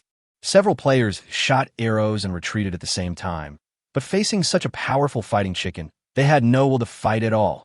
There was only one player holding a giant crossbow, who did not move at all. Armor-piercing crossbow. That thing is extremely powerful. Li Si doesn't dare to gamble. He quickly took out a scalpel and threw it at the other person. With a puff, the moment the scalpel slipped out of his hand, it flew towards the man's chest and only pierced into his chest, with half of the handle submerged. Obviously, a hit to the heart. The man's strength loosened and he lost his aim. The moment he fell to the ground, the crossbow arrow was fired. With a whoosh and a buzzing sound, the thick crossbow arrow flew towards the fighting chicken's head. Li Si suddenly felt his butt sink. The fighting chicken actually flapped its wings hard and caught the thick crossbow arrow in its mouth. This scene made the players feel frightened. This is the second time that the fighting chicken has caught a crossbow arrow. The chicken's reaction speed is quite terrifying. The fighting chicken seemed to know that the thick crossbow arrow would be useful to Li Si, and threw it behind itself. Li Si caught the crossbow arrow and stuffed it into his backpack. Great job! Go, go, go! The fighting chicken neighed triumphantly, and with all its might, it ran after the fleeing player in front of it. Help! Runs so fast. They had no time to shoot, and everyone was just trying to escape. But at this moment, Li Si suddenly heard several sounds of breaking through the air behind him. Crossbow. Puff. The fighting cock was hit by an arrow on its butt, and it flapped its wings and jumped up in pain. Li Si was dizzy and looked back and saw that there were two desperate people who took the opportunity to rush under the fighting cock, holding spears and waiting for the fighting cock to fall. Li Si stabbed one with a scalpel and killed him instantly.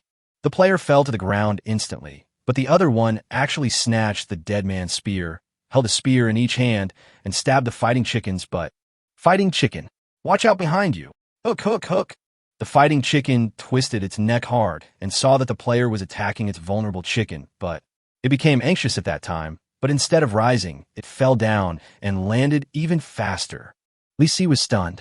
Upon seeing this scene, the surrounding players returned one by one, waiting for that person to hit them with a blow, and then launched a collective counterattack. But the next moment, the fighting chicken's butt tightened and shook violently, and it actually sprayed out a string of high-pressure chicken shit. Puff, puff, puff, puff, puff. Li Si watched as the man was sprayed more than 10 meters away by a high-pressure stream of feces. His whole body was covered in a layer of chicken shit. He struggled for a long time and then collapsed directly. After seeing this scene, no one dared to approach anymore. Only a dozen players ambushing on the rooftop were still shooting arrows. The fighting chicken suddenly turned its head and flapped its wings to fly upstairs. But it failed. The building was too tall. It hooked its claws on the window of the building and flapped its wings. Li Si could only grab 2 chicken feathers to avoid falling off its neck. A player in a suit on the rooftop held a crossbow in his hand and sneered at the fighting chicken, and Li Si hanging in the middle of the building. No matter how awesome you are still just a chicken. How high can chicken fly? Shoot me. Whoosh whoosh. More than a dozen crossbow arrows shot vertically downwards. One of them hit Li Si's steel helmet and bounced out, making his head dizzy. Fighting chicken, can you do it? If not, get down first. The fighting chicken wasn't convinced. It let out a loud cry, dodged the crossbow arrow, kicked hard, and flapped its wings hard in the air, and actually flew up. Everyone on the rooftop was panicked. They clearly saw what happened to the players downstairs and kept backing away. The man in the suit turned around and ran straight to the stairs. The fighting chicken landed on the roof, turned its head, kicked a man away with one claw, and kicked him directly downstairs. Ah! Bang! Fell to death. When the fighting chicken wanted to kick people again, he found that all the players had rushed into the stairs leading downstairs. Hook, hook, hook! Fighting chicken quits. It hasn't kicked enough yet. The fighting chicken kicked its claws hard and rushed forward. Lisi was flipped up and down on the chicken's neck. The chicken's head was stuck into the corridor, and 2 screams were heard immediately. Ah, my ass. Fighting chicken. My head. A player in the corridor ran too slowly and got his butt pecked. Lisi rode on the chicken's neck, and the fighting chicken stretched its neck inward, and he hit the door frame directly. The players in the distance couldn't see Lisi's predicament. They only knew that the big rooster blasted all the players upstairs down. Which team is so bold? How dare they plot against Boss Lisi? What? Did you dare to believe that the boss could put out the fire of the entire opposing team by himself? Look, they're running out. Look at that chicken. It's about to jump down. Upon hearing this, everyone looked up. I saw the big rooster standing on the edge of the roof, standing on one leg, looking down proudly. On the neck of the rooster, a knight in silver armor was pulling the rooster's feathers and dancing. What is Boss Lisi doing? Chapter 128. Chicken strikes the sky. Fighting chicken? Are you sure you can fly? Hook, hook, hook. The fighting chicken tilted its body downward, kicked with one leg, and pounced toward the man in a suit at the intersection downstairs. More than 10 stories high. Lisi was really panicked. If this fighting chicken accidentally throws itself off, it will most likely suffer comminuted fractures. Bang!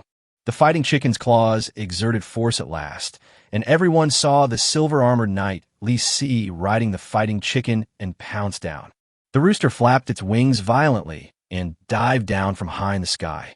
The man in the suit who was running away looked back, and his face turned green with fright. What the hell? Stop it for me. Second brother, grenade. Throw the grenade out. A sturdy man running wildly nearby quickly took out a grenade from his backpack and threw it at the fighting chicken. Lisi was shocked. The other party actually has grenades? Fighting chicken. That thing explodes. Go, go. The fighting chicken screamed a few times and flapped its wings hard, and flew up a few meters just before landing. At the same time, it kicked the grenade forward with its huge claws.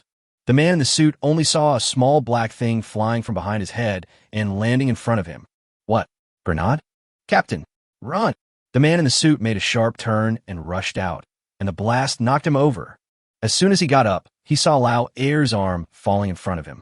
Lao Air was dead, and 5 or 6 of his men behind him were killed in the explosion. I really offended someone I shouldn't have offended. The man in the suit knew that if he didn't use any escape plan, he would die today. Before Lisi and the fighting chicken could pounce on him, the man in the suit got up and immediately started wearing his sneakers. As his shoes burst into a blue light, he ran all the way to the intersection ahead.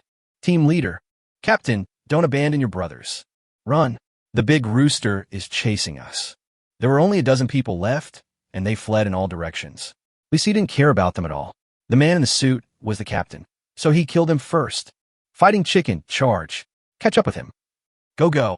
The fighting chicken ran, jumped, and flapped its wings, chasing after the man in the suit. But that guy seemed to have great speed. His legs were so fast that you couldn't see clearly. Moreover, Lisi clearly saw that the other party's pair of sneakers were emitting blue light. That is definitely a special effect device. Otherwise, that grandson wouldn't be able to run so fast. Fighting chicken. Faster. Hook, hook, hook. Hook, hook, hook, hook, hook. Lisi vaguely felt that this guy seemed to be swearing, shouting, and shaking his wings at the same time. But this chicken is very sensible. Even though it is obviously dissatisfied, it still goes all out. Then Lisi saw the man in the suit running away. Too fucking fast. Fighting chicken. Can you do this? The fighting chicken turned its head and roared at Lisi. Lisi guessed that it was saying, if you can do it, then do it. If you can't, shut up. Lisi definitely can't do that. But he can make fighting chicken work. The method is a bit painful. He immediately took out the fighting chicken's tail feather from his backpack. Fighting chicken tail feathers. Introduction. Gather 3 tail feathers and wear them on your head to instantly transform into an ancient Indian. Within 10 minutes, you will gain 3 times the strength and speed, and you will be able to shoot accurately every time, but your intelligence will be reduced. Only 2 more. Li Si looked back and saw the fighting chicken's colorful tail feathers sticking up high, which was so tempting. Pull. Li Si moved back, grabbed a tail feather of the fighting chicken, pulled it hard, and pulled it off directly. The fighting chicken let out a loud cry of pain. Its whole body shook, and it jumped dozens of meters away in pain. Then, it retaliated by shaking Li Si hard, almost torn him to pieces. Fighting chicken, hold on. There's only 1 more to go. Hook, hook, hook. When the fighting chicken heard that Li Si was going to pluck its feathers, it looked back with its eyes wide open in disbelief. But at this moment, Li Si had already grabbed a tail feather and pulled it hard. With a bang, the fighting chicken jumped up more than 10 meters, stretched its neck, and pecked at Li Si. Bang! Li Si's helmet was pecked by the fighting chicken, and his head was buzzing. But this guy knew that he was its master, so he didn't use his full strength, otherwise he would have died on the spot. Li Si held 3 tail feathers of the fighting chicken, 2 long and 1 short, and rode hard on the neck of the fighting chicken. Get ready, take off. Hook, hook, hook. The fighting chicken obviously didn't understand why Li Si was plucking its feathers, but the next moment, as Li Si inserted 3 tail feathers next to the fighting chicken's comb, it suddenly let out a series of loud screams. Go, go, go, go, go, go. The moment the fighting chicken's head was covered with tail feathers, it became excited and its speed increased significantly, like a racing car, rushing out hundreds of meters in the blink of an eye. Li Si didn't even have time to see the surroundings clearly before he was carried across several streets by the fighting chicken. The man in the suit was panting and was about to take a break when he suddenly heard quick footsteps behind him. He turned around and his face froze. I saw the big rooster running from the end of the road like crazy, and wherever it went, billowing dust rose up. That's not a fucking rooster. That's just a rocket disguised as a rooster. Boom! Before he could react, the fighting chicken rushed over, yelling go, go, go, and hit a scrap car on the road. The fighting chicken kicked the car away with 1 claw. The second claw landed on the car, leaving a huge chicken claw print on the car. What the hell is this? The man in the suit ran without hesitation, but before he took a few steps, he was pecked on the butt by the fighting chicken. Sizzle. The crotch is torn. Asshole, you are so mean. The man in the suit ran wildly with his bear, but not daring to relax for a moment. If he was pecked again, his butt would be broken into pieces. Li Si, who was riding on the fighting chicken, grabbed 2 chicken feathers tightly and felt that he was about to be torn to pieces. But he still urged the fighting chicken to chase. Fighting chicken, catch him, pin him to the ground. When the man in the suit heard this, his face turned pale with fright. Boss, I give in. Stop chasing me. Who told you to ambush me? You deserved it. And you even cost me 3 lives. Go, go. The fighting cock responded, and thinking about how it had 2 feathers plucked out in order to catch the man in front of it, it chased even more fiercely. The fighting chicken screamed and flapped its wings, flying more than 10 meters up. Then it dived like an eagle, stretched out its 2 claws forward, and grabbed the man in the suit. Go, go. The man in the suit turned around when he heard the sound, and saw a chicken claw pressing down on his head. No. With a thud, the man in the suit was kicked to the ground by the chicken claws. Chapter 129, Big Dress Up. The man in the suit let out a shrill scream. His whole body straightened up, and then he fell to the ground without a movement. Kill 1 level 23 player. Gain experience X2 30. Loot gold X3 85. Congratulations to the player. You have reached level 31 and gained +1 to all attributes and +1 to free attribute point. What? It's like being stepped on to death. Li Si looked at the other person's body and shook his head helplessly. He had not intended to kill them all, just rob them once, but he did not expect that this guy would be unlucky and be trampled to death by the fighting chicken. After all, this chicken is extremely powerful, and with the added strength of its 3 tail feathers, 1 claw. Li Si took a closer look and saw a huge chicken claw print on the back of the man in the suit. I guess all his internal organs were squeezed to pieces. Li Si once again said that the man in the suit deserved his death-seeking behavior, and jumped off the fighting chicken happily to loot the remaining supplies of the team captain. The equipment on the opponent is terrible, but that pair of shoes is really good.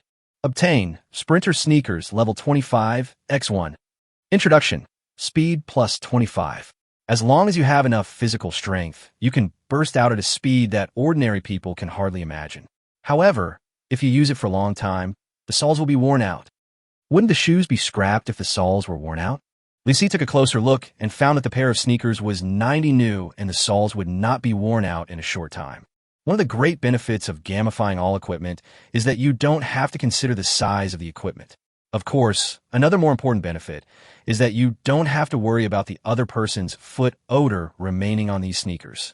After searching the other person's backpack, Li Si found that there was basically nothing in his backpack except some food and some inferior equipment. Not much gain, a bit hurt. Li Si ignored the corpse and looked around. He found that he was already at the edge of the city, with some ruins of snack shops next to him. There's also an equipment file in the backpack, and all it needs is a large porcelain plate to synthesize a level 30 porcelain armor. But in comparison, Li Si felt that the knight outfit on his body was more in line with his temperament. So he decided to synthesize the porcelain armor and sell it, and then give himself a round of equipment update. You have so many gold coins. What are you waiting for if you don't use them to strengthen your business? Thinking of this, Li Si pulled a feather from the fighting cock's neck, approached the snack bar, and then searched each shop one by one. It's really helpless. The large porcelain plate that I had never been able to find before was found suddenly in the ruins of this inconspicuous snack bar. It's not there when you need it, but it appears when you don't need it. This is a wicked game. Li Si was complaining while checking the equipment file. At this moment, the fighting chicken suddenly screamed and opened its mouth towards him. What's wrong with you? Are you hungry? Go. Li Si shook his head. Why do I feel like I'm at such a disadvantage? At a time when supplies are scarce like at the end of the world, people actually raised a chicken that eats so much. Well, if there's nothing to eat someday, I can just stew the fighting chicken. Enough to last for a long time. Li Si just thought about it, and happily took out the remaining cereal, half a bag, and poured it all on the ground, plus half of the big steam bun that the fighting chicken had eaten before. Nowadays, these things are just enough for one meal. Foodie chicken. The fighting chicken seemed to sense Li Si's slightly resentful look, glanced over here, and then continued to peck, taking a bite of steam bun and a bite of cereal, eating with great relish. Li Si sat on a worn-out chair in the snack bar, took out the equipment files and a pile of messy materials, and started synthesizing. As the materials disappeared, a brand new piece of equipment appeared in my hand, which was a bit prickly. Synthesized tile armor, level 30, successfully. Introduce. Li Si is too lazy to watch. I was planning to sell it anyway. He directly opened the communication channel, ready to shout to sell equipment. But when he opened the chat interface, he was blinded by the massive amount of messages refreshing. Awesome. Holy Chicken Night is awesome.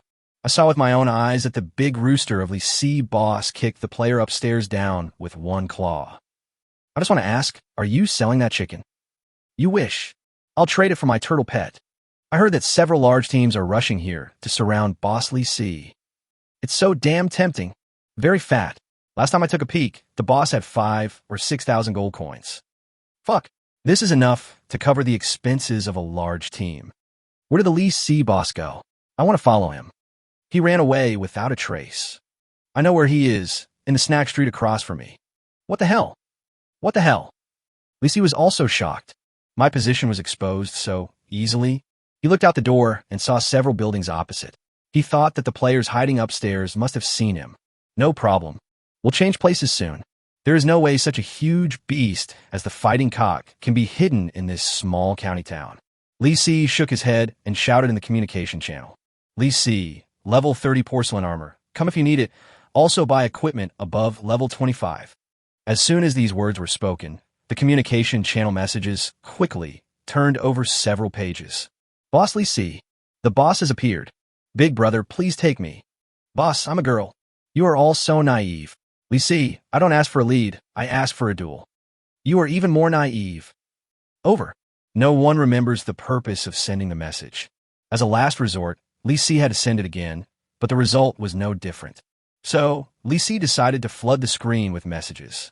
Li Si, level 30 porcelain armor. Come if you need it. Also buy equipment above level 25. Li Si, level 30 porcelain armor. Come if you need it. Also buy equipment above level 25. After sending more than 10 messages in one breath, someone finally started discussing the equipment. At the same time, his private message speaker started flashing. For the previous 99 plus to the current 99 plus. Anyway, I just need to read lots and lots of private messages. Li Si was a little speechless. Wouldn't it take him half an hour to read this private message? That's fast. Li Si took the trouble to open the private messages one by one and check them one by one. By the way, he ate a piece of bread and finished the last piece of the chocolate brick. Breakfast is solved. The porcelain armor was sold successfully, and he also received 3 new pieces of equipment. Old cowhide backpack, level 28. Introduction, physical fitness plus 28 with 250 storage grids. Putting items in it will not increase the weight of the backpack. Coarse canvas pants, level 20. Introduction, physical fitness plus 10, speed plus 10, made of durable canvas. Bodhi seed bracelet, level 26. Introduction, spirit plus 26. Just hold it in your hand and Balabala will calm you down, but it may not work that well, for example, if you've just been cheated on. Looking at the introduction of the last piece of equipment, Li Si deeply realized that every person has his own advantages. Chapter 1:30 Hurry Up. After wearing all the gadgets that can be equipped at the same time, Li Si felt that his physical fitness improved instantly. I haven't carefully checked my properties for a long time. He opened the property list and read it carefully from beginning to end. Player, Li Si. Badge of Honor, 178. Gold, 6,350. Quite rich. Even though he spent a lot of gold coins on purchasing new equipment, the assets on hand still exceeded 6,000 gold coins. This is something that not ordinary people can compare to. Li Si is very satisfied with his financial situation and continues to check the levels and attributes below. Level 31, 130/320. Physique, 147. Spirit, 80. Strength, 114. Speed, 89.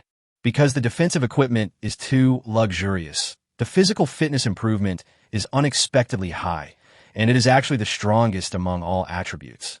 The second is the strength attribute, which is much lower than Li Si imagined. The main reason is that high-level weapons are difficult to buy, and basically no one sells them. Therefore, he still uses 2 level 15 regular equipment. Although the armor-piercing giant crossbow is of a very high level, he does not usually equip it in his hands. Weapon 1. Assault Hunting Crossbow, level 15. Weapon 2. Self-Recovery Quiver, level 15. Armor 1. Steel Knight Helmet, level 25. Armor 2. Paladin Silver Armor, level 30. Armor 3. Coarse Canvas Pants, level 20. Armor 4. Sprint Sneakers, level 25. Armor 5. Laboratory Coat, level 10. Accessory 1. Social Person Sunglasses, level 20. Accessory 2. Bodhi Bracelet, level 26. Backpack, Old Cowhide Backpack, level 28.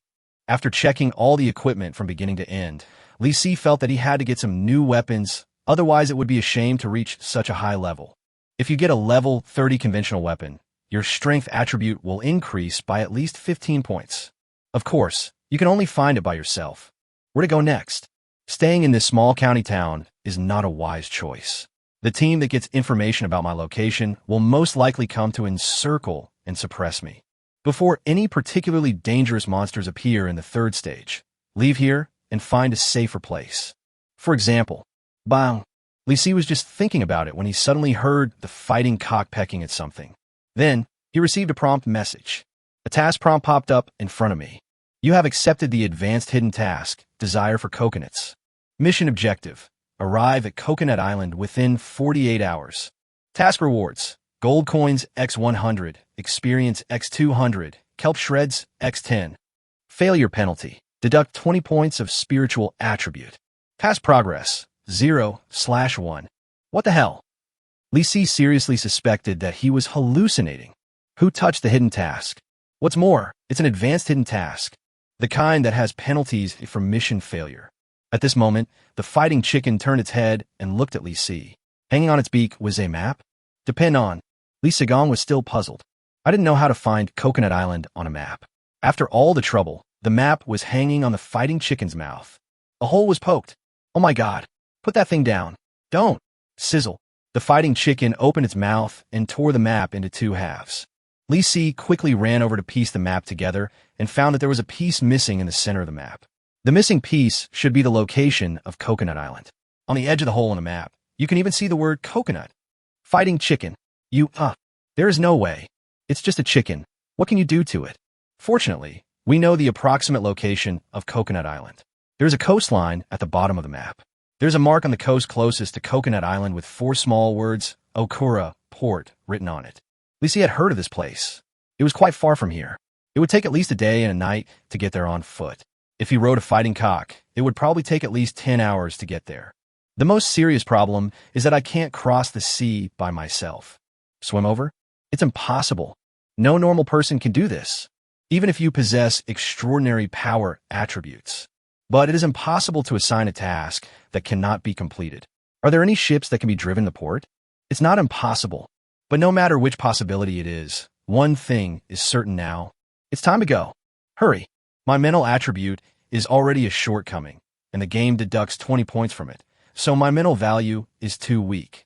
Fighting chicken. Thanks to you, we must hurry on our way now. Hook, hook, hook. Upon hearing this, the fighting chicken fell to the ground. Obviously, this guy hasn't rested enough. Li Si directly grabbed a feather on the fighting chicken's neck, pulled it down, and put it on its neck very roughly. Then he was shaken hard and almost thrown to the ground by the fighting cock. You bastard. You're not going to leave, are you? If you don't leave, I won't care about you anymore. With your appetite, I don't think anyone can afford to feed you. As Li Si spoke, he pretended to jump down. The fighting chicken shook its body and stretched out its two wings, directly blocking Li Si's way. It turned its head and made several hooked sounds at Li Si, nodding as it did so, as if it was talking to Li Si about some philosophy of life, chattering nonstop. Li Si was convinced. The biggest shortcoming of fighting chicken is probably that it is talkative. The key is that I don't understand what this guy is saying. That's enough. Go. Hook, hook, hook. Hook, hook, hook, hook, hook. The fighting chicken continued to talk vividly, something that Li Si could not understand at all. Helplessly, Li Si let it continue talking and took out a metal card from his backpack. Diving effect card. Introduction. 3 days. Bubbles will keep popping up on your head. Function. Cannot be searched in a private message interface. With this thing, unless someone sees you with their own eyes, there is no way they will know that you are within 10 kilometers of the player. Li Si chose to use it immediately. The metal card instantly turned into a spot of light and penetrated into Li Si's body. Then he found that the fighting cock stopped crowing. The chicken stared with its big eyes and opened its mouth, looking at the colorful bubbles floating above Li Si's head. It held its breath for a long time and suddenly took a bite. Bang! Li Si clearly heard the sound of bubbles bursting above his head. Next, the fighting chicken took another bite. Bang! Bang, bang, bang. Bang, bang, bang. Bang, bang, bang. Fighting chicken. Stop playing around. Get on with your life. Hook, hook, hook. Bang. The fighting chicken pecked at another bubble. Li Si felt as if there were endless bubbles floating above his head. Because they were above his head, he could not see the funny scene.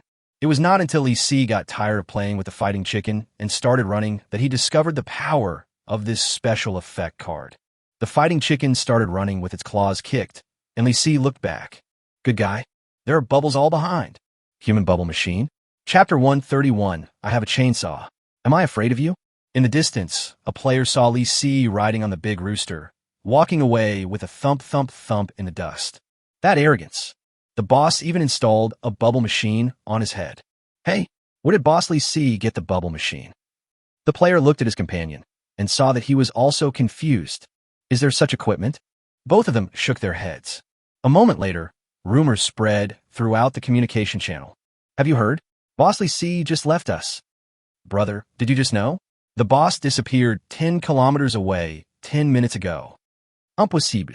I saw with my own eyes that the boss had just left, and there were still a lot of bubbles on his head. Soap bubbles? Are your eyes blurry? It's absolutely true.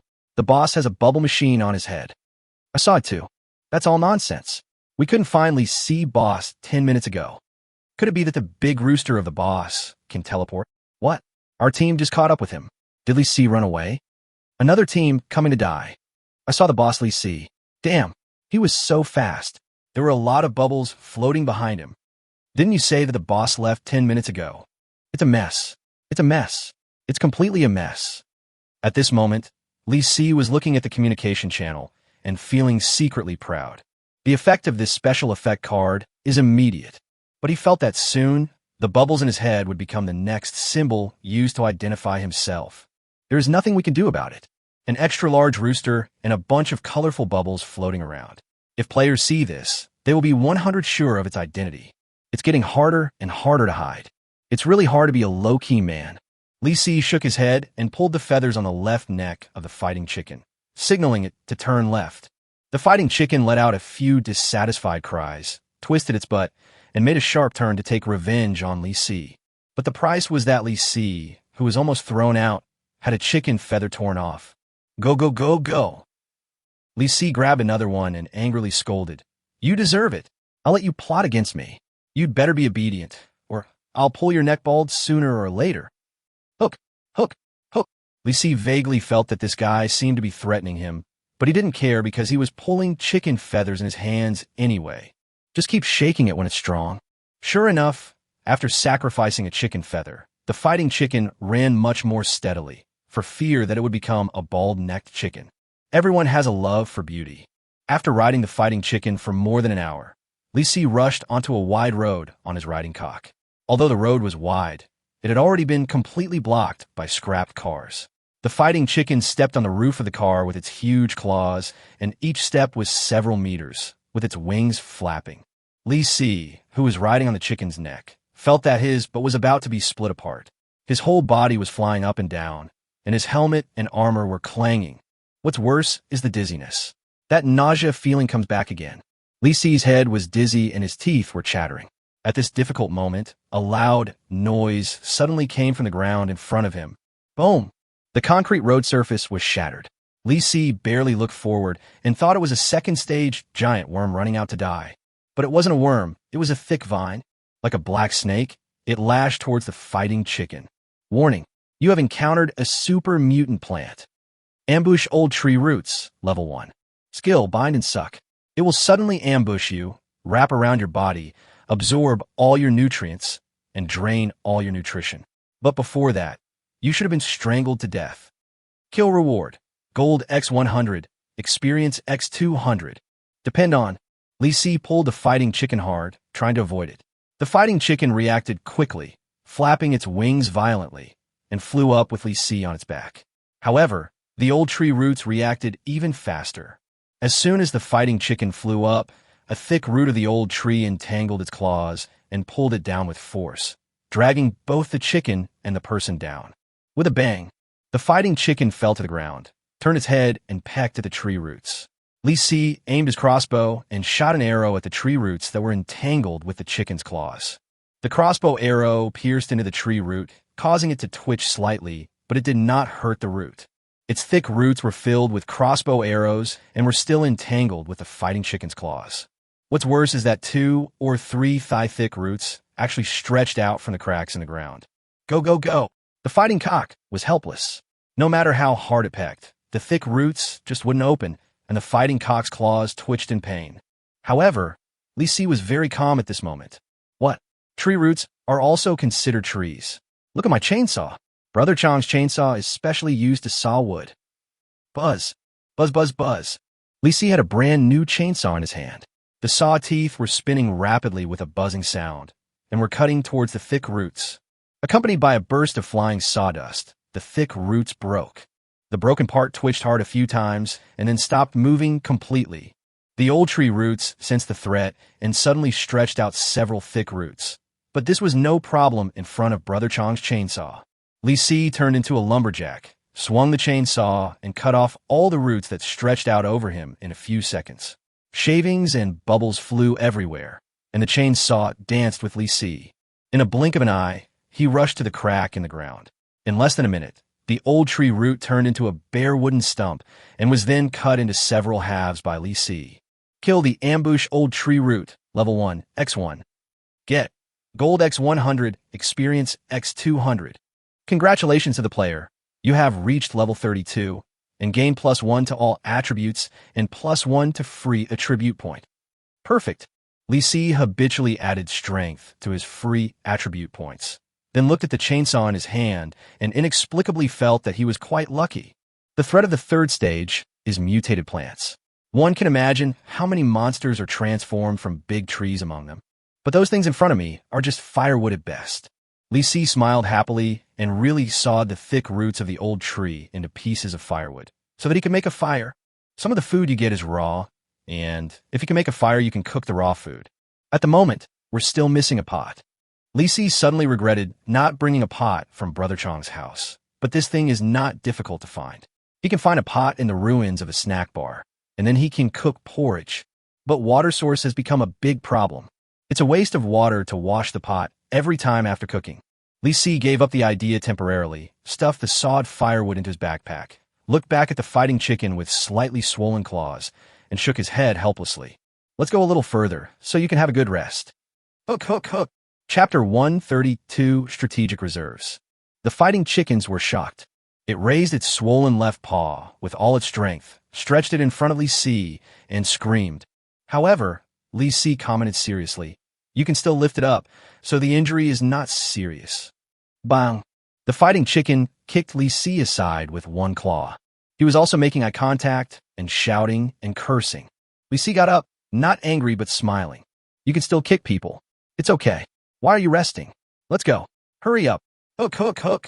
The fighting chicken stared with its eyes wide open, feeling that it had miscalculated. Then Li Si pulled the feathers on its neck, forced it to lower its head, and rode on it. Li Si grabbed 2 chicken feathers and shouted, "Charge! Go, go, go, go, go." The fighting chicken started running, yelling nonstop. Although Li Si couldn't understand what it was saying, he guessed that it was probably scolding it. What a spiritual battle pet. If you don't understand, just pretend you don't know. Li Si pulled the chicken feathers to control the direction, humming a little tune with bubbles in his head, riding the limping fighting chicken and stepping on the scrap cars on the road, and drove away. As for the fighting chicken's limping appearance, it's most likely fake. Just pull out some chicken feathers, and it will be fine. Bang! Li Si took advantage of the enemy's unpreparedness and plucked a colorful tail feather that was more than 1 meter long. The fighting chicken went crazy and rushed out dozens of meters in one breath, screaming in pain and flying up and down to take revenge on Li Si. He stuffed the tail feathers into his backpack as a strategic reserve and shook the fighting chickens while pulling their necks. "Let you pretend? I know you're fine. Go, go, go." The fighting chicken yelled angrily, stomped on the car, and ran all the way, and soon rushed into another small county town. The small number of players gathered here heard a series of footsteps from a distance. "Everyone be careful. There's a monster." "Wait, what the hell is that? What the hell? What a huge cock." "Brothers, catch it, no matter which team it's from. Come together and share the meat together once we catch it." "Oh my God, are you sure you can stop it?" Players popped their heads out from both sides of the road. They were wary of each other, but obviously very tempted by this proposal. However, when they saw the big rooster, it was too late to arrange an interception. Thump, thump, thump, thump. Everyone watched as the big rooster ran wildly on the ground, and a scrap car that was blocking the road was kicked away more than 10 meters by one claw. It was several hundred meters away, but it rushed to the front in less than a minute. Only then did everyone see that there was a person riding on the fighting chicken, and bubbles were still coming out of that person's head. "Fuck, this is a mount? Fuck him. What the hell? Haven't you heard? He is the lazy boss who ranks first on the honor list." "That's even better. So fat." Someone in the building opposite cursed, "Stupid." At the same time, everyone had back in their rooms, leaving only the passionate boy, holding a level 7 spear in a Chunabana manner. Suddenly a sound. The fighting chicken flew past quickly, flapping its huge wings and directly knocking away the only weapon in the man's hand, a level 7 spear that was so backward that it couldn't be any more backward. "Shit, my spear. Don't leave." "Hook, hook, hook." The fighting chicken was holding back its anger the whole time, and when it heard someone nearby was unhappy, it flapped its wings and jumped hard, sticking its butt up, and immediately sprayed a string of chicken shit ribbons, and all 5 floors of the building were affected. The player got a face full of anger and was completely stunned. Nausea. With a thud, he fell to the ground, unconscious. After the big rooster sped away, the players who survived the disaster poked their heads out one by one, looked around, and then evacuated the crime scene one by one, covering their noses and politely greeting the fighting rooster's ancestors. This big rooster is too fierce, but even more immoral. Everyone concluded that the boss of Li Si, who was riding on the big rooster, was most likely a wicked person. Li Si, who was running wildly on the neck of the fighting chicken, suddenly felt his nose itchy. He sneezed and almost twisted his neck. Fortunately, the fighting chicken had already rushed out of the city and flopped into a dilapidated farmland. But then trouble came. The yellow crops began to turn green, and some places even emitted a faint green light, which felt poisonous. Suddenly, a bunch of wheat ears not far away shook their heads vigorously, shooting out countless wheat grains. The wheat grains brushed against Li Si's cheeks, leaving shallow wounds, and he felt half of his face was numb. It's poisonous indeed. Li Si was nervous and tried to dodge carefully, but the fighting chicken stretched its neck and opened its mouth wide, catching the food in its mouth while running wildly. Stupid chicken. That thing is poisonous. Hook, hook, hook, hook, hook, hook. The fighting chicken was stunned for a moment, but then didn't care at all and continued to stretch its neck to catch it in its mouth. In fact, it felt unsatisfied and rushed to the mutated wheat, took the entire ear of wheat into its mouth, chewed it, and swallowed it. Soon, the fighting chicken paid the price for its greed. Li Si felt that the fighting chicken was running slower and slower and began to sway from side to side as if it was drunk. He pulled the chicken's feathers hard and yelled at the fighting chicken, "Don't eat it! You're still eating it when it's poisoned? Are you a honey badger?" The fighting chicken ignored it completely, as if it didn't care about the poison at all, and continued to gnaw on the wheat ears while staggering all the way. It pounced on the wheat with one paw, and after eating it, it stepped on the whole wheat plant to death. Kill mutant wheat X1. Obtain gold X2, experience X4. Seeing this pitifully low reward, Li Si felt relieved. The toxicity of the mutant wheat should not be high. It might just be like taking anesthesia. It's true. With a plop, the fighting chicken fell out with a somersault. Li Si, who was riding on the chicken's neck, did a 720-degree flip in the air and landed head first on the ground. Snap! Li Si felt like his neck was about to be broken. If it weren't for the high physical attribute of 147, he would have definitely died in this wave. He rolled over and fell to the ground. When he looked up, he was completely speechless. The fighting chicken flapped its wings with a grunt, and when it couldn't get up, it stretched its neck hard to reach the mutated wheat in front of it. Xiaomai was quite considerate and swung the fighting chicken hard, hitting in the face. It's a pity that this guy is so confused that he can't open his mouth. Li Si shook his head, climbed up, and stomped the mutant wheat to death, gaining 2 gold coins and 4 experience points. Although the profit was a bit small, Li Si decided to kill it if he could. After all, such a simple monster was quite rare. In order to avoid poisoning, he put on a white coat and started wandering around the fields, stepping on the mutated wheat whenever he saw it. If one kick doesn't kill him, crush him twice. After all, it's more than 100 points of power. It's more than enough to deal with this kind of monster. After killing more than a dozen mutant wheats, Li Si turned back. The fighting chicken seemed to be dead asleep, lying on the ground without moving, just like a dead chicken lying on the chef's chopping board waiting to be plucked and put into the pot. It's so big, if it doesn't wake up, there's nothing I can do. All right, try plucking another chicken feather. Just treat it as a strategic reserve. Chapter 133, Root Bamboo Shoots Unsolved. Faced with a hidden mission that lasts only 48 hours, Li Si has no other choice but to force the fighting chicken to wake up. He carefully went around the fighting chickens, but grabbed a beautiful tail feather, hid next to the nozzle, clenched the feather, and pulled it hard. With a bang, the moment the tail feathers were pulled off, the fighting chicken's body shook violently, and its neck straightened up all of a sudden. It let out a painful crowing that shook the world and made the ghosts weep, then jumped up on the spot and sprayed a spray of high-pressure chicken shit at the attacker. Fortunately, Li Si was prepared. The stream of feces almost brushed past his body, and the strong smell rushed towards Li Si, but he didn't feel anything because the stench was completely blocked by the white coat. The fighting chicken jumped into the air and suddenly landed on the ground. It turned its head and stared at Li Si, making a series of wild noises. Li Si's mouth sank slightly, with a look of contempt. Just look at your current spirit. I seriously suspect that you are pretending to be poisoned. Hook! The fighting chicken suddenly froze, its eyeballs rolled rapidly a few times, and then its neck suddenly tilted and it fell down.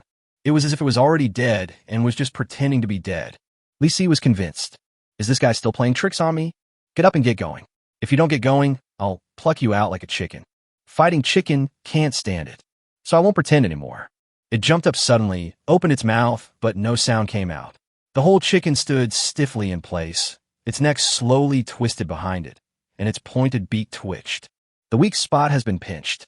Li Si pulled the fighting chicken's 2 tail feathers with a smug look on his face. If it dared to flap its wings hard, the few remaining long hairs behind its but would be instantly killed. If a few more feathers fall off, its colorful tail feathers, which are the signature of a rooster, will disappear completely, and it will become a chicken that is neither male nor female. Why are you shaking? Why don't you scream? Hook, hook, hook.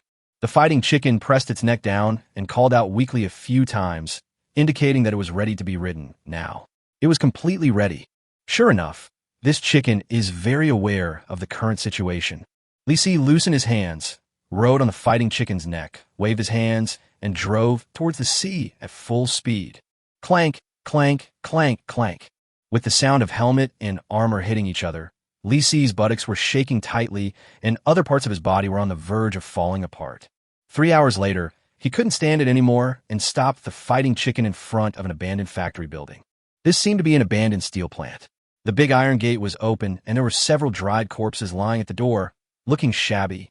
The entire factory is in a state of ruin, with tall metal pipes crooked and collapsed, but the overall structure is still intact. Perhaps there are still players hiding here.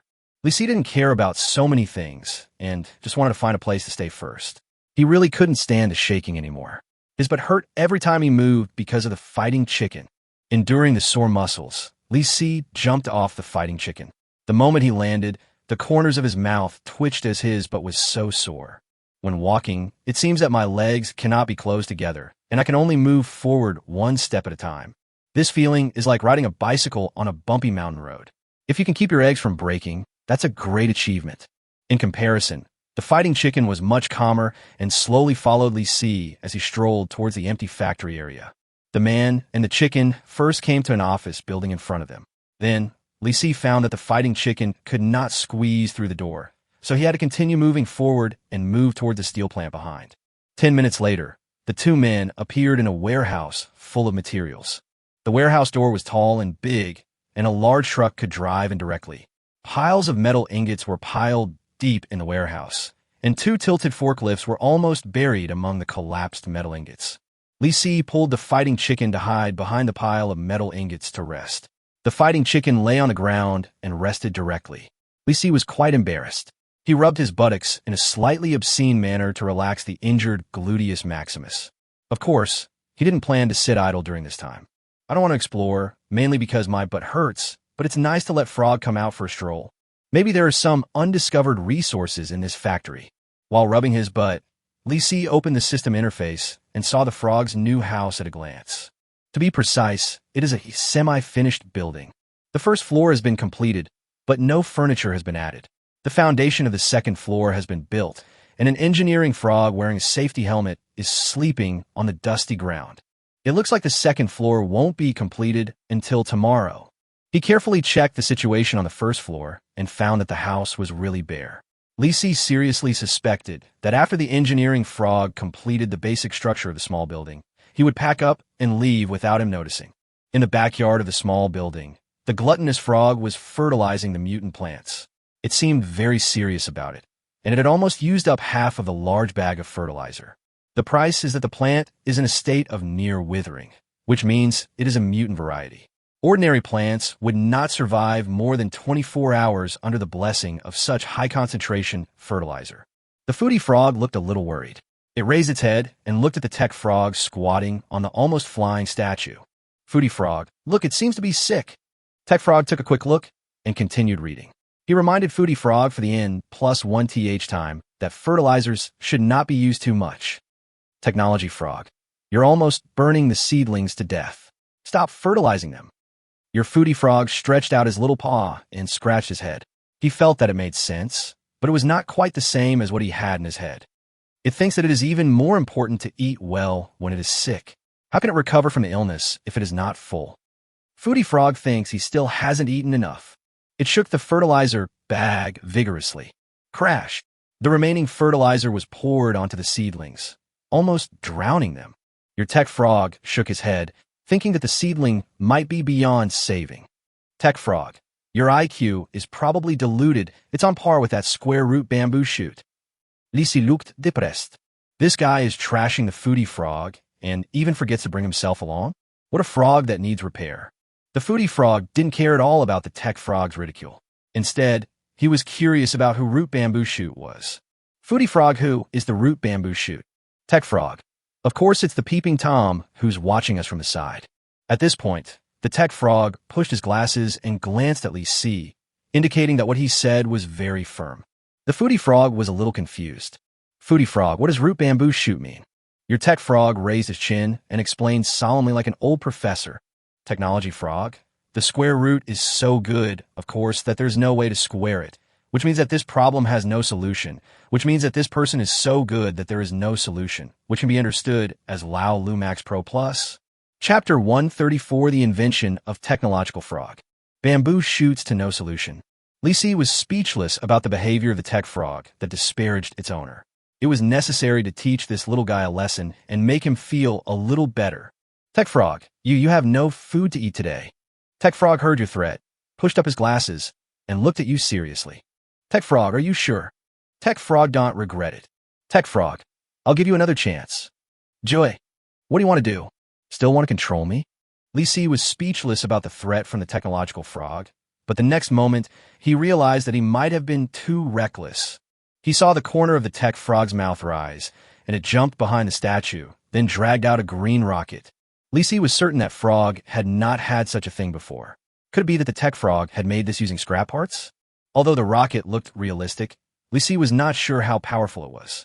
However, the tech frog quickly performed in front of Li Si. It waved its paw at the gluttonous frog, calling it for help. Although the foodie frog was reluctant, he still jumped over and helped to stand a rocket up. The foodie frog seemed to know the power of that thing.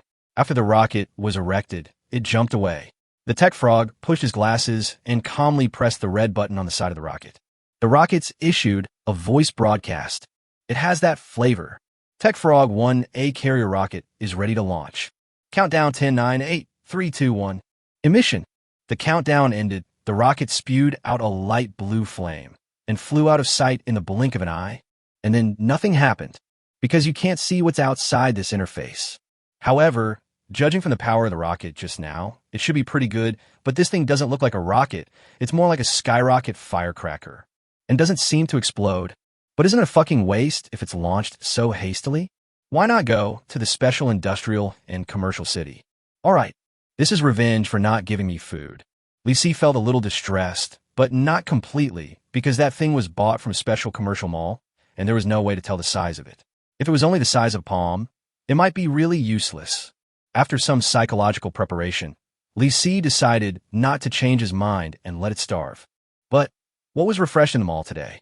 Li Si ignored frog for the time being and opened the special industrial and commercial city interface. The first item is still food, which is quite expensive. Stewed beef brisket with radish, 30 agent coins. 3 frogs each only costs 90 agent coins. Starving the tech frog can save you 30. Li Si nodded in agreement, and when he looked down, he saw a familiar item. Scrap Parts Tech Frog exclusive, 50 agent coins. Introduction, a pile of discarded parts. Maybe you can make something out of it. This stuff is amazing. Can build rockets. Although I didn't use it in the end. But who knows what good things the tech frog will create. Li Si decided that if he had sufficient funds, he must buy it. The next item is a book. Relativity, Tech Frog exclusive, 180 agent coins. Introduction, advanced theoretical physics knowledge, which ordinary frogs cannot understand. This is obviously what Tech Frog would love. Li Si discovered that knowledge is money. 180 agent coins are very expensive. It is still cheaper to open the books received by express delivery. Don't buy this for now. Li Si felt that it was useless to buy so many books, as the tech frog still owed him a black hole. It's useless to read black hole theory every day without doing any work. Li Si looked silently at the next item and became interested. Gourmet Inflatable Backpack Max Pro exclusive for Foodie Frog, 300 agent coins. Introduction. Capacity 5 slots. The collected delicacies have a 40 chance of expanding in volume. The capacity increases by 1 grid, and the probability of food expanding in volume increases by 10, which is pretty good. After all, the little guy always smuggles goods, and the supplies in his hand are getting less and less.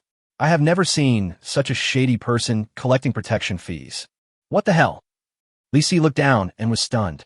There is one more product, and it's actually a rocket made by the tech frog. It turns out this guy had already put the goods up for sale, and the rocket only cost 20 agent coins. It's so damn affordable. Just based on the nature of the special industrial and commercial city, Even if it is a sky-high firecracker, it will definitely cost more than this. Ox. Lee Si suddenly discovered the benefits of the technology frog. Everything it makes costs 20 agent coins. This is a bloody profit. According to this idea, even if a black hole generator is built in the future, it will only be sold for 20 agent coins. Lee Si was very impressed. You're actually thinking of cutting off the food supply for the tech frog. I have never seen such a heartless master.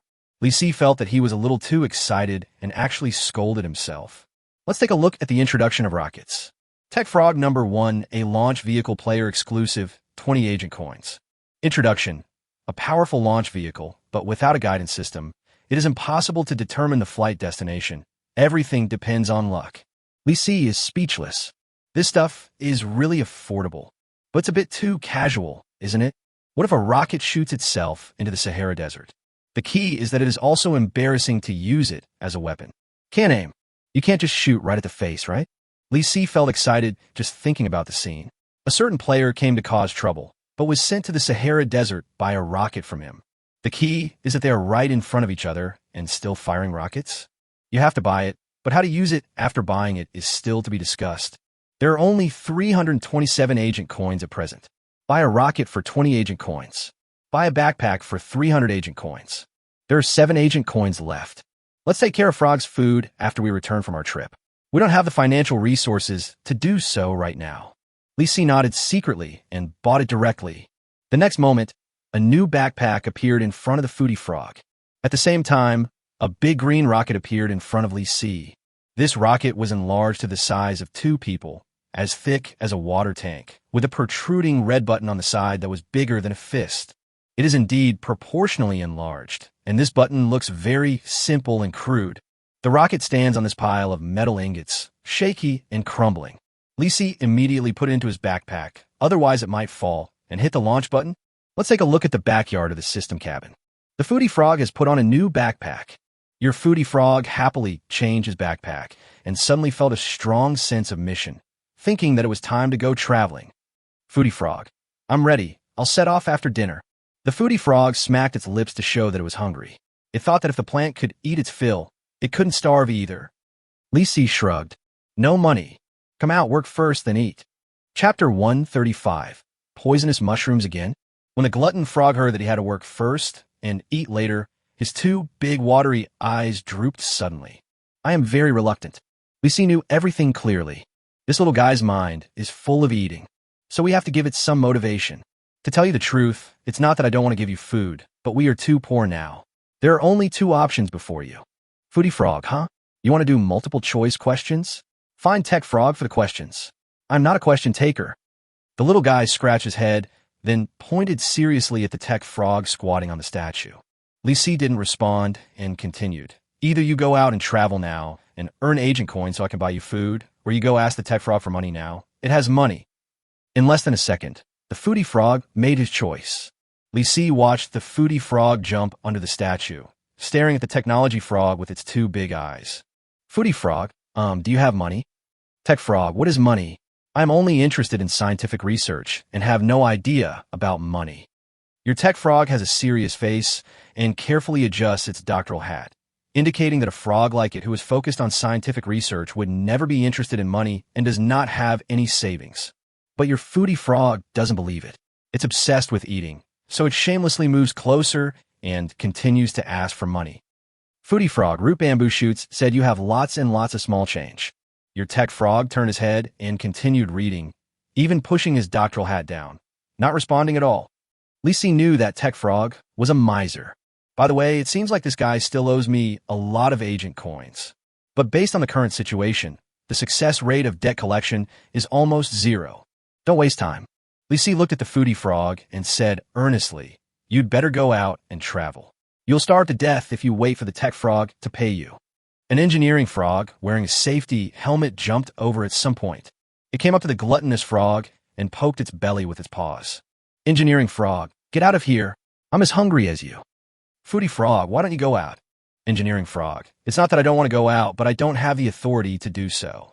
Even if I did, I would still have to stay here to build a big house for you. My importance is self-evident, so I absolutely cannot go out. If I have to go out, you have to go out too. So don't waste your time. If you keep on wasting time, we'll all starve to death. Go out, go out, go out. While urging the foodie frog, the engineer frog continued to poke the foodie frog's belly with his little claws, making the foodie frog's stomach growl. The foodie frog looked at it helplessly, then looked at the tech frog with its back to it, and felt that the friendship boat might never float up, and he had to rely on himself to fill his stomach. Foodie frog, humph. I'm leaving. I won't bring you any more private goods. Pretty. Lee Siju thinks this is quite good. If the foodie frog doesn't bring any private goods to them, everything in the backpack will be his. As for whether the discord between these frogs will cause any trouble, there is no way to turn the tables. Can these three of them crash the system? Lee Si just doesn't believe it. Soon, the foodie frog appeared in the palm of his hand, as cute as ever. The little guy raised his head with an aggrieved face. Lee Si touched its little head to show his concern. Well, after work, come back and have a meal. Isn't it better to fill your stomach than anything else? Your foodie frog nodded, but it felt that you were being perfunctory. You didn't even offer any help just now. You only said a few nice words, and you said them so nonchalantly. Sure enough, there's a reason why the square root bamboo shoots are called square root bamboo shoots. Unhappy. Quack, quack, quack, quack, quack. Your foodie frog screamed a few times in frustration, and when he turned around, the whole frog was stunned for a moment. It saw Brother Chicken sleeping on the ground. With such a big head, are you sure it's Brother G? Is my cock swollen? Bullying by the root bamboo shoots. The foodie frog suddenly thinks you are a very scary bamboo shoot. My cock was fine, but it's swollen after not seeing it for a few days. Brother G, are you okay? Hook, hook, hook. The fighting chicken raised its head in confusion, looked at the small, gluttonous frog, and opened its mouth as if it was going to eat it. But the fighting chicken rolled its eyes and thought for a while, as if it remembered that it was a little frog that had shared the joys and sorrows with it. So it closed its mouth and continued to sleep. After all, the fighting chicken had been running for a long time, and it was tired. Your foodie frog found that Brother Chicken didn't even have the energy to pay attention to him, and looked back at you in disbelief. So terrifying. What did Root Bamboo Shoot do to Brother G? Thinking about it is terrifying. That's probably not something a frog can figure out. Let's get back to work. Goodbye, Baji. Your foodie frog jumped out without hesitation, and jumped away without even looking back. Lee Si curled his lips, wondering what the foodie frog was thinking. If you say that this little guy's IQ is not high enough, it can think of everything. If you say that its IQ is high enough, can it think that the fighting chicken will grow up? Well, let it be.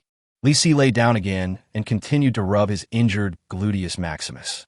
As the frog jumped out one after another, its information popped up one after another, but there was no major discovery. It was just hurrying on the road. After it jumped out of the warehouse, it ran toward the factory building behind. Your foodie frog hops along the cement road of the factory, but soon gets tired. It looks at the rusty metal pipes on the opposite side and loses interest in them. It doesn't look like there is any food here. It took a rest and looked around, thinking that it might be able to find food in the empty factory building on the left. Keep working harder. It's almost here. What is that? Your foodie frog suddenly froze. It saw a green vine sticking out from the factory building opposite. It looked like a snake. Mutated plants. Lee Si's expression tightened, worried that the gluttonous frog would be hurt by the mutated plants. However, the foodie frog didn't seem to intend to provoke that thing and turn around decisively. Keep a low profile. Keep a low profile. Run away. Run away. It won't be fun if you get swallowed by a snake. Your foodie frog suddenly doesn't feel tired anymore and crawls all the way to another factory building and falls in love with a small red mushroom growing at the factory door. It thinks this might be the only edible thing it has encountered on this trip. So your foodie frog decided to collect the little red mushroom. Received successfully. Damn, isn't it poisonous mushrooms again? Chapter 136, Key Information Missing. Congratulations. The equipment feature has been triggered, and the red mushroom has expanded in size. This sounds like a kind of poisonous mushroom. Lee Si was very confused about the purpose of this thing, and it also completed the volume expansion. This thing is useless even if it is enlarged, but maybe it could be used to poison crossbow arrows. As for how to use it, Lee Si guessed that the mushroom had grown to at least 1 meter high. Wouldn't it be fine if he took it out during the battle, poked the mushroom with a crossbow arrow, and then fired it with an assault hunting crossbow? Thinking of this, Lee Si actually became more excited about the poisonous mushroom.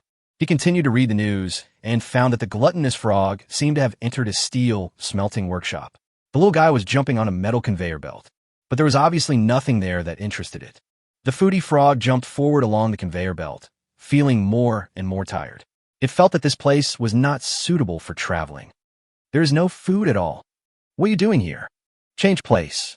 The foodie frog puffed up his cheeks and jumped along the conveyor belt toward a small hole.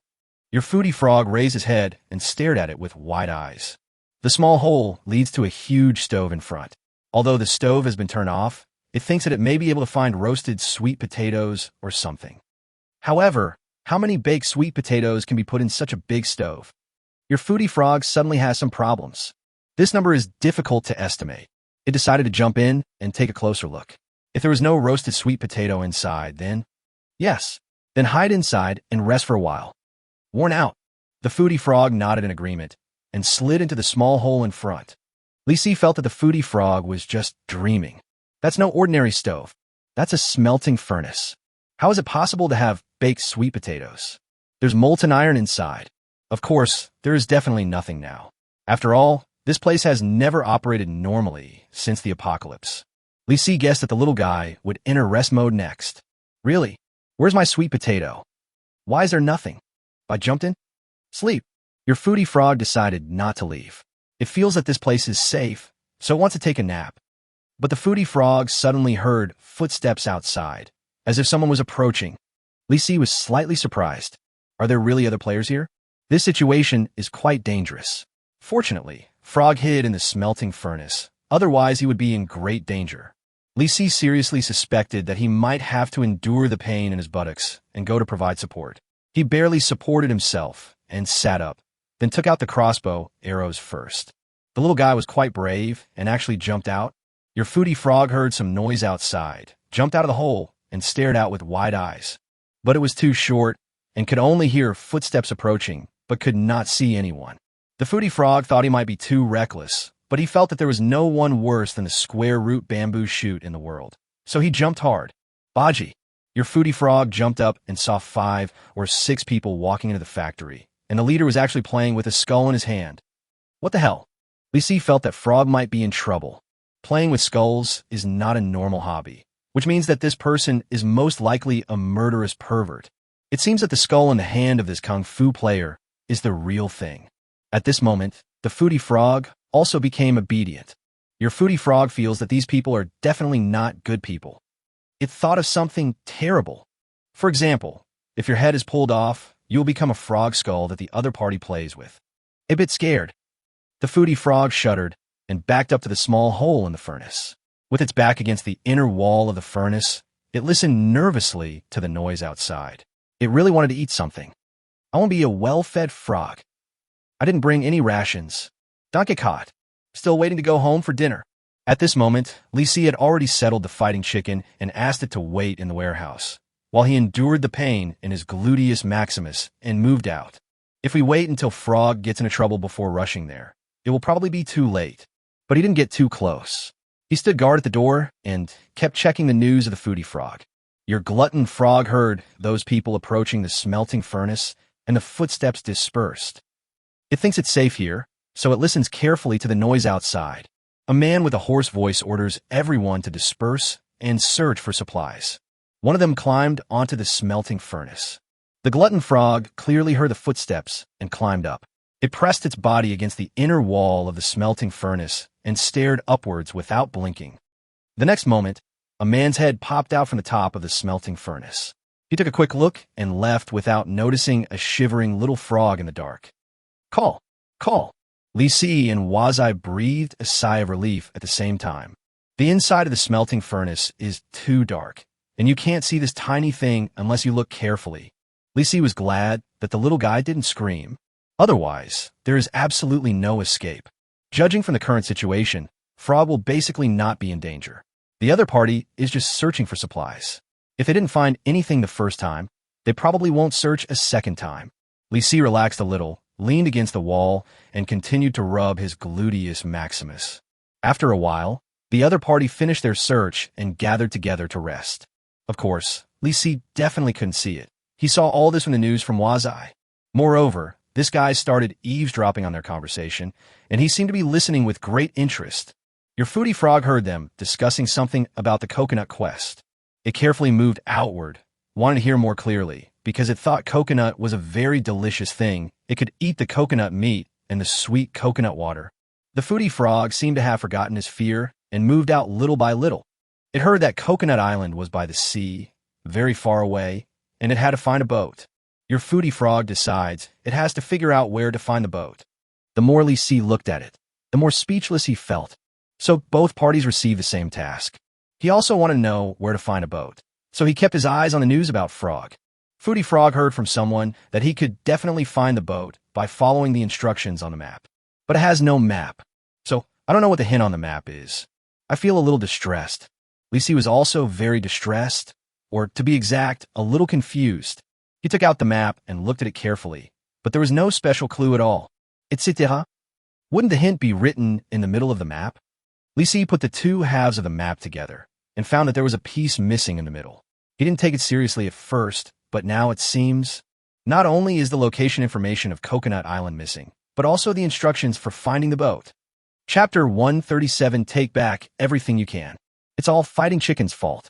It would have been fine if this guy had encountered a high-level hidden mission, but he actually pecked at a crucial mission item. Because time was urgent, Lee Si had originally not planned to deal with these players, but now it seems that he has to take action. At least get the complete map. While he was thinking, he continued to check the news about Frog. Your foodie frog carefully poked its head out and looked out through the small hole, but still couldn't see those people, let alone the map. Coconut, coconut, coconut. The foodie frog thinks that in order to find out the location of Coconut Island, it must do something, but how can it see the map? It raised its head, looked at the rough inner wall of the furnace, and decided to climb up from inside. For Coconut, nothing is impossible. Your foodie frog quietly clenched its little paws, made a winning gesture, and then climbed up the inner wall of the furnace little by little. Lee Si didn't know what to say. Just now this guy was so scared that he didn't dare to show his head, but when he heard that there were coconuts, he actually rushed forward. I'm kind of looking forward to it.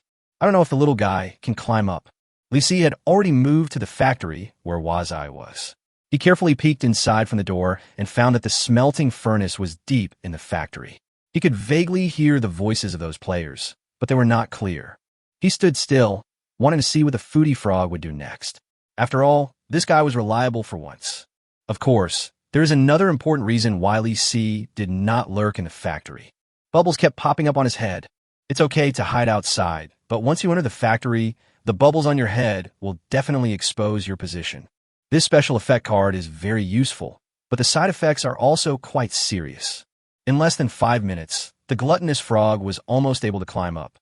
Your little foodie frog is clinging to the inner wall of the smelting furnace with its claws and is about to climb to the edge of the smelting furnace.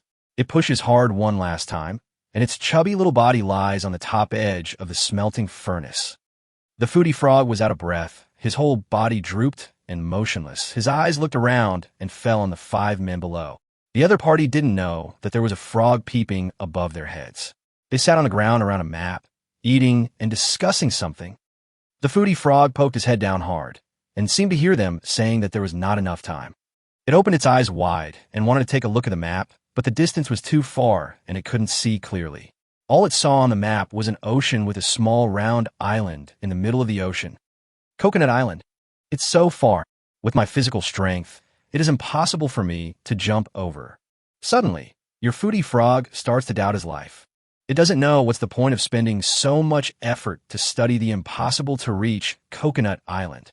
Just when the foodie frog was feeling confused, it suddenly heard a sentence. Captain, use the teleportation staff. Otherwise, your spirit value will be deducted by 20 points. The foodie frog was stunned. Is there such a magical thing? Then it saw the man playing with the skull nodded. This is the only way. Damn it. Never touch the quest markers carelessly again. Captain, shall we set off now? No. Rest here first. The danger source in the 3rd stage is plants. Do you think we are facing only an island full of coconuts? Those coconuts must have mutated. Rest here and take turns guarding the door. At this moment, Lee Si was looking forward to it. It was the first time he heard of equipment with teleportation capabilities. Must get it. It's just right while they are resting. However, this is not the best time to take action. As a player, is already running towards the door. Li Si guessed that the team with such advanced equipment should be quite strong, so he didn't plan to confront them head-on. Besides, at this moment, his gluteus maximus was a hindrance. This is really a drag. He retreated to the side of the factory building, avoiding the sight of the Sentinel players, and prepared to find a suitable time to take action. But just as he moved into position, he saw the gluttonous frog taking action. Your foodie frog found that 2 people had left here, and the other 3 were lying on the ground sleeping. The player holding the skull put it aside, looked at the map in his hand, yawned, and seemed to be a little sleepy. Good opportunity. Fall asleep quickly. I fell asleep so I could steal the map. Your foodie frog crawls towards the edge of the smelting furnace little by little, with its entire body sticking to the very edge, arching forward again and again, as if trying to find a safe landing point. Li Si was shocked. The little guy actually wants to jump down? Isn't this courting death? While I was complaining in my heart, the foodie frog had already taken action. Your foodie frog hears snoring coming from below. It feels like the timing is just right. Be prepared. This frog wants to succeed in one go. As a glorious frog agent, in order to save the coconuts on the island, this frog can do anything. Your foodie frog made up his mind, kicked his hind legs hard, drew a parabola, and jumped down in the middle of the 3 people. At this moment, Li Si's heart was in his throat. His sore gluteus maximus immediately tightened, ready for him to rush into the rescue. With the sound of bang coming from the system, the foodie frog successfully fell between the 3 sleeping people. Baji! Ouch! Lie down! Your foodie frog didn't care about its numb paws and fell flat on its face as soon as it landed on the ground. At this time, the snoring next to it paused for a moment, as if it had noticed the sound of it landing, but the foodie frog showed great psychological quality at this moment and resolutely refused to take a breath. A few seconds later, the sound of snoring came again. Call! Li Si breathed a sigh of relief. This is so exciting. It's better to rush in and grab it yourself. It's much better than watching this little guy committing suicide. However, at this moment, Li Si found that he no longer needed to think about this matter, because Frog has done everything he wanted to do. Your foodie frog slowly raised his head and found that the 3 people didn't notice him. His eyes fell on the palm of a man who was loosely holding a map. Foodie frog thinks this is the best time. It decisively collected the map, received successfully. Pretty. This time, Li Si felt that the foodie frog really had a bit of spy vibe. He is very skilled at stealing things, without any hesitation, and it's not satisfied yet. Your foodie frog suddenly feels that the scary skull is in line with your sinister temperament, and it thinks it is necessary to take it back. Chapter 138. Dream Back to Doomsday Phase 1. Depend on. Li Si was speechless. What's the point of wearing a skull? That thing is just a real skull. Li Si had no way to interfere with Wazai's decision, so the little guy naturally took the skull. Received successfully. Hey, great. Although this thing looks a bit scary, I think Root Bamboo Shoots will like it. After all, he's a bad guy. How can a bad guy not play with a skull in his hand? A string of messages about Wazai flashed quickly in front of Li Si, and half a second later, he saw another prompt message speechlessly. Congratulations. The equipment feature has been triggered, and the skull has expanded in size. What the hell? Li Si's eyes widened. That's actually considered food? Is there anything wrong with the system? Can human skulls be eaten? Soon, Li Si thought of a famous dish in the Doomsday Mall. Zombie brain soup. Alright, it's really edible. But Li Si refused to eat this stuff. I don't know how big the skull has become, and what use it can have. Obviously, the foodie frog is not satisfied with this.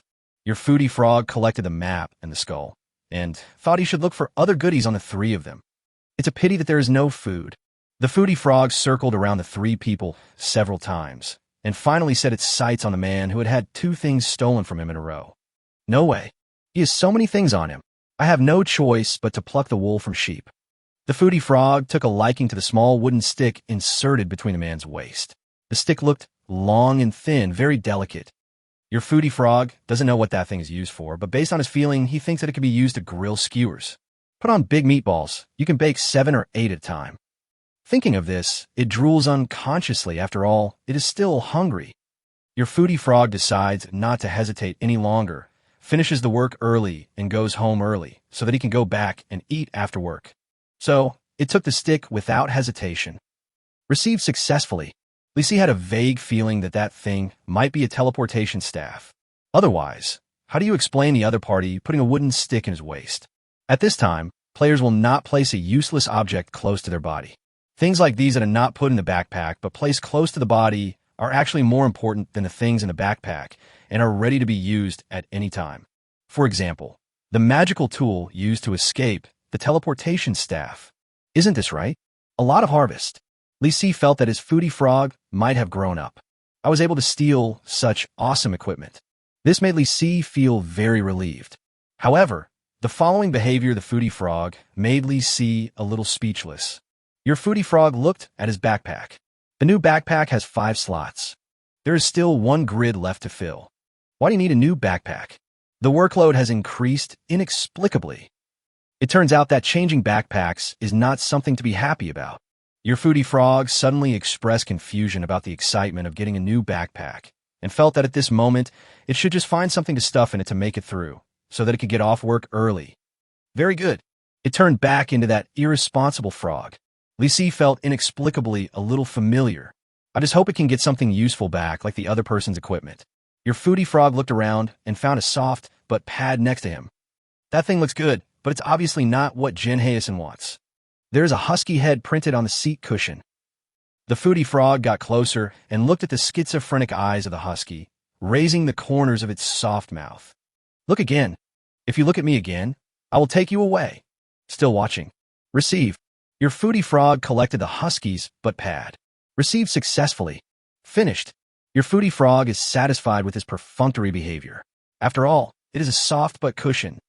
Li Si was also very satisfied. For no other reason. If you put on an extra layer of padding when riding a fighting chicken, your gluteus maximus will suffer less, although the effect may be minimal. But I have to say, this is much better than just collecting a lump of iron. But how can a little guy return safely? When he saw the message, he realized that Foodie Frog was also thinking about the same question. Your Foodie Frog is very eager to go home and eat, but there's a man holding an axe guarding the factory door. The Foodie Frog felt that with its small body, it was no match for that guy. It was very likely that its head would be chopped off by the guy's axe, and then it would become a dried-up frog skull. It feels the need to find a safe way to leave here. Your Foodie Frog is thinking of a solution. How can I run out safely? After running out, you can eat. What delicious food do you want to eat today? Big meatball paper or vegetable salad? Vegetable salad is too plain.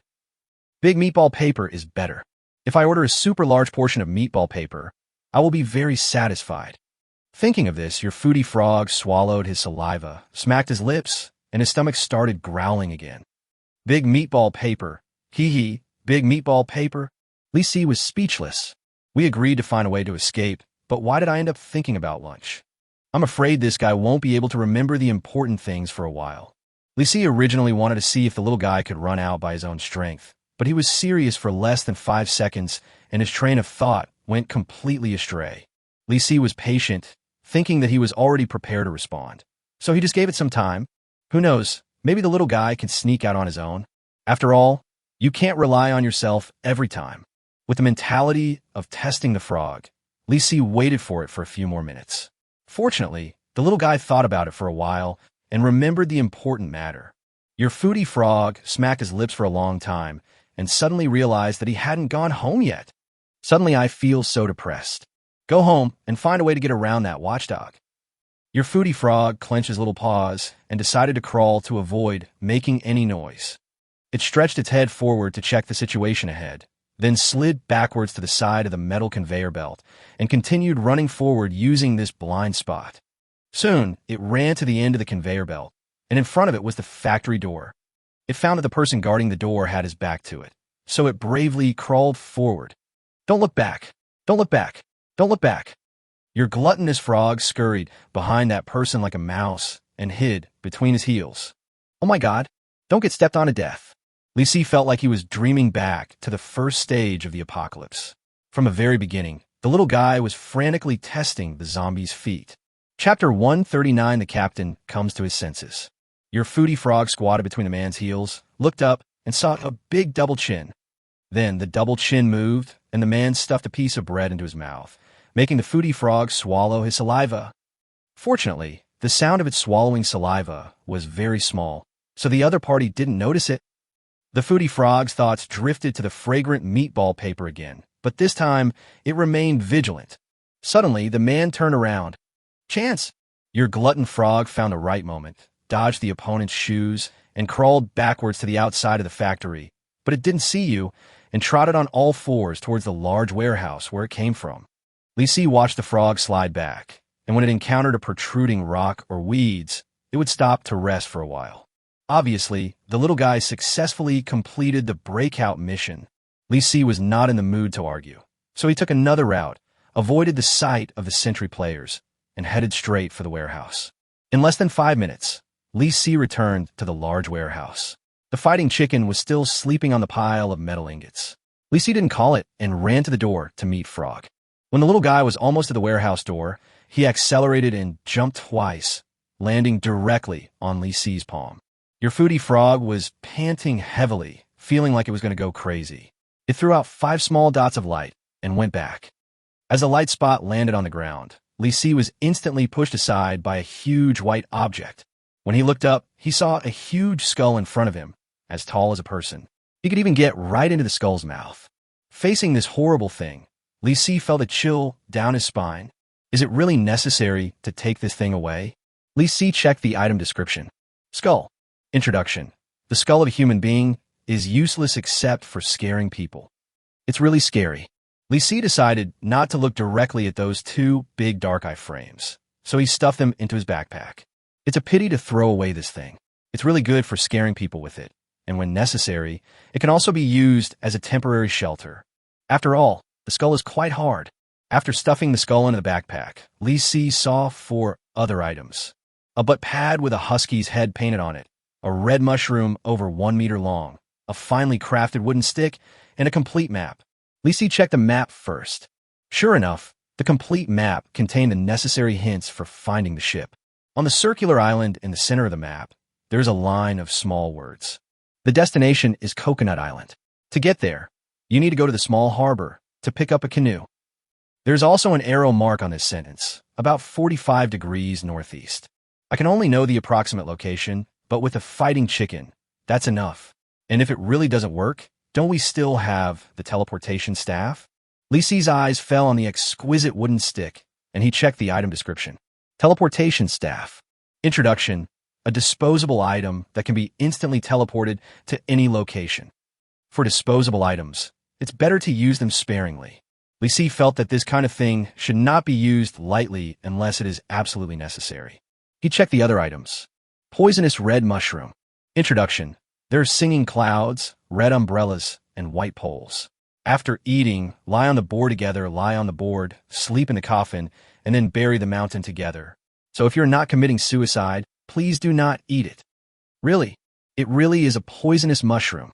Lisi put this thing away and used it to poison the crossbow arrows when needed. There's also a butt pad with a husky printed on it. Lisi didn't even read the introduction. He picked it up and put it directly on the fighting chicken's neck. The fighting chicken raised its head in confusion and looked at Lisi. Just as it was about to shout, it saw Lisi making a gesture to keep quiet. Don't shout. We're in a hurry.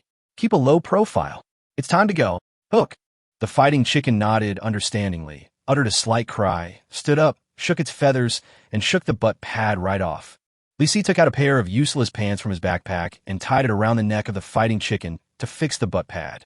After finishing all this, he pulled the chicken's feathers and said, "Push the neck down. Let's go." The fighting chicken probably had a good rest and lowered its neck cooperatively. Lisi sat on it all at once, and a loud noise came from under his butt instantly. Puff. What the hell? Lisi was shocked. He was sure he didn't fart. But that voice. He checked the butt pad again and was shocked by the introductory information. Fart cushion. Introduction. This cushion is made of soft material. When you sit on it, it will make a farting sound. It can be placed on the ground to act as an alarm.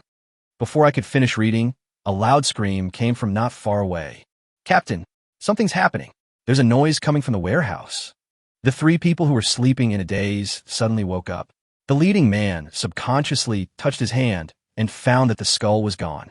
Also, the map is gone. Damn it. Who stole my things?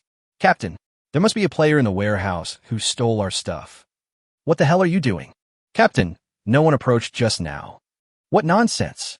Hurry up and chase him. As soon as a few people rushed out of the factory, they heard another fart sound coming from the opposite side. Then, they saw a big rooster carrying a man in armor running out of the warehouse, making a loud fart sound. Damn it, that's him. That's my fart cushion. Chase. Don't run. Puff, puff, puff. Li Si sat on the fart cushion, and every time it bounced it made a loud fart noise. But he felt that the cushion was indeed very comfortable to sit on. So, who cared about the fart noise? Charge. Fighting chicken. Get rid of them. We are in a hurry. Go, go. The fighting chicken accelerated instantly, followed by a series of fart sounds. The 5 people behind couldn't outrun the fighting chicken with just their own 2 legs. When they chased it to the gate of the steel factory, they found that the player riding the giant chicken had almost disappeared. It was not until this moment that the leading man suddenly came to his senses. What the hell? Could that be Li Si? What? The Li Si who is number 1 on the honor list. Why are we still chasing? Captain, I think we should leave quickly. If the big guy comes back to attack us, we won't be able to defeat him. And that cock is so fucking huge. Right. I was so reckless just now. Luckily, I didn't catch up. Let's retreat quickly before Li Si comes back to kill us. I don't want my 20 points of spirit value anymore. The 5 people left the factory, turned around, and ran in the opposite direction of Li Si. After running a few steps, one of his men behind him suddenly froze. Captain, your staff. Staff. The man quickly touched his waist, and his face turned pale instantly. Fuck. The teleportation staff was also stolen? Li Si, you are so wicked. He continued to run while cursing, and even though he was angry, he did not forget to escape. Chapter 140, Just Because You Are Coolie. Li Si's side was much more comfortable. With a butt pad, his gluteus maximus did feel a lot more comfortable. However, the sound of farting was really socially annoying. Passing by a village, players from far away looked over here, but due to the sturdy size of the battle chicken, everyone hid again when Li Si approached. In this way, Li Si ran through the village amid a series of farts. While running along the way, the fighting chicken also stepped on and killed several mutated reeds that tried to block the way. I have to say the monsters in the early 3rd stage are really weak. Li Si was not worried at all. When he encountered a monster like an old tree root, he would just use a chainsaw. A few hours later, the man and the chicken crossed more than a dozen roads and appeared on the coastal highway. Here, on one side, is the endless sea, and on the other side is an abandoned tourist resort. Li Si pulled the fighting chicken's feathers and made it jump out of the road and rush to the beach by the sea. The fighting chicken stepped on the soft sand, which reduced the shock a lot and left a row of huge chicken claw prints. Not long after the man and the chicken left, a man in a black cloak led a dozen players to the beach, and then they discovered the row of huge claw marks. Captain, something's happening. It looks like a giant mutant bird just passed by. One of his men squatted down to measure the size of the claw mark with an incredible expression on his face. Captain, didn't they say that the 3rd stage was mutated plants? I haven't seen how powerful the plants are. So how come a mutated giant bird suddenly appeared? The cloaked man curled his lips. Who cares? Let's follow the footprints and see if there really is a mutant bird. If we shoot it down, it will be enough for the team to eat for a few days. The subordinate nodded but suddenly became a little worried. Captain, I'm worried that this bird is... Do you think it was the ostrich that Li Si was riding? The subordinate nodded quickly, but heard another person shaking his head in disdain. You believe those rumors? There are all kinds of rumors. Some say Li Si rides a rooster. Some say he rides an ostrich. Some say he rides a dinosaur. And some even say he rides a phoenix that emits bubbles. Yes. There's no certainty at all. I heard that Li Si was a lone ranger, and later I heard that he had a team of hundreds of people. The rumors were all spread like wildfire. Everyone was talking at once, and the man in the cloak waved his hand to quiet everyone down. Don't worry, we can't find Li Si nearby, which means he's not around at all. Go at full speed and catch the big bird while there's no danger. Yes. After hearing this, everyone felt relieved. The fact that Boss Li Si couldn't be found naturally meant that he was not nearby. So everyone grabbed their weapons and rushed forward following the cloaked man in order to eat the roasted big bird. On the other side, Li Si rode his fighting cock all the way and finally found a port. But there weren't any usable ships nearby. Li Si decided to get closer and look more carefully. As soon as he approached the dock, he suddenly received a prompt. Obtain Raft X1. Introduction. Mission item that disappears immediately upon reaching the target location. As the prompt popped up, a raft appeared at the dock, 3 or 4 meters long and about 2 meters wide. The size of this raft. Li Si looked at the fighting chicken, then at the raft, and seriously doubted that this thing could not withstand the fighting chicken. For safety reasons, Li Si jumped off the fighting chicken's neck and pointed at the raft. Go up and try. Hook, hook, hook. Obviously, fighting chicken also doubted that this thing could not withstand it. But under Li Si's repeated urging, it still gave it a try, stretched out one of its front paws and put it on the raft, then quickly retracted it, turned its head, and shook its head very seriously, indicating that it had tried, but it really didn't work. Li Si curled his lips speechlessly. After all the talk, this is the result? All right. Li Si felt that he had to give it some power, so he took out a huge steam bun from his backpack, broke off a piece, and threw it on the raft. There's food upstairs. Hook. The fighting chicken looked at the steam buns, looked at Li Si, stretched out its front paws and tried again, but instead of stepping on the raft, it stretched out its claws and frantically hooked the steam buns back. It's so hard to hook the fighting chicken. He tried back and forth several times, but just couldn't reach it, and he was so anxious that he kept yelling. Li Si can't wait any longer. He quietly moved behind the fighting chicken, gathered all his strength, and pushed it hard when it was caught off guard. With a splash, the fighting chicken jumped on one leg and fell onto the raft, sinking it. It was startled at the time and flapped its wings to fly back, but because it was so panicked, it took several seconds to jump back. But before it jumped back, the raft floated up, which means it could hold up, but it was close to its load-bearing limit. Li Si looked at the wet fighting chicken, stuffed a steamed bun into its angry mouth, and smiled cheerfully. No problem. We'll attack together later. Bang! The fighting chicken threw a steamed bun over and screamed at the top of its lungs. But the next moment, it suddenly became obedient. Li Si grabbed a beautiful tail feather of the fighting chicken, picked up the steamed bun, stuffed it into his backpack, and walked straight onto the raft. The fighting chicken was extremely reluctant, but because its feather was in Li Si's hand, it had to be dragged tremblingly onto the raft. Li Si was fine when he went up, but as soon as the fighting chicken stepped on it, the raft sank a bit, and the fighting chicken was frightened and fluttered around again. But the tail feathers were pulled in his hand, and the fighting chicken didn't dare to use too much force. After flapping its wings a few times, it finally calmed down, but this time, Li Si had already been splashed with water. You won't die. Don't move. Li Si roared at it, and the fighting chicken was stunned for a moment. Then its body stopped moving, and the raft became completely stable. The fighting chicken seemed to understand that it would be fine as long as it didn't move, so it tentatively laid down on the raft, directly occupying most of the space and almost squeezing Li Si off. But then, a new problem arose. No paddle. This is not a big problem. You could just find something to serve as it. But if you carry such a heavy rooster, it will be useless no matter how high your strength attribute is. So, we can't let this guy sit idle. Fighting chicken, help paddle the raft. Just push back. Go, go, go. The fighting chicken yelled at Li Si several times and was quite emotional. Although I couldn't understand what it said, it was probably a rejection. Li Si moved in front of the fighting chicken, facing the chicken's mouth, took out the steamed bun, and repeated the same trick, tempting it madly. He broke off a piece, and the fighting chicken opened its mouth. Li Si retracted his hand, and the fighting chicken's sharp beak made a click and missed something. The buns are right here. Wait for a minute, and I'll give you one. Otherwise, we'll just waste time here. I'll lose 20 points of spirit, and you'll lose 2 days of food. Hook, hook, hook. The fighting chicken obviously understood and protested. Then Li Si continued to seduce it by holding the steamed bun. I'm not in a hurry. I don't need those 20 points of spirit. But your tail is almost bald. If you don't eat, it will definitely not grow back. If you don't eat, I will. Go, go, go, go, go, go. Chapter 141, Kelp Becomes a Spirit. Half an hour later, Li Si's raft finally set off. The fighting chicken lay on the back of the raft, reluctantly kicking the sea water with its 2 claws, paddling forward. Li Si stood in front of the fighting chicken and fed it a steamed bun every few minutes.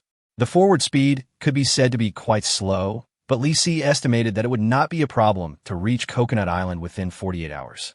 He didn't know that at this moment, on the distant shore behind him, a group of players were staring at the raft in amazement. Captain, am I seeing things? That chicken paddled away on the raft by itself. The cloaked man was stunned for a long time, then nodded stiffly. Everyone be careful. It seems that monsters now have intelligence. Captain, should we continue to chase them? Find a raft. Chase. We must not let go of the fat meat that is within our reach. Yes, more than 100 people got busy and started looking for a raft near the dock, but they couldn't find it after searching for a long time. When they were wondering, they were suddenly attacked by a group of players. The man in the cloak led his men to fight and retreat, and found that as soon as the enemy rushed to the dock, a raft appeared out of thin air on the dock. The cloaked man was shocked. What the hell is going on? Captain, how about we just attack and take it away? Everyone come on, charge! The man in the cloak led the way and launched a counterattack. Before the players on the other side could get on the raft, they were scattered again.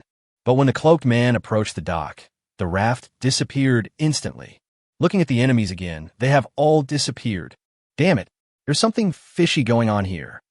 Captain, shall we chase him? It's too late. The man in the cloak stared at the place where the raft had just appeared, scratching his head and thinking for a long time, but he couldn't figure it out. At this time, one of the subordinates suddenly said, Captain, could this be some hidden mission? It's possible. The cloaked man nodded, and soon his wish came true. A crossbow arrow flew over and hit the cloaked man in the shoulder. Everyone was shocked and immediately fought back. Kill them for me. Yes, everyone fought back desperately. The two sides were of similar strength and fought for a full half hour. In the end, the cloaked man won a narrow victory. Later, when confiscating supplies, the cloaked man found a map. Hint, you have obtained an important task item. It is detected that you have not accepted the task. Do you want to accept it? The man in the cloak was slightly stunned. Then he immediately understood and chose to accept it. Then he was dumbfounded. Damn it, 20 points of spirit will be deducted for mission failure. Captain, your spirit value is only about 20 points. The cloaked man looked grim. It's so fast. Only 48 hours. Tip, the difficulty of the mission is unbalanced. Tip, the mission difficulty is being balanced. Tip, the mission time is shortened from 48 hours to 36 hours. What the hell? The man in the cloak was dumbfounded. So I worked so hard on this task, but ended up screwing myself. Hurry up, hurry up. The cloaked man hurriedly organized the team and set off. Wally Seaside had already entered the deep sea. At this time, it was almost dusk. Lee C was feeding the chickens while opening the system interface, thinking that he should buy food for the frogs.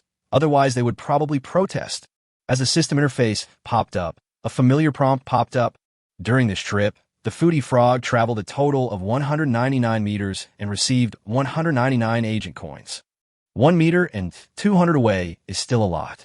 He went straight to the special agent business mall and bought 3 servings of stewed beef brisket with radish, spending a total of 90 special agent coins. As soon as the food was bought, the 3 frogs gathered on the lawn, each guarding a bowl and eating.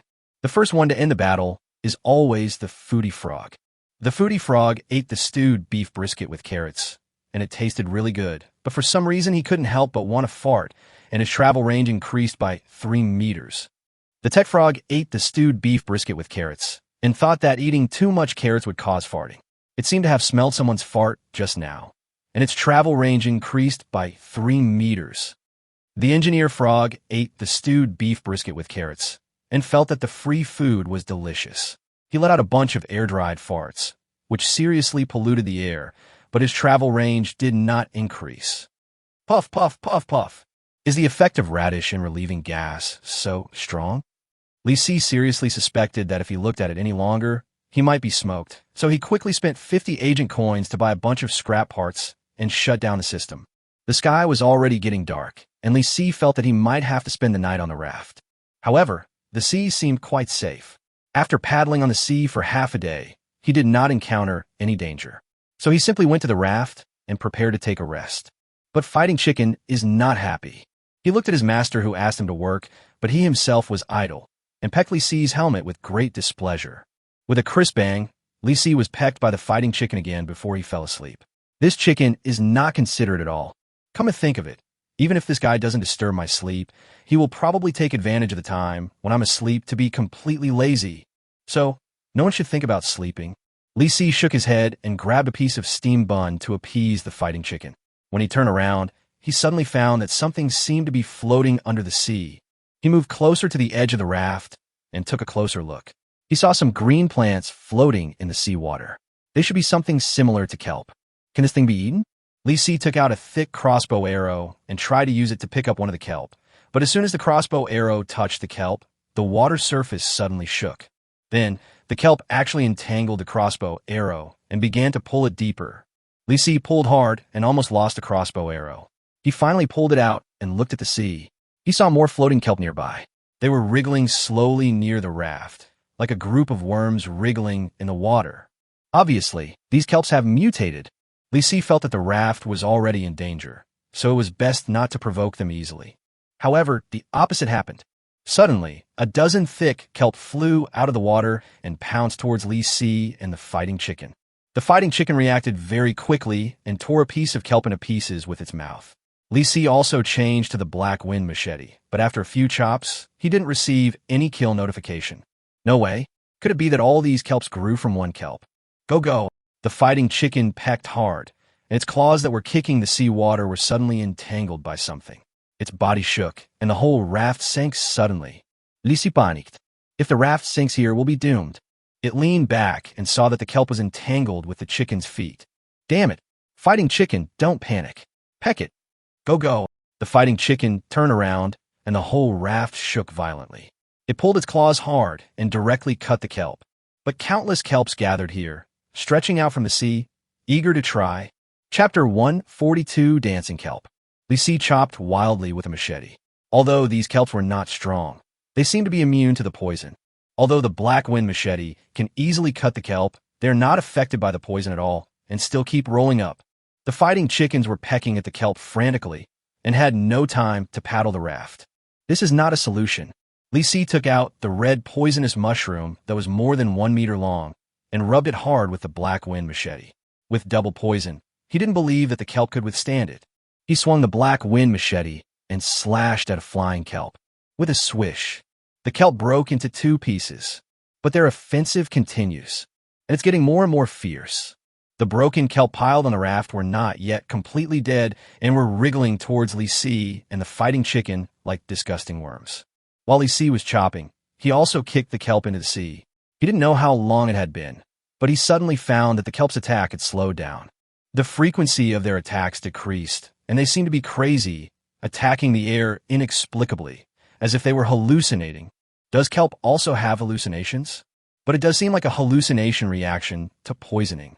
Li Si was a little confused, but soon he discovered that the fighting chicken seemed a little abnormal. It flapped its wings and jumped around on the raft, almost overturning it several times. It even started pecking at the air, the raft, and Li Si. Fuck! Fighting chicken, are you poisoned? Hook, hook, hook! Hook, hook, hook, hook, hook, hook! The fighting chickens are waving their wings and claws, twisting their necks, looking unfocused, and pecking with their beaks. Obviously, this is poisoning. The mushroom toxin contaminated by the black wind machete infected the kelp. After the kelp was pecked by the fighting chicken, it successfully infected the fighting chicken with the toxin. Over. There is no fucking solution to this. At this point, it is too late to stop the fighting chickens from pecking at the kelp. They may not be so obedient at normal times, let alone when they are poisoned. The key is that now the toxin intake is only a small amount. If the toxin accumulates a little more, this guy will probably die. He glanced at the nearby kelp. They were in complete mess. They popped out of the sea, swaying continuously like a group of dancing seaweeds, performing a dance of demons, making the sea surface roar and splash water everywhere. There's basically no danger. Taking advantage of this opportunity, Li Si took out Bald Chong's 5-nut mooncake from his backpack. That thing can cure all kinds of poisons, and the effect is immediate. Fighting chicken. Look at this. It's delicious. Hook, hook, hook. The fighting chicken seemed not to hear it, and continued pecking at the air, almost stepping one of its paws into the sea. Li Si chased after it and stuffed the mooncake into its mouth. After trying for 5 minutes, he finally got the mooncake into the fighting chicken's mouth. The fighting chicken, which was under the illusion, didn't even look at it and swallowed the whole mooncake. Li Si admired its spacious esophagus, but was worried about poor absorption. However, he was obviously worrying too much. Less than half a minute after swallowing the mooncake, the fighting chicken's eyes returned to normal. It gradually calmed down, then looked at itself and Li Si, a little doubtful about its life, as if it didn't understand what it had been doing just now. Stupid, you were poisoned just now. Hook, hook, hook. The fighting chicken suddenly widened its eyes and stared at Li Si, its eyelids gradually drooping. Depressed plus contempt plus speechless plus angry. Li Si didn't know how he could interpret so much information, but one thing was certain, this thing thought he had poisoned it. You actually doubted me? Hook. The fighting chicken nodded firmly, openly doubting its master. Okay, if you have the guts, don't eat anything I give you in the future. By the way, considering your limited intelligence, I can allow you to lose your temper. But don't delay your work. Li Si pointed to a small green on the sea ahead and signaled the fighting chicken to continue paddling the raft. Li Si just saw that green dot. It should be Coconut Island. Looking at the distance, it will take at least 20 hours to row to the destination. The hard-working fighting chicken probably guessed that if they didn't row to the destination honestly, they would probably be trapped to death in the sea, so they began to row very diligently. The raft continued to move forward. Li Si held the black wind machete, and whenever he saw the kelp that was not crazy, he would chop it a few times. Occasionally, he would rub the blade with poisonous mushrooms to ensure that the blade always carried the mushroom's toxins. After about an hour, it was dark. Li Si asked the fighting chicken to slow down and paddle forward carefully, while he stood at the front of the raft with a machete in hand, carefully guarding against the mutated kelp. After a while, a prompt popped up. Kill mutant kelp X1. Obtain gold X2, experience X4. Li Si hadn't cut any kelp for a long time. It was obvious that a mutated kelp behind him couldn't withstand the poison and died. Next, Li Si received kill notifications from time to time. Kill mutant kelp X1. Obtain gold X2, experience X4. Kill mutant kelp X1. Obtain gold X2, experience X4. Kill mutated kelp X2. Obtain gold X4, experience X8. Watching the gold coins and experience increasing little by little, Li Si felt that he was making a lot of money, but at the same time, it was not satisfying enough. The improvement rate was quite slow. At this moment, under the same night sky, another raft was paddling forward with the joint efforts of dozens of players. The man in the cloak looked at the raft that was on the verge of sinking and felt uneasy. Hold on steady, row faster. There are less than 30 hours left. Report to the captain. There is something happening on the sea. The cloaked man immediately came to the front of the raft and saw countless black objects sticking out of the sea ahead. They looked like, Captain, it's the kelp. The kelp is actually dancing. Be careful. Avoid them. Captain, the range is too large. The man in the cloak had a solemn look on his face. As the raft got closer, he could clearly hear waves of splashing water. He ordered the raft to slow down and try to get closer. The kelp flapping around randomly hit the raft completely randomly and was chopped off by one of his men, breaking it directly into 2 pieces. But nothing worse happened. It's okay, Captain. I told you that the monsters in the 3rd stage are all weak. Shut your mouth, cut more, and see if you can eat it. Yes. As soon as they heard about eating, everyone became excited. After several battles, there are still dozens of people in the team, and it is really not easy to get enough food. After everyone collected kelp and rowed for several hours, the man in the cloak took out the only special item on him, a small cooking pot. No fuel is needed. Cooking will start automatically when fresh water and ingredients are added. The cooking time is long, and the capacity is only enough for one person. But after all, there is no need to light a fire. The cloaked man handed the small cooking pot to one of his men and asked them to take turns cooking kelp, eating, and resting, without affecting their forward speed at all. Chapter 143, I Am Greedy. Gurgle, gurgle, gurgle. 10 minutes later, the small pot boiled. One player quickly picked up the cooked kelp with a wooden stick from his backpack, put it in his mouth, and chewed it twice. It was quite fresh, but it felt not cooked enough. The other person next to him took the small cooking pot without any moral ethics and put in the second pot of kelp. I haven't finished eating yet. You pick up the stick and eat it. I've been hungry for 2 meals. Down to the kelp. The man in the cloak ate a small piece of bread to fill his stomach and decided to wait until his men had eaten before trying the kelp. Don't be in a hurry. Come one by one. Don't delay the progress. Don't worry, Captain. We will never delay your work. It's my turn. It's not cooked yet. It will melt if you cook it any more. Everyone was vying for the prize, making it very lively. But after about an hour, one of the players suddenly felt unwell. Why do I feel dizzy? A brother next to him looked at him and said, Don't try to take this opportunity to slack off. The player who was feeling unwell felt his vision was a little blurry. He looked up at the person who was speaking and suddenly let out a scream. Ah, your head. My head? What happened to my head? The player who was yelled at looked confused. Before he could figure out what was going on, he was suddenly hit on the back of the head. What the hell? Who hit me? He covered his head and turned around, only to see another player staring at him in shock, ready to hit him with a wooden stick. Skulls. Skulls. Skulls everywhere. Stay.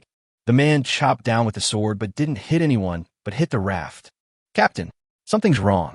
They're crazy. The cloaked man instantly realized the root of the problem. Kelp. Stop. Don't eat the kelp. The player who was holding the pot and eating kelp turned pale and was suddenly slapped to the ground by someone next to him.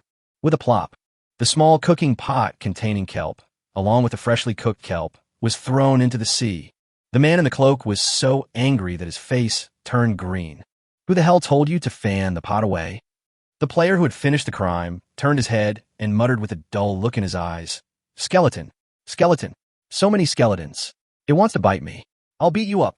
Bang. He slapped his companion who was shocked next to him and knocked him to the ground. Knocked down 2 people instantly. The man in the cloak shouted anxiously. Who ate kelp just now? Tie them up. No. Captain, I'm not sick. Tie them up. Tie them up. Bang. Just as 2 players were about to tie someone up, one of them was knocked down with a slap. The cloaked man commanded angrily. Stop slashing. Tie up the poison ones. They are too strong. Captain, be careful. Stay. The man in the cloak felt a pain in his head, and his vision went dark. He almost fainted from the pain.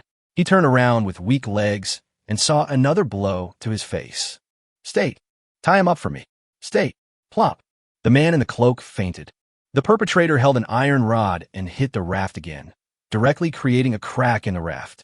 Damn skull. I'm going to smash you to death. Charge. He clenched the iron rod and rushed towards the opposite side. The players who were not poisoned dodged quickly, but did not dare to stop him because they were worried that he would fall into the sea. But then, this man was slapped to the ground by another poison guy. The skull is holding a big guandao. I have an RPG. RPG. RPG. Seeing the man looking at the slap he had slapped and muttering about the rocket launcher, everyone was sure that he was deeply poisoned. Let's go together and tie him up. Maybe he can be saved. Snap. Snap. Snap. Snap. Snap. Everyone was thrown to pieces, and one person was directly sucked into the sea. He was whipped by a bunch of crazy kelp and climbed back to the raft. It took a lot of effort for him to finally get out. The team fell into real internal friction, with people fighting against each other in the chaos. The poison players even danced while fighting, and everything they saw looked like a skeleton. In the back, a small team of about 10 people paddled a raft towards this side. When they saw the dozens of people dancing wildly in the crowd, they thought they were all mutated zombies. They didn't even fight them and chose to take a detour. The captain stared at the crazy scene on the raft with a grim expression, and gradually a look of confusion appeared on his face. Didn't they say that the 3rd stage was mutant plants? How come there are still 1st stage zombies? Captain, I think with our abilities, bypassing them is the best option. Could it be that they ate the kelp here? The kelp looks exactly like them. The captain of the small team looked at the kelp that was splashing the sea water, then looked at the dozens of crazy players who were gradually moving away and nodded in agreement. Take a detour. Don't get close to these kelps. You never know if they will release toxins when they attack. Yes, everyone started paddling the rafts backwards until they could no longer see the kelp and started to make a big circle. But this detour is too far, and it seems hopeless to arrive at Coconut Island on time. However, they didn't want to rush forward and risk being poisoned. At this moment, Li Si was wondering about something.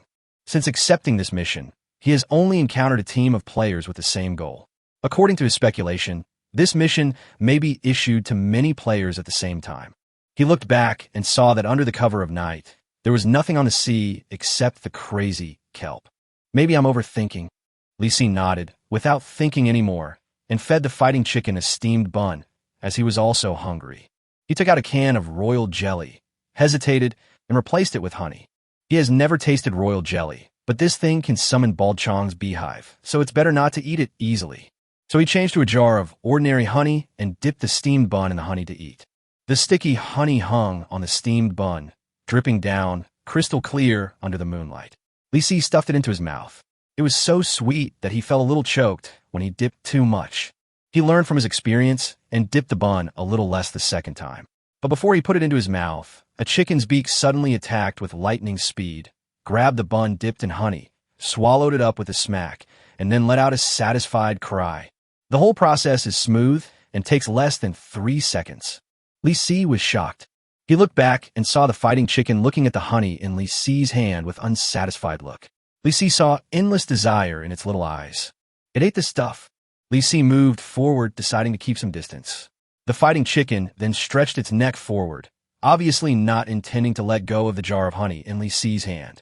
Shaking his head helplessly, Li Si broke off a piece of steamed bun and said, "Okay, 1 piece for each of us, okay? Hook, are you still hesitating? Hook, what a greedy rooster. This is not enough." Li Si ignored this guy and started eating 1 piece each. Then he found that he had lost money. A fighting chicken's appetite is more than 10 times that of a human. If it meets something it loves to eat, it can even increase its appetite by dozens of times. A jar of honey was sold out in less than half an hour. Li Si thought it would be better to eat honey with a fighting chicken on his back in the future. Chapter 144. This frog may not be serious. In the dead of night, the raft was paddled forward little by little due to the lazy movements of the fighting chicken. Seeing that it was almost the second half of the night, Li Si opened the communication channel out of boredom. The communication channel is empty. No one spoke at all. There is not a single player within a 10-kilometer radius. Li Si looked around. Obviously, this kind of situation on the sea was very common. It would be strange if a bunch of players really showed up and chatted. There was nothing interesting to watch on the communication channel, so Li Si simply closed the interface and opened the system instead. With the arrival of a new day, the special commercial mall should refresh its products, although it may not be affordable. It's also good to take a look in advance. When the interface opened, Li Si was stunned at first. He didn't know when the 2-story building on the lawn had been built. The engineering frog wearing a safety helmet seemed to have just finished his work and was packing up his tools. The engineer frog turns around to look at you and pouts impatiently. Engineering frog, what are you looking at? I've already told you that will satisfy your needs. Placing the furniture is tomorrow's business. Let's solve today's meal first. After the engineering frog finished speaking, he lay down in the corner of the second floor and fell asleep. He probably knew that he would not be able to eat so happily, so he chose to sleep in blatantly. Can't control it. Li Si hoped that next time he used the frog agent recruitment order, he would not pull out the engineering frog, otherwise he would regret it to death. Because it was late at night, the foodie frog and the tech frog on the backyard lawn were both sleeping. The only difference was that the foodie frog was sleeping next to the seedlings it planted, while the tech frog was sleeping next to the almost flying statue. Li Si looked at the plant carefully. The burnt yellow leaves were still struggling to grow, and there was even a tender green bud between the 2 leaves. The planting method of the gluttonous frog was simply a doomsday survival for this seedling. It's great to be able to survive. Li Si was deeply impressed and was about to open the Doomsday Mall when his eyes were suddenly attracted by the green mecha toy. This mecha seems to be different from the previous one. There are 2 things similar to jet devices on its back. Could it have been modified by the technological frog? Li Si looked at it carefully with a little confusion, and it was true. There were small words written on the 2 rocket thrusters on the back of the mecha. Techno Frog Twin Engine Light Thruster.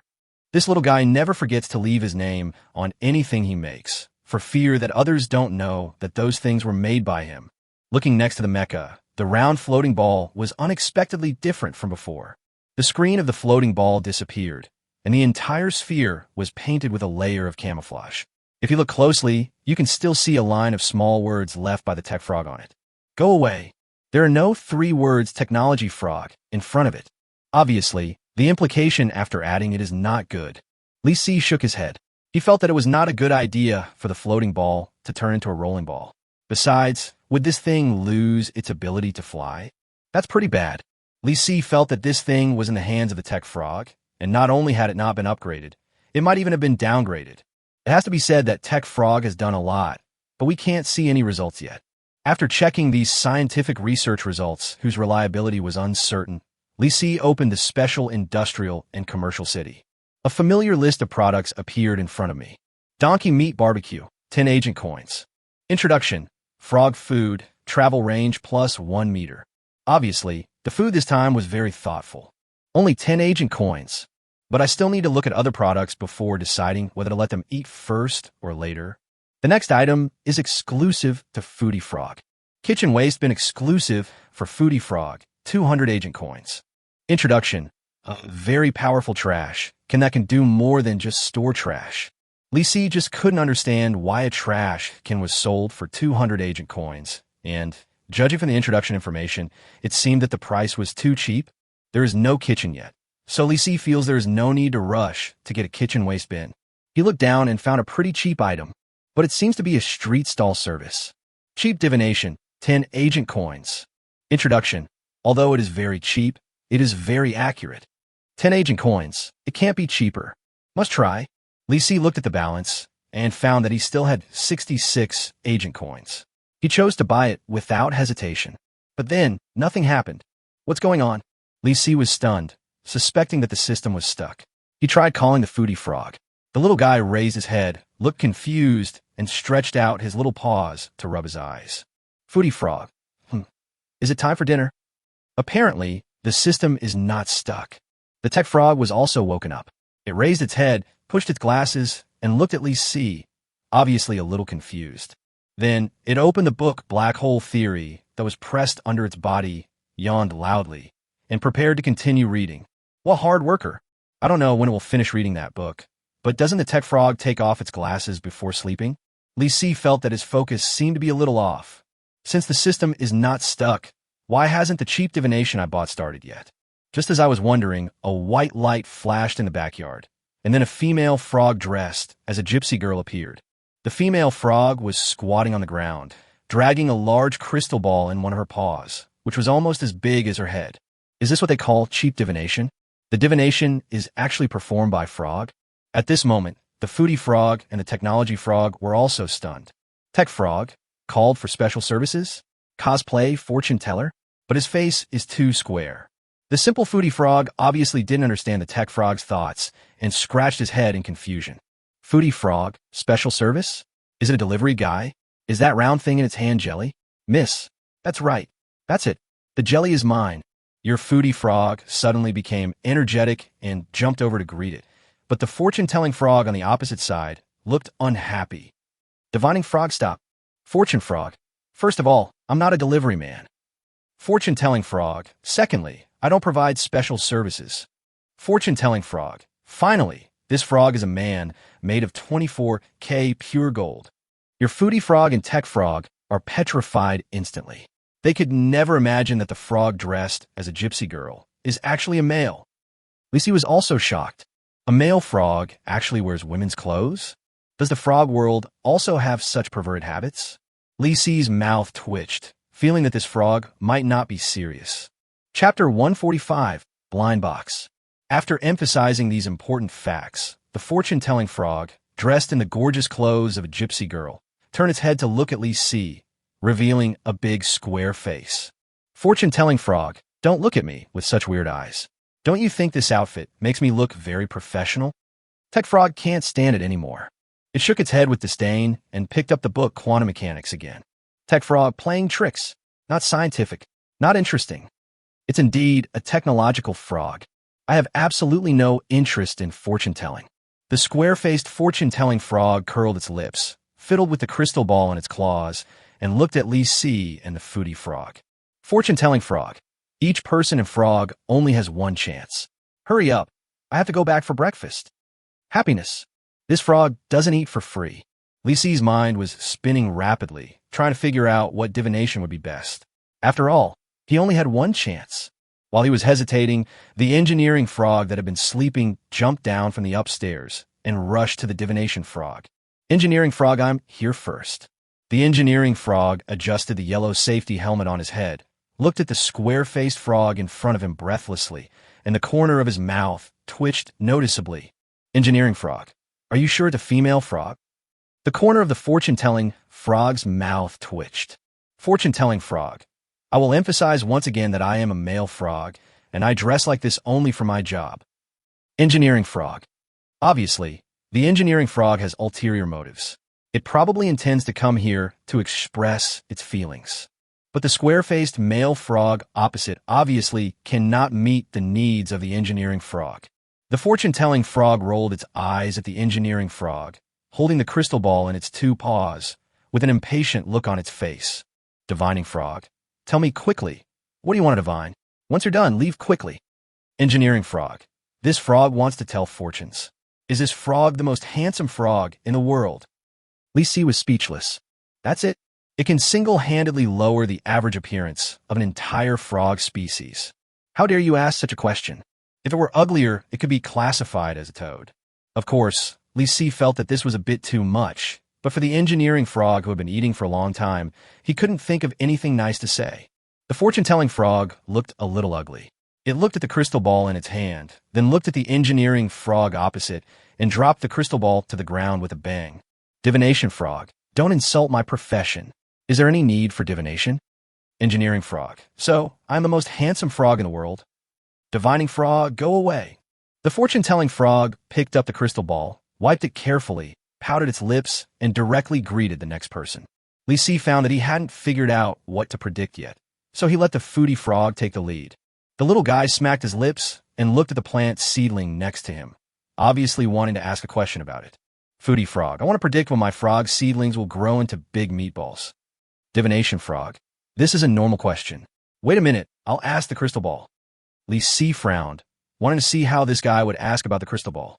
Afterwards, he saw the divination frog close its eyes, hold the crystal ball with its two paws, shake it left twice, then twice up twice, down twice, and then turn around with its eyes closed, turning clockwise and then counterclockwise, while dancing in a graceful posture, just like a shaman. Your foodie frog feels that it is a bit irritating to the eyes, so he stretches out his paws to cover his eyes. The engineering frog looked at the dancing fortune-telling frog and marveled at its charming dancing posture, but could not stand its square face and gender. It suddenly felt a little disgusted and tumbled away. To be honest, Li Si was also a little overwhelmed.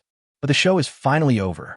The fortune-telling frog stopped spinning, held the crystal ball, opened its two big eyes, and opened its mouth. Divination frog, 3 days.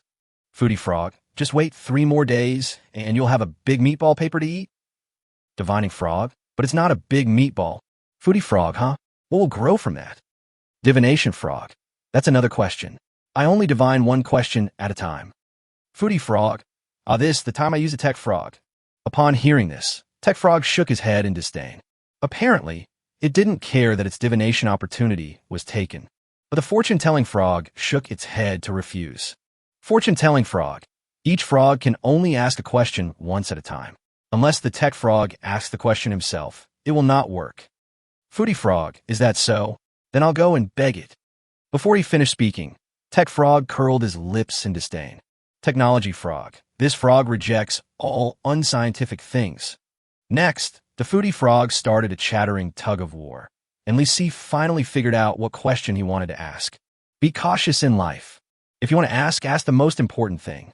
He would never ask questions like when good luck will come. The key to survival is to find the knot of fate and find a way to avoid it. Divination frog, predict when I will encounter a life or death situation. Upon hearing such a question, the fortune-telling frog's expression became noticeably serious. Divining frog, wait. I'll ask right now. Next, the fortune-telling frog performed a familiar set of operations. After 5 minutes, it stopped and gave the answer. Fortune-telling frog, within 7 days. What the hell? Li Si was speechless. Zulfust, isn't this a bit too much? Are you sure it's not a scam? After all, Li Si is the man ranked first on the honor list. Isn't it unreasonable that he would encounter unsolvable troubles so soon? Probably sensing his suspicion, the fortune-telling frog looked at Li Si solemnly. Fortune-telling frog, the accuracy of this frog's divination is as high as 99.99, and the remaining 0.01 is modesty. Tech frog is playing tricks. Fortune frog, what did you say? Tech frog, charlatan. Divination frog, you old antique. I'm leaving. I won't take your business next time. Hey, leaving now. Li Si wanted to ask more questions, but the fortune-telling frog had already disappeared with the crystal ball in his arms, looking angry. Within 7 days. What does it mean? What kind of life or death situations will you encounter? Li Si felt that he couldn't figure it out for the time being, so he simply reopened the special commercial mall and checked the last item. Frog blind box, 50 agent coins. Introduction. 90 will give you an energy bar. 9 will give you 500 agent coins, 0.99 will give you 1,000 agent coins, and 0.01 will give you a frog agent. System developer, a Feezy. It's actually a blind box. And can you draw out new frogs? But the explosion rate of frog is 0.01 explosion rate, 1 in 10,000 chance. But I still want to give it a try. There are 56 agent coins left. Buy them. Chapter 146. After all, frog is so small. Li Si paid 50 agent coins, and the purchase was completed. At the same time, a big red package appeared on the back lawn. There's also a brighter red word, Fu, pasted on the package, which looks quite festive. Seeing this thing, the foodie frog jumped over first. The tech frog pushed his eyes away, obviously not very interested in this kind of thing, but still looked over here. Li Si is looking forward to it. I hope to create a new frog. At worst, getting 1,000 agent coins will be good too. You could buy a frog agent recruitment order and still have 100 agent coins left. It's also quite good. At this time, the foodie frog had already approached the red frog blind box. Your foodie frog thinks that this bright red packaging looks like a peach pastry box, or maybe it contains sweet-scented osmanthus cake or something. It drools and opens the blind box with anticipation.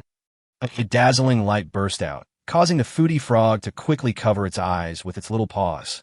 Your foodie frog opens the frog blind box and gets chocolate concentrated energy bar X1. Why? Li Si was speechless. It's actually an energy bar? Well, after all, the explosion rate is as high as 90. But this seems to be different from ordinary chocolate energy bars. Li Si checked the energy bar that Wazai was holding tightly, and suddenly felt that he had made good progress. Chocolate concentrated energy bar. Introduction. Bring it with you before traveling.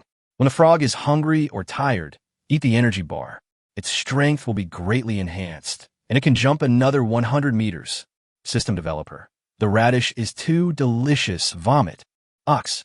It's worth buying a chocolate concentrated energy bar for 50 agent coins. The value of 100 meters is equivalent to 100 agent coins, so I made a profit of 50. This blind box is pretty good. At least you won't lose out by getting any prize. But now there are only last 6 agent coins left, on the verge of bankruptcy. So, the frog's food for today can only be solved after the foodie frog returns from his trip. We are still in the ocean now. There is no point in letting the gluttonous frog go out to travel. If things go wrong, the gluttonous frog might get lost and fail to catch up with the raft. So, let's wait until we get to Coconut Island. Li Si quickly shut down the system to prevent the 3 frogs from clamoring to buy their own meals. At this time, the night was still very dark. The fighting chicken hung its head and kicked its hind legs forward mechanically. This starter chicken was also very tired. It was even difficult to open my eyes. Li Si yawned and suddenly remembered the high-tech telescope. Although the battery was tight, it would be a good idea to take it out and take a look at the situation on the Coconut Island opposite. If he wanted to save power, he could just look less. Taking out the high-tech telescope, Li Si pressed the power button. A battery level indicator appeared on the small screen on the telescope. 0.98. Characters jump. 0.97. Li Si was shocked. I just turned on the computer, and the power went out again. Li Si looked helpless and quickly put the telescope to his eyes and looked across.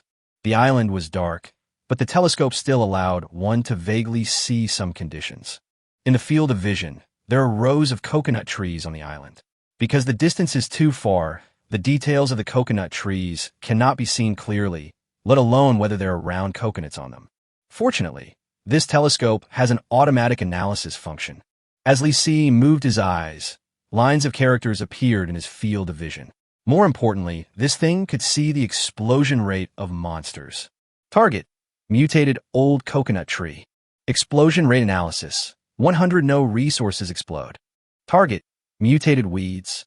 Explosion rate analysis: 100 no resources explode. Target: mutated small coconut tree. Explosion rate analysis: 98 of the explosions are without resources, and 2 of the explosions are level 20 equipment. Target: mutated old coconut tree. Explosion rate analysis: 100 chance of high-level materials being dropped. Advanced supplies? Obviously, the advanced supplies mentioned above do not include equipment worn on the body, which are probably things like grenades and smoke bombs. Not bad. The key explosion rate is 100. Li Si looked at the situation in other places on the opposite side again. The explosion rates of other monsters were relatively low, and there were even groups of monsters with no explosion rate. But no matter what, it's finally a little more exciting. I don't know what will be dropped by killing the old coconut tree. Li Si put down the telescope and looked at the battery level carefully, and he couldn't help but feel heartbroken again. The battery level jumped from 0.97 to 0.96, and then, just before shutting down, it jumped to 0.95.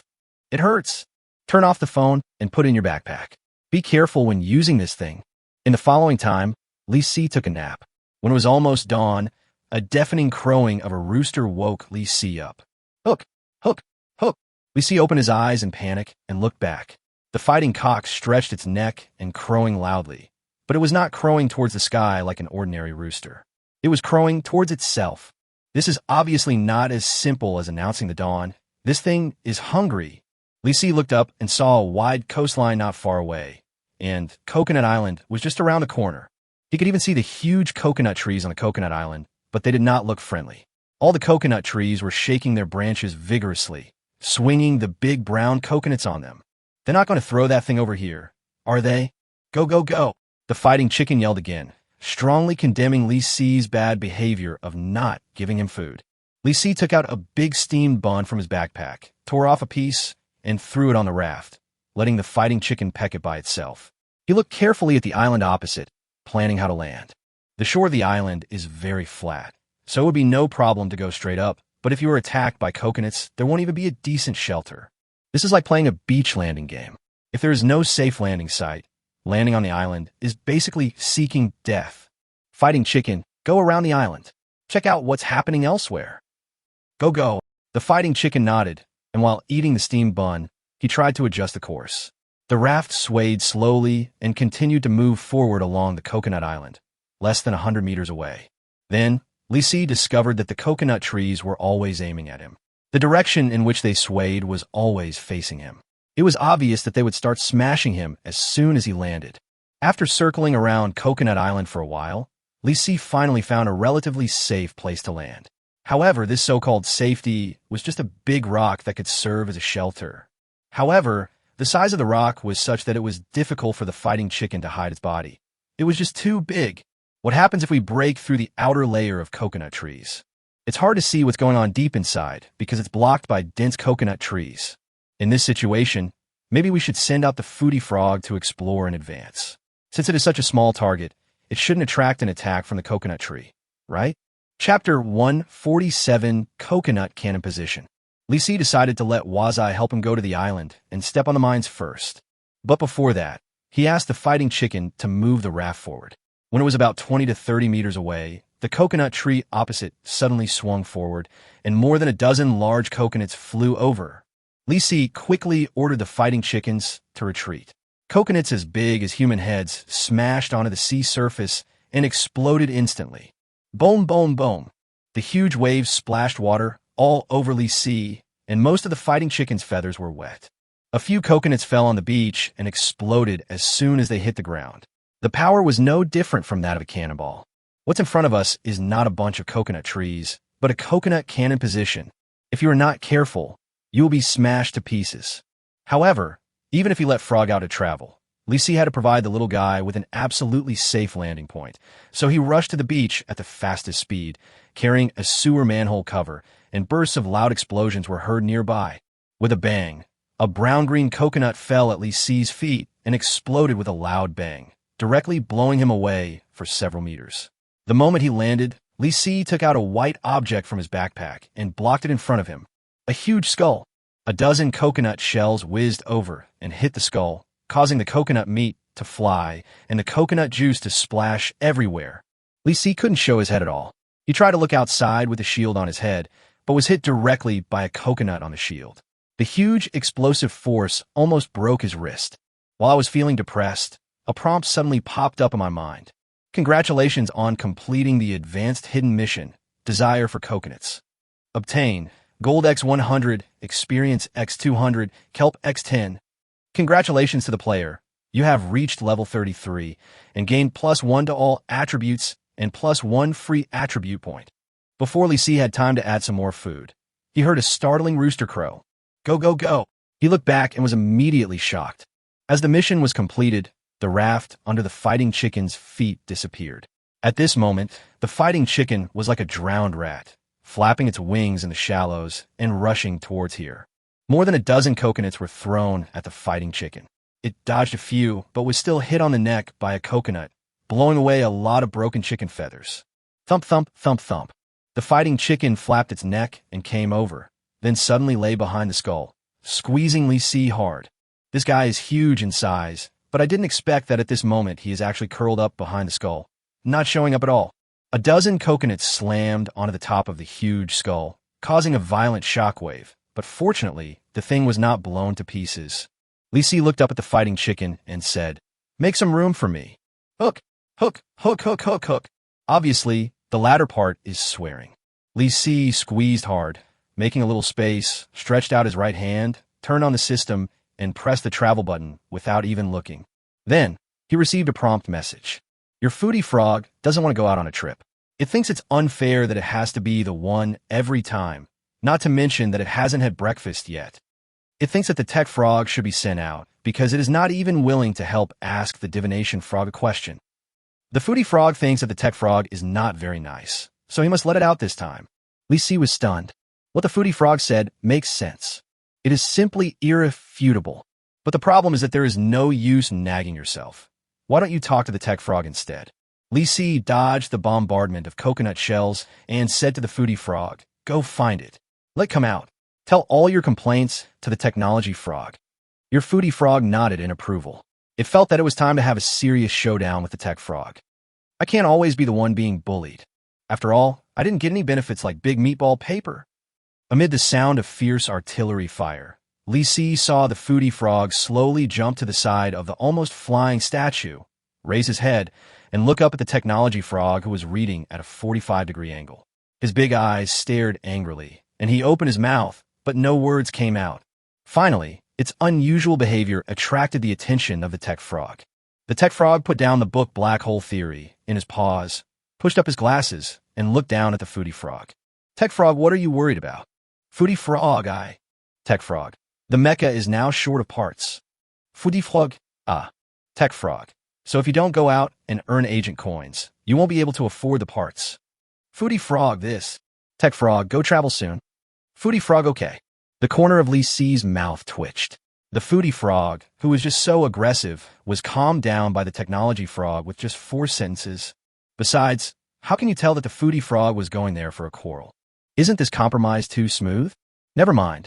Anyway, as long as there's a little guy willing to come out, it's fine. As the foodie frog decided to go out for a trip, the next moment, it appeared in Li Si's palm. Instantly, Li Si grabbed the 2 slippery hind legs of the foodie frog and poked the little guy's head with his finger to remind him. Listen, this is very dangerous. Jump out and try it first. If a coconut hits you, run back quickly. If that doesn't work, we won't travel today. Your foodie frog stares at you with 2 big eyes, and suddenly it feels like your personality has collapsed. When did the big bad guy, Root Bamboo, become less of a root bamboo? The foodie frog suspected that he was hallucinating and might have entered a parallel universe. As for the theory of parallel universes, he stretched out his front paws and scratched his head. He remembered that the tech frog had popularized science to him a few days ago. It felt a little complicated. Pay attention. I'm talking to you seriously. The foodie frog felt even more confused. What about serious matters? Did you really travel to another parallel time and space? Your foodie frog is wondering, in this parallel universe, do you know that your nickname is Root Bamboo Shoot? Li Si gave up the idea of communicating with the foodie frog and decided that if the little guy was in danger, he would rush out to rescue it immediately by grabbing one of the frog's legs. As he loosened his grip, the gluttonous frog jumped down and leaped forward along the edge of the huge skull. Li Si was really worried. If it jumped again, it would be within the shooting range of the coconut cannonballs. He was speechless. Why do these coconut trees have endless coconut shells? There is no time to think about those things now. The little guy has already jumped out. Your foodie frog suddenly jumped out of the range blocked by the huge skull and suddenly saw a big round coconut flying towards him. Your foodie frog is extremely excited. It immediately collects the coconuts. Collection failed. The foodie frog found that his movements were a bit slow, and before he could collect the coconut, it hit the top of the giant skull and exploded. You still have the mood to think about this. Li Si realized that the little guy would not attract the attention of the coconut tree, but could it stay away from the dangerous area? Chapter 148. The soft frog squeezes into the ground. No, your foodie frog is a little unwilling. It thinks it's a pity to break so many sweet coconuts. So it moved a little closer and collected a coconut that was flying towards the giant skull. Boom! Collection failed. The action is still too slow, and a piece of broken coconut shell hit the foodie frog on the head.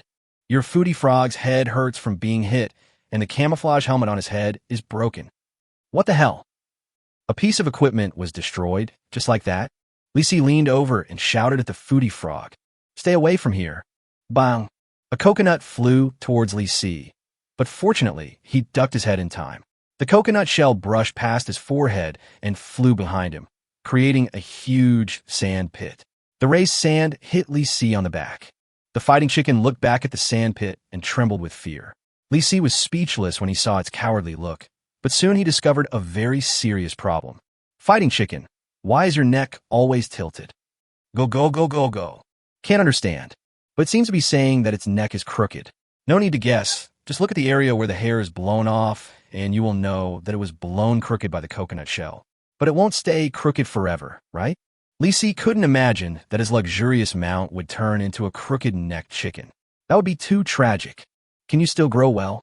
The fighting chicken opened its mouth towards Lisi, indicating that it would grow well as long as it had food. Lisi shook his head and decided not to feed him for the time being.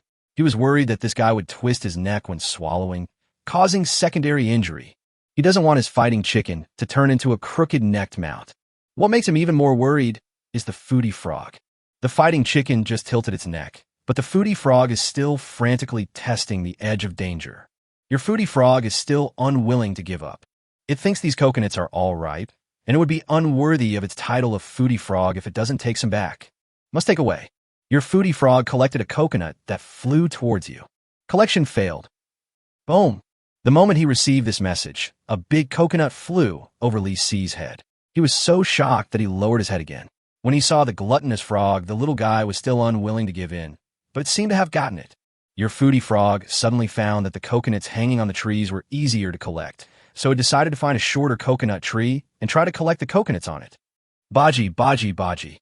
The foodie frog hopped towards the coconut tree in front of him, looking forward to it, not worrying at all that a coconut would hit his fragile body. Lisi felt that it was a wrong decision to send this heartless guy out to carry out such a dangerous mission.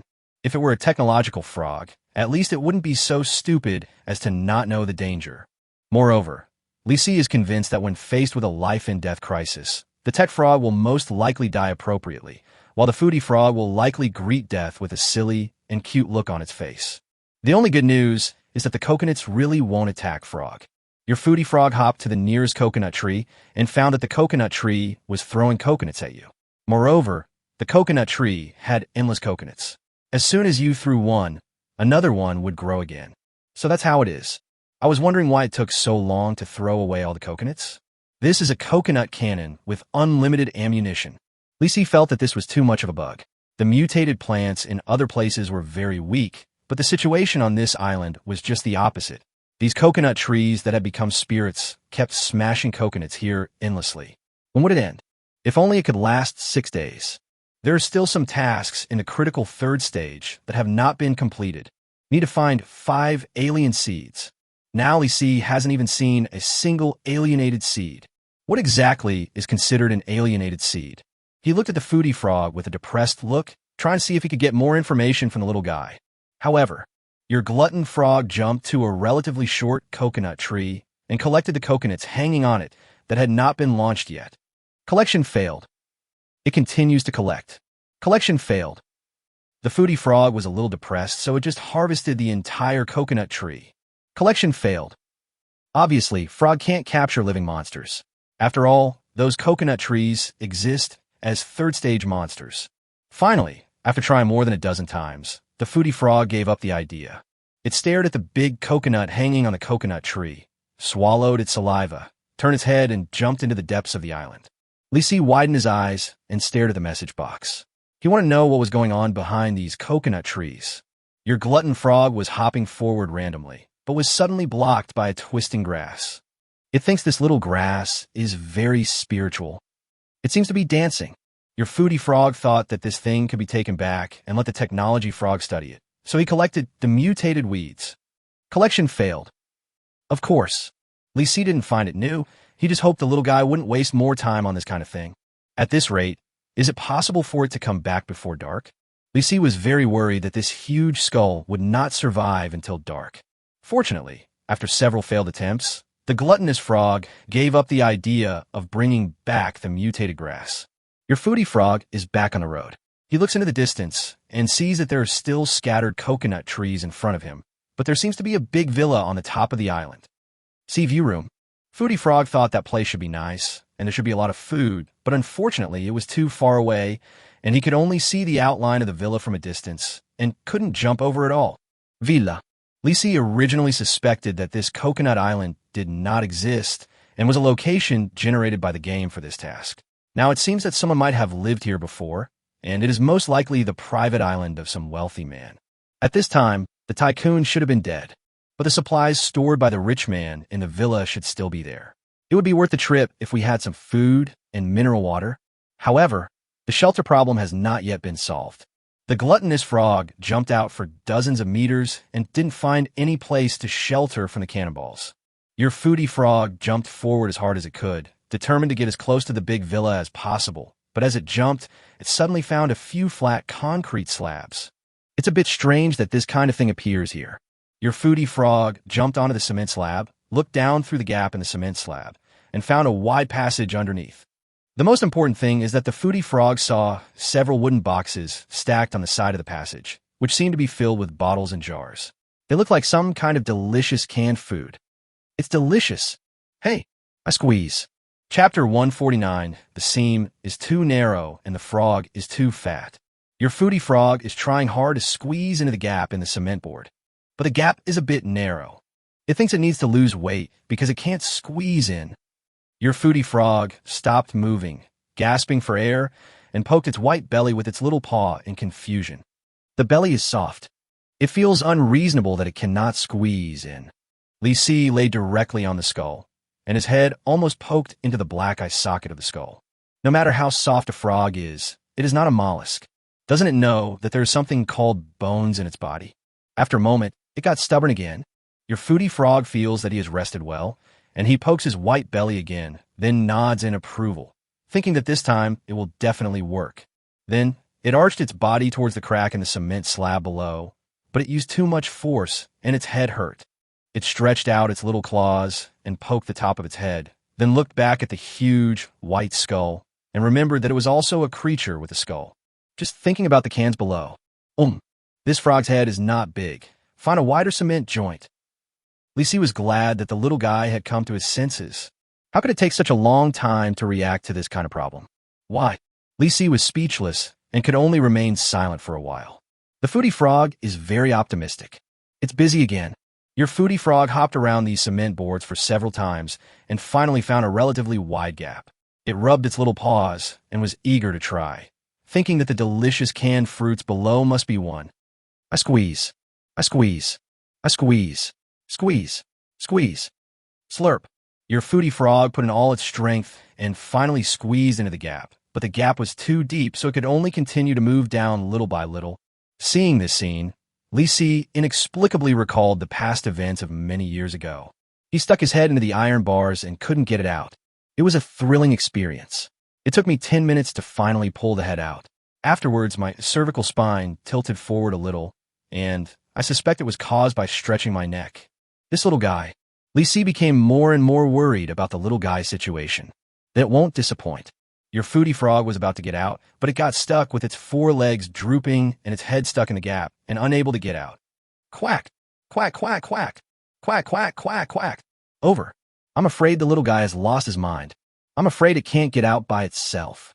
Lisi once again felt that it was a wrong decision to let the foodie frog take the risk. Your foodie frog is upset. The head is too big. It's stuck and can't come down. It used its 4 claws to push against the edge of the concrete slab and pull its head down, but it seemed to be stuck. At the critical moment, your foodie frog suddenly gave up resistance. Because it is hungry, are you still in the mood to eat at this time? Lisi poked his head out and tried to find a chance to rush out. As expected, he was hit by a coconut on the manhole cover. His wrist was numb from the shock, and he almost lost consciousness. There is nothing I can do. The foodie frog was surprisingly calm. Your foodie frog suddenly remembered that he still has a chocolate-concentrated energy bar. It thinks that if it is full, it will have the strength to break free, or at least die full. But it's hard to eat the energy bar when your head is stuck. Your foodie frog pawed hard and fell face down on the concrete slab. It grabbed the energy bar with one of its little paws and stuffed it into its mouth. But I can't open my mouth. I had to stick out my tongue and lick it bit by bit. Your foodie frog is licking an energy bar and thinks the chocolate flavor is awesome. It's the last meal of the frog's life. It is a pity that it is still decided. Big meatball paper. Big meatball paper. Big meatball paper. Your foodie frog is a little sad, but sadness doesn't stop it from licking the energy bar.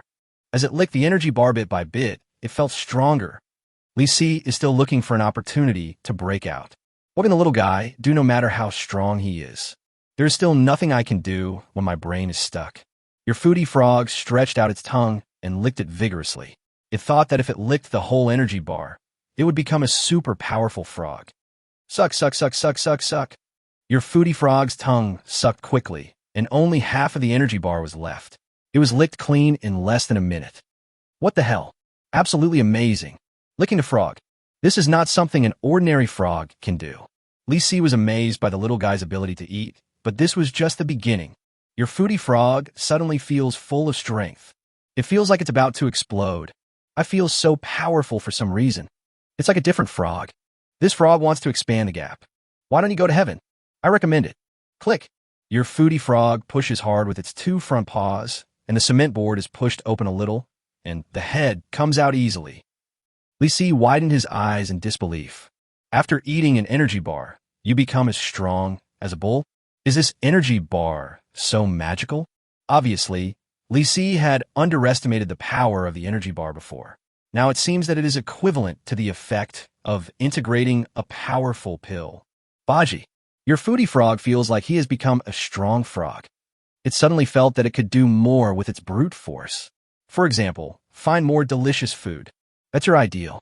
If it were any other frog, wouldn't it want to destroy the world? Although it sounds a bit childish, it is still more exciting than this idea. Get food. Is it necessary to put so much effort? If you draw a fighting frog someday, plus a chocolate-concentrated energy bar, who knows, it might really have the power to destroy the world. Lisi felt that he was thinking too much.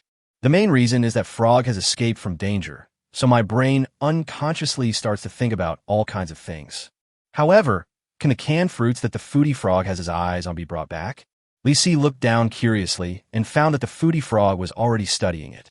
Your foodie frog jumped onto the box, stared at the glass jars in the box one by one, stretched out his little paw, and scratched his head. It feels like the canned fruit doesn't contain fruit. So, this isn't canned fruit? How could this be the result? I almost got hanged on it. Humph. I'm so angry. Your foodie frog pouted in frustration, turned around, and jumped into the depths of the passage. Lisi was speechless. Let's see what's in there. There are so many things that don't look like fruit. Let your master guess it myself, okay? Obviously, the gluttonous frog had no intention of turning back. The little guy jumped forward all the way and soon came to an iron gate. What a thick gap. Chapter 150. Are you using this frog as a meat frog pot? But I don't want to drill. Your foodie frog stretches out its little claws and pushes forward with all its strength. Click. Boom. Baji, baji, baji. Apparently, the little guy pushed the iron gate down. Lisi couldn't imagine how such a small guy could push down the iron gate that was more than a meter high. Even a human being can hardly do this before strengthening his power. It's a pity that it can't be used in the right place. For example, go up and help push down a few coconut trees or something. This time, there's no need to worry so much. At least in this trip, the foodie frog has acquired 50 of the self-protection ability. The reason why it is 50 is because the little guy is less reliable. For example, bow. Your glutton frog pushed down another fence gate, but the fence gate fell towards him and he was almost crushed. Your foodie frog was indignant at the gate's behavior of picking a fight and angrily kicked it. The gate, which had fallen to the ground, was kicked forward and it tripped over when it jumped up. Baji. Hateful. Quack, quack, quack, quack. Your foodie frog cursed at the iron gate and turned away. It thought that the gate had a bad temper and might even trip itself if it cursed too much. The world in the eyes of the foodie frog is really a little different. It thought the iron fence was deliberately set up to trip it up. However, Lisi felt more and more confused. What kind of mysterious person had lived on this island before? Digging a tunnel on the island and blocking it with several iron gates. This didn't seem like something a decent person would do. Don't let anyone find out that this is some secret prison or something like that. There was no way to guess what the result would be, so Lisi could only continue to check the news about Wazai. The little guy jumped forward for a while, and then came to a turning intersection, one side leading to deeper depths, and the other side leading to a small room. Your foodie frog decided to jump into the dark little house to take a look. It guessed that there should be something in it. I have come so far, but my backpack is still empty. This is not okay. Even if there's just some junk that I can use to make do with, that's fine. Your glutton frog jumped towards the fork in the small room, but just as it was about to jump into the room, it suddenly heard a dull, thumping sound coming from inside. The foodie frog subconsciously paused, stretched its neck to look inside, and vaguely saw a round thing jumping around in the room, with a bunch of purple bumps on its head. So ugly. Your foodie frog first gave the other party an ugly label, then tried to move forward, but the next moment, the pimple ball as big as a basketball jumped out. At this moment, the foodie frog immediately recognized what the other party was. A huge sprouted potato. Foodie frog remembered an important common sense. Sprouted potatoes are poisonous and cannot be eaten. Besides, big potatoes with sprouts all over them don't whet your appetite at all. Lisi realized that the little guy had encountered a mutated plant. Obviously, not all mutated plants do not attack frogs. This sprouting potato is obviously targeting the foodie frog. Lisi is not worried about the fighting ability of the foodie frog, but is concerned about its almost zero combat experience. Potato has taken action. The potato on the opposite side jumped up from the spot and rushed towards the foodie frog. The foodie frog claw was quick-witted and dodged to the side, avoiding the crushing blow from the sprouting potato, but the potato rolled over and nearly crushed it into a frog meat pie. Your foodie frog is very unhappy that the potato wants to turn itself into a dish, but it can't find a chance to move its claws. The potato is too fast and round, so it can't be caught. Lisi was speechless. What? If I catch you, will I give you a good beating? Lisi is watching a play. This is the first time that the foodie frog can be so calm when facing danger. But he should be careful to lower his head, otherwise his head will be hit by the coconut. Your gluttonous frog is fighting with a mutated big potato. It was obvious that Potato had no way to deal with the gluttonous frog and was kicked by a claw, hitting the wall and making a buzzing sound. But another big potato jumped out of the room. The big potato twitched violently, and a purple potato sprout shot out, hitting the belly of the glutton frog. The potato from before seemed to be inspired and twitched, shooting out a purple potato sprout. Hit me. 2 root bamboo shoots. Why? Your foodie frog is angry. It quickly dodged the purple buds that shot out and grabbed one with its little claws when it landed. Your foodie frog has a devilish sneer on his face.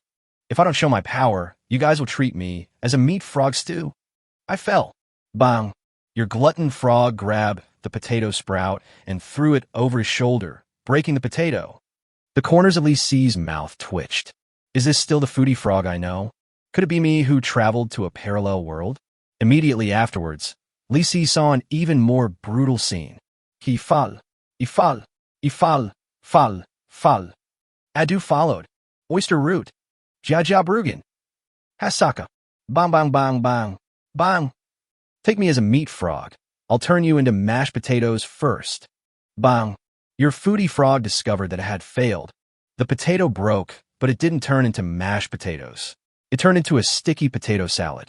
It couldn't help but want to take a lick, but finally gave up because there was still a damn potato that could turn it into mashed potatoes. Your foodie frog raised his head and suddenly froze.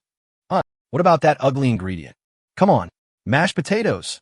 Quack, quack, quack, quack, quack, quack. Your foodie frog shouted towards the house arrogantly, but heard no response. Lisi was also convinced.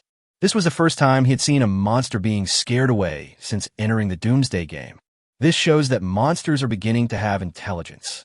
I know I'm scared, but it is indeed too powerful to throw the opponent over the shoulder and turn him into potato salad.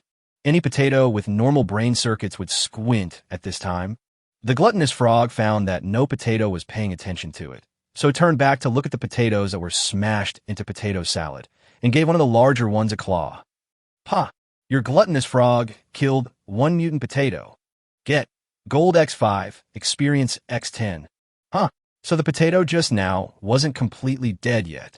Lee Si nodded with great satisfaction and then retracted his neck to prevent being hit by the coconut shells. He had nothing to say about the performance of the foodie frog. Who knows, there might be a few shivering big potatoes in that room. Hee. Chapter 151. I'm good at 0 yuan shopping. Next, Lee Si received a long list of messages like this. Bang, zong, ding, bang, boom. Your gluttonous frog killed 1 mutant potato. Get gold X5, experience X10. Bang, zong, ding, bang, boom. Your gluttonous frog killed 1 mutant potato. Get gold X5, experience X10. Bang, bang, bang, bang. Gah. Your gluttonous frog killed 1 mutant potato. Get gold X5, experience X10. The foodie frog is going crazy. Even through Frog's message, Lee Si could feel the mutant potato trembling. After a few minutes, the foodie frog seemed to have solved all the problems. Who else? Your foodie frog stared at the small room full of potato salad and scanned the area with his 2 big eyes, only to find that there was no one he could fight with. But there is nothing here except mutant potatoes, and there is no edible food. It scratched its head and suddenly thought it could take a potato salad back. After all, the backpack is still empty. Your gluttonous frog collected the smashed potatoes. Received successfully. Lee Si was stunned and found that this thing did not expand in volume. Okay, poisonous potatoes are useless even if they expand in size. It's better to save the opportunity to expand in size for serious food. But such a sheer waste of backpack space is really frustrating. Lee Si glanced at his experience bar, which had skyrocketed from 10/330 to 130/330, earning a total of 120 experience points. If it works harder, it can wait for the upgrade. Your foodie frog walked around the empty room and didn't find anything else. It felt like even those mutated potatoes were not native to the area. The potatoes should have moved in here later. The foodie frog shook his head, feeling very sad that he couldn't find any food. So it returned to the fork in the road and continued to jump forward along the passage, but it felt a bit strenuous for some reason. It seemed to be an uphill slope, getting steeper and steeper. If we go uphill, can it lead to the big villa on the top of the island? This is important information. Soon you'll be able to reach the top of the island through the underground passage. Judging from the current situation, he probably can't count on Frog. Even if it eats the concentrated chocolate energy bar, it can't jump that far, and there may still be no supplies in the passage. This trip seems to be a bit of a loss. You are destined to find nothing good. Lee Si rubbed his wrist and felt that the pain in his wrist had recovered a little, so he continued to think about how to break through. But half a minute later, his attention was attracted by Frog. The little guy actually made a major discovery. Quack! Looks so familiar. Free food machine. Your foodie frog hopped not far away and saw a black doomsday vending machine on the side of the passage. Lee Si almost didn't react. There are vending machines in this damn place. When I opened the map, I saw that there was indeed a small blue dot, which was where Frog was about 200 meters away from me. A new round of $0 shopping has begun. When Lee Si saw the news about Wazai, the little guy was also very excited. Your foodie frog is looking at the products in the machine with anticipation. It is so happy because they are all free. Take whatever you want. Your foodie frog looks through the glass grid of the machine and checks each one. Eru, why are there musical instruments? Can't eat. Shoe brush. Why are you still selling that kind of stuff? A big pink bath towel. Although it can't be eaten, it looks really good. With this big bath towel on, the bamboo shoot looks like a pink bath towel. So cute. Lee Si was helpless. I didn't expect there would be bath towels in the doomsday vending machine. The key is pink. The key is that Frog liked it. He could hardly imagine himself appearing in a big pink bath towel in the future. It's a bit eye-catching. Fortunately, the foodie frog quickly focused its attention on the food. Coconut. Your foodie frog suddenly remembered that he was supposed to collect coconuts. Since he couldn't take the coconuts from the tree, he could just take this. Round. It's so big. There should be a lot of sweet coconut meat. Your foodie frog didn't hesitate any longer and collected the coconut. Received successfully. Congratulations. The equipment feature has been triggered, and the coconut has expanded in size. Li Si looked at the huge skull in front of him and thought that it was originally about the same size as a coconut. Doesn't that mean that the coconut is also really good? But there's a very serious problem. For a coconut that big, the shell should be quite thick. It will probably take at least an hour to chisel it open. Of course, Li Si thought it was no big deal, as he was not that short time. He continued to check the messages, and the foodie frog set his sights on another piece of food. Spicy strips. Greasy, but it's delicious. Your foodie frog collected the spicy strips. Received successfully. Your foodie frog suddenly thought that spicy noodles with potato salad might taste good, and I want to go back and bring you some. Li Si's face turned black. Putting aside the question of whether these two foods are really compatible, if you don't want to be poisoned, it's best not to eat mutated plants. What's more, the potatoes have sprouted, so even if they haven't mutated, they are poisonous, right? And it's still raw. Fortunately, Foodie Frog did not practice that dark combination. Your Foodie Frog looked at the vending machine, stretched out its little paw, and gave a thumbs up, expressing its approval of the vending machine's selfless dedication, and nodded very kindly, saying that it would come again next time it had the chance. Li Si felt that the Foodie Frog should take out more things from it until the things inside were sold out. But if you really do that, it may not last long. The Doomsday vending machine may occasionally lose 1 or 2 items, and the Doomsday Mall may think that it is just a minor bug and harmless. But if the Doomsday vending machine is completely empty every time, then you probably won't be able to buy anything for free in the future. The game officials will definitely fix this bug completely, so a steady stream of income is good. Don't do things like draining the pond to catch all the fish. Unless the tech frog is willing to come out and crack the core code of the Doomsday vending machine. But it is quite difficult to ask it to come out. Li Si shook his head, and when he looked at the little guy again, it had already jumped a long way along the passage. Your Foodie Frog continues to jump forward, but after a few steps, it encounters a mutant potato blocking its way. Haha, potato salad is here. Chapter 152, One-Punch Super Frog Danger. Potato, danger. Really? Bang, zong, ding, bang, boom.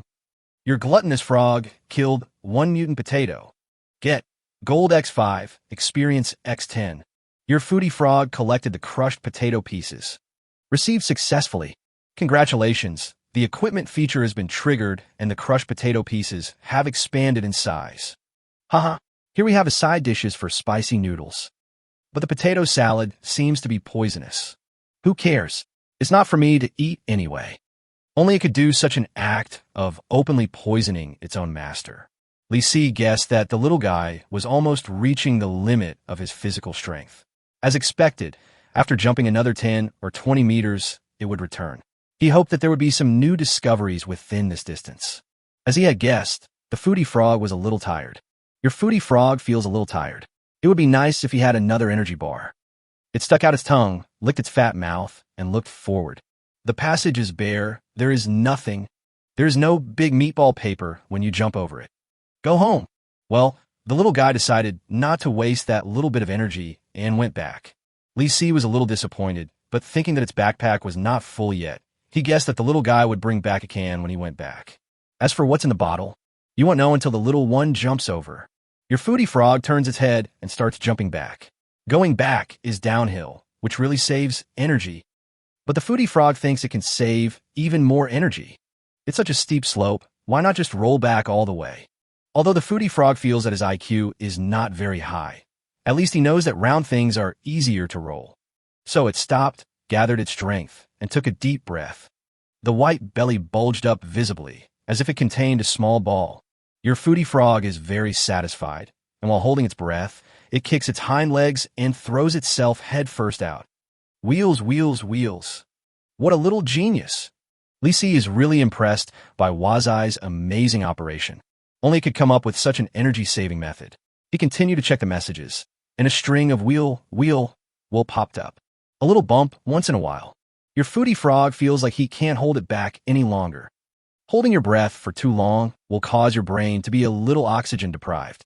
It felt dizzy, and its little paws holding its head were numb from lack of oxygen. But it's not the end yet. Li Si was really worried that this little guy would suffocate himself to death in order to save energy. Puff! It's broken. Your foodie frog is holding air in his mouth, but is leaking air. It opened its mouth in surprise, and its stomach instantly softened, but it continued to roll down, unable to hold on. It finally realized that it could be round without holding its breath. Your foodie frog continues to roll down while breathing heavily. It seems that it is no longer short of oxygen, but it still feels dizzy and the world is spinning. It feels a little nauseous. Lisi finally realized that the little guy probably didn't faint from holding his breath, but was spinning around to make himself dizzy. The foodie frog rolled for 5 minutes, and then its whole body was shaking, and finally it stopped after crashing into the pile of unknown cans. This feeling is sour and refreshing. Lisi guessed that it was 1,000 times more uncomfortable than his own dizziness. So it was not surprising that it was paralyzed. Your foodie frog hit a box, bounced, fell to the ground, and then collapsed. Even though he wasn't moving, the foodie frog felt like the whole world was still spinning. It stretched out its little paws and rubbed its eyes hard, but it rubbed its forehead instead. It rubbed its forehead and then realized that it was rubbing its scalp. It tried hard to get up, and with its little paws it pushed hard and sat up shakily. Baji. Then it fell over again. Your foodie frog feels very uncomfortable. It lies on the ground, looking at the cans in the box in front of it, and decides to work while lying down. It collected the cans and bottles in a daze. Collection failed. Lisi was stunned. Does dizziness also affect the ability to collect? The next moment, he understood. Your foodie frog tried again. It collected the cans. Received successfully. But your glutton frog collected a piece of peeling wall. Obviously, the little guy was aiming wrong. It looked at the cans, but the direction it was picking up was an empty wall. Your foodie frog gets upset and throws away the piece of wall. Continue to collect cans and bottles. Received successfully, but your glutton frog picked up a small stone from the ground. It's like this again. You should take a rest. I can't aim accurately anyway. Lisi was a little bit amused and helpless. When it was in such pain, it became stubborn. Your foodie frog endured the dizziness and threw away the small stone unwillingly, making sure that his head was facing the can, and collected the can. Collection failed. It tried again, received successfully, but your glutton frog took a piece of wood used to pad the box. Damn, Lisi didn't care about it anymore. He just wanted to see how many times he would fail before he could collect the cans back. 10 minutes later, the little guy finally succeeded. Your foodie frog successfully collected a can, but there is still one slot left in the backpack. The foodie frog thinks he is a serious and responsible frog, so he decided to put another can in his backpack. Your foodie frog collected the cans. Received successfully. Good job. If one doesn't fill the space, bring two. If neither can expand in volume. Lisi was certain that what was in that can was definitely not food. While he was thinking about what that thing was, the gluttonous frog was trying hard to jump into the gap in the concrete slab. Baji. Your foodie frog jumped up and hit the concrete slab, causing a headache. Although the strength is still very strong, the accuracy is a little lacking. However, the foodie frog was not discouraged. In order to go home and eat as soon as possible, it decided to use all its strength. Your foodie frog clenched its little paws, jumped up like Superman, and punched the stone slab with its fists. Bang! Lisi suddenly heard a crisp sound coming from the opposite side, and then saw this message. The glutton frog smashed the cement board with one punch, and the loud noise attracted the attention of the coconut tree. Lisi discovered that the coconut shells had stopped firing, but the next moment, there were bursts of violent explosions coming from the opposite side. Damn, frog! Your foodie frog found a lot of coconuts flying over here. It seems dangerous. Boom! Before your foodie frog could react, it was blown away by a coconut cannonball. Chapter 153, You Are the Chicken. Lisi watched as a tiny guy opposite him was lifted up and then fell down again. His heart was in his throat. Boom! Your glutton frog was blown up into the air and then fell into the passage, and then was blown into the depths of the passage by another exploding coconut. It rolled several meters away, and when it got up, it felt pain all over its body and was a little confused. What happened just now? Where is this? Who I am? What am I going to do? Your foodie frog's body is injured, but in comparison, its brain is more seriously injured.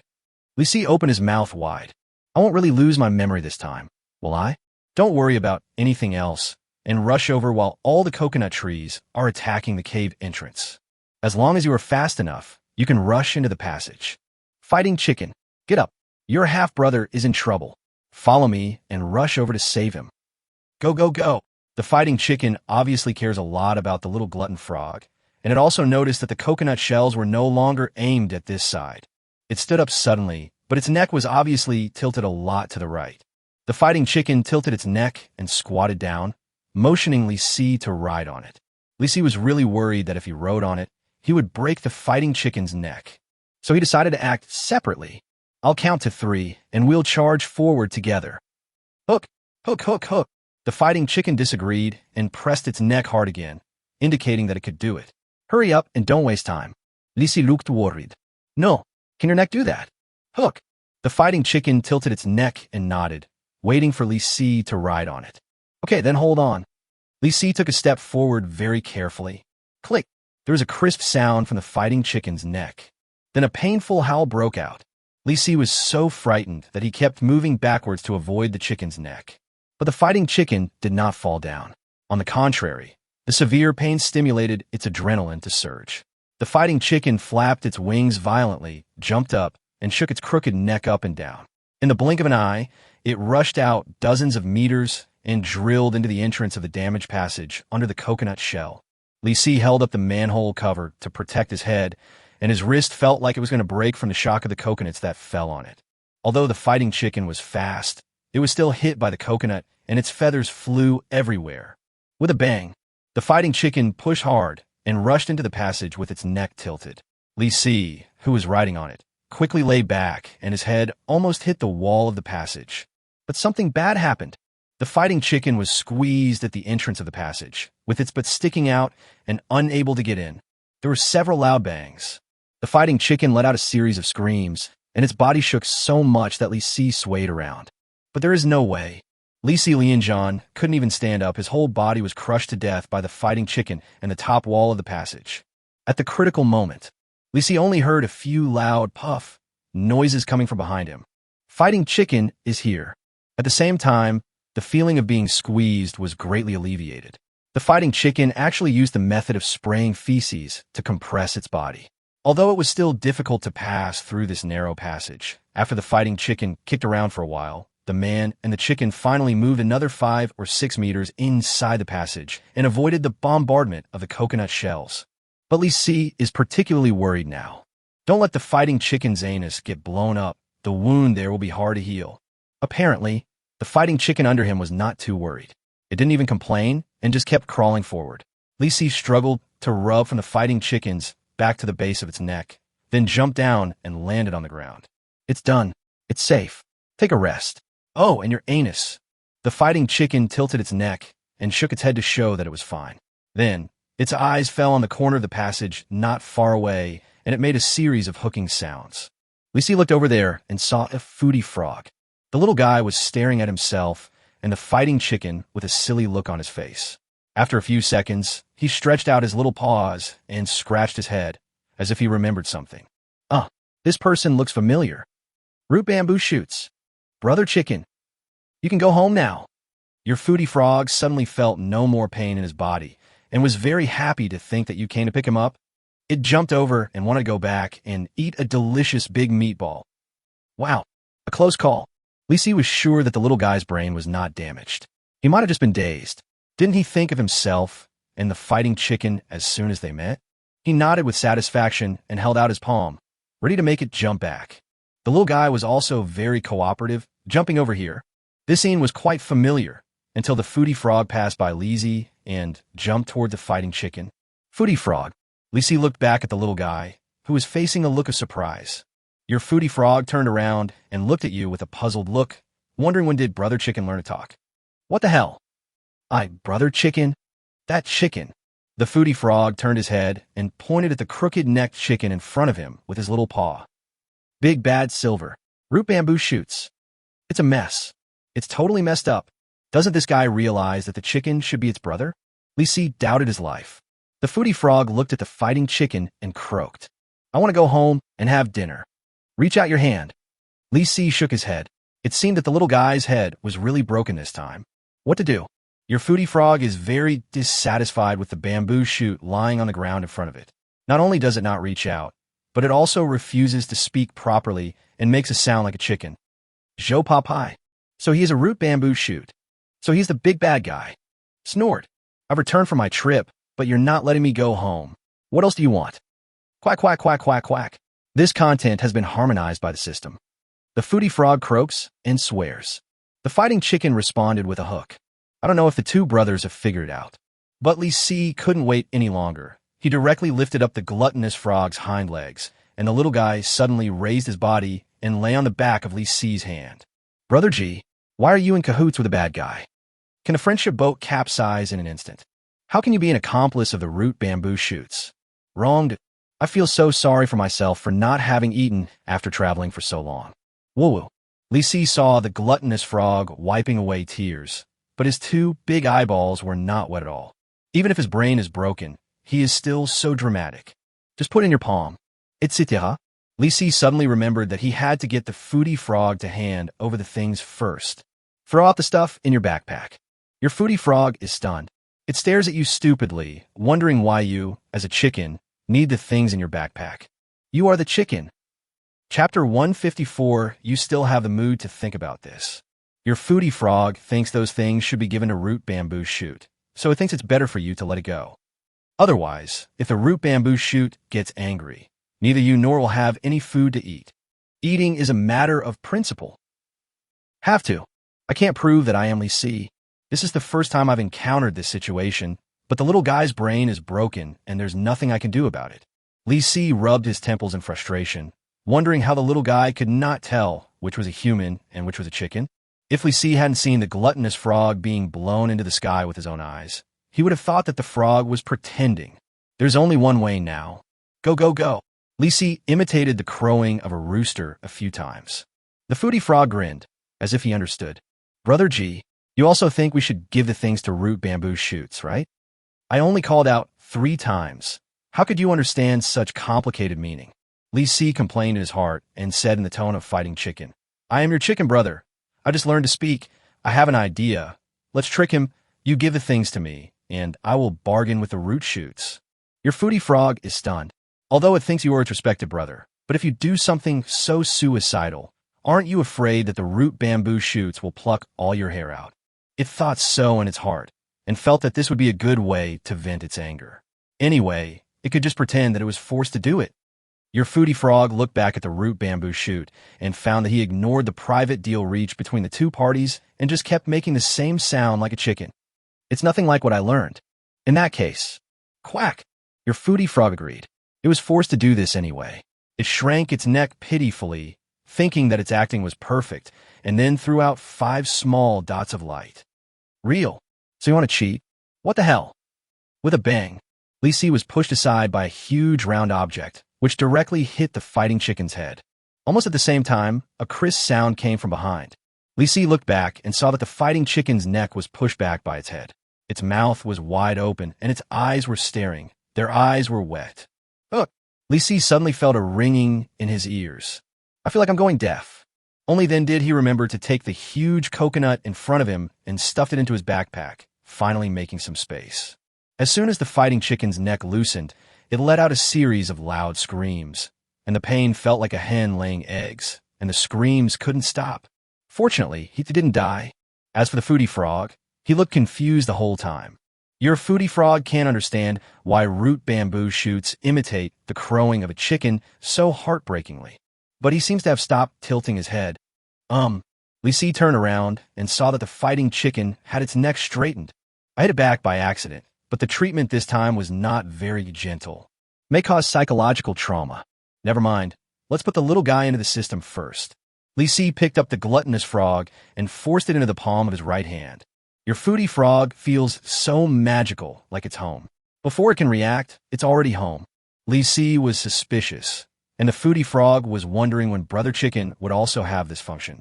He's a little worried now.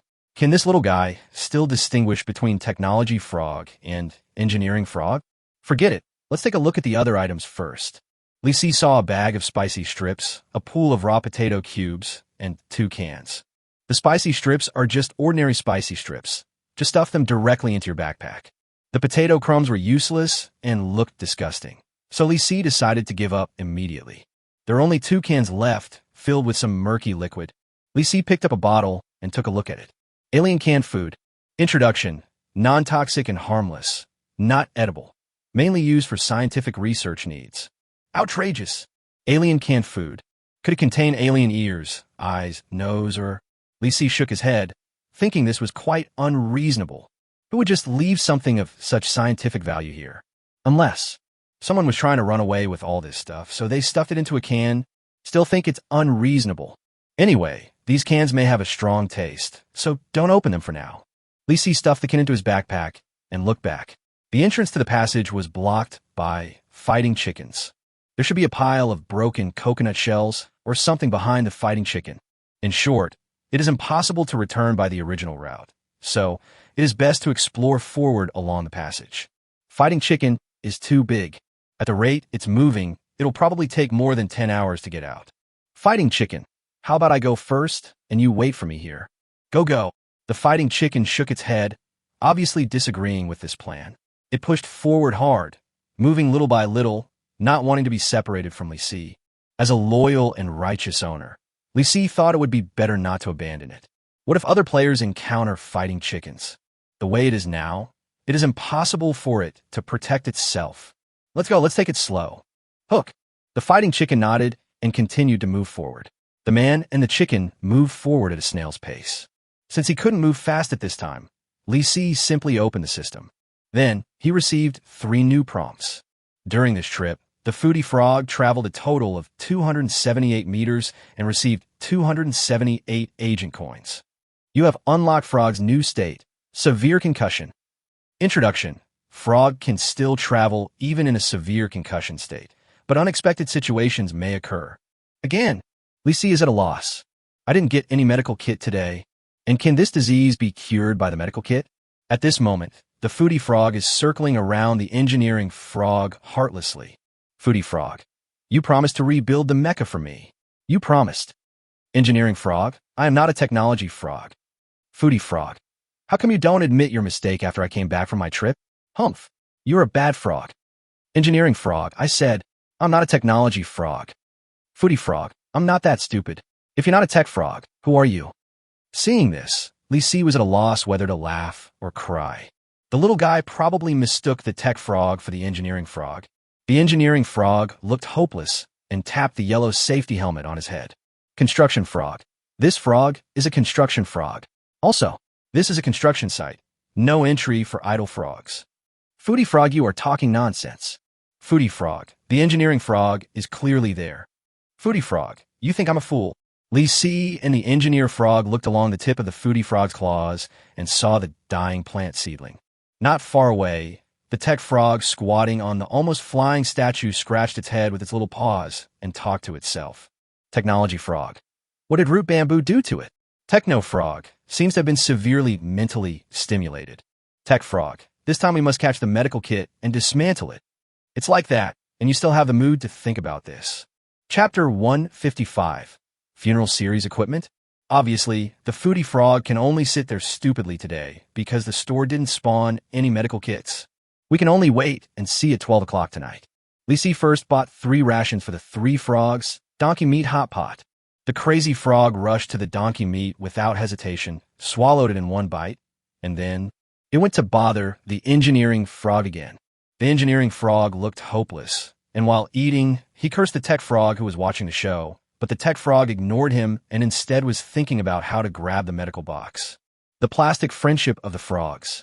Li Si shook his head and turned off the system. After all, a concussion wouldn't cause too much trouble for the foodie frog. I just hope I can get a medical kit soon. At this time, the man and the chicken had only walked a few dozen meters and were still far from their final destination. But the fighting chicken has tried very hard. After all, it can only squeeze forward from below. Fortunately, this place is relatively safe, and there is no need to worry about being attacked by coconut shells on the ground. He looked back at the fighting chicken and said soothingly, "Forget it. You don't have to fight too hard. There's no danger here anyway. Just take your time." The fighting cock grunted twice and continued to move forward with all its might. In this way, the man and the chicken walked for another 10 minutes and finally came to a relatively spacious place, the fork in the road that the gluttonous frog had encountered before. Li Si let the fighting chicken take a rest. He walked around the broken potatoes all over the floor and went into the dark room.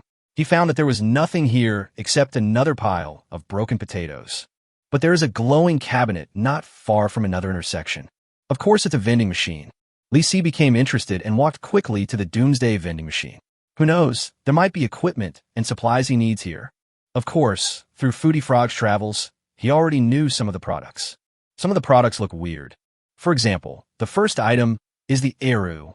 Li Si suspected that this eru might have some special functions, so he pressed the purchase button. He pressed it once to get an introduction, and pressed it again to buy it. The next moment, a mechanical electronic sound came from the vending machine. Ding ding. Crazy eru, 200 gold coins. Introduction. This is a good instrument, but it can only play various funny and weird laughs. Players who hear the sounds will feel happy. It is used to relax people in the doomsday environment. Please press the buy button again to confirm the purchase. After the purchase, the gold coins will be automatically deducted.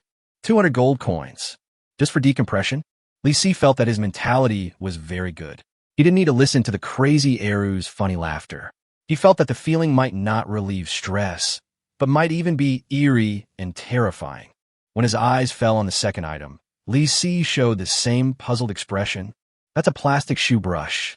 Li Si pressed the purchase button and the mechanical sound rang again. Ding ding. Shoe polishing brush, level 20, 480 gold coins. Introduction. Strength plus 15, speed plus 10, melee weapon, will cause friction damage when in contact with the enemy's skin, causing unbearable pain. Can be used as a throwing weapon when necessary. In addition, it can really be used to clean shoes. Please press again to confirm your purchase. Li Si quickly came to the conclusion. It's broken. Further back was the big pink bath towel that the Foodie Frog liked. Li Si didn't want to listen to the introduction at first, but he was still a little curious, so he pressed the purchase button. Ding ding.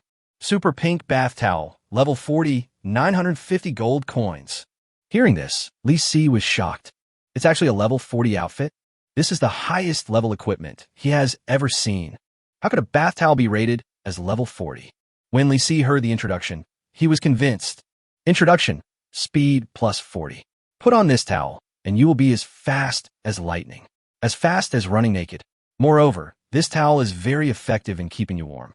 Even if you are naked, as long as you put on this towel, you can feel the warmth of a hot bath. Li Si thinks. This thing can be bought. Mainly, the description is quite powerful. Fast as streaking. I think even the fighting chicken would be ashamed of its speed, especially since I have a pair of awesome running shoes. In terms of speed, it is definitely not inferior. In fact, its other function may be more important, and that is to keep warm. No one can predict what kind of disaster we might encounter next, maybe an ice age or something like that. At that time, you will basically not freeze to death with a bath towel like this. You press the buy button again. With a snap, there was a sound coming from the shipping port. Li Si reached out and took out a large folded pink bath towel. Obtained, pink super bath towel, level 40. 950 gold coins deducted from the account. Lost a huge sum of money. Li Si felt a little reluctant, so he opened the bath towel and saw that it was about 1.5 meters long and nearly 1 meter wide. It felt soft, and the quality was pretty good. I put it on, and it was indeed a bit warm, even a bit hot. And it's getting hotter. This thing seems to have a hidden heating function. If this thing was present when the fighting chickens were hatched, would the fighting chickens be able to hatch faster? Li Si nodded in agreement and took off the pink bath towel. This thing looks easy to damage, so don't scratch the thread when walking. It's better to put on when needed. There are still 5 items that have not been viewed, 2 of which are food, namely coconut and spicy strips. Li Si looked at the other 3 items in particular. They are boots, a necklace, and an umbrella. He pressed the buy button and listened to the introduction. The first 2 were level 20 equipment, nothing new, but the last black umbrella was a bit interesting. Ding ding. Funeral black umbrella, level 32, 1,100 gold coins. Introduction, strength plus 32, tough ribs, sharp tip, thick umbrella, dual forms, can be used as a short spear when folded, and can be used as a shield when opened. In shield form, the umbrella will generate a discouragement shield. Please press the buy button again to confirm the purchase. After the purchase, the gold coins will be automatically deducted. No words. Buy. I'm missing a high-level weapon. Although the price is ridiculously expensive, it is rare to be able to be used as both an offensive and defensive device. Li Si pressed the buy button again, and at the same time, the sound of shipment came from the vending machine. Snap! Bending down to check the delivery port, Li Si took out a long black umbrella from it. Obtained. Funeral black umbrella, level 32, 1,100 gold coins deducted from the account. Another huge sum of money was lost, but Li Si thinks this is really worth it. The entire umbrella is more than 1 meter long, which is considered to be a relatively large umbrella. The tip of the umbrella is about 10 centimeters long and is a sharp spear tip, so it should have good penetrating power. However, what Li Si was most curious about was the discouragement shield. Chapter 156, where did all the bodies go? So, he opened the umbrella without hesitation. The huge umbrella was big enough for 2 people. Something magical happened. The moment the umbrella was opened, a faint black gas emanated from the entire umbrella surface. A vague human face could be seen in the black gas, with a distorted and strange appearance, as if it were alive. I don't know how strong the defensive power of the shield is, but it is really scary. Li Si was very satisfied with the umbrella and hung it directly around his waist. This thing was perfect to match the shroud. By the way, when will the lightning-attracting artifact of the shroud be used? Li Si felt that since the fighting chicken was always by his side, it would be very dangerous to use the shroud. He himself would not be killed by lightning, but the fighting chicken could not. I checked all the items in the vending machine and bought everything I needed, and the fighting chicken also came over. 1 man and 1 chicken groped in the dark and continued on their journey. After an unknown number of hours, Li Si saw a faint light not far ahead. This means that's the exit. Li Si turned around to cheer the fighting chicken on, but the fighting chicken was so tired that it could hardly crawl anymore. Every time it moved forward, it opened its mouth wide and gasped for several breaths. After more than an hour of difficult march, they finally arrived at the exit of the passage. This place looked like a drainage channel. Through a hole in a metal manhole cover, Li Si saw what seemed to be a lawn outside, with a circle of green grass. Judging from the sky outside, it is already dusk. In another hour or 2, it will be completely dark. Li Si took out the manhole cover from his backpack and smashed it against the manhole cover above his head. With just 1 hit, the manhole cover broke into pieces. Li Si flipped over directly, but the fighting chicken was still trapped underneath. The manhole cover is too small. The fighting chicken trapped underneath kept trying to stick its head out, but it could only stick out its neck. Li Si first looked around and found that he was in a big villa. This was a sewer manhole cover in the yard of the villa. The plants next to it have not shown any signs of mutation, so it seems safe for now. He looked at the fighting chicken and said to it, "You retreat first. I'll dig open the entrance to the sewer, and then you come out. Go, go." The fighting chicken nodded vigorously, and then moved back with great effort to clear the entrance to the sewer. Before taking action, Li Si was still worried and looked around carefully, especially the big villa.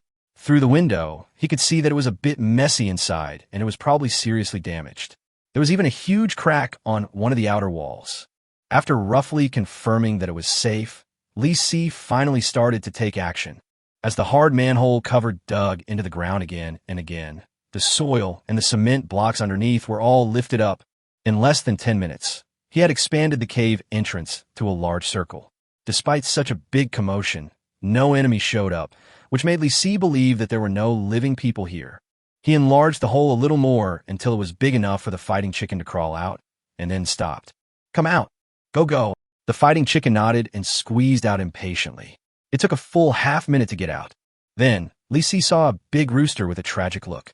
The chicken was still as majestic as ever when it stood up, but its legs had been hunched over for too long and were shaking constantly.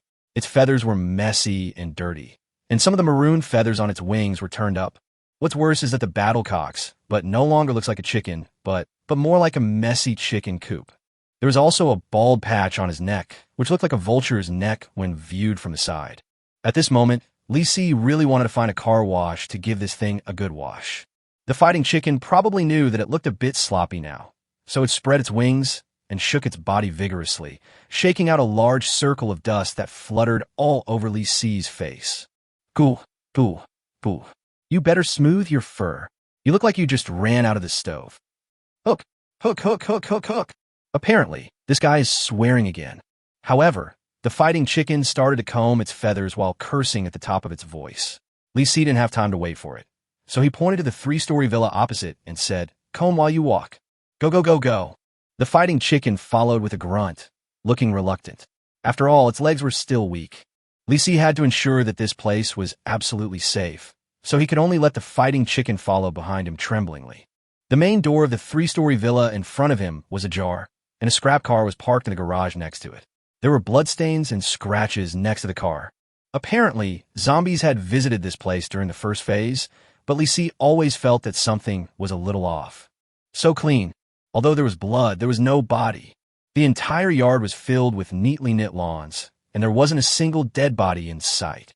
Not only that, Li Si suddenly realized that since the third stage, he had rarely seen corpses, and after entering this island, he had not even seen a human bone. Except for the skull that I threw out. This is the highest point of the island. The terrain is flat.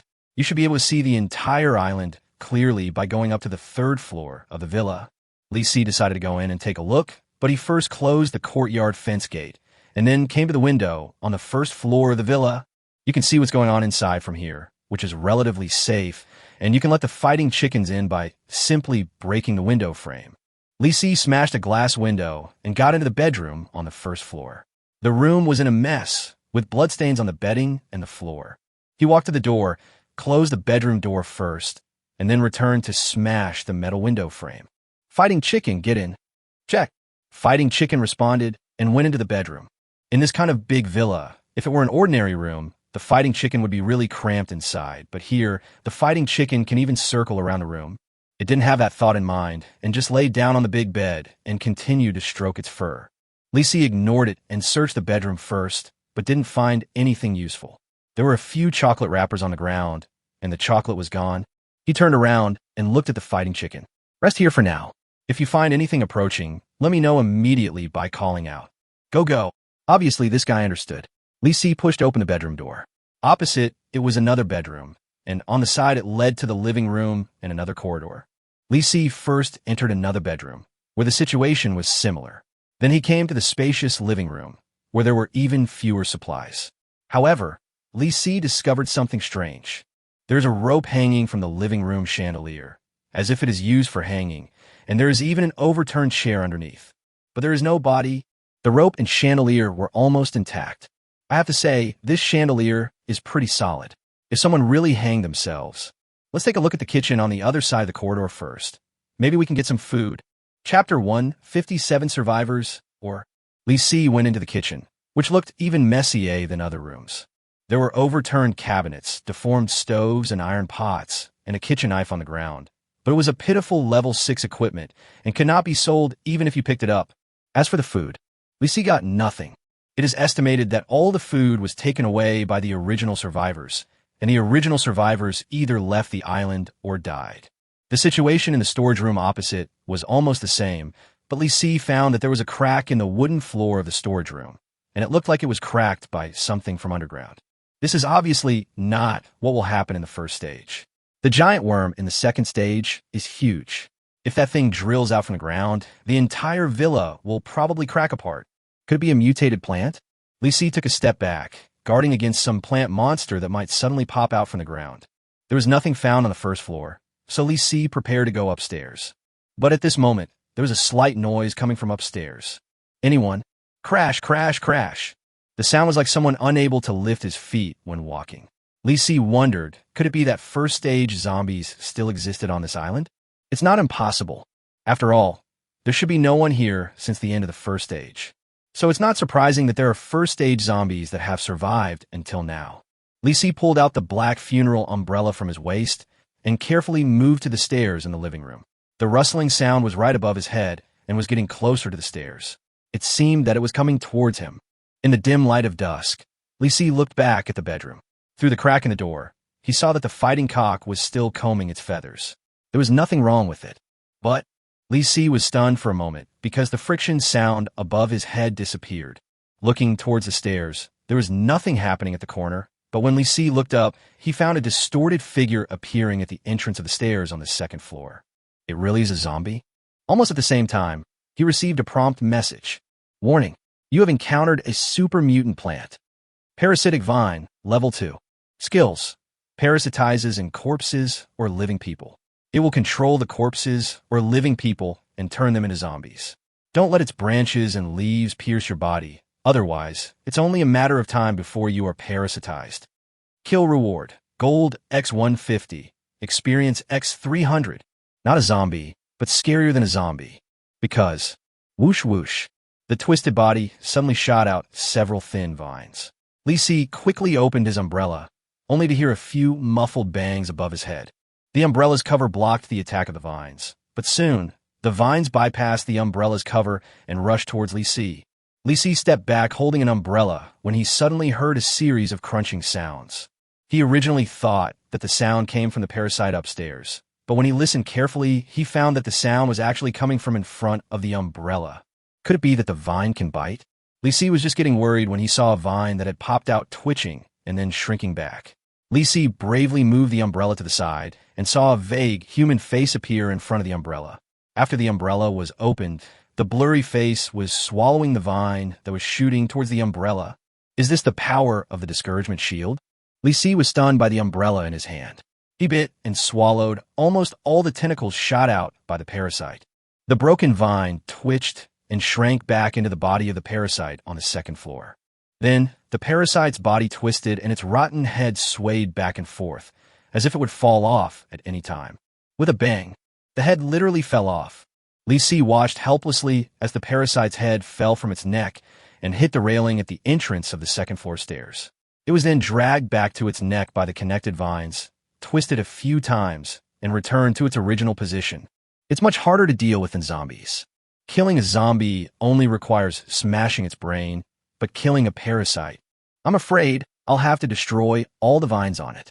The best way to deal with these things is to set them on fire and burn them all to ashes.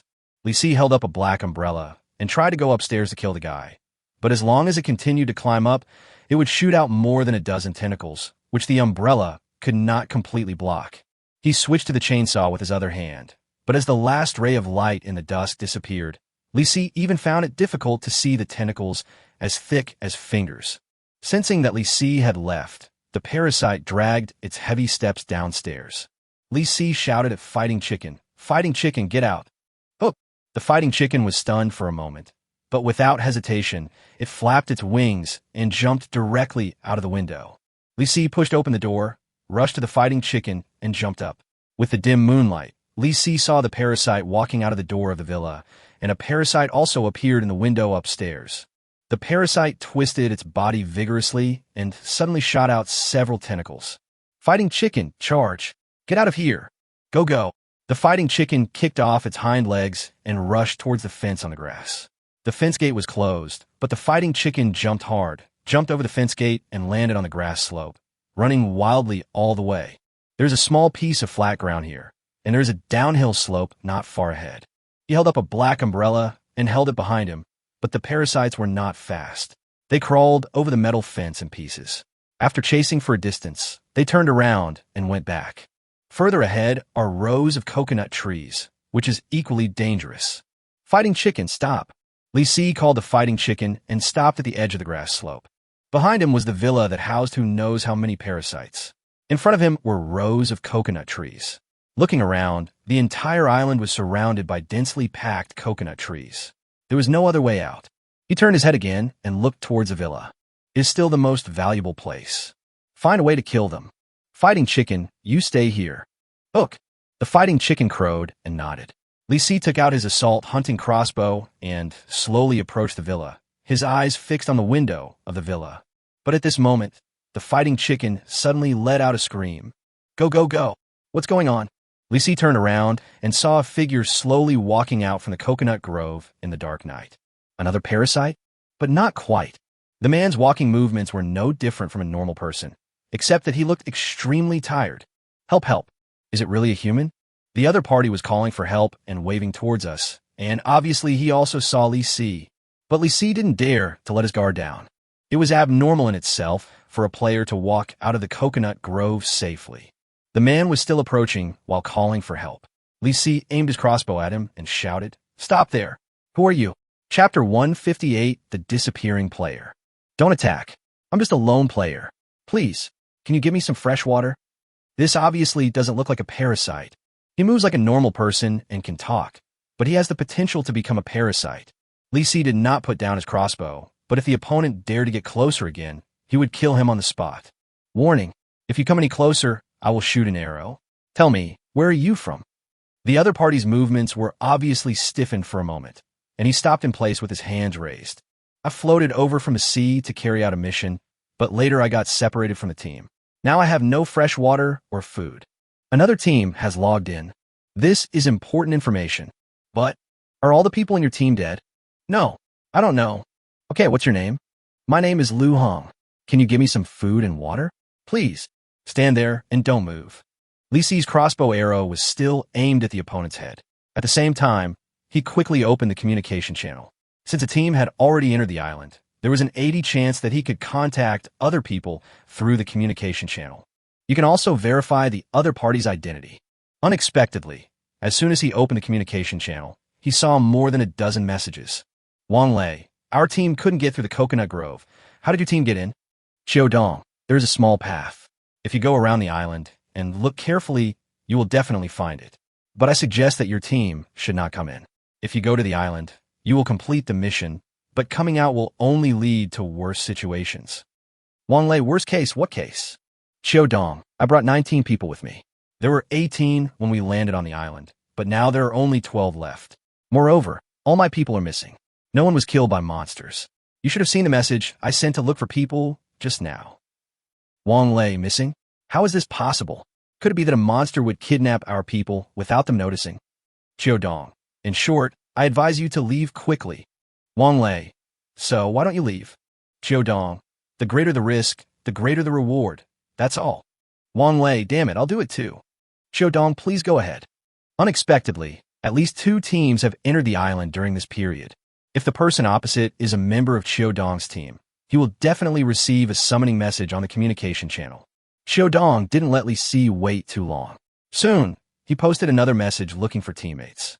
Xiao Dong, Huang Kai, Lu Hong, Chen Daong, if the 3 of you are alive and breathing, please reply immediately. Lu Hong.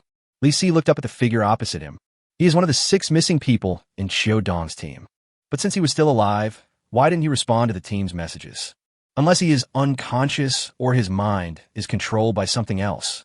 If I'm not mistaken, the so-called disappearance is simply that they turned into parasites and escaped from the player team on their own. But since you have already become a parasite, why not stay and take the opportunity to infect more players? Unless they are still very weak now. There are too many enemies to face at the same time. The parasite can not only control the player, but also retrieve part of the player's memory. It even has intelligence, and a high one at that. However, the system did not determine that this person was dead. In addition to being used to confuse players, there's another possibility that they can still be saved. But this doesn't seem to be something Li Si needs to think about. As long as the other party doesn't get close, Li Si can let him go, and he may have less than 1 chance of survival. But if he dares to get closer, there is no need to keep this one. Lu Hong was still begging, but Li Si no longer believed him. Friends, after all, we are the same kind. Don't kill us all. If I team up with you, I'll have a better chance of survival. As Lu Hong was about to move forward, Li Si pulled the trigger, and the crossbow arrow pierced in front of the opponent with a whoosh.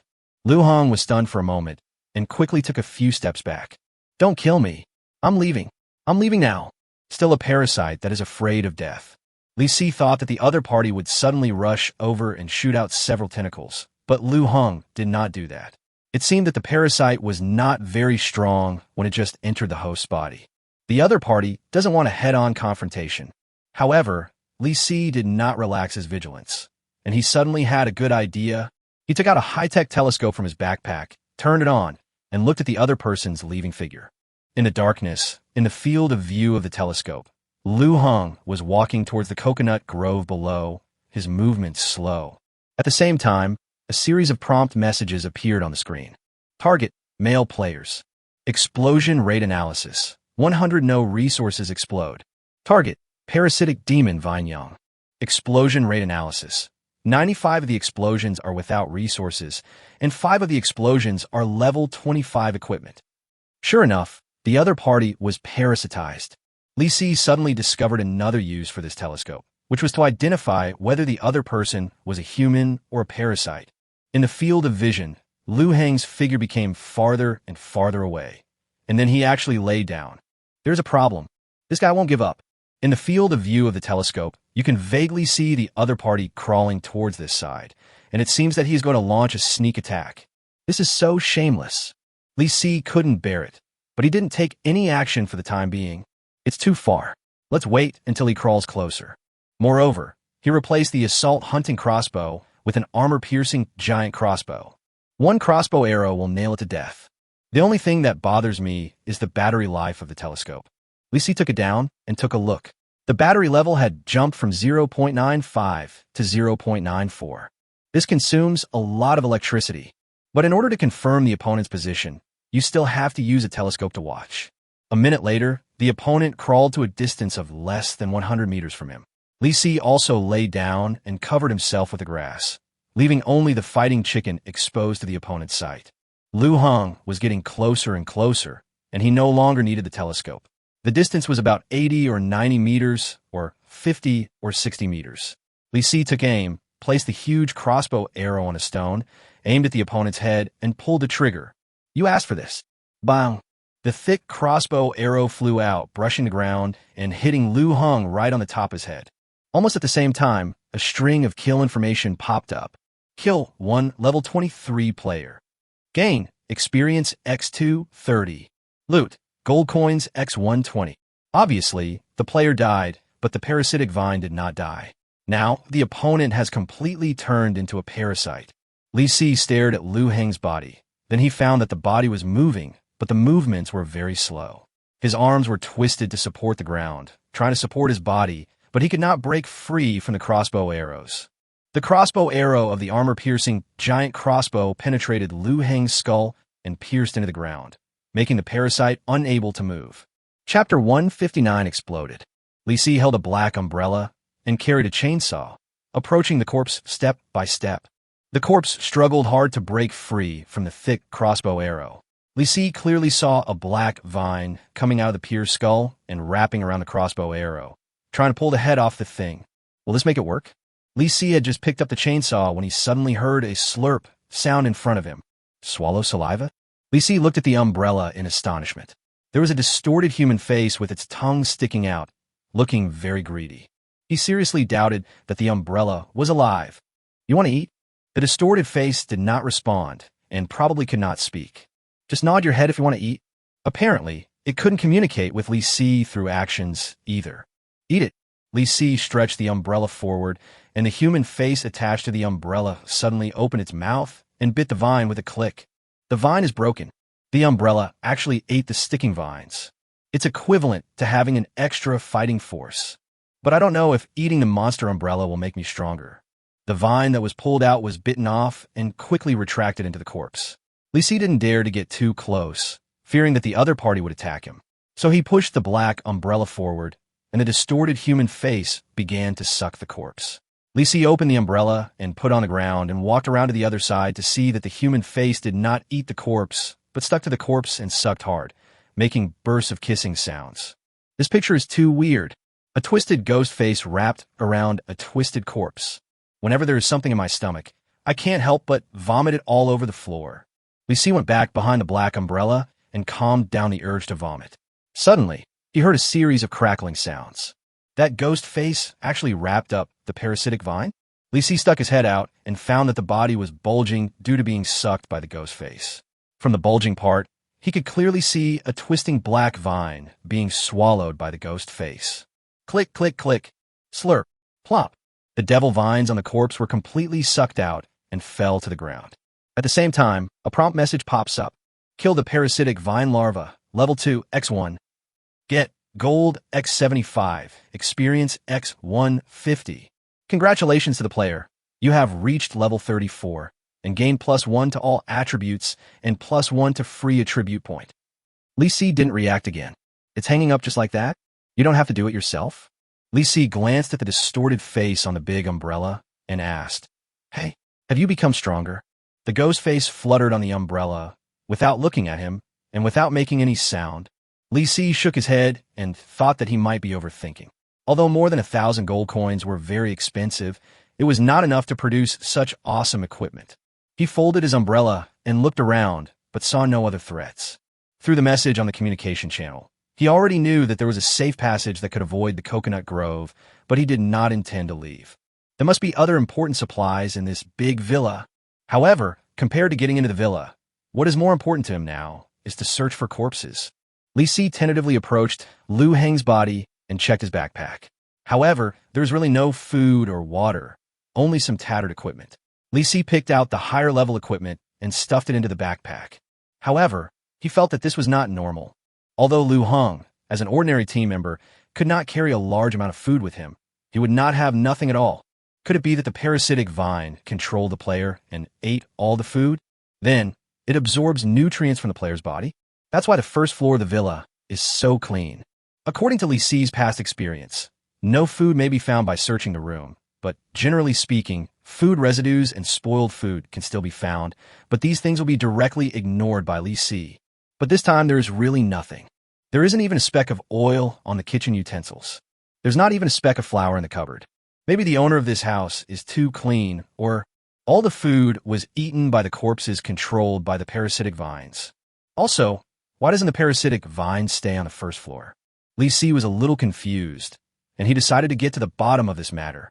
But it's too dangerous to go upstairs rashly. So he decided to blow up the villa. The detonator fuse that Brother Chong got is still there, and it blew up the villa. No matter what's upstairs, it will all be blown out. Just do it. Li Si led the fighting cock closer to the villa. Just like the first time, there was no movement in the villa, and the parasitic vines were all upstairs. He let the fighting chicken stop at the door of the villa, and he slipped into the living room on the first floor with an umbrella and took out 5 detonators from his backpack. I don't know how powerful it is. He was just thinking when he heard the sound of footsteps upstairs. The parasite is going downstairs. No time to think. Li Si connected all the detonators to the fuses and rushed out with the detonator. A few muffled bangs were heard behind him, and the tentacles of the parasitic vine hit the black umbrella. What followed was the sound of crunching, but it's obviously too much to handle. Judging from the footsteps, at least 2 or 3 parasites came out this time. The fighting chicken at the door heard the noise inside and yelled loudly, which attracted Mo Tongue to bypass the umbrella and pounce on it. Li Si was shocked. Don't be a parasite fighting chicken. What are you yelling for? Run. Bang. At this moment, the fighting chicken pecked off a tentacle of Mo Tongue with one bite and didn't take it seriously. But then 4 or 5 tentacles rushed over together. Li Si rushed forward and blocked with his black umbrella, then sat on the back of the fighting chicken, and then he slapped the chicken on the back. Go ahead. Hook, hook, hook. The fighting chicken turned around and glared at Li Si. In an instant, it saw some horrifying scene. It flapped its wings and jumped up. What's going on? Li Si looked back while riding on the chicken's back and saw 5 or 6 parasites crowding out of the door.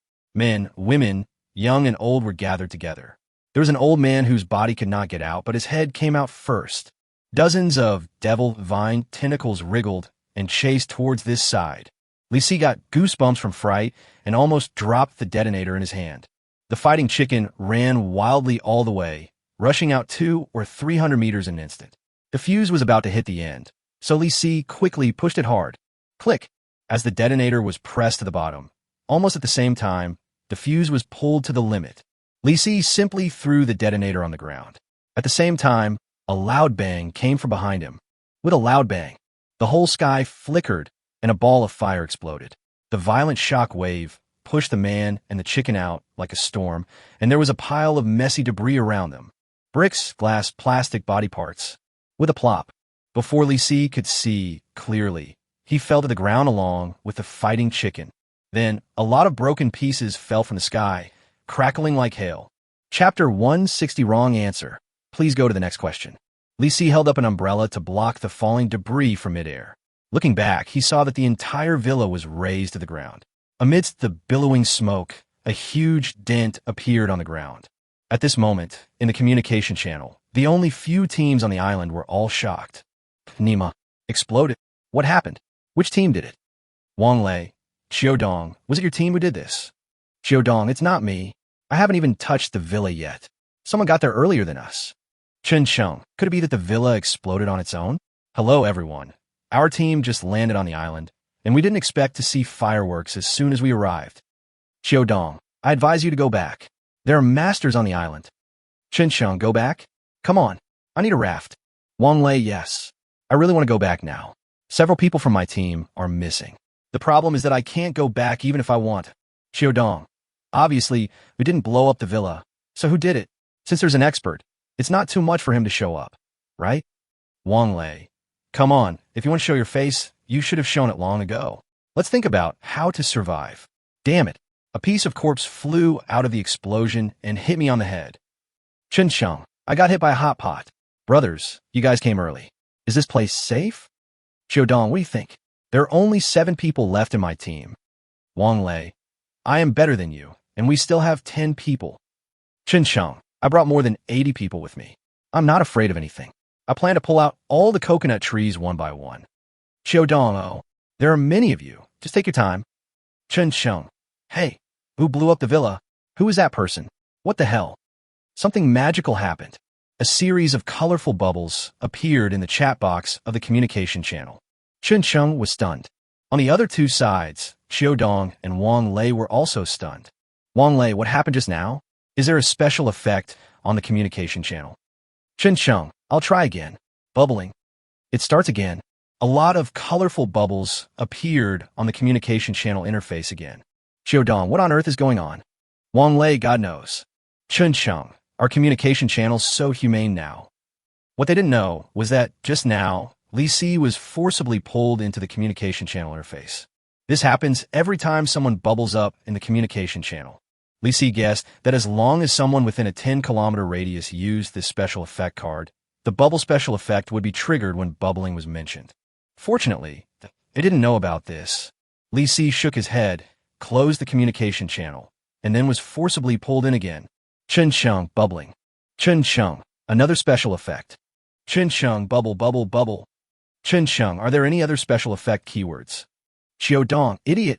Chen, bubbling. Idiot. Li Si was so annoyed by the other party's harassment that he simply ignored it and looked towards the top of the mountain after the explosion. At this time, the smoke and dust had almost dissipated. Under the night sky, the place where the villa was originally located turned into a large earth pit.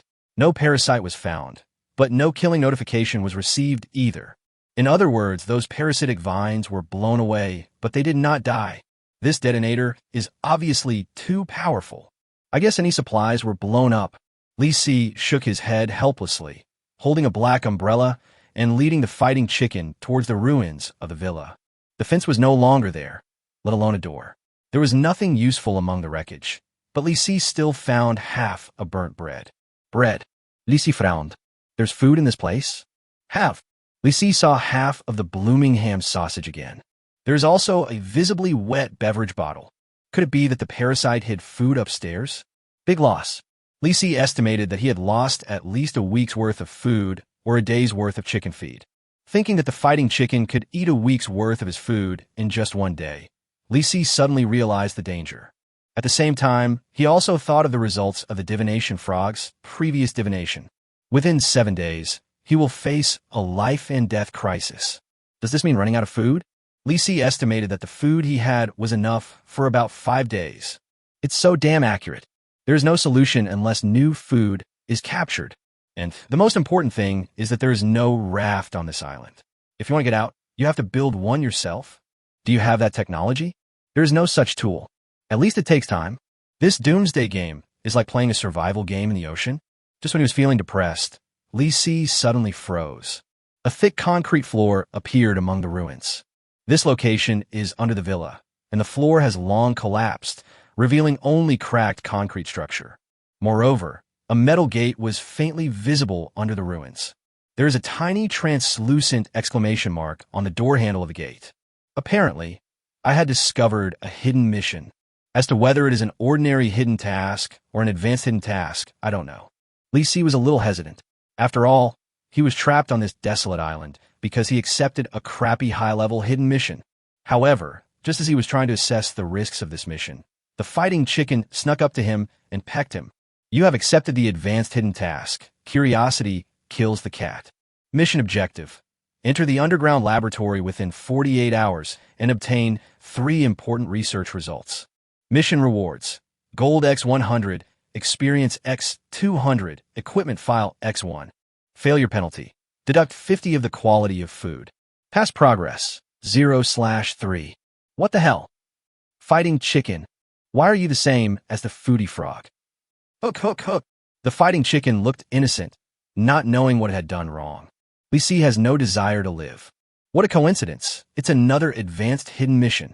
And if you fail the mission, your rations will be deducted. This is pushing people into a desperate situation, but it's not bad to get an equipment file. And the task itself can obtain 3 research results. I don't know what it is exactly. The most important thing is to be able to enter the underground laboratory first. Lisi moved the metal gate handle with force. Can't unscrew, but the metal door reacted and actually made a mechanical electronic sound. This gate cannot be broken open by external force unless you have a master key. Lisi obviously didn't. The previous one has been used up. Incidentally, a doomsday mall was also destroyed. If you want to open the gate, you need to answer 3 questions correctly in total, no limit on the number of times. It's considerate to have an unlimited number of times, but who knows what questions it will ask. What if you asked how many stars there are in the universe? Excuse me, how many stars are there in the universe? Fuck, wrong answer. Please listen to the next question. Chapter 161, The Boss's Meeting. Excuse me, how many players are there in Coconut Island? Regarding this question, Lisi said that he still couldn't answer it correctly. So, fuck, wrong answer. Please listen to the next question. Excuse me, is the free food in the Doomsday Mall poisonous? A is poisonous, B is not poisonous, and C is not necessarily. There are actually multiple choice questions. This is much easier. As for what to choose, Lisi thinks it may not be more reliable. C, you answered correctly. You still need to answer 2 more questions correctly. Come on. Congratulations to the player for winning the quiz reward. Get gold coins x30. Still giving encouragement? But what's the use of a hammer for 30 gold coins? Lisi greeted the next question speechlessly. Excuse me, what is the number of the Doomsday Mall that was unexpectedly closed due to a malfunction? Hearing this question, the corner of Lisi's mouth twitched. Are you sure this isn't a test? You know, the Doomsday Mall was destroyed because of me, but I don't know what the number of the Doomsday Mall is. So, fuck, wrong answer. Please listen to the next question. Excuse me, how many floating ball robots were lost in the Doomsday Mall? 1. Lisi gave it his all. What would it matter if he got the answer right? The Doomsday Mall got it right and didn't know that the floating ball robot was stolen by itself. However, this question was answered incorrectly. Wrong answer. Please listen to the next question. Lisi was a little puzzled. Could it be that other players had stolen the floating ball robot? Who is this? He actually wanted to get to know the other person. The next question made Lisi understand why there were rewards for this question-answering session. He was afraid that the players would simply give up on this crappy task. Excuse me, how many eyelashes do you have at this moment? Excuse me, who developed and published this Doomsday game? Excuse me, how did people achieve quantum communication in ancient times? Excuse me, what is the stock quantity of each item in the Doomsday vending machine? Who the hell would endure so long for 30 gold coins? Lisi wanted to use force to pry the door open, but when he thought about how the detonator that blew up the entire villa didn't cause any damage to the door, he gave up the idea. After continuing for half an hour, he finally saw a question that seemed to have the correct answer. Excuse me, is there a 3rd stage ultimate boss in your area? This one definitely exists. Lisi already has experience. Wherever I appear, there must be the final boss. My luck is so bad. Wrong answer. Please listen to the next question. What the hell? Lisi suddenly realized that this place was a feng shui treasure land. Who knows, I might be able to get through the 3rd stage without the final boss. But I feel sad if I don't answer this question correctly. Excuse me, how many level 15 items does the player Chun Chung wear? What the hell? The moment he saw this question, Lisi's heart almost skipped a beat. The name Chun Chung looks so familiar. Isn't he the idiot who keeps saying bubble in the communication channel? How many level 15 items does he have? God knows. But you can ask. But the other party may not answer, and the answer may not be true. So there's only one way. Go to him in person. I don't have to worry about my identity being exposed now. Anyway, there are only 2.5 people on the entire island. Are you afraid of them? Before Lisi could open the communication channel, he was forcibly pulled into the chat interface. Chun Chung bubbling. A series of colorful bubbles appeared in the communication channel, and no one paid any attention to him. Li Si hurried to catch up with the time, fearing that something might happen if he was late. Li Si, Chun Chung, where are you? The news about Li Si appeared along with a burst of colorful bubbles. And this time the bubbles didn't disappear. The messages he sent out kept bubbling. At this moment, Chun Chung, who was staring at the communication channel, was stunned. He stared at the bubble message in disbelief. The two big characters Li Si were clearly displayed in the place of the player ID. The boss who ranks first on the honor list? It's also on this island? Was the villa blown up by the big boss? At the same time, Xiao Dong and Wang Lei, who had gathered together, were also stunned. What's going on? Am I seeing this correctly? You can't be mistaken. Is it the boss who ranks first on the honor list? Li Si. There could be no duplication of names. Have you seen anyone with the same name so far? Xiao Dong looked solemn as he looked at the string of bubbling messages and understood why the word bubbling would trigger special effects. It is probably the blessing of some special item. Wang Lei's mood is a bit complicated. He glanced at Xiao Dong and said, with him here, do we still need to reach the summit? Xiao Dong glanced at the few men they had and shook his head. Stay where you are and wait and see. If nothing works, find a way to leave Coconut Island. The communication channel is silent. No one speaks. Li Si was speechless. It would be fine if others didn't speak, but Chun Chung didn't speak either. Li Si, Chen Qing, say something. Where are you? Chen Qing's face turned pale. He turned around and looked at his men. What's going on? Why did the boss specifically ask for me? Did I offend him?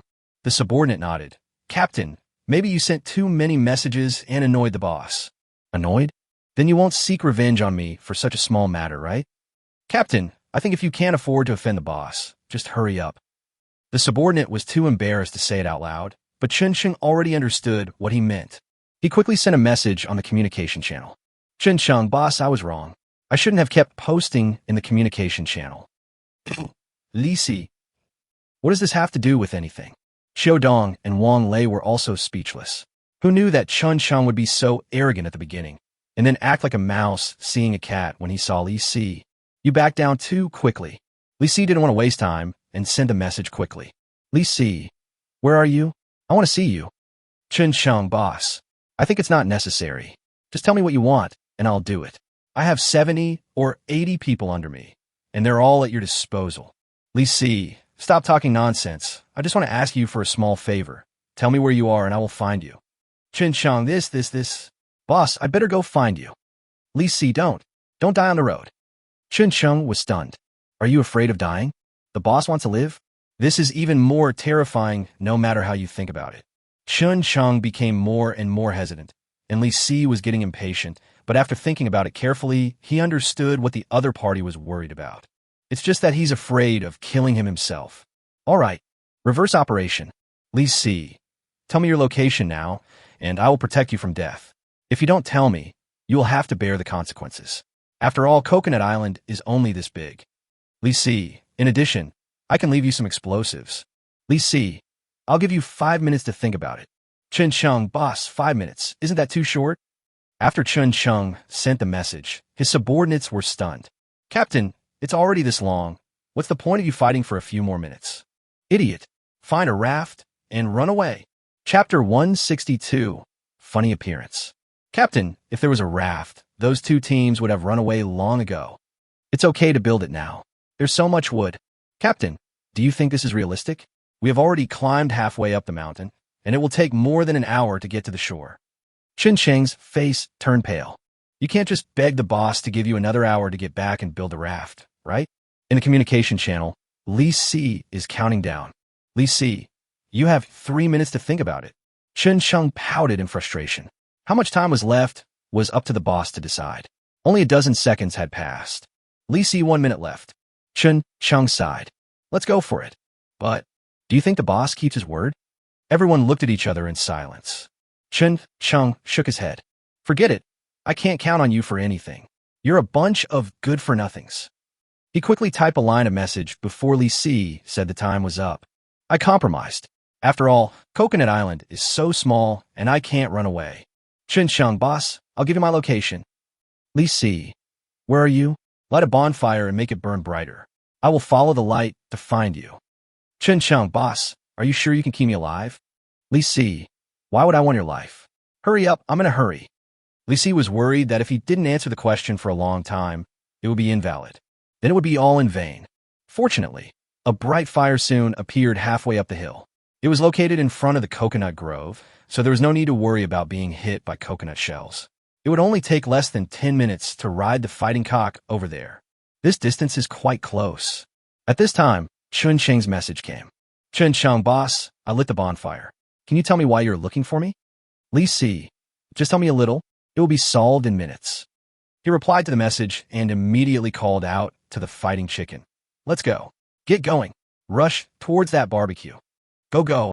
The fighting chicken had been looking at the fire curiously. It lowered its neck and Li Si stepped on it. As the fighting chicken rushed all the way, the farting cushion under its but made a series of deafening fart noises. Puff, puff, puff, puff. Not far away, Qiu Dong and Wang Lei, who were hiding in the bushes, widened their eyes. In the night, a man was riding a huge rooster and speeding down, and it sounded like there was fart power accelerating. Oh my goodness, can a battle pet speed up by farting? After all, he's the man ranked first on the honor list, so it's not surprising that he has some special tricks.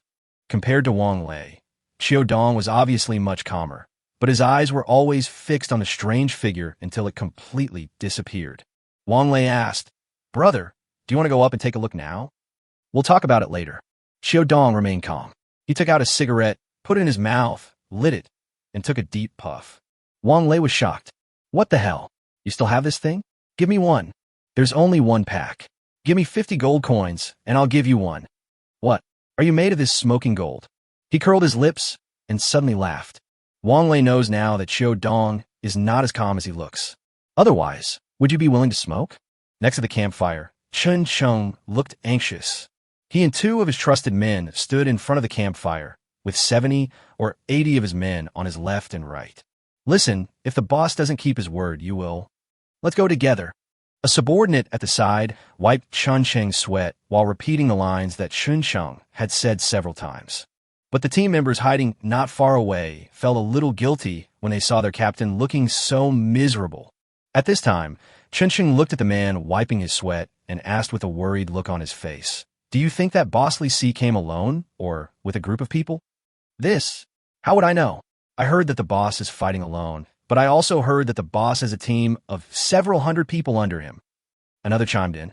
I also heard that the boss rode a big colorful turkey. Nonsense. There's a rumor that the boss rides a Tyrannosaurus Rex. Chun Cheng's face turned pale when he heard this. You two should just shut up. Hey, did you hear any noise? It seems to be a fart sound. Puff, puff, puff, puff. The 3 of them looked towards the top of the mountain together and saw an enormous rooster carrying a man in armor, galloping towards them with a series of loud farts. When the sound got closer, I heard the clanking sound of armor colliding.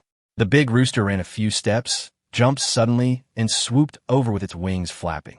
Its pointed beak could swallow a head. Go, go, go. Stop. Li Si shouted to stop, and the fighting chicken suddenly jumped up. When it landed on the ground, Li Si sat down heavily. A fart sounded in everyone's ears, and everyone was shocked. Chun Cheng's face was dull. He had imagined thousands of situations in which the big boss would appear, but he never expected that he would appear here amid a series of deafening farts.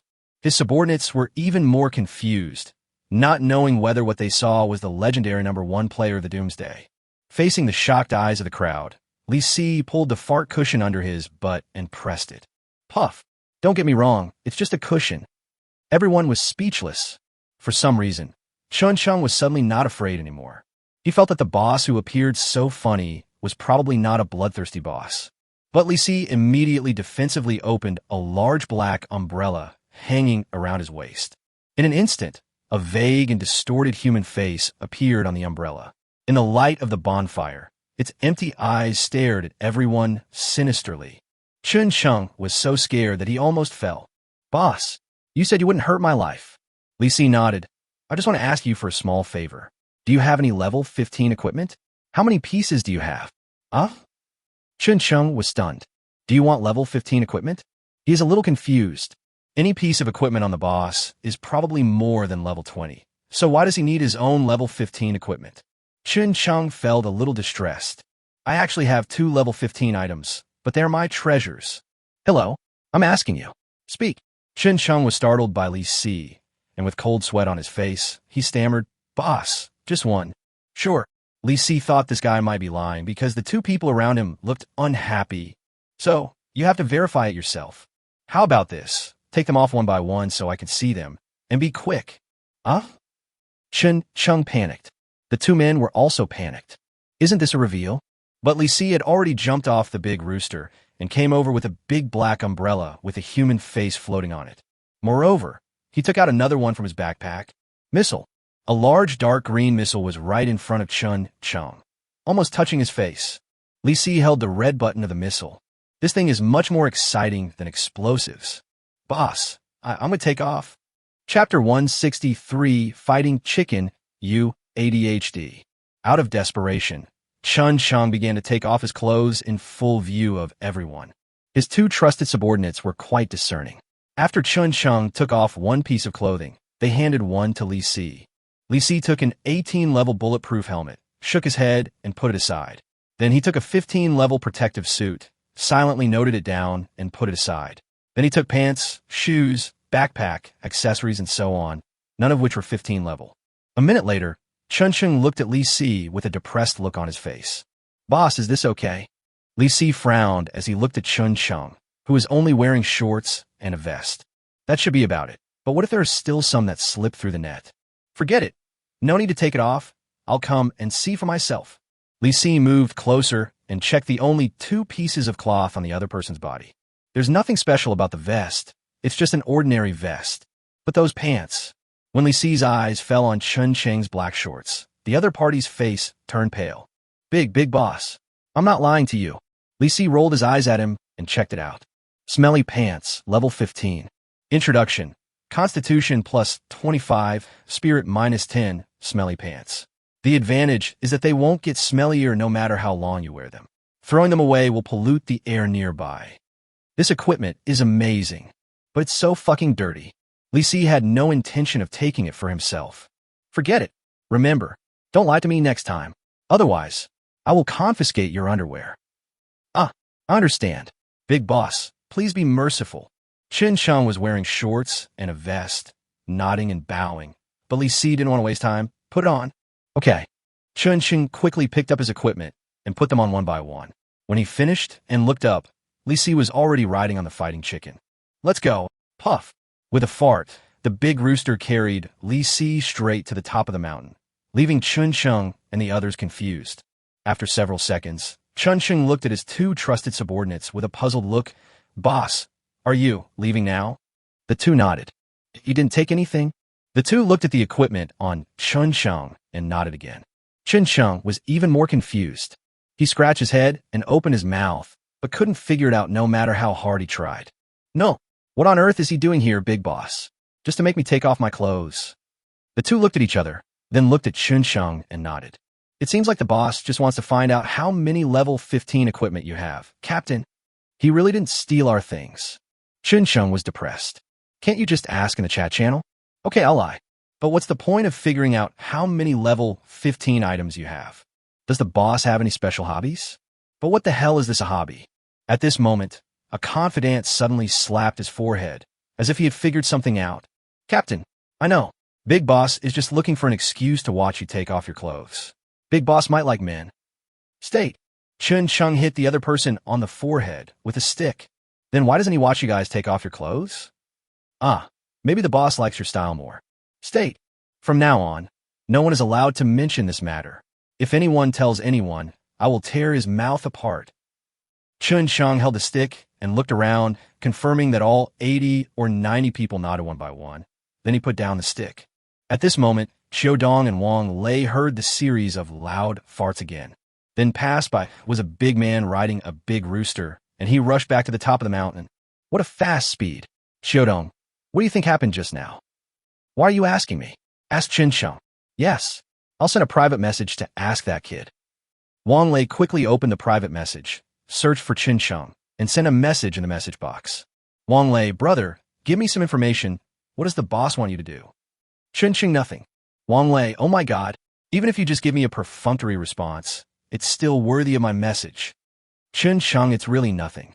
Wang Lei, I could buy useful information with gold coins. The other party didn't reply to the message. He looked at Xiao Dong and shook his head helplessly. The other party is tight-lipped and won't say anything. As expected, it must be a big deal for Li Si to come here in person. Just wait. Wang Lei is tired of listening to this.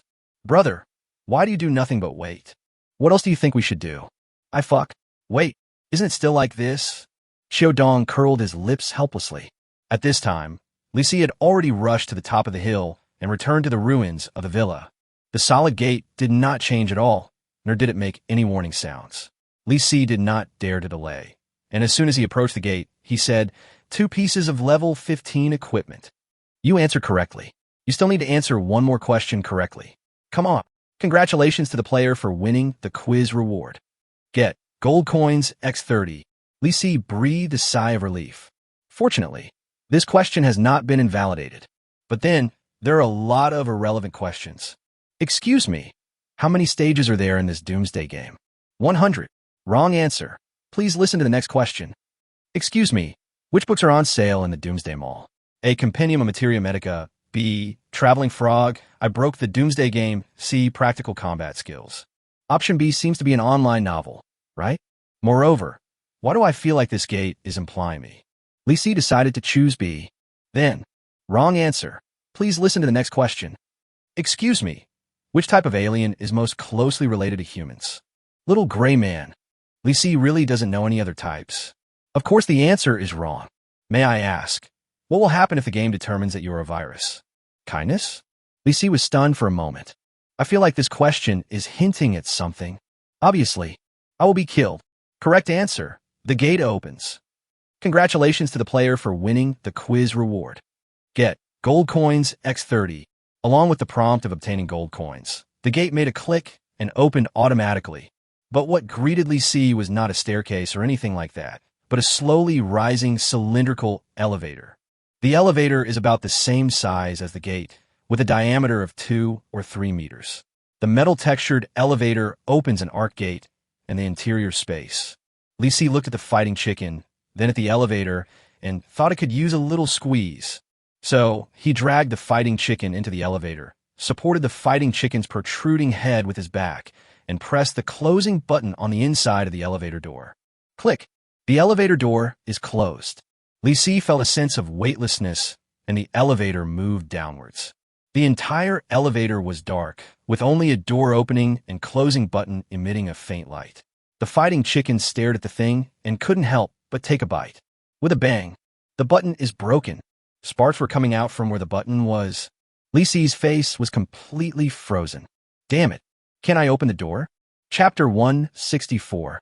Elevator's Final Revelation. Suddenly, Li Si heard a slight noise. The elevator stopped. The door opening button was pecked to pieces by the fighting chicken, and the elevator door didn't open automatically. Mother damn.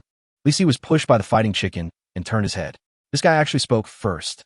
Hook, hook, hook. You asked me why I didn't open the door? Hook. You're so embarrassed to ask? Hook, hook, hook. Hook, hook, hook. Hook, hook. The fighting chicken screamed at the top of its lungs, and the curses echoed in the narrow elevator, making Li Si's ears hurt. Suddenly, a muffled sound came from outside. Boom! The fighting chicken shut up, tilted its head, and stared in the direction of the door. Li Si also looked over there, but he couldn't see anything through the elevator door. In the darkness, a ray of light came through the gap in the elevator door. Li Si leaned in to look out. The fighting chicken also bent its neck and turned its head to the side, with one eye pressed against the crack in the door. Bang, bang, bang. There were heavy footsteps outside. Through the gap, Li Si saw a wide passage with lights on the top. The white tile floor was bumpy, as if it had been crushed by something. The footsteps were still echoing nearby, and that thing seemed to be circling the elevator. Li Si put his eyes closer, trying to see more. The next moment, he suddenly saw a huge eyeball close to the crack in the door. Next to the eyeballs is rough, keratinous skin, like a snake or a dinosaur. Being stared at by those huge eyes, Li Si felt a little suffocated, and the feathers on the neck of the fighting chicken on his head trembled. When Li Si looked up, he saw the fighting chicken looking at him with horror. He didn't know how he could see the fear in the fighting chicken's eyes, but this guy was really furious, and the whole space became even more crowded. But soon, Li Si understood the other meaning of the fighting chicken. It raised one of its chicken claws in a very awkward manner and actually tried to cover its and Li Si's mouths. So scared? You are a wimp, Li Si complained in his heart, but tacitly did not make any sound. The huge eyeball turned twice along the gap of the elevator door and moved away. Li Si and fighting chicken breathed a sigh of relief at the same time, and then they saw that guy turn his head and looked inside with his other eye. The man and the chicken tacitly agreed not to make sound. They could even hear the monster's heavy breathing. Judging from a noise, his lung capacity is at least several dozen liters. I don't know how much time passed, but the guy finally gave up looking inside and turned to walk deeper into the passage. Li Si finally saw the full appearance of the monster. It really looks like a big dinosaur. No, that thing can walk upright. Lizard. Lizard people. Some strange fragments of information floated through Li Si's mind, and all the strange stories about UFOs that he had seen in the past flooded into his mind. That thing looks just like the rumored alien lizard man, but it is much bigger, as tall as 2 or 3 people. The fighting chicken is nothing but a newbie in front of it. This mission is too tricky. Alien monsters appeared in the 3rd stage. Isn't this too beyond the scope? But the problem now is that they can't get out. Li Si did not move, intending to wait until the monster walked away before finding a way to break open the elevator door. As the footsteps gradually faded away, the figure turned into an intersection and then disappeared. At this time, the fighting chicken, whose head had been pressed against Li Si's head, also relaxed a lot. It seemed to have breathed a sigh of relief, and its whole body collapsed. The weight of several hundred kilograms instantly squeezed Li Si and the elevator door together. Li Si whispered to fighting chicken, "Do you want to squeeze me to death?" Bang! A chicken claw flew towards Li Si's face at a tricky angle. Fighting chicken shut him up. But fortunately, this guy stood up again, retracted the chicken claw, stretched it toward the gap of the elevator door, and began to pick at the gap frantically. "You actually want to pry the door open? Come on." Li Si secretly encouraged the fighting chicken, thinking that this guy was the one who broke the door, so he should be the one to pry it open. The fighting chicken lived up to everyone's expectations and nestled right in the elevator, using its 2 claws to pry open the elevator door. Unexpectedly, the gap in the door was actually widened by it. Li Si was delighted and immediately took out the manhole cover. The gap in the door became wider and wider with a series of crackling sounds. He was worried that the fighting chicken wouldn't be able to hold on, so he quickly stuffed the manhole cover into the gap and pushed it out with all his strength. Click, click, click. The elevator door made a series of shattering noises, as if it was completely broken. Li Si and fighting chicken worked together and continued to push hard, and finally they managed to completely open the elevator door. This is the hardest elevator door Li Si has ever seen in his life. You know, my strength is not comparable to that of ordinary people. It took the help of a fighting chicken to barely open the elevator door. The man and the chicken were panting. Li Si pointed to the ground and told the guy to rest. He sat on the ground and looked at the end of the passage. The entire passage is wide and tall, with the ground and walls made of concrete fragments, and only the tall canopy is still intact. Those glowing lights indicated that there was a stable energy supply here. There was a turn about 20 or 30 meters ahead, and it was unknown what was on the other side of the turn. Li Si stood up and looked behind the elevator. It was a dead end. The walls and the ground were in a mess. Looking closely, he saw dried blood on the broken tile floor. Has anyone died? Or dead aliens? Li Si was just wondering when he suddenly heard a scream from the fighting chicken. Huh!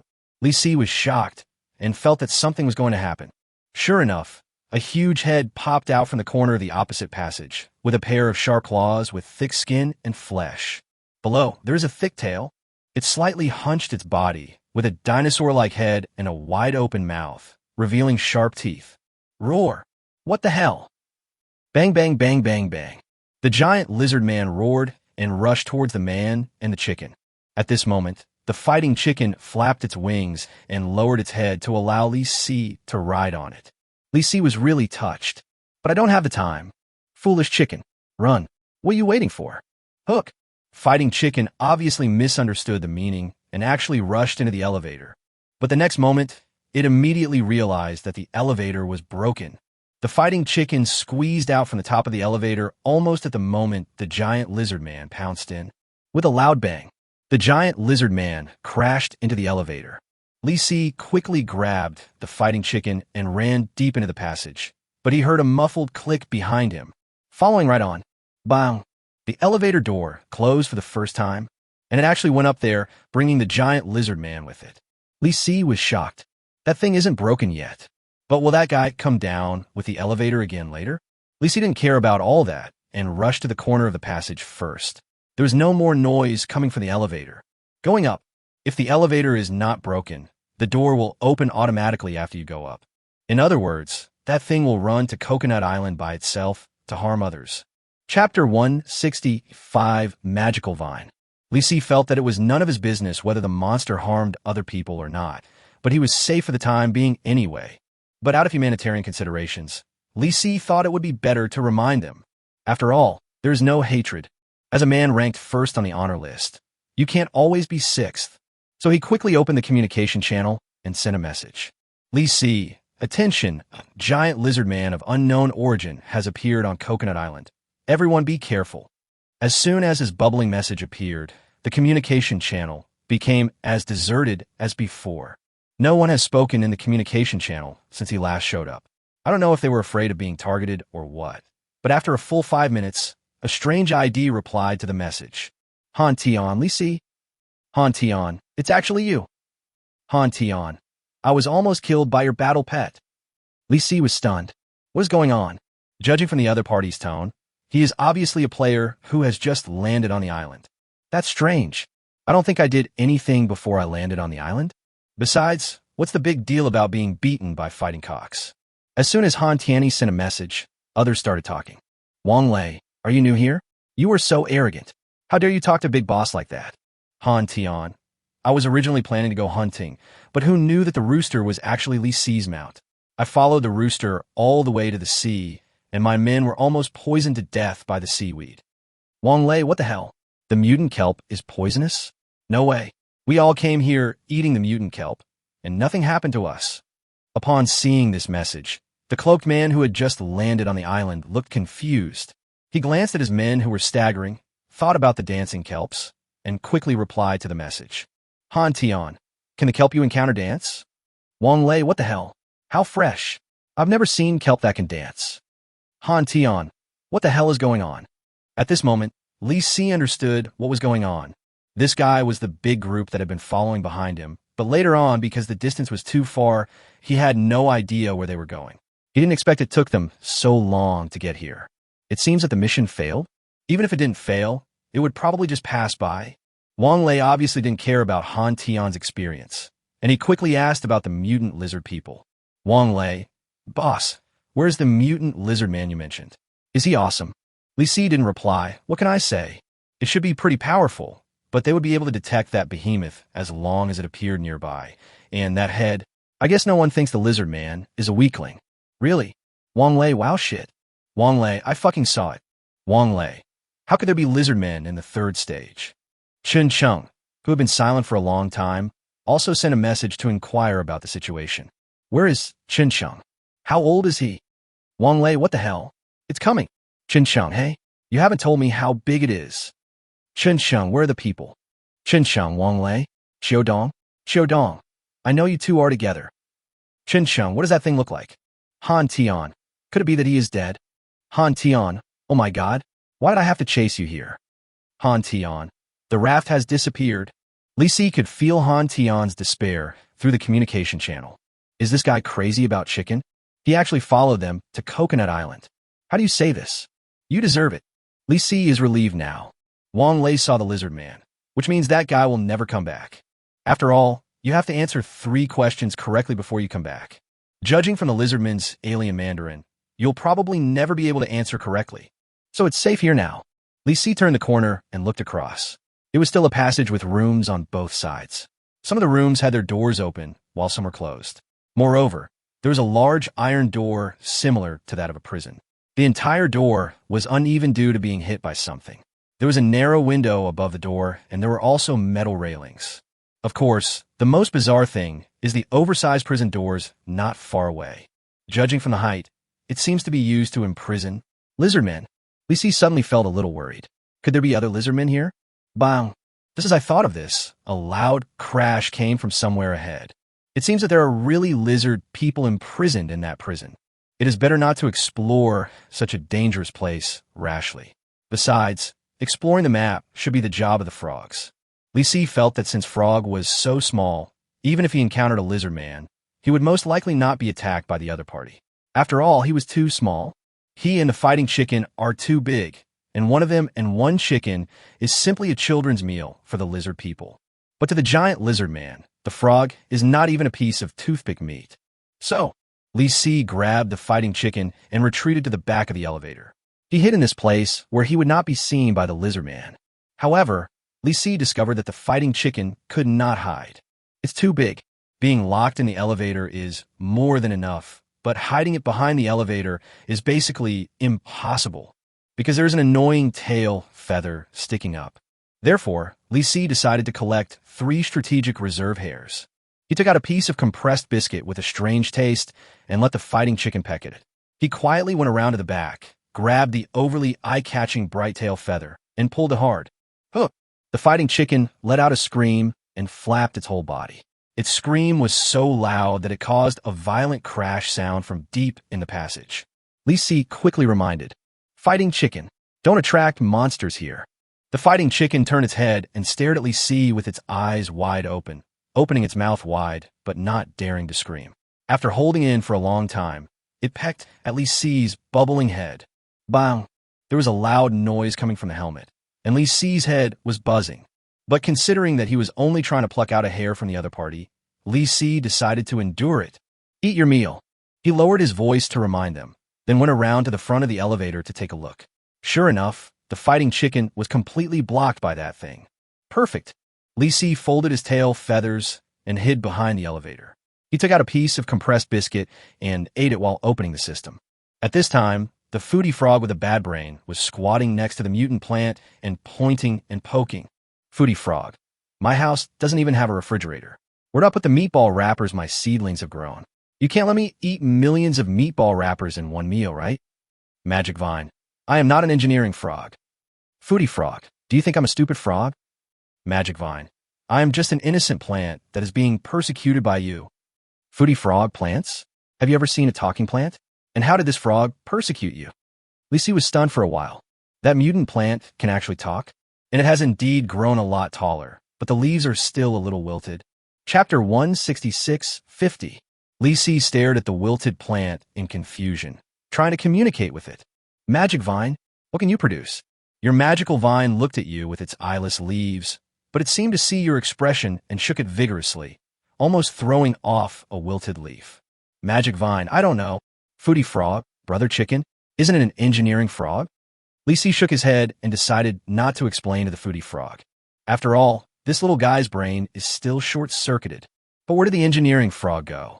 Li Si was worried that this guy would pack up and run away before finishing the renovation of the house. So he did a careful search and found out that the engineering frog was wearing a small yellow helmet and sleeping on the 2nd floor of the building. Engineering frog, snore, snore, snore. The engineer frog was snoring and suddenly smacked its lips. It seemed to be hungry in its dream. It smacked a few more times and woke itself up. It opened its eyes and turned its head to look directly at you. Engineering frog, when will dinner be served? I can't wait. If you don't eat, don't expect me to decorate your house. Another living ancestor. The key is not the kiss. Li Si shook his head and felt that only the technology frog was somewhat normal at the moment. It was still reading a book. If Li Si didn't look for it, it would have no interest in looking for Li Si. Moreover, this guy just stays at home and doesn't even bother to go out for a trip. It's equivalent to half a useless frog. Your tech frog suddenly sneezed, and even his glasses fell off. It pushes its glasses back with its little paws, looks towards you without hesitation, nods with great certainty, and mutters something, but the sound is too quiet, so the system can't hear it. That's obviously not a good thing to say, because Li Si suddenly felt his nose was very itchy, and he almost sneezed. Li Si was very dissatisfied with the tech frog's behavior of whispering bad things about him behind his back, so he decided to seduce this little guy to go on a trip today. Moreover, this place is originally an underground secret laboratory, which should be very suitable for the tech frog. Hey, the fat frog reading the book. I'm calling you.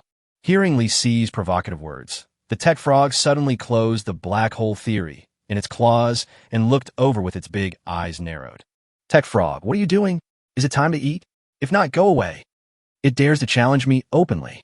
Lisi was not angry and continued to seduce her. You know what? I found a scientific research base. This place might be perfect for you to search for various rare materials and equipment. Tech Frog was stunned for a moment, as if he was moved by these words. But it still had a look of disdain on its face and stretched out its little paw to point at Lisi, with 3 big words written on its face. I don't believe. Technology Frog. I am a cultured frog. Don't try to deceive me. Lisi continues to seduce. Have aliens ever heard of this? Have you ever heard of the lizard men? Have you ever heard of UFOs? By the way, maybe there are alien frogs where I am. Do you want to conduct an exploration of alien civilizations in the frog world? This is a small step for you tech frogs, a giant leap for the entire frog world. Lisi watched the tech frog go from initial suspicion to fascination, and then it clenched its little paws with a serious expression, as if it had made a major decision to explore cosmic civilization for the frog world. Everything is ready, except, Tech Frog, you must be lying to me. All it needs is for it to believe it completely. When Lisi saw the news from Tech Frog, he almost fell down. If you don't believe it, why are you so excited? I just made myself happy for nothing. I'm asking you whether you're going to come out or not. Do you have the heart to let a crazy foodie frog go out to explore? Techno Frog adventure? Tech Frog, I won't go. Tech Frog, I knew that you, a root bamboo shoot, had no good intentions. Lisi curled his lips in frustration and stopped explaining. You don't get many chances to come across a research center. Why don't you go? Foodie Frog, let's go. Tech Frog, wait. Tech Frog, let me think twice. Tech Frog, think about it for 5 minutes. Your Tech Frog starts calculating in its head how likely it is that you are telling the truth. It is still calculating. There's really no way out. Well, let's take a look at the special industrial and commercial city to see if there are any good things. If a medical kit comes out, the Foodie Frog's brain may be saved. Lisi opened the shopping mall interface, and 4 items were refreshed. Moreover, Lisi discovered that the frog food was almost the same every day, and there was new food this time. Minced pork noodles, 20 agent coins. Introduction, frog food, travel range plus 2 meters. Noodles with soybean paste and minced meat are added to it, which is really enviable. Lisi discovered that the frogs always ate better than himself. In this simple life, he would feel sorry for the food if he didn't gain a few more grams. I checked the balance of agent coins, 254 agent coins. I'm not sure of money. Let me solve the problem of today's meals first. Lisi directly bought 3 servings of food and instantly lost 60 agent coins. The 3 frogs began to eat, and Lisi continued to check the goods. Then he saw a familiar product. Kitchen waste bin exclusive for Foodie Frog, 200 agent coins. Introduction, a very powerful trash that can do more than just store trash. This thing actually appeared again? What's the use of it? Never mind, I can't afford it now anyway. Just ignore it. The third product is also exclusive to Foodie Frog, and it's kitchen supplies. But the name of this thing is really weird. Pot with brains exclusive for Foodie Frog, 200 agent coins. Introduction. The pot with a brain can automatically complete a series of complex cooking processes, such as frying, stir-frying, and deep frying with its IQ. But you have to keep an eye on it, otherwise the pot with a brain will burn itself dry, and your brain will be burned. Lysius Moat Tvichet. Do you really have a brain? How the hell is this brain still getting carried away? Why does this pot feel a bit scary? Lisi thought it would be better not to buy the pot that would make him addicted, in case his brain was damaged right after buying it, and he would have wasted 200 agent coins. And can't afford it every day. There's one last item. Conscientious product. The Universal Toolkit Plus that I gave up buying without hesitation last time is back. Universal Toolkit Plus Tech Frog exclusive, 100 agent coins. Introduction. Capacity 3 slots. The collected items have a 30 chance of developing new functions. Originally, Lisi thought it was a waste of money to buy this thing. Although the Tech Frog rarely goes out, there's still a slight chance that he will go out. What's more, this is the only thing in the venue that Lisi can afford, except for food. Just at this moment, the Technology Frog, who had just eaten and drunk his fill, suddenly spoke. Tech Frog, although the probability of you telling the truth is only 50.01, I still decided to give it a try. After all, it has exceeded 50. What? I'm sure you're talking nonsense now. Chapter 167, It's Still So Far Away. Obviously, the 100 agent coins used to buy the backpack cannot be saved. Li Si paid 100 agent coins and bought the Universal Toolkit Plus. It was nothing special, except that it had one more slot than the previous backpack, and the capacity for items was increased from 2 to 3. However, Tech Frog does not know how to be grateful, but sees things too clearly. Your Tech Frog looked at the new backpack and pouted helplessly. It felt that there was nothing to be happy about in getting a new backpack. Instead, it felt that it was at a disadvantage. The workload has increased by 50, but there is no mention of a salary increase. If this happened in the past, Tech Frog would have gone to labor arbitration. It turns out that too much knowledge is not good. It is impossible to cheat it unless it is willing. For example, the little guy looked reluctant, but he couldn't let go of the new backpack after playing with it for a long time. It is hypocrisy. The foodie frog next to him was still nagging about the plant that he didn't know what it would produce. It was obviously not suitable for traveling. If we let it out, it will start treating the lizard men as distant relatives. Even if the lizard men despise that little piece of meat, they can't resist the gluttonous frog from putting it into their mouths. Okay, Tech Frog, now that you've had enough of it, why don't you come out and work? Your Tech Frog gave you a cold look. Tech Frog, the evil capitalists are not even willing to be hypocritical for a moment. Tech Frog, people's hearts are no longer the same as they used to be. People's hearts are no longer the same as they used to be. Tech Frog, don't rush me, I'm leaving. Li Si watched the technological frog shake its head, flash, and appear in the palm of his hand. Then it pushed up its glasses and kicked its hind legs hard. Baji! It fell to the ground. Your Tech Frog fell head first onto a smooth, broken tile, somersaulted down the slope of the tile, and all the bones in its body were loosened. Li Si squatted down and looked at it worriedly, but he couldn't understand why every frog fell on its head. Isn't there any normal landing? Fortunately, the little guy kicked hard with his 4 legs and did not fall to death. Your Tech Frog held onto its glasses with one paw and its waist with the other, and after turning over several times, it finally straightened itself. Pooh! Why does this dirt still smell like blood?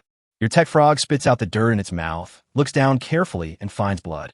It's a bit disgusting. It shook its head, tried to suppress the urge to vomit, and jumped a few steps deeper into the passage, then carefully observed the surrounding situation. Then it froze. Your Tech Frog mechanically turns its head and looks at you with an incredulous look. Quack! It doesn't know how to jump over such a long distance. Li Si scratched his head in frustration. This guy had too little physical strength. The turning point was only 20 or 30 meters ahead, which was a bit far. But we should let this guy expend more energy, otherwise he will become a 3-high frog sooner or later. Li Si thought so and made an okay gesture to the Tech Frog, indicating that you can do it. Your Tech Frog was stunned for a moment. It pushed its glasses up, thinking you were being too much, but it could see that you didn't want to help, so it shook its head and started jumping forward. But the Tech Frog has its own plans. It jumps a few steps to rest, jumps a few steps to study the soil, jumps a few steps, lies down to take a nap. The more Li Si looked at it, the more depressed he became. This guy took a break more than 10 times in the 20 to 30 meter journey, not to mention the 15-minute sleep he took in the middle. Li Si was getting impatient and took the time to check the communication channel. It was incredible. The lizard man is going crazy. Chen Sheng, oh my god, I saw it.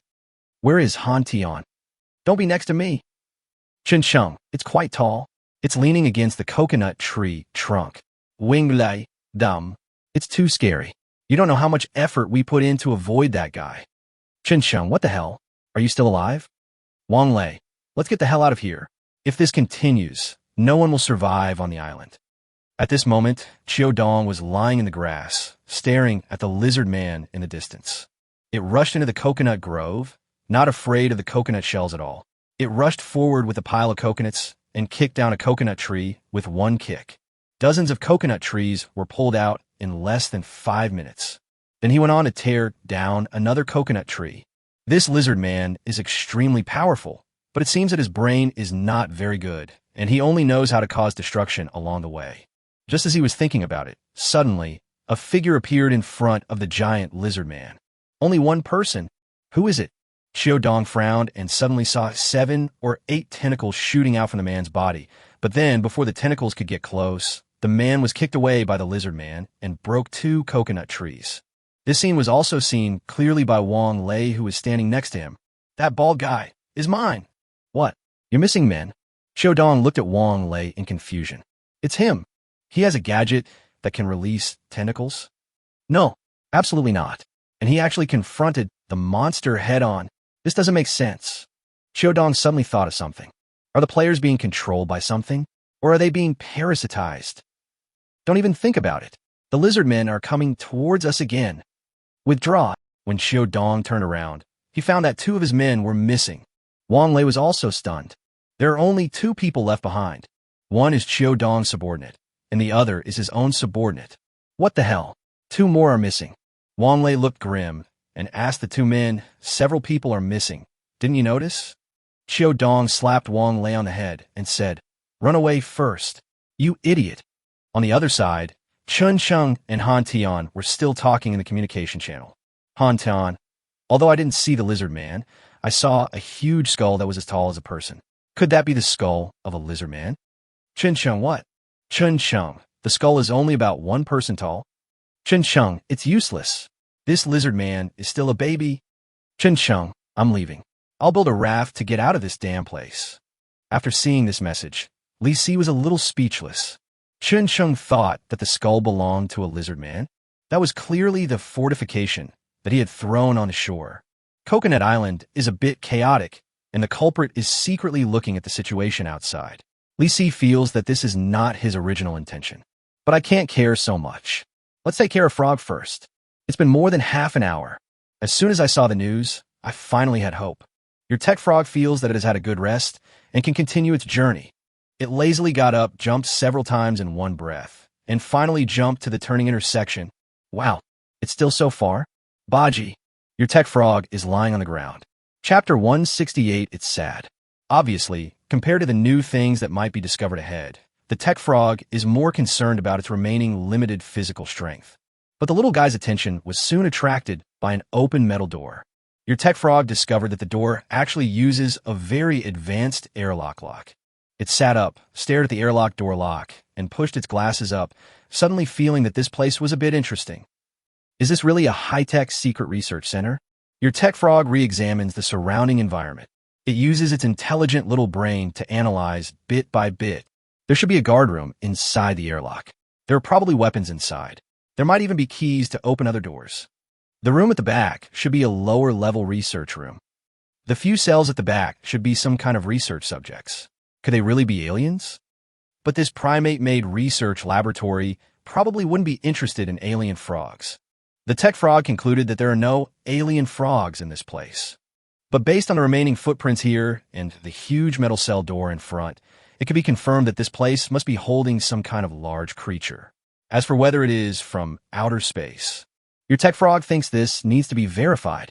Looking at the news scrolling in front of him, Li Si felt that the tech frog had entered the state.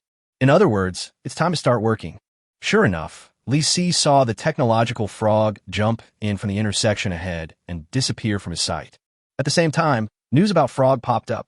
Your tech frog gathered all its strength and jumped into the open room in one breath. It found that the room was in chaos. The ground was covered with blood, and the metal tables and chairs were twisted and deformed. In the corner of the table, it even saw half a finger, which looked like it had been bitten off. The tech frog hopped over and got closer to the half finger, wondering if this thing was still worth studying. Li Si pouted in frustration. What research value does that thing have? A few seconds later, the tech frog also gave up on researching this half finger, but your tech frog thinks that this disgusting thing can be used to disgust you. So it took the half finger without hesitation. Received successfully. What the hell? Tech frog, you are really poisonous, right? Tech frog seemed to have heard your hysterical curses and nodded with great satisfaction, thinking that this kind of thing can be done frequently in the future, so that you won't let it travel. Oh, yeah. Li Si's mouth twitched, his face turned blue, and he suddenly wanted to eat stir-fried bullfrog, frog meat hot pot, boiled frog. But when a delayed message popped up, Li Si was stunned. Congratulations. You have triggered the equipment feature and completed the function development with half a finger. Half a finger. Feature development? What kind of functions can that thing develop? Li Si really couldn't imagine what use that finger was, but he still felt a little more expectant. As for the tech frog, at this moment, it is studying a pair of false teeth that fell on the ground. Your foodie frog stared at the dentures for a while, felt a little disgusted, and then got down to business. It thinks the black electrobaton under the table has some high-tech content, and it seems to be able to release super high-voltage electricity. There are weapons? Li Si is getting excited. The electric batons used in this place are of course very powerful. After all, it is used to fight against giant lizard men. Your tech frog circled around the meter-long electrobaton and thought it was too long. It's indeed too long. As far as Li Si remembered, the electrobaton should be less than half a meter long. But a half-meter-long electrobaton was obviously not enough to deal with lizard men who were 2 or 3 people tall. So an electrobaton that is more than 1 meter long is very reasonable. And it still seems a bit short. Tech Frog discovered the label on the electrobaton. It moved closer, took a closer look, and nodded with great satisfaction. Nice one. 1 million volts. Ita di, or di hype. Although the technical content is not particularly high, Tech Frog feels that this simple weapon is suitable for your simple brain. Li Si felt that being taunted by a frog for being simple-minded was a critical hit. But since he suffered a lot every day, he decided to be realistic. The most important thing is to gain benefits. The little guy should get the electrobaton back and develop a new function at the same time. Everything else is just a passing fancy. So, your tech frog shook his head and thought that you can just come pick it up yourself later. Frog awake. Li Si was so angry about the death of the tech frog that he gritted his teeth and almost pulled out a bunch of feathers from the fighting chicken. Hook, hook, hook. The fighting chicken turned its head and stared at the butt hair that was pulled by Li Si, with a nervous look on its face. It's okay, just eat yours. Li Si let go of the chicken feathers and picked up the cement residue on the ground. The fighting chicken cursed and yelled a few times, then tactfully hid away. When Li Si saw the new message, the tech frog got angry and then leaned on the electrobaton to take a rest. Not afraid of being electrocuted. Your tech frog rested on the electric baton and looked around the room. This place was completely ruined. The metal cabinets were broken. There was a thing similar to an access card, but only half of it was left. Tech Frog feels that without a complete access card, it will be difficult to continue exploring. But who cares? I may not have the strength to jump that far. So casual that it's outrageous. Li Si had the urge to rush over and kick it to help it move faster, but he gave up because that guy got a good rest. This time I only rested for 2 minutes. It's so rare. Why? There are many more high-tech gadgets. They should all be in the back, right? Your tech frog still can't let go of those unknown technological products, especially the technological products from alien space. It hopped and hopped to the second room, the door of which was open, and the inside was also smashed to pieces. And several important technological instruments were destroyed. They were all smashed to pieces. Baji, your tech frog claws softened and fell to the ground. What a jerk. Those are the most advanced scientific instruments. Don't give it to me. Which ignorant bastard smashed it? Quack, quack, quack, quack, quack. Your tech frog slaps the ground vigorously, expressing grief and anger, and quickly thinks whether these instruments can be saved. There is no hope. This was the first time Li Si saw Tech Frog so excited. But isn't it jumping to conclusions too quickly? Oh my god, are you going on strike now? Your tech frog lies motionless on the ground, looking at the wreckage of the equipment. It feels sad. Chapter 169, Singing Hare. Li Si was speechless. Let the tech frog go out for a trip, and it either complains or takes a rest. Now it's even sad enough to go on strike. Your tech frog banged its head against the ground in anger, but it felt the ground was too hard and could easily give it a concussion. Tech Frog felt like he wanted to recite a poem to express his grief and indignation, but his mind was filled with cold calculation formulas, such as the mass energy equation, calculus, and Laplace transform. In the end, even eating to relieve the mood was impossible because that root bamboo shoot didn't prepare any snacks for himself. So, your tech frog thinks that he has no choice but to cheer up. It used its little paws to straighten its doctoral hat, pushed up its glasses, and pulled itself together. It resolutely jumped out of this tomb of scientific instruments and decided to see if there were any other instruments in other rooms that could be repaired. The tech frog took heavy steps, crawling forward 1 step at a time. The broken pieces of concrete tiles in front of it looked like mountains. It relied on its remaining strength to reach the door of the next room, and finally breathed a sigh of relief. But the door is locked. I can't get in. Depend on. Li Si was moved by the little guy. The distance of 3 or 5 meters is like trekking through mountains and rivers and going through countless hardships. But when it finally reaches the door, it just can't get in. Can you pry the door open? Tech Frog is also thinking about this question at this moment. Your Tech Frog thinks it can pry the door lock open, but it has to jump to the door lock first. However, the door lock is so high. It looked at the protruding airlock switch from afar and felt like it was squatting on a small hill, while the door lock was floating in the clouds above the towering cliffs. To pry or not to pry? That is the question. Lisi no longer has any hope, because he was sure that the fat content in the plastic body of the Tech Frog was as high as 90. If you fry this frog in a pan, you can produce half a pot of meat oil. If you want to jump that high, just dream on. Obviously, the Tech Frog also knew the limit of its own physical strength. It stared at a point more than 10 centimeters above the ground and found that there was nowhere to gain leverage. Even if you have a place to leverage, you may not be able to keep pushing. Your Tech Frog thinks that picking door locks is an immoral act that a great scientist like it would never do. So, your Tech Frog slightly raised the corner of his mouth, nodded with great satisfaction, faced the airlock door, and collected it. Received successfully. Congratulations, the equipment feature has been triggered and the airlock door has completed functional development. Lisi was stunned. Lisi was speechless. Lisi admires the little guy's train of thought. Good guy? I disdain to pick the lock, but I disdain to steal the door. Have moral integrity. Lisi was curious about what was inside the door.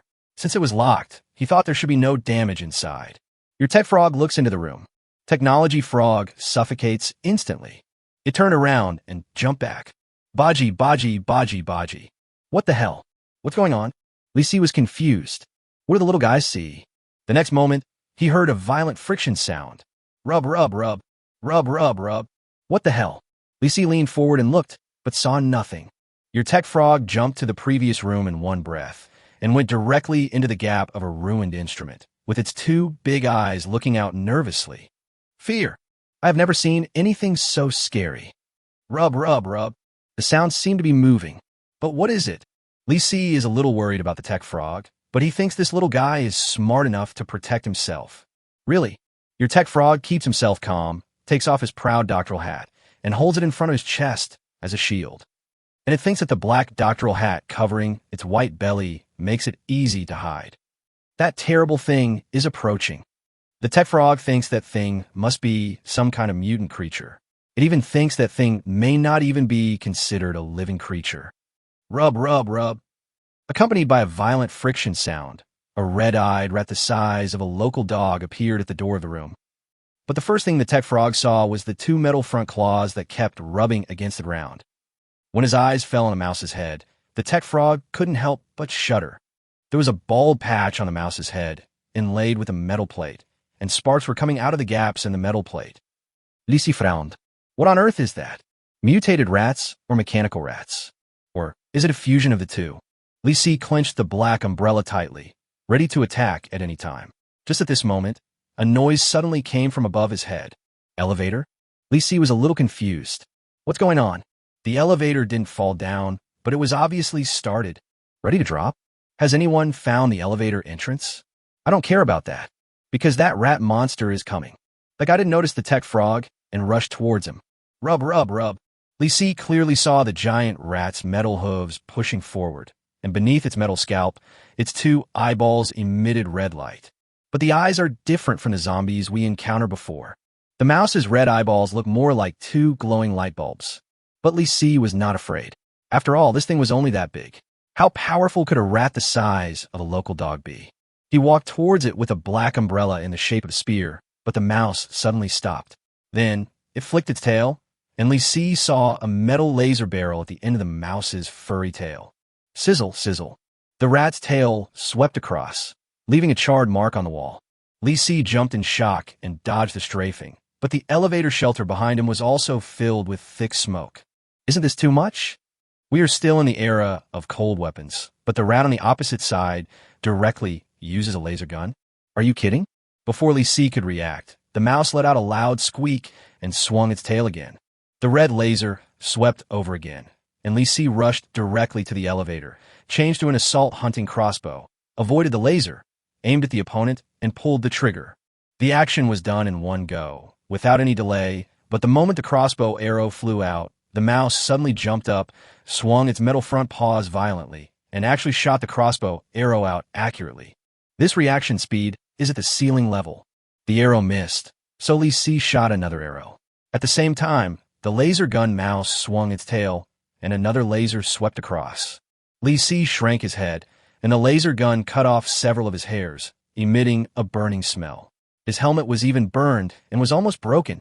When the fighting chicken saw Li Si being attacked, it let out a series of loud screams, poked its head out to take a look, and immediately retracted it.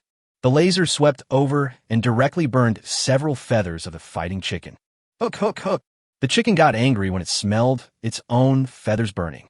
Chapter 170 Nothing is more important than knowledge. The fighting chicken suddenly jumped up, flapped its wings, and almost flew onto the ceiling of the entire space. Li Si didn't expect that this guy would actually go right for it. He immediately helped the fighting chicken to restrain the mouse and stuck his head out. With a swish, the laser swept across Li Si's temple, almost cutting off half of his head. However, when he turned around, the fighting chicken had already swooped down and grabbed the mouse with its two thick claws. Li Si took advantage of the mouse being unable to move and pulled the trigger of the crossbow.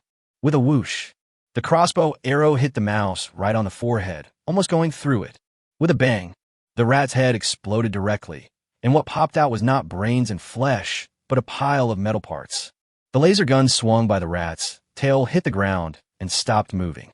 It's dead. Kill biochemical mechanical mouse X1. Get gold X50, experience X100. Only after receiving the prompt message did Li Si feel completely relieved. The fighting chicken was now whipping the corpse for its own burnt feathers and pecking at the metal skull of the mouse that had fallen to the ground. Then it turned around and looked at Li Si. Come back and keep hiding. Li Si asked the fighting chicken to come back. He first took a look at the situation of the technological frog and found that the little guy was still hiding. Then he came to the mouse corpse with peace of mind to study what could be seized. For example, the laser gun on the mouse's tail. But when he saw bursts of white smoke coming out of the metal transmitting tube, he knew that the laser gun was probably broken. This is actually the case. Li Si shook his head, feeling it was a bit of a waste, but there was nothing he could do. On the other side, the tech frog seemed to have confirmed the safety of the environment and was considering whether to crawl out.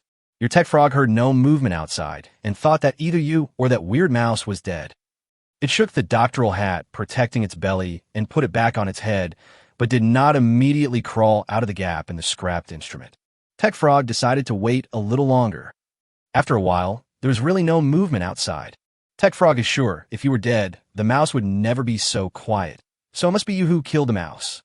Are you a little disappointed for some reason? Your tech frog shook its head and tried to crawl out, deciding to take a closer look at the room where the mouse was to see what kind of rare stuff was in it. Li Si hid behind the elevator, speechless. This little guy is actually disappointed that I didn't die. How much do you want to have a feast? I've never seen such a heartless frog. Of course, what Li Si is most concerned about now is what functions the half finger and the airlock door in the little guy's backpack have developed.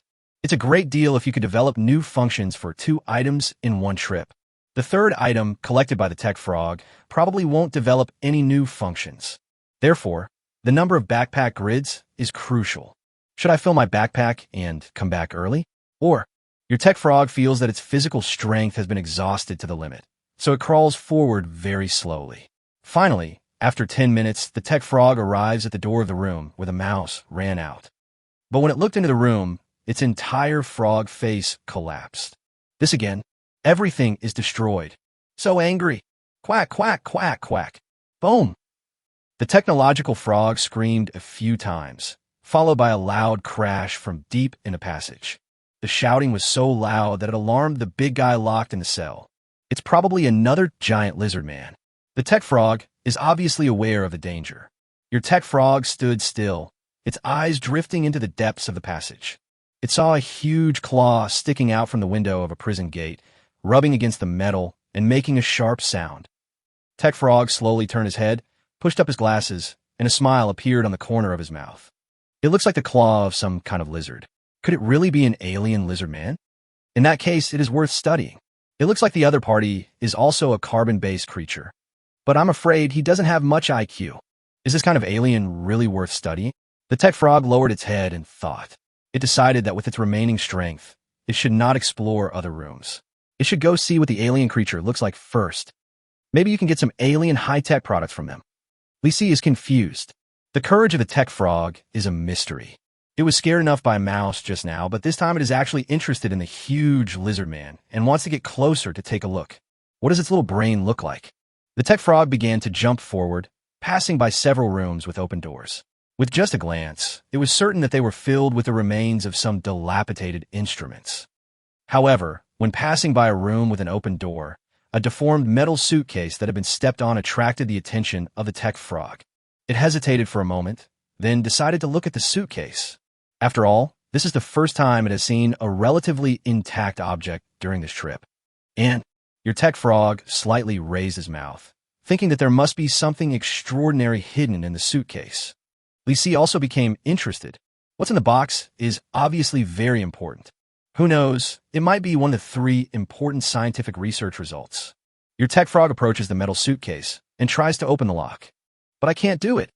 The lock is a combination lock, and it is impossible to open the heavy metal box lid with its strength. So, Tech Frog decided to open the box in his own way. He reached in his backpack and quickly pulled out a handheld cutting machine. Absolutely. Lisi is quite impressed by Tech Frog's backpack. You can take out anything. Looks like we need to wait a while. After all, cutting boxes takes time. Your Tech Frog walks around the box and finally decides to cut a hole in the side of the box. It guesses that the material here is relatively thin and easy to cut. Tech Frog started the cutting machine. Buzz, buzz, buzz, buzz. Your Tech Frog clenched the cutter tightly and carefully cut a notch on the suitcase, then changed direction and cut a square notch according to its own size. Then it kicked hard. Bang!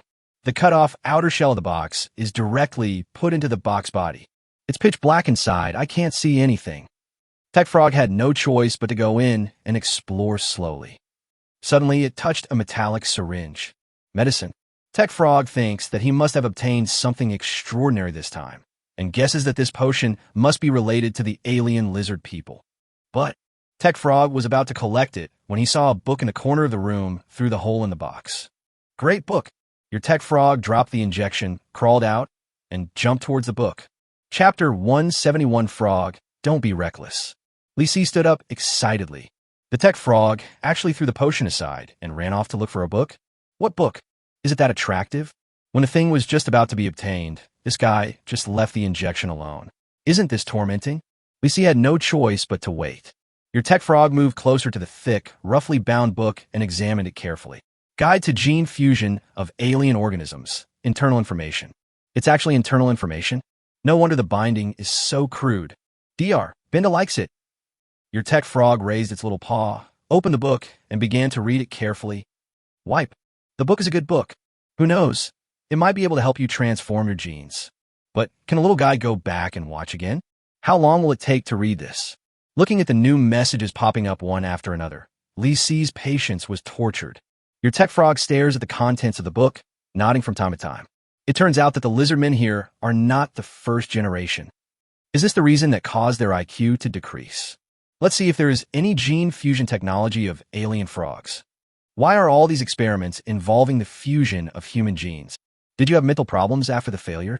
Are there any human test subjects that escaped from here? The person who ran away was a 15-year-old boy, so he should be 20 years old now. The photo is quite handsome.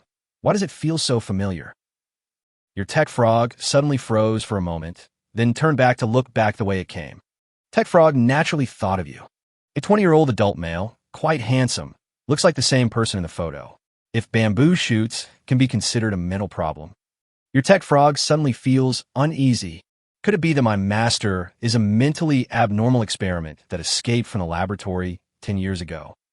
Lisi almost believed it himself, but he was sure he had no mental problems. Frog doesn't think so. Your Tech Frog pushed up his glasses, his face solemn, and he couldn't help but feel a little sympathetic towards you. Because from the content of the experiment, the Tech Frog believes that you have been treated inhumanely and even requires you to conduct some kind of hybridization experiment with alien creatures. Sorrow. It's not easy to escape alive. Lisi is a little crazy. What kind of crazy laboratory is this? Also, can Tech Frog stop thinking of itself as a poor little guinea pig? If he continued talking, Lisi was worried that he might actually believe it. Ah, it turns out that this experimental subject died 2 years ago. Oh, so boring. It's boring. You are a hammer. Lisi obviously noticed that the tech frog was very sorry about the fact that the experimental subject was not himself. Really, I suddenly lost interest when I saw this little guy. Your tech frog thought that he should get down to business first. So he collected the Alien Gene Fusion Guide, internal information. Received successfully. Your tech frog has filled its new backpack and is feeling a lot more relaxed. It decides to take a look at the giant lizard man and then go home. All right, the potion was simply ignored.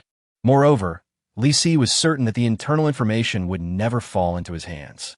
Besides, it would be useless even if it fell into his hands. Lisi continued to check the situation of the technological frog. However, it then stopped and walked as fast as a snail. In desperation, he opened the communication channel to see what was going on. Then he saw a bunch of strange questions asked by Wang Lei. Wang Lei, who knows how many doomsday malls there are? Wang Lei, who knows Mr. Liu? Wang Lei, who knows how many coconut trees there are on this island? No one answered him. I guess they are all busy running for their lives. Or maybe he's crazy. Really? Xiao Dong, where the hell have you been? Why are you asking these stupid questions? Wang Lei, Xiao Dong, do you know how many forms of parasites there are? Xiao Dong, damn. Apparently, the two of them got separated, and Wang Lei ran above his head and was being tortured by the metal gate. Lisi thought that this thing would not be able to come in for a while, but if this thing was lucky enough, Lisi thought it would be better to persuade him to leave. Firstly, Wang Lei couldn't handle the danger of this place. Secondly, wouldn't he have one more competitor if he came in? Lisi opened the private message and sent a message directly to Wang Lei. Lisi, since you haven't answered correctly yet, I advise you not to come in. It's much more dangerous here than outside. Wang Lei, boss? Are you down there? Boss, protect me. I'll go down to find you. Lisi, who said, I would protect you. Wang Lei, boss, you're number one on the honor list, so it is absolutely right to follow you. Besides, I would rather be killed by you than be parasitized or killed by a lizard man. Lisi, there are more lizard men below. The other party didn't reply to the message, so he probably didn't change his mind. No way. He looked at the news about the tech frog and saw that the little guy was almost crawling to the prison door. Your tech frog is less than 2 meters away from the huge prison door. It thinks it can hold on a little longer and crawls forward step by step. Tech frog thinks it is necessary to research a means of transportation so that we can save more energy. For example, off-road vehicles must be able to adapt to all terrains. The only problem is that it lacks the relevant parts, and that's all because of the root bamboo shoot. The logistic support is impeccable, nothing to say. The tech frog finally crawled to the huge prison door, but still couldn't see the lizard man trapped inside. Oops. Lisi slapped his forehead and suddenly thought of some terrible situation. Your tech frog finds it impossible to jump onto the window. The prison door is too thick and heavy, and it is too difficult to cut. There's only one way, steal the door. What the hell? Lisi was shocked. Steal the door? Didn't the lizard man just run out? You think I'm living too long? Lisi wanted to rush over to stop this guy, but it was too late. In order to see a complete lizard man, your tech frog quickly threw the Alien Gene Fusion Guide, internal information, out of its backpack and collected the giant metal door instead. Lisi grabbed the fighting chicken and said, Hide. Your other half-brother is trying to kill us. Hook. Received successfully. Before the fighting chicken could react, Lisi had already received the reminder from Wazai. At the same time, a loud roar came from not far away, followed by a series of huge footsteps. Rush over here. Lisi and Fighting Chicken hid behind the elevator and were completely concealed. He glanced at the message and found that there was no news about Frog. Dead? Whether to die or not. I'm almost dying. This bastard. Lisi is still worried. At this time a message pops up. The little guy is not dead. Lisi checked it out immediately and had a strange look on his face. Chapter 172. What are the uses of these two things? Wang Lei, boss. I finally got the answer right. It's a private message. I'm going. Lisi suddenly felt a little sympathetic. Lisi, you are really courting death. Wang Lei, boss. I'll be fine with you protecting me. I'll be coming down soon. Ha ha. Lisi heard the huge footsteps of the giant lizard man opposite and sighed. Lisi, brother, thank you, take care. Wang Lei, ha? Bang. There was a muffled sound coming from the elevator, and it was obvious that the elevator was about to fall apart. It is indeed true. The last time the elevator went up, the elevator door was completely destroyed by the giant lizard man. Wang Lei looked out with ecstasy on his face and saw a huge figure running towards him between the two broken elevator doors, its tail swinging. Lizard man? Boss, help! Bang! The lizard man saw a living creature in the elevator and rushed in. Li Si only heard a scream, and the elevator was hit by the lizard man, and there was a metal snapping sound. If I guess correctly, the elevator went up again. Amid Wang Lei's heart-wrenching howls, the elevator led to the ground. Li Si really didn't know how to express his sincere gratitude, so he opened the private message and asked, Li Si, brother, are you okay?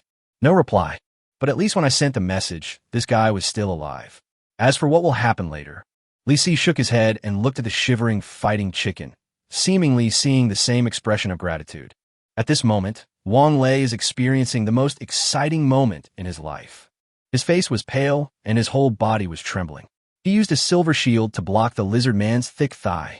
The lizard man was trapped in the narrow space of the elevator, unable to move, with a bloody mouth facing downwards, two huge eyes staring at him, and claws scratching around. Wang Lei didn't even notice that his pants were soaked. The giant lizard man seemed to be attracted by something else. He jumped out and kicked, throwing Wang Lei out with a shield. Then, he saw the lizard man trample two nearby players to death. The tentacles extending from the player's body all wilted. They are not players, they are parasites. Wang Lei was so frightened that he ran in the opposite direction without even looking back, and didn't even bother to pick up the shield. Li Si didn't know how Wang Lei escaped death, but the private message window between them never disappeared.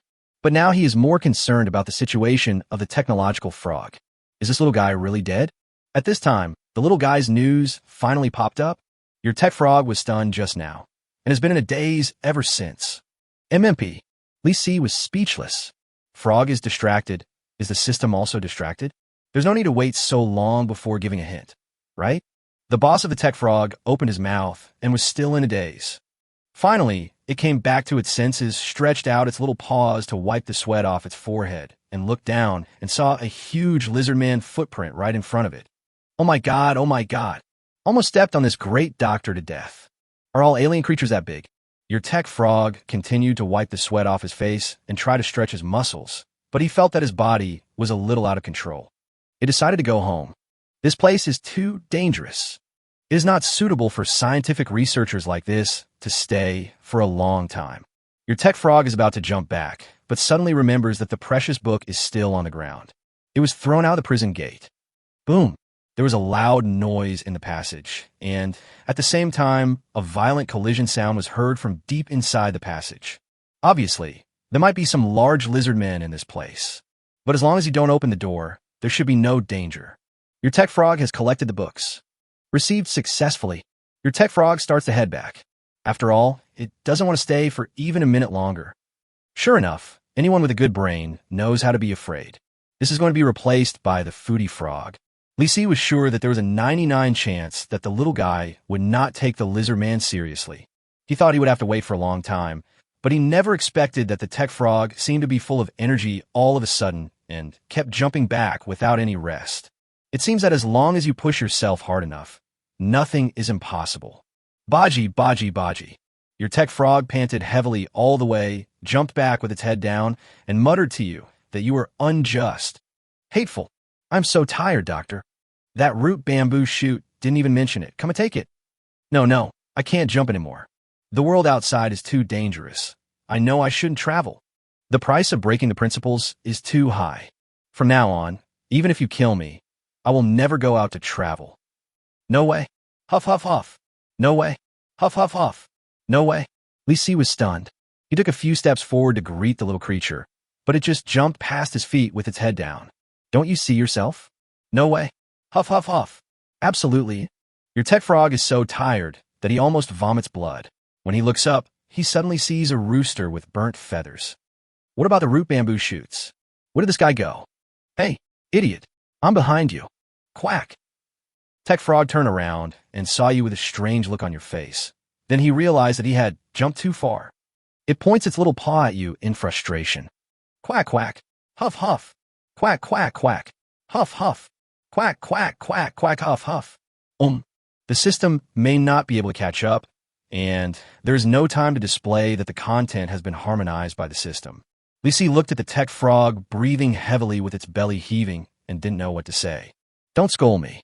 It's because you insisted on stealing the door that you are in such an embarrassing state. Quack, quack, quack, quack, quack. Huh, huff, huff. Your tech frog is so angry. It took off its doctoral hat and fanned itself, wanting to continue scolding, but it was too tired to catch its breath. I can only use my other little paw to point and poke at you. Lee Si was helpless. So angry. Don't get so mad. He stretched out his right hand, didn't talk back, and let the little guy go back first. Tech Frog was about to cry when he saw this scene. Too high. Can't jump up. This is my fault. Lee Si quickly put his hand in front of the Tech Frog.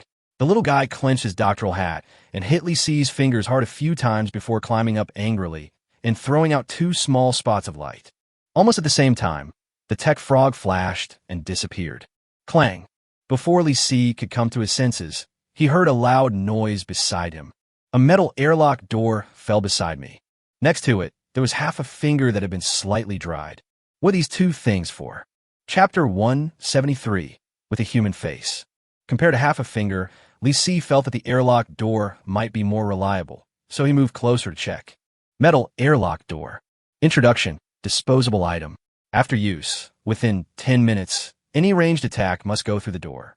If they want to hit you, they have to open the door or break it. Lee Si was stunned. This means that no matter where the object comes from, it'll be forced to hit the gate. This gate is very solid and strong, and ordinary weapons should not be able to penetrate it within 10 minutes. Nice one. Lee Si thinks this thing is great. This trip was worth it. Lee Si suddenly felt some expectation for that half finger. It's not bad to say for sure. However, half finger.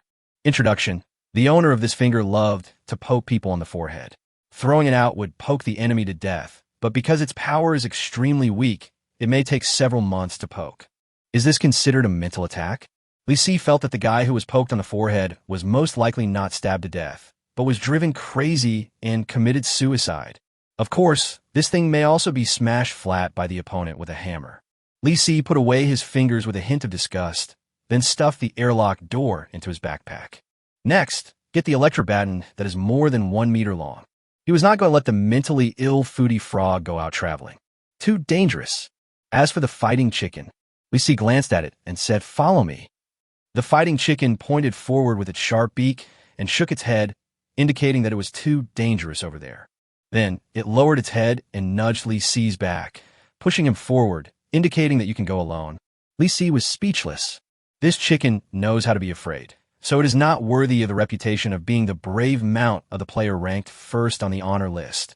So, Lee Si simply grabbed a handful of the fighting chicken's feathers and pulled it forward. The fighting chicken looked reluctant, but was dragged over by Lee Si. Just as he reached the intersection, Lee Si received a private message. It's the lucky Wang Lei. Wang Lei, boss, you're such a jerk. I almost lost my life just now. Lee Si shook his head. Lee Si, advise you not to come down. Wang Lei, now I know where the lizard man on the island came from. They must have been sent up here by you, boss, in the elevator, right? Wang Lei, you're such a jerk. Wang Lei, are there any more lizard people down there? Lee Si, what? You want to come down again? Wang Lei, I believe it completely. It is absolutely safe to be with you. Where did you come to this conclusion? Lee Si felt that this guy was going to be in trouble again. There's nothing I can do. It's his fault for being too persistent. Lee Si, what's going on up there? Wang Lei, up there? Thanks to the boss, the coconut trees are almost all being torn down by the lizard men. Everyone is hiding. Lee Si understood why this guy had to come down. There's no cover above. But if Wang Lei knew the following situation, he probably wouldn't want to come at all. Wang Lei, boss, wait for me. I will definitely hang out with you. Lee Si, okay. If you can survive, I promise not to kill you. Wang Lei, you have to protect me. Lee Si, you better not come down. Wang Lei didn't reply to the message. I don't know whether he was busy hiding from monsters or answering questions. Lee Si ignored him, turned into the entrance of the passage, and went directly into the first open room. It was a mess inside. On the ground lay a long-handled black metal rod with a silver-white spike at one end. There were faint traces of blood on the spike. Long-handled electric baton. Introduction. It can instantly generate 1 million Ford high-voltage electricity. Because the discharge process is short, it will cause serious burns to large organisms, but generally not to death. The power is limited. Limited power? Li Si picked up the more than 1-meter-long stun gun and looked at it carefully. He only found a red discharge button and no battery level display. It seems that how many times you can use it depends entirely on luck. This thing can only cause burns to large creatures, but if the target is a giant lizard man, humans are just small creatures. Li Si was convinced that if the high-voltage electricity from this thing hit the human body, it would basically electrocute the person to death. Holding the stun gun, I inexplicably feel a little more secure. He looked around the room again. There was nothing in a shabby cabinet except some broken documents. He couldn't even find a complete body. There's nothing useful left. Li Si turned around and left, but as soon as he walked out the door, he was suddenly stunned.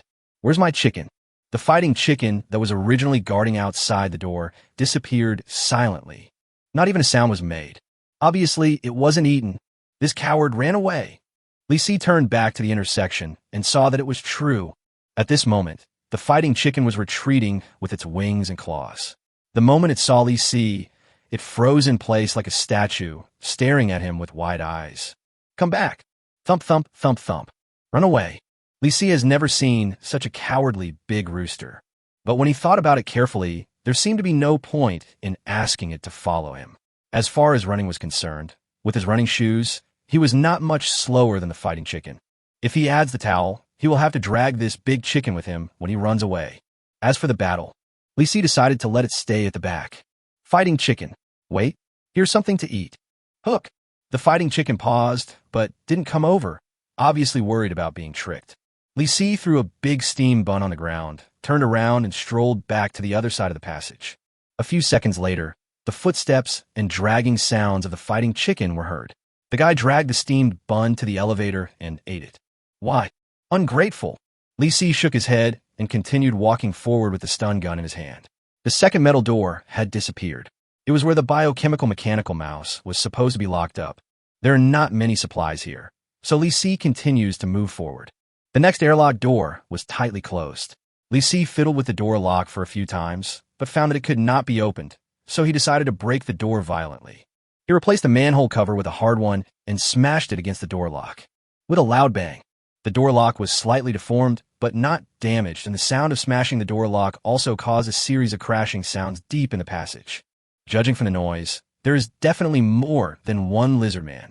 Fortunately, judging from the current situation, the prison door is very strong and cannot be easily smashed open by the lizard man. Li Si continued to smash unscrupulously, but it had almost no effect except driving the trapped lizard man crazy. The door lock is always a little deformed, but it just can't be broken. Otherwise, let the foodie frog come out and steal the door? That little guy only cares about food and may not be obedient. What if he causes other trouble? For example, the door of the cell where the lizard men were imprisoned was taken apart again. It's not certain yet whether we can defeat the lizard men. Li Si shook his head and decided not to use the brain-damaged foodie frog. So he continued to smash the door lock. Bang, bang, bang, bang, bang. Click. Squeak. Done. The air valve is deflated. Li Si was pleasantly surprised and immediately opened the door. Then, he was shocked by the scene before him. It was a star with a human face. Chapter 1, 74 Plants, People. Sunflower? Ha ha. I'm subject 0963. Finally, someone is here. Help me add some nutrient solution. It's over there. There's a sunflower planted in a huge flower pot. In the center of the yellow flower pot is a light gray human face. The face is talking while glancing at the cabinet beside him. Li Si was worried that this guy might pose a danger to him, so he carefully opened the black umbrella. A distorted human face appeared on the black umbrella, but the other party obviously did not take it seriously. He muttered in a nagging male voice. Umbrella? What's your test subject number? But you look much worse than me. Your face is distorted like this. Still can't speak? Stop messing around. Can you help me water the plants with some nutrient solution first? Otherwise, someone might die. Li Si's scalp is a little hairy. Fortunately, fighting chicken is not here. Otherwise, I'm really worried that the place where the melon seeds should grow will be pecked out by the fighting chicken, leaving a bloody hole. He opened the umbrella and put it on the ground. You can't move at all? Are you kidding? Have you ever seen a sunflower move by itself? Are you the new experimenter? Li Si had no ill will towards this creature who he didn't know whether to call a human or a plant, but he didn't want to get close to it either. He walked around the other person and checked the cabinets here. But there was nothing except a pile of bottles and cans, and the bottles and cans were basically filled with nutrient solution. Li Si noticed that there was a piece of paper pasted on the wall behind the sunflower. He leaned in to read the contents. How to use nutrient solution. 1 serving per day to maintain growth. 2 servings per day accelerate growth. Using more than 3 servings a day can have a lethal effect. Use of more than 5 servings per day has resulted in death. More than 5 days without supplies resulted in death. Obviously, if a few more portions of nutrient solution were added, this guy would die. But Li Si decided it was better to ignore it. Let fend for itself. Who knows if something terrible will happen if you let it thrive. I just came to check by. Hey, don't go. No one has been here for 3 days. Did something happen here? Fine. Li Si put away his black umbrella, backed out, and was about to close the door when the other party suddenly changed his mind. Wait, can you take me out of here? I know something must have happened. That's not my business. Wait, I know where the backup door is. Li Si paused. This sunflower obviously knew a lot of things, and he even knew that he was not a staff member here. Of course, with a girl dressed like this, anyone with a normal IQ should be able to tell. However, speaking of this pot of sunflowers, does he really know where the spare door card is? The other person looked at Li Si with a pleading look. My friend, I know you want to get away from this monster of mine as soon as possible, but no matter what your reason is for coming here, trust me, you will definitely get what you want. So you know a lot? Li Si wanted to make sure that the other party was not lying to him. Sunflower's face was obviously excited. I know a lot. For example, I know that there is a dangerous room next door. There's a suicide bomber there. Unless you are wearing a special explosion-proof suit, the experimenter dare not go in. How do you know that? Scalpel told me that it was a code name. No one knows his real name. Li Si didn't know whether this guy was telling the truth or just talking nonsense. Why would Scalpel tell you these things? Because I can't move. It doesn't matter how much you tell me. I can't run away. Li Si nodded. This reason was reasonable. Help it? It's a bit difficult to take this thing out. Mainly psychological discomfort. But if it can really help you, it's not impossible to give it a try. What else do you know? I also know that there are terrifying lizard man experimental subjects imprisoned here. They are a modified species with no intelligence, but they are extremely dangerous and quite brutal. Don't provoke them, or you will die miserably. More than 20 security personnel have been eaten by the lizard man. Li Si nodded. It was obvious that many more had been eaten by the lizard man. Li Si thought it was more important to find out where the spare door card was first. Tell me where the door card is first. Are you sure you want to take me out? I don't have any other requests. Just plant me outside where no one is. It's easy to take it out, but it's hard to find it in a place where there is no one. And even if there is no one there, there will be other things such as lizard people, mutant plants, and so on. I can only take you out and plant you in the soil. As for the rest, I can't guarantee it. Li Si's words were quite honest, and Sunflower's face fell for a moment, obviously a little disappointed. However, after a few seconds of silence, it nodded and said, Okay, as long as I can leave this damn place, if I can plant it outside, at least I can absorb nutrients from the soil to survive, and I can look at the sun.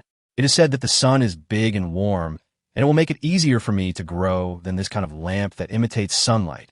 Sunflower started to talk. Obviously, he had never left here, and everything he knew came from the experimenters. The sun is just a concept in his mind. Li Si actually felt a little sympathetic toward this guy. It's tragic enough to live as a real vegetable. Okay, let's get down to business. The sooner I can finish the following things, the sooner I can get you out. The door is stuck in the last room. Himawari answered quickly. Li Si looked at the other person's eager eyes and shook his head. Wait, I'll come find you later. Be careful. I remember Scalpel said that room is very dangerous. Li Si nodded, thanking him for the reminder. In order to prevent this guy from encountering any accidents, Li Si closed the door. Then, when he turned around, he saw a big rooster with burnt feathers. The fighting chicken came back again at some point. Li Si was a little puzzled. You are not full. Go. The fighting chicken shook its head, apparently not coming for food. The next moment, it looked ahead timidly and lowered its head, obviously wanting Li Si to ride on it. A change of heart?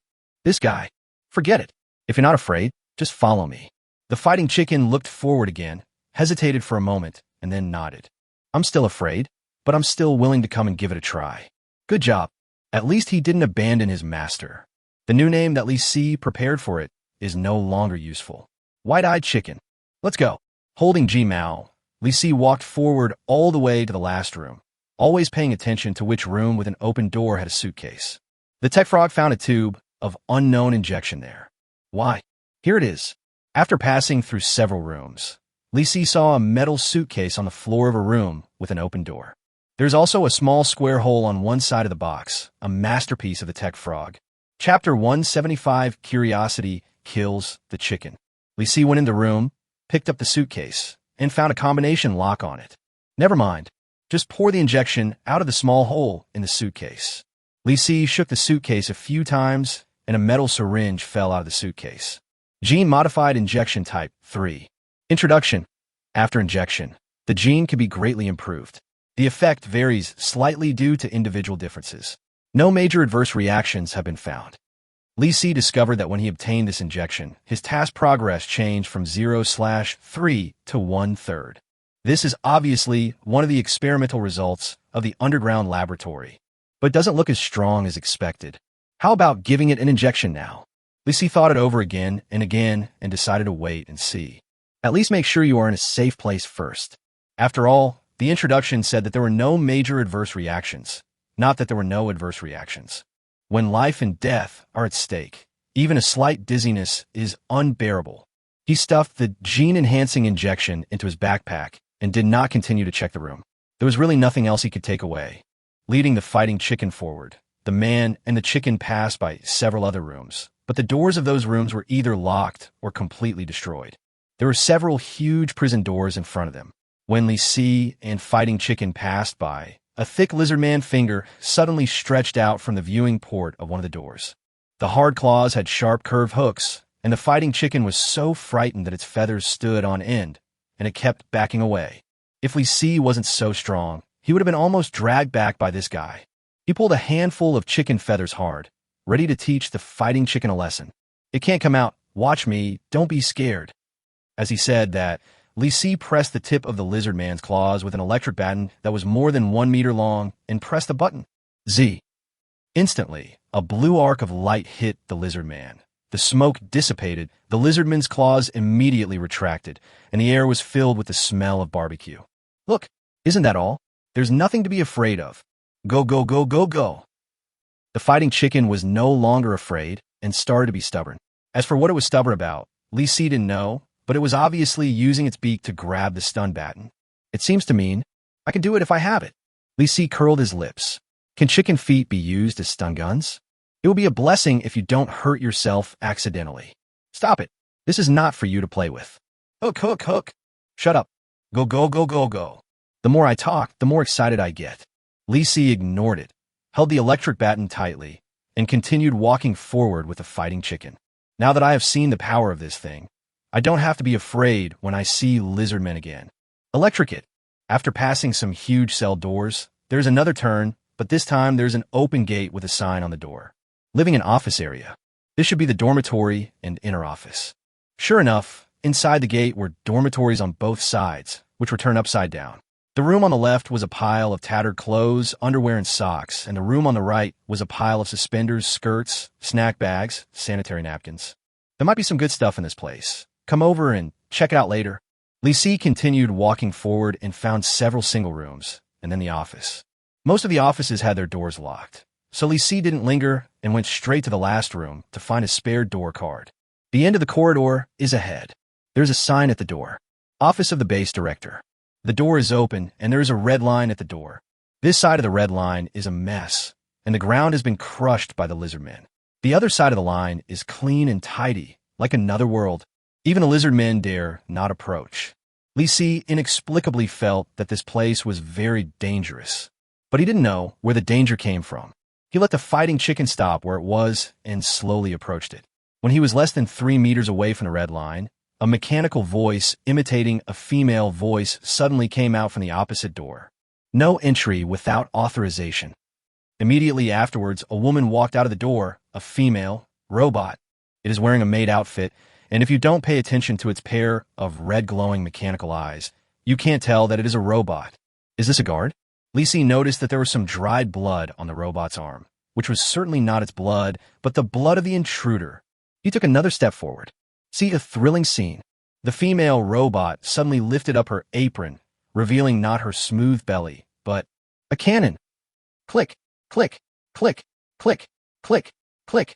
A black muzzle of a gun stretched out section by section, facing Li Si, less than 5 meters away from Li Si's forehead. The 10-centimeter caliber gun barrel is enough for Li Si to meet the king of hell 800 times. He suppressed the urge to give a French military salute and tactfully took a step back. Hey girl, how can I get authorization? Need the person in charge's electronic pass. Is the person in charge still here? The person in charge is dead. Where do I get authorization? Need the person in charge's electronic pass. Me? Shit, there is no solution to this. Maybe the designer didn't put much intelligence into this robot and spent more time on dealing with its dynamic appearance and the cannon. In short, there is no agreement. Can you please pull that thing back? Back 3 meters away. Li Si retreated. Click, click, click, click, click, click. As Li Si retreated to 3 meters away from the red line, the telescopic cannon retracted section by section. This woman is so tough, so it must be fixed. Fighting chicken, retreat outside the intersection first. Hook. The fighting chicken hesitated for a moment, stretching its mouth to ask for the electric baton. It finally knows that lizard men are afraid of this thing. Li Si shook his head. The lizard men are all locked up. Hurry over there. The fighting chicken shook its head and poked its head forward, obviously feeling that the female robot was less dangerous, and took a step forward. Click, click, click, click, click, click. In an instant, the gun barrel extended out and aimed at the fighting chicken's head. No entry without authorization. Li Si was getting anxious and pulled the chicken back by its feathers, but the fighting chicken refused to obey and stretched its neck and stared into the gun barrel. It seemed as if it was wondering whether a bug would crawl out of it. But then, the fighting chicken shook its head and took a step back in boredom. Click, click, click, click, click, click. Scared to death. Li Si gives a scientific explanation to the fighting chicken. That thing is a cannon. One blast from it will blow your head off. Hook. The fighting chicken cried out curiously and stretched its neck to look over there, not taking it seriously. Click, click, click, click, click, click. When a head entered the 3-meter range, the gun barrel poked towards it again. The fighting chicken stared, looked at the barrel of the gun, and thought about what Li Si had just said. Then, it actually tried to peck at the gun barrel. Li Si panicked. Don't. Bang. Click. Boom. Chapter 176 Big Cock vs. Big Cannon Girl. The smoke of gunpowder billowed, and the roar of cannons shook the sky. It was too late for Li Si to pull the fighting chicken away, because it had slipped away. He lowered his head, turned around, and ran all the way at an incomprehensible speed. After running more than 10 meters, he suddenly turned around, grabbed Li Si's backpack, and dragged him back. Everyone in Li Si was stunned. With this reaction speed, even artillery shells can't hit him. He was dragged backwards by the fighting chicken and watched the cannon girl retract her cannon with a click. Fortunately, they were not killed. Stop. Don't retreat. Hook, hook, hook. Hook, hook, hook. The fighting chicken continued to drag, screaming and shaking the concrete blocks on the ceiling that were shattered by the shells and fell to the ground. I know you mean well, but don't you see that it has retracted its gun barrel? The fighting chicken was stunned for a moment, then raised its head and looked across. Then, the fighting chicken actually threw Li Si to the ground and ran back with a thump, thump, thump, thump. Li Si's mouth was crooked with anger. What's up? Want another shot? He took out his assault crossbow and aimed at the cannon girl, but the next second his sight was completely blocked by the huge body of the fighting chicken. Stupid chicken, get out of the way! The fighting chicken remained unmoved and even flapped its wings arrogantly at the cannon girl. As it got closer and closer, the cannon girl issued a warning again. No entry without authorization. Hook, hook, hook, hook, hook, hook. The fighting cock yelled in dissatisfaction and moved forward. Before Li Si caught up with it, he heard a series of crisp noises. The barrel is coming out. At the same time, the arrogant fighting chicken turned around and ran away, leaving Li Si standing there, facing the black gun barrel. But the fighting chicken has found a pattern. When there's a click, it flaps its wings and flies back, and so on. Li Si was stunned. Does it want to use up all the lubricant in the opponent's gun barrel? Well, let the fighting chicken torment the cannon girl and find an opportunity to launch a sneak attack. Li Si raised the assault hunting crossbow, and before he could aim, he heard a series of crisp sounds. Aim the gun barrel at yourself. Attack this place by force and kill without mercy. Li Si wisely put down his hunting crossbow, and the opponent's gun barrel was also lowered a bit.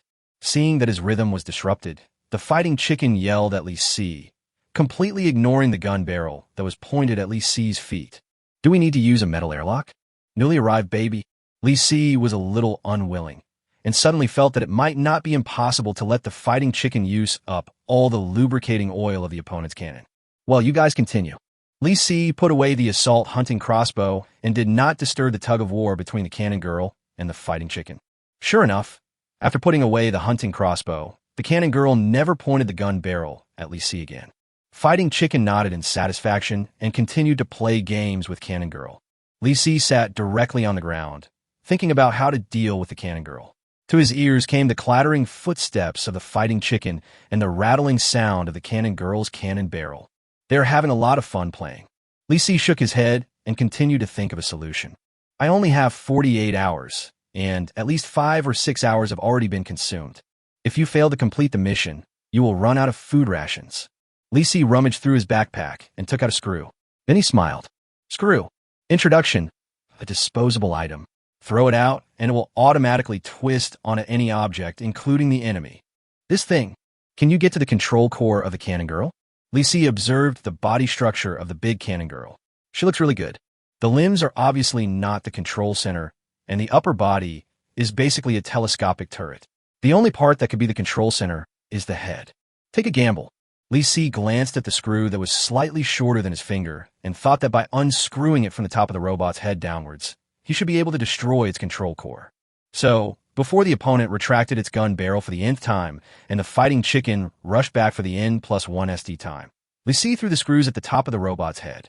The screw seemed to know what Li Si was thinking, and it dodged the cannon girl's knife and drilled towards its head. Crunch! The sound of metal rubbing against each other came from between the wigs.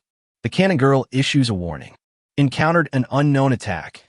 Activated the self-destruct program. What the hell? Crunch, crunch, crunch. The screw was screwed in with difficulty, but Li Si no longer cared about it. This thing is going to self-destruct. Fighting chicken. Don't come back. Hook. The fighting chicken obviously didn't react and kept rushing towards the cannon girl.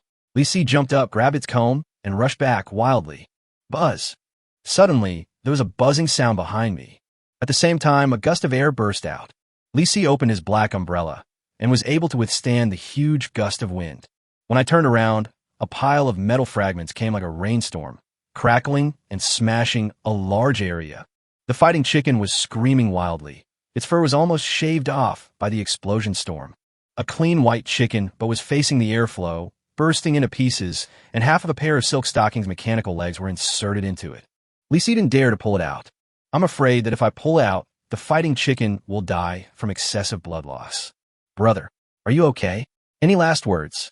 Li Si looked at the disheveled chicken that had just slipped out of the kitchen and didn't know what to say. But this guy actually shook his butt vigorously, threw away the silk stocking mechanical leg that was inserted into the wound, and pecked at the metal fragments next to the wound with his mouth. He looked at Li Si with a serious face and opened his mouth. You want something to eat? The fighting cock nodded, and Li Si quickly took out a steamed bun and handed it to it. The fighting cock took a big bite. Plop. Get down. Go, go, go, go, go. Apparently, the fighting chicken was less injured than expected, but it hurt a lot. At least there is no danger to life.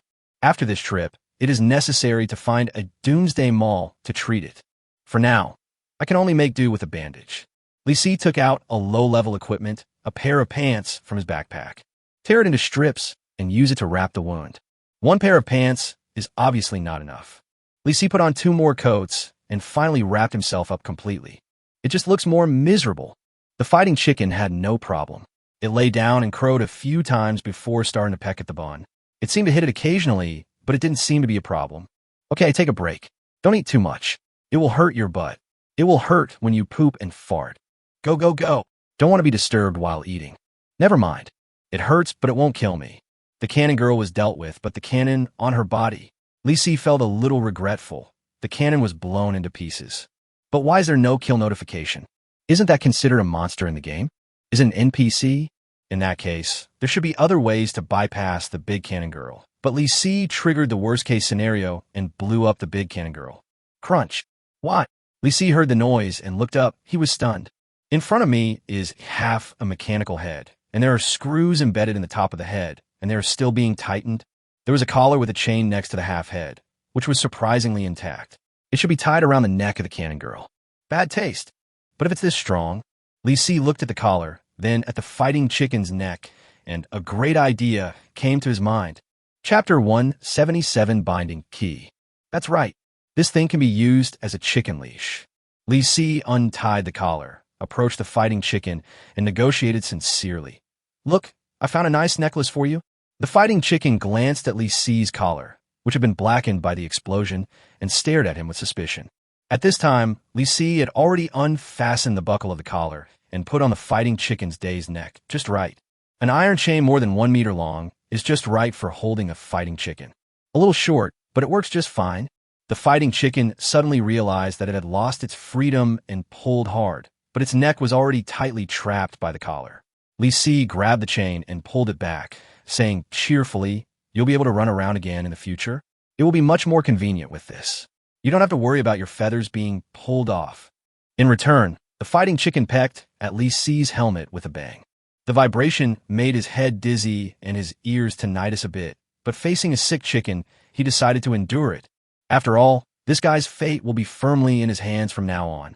Holding in a physical sense, he rubbed his dizzy head and said to fighting chicken, "You stay here and have a good rest. I'll go to the room inside to take a look." The fighting chicken turned its head and looked away, ignoring Lee Si. Tied by the neck, angry, Lee Si patted the fighting chicken's forehead and turned to walk towards the ruins of the explosion. The cannon girl blew herself up, so there shouldn't be any other danger inside, right? Just as I was thinking about it, a familiar voice suddenly came from the other side. "No entry without authorization." What the hell? Lee Si was stunned. Wasn't the cannon girl already dead? There are still screws in the other person's head.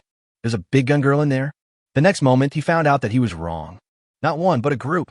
Click, click, click, click, click, click.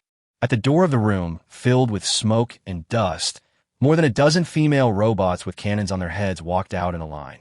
They stood in a row with all their guns pointing at Lee Si.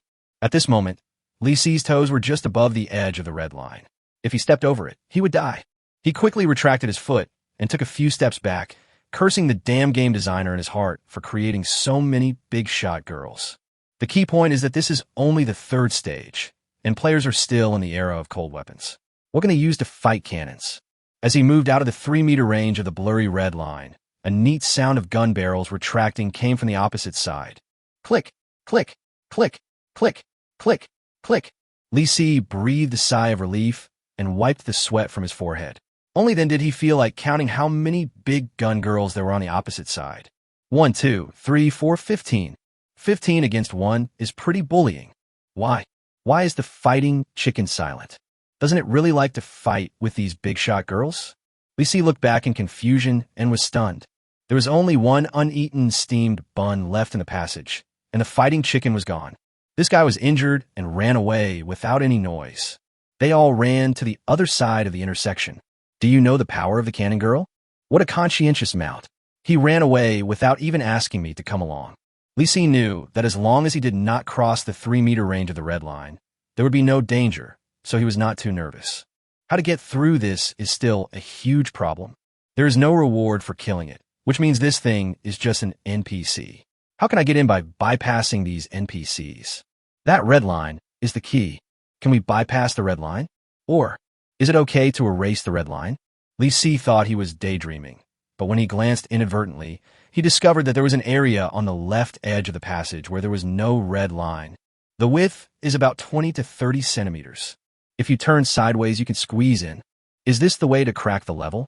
It seems even more bizarre. Lee Si decided to give it a try. Anyway, as long as he was careful, he wouldn't get hit by the bullets. Next, Lee Si held the stun gun and tiptoed forward sideways. 15 identical big cannon girls slowly turned their heads and stared at him. It was a bit creepy.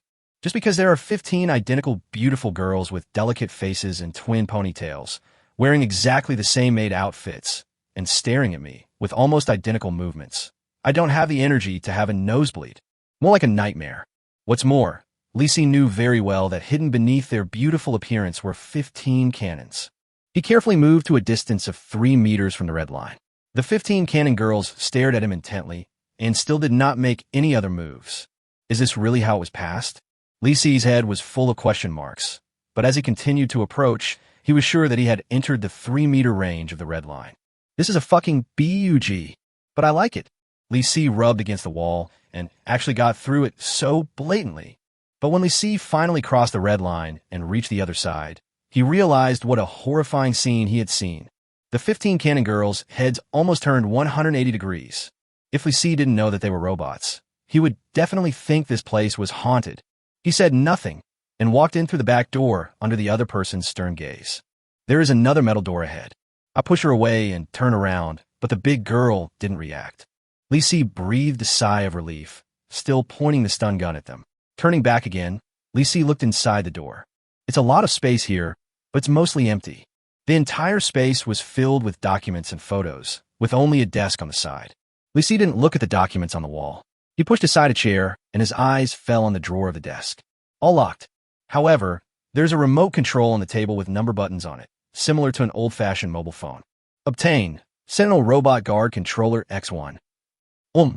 Lisi was stunned for a moment, then burst into delight. Is this the one that controls those 15 big gun girls? After reading the introduction, it is true. Introduction. A controller used to control 16 Sentinel robot guards. Owners of the controller can obtain control permissions, but an authentication process is required. Certification process? How to authenticate? The introduction is quite clear. Lisi shouted outside, "Come." No robot paid attention to him. Sure enough, it is not so easy to control the remaining 15 big guns. I can only research the remote control. In addition to the 10 number buttons from 0 to 9, there are 2 red buttons, one with force shutdown printed on it and the other with voice binding printed on it. Obviously, it is the voice binding button. Lisi pressed the button and the remote control made an electronic sound. Please press the number of each sentry robot guard and say the binding key to them to complete the binding. Shit, who the hell knows what the key is? If it's not in the drawer, it must be in the safe. Lisi decided to dismantle it violently. He took out the manhole cover. It was extremely hard and was perfect for dismantling things. Bang! The core area is threatened. Defend the core area. No hot weapons attacks. 15 robots' uniform voices came from outside the door. Depend on. Chapter 178, Big Killer and 15 Big Killers. When Lisi turned around, 15 female cannons took off the collars around their necks at the same time and walked in dragging the iron chains on the collars. This scene, it's like a prostitute who pulls up his pants without paying, but Lisi is still gentle and compassionate to women. These are my own robots. If they are damaged, I will suffer the consequences. What a twisted mind. Lisi didn't know how to deal with them for a moment. Etc. If there is no binding, can force shutdown be used? Amid the sound of rattling iron chains, Lisi quickly pressed button number 1, followed by the force shutdown button. A voice prompt appears. Please press the number and hold it for 15 seconds to force shutdown. 15 seconds? Bang! Before Lisi could press the button again, a powerful woman came with an iron chain. He was blocked by the manhole cover, his hand hurt from the vibration, and he ran to the other side holding the manhole cover. At the same time, press button 1, and then press and hold the force shutdown button. Sentinel Robot Guard number 1 is shutting down. Ding! Zang! Bang! Lisi's armor was hit by 3 chains. My head was buzzing, but I had to hold on for 15 seconds. And the key was that I could only shut down 1 robot. The room is too small. Lisi feels that he must leave first. Right? If you go outside the red line, the robot will naturally stop chasing you. He protected his head with a manhole cover and rushed out of the room, with 15 hotshot girls chasing him relentlessly, and they only stopped when they reached the red line. Lisi breathed a sigh of relief, and suddenly heard a voice coming from the remote control in his hand. Number 1 has shut down. Click. A mechanical sound came from behind. Lisi looked back and saw that one of the big gun girls was standing straight in the same place, and the red light in her eyes was extinguished. Can you really force a shutdown? Very good. Lisi stands 3 meters outside the red line and repeats the operation. As he finished operating robot number 2, the cannon girl did not stand at attention. Is number 2 the one who just blew himself up? What a pity. Li Si rubbed his head, which was hurt by a big shot woman just now, and continued to force shut down number 3. As he completed the operation, number 3 stood at attention with a click, and the light in his eyes went out. Very smooth. Next are numbers 4 to 16, which are not difficult at all, but a bit finger-wasting. Each one had to be pressed for 15 seconds, and it took 5 or 6 minutes to complete the forced shutdown of all the big gun girls. However, this time it's okay to just step on the red line and walk in. Lisa even tried out on purpose. The 15 big gun girls who turn off their phones showed no reaction. Much safer. He moved closer to the robot and touched its facial skin. The simulated touch was exactly the same as that of a real person. If he had not seen with his own eyes the cannon barrels sticking out of their stomachs, Lisa would have really thought they were real people. If that's the case, you can definitely bring these 15 cannon girls with you and pretend to be female human player teammates. Bluffing is also good. There's an iron army composed of 15 girls. The only problem is their eyes glow, so we need to get 15 more pairs of women's sunglasses for them to wear. That's a bit too far-fetched. Li Si felt that it was more important to find the binding key first, otherwise he would not be able to take it away at all. He walked around the 15 big-time women, headed for the room behind him, picked up the manhole cover again, and smashed the desk drawer in scrupulously. No one would disturb him from doing his work anymore. After a series of banging, the 2 locked drawers were opened. There are some documents in the first drawer, and next to the documents is a black magnetic card. It should be the door card with the highest authority, right? Just try it and you'll know. Li Si checked the drawer below and found a black cube crystal inside. Obtained. Magic Crystal X1. Introduction. Fusing it into a mechanical body can enhance the mechanical body's capabilities. While obtaining this item, Li Si's mission progress advanced by another 1/3, reaching February 3rd. The second scientific research result in the mission has also been obtained. Perfect. But how do you use this thing? Where's it used? Get to one of the big gun girls? But at least make sure that the cannon girl can be bound successfully. Li Si shook his head and stuffed the walnut-sized crystal into his backpack. There's also a safe. Li Si was sure that something more important must be hidden in the safe. However, when he tried to use the manhole cover to smash the safe, he found that it was harder than he had imagined. After a dozen bangs, the safe was left with several fine scratches. This is really helpless. We can't even solve the problem of the sewer manhole cover. Do we have to blow it up? Obviously, we don't have explosives now, and even if we have them, we can't use them in this way. There's a high probability that they won't explode, and if they do, they may destroy the things inside. At this time, Li Si rang Brother Chong's chainsaw in his backpack, but that chainsaw could only be used to cut wood. As long as it can be started, it is only a matter of time before this safe is cut open. However, the chainsaw should be considered a mechanical body. Can a magic crystal be fused to the chainsaw? What changes will occur after the fusion? Li Si took out the chainsaw and hesitated a little. What if after the fusion this thing can still only saw wood? Wouldn't that be a huge loss? But there is no other way for now. Li Si gritted his teeth in frustration and decided to take a gamble.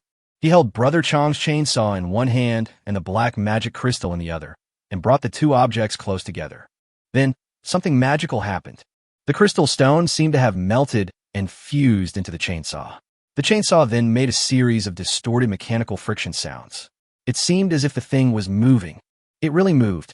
This chainsaw was extended little by little from its previous length of about 1 meter to a large chainsaw of 2 or 3 meters.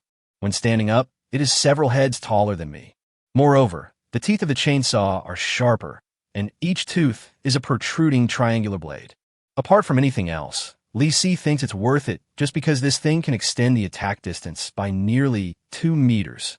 If it could saw things other than wood, that would be even better. Li Si looked at the introduction of the chainsaw with great anticipation. Guardian Chong's chainsaw. Introduction.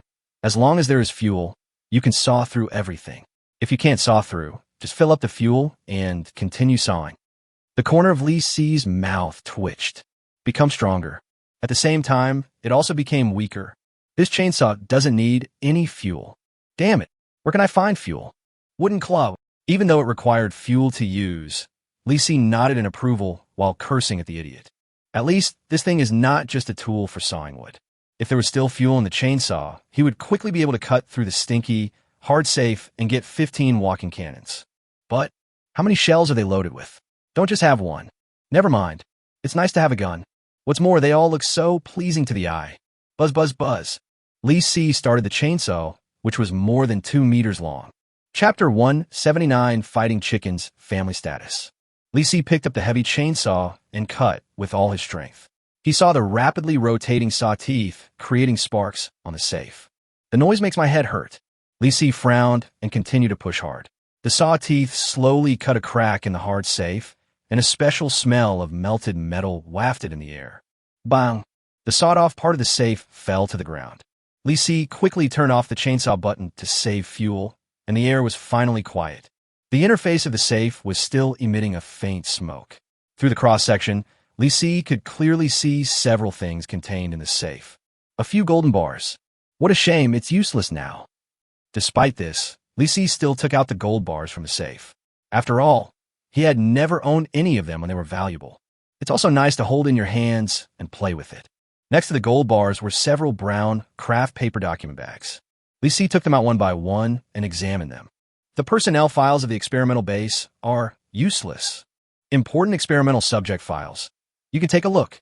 Li Si tore open the file bag, took out a stack of documents from it, and then was stunned. All the documents are densely printed with. He quickly turned to the second page, the third page, and finally the last page, but there was nothing but ellipsis. This isn't even a password. So what is this? Is this irrelevant to the game? Well, the only explanation Li Si could think of was that the game world was lazy and didn't add any details, such as, this should be a more fulfilling office. Li Si didn't even look at the name of the next file bag. He just opened it, and inside was another stack of white paper with countless ellipses printed on it. It was not until Li Si tore open all the file bags that he found another stack of documents with ellipses printed on them and a thin black card in the last bag. Obtain Sentinel Robot Guard Binding Key Card. Introduction. You can successfully bind the Sentinel Robot Guard with the key on the key card. Li Si was ecstatic. Isn't that what you found? He held the card in his hand and leaned in to carefully examine the small words engraved on it. Pull the face down. Key number 1, 1. Key number 2, 2. Key number 3, 3. Key number 16, 16. Seeing these rows of secret keys that he had been searching for so hard, Li Si was speechless, with a few big words written all over his face. You are kidding me. Is this also called a secret key? Just bet that others won't think of it. At this moment, Li Si felt that it was not worth it for him to be beaten by the big gun girl for nothing. Damn it, fine. Li Si directly broke the card and smashed it into pieces with the sharp teeth of a chainsaw. Then he put away the chainsaw and came to the 15 cannon girls who were standing at attention with the remote control. Press button 1, then press start, then press the bind button. The first cannon girl who returned to normal looked at Li Si. Please tell me the binding key. 1. Bind successfully. I will follow you till death, my master. The cannon girl looked at Li Si and saluted very neatly. Stammt Azide.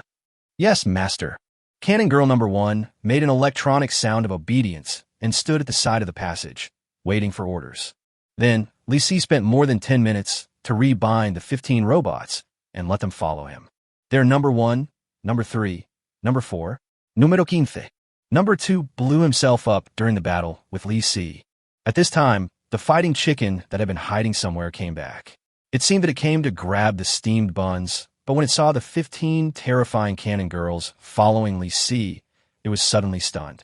With the intelligence of the fighting chicken, it probably couldn't tell whether it was the 15 cannon girls who subdued their master, or their master subdued the 15 cannon girls in some special way. But it still remembered the basic ethics of being a mount. It picked up the steamed bun, rushed over, lowered its head, ready to let Li Si ride on it, and then run away together. It barked a few times to indicate that it had just left him here. Then, go. The fighting chicken approached very carefully and lowered its head. It's okay, it's safe here. Hook. The fighting chicken understood, and it seemed that the most complicated situation had occurred. Did its master conquer those 15 big gun women in a way that it, a bird-like creature, could not understand? It's scary to think about it. The fighting chicken curiously and cautiously went around behind Li Si and approached the first big gun girl following behind him. Then, it discovered the common characteristics between it and the big gun girls. There's a collar with a metal chain around the neck. What does that mean? The fighting chicken rolled his eyes and suddenly realized that his status was actually equal to that of these big gun girls. Hook, hook, hook. Fighting chicken confirmed that these guys would not attack him. So he turned his head pretentiously and yelled at Li Si a few times, seemingly emphasizing that his position was seriously threatened. Moreover, it immediately understood how to prove its uniqueness. Li Si saw the fighting cock limping towards him, lowering its head and trying to get under Li Si's crotch. Hey, what the hell are you doing? Go, go. The fighting chicken continued to push forward stubbornly until Li Si dodged several steps and had a ride on the opponent's neck, pressing the farting cushion so hard that it made a deafening fart sound. Li Si looked back at the 15 big-breasted girls with twin ponytails.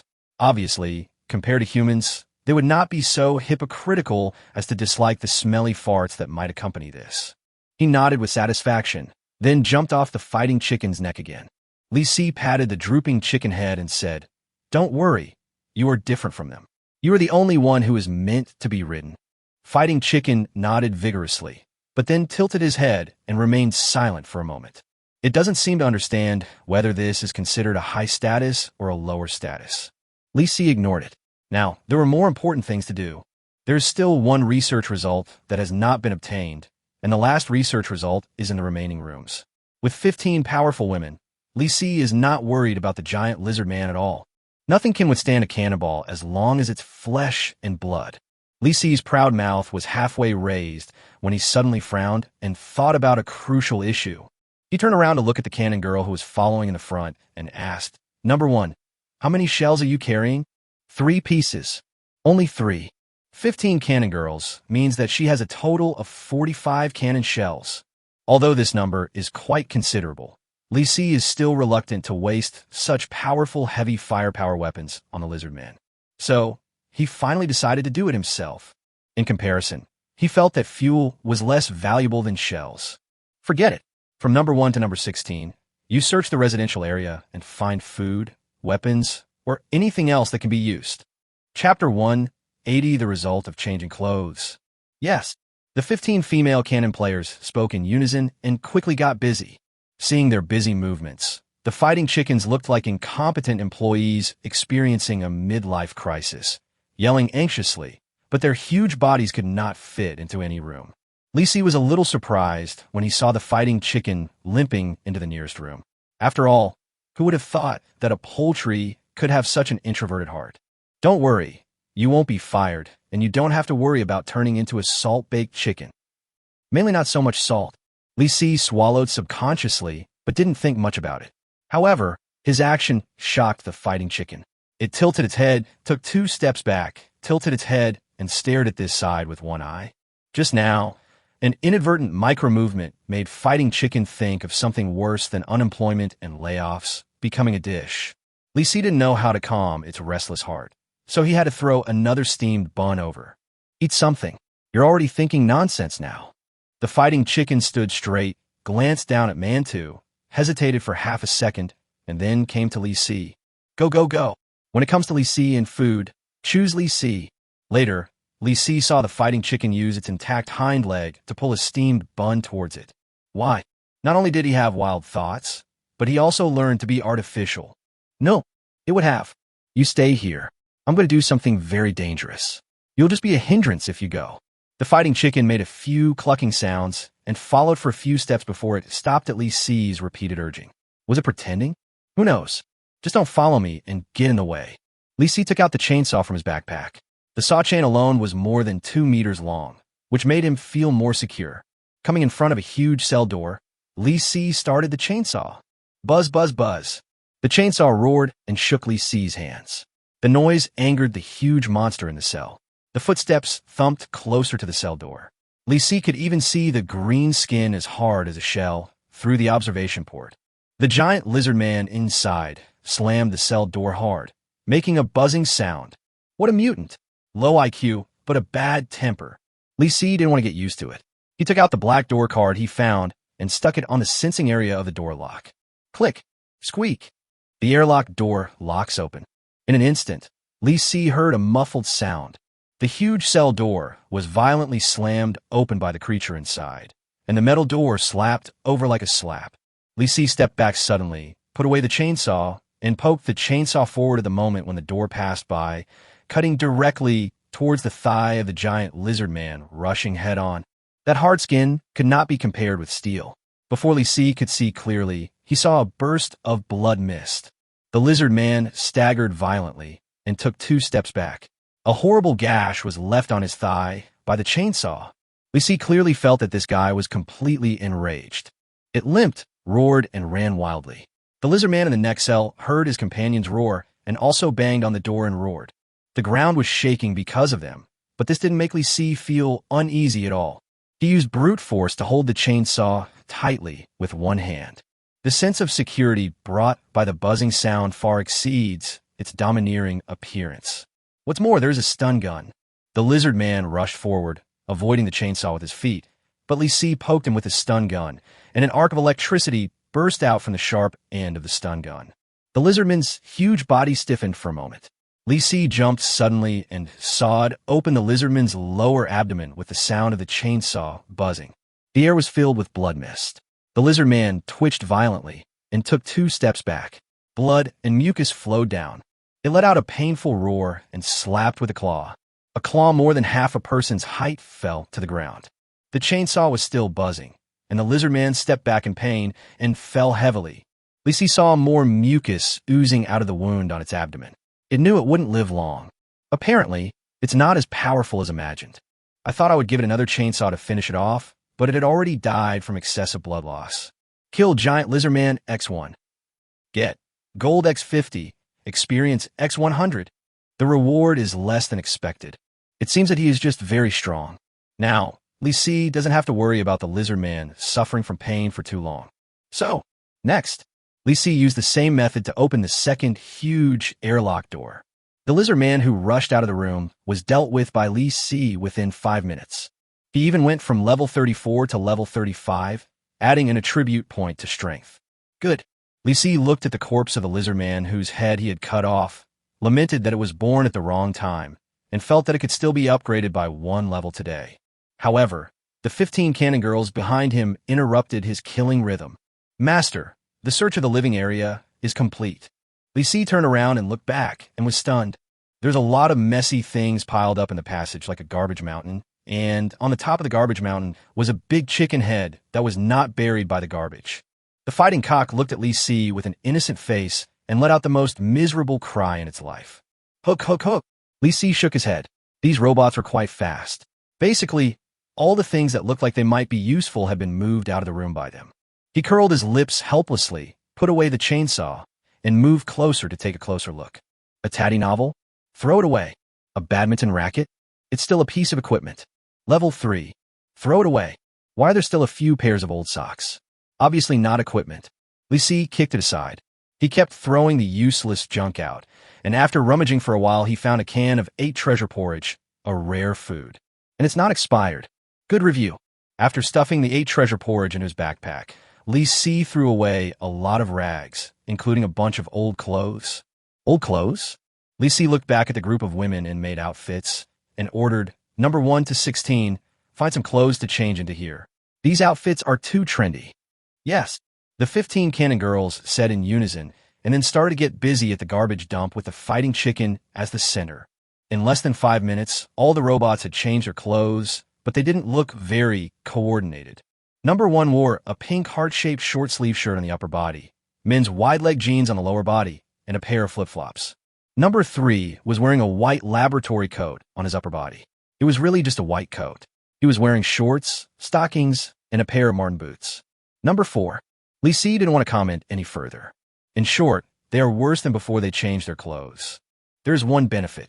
There were fewer and fewer junk items in the garbage dump, and only a small pile of miscellaneous things was left next to the fighting chicken. Li Si saw a shining metal ball at a glance. It is the size of a walnut, with faint fine lines. I picked it up and shook it. It was quite heavy. Obtain Super Gravity Field Bomb X1. Chapter 181, The Elevator. Super Gravity Field Bomb. Introduction. Throw it at the enemy, and it will create a huge super gravity field after the explosion. They may be compressed into a small black that you cannot see. Be careful not to be within a 10-meter radius of the explosion center. Nice throwing weapon. It's basically a one-stop service from killing to destroying the body. And mission accomplished. Congratulations on completing the advanced hidden mission. Curiosity kills the cat. Get Gold X100, Experience X200, Equipment File X1. Congratulations to the player. You have reached level 36 and gained +1 to all attributes and +1 to free attribute point. When the prompt popped up, Lee Si had a brown paper file bag in his hand. He is familiar with this thing. Equipment files. Open. A composition list is printed on the A4 paper in hand. Lee Si opened his mouth wide, a little surprised. He actually got a synthesis plan for level 60 equipment. After this equipment is synthesized, it is definitely ahead of the times. Shoulder-mounted heartless cannon, level 60. Introduction. Constitution +10, strength +50. This cannon looks crude, but is very durable. Its attack range is only 50 meters, but its killing radius is extremely large. It is recommended that you wear earplugs before firing. Also, be careful of the cannon exploding. Is this the era of hot weapons? But this thermal weapon seems too crude. The key is that if the shoulder-fired weapon explodes, your head will be chopped off. So this thing must never be carried while used. He looked at the synthetic materials he needed. It's really special. Materials: ordinary metal X30, ammunition X100, fuel X1, cloth strip X10. This thing requires surprisingly few materials.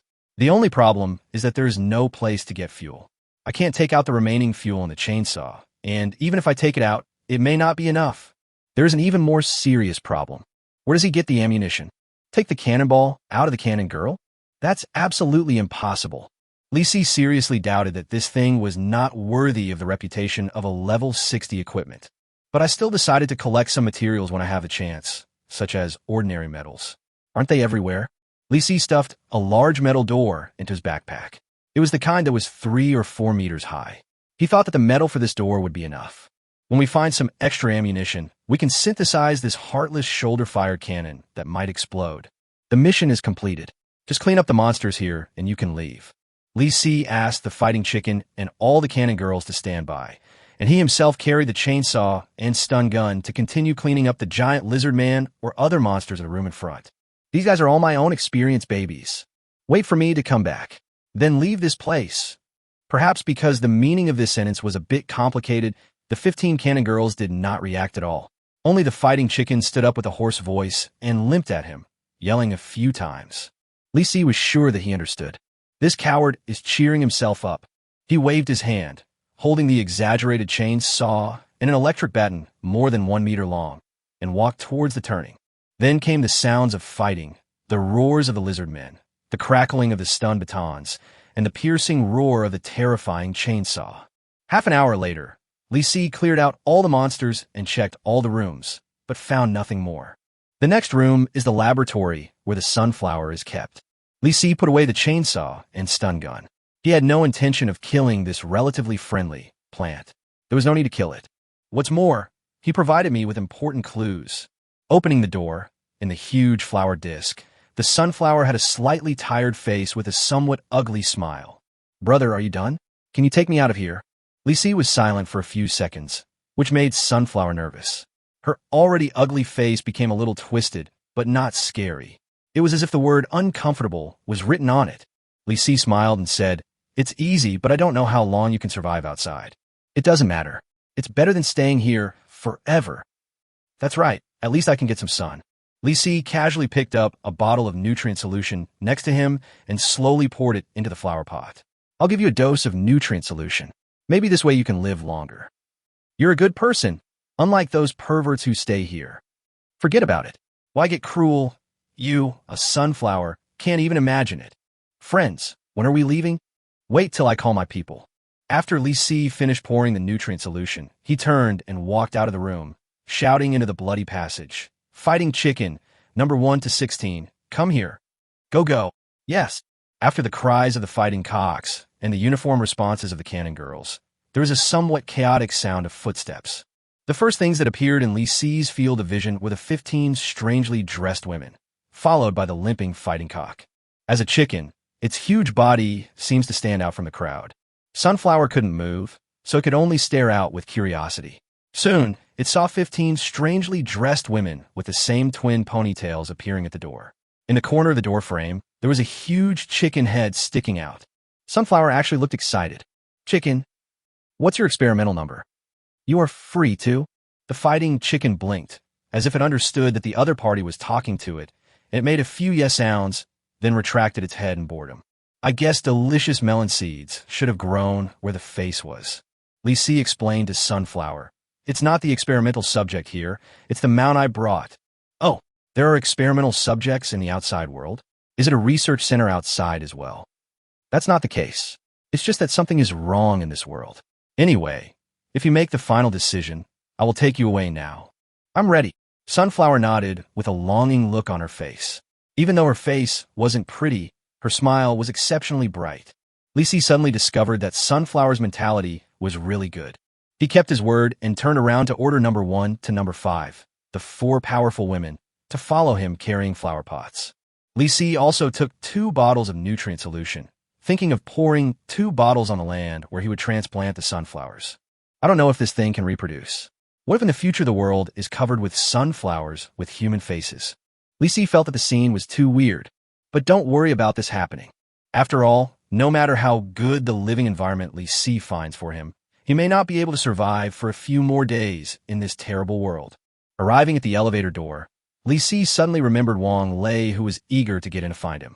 This guy has never sent a private message again, but he is still answering questions here? If he doesn't come down, how can I go up? This is a problem. Because there was no operating button to enter the elevator at the elevator door, they were all smashed by the lizard men. No one came down, and Li Si couldn't go up either. This is a fucking elevator. Chapter 182. At first glance, it seems familiar. When Li Si was at a loss, Sunflower behind him suddenly spoke. Friends? I know another way up. Is there another way? Li Si was stunned for a moment, then turned and looked at Sunflower.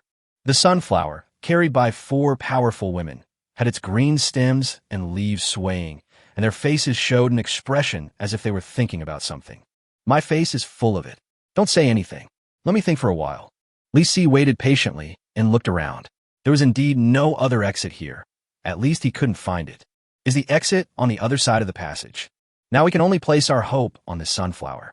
Li Si found this game quite insidious. If you kill the sunflower just for a little experience point, you will never be able to crawl out of the laboratory alive, and this place will become your own grave. Climbing up the elevator shaft is certainly an escape plan, but if the elevator happens to fall down at that time, you will inevitably be smashed into a meat patty. A minute passed. Li Si was a little anxious. He looked at Sunflower and heard the other person mumbling something. There was still an expression of do not disturb on his face. When the fighting chicken saw that everyone had quieted down, it clucked a few times out of curiosity, but was immediately stopped by Sunflower. Don't make any noise. I'm about to remember. The fighting chicken immediately closed its mouth and looked at Li Si with a look of suspicion. Who is it? Who is it? Why should I listen to it? Li Si made a gesture of silence helplessly and was a little surprised to find that an ugly smile appeared on Sunflower's ugly face. I remember now. Scalpel mentioned that the other exit is underground behind the elevator. Underground? Li Si didn't expect that he would continue to go down. The ground here has been dug up beyond recognition, so it's normal not to notice it. Li Si carried a manhole cover and went around to the back of the elevator, to the place where he and the fighting chicken had once hidden from the giant lizard man, and began digging hard. Bang, bang, bang, bang, bang. After a few tries, Li Si dug out a metal gate.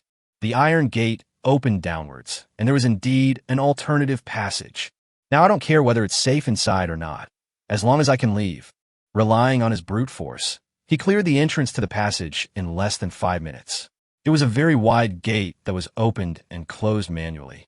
With a strong push, the gate moved back to both sides, and the rubble next to it fell through the gap, hitting the place that looked like stair steps, rolling down with a clang, and disappeared without a trace. There is no light below. For safety reasons, Li Si ordered Cannon Girl number 6 to scout the way ahead. The benefits of robots are highlighted. Cannon Girl number 6 jumped down the hole and landed on a platform. Her eyes were like flashlights, illuminating the situation inside. Inside the wide passage were steps leading downwards. There were no other monsters, and it looked very safe. However, judging from the direction, It was impossible to tell that this was a way to crawl to the ground. Let's go. We have to give it our all. This is the only way left. Li Si let the fighting chicken follow behind him, followed by the sunflower, and behind them were the remaining cannon girls to cover their retreat. Because of the lighting provided by the eyes of 15 big gun girls, the lighting in this dark passage is quite good. Even when you look back and look into the eyes of the big gun girls, it is still a bit dazzling. But Li Si always felt that the direction of this passage was not right. After walking up a flight of stairs, the route becomes flatter, but the general trend is still extending downwards. Is this definitely leading to the ground? Could it be the path to another experimental base? Li Si continued exploring while chewing a piece of compressed biscuit. A worse situation occurred. Not only did the passage go downwards, but it was also getting narrower and narrower. The fighting chicken could only hunch over and move forward, causing its progress to slow down a lot. For some reason, Li Si felt that this place looked familiar. The underground passage that I drilled through with the fighting chicken before seemed to look like this. Did it end up there? A moment later, the report from Cannon Girl number 6 came from the front. There is no road ahead. No way. Li Si looked back at the sunflower that seemed to be swaying under the weight of 4 powerful women. This was the first time that Sunflower was carried so far, and was obviously a little dizzy. She kept retching and rolling her eyes. Her face, with its overly compact features, became even tighter except for her mouth. My mouth is retching. Are you okay?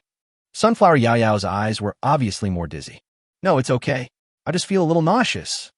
Do you have a stomach? That's the feeling, I guess. Look ahead to see if there's a switch or something. This road can't be wrong. I really don't know if I can live to see the sun if I continue like this. Hold on. You're not riding on a chicken. Li Si glanced at the fighting chicken, remembered his experience of being a chicken that fainted, shook his head, and walked quickly to the front. He heard the fighting chicken's protest behind him. With the help of the illumination from the eyes of Cannon Girl number 6, Li Si saw a smooth wall made of the same material as the surrounding area, and it did not look like a gate. Li Si asked Cannon Girl number 6 to scan the walls on both sides. In the light, Li Si saw a crack. Is there anything wrong with this crack? He reached out and probed. The cracks really do hold a secret. There's a button to push. Li Si smiled slightly, pressed the button, and heard a click. The wall blocking the way in front moved to one side, revealing a familiar place. This is not a very spacious room, and there are a lot of ugly pieces of raw potatoes scattered around the room. Aren't these the mutated potatoes that the foodie frog violently killed before he went crazy? You actually came back here? That means if we continue along the same path, we will be able to climb out of the exit at the top of the mountain soon. But that's too far. Besides, it is not convenient for the fighting chicken to move forward. So, crawl out the same way you entered here. Although the place was completely blocked by the fragments of coconut shells, it was not a problem. We could just let the cannon girl go over and clear the exit. Li Si gave the order, and everyone except the 4 cannon girls carrying sunflowers rushed to the front of the passage to clear the exit. He walked forward slowly, mainly because the fighting chicken couldn't move fast in such a small space. And he has a limp in one leg. In less than half a minute, a female expert came quickly. Li Si was a little puzzled. Has it been cleaned up already? The cannon girl stood at attention and made her report. The passage ahead is not blocked. Not blocked? Fine, then just guard the entrance. Obviously, this road must have been discovered by other players, who cleared the coconut shells blocking the entrance of the cave and led to the top of the mountain from here. None of this matters. Anyway, the 3 most important scientific research results on this island are in his hands, and he also earned 15 powerful cannon girls. As Li Si approached the exit step by step, light from outside shone in. Sunflower next to him was very excited. So this is the world outside. It's so open. It's so open. Li Si frowned. The field ahead was really open, and he could see the sea at a glance. All the coconut trees had been flattened. Chapter 183, an even more unreliable plan. Li Si walked out of the cave and saw the endless sea in front of him. Looking back, the island turned into a protruding mountain with potholes and some places emitted faint smoke, which clearly showed signs of a battle. He opened the communication channel and found no one was chatting there. He looked through the previous message records and learned that everyone was trying to escape last night, and also learned from the messages that the 2 giant lizard men had been killed. The bigger threat is players who are parasitic by the parasitic vines. It's not easy to live. Li Si shook his head. This island was too dangerous for ordinary players. Although it was not that dangerous for him, It might be a waste of shells. What's more, the most serious problem now is that we are facing a food crisis. We have to find a way to leave this island. While I was thinking about it secretly, Sunflower, who was dizzy behind me, let out a sigh. The air here is so fresh. Is that round, glowing thing the sun? Lisi looked back and saw Sunflower looking up with his eyes raised. Yes, that big fireball. Where do you want me to plant you? It's fine here. I really don't want to continue bumping around. That would save trouble. Lisi picked up the manhole cover and started digging. After a few tries, he dug out a pit the size of a grave. Then he asked the robot to put the large flower pot directly into the pit, and then smashed the manhole cover hard at the sunflower pot. With a bang, the flower pot is broken. While filling the cracks in the pit with soil, Lisi said to Sunflower, "The flower pot is cracked. If you can survive, just take root yourself." "Thank you, my friend." Lisi waved his hand and poured 2 bottles of nutrient solution next to the pit. Because of the distance, the concentration would not harm the sunflowers. After doing all this, he patted the dirt on his hands and said to Sunflower, "From now on, whether you can survive depends on your own luck. This world is too dangerous. You stay here. I'm leaving." Lisi waved his hand, called the cannon girl and the fighting chicken, and moved along the shore. After walking a few steps, he suddenly heard Sunflower shouting, "Wait, friend, I have something else to tell you." Lisi looked back, wondering, could it be that it knew some very important information? The sunflower in front of him smiled foolishly and actually spat at Lisi. A melon seed hit Lisi's chest. "Do you need food? I still have some." No. Forget it. Lisi felt a little nauseous when he saw the melon seeds being spit out from the other person's mouth. Besides, how many melon seeds could this guy spit out? I can't spit out 2 pounds of fighting chicken to fill my teeth. Okay, you stay and breed offspring. I'm leaving now. Come and see me if you have a chance. Sunflower smiled foolishly and watched Lisi turn and walk away. Walking along the beach, Lisi didn't see a single player. Could it be that all the players were dead? He opened the private message and thought about asking Wang Lei. Since he could open the private message, it meant that he was still alive. Lisi. "Wang Lei, where have you been hiding?" The message came back half a minute later. "Wang Lei, boss, I'm hiding in a dirt pit, and there's a parasite wandering around." Lisi, "Where are the others?" "Wang Lei, they should all be hiding. Whoever shows up now will die." Lisi wondered why he didn't even see a parasite. Just as I was thinking about it, the big shot girl walking in front suddenly became alert. Unknown enemy detected. Lisi looked carefully and saw a twisted figure approaching on the beach not far ahead. He could vaguely see that it was a woman, but her head was tilted, her face was pale, and she walked unsteadily. Obviously a parasite. Take it down, but don't use hot weapons. Yes. Lisi found himself feeling much more relaxed now. Why would he really need to do anything in a fight himself? Just rely on 15 cannon girls, and cannon girls are robots, so there's no need to worry about being parasitized. The parasite continued to approach, and the number 1 cannon girl untied the collar around her neck and swung the chain towards the other party. But more than a dozen tentacles stretched out from the other party's body and tied the iron chain in an instant. Number 3 to number 16 come together. Yes. As the other 14 robots untied the collar and swung the chain, the parasite was quickly beaten to pieces. The parasitic vines that wanted to burrow into the ground were also pulled out alive and then beaten into wooden stumps. Just hang up like this. The whole process takes less than 5 minutes. The fighting cock was stunned by this scene. It came close to Lisi and rubbed against him to show its closeness. It was worried that it would anger its owner and order the 15 tigresses to beat it to death. After dealing with the parasite, Lisi finally remembered to reply to Wang Lei. The other party kept asking about his position and even came over to hug his thigh. Lisi, find a way to gather with other living players. It won't be a problem to deal with the parasite with more people. Wang Lei, boss, I think it's safer to follow you. Are you still down there? I'll go down to find you. Lisi, I came out a long time ago. By the way, there's nothing down there. I advise you not to go down, or it will be very difficult to come up. After sending the message, Lisi directly closed the private message. He must find a way to leave here. Firstly, there is no food source in this place, and secondly, it seems that there are no alienated seeds on this island. I thought it would not be difficult to find 5 alienated seeds within 6 days, but Lisi hasn't found one so far. If you still can't find it at the end of the stage, 1,000 gold coins will be deducted. The idea of swimming to another land was too naive, and building a raft might not be reliable. So Li Si decided to choose a more unreliable plan. He glanced at the strangely dressed woman and asked, "Can you swim?" "There is no such function." The 15 cannon girls said in unison that the plan of riding the cannon girl back was officially aborted. "Then I have to find another, even more unreliable solution." Li Si took out the Tech Frog number 1A carrier rocket made by Tech Frog. In addition to the red button, there's also a circle of inlaid metal rings on the dark green body of the rocket.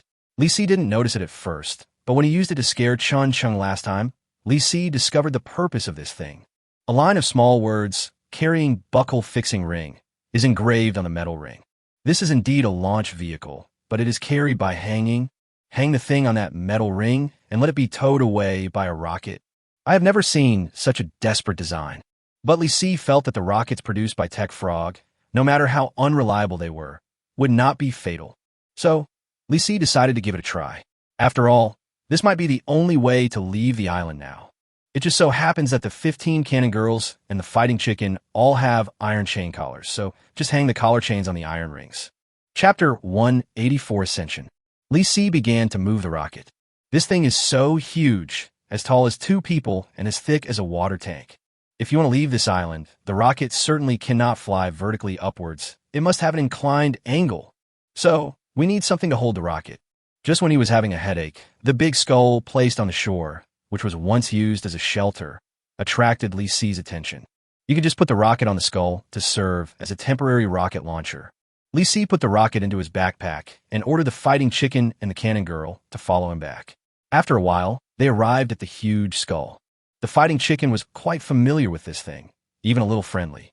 It pecked at the empty eye sockets of the skull twice, and was then pushed away by Li Si. Next, the rocket lands. The huge rocket lay diagonally on top of the skull, facing away from the island, with an angle of about 30 degrees to the ground. Looks just right. I just don't know if this rocket can still fly with a human, an abnormally large fighting chicken, and 15 cannon girls hanging on it. Give it a try. Li Si pulled the chain on the fighting chicken's collar and buckled it onto the metal ring at the front end of the rocket, locking it in place. The fighting chicken had no idea what horrible thing would happen next. It just thought that Li Si didn't want it to run around, so it made a few angry noises at Li Si. Li Si had no time to deal with it, as he was busy giving orders to the 15 cannon girls.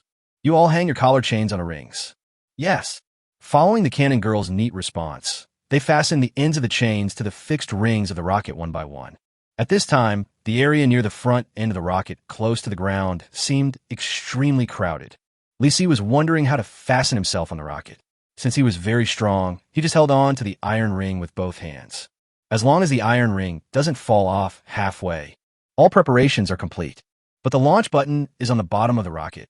So, I have to jump down first, press the start switch, and then ride on the rocket and hold on to the metal ring before the rocket takes off. As far as I can remember, this thing has a countdown function when it is launched. 10 seconds countdown, enough time for you to run back and grab the iron ring. Li Si didn't know why he should trust this kind of ghost thing, but he still jumped down and pressed the big red button. Click, accompanied by a sound, a mechanical transmission. The rockets issued a voice broadcast. Tech Frog 1, a launch vehicle ready for launch. Countdown 10, 9, 8. Plop. Li Si sat on the rocket and held the iron ring with both hands. The fighting chicken looked at Li Si with confusion. Before it realized what terrible thing was going to happen next, it angrily pecked at the big iron pillar that tied it to the rocket. Bang, bang, bang. 3, 2, 1. Emission. The fighting chicken was still pecking when suddenly a violent roar of jets was heard. Looking back, the fighting chicken was stunned. White flames spurted out from the end of the rocket, and the heat wave instantly turned the nearby stones red. It screamed in fear and hid forward. When it turned around to look at Li Si, it found that Li Si was lying on the rocket like a toad, tightly grasping the metal ring with a serious face. Bad. Something big is going to happen. Fighting chicken's thoughts are stagnant. Because it flies. Boom. The roar suddenly became louder and louder, and the white flames suddenly shot out, pushing the rocket out diagonally. The huge skeleton underneath was pushed over by the thrust of the rocket, rising into the air, and was instantly swept by the tail flame, blowing out a piece of ashes. Li Si couldn't see, and he wasn't in the mood to see, because he had already ridden a rocket into the sky. But this rocket seems to be overloaded. Li Si clearly felt that there was something wrong with the tilt angle of this thing. It's turning down. The fighting chicken, with its neck hanging, flapped its wings hard, staring at the approaching sea with its eyes rolled in fear. The 15 big shot women were quite obedient. They were hanging below and bumping into each other. The white coat on number 1 was directly blown away by the airflow. Li Si has no time to appreciate it. If the rocket continues like this, it will have to fall into the sea. If that doesn't work, just throw away a few robots. This is such a loss. Li Si held the iron ring tightly and moved one of his hands towards the place where the collar chain was stuck. Just when he was hesitating whether to send down a few cannon girls, an electronic sound of a rocket broadcast came from the noise of the airflow. The first stage accelerator fell off. Bang! The tail of the rocket suddenly fell off, and at the same time, the entire rocket suddenly lost power. Li Si almost lost his grip and nearly fell down. But then, another jet of flame shot out from the tail of the rocket. The white flame was more than twice as long as before. Li Si only felt a gust of wind tearing, and the rocket suddenly accelerated and rushed into the sky. At this time, the rocket was about to pass over the sea, and not far ahead was the beach where Li Si was riding a raft to Coconut Island. This was beyond Li Si's expectations. It's a good place to land. Falling into the sea just now might not be such a bad choice. But the whistling wind in my ears means that the rocket is faster and more powerful. Even the tail flame changed the direction of the rocket, and it looked up again. Li Si held the metal ring tightly, fearing that it would break due to poor quality. I swear, this is the worst decision I have ever made in my life. Yes, no need to worry about falling into the sea. The higher you fly, the harder you will fall. I don't even have to worry about this thing falling to pieces with me, because it is very likely to burn up with itself in the atmosphere. The poor fighting chicken rolled its eyes, opened its mouth, and hung its tongue like a dead chicken. Li Si thought it might not even be worthy of being roasted chicken. It could only be chicken ashes. Wild thoughts could not alleviate Li Si's nervousness, not to mention that a worse situation had occurred. The rocket actually flew into the clouds. In a blur, Li Si felt a severe lack of oxygen, and vague electronic sounds came to his ears. The secondary accelerator fell off. Speeding up, Li Si had thousands of curse words floating through his mind, but he couldn't say them due to lack of oxygen. He tried his best to keep a calm mind, so that his brain wouldn't shut down when he got nervous or excited. His hands loosened, and he received his lunchbox. At this moment, the fighting chicken actually flapped its wings. This is good news. At least it proves that this guy is not dead yet. At this moment, across the vast land, countless players saw strange flying vehicles appearing and disappearing in the clouds. UFO? Superman? It looks like a rocket. The shape is a bit strange. Why do I feel like there's a chicken up there? A player with a telescope stared at the big rooster hanging on the rocket in surprise. Even though he could see it clearly, he still suspected that he was hallucinating. And more people think that it must be some kind of strange game monster. So they concluded, what? Has the game's difficulty increased too much? Monsters can fly? Chapter 185, Die Die Die is at the end? Boom boom.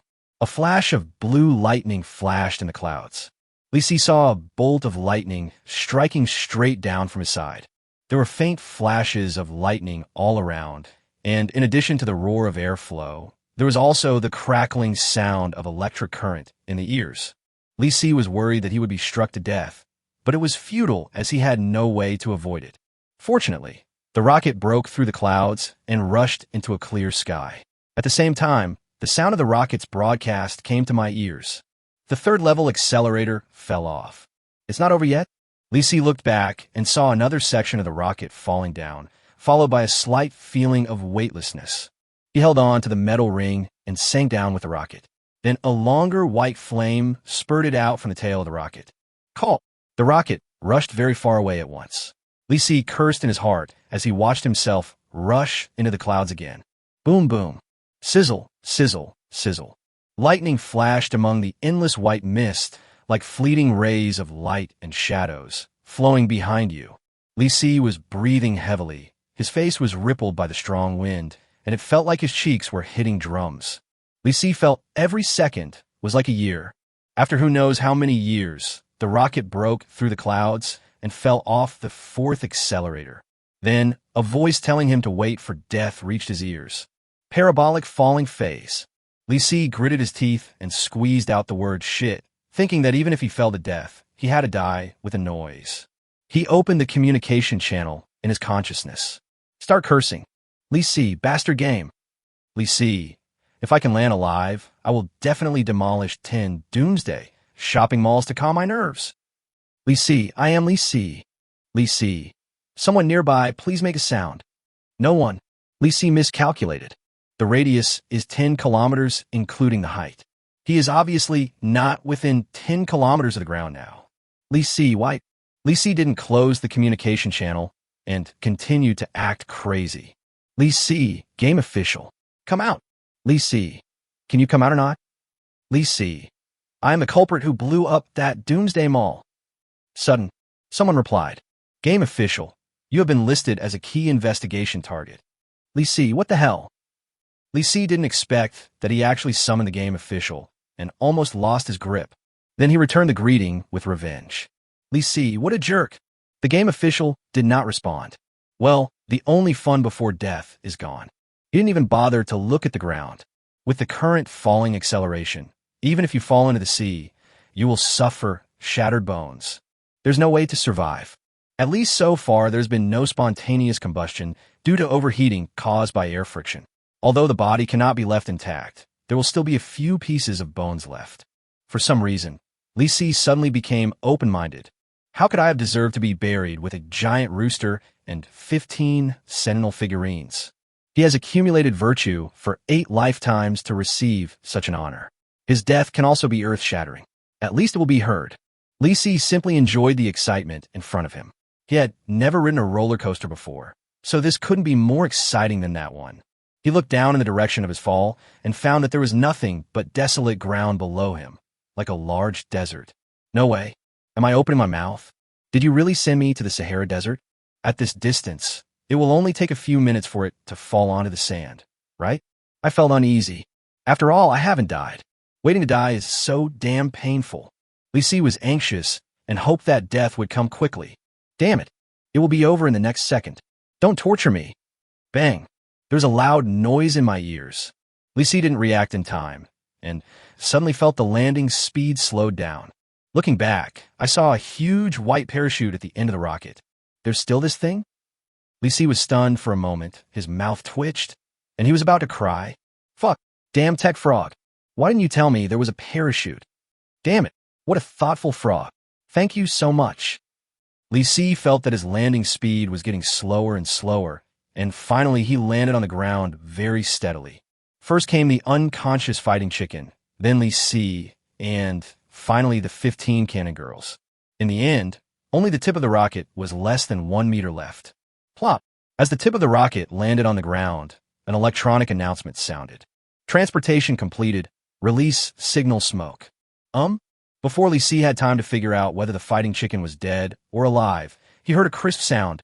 The tip of the rocket opened a small hole, and then red smoke began to come out. The red smoke kept spreading upwards. It looked like an airdrop.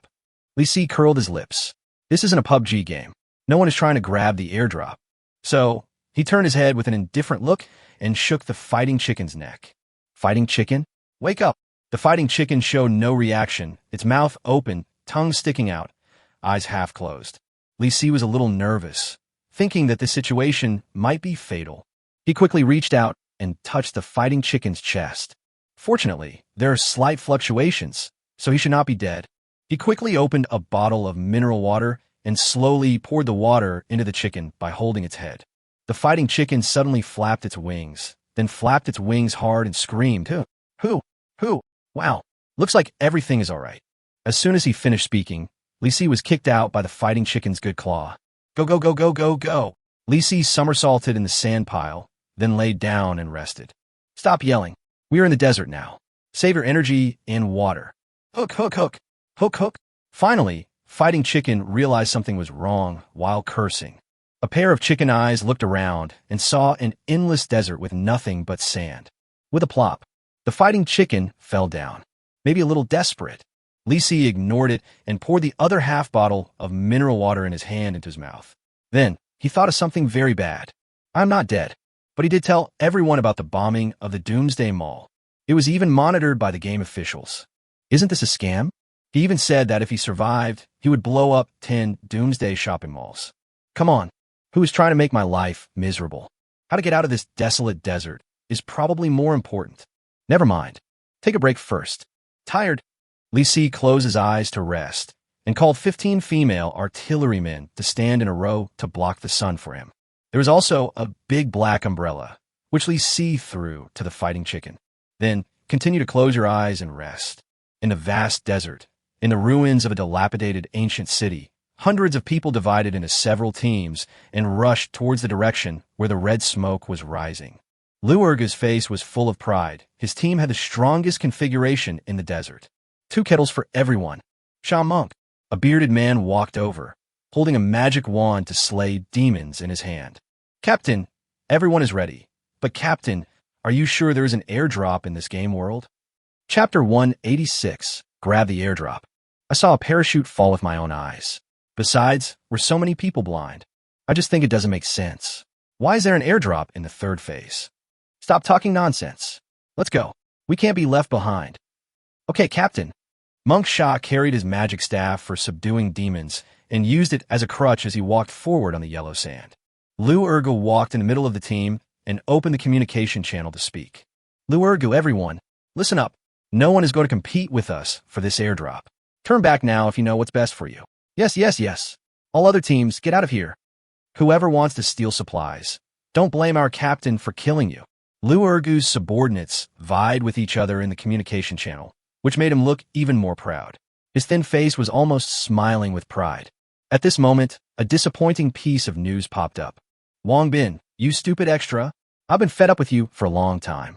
I'm definitely going to snatch the spot from you. Lu Urgu, what the hell? You are so awesome. Didn't I just kick you during filming? You still remember it. You damn devil. Wang Bin, you were just a passerby, and you're making a scene for yourself. I will definitely cut you down today. Lu Urgu, go away. Look at you.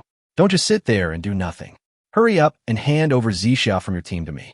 I'll spare your life if I'm in a good mood. Wang Bin, don't even think about it. Qin Luo, don't even think about it. Chimbo, stop it, both of you. My director hasn't said anything yet. Whoever holds the airdrop is the boss. I'm leaving first. You two can curse slowly. Wang Bin, dead director. Lu Urgu, dead director. Dead director. Dead director. Lu Urgu closed the communication channel and glanced at Monk Sha beside him. Hey, why doesn't Zixia like me? What's wrong with our team? Monk Sha leaned on his magic staff and remained silent for a moment. Maybe you're too ugly, Captain. Come on, can I be uglier than the Bull Demon King? That depends on after you remove your makeup. Bang! Lu Urgu punched Monk Sha and yelled at him, cursing. Everyone, hurry up. More than a dozen teams of different sizes advanced at the same time, but they kept their distance and were on guard against each other. Because everyone wanted to get to the airdrop site where the red smoke was released as soon as possible. Everyone moved forward faster and faster. Li Si, lying in the desert, was still resting comfortably.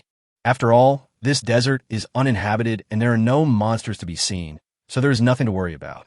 I've been tired after several days, and I've been in the air for a while, so why shouldn't I take a break? Although he was resting, Li Si didn't dare to sleep. I simply lay down and stuffed compressed biscuits into my mouth. Although the food was not much, it could sustain me for a few days. There is also a coconut, a bitter gourd, they're all large sizes. That's enough food for the people and the chickens for at least 3 or 4 days. He tilted his head to glance at the fighting cock.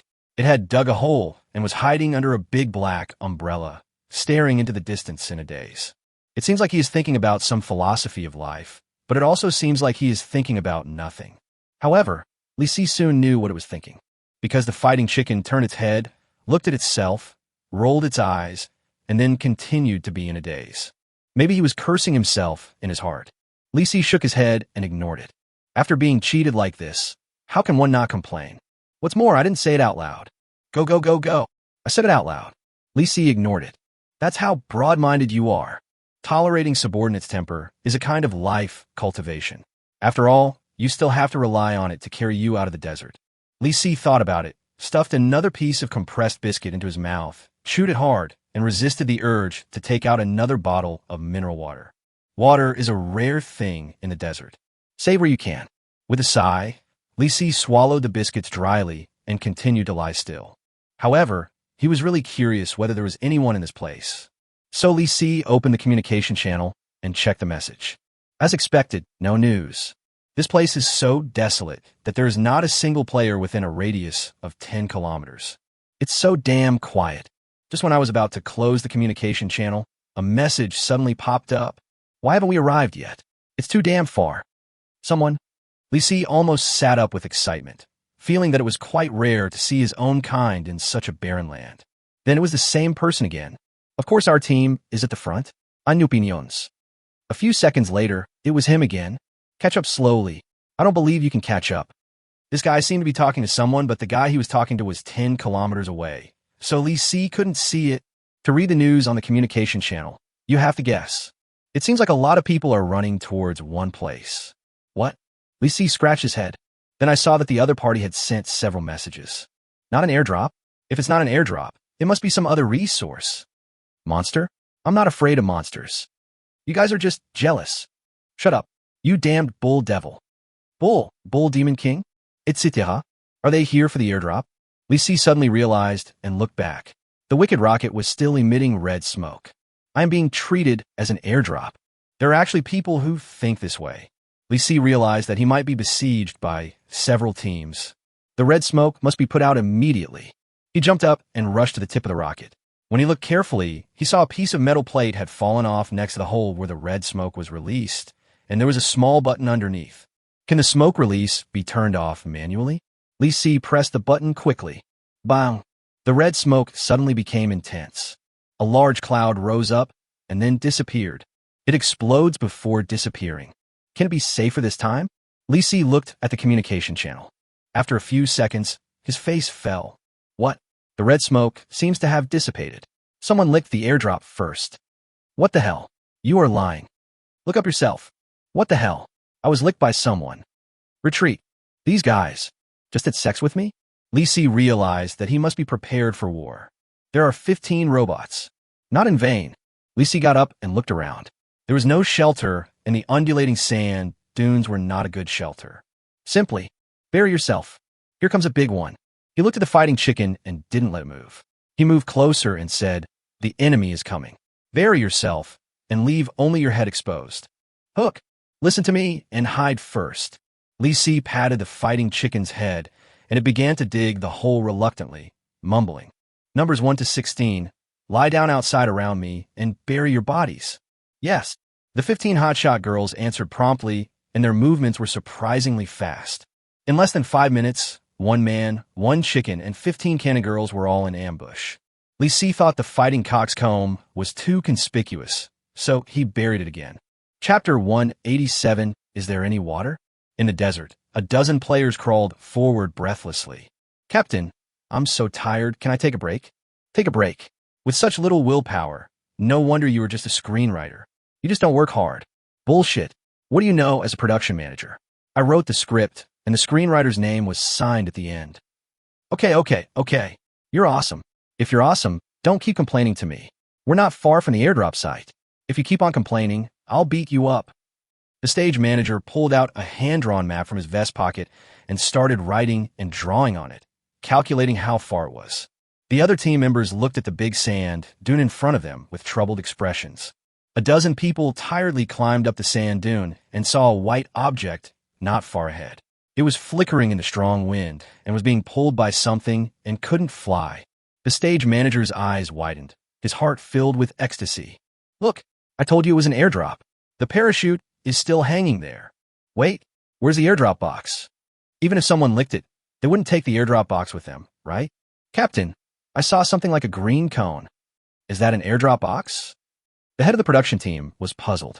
Before approaching, he looked back and saw two groups of people faintly appearing in the desert, one on the left and one on the right. Both groups consisted of dozens of people. Damn it, quick, a large group of people is coming to kill us. He grabbed the young screenwriter who had been shouting that he was tired and led everyone to rush forward. In the end, everyone almost fell off the big sand dune. The young screenwriter somersaulted down and shouted, Captain, there seems to be a plan over there. Red, do you see it? Let's go over there. I can't see anything now. Ugh, damn sand. Everyone rolled down the sand dune with a grunt.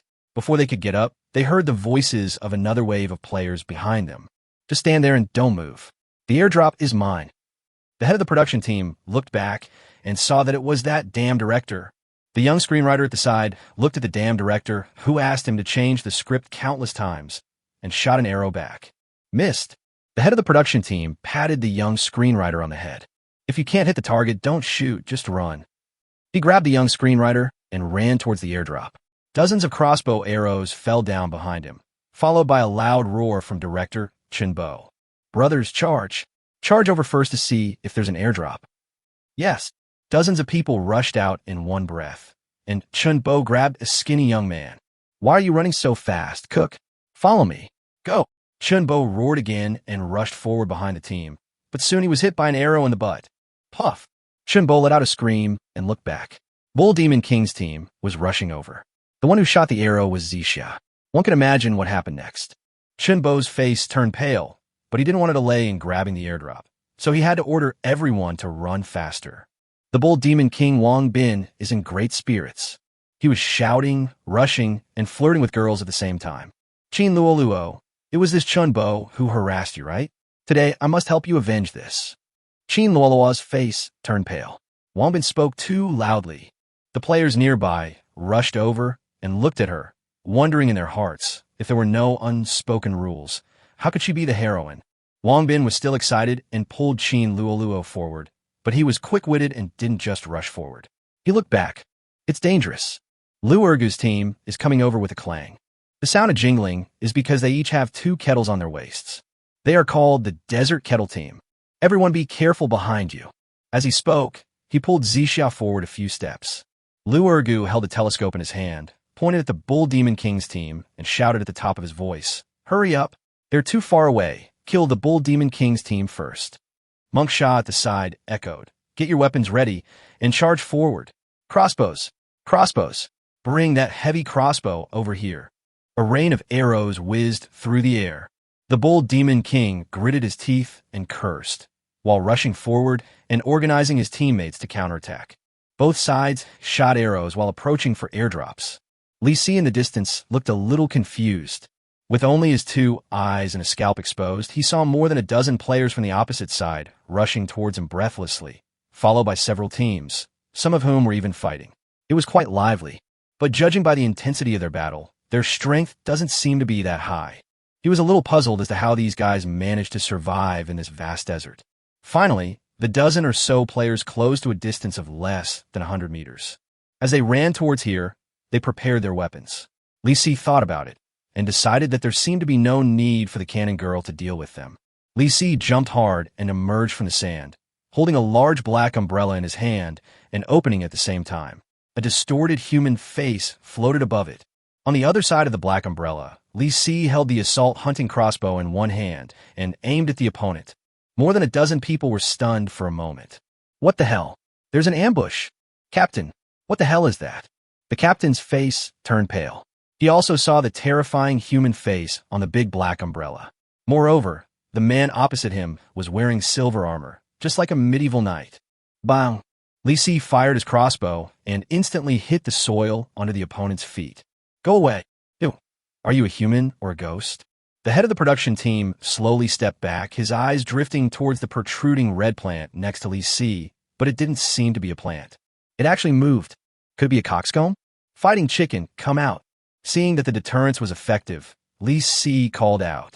In an instant, a cloud of dust rose up from the sand dunes. A huge rooster appeared in front of the people. The rooster was more than 1 meter tall, and its mouth could break a person's neck. What the hell? The young screenwriter pulled the captain's backpack and said, I say, let's retreat. There are only a dozen of us, but we are not enough to fill the gaps between the big chicken's teeth. The head of the stage management team realized that the enemy could have killed him with 1 arrow, but at least they didn't shoot him in the feet. It would be better for him to retreat quickly and avoid becoming chicken feed. Brother, goodbye. I won't bother you anymore. The production team leader turned around and pulled the young screenwriter to one side. Behind them was director Chun-bo's team, so they didn't dare to retreat. However, just as everyone was about to run away, they were suddenly stopped by Li Si. Wait a minute. Also, what else do you want?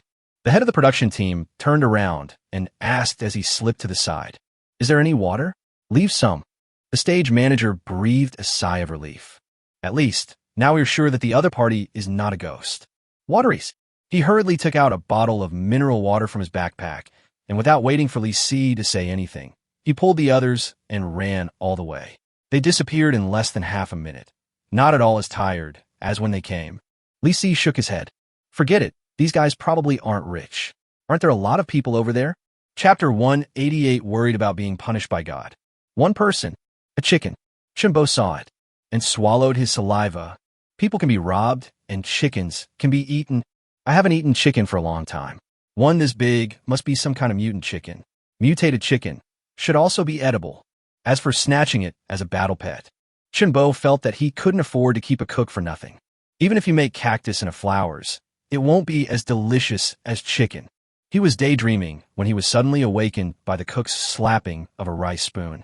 Captain, Bull Demon King and his men are chasing us. Why are you panicking? Form a defensive formation. Everyone lined up, holding shields.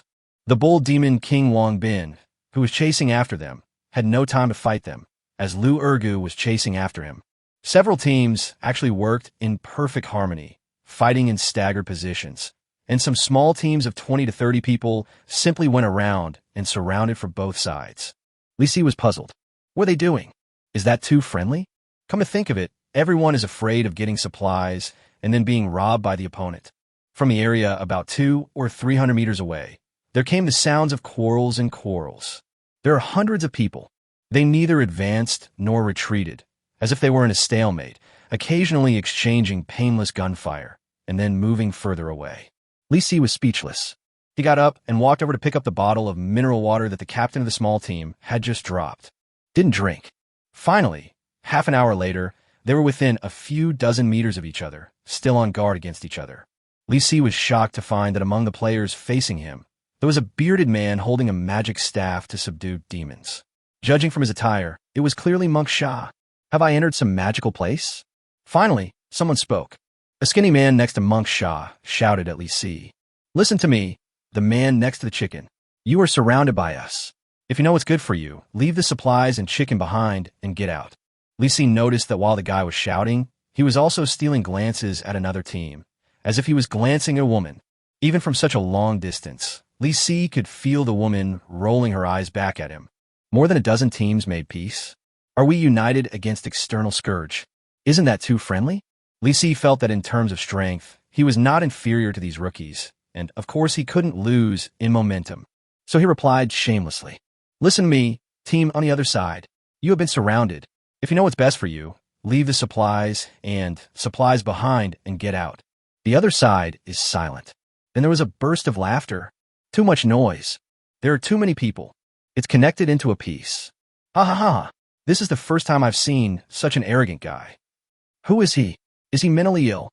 I think apart from that chicken, there's nothing much to share among our teams. What ability does that idiot have? Chinbo glanced at other teams and sent messages in the communication channel. Chinbo, as usual, one team sends 3 people. Lu Urgu, you stupid director, do you really need to send so many people just for him? Chinbo, I'm really afraid that your people will steal my things. Lu Urgu, am I that kind of person? Wang Bin, you are that kind of person. Lu Urgu, you idiot. You are everywhere. As usual, only 3 people from each team. Chinbo, for teams with less than 30 people, just give a token of your appreciation. Whether you can get the chance or not depends on your luck. Lu Urgu, no problem. Wang Bin, no problem. Lu Urgu, I said no one has any objections, so why don't we send someone over? Li Si also saw the other party's conversation. He was convinced. These guys are surprisingly harmonious. Moreover, Li Si finally understood that the players in this place seemed to be from a certain film crew. Monk Sha and Bull Demon King have both appeared. Is this going to be a new film of Journey to the West? Who cares? There are more than a dozen teams, and they send out a small group of people. Isn't this like the Calabash brothers saving their grandfather, sending them one by one? The other side quickly gathered people, about 20 people, including that Monk Sha. The crowd slowly approached, and the players behind them encouraged them. Li Si didn't know whether his belongings were enough for them to divide. But we still need to be on high alert. So, Li Si called the fighting chicken Mount, probably to ensure its own status in the family. The fighting chicken came running over, lowered its head, and limped into battle. The moment Li Si stepped onto the fighting chicken's neck, a shocking fart sound was heard in the desert. More than 20 people were suddenly startled and at a loss. Compared to the tall figure of Li Si riding the fighting cock, the fart sound caught them off guard even more. But there was no foul fart smell as imagined. But then, Li Si opened the big black umbrella again, and the distorted human face on the black umbrella suddenly appeared in front of everyone. Manhwa shouted, "Oh no, there's a monster! Are you acting stupid?" The players from another team nearby kicked Manhwa, but didn't take it seriously because they had more people anyway. Everyone raised their shields and continued to move forward. In the back, players from each team cheered and encouraged each other. Li Si inexplicably felt like the 18 princes were attacking Dong. But it's a bit hard to say what it means when 20 noobs fight Li Si. The noob really has the awareness of a noob. They decided to go together. Amidst the rolling dust, Li Si rode on the neck of a stubborn, lame chicken, with a long electric baton in his hand. Manhwa rushed to the front, lacking the backward-thinking character of Junior Brother Sha in Journey to the West. Immediately afterwards, he was hit by an electric arc and his demon-subduing staff.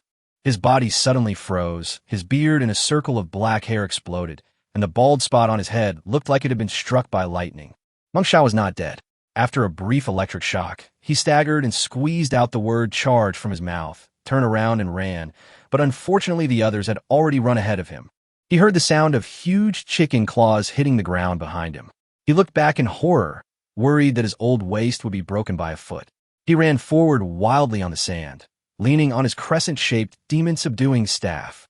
It wasn't until he heard a shout from behind that he breathed a sigh of relief. Food, fresh water, stay. Manhwa did not hesitate. He untied the 2 water bottles from his waist and threw them on the sand together with the backpack. Looking back, he found that the man riding the rooster did not chase him. Instead, he walked back slowly and calmly. The other people were also scared and threw away some supplies, and the ones who ran fast thought they had escaped and ran even faster. Hundreds of people on the opposite side were speechless. After the apocalypse, they had never seen weapons that could release high-voltage electricity. Luerge's face was stiff. He ordered his men to support Manhwa, while cursing and yelling at the captains of several other teams. Master, this fellow is a tough guy. Whoever kills him gets the stick." The bold demon, King Wang Bin on the opposite side, called out to everyone one by one. "Jade Emperor, where's the Jade Emperor? Bring your people, all 20 of them. Come at me together." A well-dressed player with a sullen face said, "Don't call me that. It will bring you punishment from the gods. It's the end of the world, damn you. Bring your team and hurry up." Six-eared macaque, prepare to shoot. Chapter 189 Shrill. Barren land. Li Si jumped off the fighting chicken and was busy collecting supplies. Looking back, he saw more than 100 people gathered on the opposite side approaching. And it's raining arrows. Li Si quickly opened the black umbrella. A few muffled bangs. The black umbrella blocked the crossbow arrow, and Li Si even heard the crunching sound of chewing. That distorted human face is chewing on the crossbow arrow. The fighting chicken hid behind the black umbrella and was not injured. At this time, the dozen or so teams on the opposite side realized that the big black umbrella in Li Si's hand was also a treasure. Damn, this bastard must have licked our airdrop. Otherwise, there wouldn't be so many good things. Keep shooting. Whoosh whoosh. Crossbows were shot in this direction for free, making it impossible for Li Si to concentrate on collecting supplies. The arrows from behind stopped shooting until the more than 100 players approached within 20 or 30 meters. But the main forces of the dozen or so teams also began to approach Li Si. It is obvious that if they still cannot capture Li Si this time, they will have to mobilize all their forces and use a thorough human wave tactic. At this moment, Li Si still did not let the 15 cannon girls come out, if for no other reason. Once they fired, all these people would run away. Would he find or rob supplies? Nothing else is necessary. But water is indispensable. But how on earth do so many people survive here? Is there a water source nearby? He was puzzled, but he had no time to think because the advanced team of more than 100 people was approaching him. Li Si clamped the fighting chicken's neck with his legs. "Let's go, run around them. The 2 of us will surround them." The fighting chicken is agile, but its mind is a little confused. Who surrounds whom? Li Si, riding on the fighting chicken again is like a brave knight. The more than 100 people on the opposite side knew that the one riding on it was not easy to deal with. So they started attacking the fighting chicken. Smash the chicken legs. Shoot the chicken in the ass. That chicken is lame. Superior. Everyone surrounded it. But how could they be as fast as the fighting chicken? The fighting chicken flapped its wings and carried Li Si around in circles with the crowd. The farting cushion under Li Si's but made farting sounds, which sounded like a war drum. He really managed to surround more than 100 players with just one man and one chicken. The fighting chickens circled around the crowd, stirring up clouds of dust that covered everyone's faces.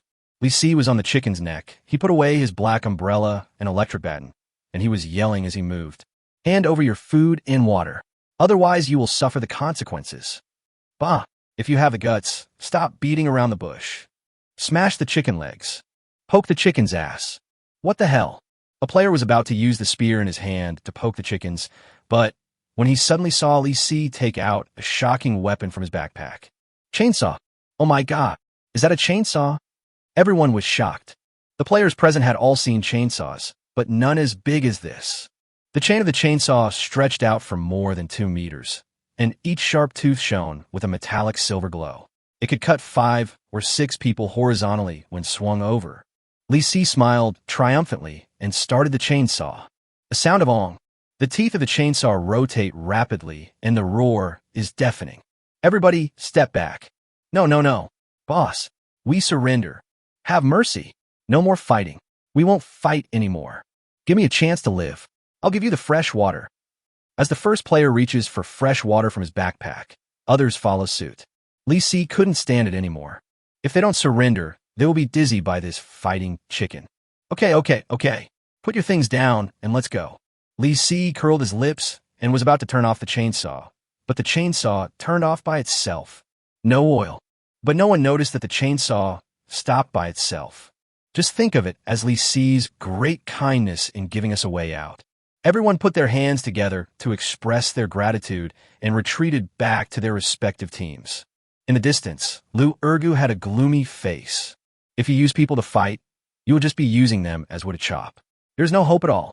He glanced at Monk Sha, who had lost his magic staff to subdue demons, and saw that he was covering his neck, and he felt the sensation of having his neck cut off by a chainsaw. What are you doing? Tell our people to retreat. Monk Sha came to his senses and was about to shout when Lu Urgu slapped him hard. Keep a low profile. Whisper quietly, you are not the first to come, but you must be the first to run. I understand. Monk Sha kept nodding and notifying everyone one by one. Lu Urgu's team began to retreat in a scattered manner. When they had almost retreated, other teams realized that something was wrong. The bold demon king Wang Bin next to him had a look of contempt on his face. This guy runs faster than a rabbit. Let's retreat too, quietly. Just like that, Li Si watched the dozen or so teams that were coming over with great fanfare, and then he quietly retreated. Look at this posture. This is going to leave myself here. No, must keep up with them. They must know where there is fresh water. Otherwise, it would be impossible for so many people to survive. Li Si quickly picked up the food and fresh water thrown down by the more than 100 people, and then summoned 15 cannon girls and asked them to follow him, while he rode a fighting chicken and chased forward. It would have been better if he didn't chase them. Once he started, those dozen or so teams had no choice but to run. Hundreds of people ran all the way, avoiding him as if he were the god of plague. These guys, I just want to find a place to go with them. No one listened to his explanation, and he didn't want to ask questions in the communication channel. Once he spoke, his great reputation as Li Si would be exposed. Who knows if these guys will plot against me again? I'm not afraid of thieves stealing. I'm afraid of thieves thinking about it. But it's hard not to be remembered for my overly high-profile appearance. Li Si shook his head depressedly, but still felt that it would be better to just follow him. Since you are already so famous, stop adding buffs to yourself. Facing the billowing dust created by hundreds of fleeing people, Li Si rode his fighting chicken all the way. He was generous with the large amount of fresh water he had seized. Just pour enough into your mouth. The fighting chicken looked at him anxiously, so he asked the fighting chicken to open its mouth and turn its head, and then Li Si used the mineral water bottle to pour water directly into the fighting chicken's mouth. The fighting chicken drank and choked, making strange chicken noises, but they were drowned out by the rhythmic fart sounds. The hundreds of players running for their lives ahead don't need to look back at all. Just run for their lives when they hear a fart sound. Who is this guy? Is his equipment so abnormal? I heard that players from other places are better than those in our desert, but I didn't expect them to be so awesome. My weapon is only level 10, and I see he has at least level 20 equipment. Look at how ignorant you are. I think you are at least level 30. Run. The fart sound is getting closer. What? Do we have to kill them all? Li Si could not hear the discussions of the crowd. He just wanted to find a place to stay as soon as possible, otherwise he would get lost and die of thirst in this desert sooner or later. On the way, he saw a twisted black vine, dryly exposed on the yellow sand, which seemed to be a parasitic demon vine. This thing is dead? What a barren land. Chapter 190, so bury it. Everyone retreated all the way, and Li Si followed all the way. He was not an unkind person.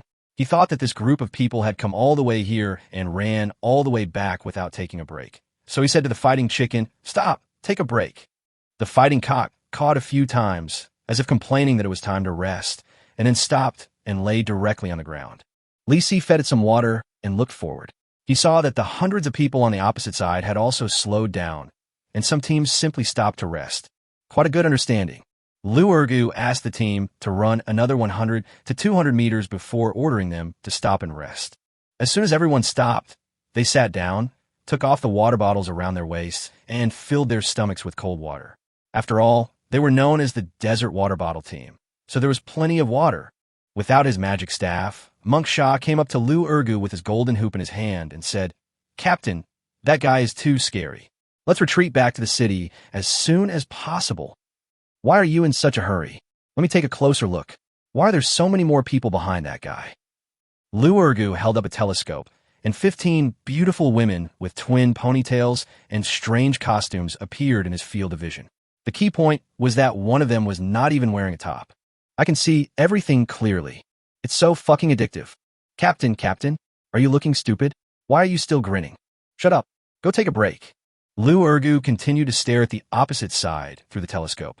To be more precise, he was staring at the topless beauty. He wanted to imprint that scene in his mind. He kept muttering in his heart, "So this is how it is." Monk Shah couldn't see the opposite side clearly. He only knew that there were more than 10 figures. He shook his head, sat down on the sand with his golden cudgel, and asked his brothers next to him for water. His water bottle and demon-subduing staff were confiscated. Li Si felt that the sun in this desert was too hot. Drinking water doesn't help at all. It would be great to drink some coconut juice at this time. Li Si took out a huge coconut from his backpack. At the same time, the view of Lu Urgu's telescope was suddenly blocked by a huge green object. Just blocked the beautiful girl with twin ponytails. Lu Urgu scratched his head a little annoyed, but soon realized what a remarkable thing he had seen. That's actually a coconut? Adjusting his vision, Lu Urgu clearly saw the huge green coconut, which was almost as tall as a human. Mutated coconut? He finally realized how much good stuff he had missed. It's obvious. This kind of rare thing must have dropped from an airdrop. What loss. He was secretly depressed. If he had set out earlier, he might have been able to take the chainsaw, the electric stick, the black umbrella with a human face, and a huge coconut for himself. One misstep can lead to eternal regret. The beauty is blocked by the coconut. Because the coconut was so huge, players without telescopes could see it, but they couldn't see clearly what the huge sphere was. However, as Li Si cracked and broke the thing apart bit by bit, almost everyone guessed what the thing with the green shell and white flesh was. That's actually a coconut? What the hell? Isn't that such a waste? Feeding chickens with such a rare, big coconut? That one coconut should have been enough to last for several days. Everyone was drooling, and Lu Urgu was holding back his nose bleeding. He suddenly realized how cold-blooded and ruthless the man opposite him was. He would rather share a coconut with a chicken than let the 15 beautiful ladies behind him have a taste, which results in him never being able to see the scene he has dreamed of. The nosebleed was saved, but Lu Urgu started drooling. Greedy. Li Si opposite was holding half a coconut and drinking the coconut milk happily. It felt very thirst-quenching, and the taste was really great. But his half coconut was too big, so he couldn't finish it. The fighting chicken was quite fast and had eaten up all the coconut meat except for a small piece. Li Si called number 1 to 5 and asked the 4 strong women to help him carry the coconuts. He also called number 6 to hold a big black umbrella to protect the open coconuts from the wind and sand, and prepared to continue his journey. We have been resting for more than 10 minutes. I think the hundreds of people on the opposite side should have rested enough, right? Li Si thought so and waited for the fighting chicken to finish taking the last few bites of coconut meat. Then he rode on it and began to chase slowly. When the hundreds of people on the opposite side saw Li Si chasing them again, they all sped up. Lu Ergu stuffed the binoculars into his backpack and cursed angrily. What kind of person is this? Not only did he not let them share the coconuts, but he also made them carry the coconuts and even held an umbrella for them. He doesn't understand compassion at all. Captain, let's go quickly. They're chasing us. Go, go, go, go quickly. Lu Ergu followed the team as they retreated and looked back, but everything he wanted to see was blocked by the big rooster. On the other side, Li Si discovered that the hundreds of people on the opposite side seemed to have rested and their speed had obviously increased a lot, seemingly. These guys still want to get rid of me. Obviously, they don't want a powerful player to squeeze into their living space. Li Si didn't want to disturb the quiet lives of these players, but he had nowhere to go. But Li Si just couldn't figure it out. The equipment levels dropped by the enemy were very low, and some people were even using equipment less than level 10. How did they survive? Don't kill monsters? That's not right. If you don't kill monsters, you won't be able to complete the mission objectives of the first 2 stages, and it would be strange if you were not wiped out by the game. Do they have any special way to get gold coins? Li Si felt it necessary to get to the bottom of this matter. Since the opponent ran fast, he ordered the fighting chickens to speed up and chase him. Those hundreds of people only had 2 legs and could not outrun him. Gradually, the guys slowed down again. Not far away, there appeared an ancient building. The stone houses were lined up one after another, exuding a dilapidated atmosphere. Some of the dilapidated, pointed roof buildings still have wooden flagpoles, but there are no flags. The flagpoles are half broken and shaky, swaying in the desert wind and sand. That should be where the players survive. Maybe there is a water source. After climbing over another small sand dune, Li Si saw the whole picture of the ancient city. Players passed by from time to time among the ruins. The hundreds of people were divided into more than a dozen teams, rushing into the ancient city hastily and integrating into it. This feeling is like a mirage. But this is actually true. Li Si was a little impressed, and when he checked the map in his mind, he actually found a deep blue light spot. There is actually a doomsday mall in the ancient city. It really has global coverage with many outlets, and you can even find a mall in the desert. Li Si is not short of money. We must go in and have a good meal.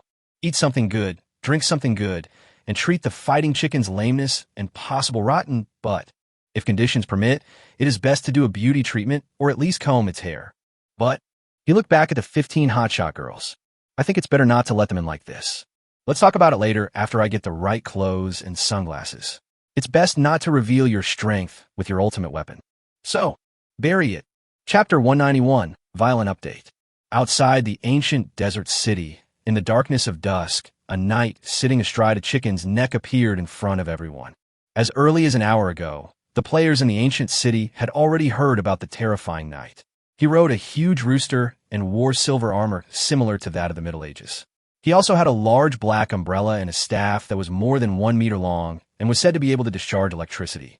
The knight's most powerful weapon was a chainsaw that was more than 2 meters long.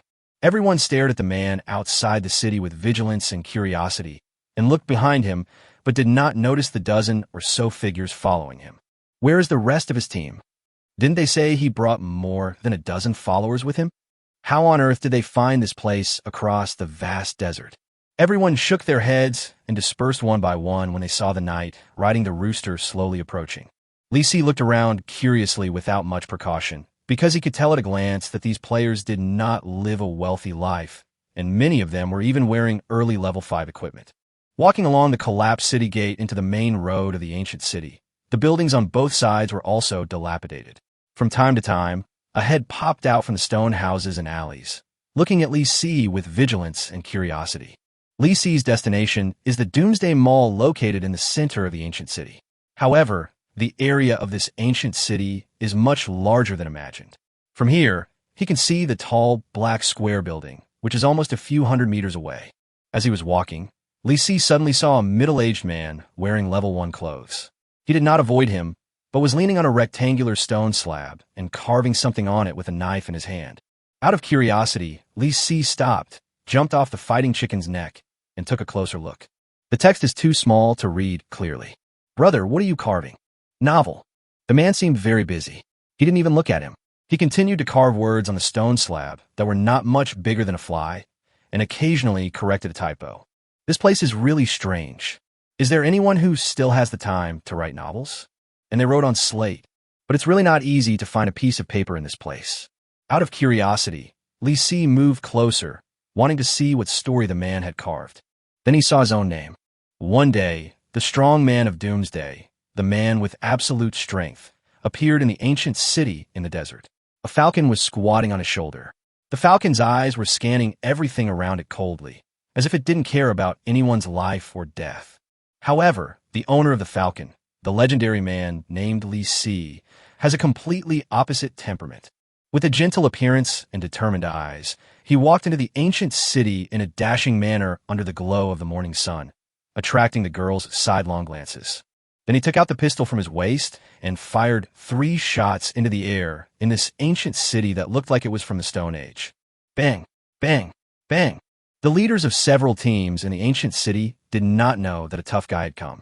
But when they gathered their men and rushed to the widest street in the ancient city, they heard Li Si say passionately, "Listen, I'm here to solve the problem. Trouble. It's the damn end. If you want to overthrow Doomsday, follow me. Let's start from the Doomsday Mall. Also, bandits will not be spared." The middle-aged man seemed tired when he got to this point. He shook his sore palms and looked back, only to find that the young man opposite had not left yet. He patted Li Si's shoulder. "Are you from outside? Well, it looks like it's developing quite well. If you want to read the story, wait until I finish writing it and go to the square to read it." Ah, Li Si was stunned. The middle-aged man pointed in the direction of the Doomsday Mall. "All the ones I wrote before are there. I wrote them serially, carving a stone tablet every 3 days. Now I have about 2 novels. This is the 3rd one. I just updated 3 stone tablets." Li Si opened his mouth in shock. "There are novels to read here? Still serializing? I've never seen this before. Who has heard of anyone updating novels in the Doomsday?" Li Si took out a piece of compressed biscuit from his backpack and handed it to the other person. He thought that since everyone else was avoiding him, he might as well chat with more people and ask them how the players in this ancient city survived. The other party waved his hand, pushed up his glasses, and said, "Hey, I have it." As he spoke, the man took out a piece of compressed biscuit from his ragged low-end backpack and ate it while saying, "Stay here. I heard this place is much more peaceful than outside. Many people here came here later and basically never left after arriving here." The other party pointed to a stone pillar nearby and asked Li Si to sit down. Li Si chewed on a compressed biscuit and asked curiously, "I'm wondering, how do the players here survive? This is a large desert, very desolate, so desolate that there are not even any monsters. But there's an oasis near the ancient city where there is fresh water, plants, and monsters. All the players in the ancient city rely on that oasis to survive. The big teams fight monsters and share the money. The small teams do logistics and supplies, and those without a team take turns doing odd jobs, such as transporting supplies and patrolling. But my mission is special. I just need to write stories every day." Li Si was stunned after hearing this, but he soon found something unreasonable. Why aren't the levels of the big teams high? We were robbed by a large group. All the powerful players died, and all the high-level supplies and equipment were gone. Now the most advanced equipment in the entire ancient city is the telescope on Lu Urgu, which is useless. It turned out to be like this. Li Si felt a little dissatisfied with this place. This is a doomsday paradise. Which unethical team did this? My first novel is about this incident. You can go and see the slabs for yourself when you get to the square. Li Si is convinced. The guy in front of me also writes nonfiction. He decided to go back and take a look at the first novel, thinking that the situation of the ancient city was described in it. At this moment, Li Si was a little curious about why the person opposite him wanted to write about himself in the 3rd novel. What was even more curious was what his ending would be. He took a bite of the compressed biscuit and asked, "Why do you want to write about Li Si?" The man raised his eyebrows and looked helpless, as if he was very reluctant to do this. "I can't help it. The first 2 books are finished, and I don't know what to write. Li Si's name is listed first on the honor list, so I'll write about him. If I don't find a story to write quickly, I'll be urged to update." Push to update. Li Si didn't expect to hear such words. The man showed a little fear on his face and shook his head. "You don't know how terrible it is when they rush to make trouble. Look at this stone house, it's about to collapse, and there are several holes in it. Li Si's mouth twitched. You dare to live in there? I live outside. What should I do if the house collapses when I live inside, due to a night shift? Chapter 192. Ancient city players really know how to play. Li Si took a closer look and found that the stone house was indeed in danger, and there were several knives stuck in the hard walls of the house. The man pointed at the knife and explained, this is commonly known as sending a knife blade. First, it's to urge me to update, and second, it's to ensure that I won't stop updating because I don't have a knife to carve the words. Ahem, ahem. This place is full of talented people. Please take care of yourself. So many people are waiting for updates. Don't worry, they won't hurt me. After all, I'm the only one writing novels in this desert. I'm a rare person. Li Si scratched his head. Aren't there a few screenwriters here? They? TSK. Don't they still rely on the original novel? I wrote the original novel. Besides, without investors, they don't know what to write. Li Si gave a thumbs up, thinking that he was not an ordinary person as he still had the mood to write novels at this time. The most important question. He leaned closer to the other person and asked expectantly, have you finished the idea for your third novel? What's the ending? The man came over with a smug look on his face and whispered very seriously, I won't spoil anything. Cut. Li Si curled his lips. So what happened to Li Si in the end? Can you tell me about this? The man shook his head, determined not to say anything. Li Si pondered for a while. How about this? I'll treat you to a meal at Doomsday Mall, a paid meal, and tell me my Li Si's ending. Well, I haven't finished writing the manuscript yet. What are you writing about? Let's go. Let's eat. It's my treat. Li Si dragged the man out directly, and then he saw a dozen players surrounding him. Let go of Hu Laolu. Behind them, dozens of players slowly gathered, including a guy who looked very familiar. The monk who had enjoyed high-pressure perm. The only difference is that Monk Sha's demon-subduing staff has been replaced with a golden hoop stick. I guess they were just props used by the crew at the time. Monk Sha had seen the power of Li Si, so he carefully squeezed to the front of the crowd and said, Brother, if you had started a fight, we would have been dead. I know you probably don't want to use force, but Hu Laolu didn't update today. Yes, he hasn't updated yet. Everyone nodded. Li Si was speechless. Hu Laolu, who was being dragged, looked at Li Si with an innocent look on his face and said, Look, the update urger is here, right? This reason left Li Si, who had also been following the novel, very puzzled. He loosened his grip. Don't worry, Li is here to urge for more updates too. Everyone was stunned at first, and then they all burst into laughter in tacit understanding. You didn't come here to chase after the enemy, did you? Brother, what's your name? How about joining our team? We can fight monsters when we're busy and catch up with each other when we're free. Monk Sha breathed a sigh of relief when he saw that Li Si really had no intention of killing him, and then said weakly, Brother, our captain Lu Ergu wants to see you. After all, it is true that Li Si robbed things, but he did not kill anyone in the ancient city. The only one who was injured was the Monk Sha in front of him. Li Si threw the demon-slaying staff that the other party had discarded from his backpack and said, You should use this. I'll go find that Lu later. Our captain, Lu Ergu. At this time, a thin man rushed out from the crowd. Brother, our Captain Wang Bin invites you to join our team. The food is good. I am the only cook here. Li Si waved his hand. I'm busy. You all can go away. After pushing for a long time, Li Si finally got everyone away. Looking back, he saw that Hu Laolu had gone to carve the words again. But Li Si discovered problem. You are really cutting corners. Why are there so many empty spaces on each line? There should be enough space to write 3 more lines. Hey, you know shit. Don't readers want to interact? That place is a message area.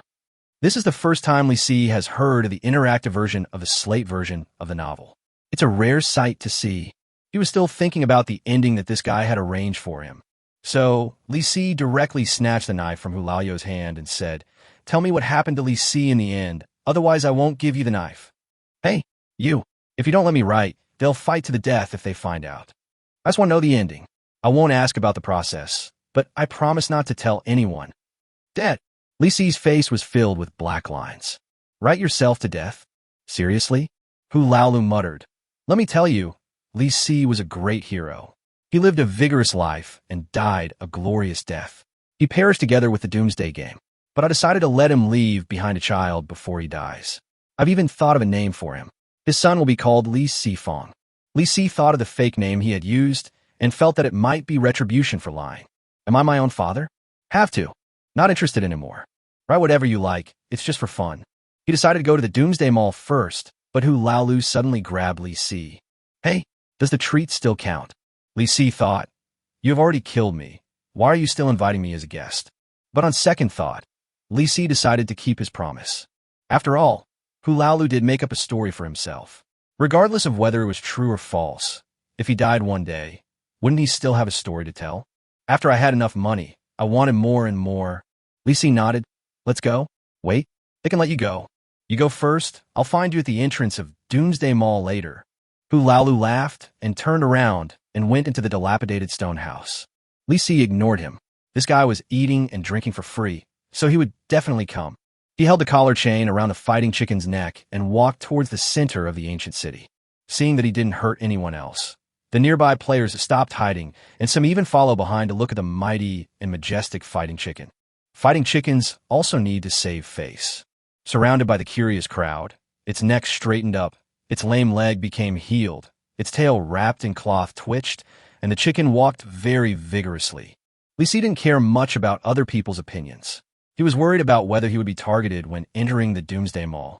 After all, he had just blurted out the truth about the destruction of Doomsday Mall in heaven a few hours ago.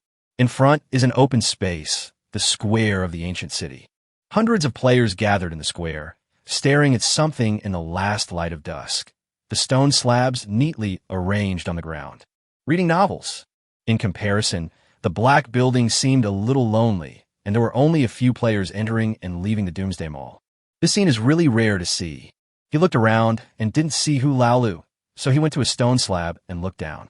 What is eye-catching is not the main text, but the common area below each line of text. Someone carved all kinds of words on it with a knife. First, 666. Silly. Being pouty. There are typos. Check in. The most amazing thing is that Li Si actually saw someone carved a funny expression, with curved eyes and a curved mouth. Chapter 193, there are many new stores opened. Li Si was watching curiously when he suddenly felt someone patting his shoulder. When I turned around, I saw a man in a cloak, nervously making gestures to keep quiet. It is Hu Laolu who has stopped updating. He glanced around with a look of smug delight, pointed at the Doomsday Mall secretly, and whispered, "Hurry up, or I'll be in trouble if they find me." Li Si shook his head and turned to walk towards the Doomsday Mall. Hu Laolu did not follow him either. He kept a distance from Li Si and entered the mall one after another. It still feels familiar. The first floor of the mall is the service desk, elevator, and rest area.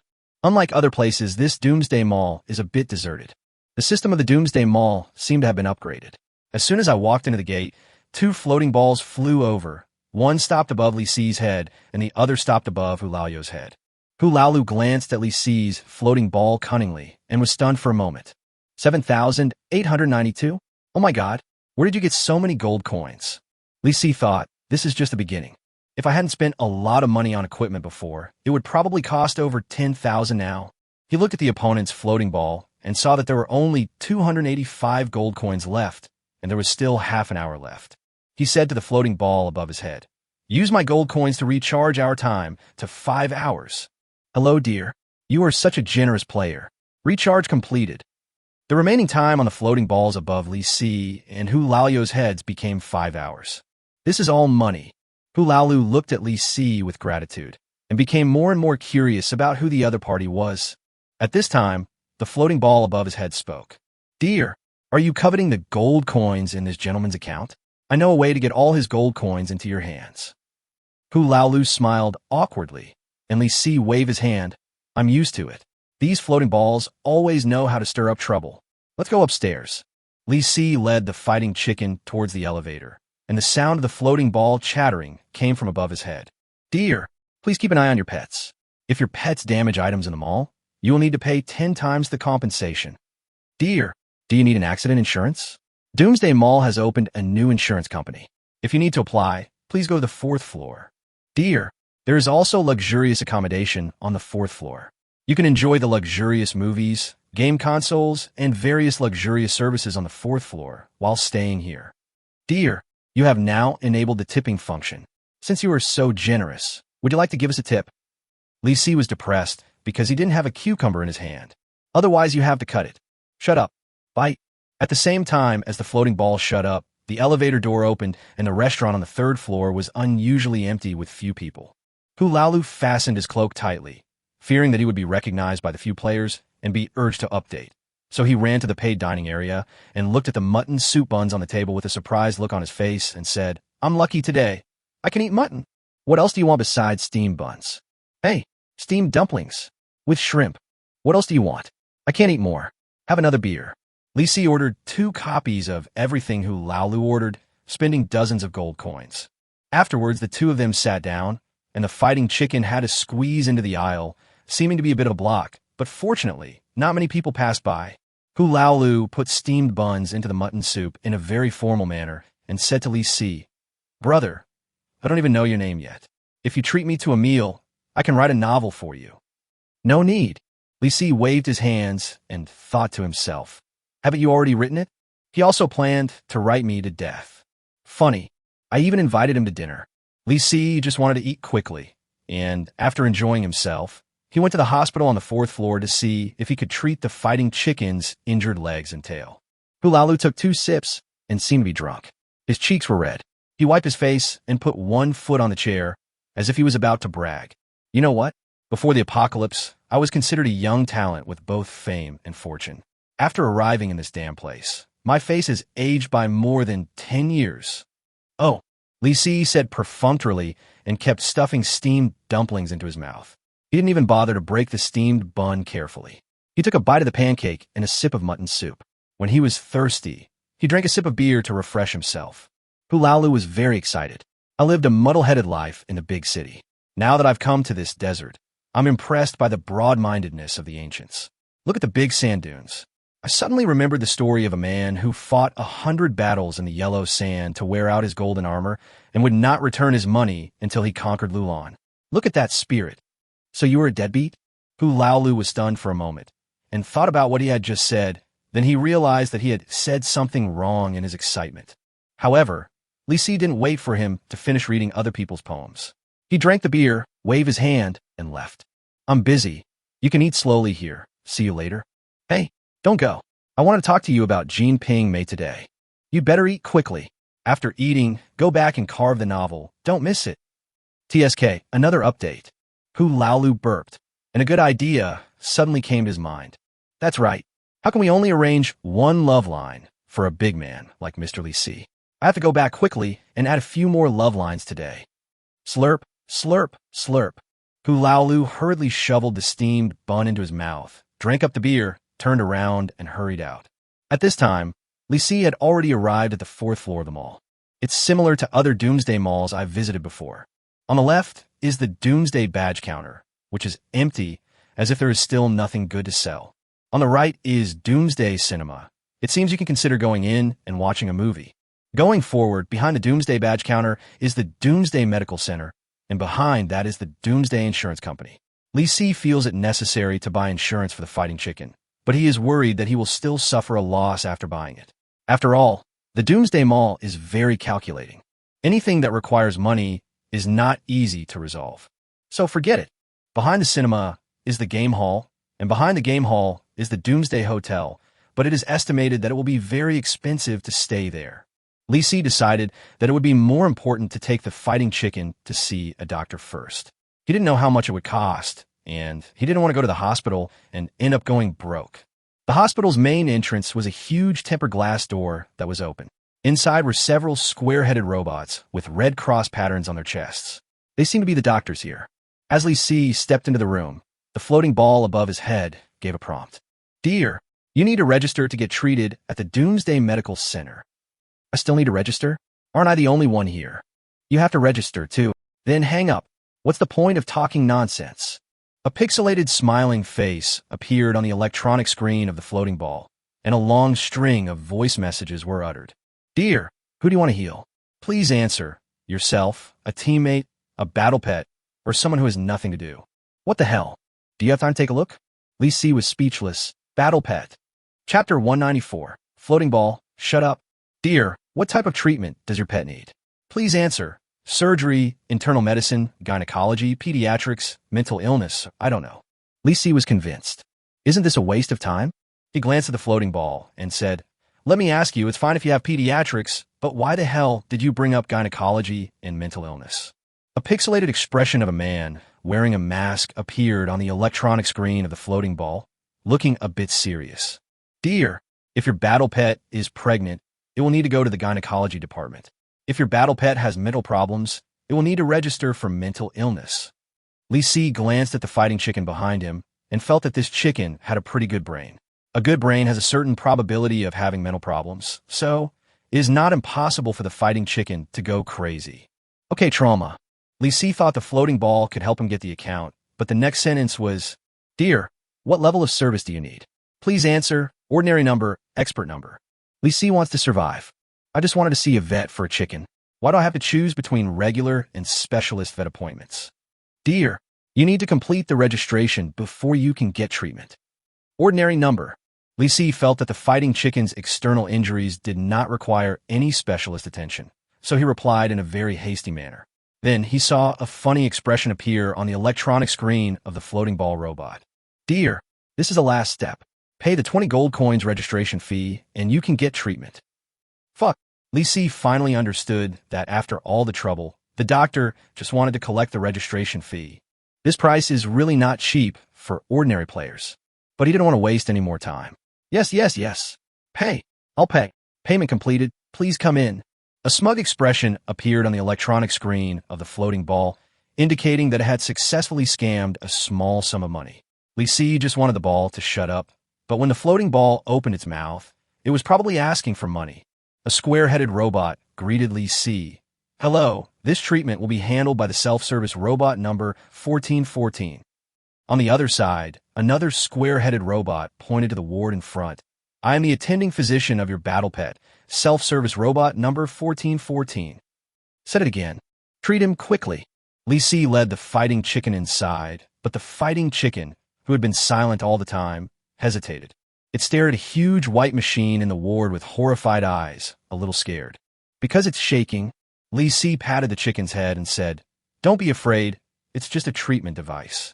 Although he said it lightly, when Li Si saw the saw blade and scalpel hanging on the machine, he couldn't help but feel a little worried.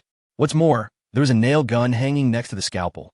The self-service robot number 1414 kindly introduced, If you don't need surgery, you won't need those scary tools. Then explain to me why there's a nail gun. It's used for bone setting and nailing.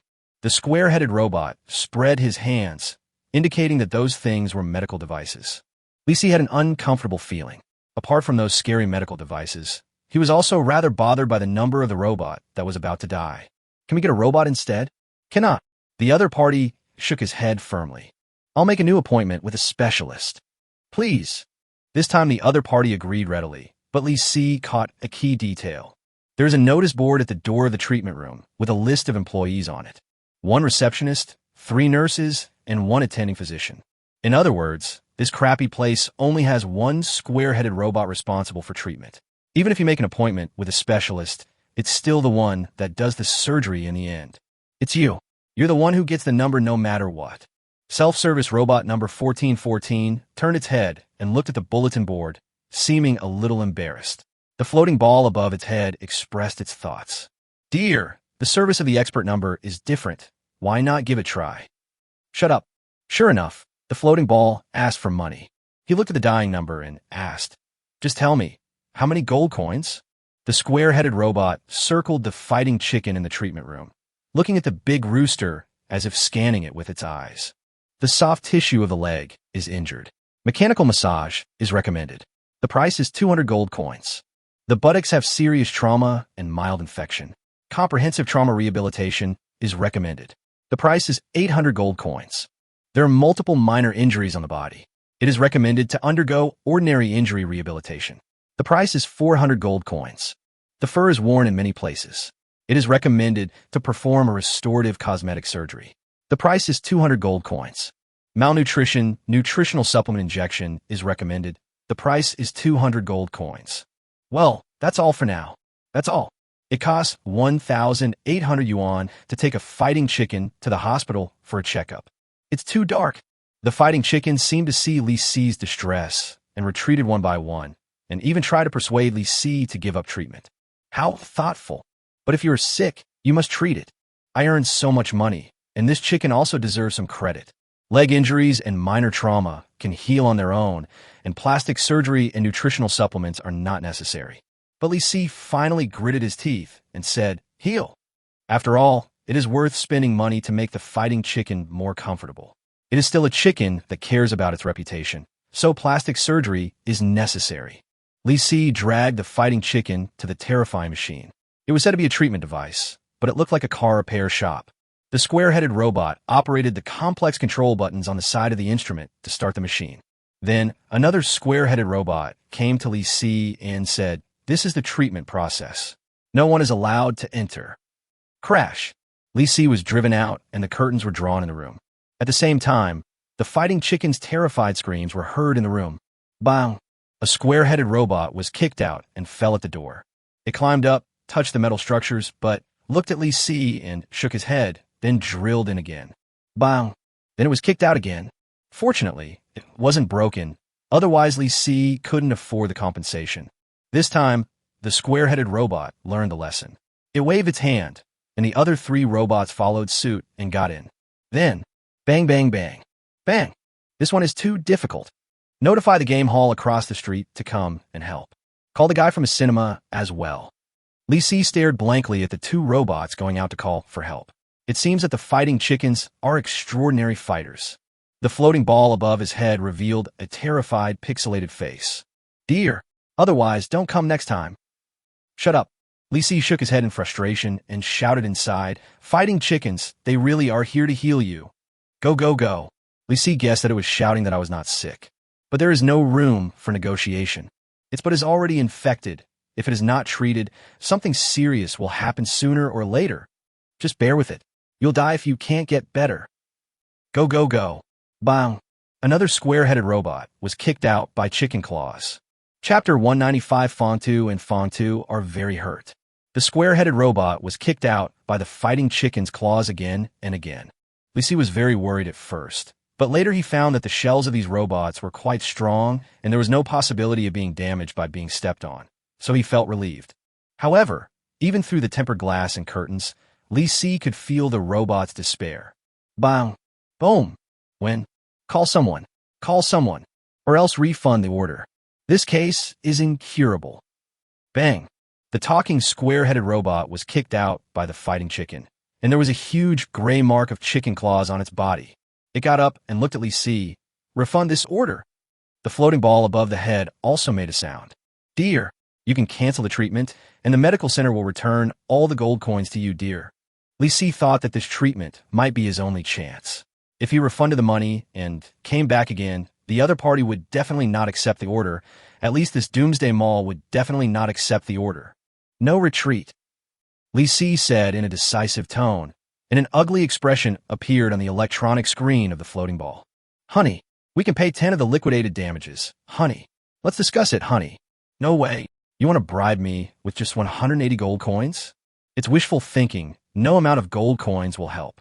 The fighting chicken must be cured today.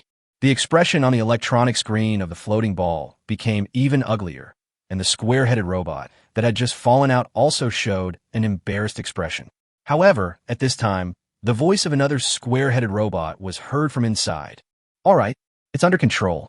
Get ready to start treatment. No refunds. It was about to rush into the treatment room, and almost at the same time, a puff sound was heard from inside, and a stream of chicken shift from the chickens but was sprayed out like a high-pressure water gun, directly spraying out the robot. Li Si quickly dodged far away, and a disgusting and vomiting expression appeared on the electronic screen of the floating ball. Taste! The square-headed robot turned its head and looked at Li Si depressedly, as if it was filled with endless resentment and felt hurt. Why? Then it sighed and went back into the ward. Li Si hid directly outside the treatment center because the smell was too strong. Soon after, the screams of fighting cocks and the low roar of instruments were heard in the ward. There seemed to be collision and pressing sounds, but fortunately, no sound of saw blades rubbing or nail guns was heard. Li Si waited anxiously, thinking in his heart that if the treatment center failed to cure the fighting chicken, he would tear down this doomsday mall. He would not be able to tolerate it if he collected so much money and failed to cure it in the end. Finally, more than 10 minutes later, 2 or 3 square-headed robots walked out of the room. They were from other shops who came to help. It seemed that the situation inside had improved a lot. The fighting cock's cry also changed from the initial heart-wrenching sound to the intermittent sound now, with each sound dragged out long, as if it was enjoying the treatment process. Lisi guessed that it might be getting a massage or something, or combing its hair. Not clear. You're not allowed to look inside the ward. Through the curtain, Lisi could only see a few busy robots and the shadow of a big rooster lying on the instrument. 10 minutes later, several crisp sounds of kakaka were heard in the room. At the same time, the fighting chickens were released. As soon as the door of the treatment room opened, Lisi saw robots covered in chicken shit walking out. Behind them was a majestic and proud rooster. The red comb stood tall, and its fluffy feathers were combed very smoothly. Its claws were no longer lame, and its butt was not only fully healed, but also covered with beautiful tail feathers. How do you make its feathers grow back? Even with growth hormone, it's impossible to grow so fast, right? Lisi was just being surprised at the refurbished fighting chicken when a square-headed robot named Died came out, holding a soft cushion in its hand. This is your cushion. Lisi took it, pinched it, and the fart cushion made a fart sound. Almost at the same time, he saw all the square-headed robots jump up at the same time. They thought that the fart sound came from the fighting chickens, but, as robots, they were certainly not worried about the fart, but about being sprayed with a string of chicken shit. Lisi did not hesitate and led the fighting chickens out of the treatment center. He was mainly worried that they would charge additional sanitation fees. However, the fighting cock might have felt comfortable here and was actually a little unsatisfied. Lisi pulled the chain of the collar around its neck. Let's go, you're not sick now. Hook, hook, hook, hook. The fighting chicken shook its head, clearly saying that I was sick. But it's not the time when it just went in. Now, even if Lisi wanted to let it in, the square-headed robot would probably not agree. As soon as Lisi and the fighting chicken walked out, the treatment center was closed. Maybe we need to take some time to clean each other's chicken shit. Lisi shook his head and looked at the fighting cock. He wondered who it learned the habit of shitting when it got scared from. The floating ball above his head had been very quiet. Lisi looked up and saw a terrified, pixelated face appear on the electronic screen of the floating ball. The face had its eyes tightly closed, as if it had encountered something terrible. Afraid of being sprayed with chicken shit? Not to the extent that, by now, it should be completely dark outside, and there is probably nothing to explore in the desert. The places that can be explored should have been explored by the players here long ago. Instead of being outside in the strong wind, it would be better to enter a dungeon. So Lisi decided to go to the cinema to watch a movie. At the counter of the cinema, a square-headed robot looked at Lisi and asked, "Do you want to watch a movie?" Lisi nodded, as if he smelled the smell of chicken shit. Apparently, this square-headed robot had also been taken care of by Fei Xiang, the fighting chicken. The other party was obviously a little afraid of the big rooster. He quickly pointed to the recent screening list posted on the wall and said, "The 4 movies that are showing are all there. Choose your tickets. Tickets need to be purchased." Lisi almost forgot about this matter. After all, the first movie ticket is a complimentary ticket. Take a look. Lisi turned his head and looked at the movie list posted on the wall and felt that none of them were serious. The first one is Pleasant Goat and Big Bad Wolf, which is pretty normal. No, compared to the following movies, there is nothing wrong with this one, because the next 3 are Pleasant Goat and Maori Kagoro, Pleasant Goat and Wolverine, Pleasant Goat and Wu Dalong. The second and third ones are still in the category of animation after all, and the fourth one, did Pleasant Goat run into the world of Water Margin to play Shimin Ching? Not necessarily. It is also possible that he went to Jean Ping Mei. Although Lisi felt that the story in the final movie would be very attractive, he felt that the movie was too discordant and simply unbearable to watch. So he chose. Lisi turned around, looked at the head robot, and asked, "Can you tell me which movie of yours sells the best?" "They're not selling well." "All right." Lisi looked depressed. Indeed, most people couldn't afford it. Chapter 196, The Charm of Number 1. Pleasant Goat and Wolverine. Lisi made his own decision. The square-headed robot took out a movie ticket and said to Lisi, "You need to pay 10 honor badges. Do you want to watch it now?" Etc. Lisi looked towards the nearest screening room. The small door there obviously could not allow the fighting chicken to pass through smoothly. If the fighting chicken can't get in, can a robot get in? Lisi decided to give it a try. If he could bring the cannon girl into the dungeon, he would fire 3 cannons in the dungeon. No matter whether the enemy was Pleasant Goat or Wolverine, he would be killed instantly. I'll come back later. Li Si paid for the badge of honor and exchanged it for a movie ticket, then quickly left the Doomsday Mall with the fighting chicken, intending to dig out a cannon girl. As soon as the man and the chicken came out, they saw a rare scene. In the small square where the Doomsday game was held, some people were reading novels with torches in their hands. Many people gathered together, reading and discussing something. Why is there a female lead? Let's go. I haven't read this one yet, so just read it. The key is why Boss Li Si got a vase. It looks totally useless. At least she's good looking. Li Si was puzzled. Why were people talking about him? Could it be that Hu Laolu has already finished writing today's update? Li Si led the fighting chicken over and took a look with the light of the torches. He actually arranged a love line for himself. How can I have the leisure time for that? He shook his head and watched someone using a knife to painstakingly carve a skull on the message area of the stone slab. Obviously, this is a warning to Hu Laolu, but I don't know if he can see it. He still had business to attend to, so he rode on the fighting chicken's neck, causing it to make a fart noise. Everyone who was concentrating on watching the scene was startled for a moment and started sniffing hurriedly, only to see Li Si gently pull out a cushion from under his buttocks. A few people greeted each other symbolically and continued to follow the update. There's no sense of existence. Li Si stuffed the farting cushion into his backpack. Fighting chicken, let's go, get out of town. The fighting cock crowed loudly, but it attracted no onlookers. It rushed out of the city with a listless thump. A few minutes later, Li Si arrived at the place where the cannon girls were buried, but he was not sure. He called out to number one. Sure enough, a few dozen meters away, a humanoid figure, almost naked number one, crawled out of the sand. It seems that although I remember the wrong location, it was not too far off. As soon as number one crawled out, his eyes began to glow. Li Si quickly shouted, "Number one, turn off your flashlight." "Yes, lights go out." Li Si gave it other instructions. "From now on, you don't have to answer yes. Just don't speak. You are mute. You can't have your eyes glow without my permission. And follow me." Number one did not respond. Li Si didn't know whether it understood and therefore kept silent or whether it didn't understand. So he added, "You can nod or shake your head." Cannon girl number one nodded. Li Si was very satisfied and turned to leave. He did not plan to bring other cannon girls with him, as he was worried that they would be stuck in the dungeon or would not be able to enter the dungeon. Li Si put his social sunglasses on number one's face so that no one would know it was a robot. The only problem is that the clothes she wears are not very good. The problem is that they don't match the pattern, but they expose too much. Li Si took out a bunch of old clothes from his backpack and asked it to change into them.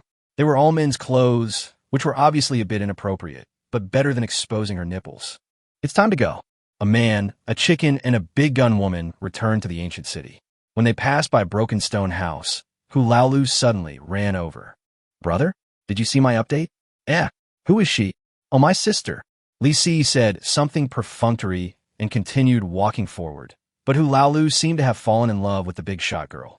He came over and whispered, "Hey, brother, I'll treat you to a meal you give me." "Ahem, she's mute, not suitable for you."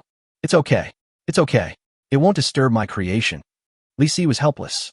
It was obvious that Hu Laolu was still drunk. He didn't waste any more words and rode the fighting cock directly towards the Doomsday Mall. Number one followed behind him, jogging all the way. Hu Laolu was stunned. "This sister, isn't she my biological sister?" A few minutes later, Li Si appeared again in the cinema of Doomsday Mall. As soon as he slapped the movie ticket, the square-headed robot handed him a bucket of popcorn. It was quite satisfying. This made Li Si a little puzzled. Normally, they were very reluctant to book the entire theater. Could it be that someone else wanted to watch the movie? "This time it's Hall 3. You'll know when you go in and take a look." Li Si said to Fighting Chicken, "You wait here, you can't go in." "Hook!" The Fighting Chicken was unhappy and kept shaking its head, pointing its head at the cannon girl. It obviously felt that its position was no longer secure. It was going to be replaced by it. Li Si had no choice but to explain. "The door is too small. You can't get in." Etc. The square-headed robot quickly walked out of the counter. "You want to leave this battle pet outside?" Li Si turned his head and shrugged. "What else? Do you want me to break down the door and get in?" "Hold on." The square-headed robot suddenly rushed out and came back in less than a minute with several other square-headed robots, carrying tools such as electric pickaxes in their hands. "We'll tear down the wall now." When the fighting chicken heard this, it excitedly yelled and flapped its wings. It was happy and Li Si was happy too. But think about why the square-headed robot was so positive. This is probably closely related to the fact that the valve of this chicken is not tight.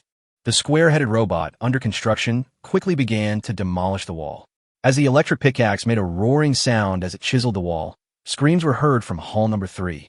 Immediately afterwards, 2 people ran out hurriedly. I'm so shocked. Aren't they showing a movie? Why are they tearing down the wall? The other party was halfway through his words when he suddenly froze. It was not because of the demolition of the wall, not because of Li Si, and certainly not because of the brand new fighting chicken. He made eye contact with a number 1 hotshot girl. Beauty! Hello, you are much prettier than Xia. Beside him, Monk Sha, who was holding a magic staff to subdue demons, confronted Lu Ergu. Captain, pay attention to your image. Pay attention to your image. Ahem. I'm the captain of the Desert Kettle team. Lu Ergu, nice to meet you. As Lu Ergu spoke, he patted the 2 water bottles on his waist and glanced at the big girl, but got no response. Li Si is a little overwhelmed. It would be fine if the drunk Hu Laolu was just thinking about love, but how come Lu Ergu also fell in love with his robot? My sister mute. Lu Ergu was stunned. He had never seen anyone introduce himself to his sister like this. After a few seconds, Lu Ergu said politely, Brother, I heard that you came to watch a movie, so I came here to wait for you. Let's discuss and join our team. He said, and glanced at the cannon girl again. You 2 together. This time, it was Li Si's turn to be stunned. This guy is quite capable. He can even afford 2 movie tickets. Is he a hidden talent? Also, who told him to come to the movies by himself? There was no one else on the 4th floor at that time. Chapter 197, This mission is off the mark. How did you know I wanted to watch a movie? Li Si expressed his doubts, and before Lu Ergu could answer, the floating ball above his head spoke. Dear, I said it. I said it. Li Si was speechless. It turned out that the floating ball leaked the secret. Lu Ergu shrugged awkwardly. I was eager to find talented people, so I asked around. Let's talk about forming a team later. Li Si didn't ask any more questions because the square-headed robot had already opened a big hole in Hall 3. He led the fighting chicken, followed by the cannon girl, and walked straight into the screening room. Still that bad configuration. There were 70 or 80 small stools placed randomly, a square old-fashioned television with an antenna, and 2 loudspeakers used by vegetable vendors. Li Si sat casually on a small stool, while Lu Ergu and Sha Monk sat behind him. It was the first time for both of them, and they didn't know the real purpose of the cinema. So Lu Ergu stretched his neck forward and asked Li Si with an open face, Brother, why is this cinema so shabby? This shouldn't be your first time here, right? Li Si was stunned for a moment, then looked at the other person with a slightly complicated look. Do you really think this is a movie? What else? But this movie is just a bad one. Wolverine is even involved with Pleasant Goat. What about Big Bad Wolf? You're on your own. Watching movies is dangerous. Lu Ergu was confused and wondered if it was a 4D cinema. How come there is thunder and rain?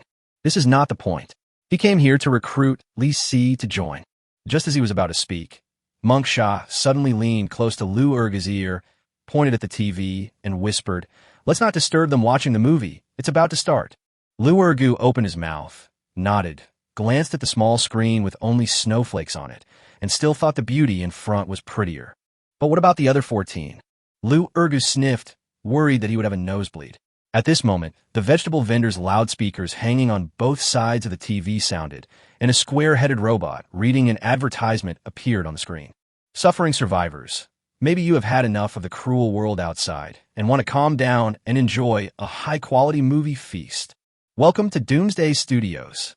Here we have the most luxurious viewing equipment, which can satisfy your viewing experience while enjoying the retro feeling. Moreover, here, you will experience what it means to be truly immersive. The classic movie Pleasant Goat and Wolverine will be aired soon. The lights in the room went out. Snow appeared on the TV again, and Li Si knew that it was time to transmit. Lu Ergu and Sha Hashang didn't understand what was going on and waited patiently for the picture to appear. But the next moment, everyone felt their bodies sink and the picture on the snowy screen of the TV twisted and faded away, turning into a flickering vortex. What the hell? Is this a 5D movie? Team leader. Li Si heard the 2 people's screams and then appeared in another place. A vast open prairie. At first glance, there is nothing but grass. Of course, little stool, fighting chicken, and cannon girl are all there. Li Si was a little confused. Where could he find Pleasant Goat and Gray on this endless grassland? No, it's Wolverine. Fortunately, in the confusion, a series of prompt messages popped up. Instance name, Pleasant Goat and Wolverine. Instance introduction. As a foodie who loves to eat mutton hot pot, you are very concerned about the growth environment of a sheep, and you have traveled thousands of miles to this dangerous place, the sheep village. Dungeon mission, survive for 72 hours. Udungheon reward, honor ba yekis 5. Warm reminder, please keep an eye on your little stool. The dungeon is about to end. Li Si was speechless about his identity. A lamb lover who cares about the growth environment of the sheep. Does he want the sheep to grow up healthy and then have their heads shaved? This is a fake story. One more question. Watching a movie in a copy is a losing deal. You come in with 10 honor badges, but only get 5 honor badges for completing the task. Of course, for Li Si, who was experiencing the dungeon for the second time, he was quite clear about the following procedures. There's still 3 random tasks, plus the rewards for the random tasks. It's still a loss. Side quest 1. Steal a whole piece of grass cake. Reward. I've given you the cake. What else do you want? Side quest 2. Find Wolverine's lair. Reward. If you want to do something just like this, then don't bargain. Side quest 3. Find a missing gray wolf and persuade him to become a vegetarian. Reward. 1 merit. 1 merit. The same style is out of tune, especially the last mission. It's so anti-wolf. The copy actually asked me to persuade a wolf to become a vegetarian. I'm afraid this task is impossible to accomplish. Let's take a look around first. Li Si chose a direction and walked forward.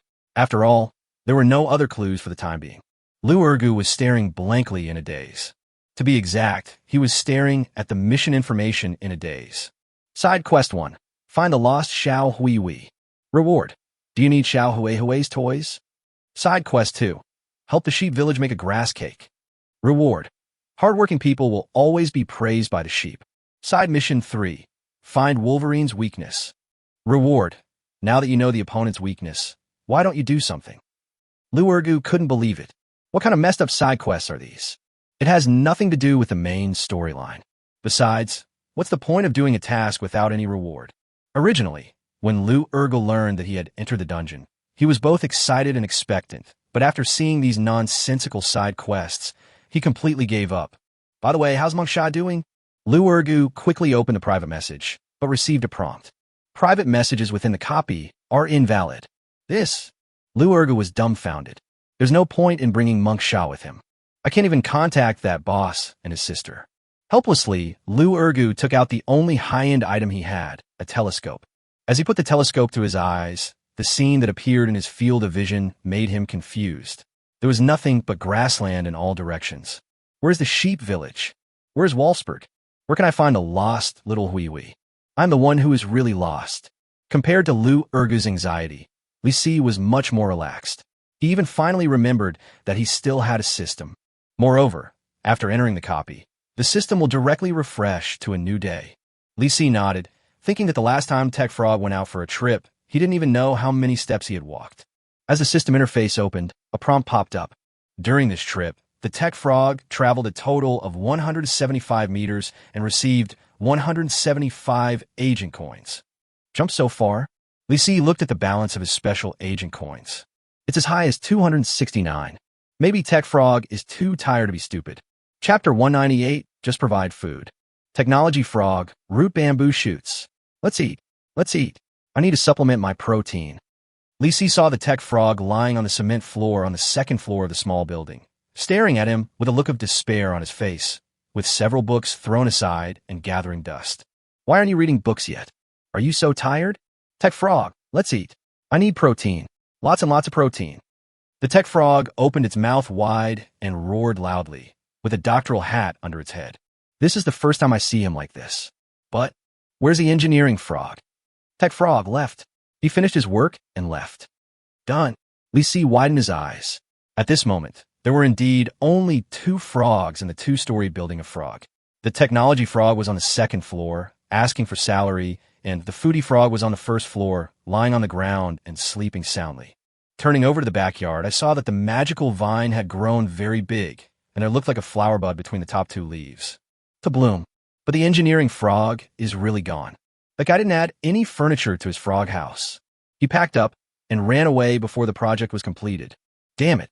Li Si felt that he was being cheated by the engineering frog, or simply by the system, but he had no way to seek justice. Well, at least it's one less mouth to feed. You know, that guy spent almost 100 agent coins just on eating. So, thinking about it this way, I'm probably not at a disadvantage, because those agent coins are enough to buy furniture. Thinking this way, Li Si quickly opened the special commercial city. In addition to food, it would be best if he could get a medical kit. After all, the Foodie Frog's brain is still broken. The product list popped up, which really fulfilled Tech Frog's wish. Protein meal replacement powder, 20 special agent coins. Introduction, frog food, travel range plus 2 meters. This thing should be high in protein, right? Li Si bought 2 without hesitation. 2 large cups of light pink protein meal replacement powder drinks appeared on the first and second floors of the small building. The Foodie Frog with a broken brain somersaulted over, picked up the cup of light pink meal replacement powder, and drank it in one gulp. Foodie Frog burp. Your Foodie Frog drank the protein meal replacement powder in one gulp. It tasted like strawberry, not very tasty. The travel range increased by 2 meters. What about the second floor? Li Si raised his eyes and was stunned. The Tech Frog was crawling forward, cursing, trying to reach the cup of meal replacement powder that was half a frog's distance away from it. Every time he moved, he cursed and muttered something. Tech Frog. This content has been harmonized by the system. Tech Frog. This content has been harmonized by the system. Tech Frog.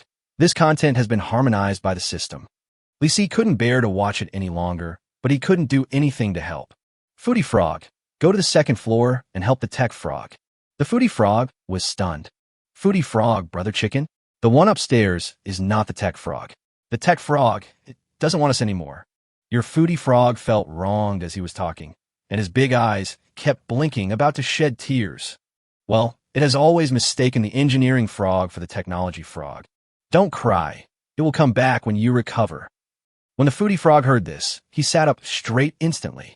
Foodie Frog, I'm not sick. Is Tech Frog back? I'll go check it out. Your glutton frog squeezed out his tears and jumped out to the backyard. Your Tech Frog is still crawling towards the meal replacement powder. Li Si was helpless. There was really nothing he could do. Moreover, he didn't dare to persuade the Foodie Frog to go upstairs. It couldn't recognize the Tech Frog, and if it snatched the meal replacement powder and drank it, it would be in trouble. Helplessly, Li Si clenched his fist towards the Tech Frog and made a cheering gesture. Your Tech Frog rolled its eyes at you angrily. Tech Frog. This content has been harmonized by the system. Forget it.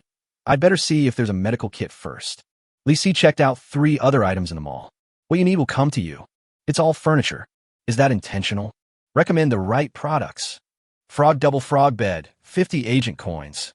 Introduction. A very comfortable big bed that can accommodate 2 frogs at a time. What happens next? It doesn't seem to matter. They're all male frogs after all. Frog writing desk, 50 agent coins. Introduction. With it, frog can feel more comfortable working or pretending to work. Apparently, this thing is Tech Frog's favorite. Frog soft blanket, 50 agent coins. Introduction. A soft yellow blanket that covers the entire house and comes with a light yellow wallpaper for the entire house, as long as the food is provided. Food provided? Li Si suddenly became alert. Could this be another engineering frog?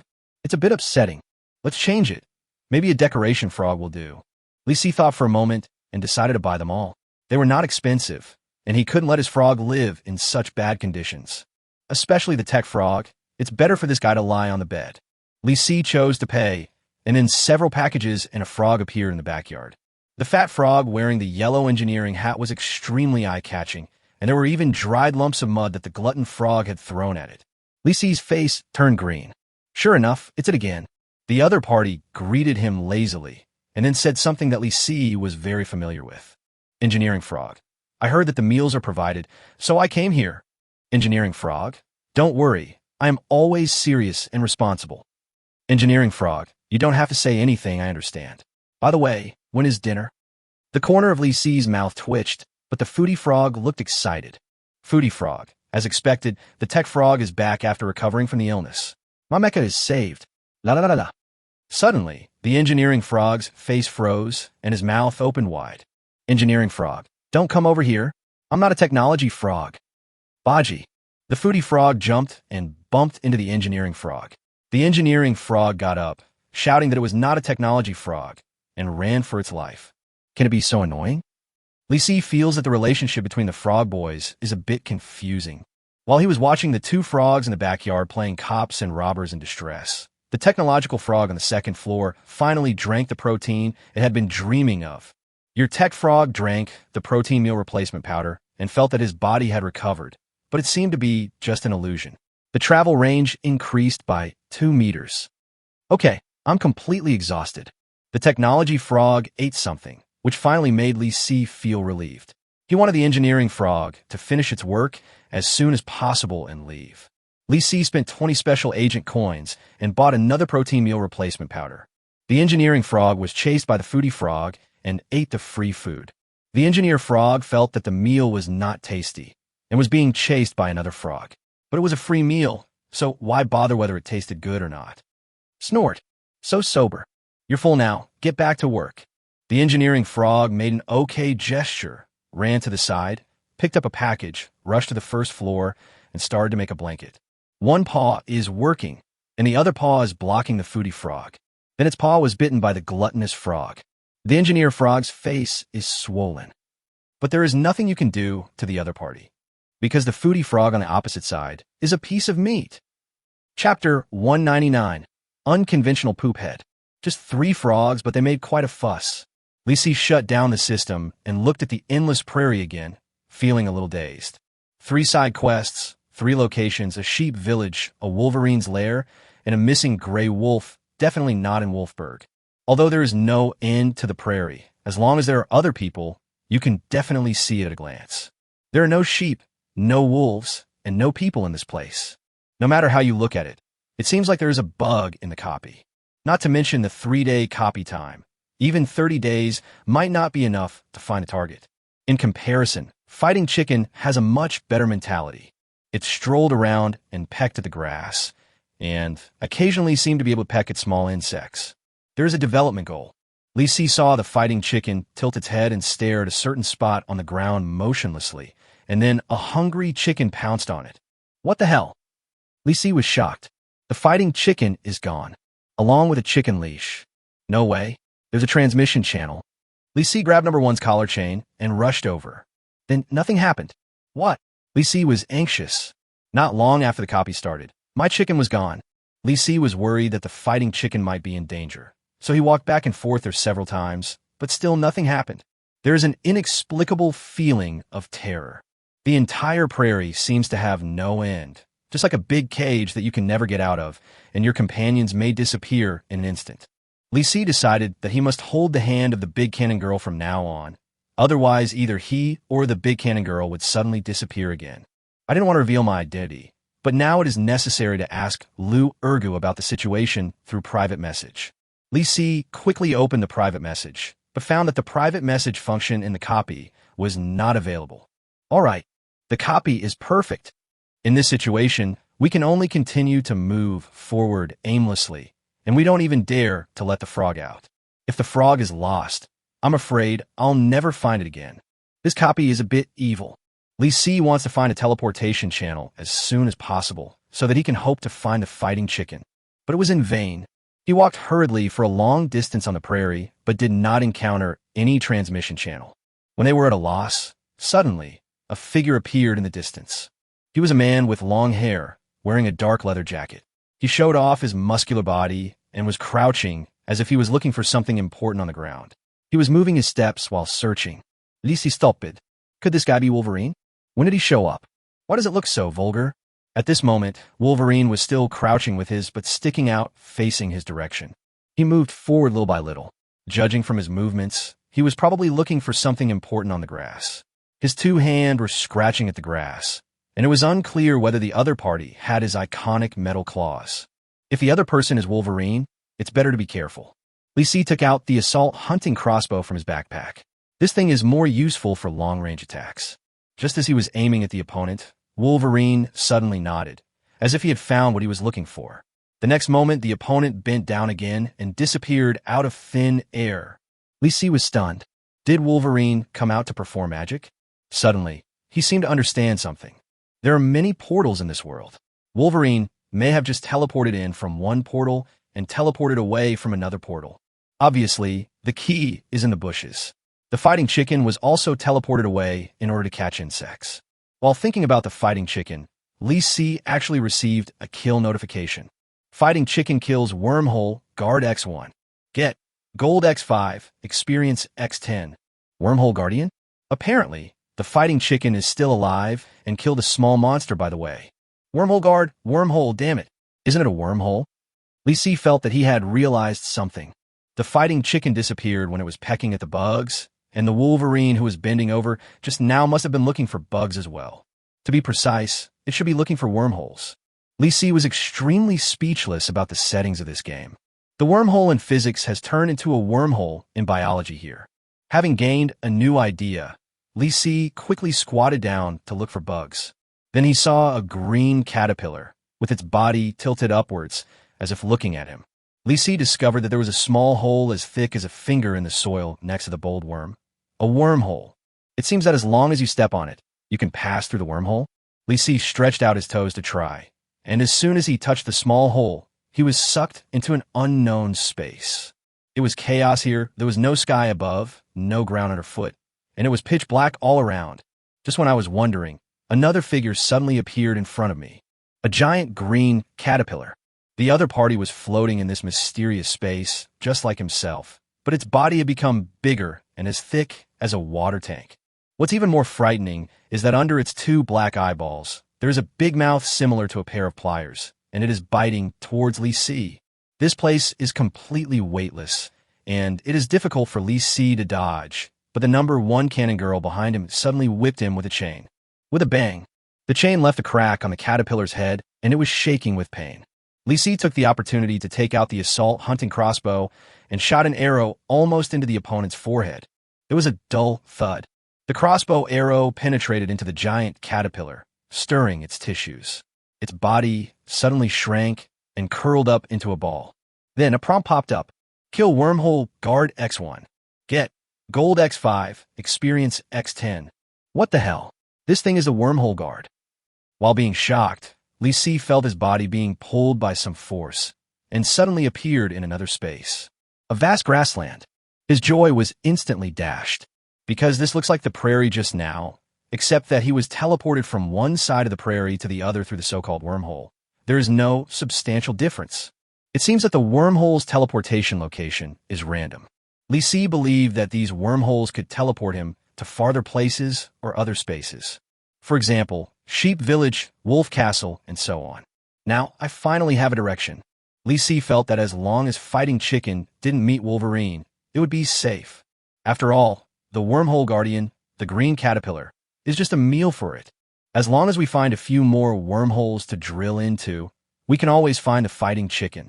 Next, Lee Si, like Wolverine just now, walked forward with his back hunched, looking for Chong Chong in the rush.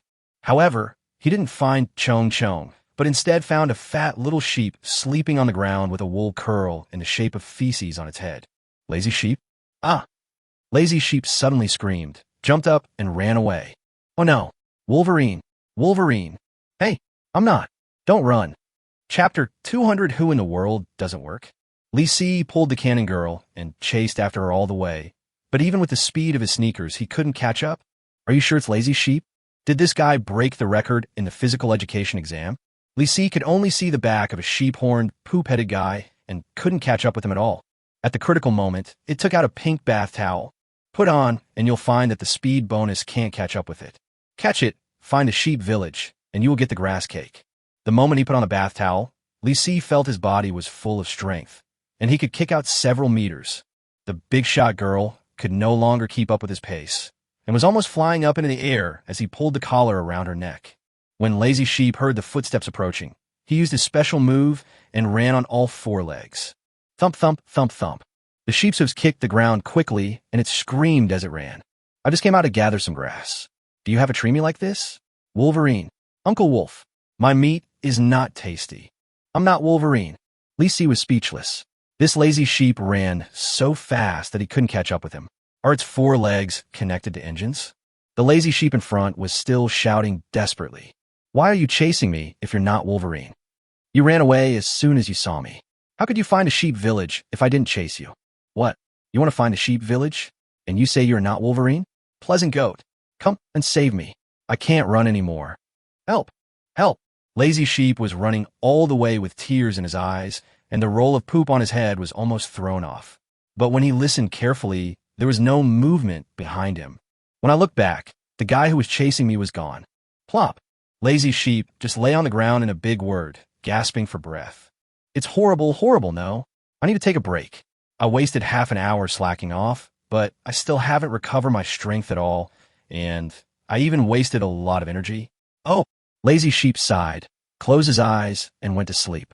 On Lee Si's side, he was gritting his teeth and dealing with a green caterpillar. Damn it! If it weren't for you, I would have caught up with him. Bang! Bang! Bang! Lee Si shot 3 arrows in a row, killed the caterpillar, and was teleported to a strange place. This is obviously a cemetery. The surroundings were pitch black, with small mounds everywhere and a stone tablet on each mound. Lee Si was standing in front of a tombstone at this moment. He carefully looked at the words engraved on the tombstone. The Tomb of the Black Wolf. There are 2 stone tablets next to it, engraved with Beckham Wolf's tomb and General Wolf's tomb. Looking at other tombstones, they are all the tombs of certain wolves. After experiencing the baptism of doomsday, Lee Si was no longer afraid of places like cemeteries, but he never expected that he would be teleported to the ancestral tomb of Grey Wolf's family. Sure, this should be their ancestral tomb. So, Wolfsburg shouldn't be too far from here, right? Lee Si thought about finding Big Bad Wolf first, although it would not be easy to make him change his diet to be a vegetarian. It led the number 1 cannon girl through the cemetery and found a relatively new stone tablet. When it took a look at it, it was stunned. Grey Wolf's grave. Are you kidding? Is Big Bad Wolf dead? The mission is to persuade Big Grey Wolf to eat vegetarian food. Isn't this a scam? How to persuade a dead wolf to eat vegetarian food? Should I hide in front of the other person's tombstone and beg for it? The key is not knowing whether the other party will agree or not. If we knew, it would be a supernatural story. Lee Si curled his lips and did not intend to ask Grey Wolf to eat vegetarian food in front of his grave. The task probably would not be so outrageous. There was a high probability that Grey Wolf was still alive. Quickening his pace, Lee Si left this strange cemetery. Not far ahead was a stone mountain. That should be the location of the wolf fort, right? Lee Si was stunned for a moment because he saw Uncle Wolf again. Wolverine was crouching on the hillside of Stone Mountain, looking for something. This time, Lee Si clearly saw the other person's broad shoulders, angular hair, and even the steel claws with a metallic luster. It's definitely Wolverine. At present, it is not known whether they are enemies or friends. Get closer and test the waters, then open fire if there's any disagreement. Lee Si approached, but the steel wolf on the opposite side was completely unaware and was still crouching on the ground looking for something. Probably looking for a wormhole. Seeing that the other party is completely unprepared, he is just looking for trouble. Lee Si smiled slightly, prepared his assault hunting crossbow, and walked forward with his aim. Halfway up the mountain, Wolverine seemed to have noticed something. He stood up and looked back, with a hint of astonishment in his deep eyes. Lee Si watched the other person standing in a daze halfway up the mountain for a few seconds, as if he saw something incomprehensible, as if Lee Si was the only human being he saw in this world. Lee Si was worried that the handsome foreign man with a beard would speak English in the future. If that happened, he hoped he would say hi. Okay, good job. In this way, I can perfunctorily reply, our rice, 3QS my oil. But, what are you looking at? Fuck, dialect version of Wolverine? Lee Si almost lost his temper. The accent was too distracting. Moreover, he was speaking northeastern dialect while sharpening his steel claws, which made a rubbing sound. Uncle Wolf? Are you sure it's you? Don't hang around here. This is my territory. Go wherever you want. You little brat. Are you just pretending to be a fool here with that crossbow? Lee Si began to doubt his life. This Wolverine is even stronger than Baldy. Moreover, there is a thick gold chain hanging around Uncle Wolf's neck, making him look like a northeastern gangster who failed in his cosplay as Wolverine. So Lee Si asked again, are you really Wolverine?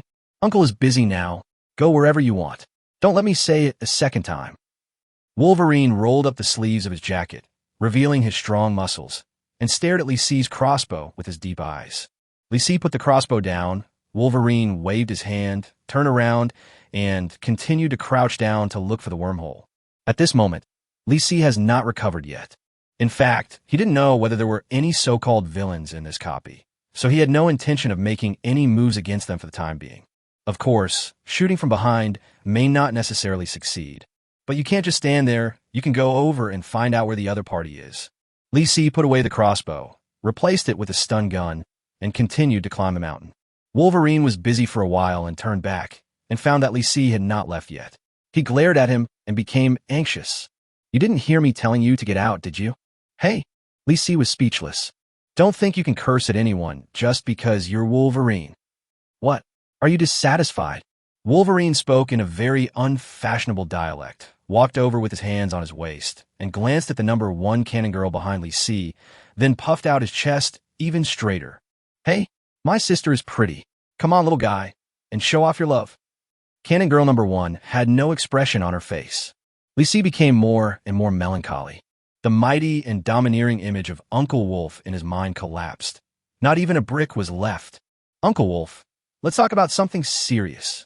"Uncle, go wherever you want. If I don't catch a sheep today, the old demon will eat my flesh tomorrow." Li Si was confused. If I understand correctly, Uncle Wolf is working for a certain old demon